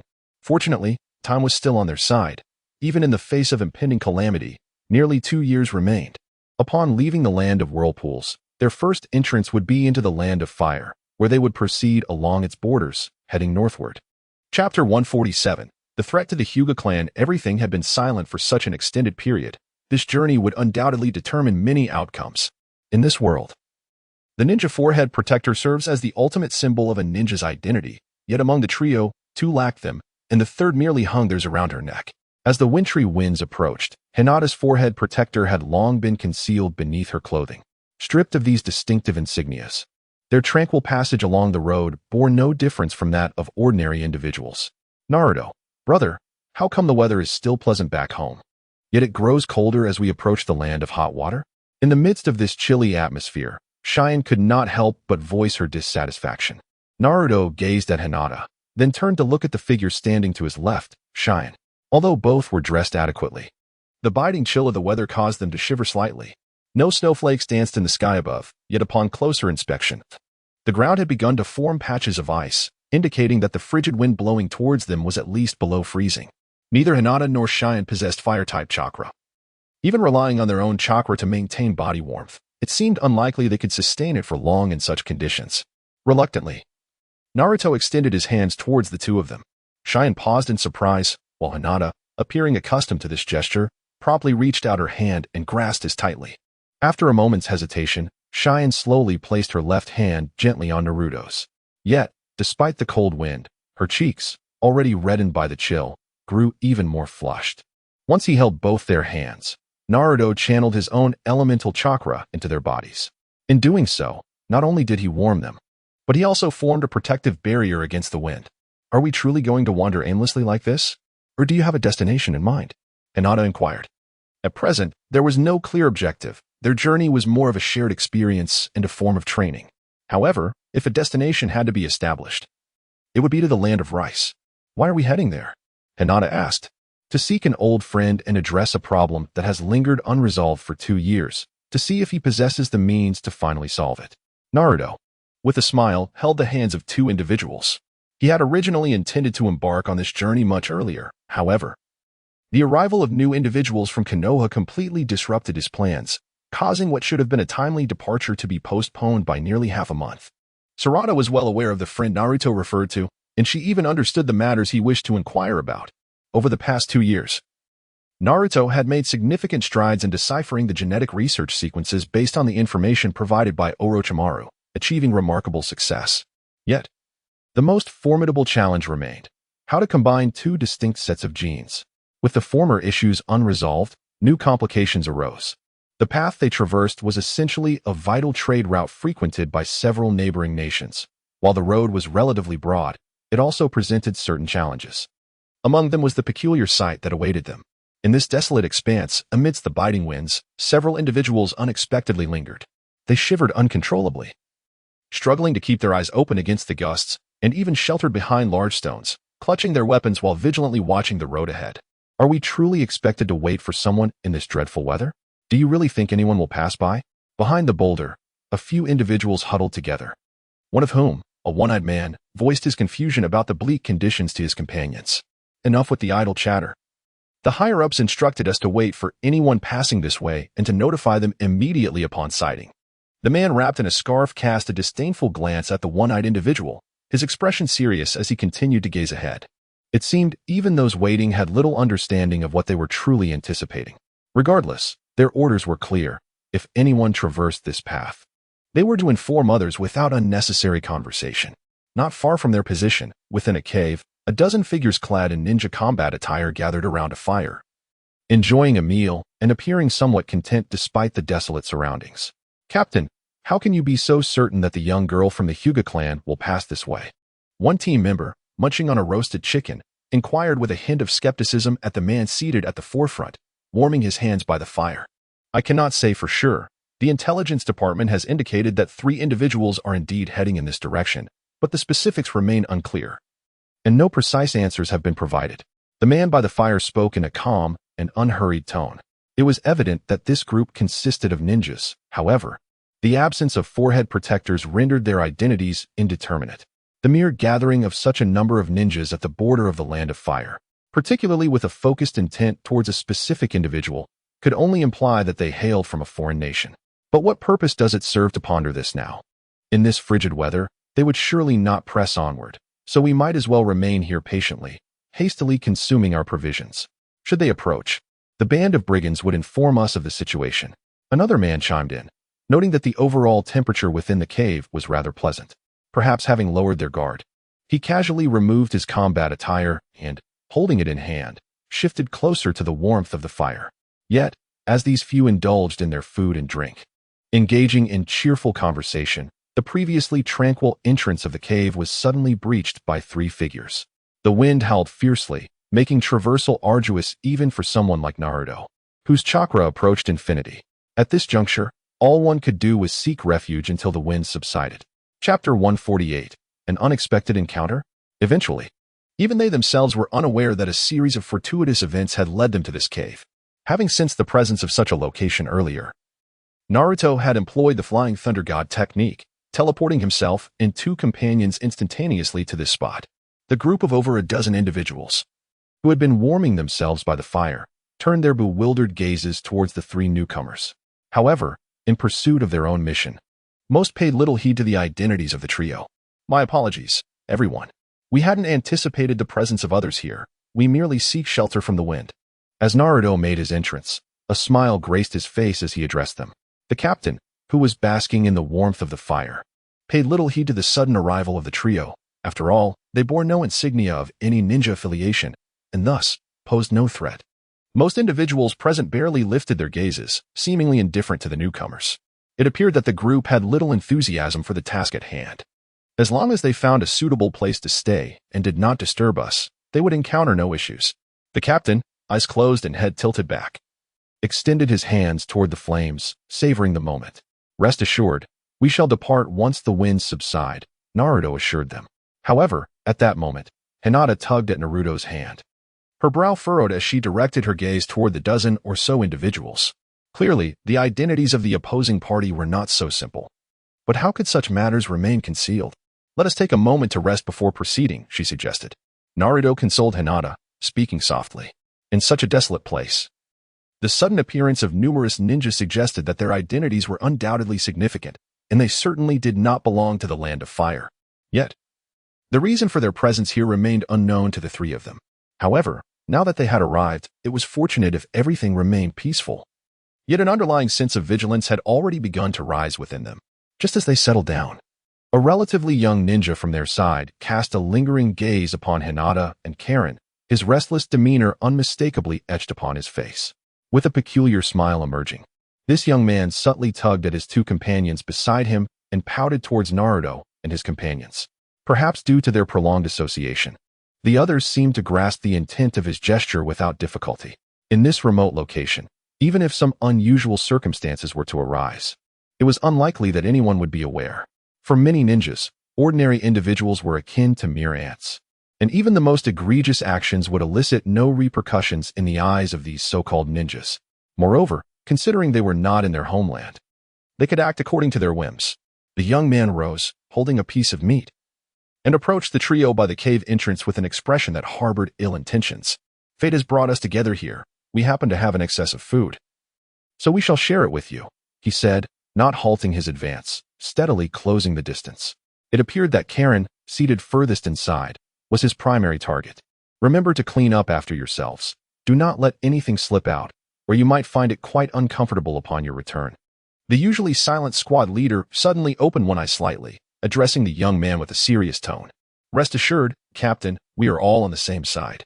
Surely, you trust us to handle our affairs? He replied, turning back to gaze at the three, a nefarious expression creeping across his face as he ceased to disguise his intentions. No need, we have just eaten, but we truly appreciate your kind offer. Naruto lifted his head to gaze at the man, a smile adorning his face. Yet his palm pressed firmly against the ground, his expression turning serious as he spoke to him. You, a mere child accompanied by two beautiful women, are rather unsafe in a place like this. How about this? We shall take it upon ourselves to protect these two lovely ladies. The young man licked his parched lips, the malicious grin on his face no longer concealed. Xianglin, closest to the interior, turned her face away, frowning at the sight of him, her expression one of disdain. There was no need for politeness in such a desolate place. The mere chance of meeting here was indeed a twist of fate. Observing your youthful appearances, allow me, your elder brother, to take good care of you, the young man proclaimed, then directly seated himself on a stone beside Xianglin, a sinister smile lingering on his face. Emboldened by the attention of the others, a pair of restless hands began to inch towards Xianglin's shoulder. Which country do you ninjas hail from? Hinata inquired, turning her head to regard the young man who had approached with her Byakugan activated, her gaze icy. The man, still lost in his indulgence, felt the shift in atmosphere as he locked eyes with her, his errant hands suddenly retracting. Captain, Byakugan, the young man exclaimed, leaping to his feet, eyes wide with alarm as he regarded Hinata. They likely never anticipated that their prey would present themselves so willingly, without any sign of forewarning. The other ninjas, upon hearing the shout, rose to their feet in unison. The squad leader, who had been savoring the moment, slowly stood up, an even more sinister smile gracing his face as he sauntered towards the three. Hinata Hyuga, who would have thought you would come to us so willingly after all this time? Do you know me? Hinata asked, her tone remarkably calm, her body remaining steadfast in its position, merely tilting her face slightly towards him, her words frosty. Of course, we are quite attentive to the information regarding the Hyuga clan. We monitor it closely every day, especially your Byakugan. We have expended considerable effort for it, the squad leader replied, while the expressions of his companions morphed into one of wicked intent. Chapter 149, Ice Release, Ice Engraving. The young man who had initially approached, though surprised by the turn of events, remarked, Captain, this pair of eyes is not going anywhere, so why not? What on earth occupies your mind? Is the mission really more important than your desires? The team leader cursed in fury, while the others eagerly prepared for a confrontation. 3 mere children, barely in their teenage years, could hardly be perceived as formidable in their eyes. At least, that was the impression at present. Since you have all seemingly concluded that victory is assured, would you kindly reveal to us the faction to which you belong before we meet our demise? In the face of this situation, Naruto remained composed, casually inquiring while turning to the team leader, a faint smile gracing his lips as he remarked, "I believe you are rather verbose." The team leader responded, and at that moment, the others had completed their various hand seals. As soon as any of the 3 made a move, they could unleash their attack. Ice release, ice engraving. Naruto spoke in a calm tone, and in the next moment, the cave, which had been relatively warm, transformed into an icy abyss. Aside from the squad leader, the others remained frozen in their original stances, unyielding and still. However, the frost that had formed between their brows spoke volumes. Yet the squad leader seemed oblivious to this grim reality. His face still adorned with a smile as he gestured for his comrades to take action.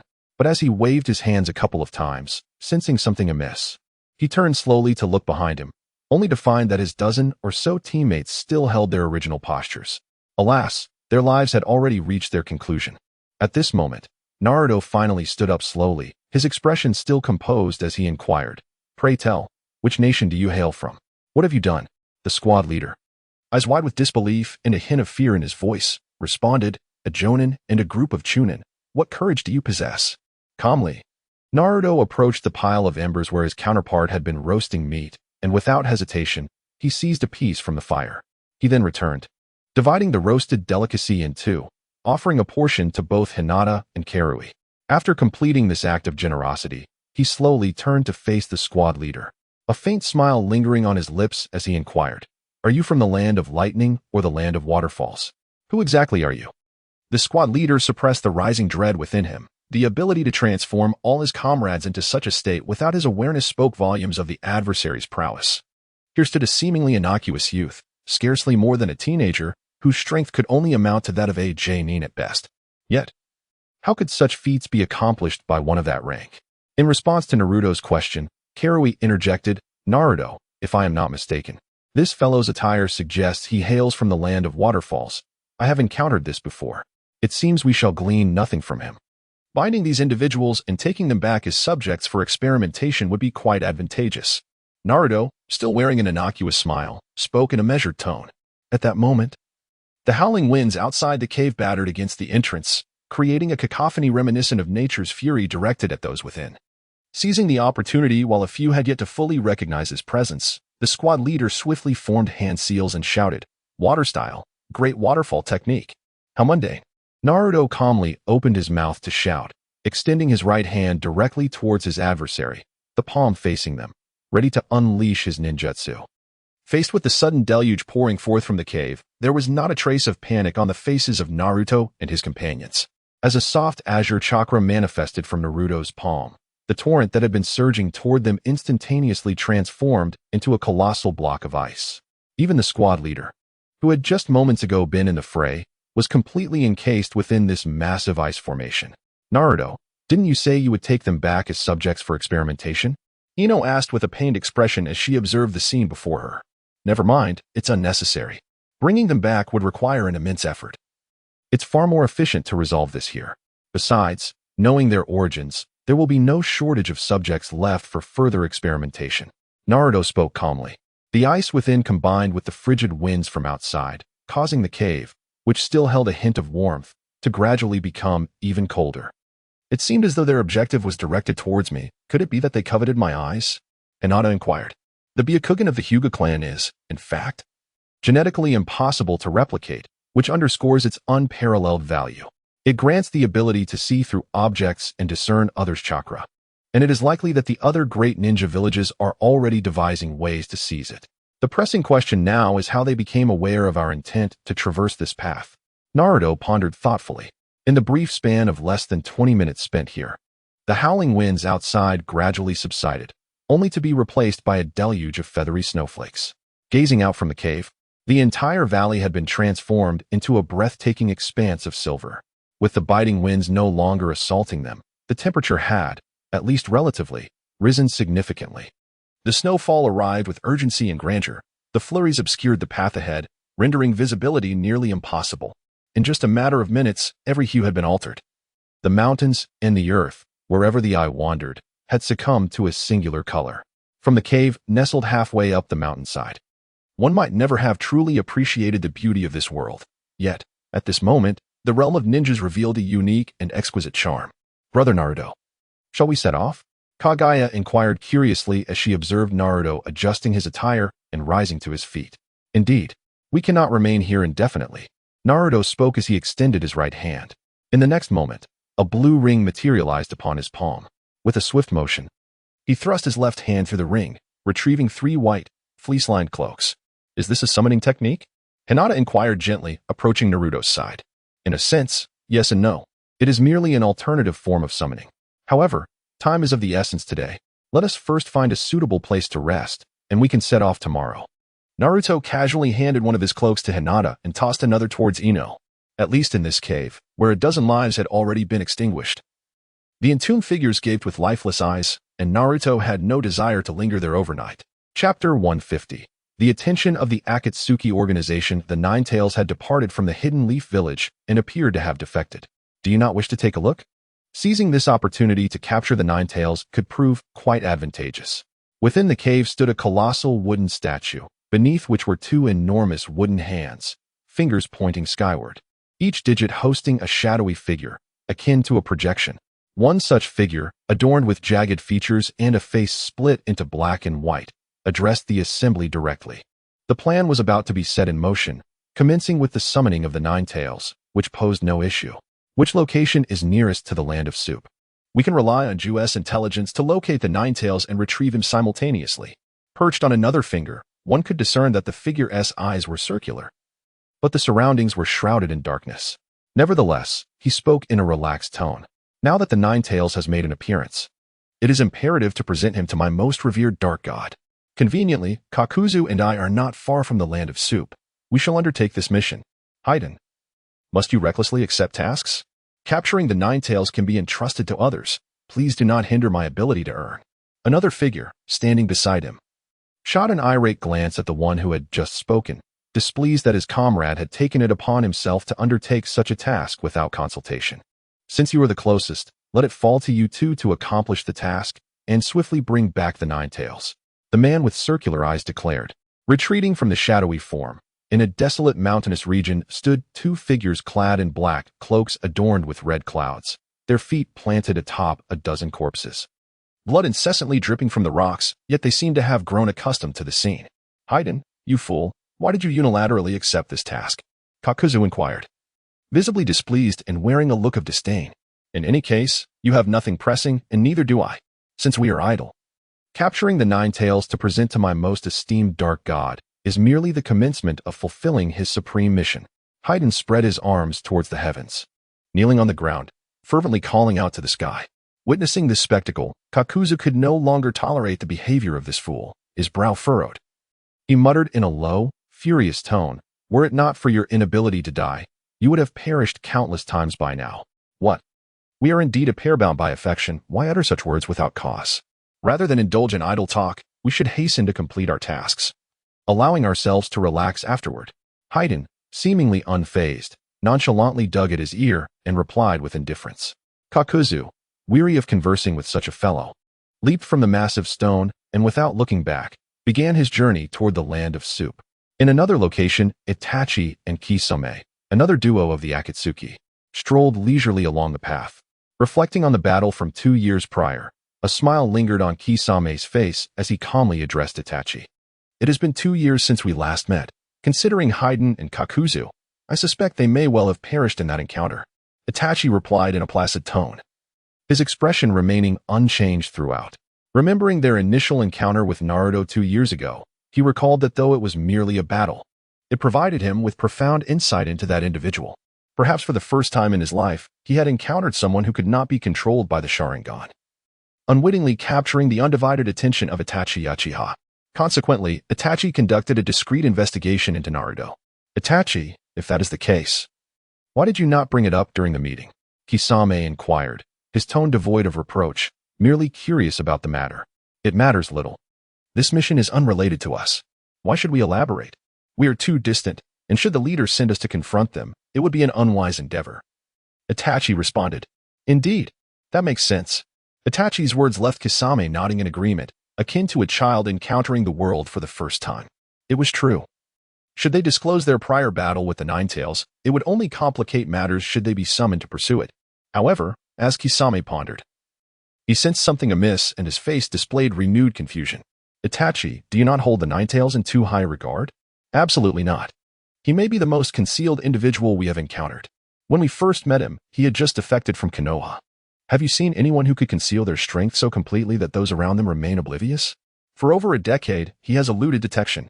Uchiha Itachi spoke without casting a glance towards Kisame, continuing to stride forward with an air of self-absorption. Kisame paused momentarily before trailing behind him, even before receiving a response. Uchiha Itachi reiterated, Konoha differs from other places. I am well aware of the circumstances surrounding that little fellow with the Ninetails. Prior to his entrance into the Ninja Academy at the age of 6, he was under constant surveillance day and night. After he turned 6 and began his training, while the watchful eyes were withdrawn, do you truly believe that in such a scrutinized environment, one could silently cultivate their strength to such an extent? Even you. Can you achieve that now? I see. It appears that all along, it has been evident that the boy is far from ordinary.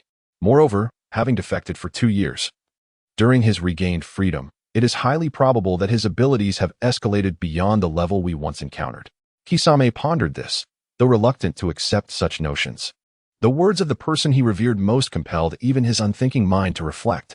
The battle from 2 years prior, while not deserving of excessive attention, when viewed in light of the current situation, the fact that a mere child, accompanied by another of little prowess, managed to escape from their clutches speaks volumes about the opponent's capabilities. Chapter 151. A Reverse Tease. Uchiha Itachi remained silent yet subtly nodded in acknowledgement. Once a member of Konoha himself, he possessed a deeper understanding of the village's shadows than anyone. He could envision the village's rules even with his eyes closed. Yet, in such a place, how could someone who had been concealing their true self from a young age be as simple as they appeared?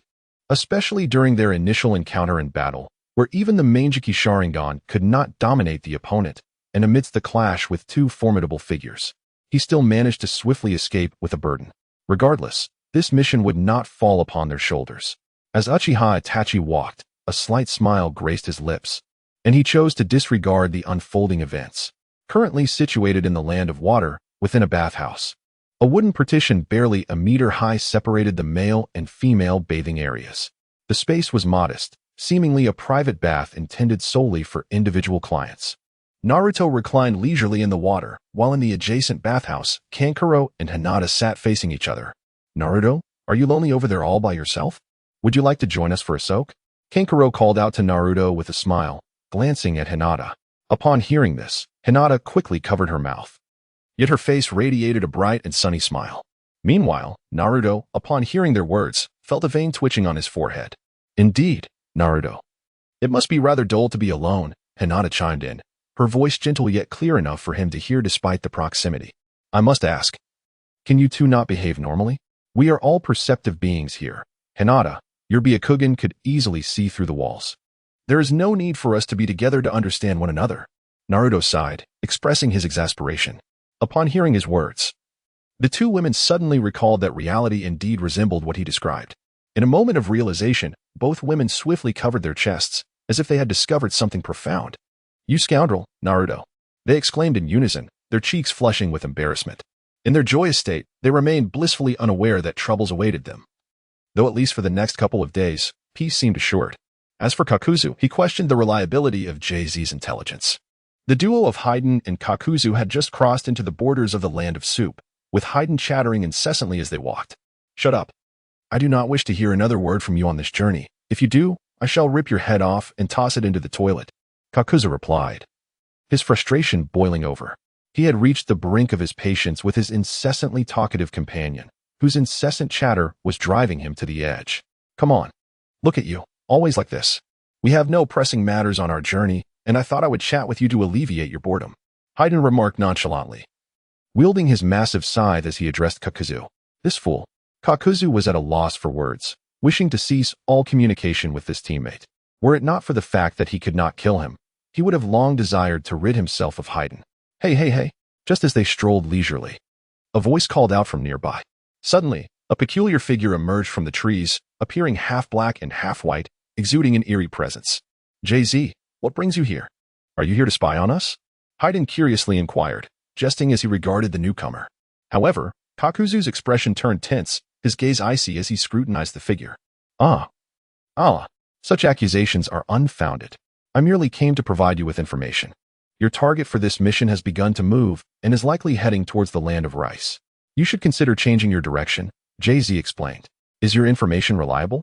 Can you ensure we avoid unnecessary detours? Hayden retorted, visibly dissatisfied, as he plopped down on a nearby rock, refusing to move, while fixing his gaze on the distant figure of JZ.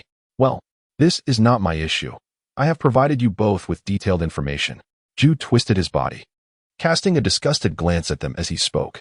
Faced with this individual, Kakuzu had no desire to utter a single word. His gaze merely flickered briefly before he inquired in a somber tone, "Just tell us, in which direction lies the mission target?" "The land of rice," Ju replied. "If you head there, you are bound to discover something. With a stroke of fortune, you might just encounter the other party at the border of the land of rice." While Ju continued to ramble on, Kakuzu had already lost all interest in listening. He turned away, opting for a different path as he pressed forward, following suit. Hayden disregarded Ju's repugnant presence and sprang to his feet, eagerly trailing behind Kakuzu. After all, none of them were particularly invested in this mission. They perceived dealing with tailed beasts as a task that hardly posed any complexity or challenge. In the end, only Ju remained, standing in place, somewhat bewildered as he watched the two retreating figures. These two, and yet they haven't even finished speaking. What will you do when the situation with the Ninetails arises? Ju thought, feeling quite helpless, yet he did not regard the matter with much seriousness. No tailed beast was easily captured, however, considering the capabilities of the duo. This task did not seem particularly daunting for them. With a resigned expression, Ju's lips gradually curled into a disconcerting smile. And then he vanished into the embrace of the trees. As Naruto leisurely traversed the path with two women, they had spent a night in the land of soup before continuing their journey. However, this time, they opted not to continue on foot. Instead, they procured a carriage, allowing the two women to sit comfortably inside while Naruto took the reins outside. After all, the road ahead was still quite long, and relying solely on their feet would leave them uncertain of when they might arrive, while utilizing chakra could enhance their speed to its utmost limit. It seemed unnecessary for the three of them. Chapter 152, Senior Brother? As they approached the land of rice, Karui suddenly exclaimed, "Naruto, brother, danger is rapidly approaching." There was no need for her to elaborate. The imminent threat had already unsettled the horses, causing the carriage, which had not been moving quickly to begin with, to come to a gradual halt. There were two figures approaching, seemingly intent on confronting them. Were they clad in black with red clouds? Naruto inquired nonchalantly. "How do you know?" Hinata, taken aback, pondered the distance. It was by no means close, approximately a kilometer apart, and with a forest in between. It was utterly implausible to discern each other's voices. Even if one could sense the other, recognizing the color of their attire was beyond imagination.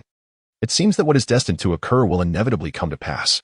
Therefore, you two must ensure your own safety. This situation may be unavoidable. As long as you both remain unharmed, I can depart at any moment. Naruto, after bringing the carriage to a halt, gracefully descended from it, followed closely by two others who emerged from the carriage as well. The latter two bore expressions of grave seriousness, yet Naruto, the principal party involved, appeared remarkably at ease. Given that the opponent seems to possess formidable strength and abundant chakra, should we consider retreating? Hinata inquired. Who exactly are they? It seems they are undoubtedly here for us. Kagaya interjected candidly. Do not fret. Focus on safeguarding yourselves, and I shall handle the rest. As their adversaries drew nearer with alarming swiftness, the lightness that had graced Naruto's demeanor dissipated, replaced by a growing gravity etched upon his face. The purchased carriage, perhaps startled, saw the horses swiftly turn and flee back. Under the oppressive aura of the ninjas, ordinary creatures found it difficult to make choices, though animals possessed an instinctive awareness of danger far surpassing that of humans. Observing the carriage's retreat, Naruto realized that now was not the time to dwell on such matters, for far graver perils lay ahead. Clad in garments of crimson clouds upon a black background, Naruto's heart had begun to steel itself the moment he discerned the identity of his foes. After all, those who donned such attire were often titans within the ninja realm, while others may have been oblivious to the true nature of the so-called Akatsuki organization. Naruto possessed a considerable understanding of it. When it came to intelligence, few could rival their prowess. Even the combined efforts of all the intelligence agencies of the Land of Fire, including those of Konoha, would scarcely measure up to half of their capabilities. Hearing the rustling of leaves in the forest, Naruto immediately turned to the two women behind him, his voice grave. "They are coming." No sooner had he spoken than two figures appeared before the trio in an instant. Yet, the moment Naruto laid eyes upon their true visages, the tension within him melted away. With two companions at his side, Naruto felt confident, as long as he did not encounter the leader of the Akatsuki or Uchiha Itachi. He deemed the rest inconsequential. His strength alone was sufficient to face any ninja in this world without trepidation. The only concern lay with the companions accompanying him, who could potentially become burdensome. To his surprise, the individual before him was the Nine Tails, an unexpected stroke of fortune. Upon descending, Haiden's eyes widened at the sight of Naruto, particularly as he noted the latter's seemingly diminutive stature and lack of formidable protectors nearby. His initial apprehension swiftly transformed into ease. "Let's resolve this quickly. I cannot afford any delays in my ensuing matters." Jiao did not show the slightest concern as he addressed Fade One, indicating that this task was meant for the latter, for he himself had no desire to engage in such thankless labor. Moreover, it was truly surprising. He had not anticipated encountering the immortal duo within the Akatsuki organization today. Naruto wore a smile upon his face, exuding an air of fearlessness as he took a few steps toward the other party and spoke effortlessly. Kakashi. I never imagined this fellow would actually recognize us," Haiden remarked. "Indeed, it is rather surprising." Kakuzu's expression promptly shifted to one of seriousness, for the revelation that their adversary was aware of their identities altered the dynamics of the encounter. "How is Lord Jashin? It has been over 6 months since my last communication with him, and to think that I would encounter a legendary senior today is truly exhilarating." Naruto donned an expression of triumph, a broad smile gracing his face as he gazed at Haiden. This demeanor instantly left the two women behind him in a state of bewilderment, utterly perplexed by Naruto's actions. "Lord of Evil Gods? Could it be that you also revere the Lord of Evil Gods?" Haiden exclaimed, his eyes widening in disbelief as he addressed Naruto. "Indeed, 5 years ago, I first encountered the Lord of Evil Gods, though it was only 6 months ago that I had the honor of meeting him in person. I have heard from others that there is someone within the evil god cult who has already forged a pact with the Lord. It seems quite likely that you are that individual, am I correct?" Naruto, filled with excitement, inquired without regard for the furrowed brow of Kakuzu standing a short distance away. To this ancient being, who had lived for nearly a century, Naruto's words were evidently false at first glance. Yet, witnessing Haiden nearly mistake the other for a paternal figure upon mentioning the so-called evil deity, Kakuzu wondered how they could possibly execute their mission under such circumstances. Hey, we should expedite our mission." Kakuzu could not restrain himself from exclaiming. "Wait a moment. It's rare to encounter someone who shares our belief in the divine evil. Shouldn't we confirm with the higher-ups whether we have the right target for this mission?" Haiden turned to Kakuzu, his expression one of reluctance. Behind their mission, a pair of eyes concealed within the trees observed them, relaying the sights to another location. In a dimly lit chamber, a figure resembling a giant screen loomed, where a man, gaunt and frail, sat ensconced with numerous black iron rods protruding from his body. Beside him stood a woman clad in a black outfit adorned with red clouds. The two were intently scrutinizing the images displayed on the screen, the man's eyes widening as he absorbed the sounds and visuals transmitted from afar, his brow furrowing involuntarily. Chapter 153, The Battle with Akatsuki. Once more it was not only he who found this situation difficult to believe, the woman beside him shared the same incredulity. "He seems to be well aware of our affairs," she noted. The woman with azure hair, Chunin, was one of the founding members of the Akatsuki organization. As she observed the scene, disbelief washed over her. An organization that had painstakingly concealed its existence now found its secrets exposed to such an extent. "Let us continue to watch. Once we retrieve him, all will be revealed," Nagato stated hoarsely, intermittently gasping for breath, as if he were on the brink of demise. "Should we send someone else?" Chunin inquired. "If you harbor concerns, then inform Uchiha Madara and have him investigate," he replied. As Nagato spoke, he slightly lifted his head, his long white hair partially obscuring his eyes, his emaciated form resembling a flower on the verge of wilting. Chunin cast a glance at Nagato's current state, revealing a look of concern, yet in the next moment, she turned and walked directly outside. Meanwhile, Naruto engaged in conversation that thoroughly bewildered Haiden. who appeared to harbor a sense of regret for not having met him sooner. Although Haydn listened intently and wore a pleased expression, he suddenly drew the scythe from his back and swung it violently towards Naruto's direction. However, there were others present who were equally capable of launching a surprise attack. Naruto also did not believe that mere words alone could cause his opponent to let down their guard. Thus, when faced with the sudden onslaught, it unfolded as if he had anticipated it all along. He swiftly retreated from his original position, narrowly evading the scythe's deadly arc. Your words are indeed vivid. But I alone am the chosen servant of the evil god. Even if you have encountered him, what does it matter? Haydn displayed a deranged grin. His expression twisted as he glared at Naruto, one hand gripping the chain of the scythe while the other held its handle. Stop dilly-dallying and hasten to complete this task. Kakuzu stood not far away, observing the situation with keen interest, showing no inclination to intervene. Must you prattle on? We're about to resolve this. Can't you allow me a moment to play? Haydn turned his head, disdain evident as he looked at Kakuzu, his tone laced with sarcasm. The immortal duo. I wonder, if I were to crush you, would you perish? Or if I were to sever your head, how long would you survive? A smile adorned Naruto's face as he took several steps towards the direction of Haydn. In truth, he had already ventured into the range of his adversary's attacks. Yet such a matter did not warrant his concern. Upon hearing these words, Haydn felt no discomfort. Instead, a grin remained etched upon his face, accompanied by a peculiar, eerie laughter. Now, let me send you off to the ritual, and you shall experience the grandeur of the Lord of the Evil Gods. Haydn exclaimed, suddenly lunging forward, his scythe swinging furiously. Should we assist? Hinata's brow furrowed with concern as she observed the unfolding battle, glancing anxiously at Karen beside her. However, Karen remained remarkably calm and replied, Naruto hasn't even begun to unleash his true power. We can merely watch. Despite Haydn's relentless strikes, he failed to land a single blow on Naruto. His previous demeanor of ease began to wane, giving way to discomfort. Kakuzu, this guy is too evasive. Come lend a hand. Haydn called out to Kakuzu, who was merely spectating from a distance. Handle your own affairs. Kakuzu retorted, having assessed the initial strength of his opponent. He understood that Naruto's delay in action stemmed from a desire to observe whether Haydn would deviate from the original narrative. However, upon concluding his observations, he realized that the so-called Haydn was merely of Chunin level. Were it not for his bizarre ritualistic methods and his ability to maintain an immortal body, he would be entirely classified as a weakling. Disappointment washed over him. Naruto stood resolutely, facing the side that was once again swung towards him. The very thought of evasion dissipating from his mind. His expression shifted abruptly from calm to serious, and he murmured softly. Kakuzu seemed to have suddenly realized something.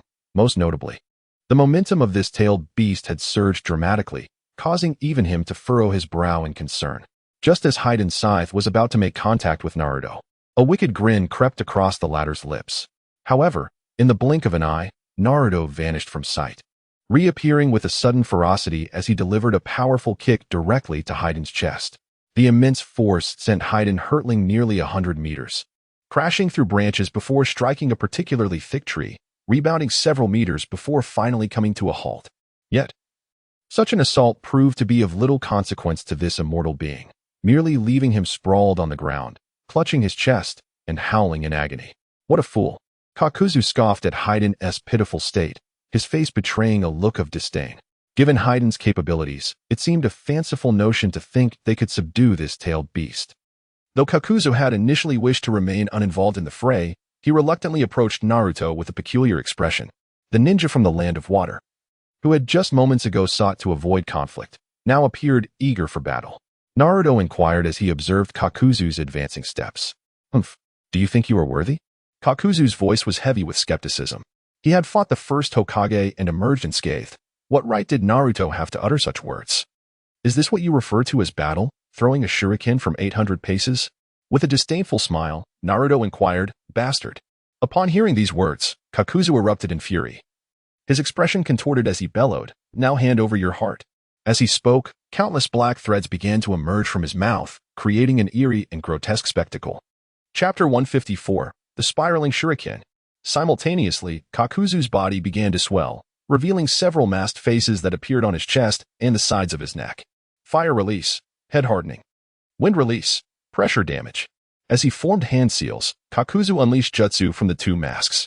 The power of the fire release, combined with the enhancement of the wind release, transformed what was initially an unremarkable B-rank technique into an extraordinary A-rank assault. A vast inferno surged forth from his direction, racing towards Naruto and his companions. The intense heat instantly causing the flora at their feet to wither, some even dissipating into wisps of smoke, vanishing in an instant. Here it comes.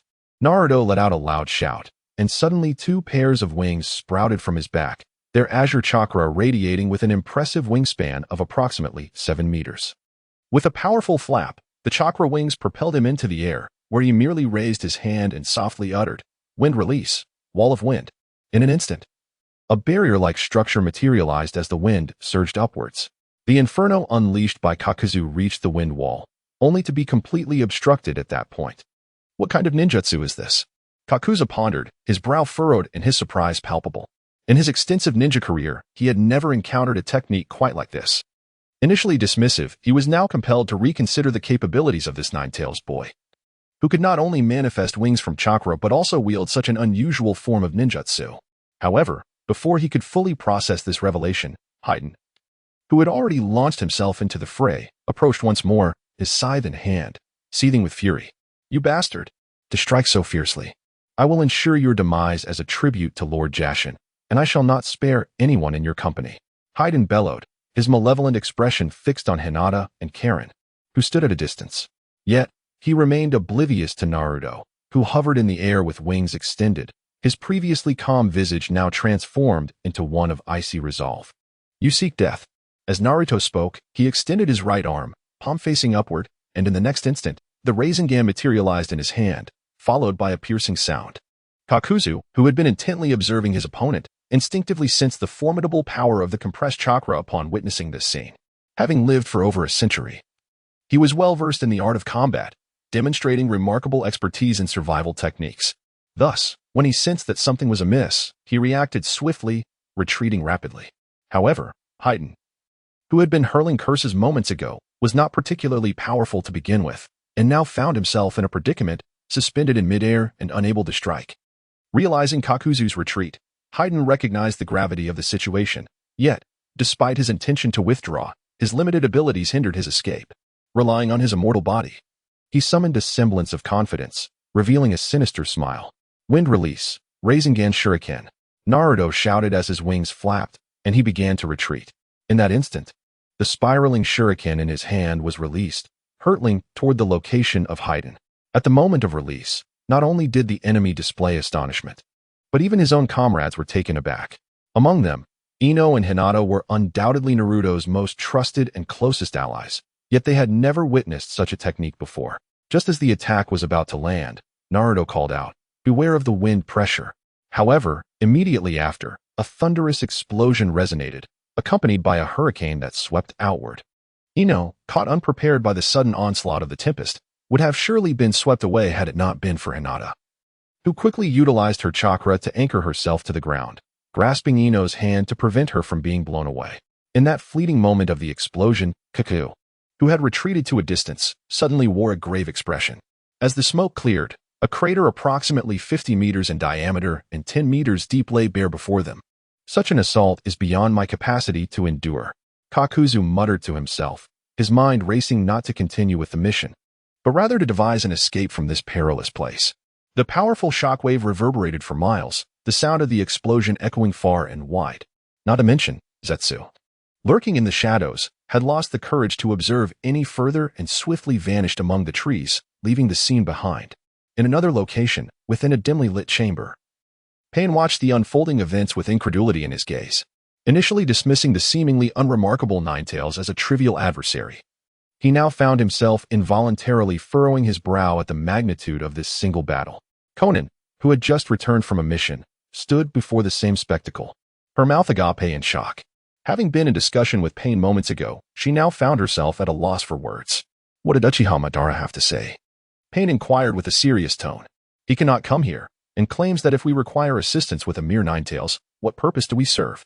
Replied Conan. Upon hearing this, Pain fell into deep contemplation, his thoughts shrouded in uncertainty. In Naruto's vicinity, following the explosion, the once deep pit now harbored Haiden, who lay motionless at its bottom. His clothing was tattered beyond recognition, and he remained utterly still. To claim that he was deceased would not entirely capture the truth, however. Asserting that he was alive would be equally misleading. After enduring such an assault, every cell within his body had been severed, while nothing outwardly revealed his condition. It was evident that he retained a complete form yet found himself in a state of eternal rest here. Indeed, it had transpired in such a manner. Naruto gazed at the intricate ceiling lines emanating from his opponent, a faint smile gradually appearing on his lips. After all, he was acutely aware of the nature of this phenomenon. Although it was rather complex, he could discern the reasons behind the ability to remain immortal. Chapter 156. How much do you know? The method by which Hayden achieves his immortality bears a resemblance to the ceiling butterfly technique created by Naruto, though there exist significant differences as well. Nevertheless, the fundamental abilities are somewhat analogous. Ultimately, both methods rely on the power of sealing, binding the soul and the body together. Thus, even if a person suffers grievous injuries, as long as their soul remains within the corporeal form, they can still retain a semblance of vitality. However, this method is also one of the most torturous, for even in a state where Hayden's body is riddled with wounds, his soul remains imprisoned within it. As long as the seal is not broken, his soul will be eternally confined within his flesh. The sole advantage lies in the fact that his body will not decay. Yet the soul's existence in this endless darkness is akin to signing an infinite contract with a demon. Even in death, peace is beyond reach. Sensing the information and condition radiating from his adversary, Naruto harbored no sympathy for this individual who relied on his immortal form. Indeed, the twisted psyche had long since filled his tainted body.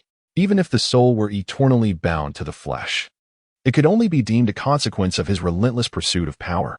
Having inspected the lifeless form, it was clear that Hayden could never rise again.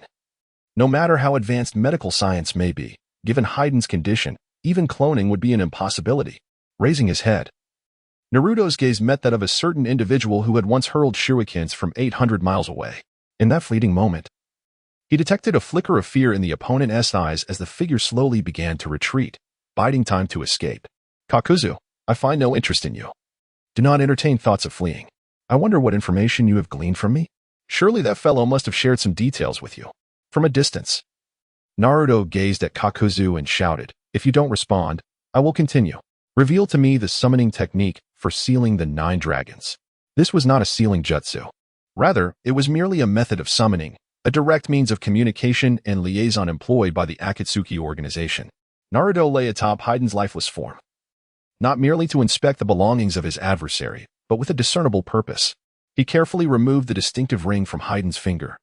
For to execute the illusionary dragon's 9 seals, such an artifact was indispensable.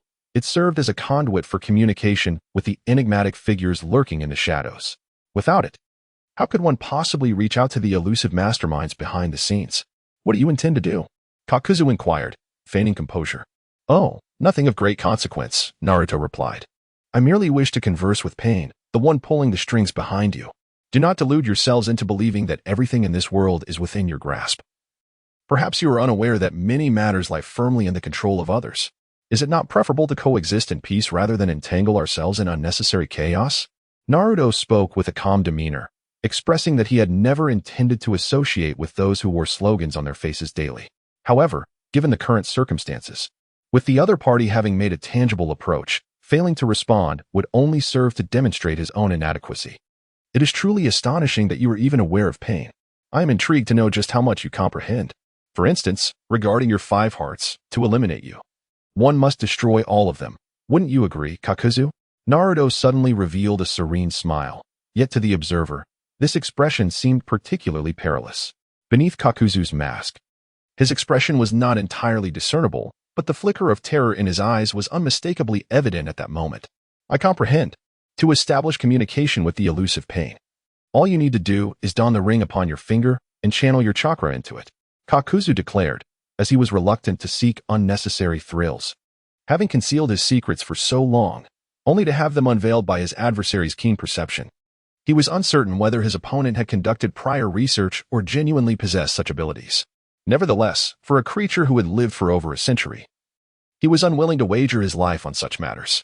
Since the opponent was already aware of these truths, and considering the potency of their recent assaults, he had no confidence in his ability to escape alive. Within the ninja world, those capable of flight are often placed in a position of near invincibility. At least for the majority, the ability to soar through the air using ninjutsu elevates an individual above more than 90% of the ninja realm. Upon hearing the words of the other, Naruto, though somewhat astonished, donned the ring he had just retrieved from Haiden, albeit with a degree of skepticism. As he attempted to channel his chakra into it, gently closing his eyes, a strikingly different scene unfolded before him. Particularly, the immense wooden statue exuded a tangible pressure. And more significantly, he could sense a profound connection between himself and the Nine Tails. Could it be that the Nine Tails was captured so swiftly? That creature must truly be feeble. Naruto meticulously observed his surroundings, taking his position atop the wooden statue's outstretched fingers. Shortly after his arrival, it appeared as though others were summoned, each arriving in the same manner. Among them was Kakuzu, reminiscent of a mandatory game. Once one individual initiated a gathering, the rest were compelled to comply unconditionally. However, as everyone settled into place, one individual, seemingly youthful and rather exuberant, burst in with a loud exclamation. Remarkably, he had yet to notice anything amiss, remaining obliviously in his own space, indifferent to the unfolding events. How surprising, remarked the shadow of Kisame. The most striking aspect was the inability to discern his facial expressions.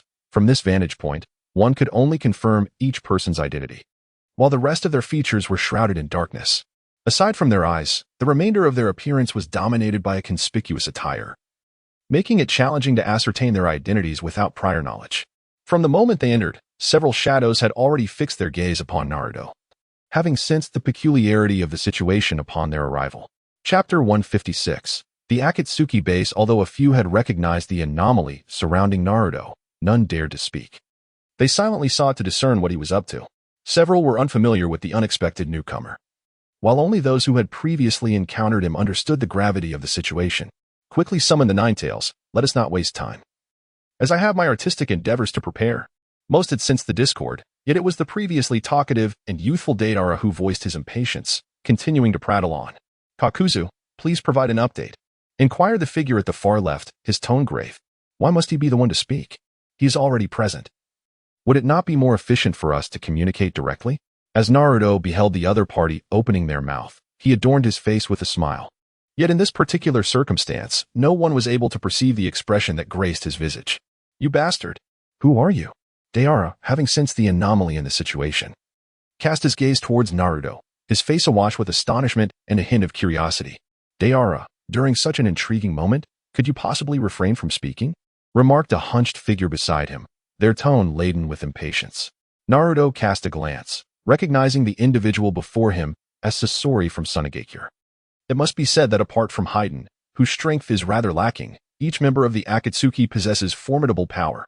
Now, let us discuss your purpose for being here. Despite Pain's somber demeanor, he exhibited no signs of impatience. It is a pleasure to meet all of you. Among your ranks, I have encountered a few, and I am aware of many matters. However, I have no desire to involve myself in your trivial affairs. Your next course of action is likely to capture all the tailed beasts, presumably to merge them with this colossal being before us, thereby forging the 10 tails. Am I correct? Naruto's words left everyone present utterly astonished. The most taken aback was Pain, who never anticipated that the opponent could possess such knowledge. What was even more alarming was that half of the members within the organization were completely oblivious to the true purpose behind the capture of the tailed beasts. Yet, at that moment, Pain could only furrow his brow in silence, refraining from uttering further words, observing that he had achieved the desired effect. Naruto's lips curled into a slight smile as he continued, I harbor no interest in your affairs, nor do I wish to partake in them. The Nine Tails is not without its alternatives, so I implore you to refrain from setting your sights on me.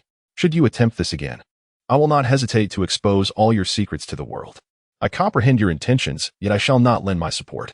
Furthermore, the primary reason I have come here today is to issue you a warning. If there is a next time, I will ensure that you pay a heavy price in blood. Upon concluding his statement, Naruto cast his gaze directly upon Pain, who stood furthest to the left. The circular eyes of his adversary, when locked in a stare, indeed instilled a sense of dread. Yet, what difference did it make? After all, these eyes were not the original. Even if their power were somewhat formidable, it remained within the realm of what could be endured. Are you threatening us? Pain inquired, a flicker of anger evident in his voice. You may choose to interpret it that way, or perhaps all of you might do so. My sole desire is to seek a tranquil place. I harbor no interest in any of you or your affairs. Do not mistake me for someone who can be easily manipulated. Otherwise, I would not hesitate to transform your village into the next land of whirlpools. Naruto's tone turned equally frigid as he gazed at his opponent, unwavering in his resolve. Despite the oppressive aura emanating from those Rinnegan eyes, what did it matter? In this world, it is strength that determines everything, not merely the force of one's presence that can subdue all others.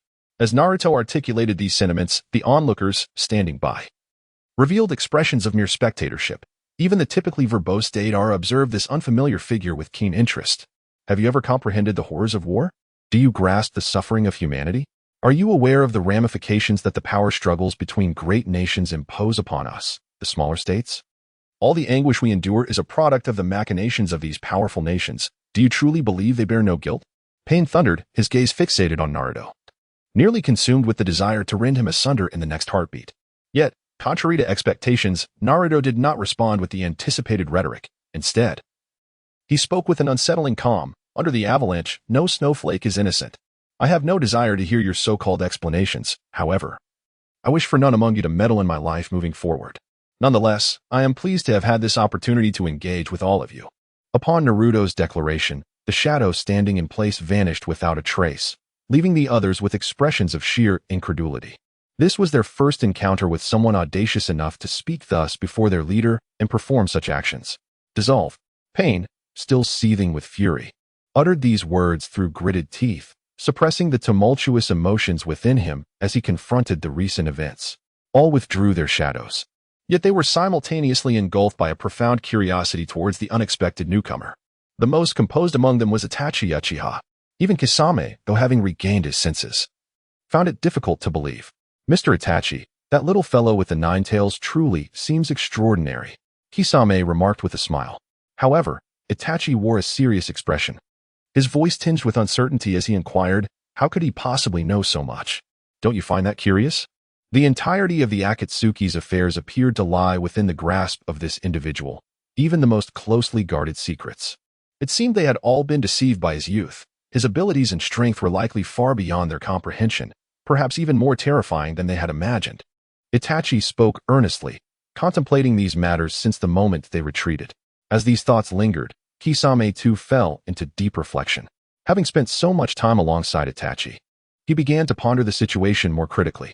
Chapter 157. Inadequate abilities in another location. The landscape was engulfed in swirling sands, the environment eerily uniform, as if they were lost in a vast desert. Indeed, it was a desolate place, yet 2 men clad in black cloaks adorned with red clouds traversed this barren expanse. Sasori, who do you think that sudden apparition was? He appeared to be younger than me, yet he dared to utter such words before so many powerful figures. Deidara inquired as he walked, bending slightly to engage his companion. Sasori, you've been talking nonstop since we started walking. Doesn't your mouth get dry in this environment? Sasori's voice was low and measured. What does it matter? The crux is that I am genuinely curious about his identity, especially someone bold enough to speak so in front of Pain. It's quite exhilarating to think about, Deidara replied. That fellow must be the Jinchuriki of the 9 tails. It seems Haiden has already met his demise at his hands. This is indeed fascinating, to kill one of our own and then audaciously come to notify us. I am quite intrigued to see how Pain will respond next. Scorpion, too, felt a flicker of interest. After all, during his extensive tenure within the Akatsuki organization, every individual he encountered had been a formidable presence in their own right. Yet today, he found himself unexpectedly outmaneuvered by a mere child, reduced to such a state in front of him. Is that not intriguing? It seems you, too, are filled with curiosity, pondering whether this Jinchuriki of the 9 tails possesses genuine strength or is merely engaging in a display of theatrics. What thoughts occupy your mind daily? To have dispatched an opponent amidst the relentless onslaught of Kakazu and Haiden, and to have threatened Kakazu into compliance. This individual's prowess cannot be trivialized. Scorpion, glancing at his companion, felt a deep admiration for his partner, whose thoughts seemed as unproductive as if filled with waste. Nevertheless, their conversation did not hinder their progress through the endless expanse of desert. In such an unbounded environment, the attire they donned appeared strikingly conspicuous. In Naruto's realm, matters have been settled, and I harbor no interest in you whatsoever. Should your abilities fall short, refrain from boasting. Individuals like you, who claim to have battled the first Hokage, may one day encounter a violent adversary who could easily best you. Thus, during the forthcoming period, I implore you to keep your presence away from me. After the conclusion of the meeting with the Akatsuki organization, Naruto slowly removed the ring from his finger. Yet he did not cast it towards Kakuzu. Instead, he directed his gaze at him and spoke clearly. He indeed held no fascination for this individual. For engaging in combat with him served no purpose. It sufficed that he could prompt Kakuzu to recognize the futility of his pursuits. Kakuzu, understanding this well, exhibited no change in expression upon hearing Naruto's words, nor did he express any gratitude. He simply turned and proceeded down the road in the opposite direction. With matters reaching this juncture, it signified that all necessary resolutions had been achieved. However, the two women who had observed the scene without participating in the fray felt an overwhelming sense of awe. Once it became evident that Kakuzu had departed, Hinata approached with disbelief, gazing at the expansive pit, 50 meters in diameter, which instantly obliterated her understanding of the term power. What kind of jutsu is this? Hinata inquired in astonishment. Yet, knowing this was of little consequence, as the situation had been resolved, she suggested, "Let us depart. If our journey requires us to proceed on foot from here, it is likely to take us an additional 2 days." Naruto helplessly spread his arms, gazing at the two women with a smile on his face. For many, the members of the Akatsuki organization are considered immensely formidable beings. No one could have anticipated that Naruto, facing two opponents today, would emerge unscathed and even eliminate one of them in an instant. "Brother Naruto, didn't you once mention that the members of that organization are incredibly powerful? Why does it seem like this guy is rather weak?" Ino approached as well. Looking at the figure lying at the bottom of the pit, her expression filled with questions as she addressed Naruto. Not all of them are exceptionally strong. However, there may exist peculiar circumstances regarding their physical states. Take this individual, for instance. He is essentially worthless. Yet even if you sever his head, he remains alive. As long as his head is stitched back on, he will continue to live just fine. Naruto remarked, "Such an abnormal ability exists." Kagaya's eyes widened in astonishment as she cast another glance at Haiden, who lay at the bottom of the deep pit. It was truly beyond comprehension to fathom the means by which such a being could be created. However, pondering this matter served no purpose. The individual was already deceased. Yet, his soul remained imprisoned within his corporeal form, which, upon reflection, was rather pitiable. Naruto sighed contemplatively, then slowly extended his right hand. In an instant, the vibrant crimson chakra erupted from his palm, sending forth a tremendous blaze directly toward Haiden, who lay at the bottom of the deep pit. Within merely 2 or 3 seconds, the scorched earth emerged at the pit's base, leaving Haiden completely incinerated, with nothing but ashes remaining. This was indeed the sole method to swiftly resolve the issue of one's soul, freeing them from the eternal confinement within a single body. "All right, let us depart." Naruto clapped his hands and, with an air of nonchalance, addressed the two women before him. What, one might wonder, is Naruto's current predicament? In the Hokage's office, Tsunade, seated across from Jiraiya, inquired with an unusual calmness, devoid of any outburst. The office, cluttered with towering stacks of documents, contained only the two of them. Jiraiya furrowed his brow, at a loss for how to respond. Having recently completed their last mission, he had hurriedly returned to Konoha with the remaining personnel, only to be summoned immediately upon arrival. His strength was now inscrutable, and thus he could not ascertain the precise circumstances. After all, he had not engaged in direct combat. However, according to their accounts, they had encountered a formidable energy upon entering the land of whirlpools, likely emanating from that individual.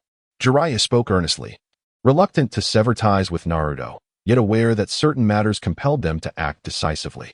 As Jiraiya finished speaking, the office fell into a profound silence. The only sounds that could be heard were the mutual sighs of resignation exchanged between them. Just then, the door to the Hokage's office swung open abruptly, revealing Danzo, his face bandaged and leaning on a cane as he entered, step by step. "Now that those on the mission have returned, can you inform me whether the personnel from Root have been rescued?" Danzo demanded loudly. "With all your prowess, why didn't you undertake the task yourself? You unilaterally dispatched ninjas outside the village without notifying the Hokage, causing significant losses to the village.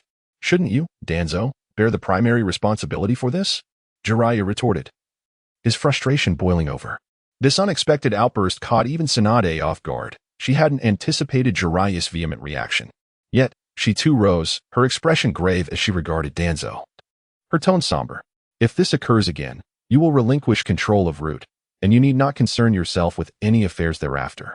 You can simply remain in the village and retire in peace. The recent mission involving the Root ninjas was undertaken with the village's welfare in mind." Allowing the Nine Tails to remain unmonitored outside poses a risk that you cannot possibly be unaware of, can you? Tuanzo remained unfazed by the imposing presence of the two individuals before him.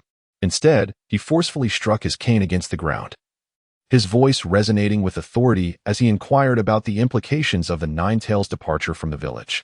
They were acutely aware of the gravity of the situation, which was precisely why the village had refrained from publicly announcing the Nine Tails' defection. Allowing such an occurrence to persist in any village would undoubtedly lead to unrest. The emergence of a Jinchuriki in distress would inevitably influence the prevailing atmosphere. Vicinity within the village was akin to a nuclear weapon, unusable yet essential to possess.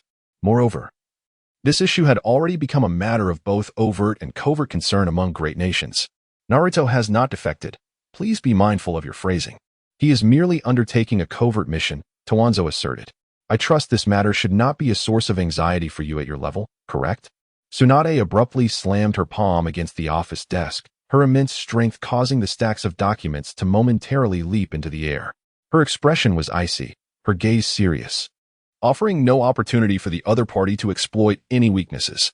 Since you both assert this, I am curious to see how long you intend to execute this mission. What direction will the village take under your stewardship? I fear only in the end will it become clear who truly has the village's best interests at heart. From the moment they entered, these two had offered him nothing but disdain. Tuanzo had no intention of pressing his warmth against such cold indifference. He was well aware of the futility in such endeavors.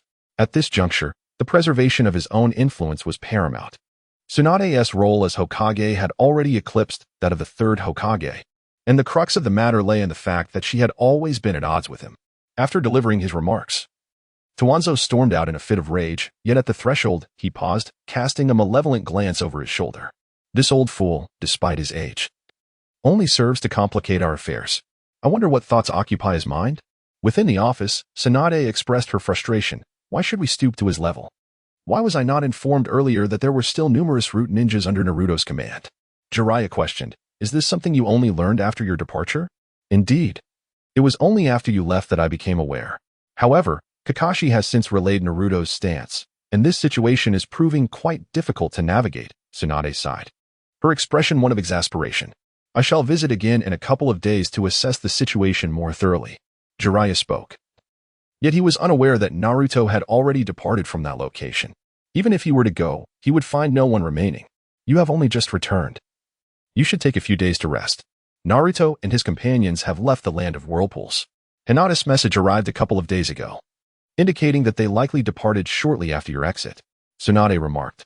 Hinata, following Naruto's lead, though her actions were impulsive and independently made, had, prior to their return, utilized the information relay entrusted to her by Kakashi through his companion, Pakin.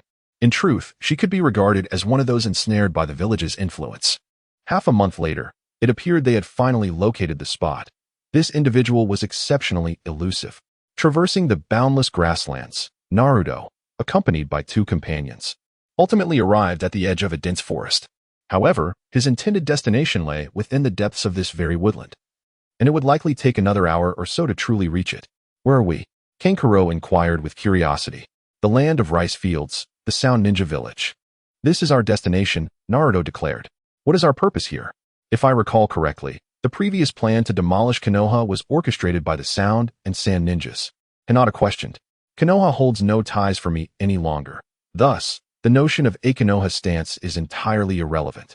As Naruto spoke, he continued to forge ahead, within the dense forest. No paths were discernible. In such a desolate area, it would be unimaginable for an ordinary person to believe that a village could exist within. Naruto. There are several people waiting ahead. Were they prearranged by you, or do they belong to the Sound Ninjas? As they entered the woods, Kagaya sensed the situation ahead and could not help but inquire. There is no need for concern, Naruto remarked, indeed not taking the matter to heart, and then leapt gracefully onto a branch, prompting the two behind him to understand immediately. After all, traversing through this primal forest, devoid of pathways, rendered walking a strenuous endeavor. The dense underbrush below concealed unknown perils, making the elevated route considerably safer. Just as they had progressed a short distance, a flurry of shurikens suddenly emerged from their left side. The kunai, propelled with formidable force, embedded themselves in the trees. Fortunately, the trio possessed exceptionally acute perception and vision. Even within the ranks of Konoha, Such a team would be primarily utilized for reconnaissance. Having evaded the initial wave of assault, 5 or 6 figures swiftly materialized, launching an immediate attack without a moment's hesitation, leaving no room for explanation. Chapter 159. I come to seek Orochimaru. It must be said that the degree of synergy among these individuals was remarkably high, and their prowess was beyond question. Following the first barrage of kunai, one individual swiftly engaged in close combat. However, unlike Konoha or other villages, those stationed on the periphery here bore no masks and donned only standard ninja battle attire. One could ponder that Orochimaru, entrenched in this locale, despite any wealth he might possess, was likely channeling it into his scientific pursuits. Hinata and Karen, prepare yourselves for battle. These adversaries are entrusted to you. As Naruto faced one of his assailants, he swiftly sidestepped, retreating a considerable distance of over 100 meters. He then called out to both Hanabi and Hinata, who immediately comprehended his intent. He sought to seize this opportunity to gauge their abilities while simultaneously accumulating practical combat experience. As the two prepared for battle, Naruto perched himself upon a branch of a nearby tree, his gaze unwaveringly fixed on the unfolding events. 8 trigrams palm, return heaven. Hinata, confronted by the onslaught of 3 adversaries, initiated a close-range defensive technique. With a graceful rotation of her body and the release of chakra from her palms, she transformed into a rapidly spinning sphere, utilizing the centrifugal force of her chakra to deflect both ninjutsu and physical attacks with remarkable efficacy. The Hyuga clan of Konoha would allow no escape for any foe. On the side of the Sound Ninja, their leader, upon witnessing Chutian's display of prowess, instantly recognized his identity. He raised his voice, addressing his comrades with urgency. 2 years prior, a conflict had erupted between their villages, and in the time that had elapsed since, there had been no further encounters. This individual raised his concerns that Chutian might be a reconnaissance operative dispatched from Konoha, which explained his palpable tension. Meanwhile, amid the assault from 2 attackers, Kaguya, despite having acquired considerable skills over the past 2 years and witnessing a steady growth in her chakra, found her physical combat abilities to be her weakest link. Water release, water arrow technique. She leapt back, covering a distance of several meters. As she soared through the air, she quickly formed hand seals, and upon landing, unleashed 3 water-formed projectiles from her mouth, sending them hurtling towards the 2 Sound Ninja. Although Kaguya had made significant strides in ninjutsu under Naruto's guidance, their differences in skill, particularly in the execution of techniques, remained evident. Naruto can effortlessly unleash his desired ninjutsu with a mere hand sign, a testament to his exquisite control over chakra. However, Kaguya lacks this capability. Even a simple water-style technique necessitates nearly 10 hand signs from her. Such an attack is best suited for ambush scenarios, showcasing formidable penetration power that could render her nearly invincible against similarly skilled ninjas when striking from the shadows. Yet, in the realm of direct confrontation, her efforts yield little effect, merely serving as a means of defense. Indeed, when faced with 2 assailants, the instant the water arrow was released, both adversaries sensed its trajectory. They swiftly evaded, allowing 3 water arrows to pierce through a tree with a diameter of approximately 1 meter behind them.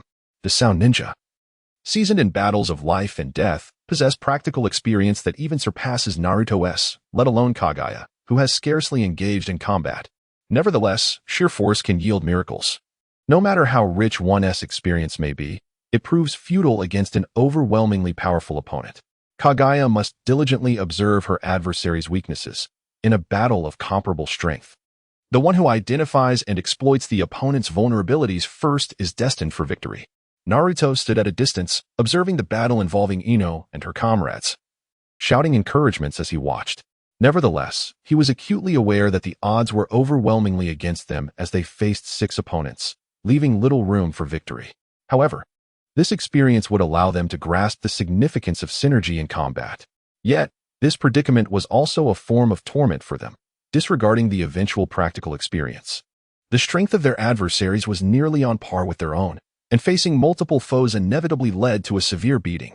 Soon, Hyuga Hinata, after retracting her Byakugan technique, was abruptly sent flying by a brutal kick from a man bearing a prominent scar across his forehead.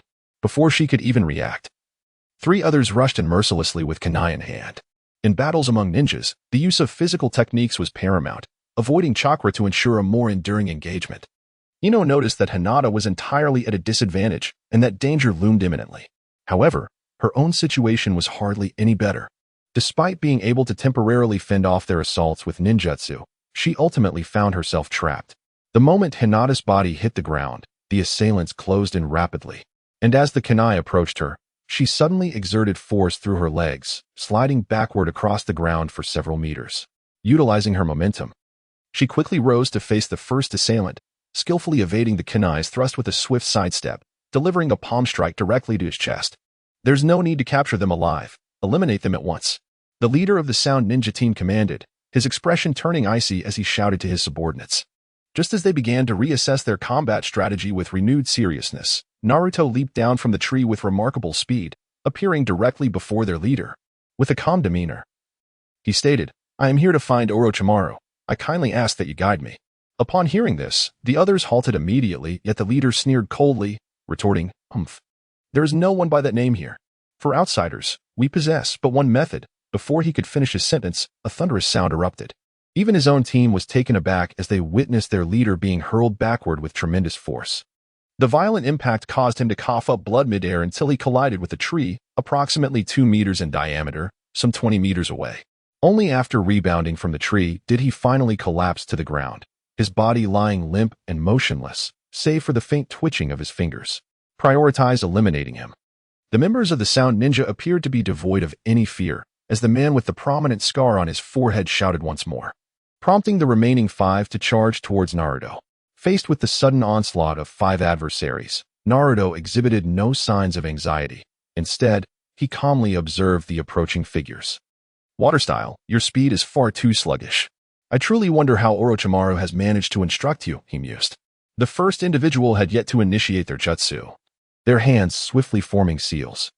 But such techniques that required 2 to 3 seconds for execution would allow even the fastest of foes to close the distance and reach him without delay. Naruto operates in such a manner that, after mastering the Flying Thunder God technique to its 3rd stage, he no longer requires any markers for spatial movement. He can traverse any area within a range of several dozen kilometers, merely relying on his own perception. Approaching his adversary, he whispers softly into their ear, and before the opponent even comprehends the situation, Naruto's finger is already aimed at their head. With a swift sound akin to a gasp, a blue beam of light pierces through, leaving a minute wound on the unsuspecting foe's forehead, and this very light continues onward, penetrating a tree situated approximately 5 meters away. This technique does not even qualify as a true ninjutsu. It is entirely reliant on the manipulation and condensation of chakra, ultimately forming a whirling vortex at his fingertip. It represents a form of ninjutsu devoid of seals, created by compressing chakra to generate a cutting effect. The underlying principle bears significant resemblance to that of the Rasengan, as both techniques rely on chakra for penetration. However, in contrast to the Rasengan, this technique undeniably boasts a markedly swifter attack method. The first time Naruto demonstrated this technique in front of Hinata, it was indeed this very method. Although his control at that moment was not as refined as it is now, in the blink of an eye, 2 individuals have already fallen. The others, who had been charging forward, find themselves rapidly retreating once again. "I am merely seeking someone. Why complicate matters so unnecessarily?" Naruto gazed calmly at the group of individuals before him, particularly focusing on the man with the scar atop his head. Hinata and the others, witnessing this scene, stumbled their way over, Hinata especially affected, as she had just endured a powerful kick from the now-deceased man. This was precisely why Naruto had opted to eliminate the adversary directly. It was indeed a primary reason. "What brings you people from the Hidden Leaf Village here?" the scarred man inquired with a grave demeanor. He refrained from revealing excessive emotion, having just witnessed the preceding events unfold before his eyes.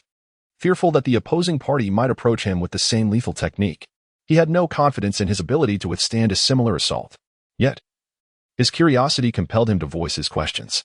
Although none of the 3 bore the emblem of the Hidden Leaf, Hinata's distinctly recognizable Byakugan marked her as a member of that clan, allowing them to ascertain her origin at a glance. "We are not from the Hidden Leaf Village," came the reply. "At least, that is how you may choose to interpret it for now. Orochimaru is aware of all matters at hand. Or perhaps you might wish to convey that an old acquaintance has come to pay a visit. A few simple words will suffice." Naruto spoke, then turned to look at Hinata, who was clutching her chest, and with a twinge of concern asked, "Are you all right?" "I'm fine. It's not too serious. I should recover by tomorrow," Hinata replied. Then you all wait here while we notify the others, the scarred man said with a hint of exasperation. He then slowly retrieved a small snake from his sleeve. After placing the creature on the ground, he formed a couple of hand seals, murmuring inaudibly as he did so. The words were indistinct, but upon releasing his grip, the snake transformed into a puff of smoke and vanished. Within less than a minute, the snake reappeared from an unknown location, slithering up the man's leg and coming to rest on his shoulder, seemingly whispering something in his ear. The scarred man then turned to Naruto and stated, "The Lord permits you to enter, but we must accompany you on the forthcoming journey." "Not a problem."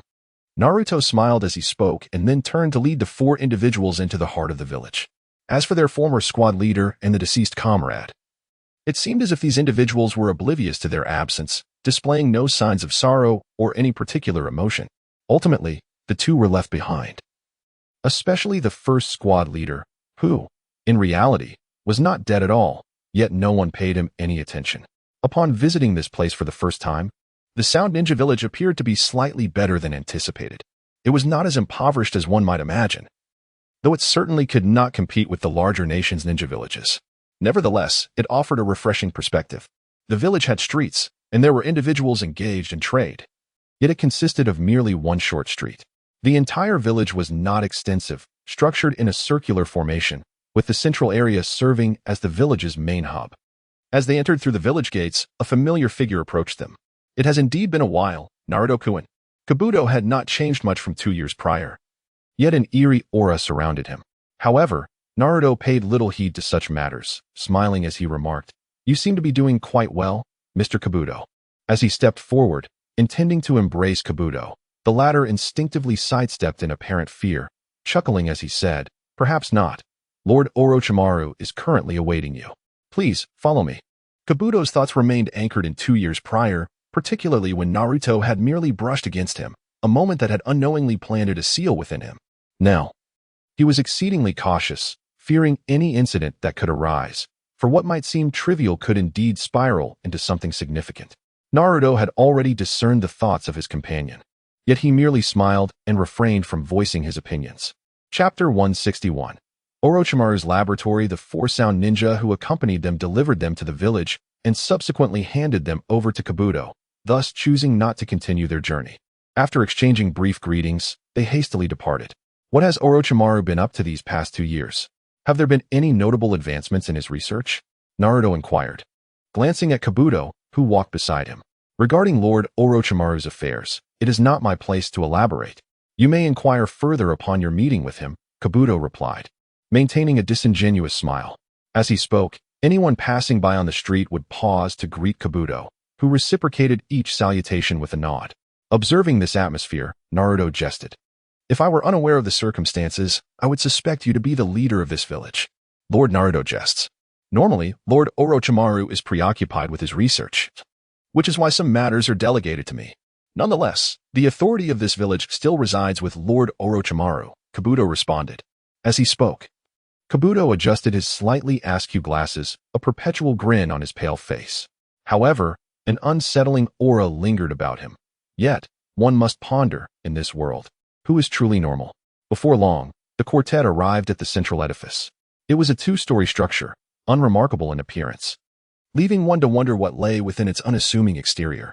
As the entrance door slowly creaked open, the scene that greeted them was perhaps less impressive than anticipated. The entire ground floor was desolate, devoid of furniture, and showed no signs of habitation or work. Furthermore, I must request that the 2 individuals accompanying you remain here, as Lord Orochimaru wishes for you to enter alone," Kabuto said respectfully, his gaze scrutinizing the 2 women behind Naruto. "We shall wait here for you. Do what you must," said Karui. Naturally, entering another's domain required adherence to their rules, a mutual understanding that both parties acknowledged. Naruto nodded, a smile gracing his lips as he addressed the 2. "Please wait here for a moment. I shall return shortly." With a gesture from Kabuto, Naruto followed closely in his footsteps, ascending from the 1st floor to the 2nd. Their path seemed to encircle the building. Yet, upon reaching the 2nd floor, Kabuto continued to lead Naruto toward a shadowy recess. At the very center of the 2nd floor, a colossal iron door creaked open as Kabuto approached, revealing an abyssal, pitch-black underground passage. Why did Orochimaru have such an affinity for these desolate places? Surely, Living in the sunlight would be far more pleasant. Naruto could not help but voice his thoughts upon encountering the peculiar sight before him. Lord Orochimaru prefers tranquility. It is impossible to concentrate fully in the outside world, which is why he has chosen such a secluded location, Kabuto remarked with a faint smile, before striding down the staircase with purpose. As he stepped onto the stairs, the previously dim space was instantly illuminated. The walls and ceiling were aglow, casting a bright light that rendered the entire underground chamber remarkably clear. As they descended further, the underground expanse appeared to be far more extensive than Naruto had anticipated, almost encompassing the entirety of the Sound Ninja Village. The brightly lit subterranean area, upon passing through the second iron door, revealed an array of experimental materials, accompanied by a powerful and pungent aroma. Unlike the laboratory in the Land of Whirlpools, which bore no discernible scent, this place exuded not only a dampness but also an overwhelming stench emanating from the various experimental substances. For an ordinary person, merely entering such a location would likely render them incapable of breathing, as the air was saturated with an indescribable sensation that had almost taken on a tangible form. Naruto stood before the iron gate, gazing at the myriad of bottles and jars, as well as the peculiar experimental materials that adorned the space. However, everything on display appeared to have been stored away for an extended period. Some items were even coated in a thick layer of dust, yet through the dim light, one could discern that within those vast apparatuses lay petri dishes predominantly containing specimens related to human tissue. It amused Naruto, for this place was merely a repository of experiments forsaken by Lord Orochimaru, left untouched and unprocessed. Sensing Naruto's gaze, Kabuto remarked, "It seems that my absence from this locale has truly blinded me to the vastness of the world. I am astounded by the sheer number of abandoned specimens that remain here." Naruto expressed with a sense of awe that this time was no jest. The sheer magnitude of this place, littered with countless experimental materials, revealed Orochimaru's profound seriousness and dedication to a singular pursuit. After his moment of reflection, Kabuto displayed a smug smile and led Naruto onward in a different direction. However, upon arriving at this location, Naruto was unexpectedly struck by the realization that the entire underground space was devoid of any connection to the outside world. Before he could ponder this further, a familiar figure emerged. Orochimaru, in her current form, appeared almost unrecognizable compared to 2 years prior. Back then, her physique had begun to take on a more feminine aspect. But now, complemented by her long hair, she resembled a woman even more closely. Under the dim underground lights, her pale complexion was obscured, yet she exuded an air of elegance and delicate beauty, her skin fair and refined. After 2 years apart, it was indeed a warm welcome for Naruto. A smile graced Orochimaru's lips as she approached him slowly. However, this beauty made Naruto feel an instant chill, as if his very skin had crawled. "What on earth has happened to you? I can hardly tell whether to call you Uncle Snake or Aunt Snake now," he exclaimed. "As long as you are willing, Naruto-kun. I am indifferent to the title," Orochimaru replied once more. "Nevertheless, I have little interest in such matters. I have other pressing concerns. My primary reason for seeking you out is that I am troubled by a particular issue and hope to find a solution in your presence." Naruto gazed at the other person, feeling an overwhelming desire to escape the situation, yet he found himself devoid of any viable solutions.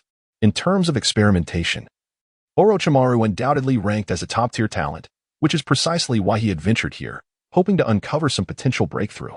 Chapter 162, The Illusion of Promises Offered to the Other Party. As Naruto's words hung in the air, Orochimaru displayed no semblance of astonishment regarding the individual before him. Aside from an initial moment of surprise when the latter was able to lift the corpse sealing technique, Orochimaru had little regard for any further capabilities. Even though he had provided information 2 years prior, he remained skeptical of any significant advancements on the part of his counterpart.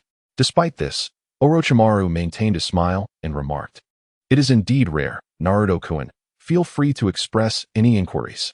"Must we do this here?" Naruto inquired. "Not at all," Orochimaru replied, unfazed. After all, what harm would there be in giving the other a tour of his research facility? As they delved deeper, the corridor narrowed, and the surroundings became considerably more confined compared to the exterior. However, after winding through the passage, they arrived at another chamber.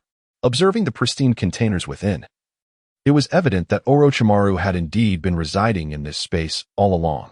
Naruto, devoid of any inclination to delve into the matters of others, approached a blank table.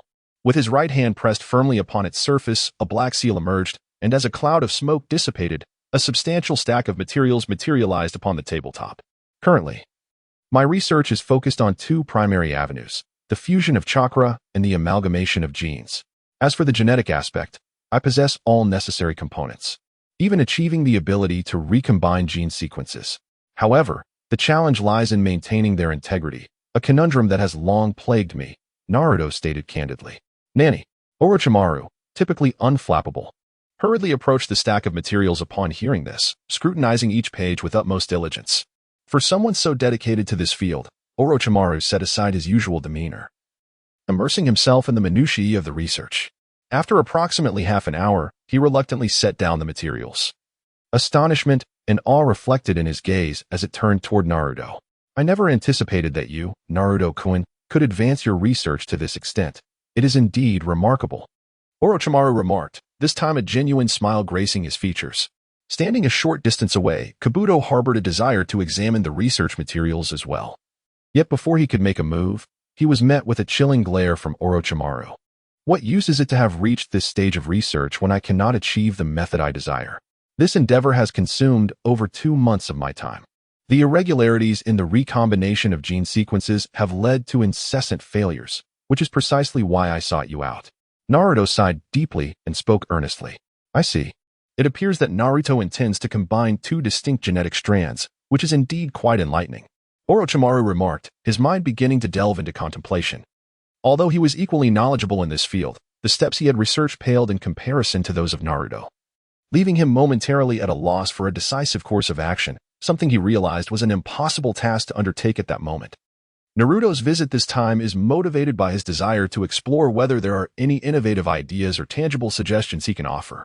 The exchange of materials within genes, along with the sequencing of genetic codes, must first be accomplished by completing the critical step of abnormal recombination. Only then can I proceed to the subsequent phase of cell cultivation. Once this task is successfully executed, Uncle Snake, it may be that you will no longer need to change your body in the future. Instead, we could directly clone a version that meets your satisfaction and fulfills your aspirations for longevity, which I believe is indeed a possibility. Naruto suddenly wore a smile on his face, meticulously observing every expression of Orochimaru. This temptation was utterly lethal for the latter. After all, everything Orochimaru had dedicated his life to researching was ultimately aimed at this very aspect. Is what you said truly the case? Orochimaru, maintaining an exterior calm, was already shaken within. As an expert in this particular field, he understood all too well whether the materials just provided by Naruto and the words spoken could manifest into reality. Mr. Kabuto, I have some matters to discuss with Uncle Snake. I wonder if you could kindly excuse us for a moment? Naruto gazed at Kabuto, who stood a short distance away, a smile gradually gracing his lips as he addressed him with courtesy. In response, Kabuto offered a polite smile before turning to stride towards the exit. Did he not wish to learn of the matter at hand? That seemed improbable. More significantly, this situation was undoubtedly tied to Orochimaru. It was not merely Naruto's reluctance that mattered. Orochimaru himself would never consent to such an arrangement. No one would share pivotal aspects of their future with others, especially someone as inherently suspicious as Orochimaru. After Kabuto departed, Orochimaru did not feel the anticipated relief. A snake swiftly emerged from his sleeve, slithering along the corridor to survey its surroundings. Once assured that no threats lingered, Orochimaru exhaled with relief and, donning a smile, turned to Naruto, saying, Naruto-kun, please take a seat. Naruto made no attempt at politeness, plopping himself directly into the swivel chair position nearby. If we proceed as you suggest, your intention would be to carry out a sequential reorganization and subsequently cultivate it within cells, establishing a clone based on overall requirements. Am I mistaken, Orochimaru? For you, that may hold true. However, for me, it is unnecessary. What is your current condition, Snake Uncle? You should be acutely aware that after so many years of body switching, your soul has become exceedingly fragile. Even if you have acquired the body of the Uchiha clan, what difference does it make? Ultimately, burdened by your soul's limitations, do you truly believe you can wield the Sharingan? Thus, what is of utmost importance for you now is to find a suitably compatible vessel. Otherwise, if this situation continues, within no more than 5 reincarnations, the fractured state of your soul will render it irreparable by anyone. The only outcome you face is grim. With each subsequent reincarnation, You risk either physical disability or sudden illness leading to death. You should comprehend these scenarios better than I. If one were to create a vessel that perfectly aligns with your soul and is devoid of any spiritual essence, then it could indeed be tailored to fit your unique circumstances, theoretically allowing for the realization of such a plan. Naruto spoke, rising from the swivel chair with a smile, and began to weave dreams for Orochimaru. Chapter 163. Foreseeing the future. The proposals he presented were not merely fanciful, given the necessary materials and research progress. It was indeed possible to create a body capable of eternal life. Faced with this remarkably younger individual, Orochimaru initially harbored a hint of disdain, yet as Naruto elaborated, his resolve began to waver. He had dedicated much of his life to research, only to discover that this young man had achieved more in 2 years than he had in decades. Orochimaru found himself utterly perplexed by the depths of Naruto's intellect. However, based on the research and theories shared, it was evident that they aligned closely with his own aspirations. "What is it that you require, Naruto-kun?" Orochimaru inquired, a spark of excitement in his voice. "There are numerous necessities. However, before we can fulfill your plan for longevity, I require your collaboration in achieving certain objectives. Thus, we find ourselves returning to a cooperative relationship. Are you willing, Uncle Snake?" "Absolutely," Orochimaru replied fervently. "If the theories you propose can manifest into reality, I shall dedicate myself wholeheartedly to our collaboration." In that moment, Orochimaru's address towards Naruto shifted, as he fully acknowledged the young man's capabilities. Perhaps in his entire life, he had never admired another, yet this young man evoked a distinct sense of respect. The knowledge and abilities Naruto possessed were precisely aligned with the outcomes Orochimaru sought. "So, my partner, when do you believe our collaboration should commence?" With a beaming smile, Naruto looked at Orochimaru and inquired, "Is it possible to discuss this now? However, given our established partnership, I wonder what conditions you wish to propose?" Orochimaru responded, "I require the tailed beasts. That is quite a challenging request. There is an organization that is also in pursuit of these entities, and their strength is not to be underestimated." Upon hearing Naruto's demand, Orochimaru furrowed his brow, uncertain of the young one's intentions for such a request. Nevertheless, he refrained from voicing any objections and opted instead to offer a subtle warning. "You mean the Akatsuki? We have had our dealings with them. Furthermore, I do not require the entirety of the tailed beasts. Merely a single tail would suffice." Naruto smiled and spoke. Upon hearing this, Orochimaru instantly felt uncomfortable, for he had also once been a member of that organization, and as of now, had not completely withdrawn. Thus, he found himself grappling with a different set of questions regarding the words of this young lad. It seemed Naruto had already perceived his unease. He settled back into his chair, resting his hands on the armrests, and with a disdainful smile, lifted his gaze to Orochimaru, stating, "Haiden has already been slain by me, and I possess his ring. I have infiltrated the Akatsuki's base and communicated with Pain. There is no need for me to deceive you about these matters." As he spoke, Naruto's previously empty hand suddenly revealed a ring placed upon the table. Orochimaru recognized it all too well, for he held one himself. The moment he laid eyes on it, he was convinced of the veracity of Naruto's claims. However, the myriad of revelations before Orochimaru failed to pique his interest. Rather, it was the curiosity surrounding Naruto that captivated him. The feats accomplished by Naruto were indeed astonishing, each one more shocking than the last. "May I inquire about your intentions regarding the tailed beasts?" Orochimaru asked cautiously. "As for my objectives, I shall refrain from divulging them for now, as there are matters I wish to pursue independently. You need not concern yourself with the one tail. I have already obtained it. Moreover, I am the host of the 9 tails. So there is no need for you to worry about these 2-tailed beasts. What I require from you is the locations of the remaining tailed beasts. The 3 tails should be reborn within a month, likely in a lake near the land of water. The host of the 4 tails has presumably left the land of earth, so you will need to send someone to inform me of his precise location. The host of the 7 tails will soon participate in the Chunin exams alongside Konoha and Sunagakure. The second exam will take place in the land of wind. The 2 tails and 8 tails remain in the land of lightning, and I do not require information on their whereabouts. The 5 tails should still be in the land of earth, while the 6 tails is within the borders of the land of water. I need you to provide accurate information regarding this location. As for the other collaborative efforts, you will research the anomalous recombination sequences of genes, and the remaining tasks can be entrusted entirely to me. How does that sound to you?" At this moment, Naruto spoke with a grave expression, exhibiting no concern that the other party might divulge these matters. How did you come to know of these things? Orochimaru was utterly astonished. Such knowledge was beyond the realm of possibility for an outsider. Yet, the individual before him seemed to possess insight into every detail.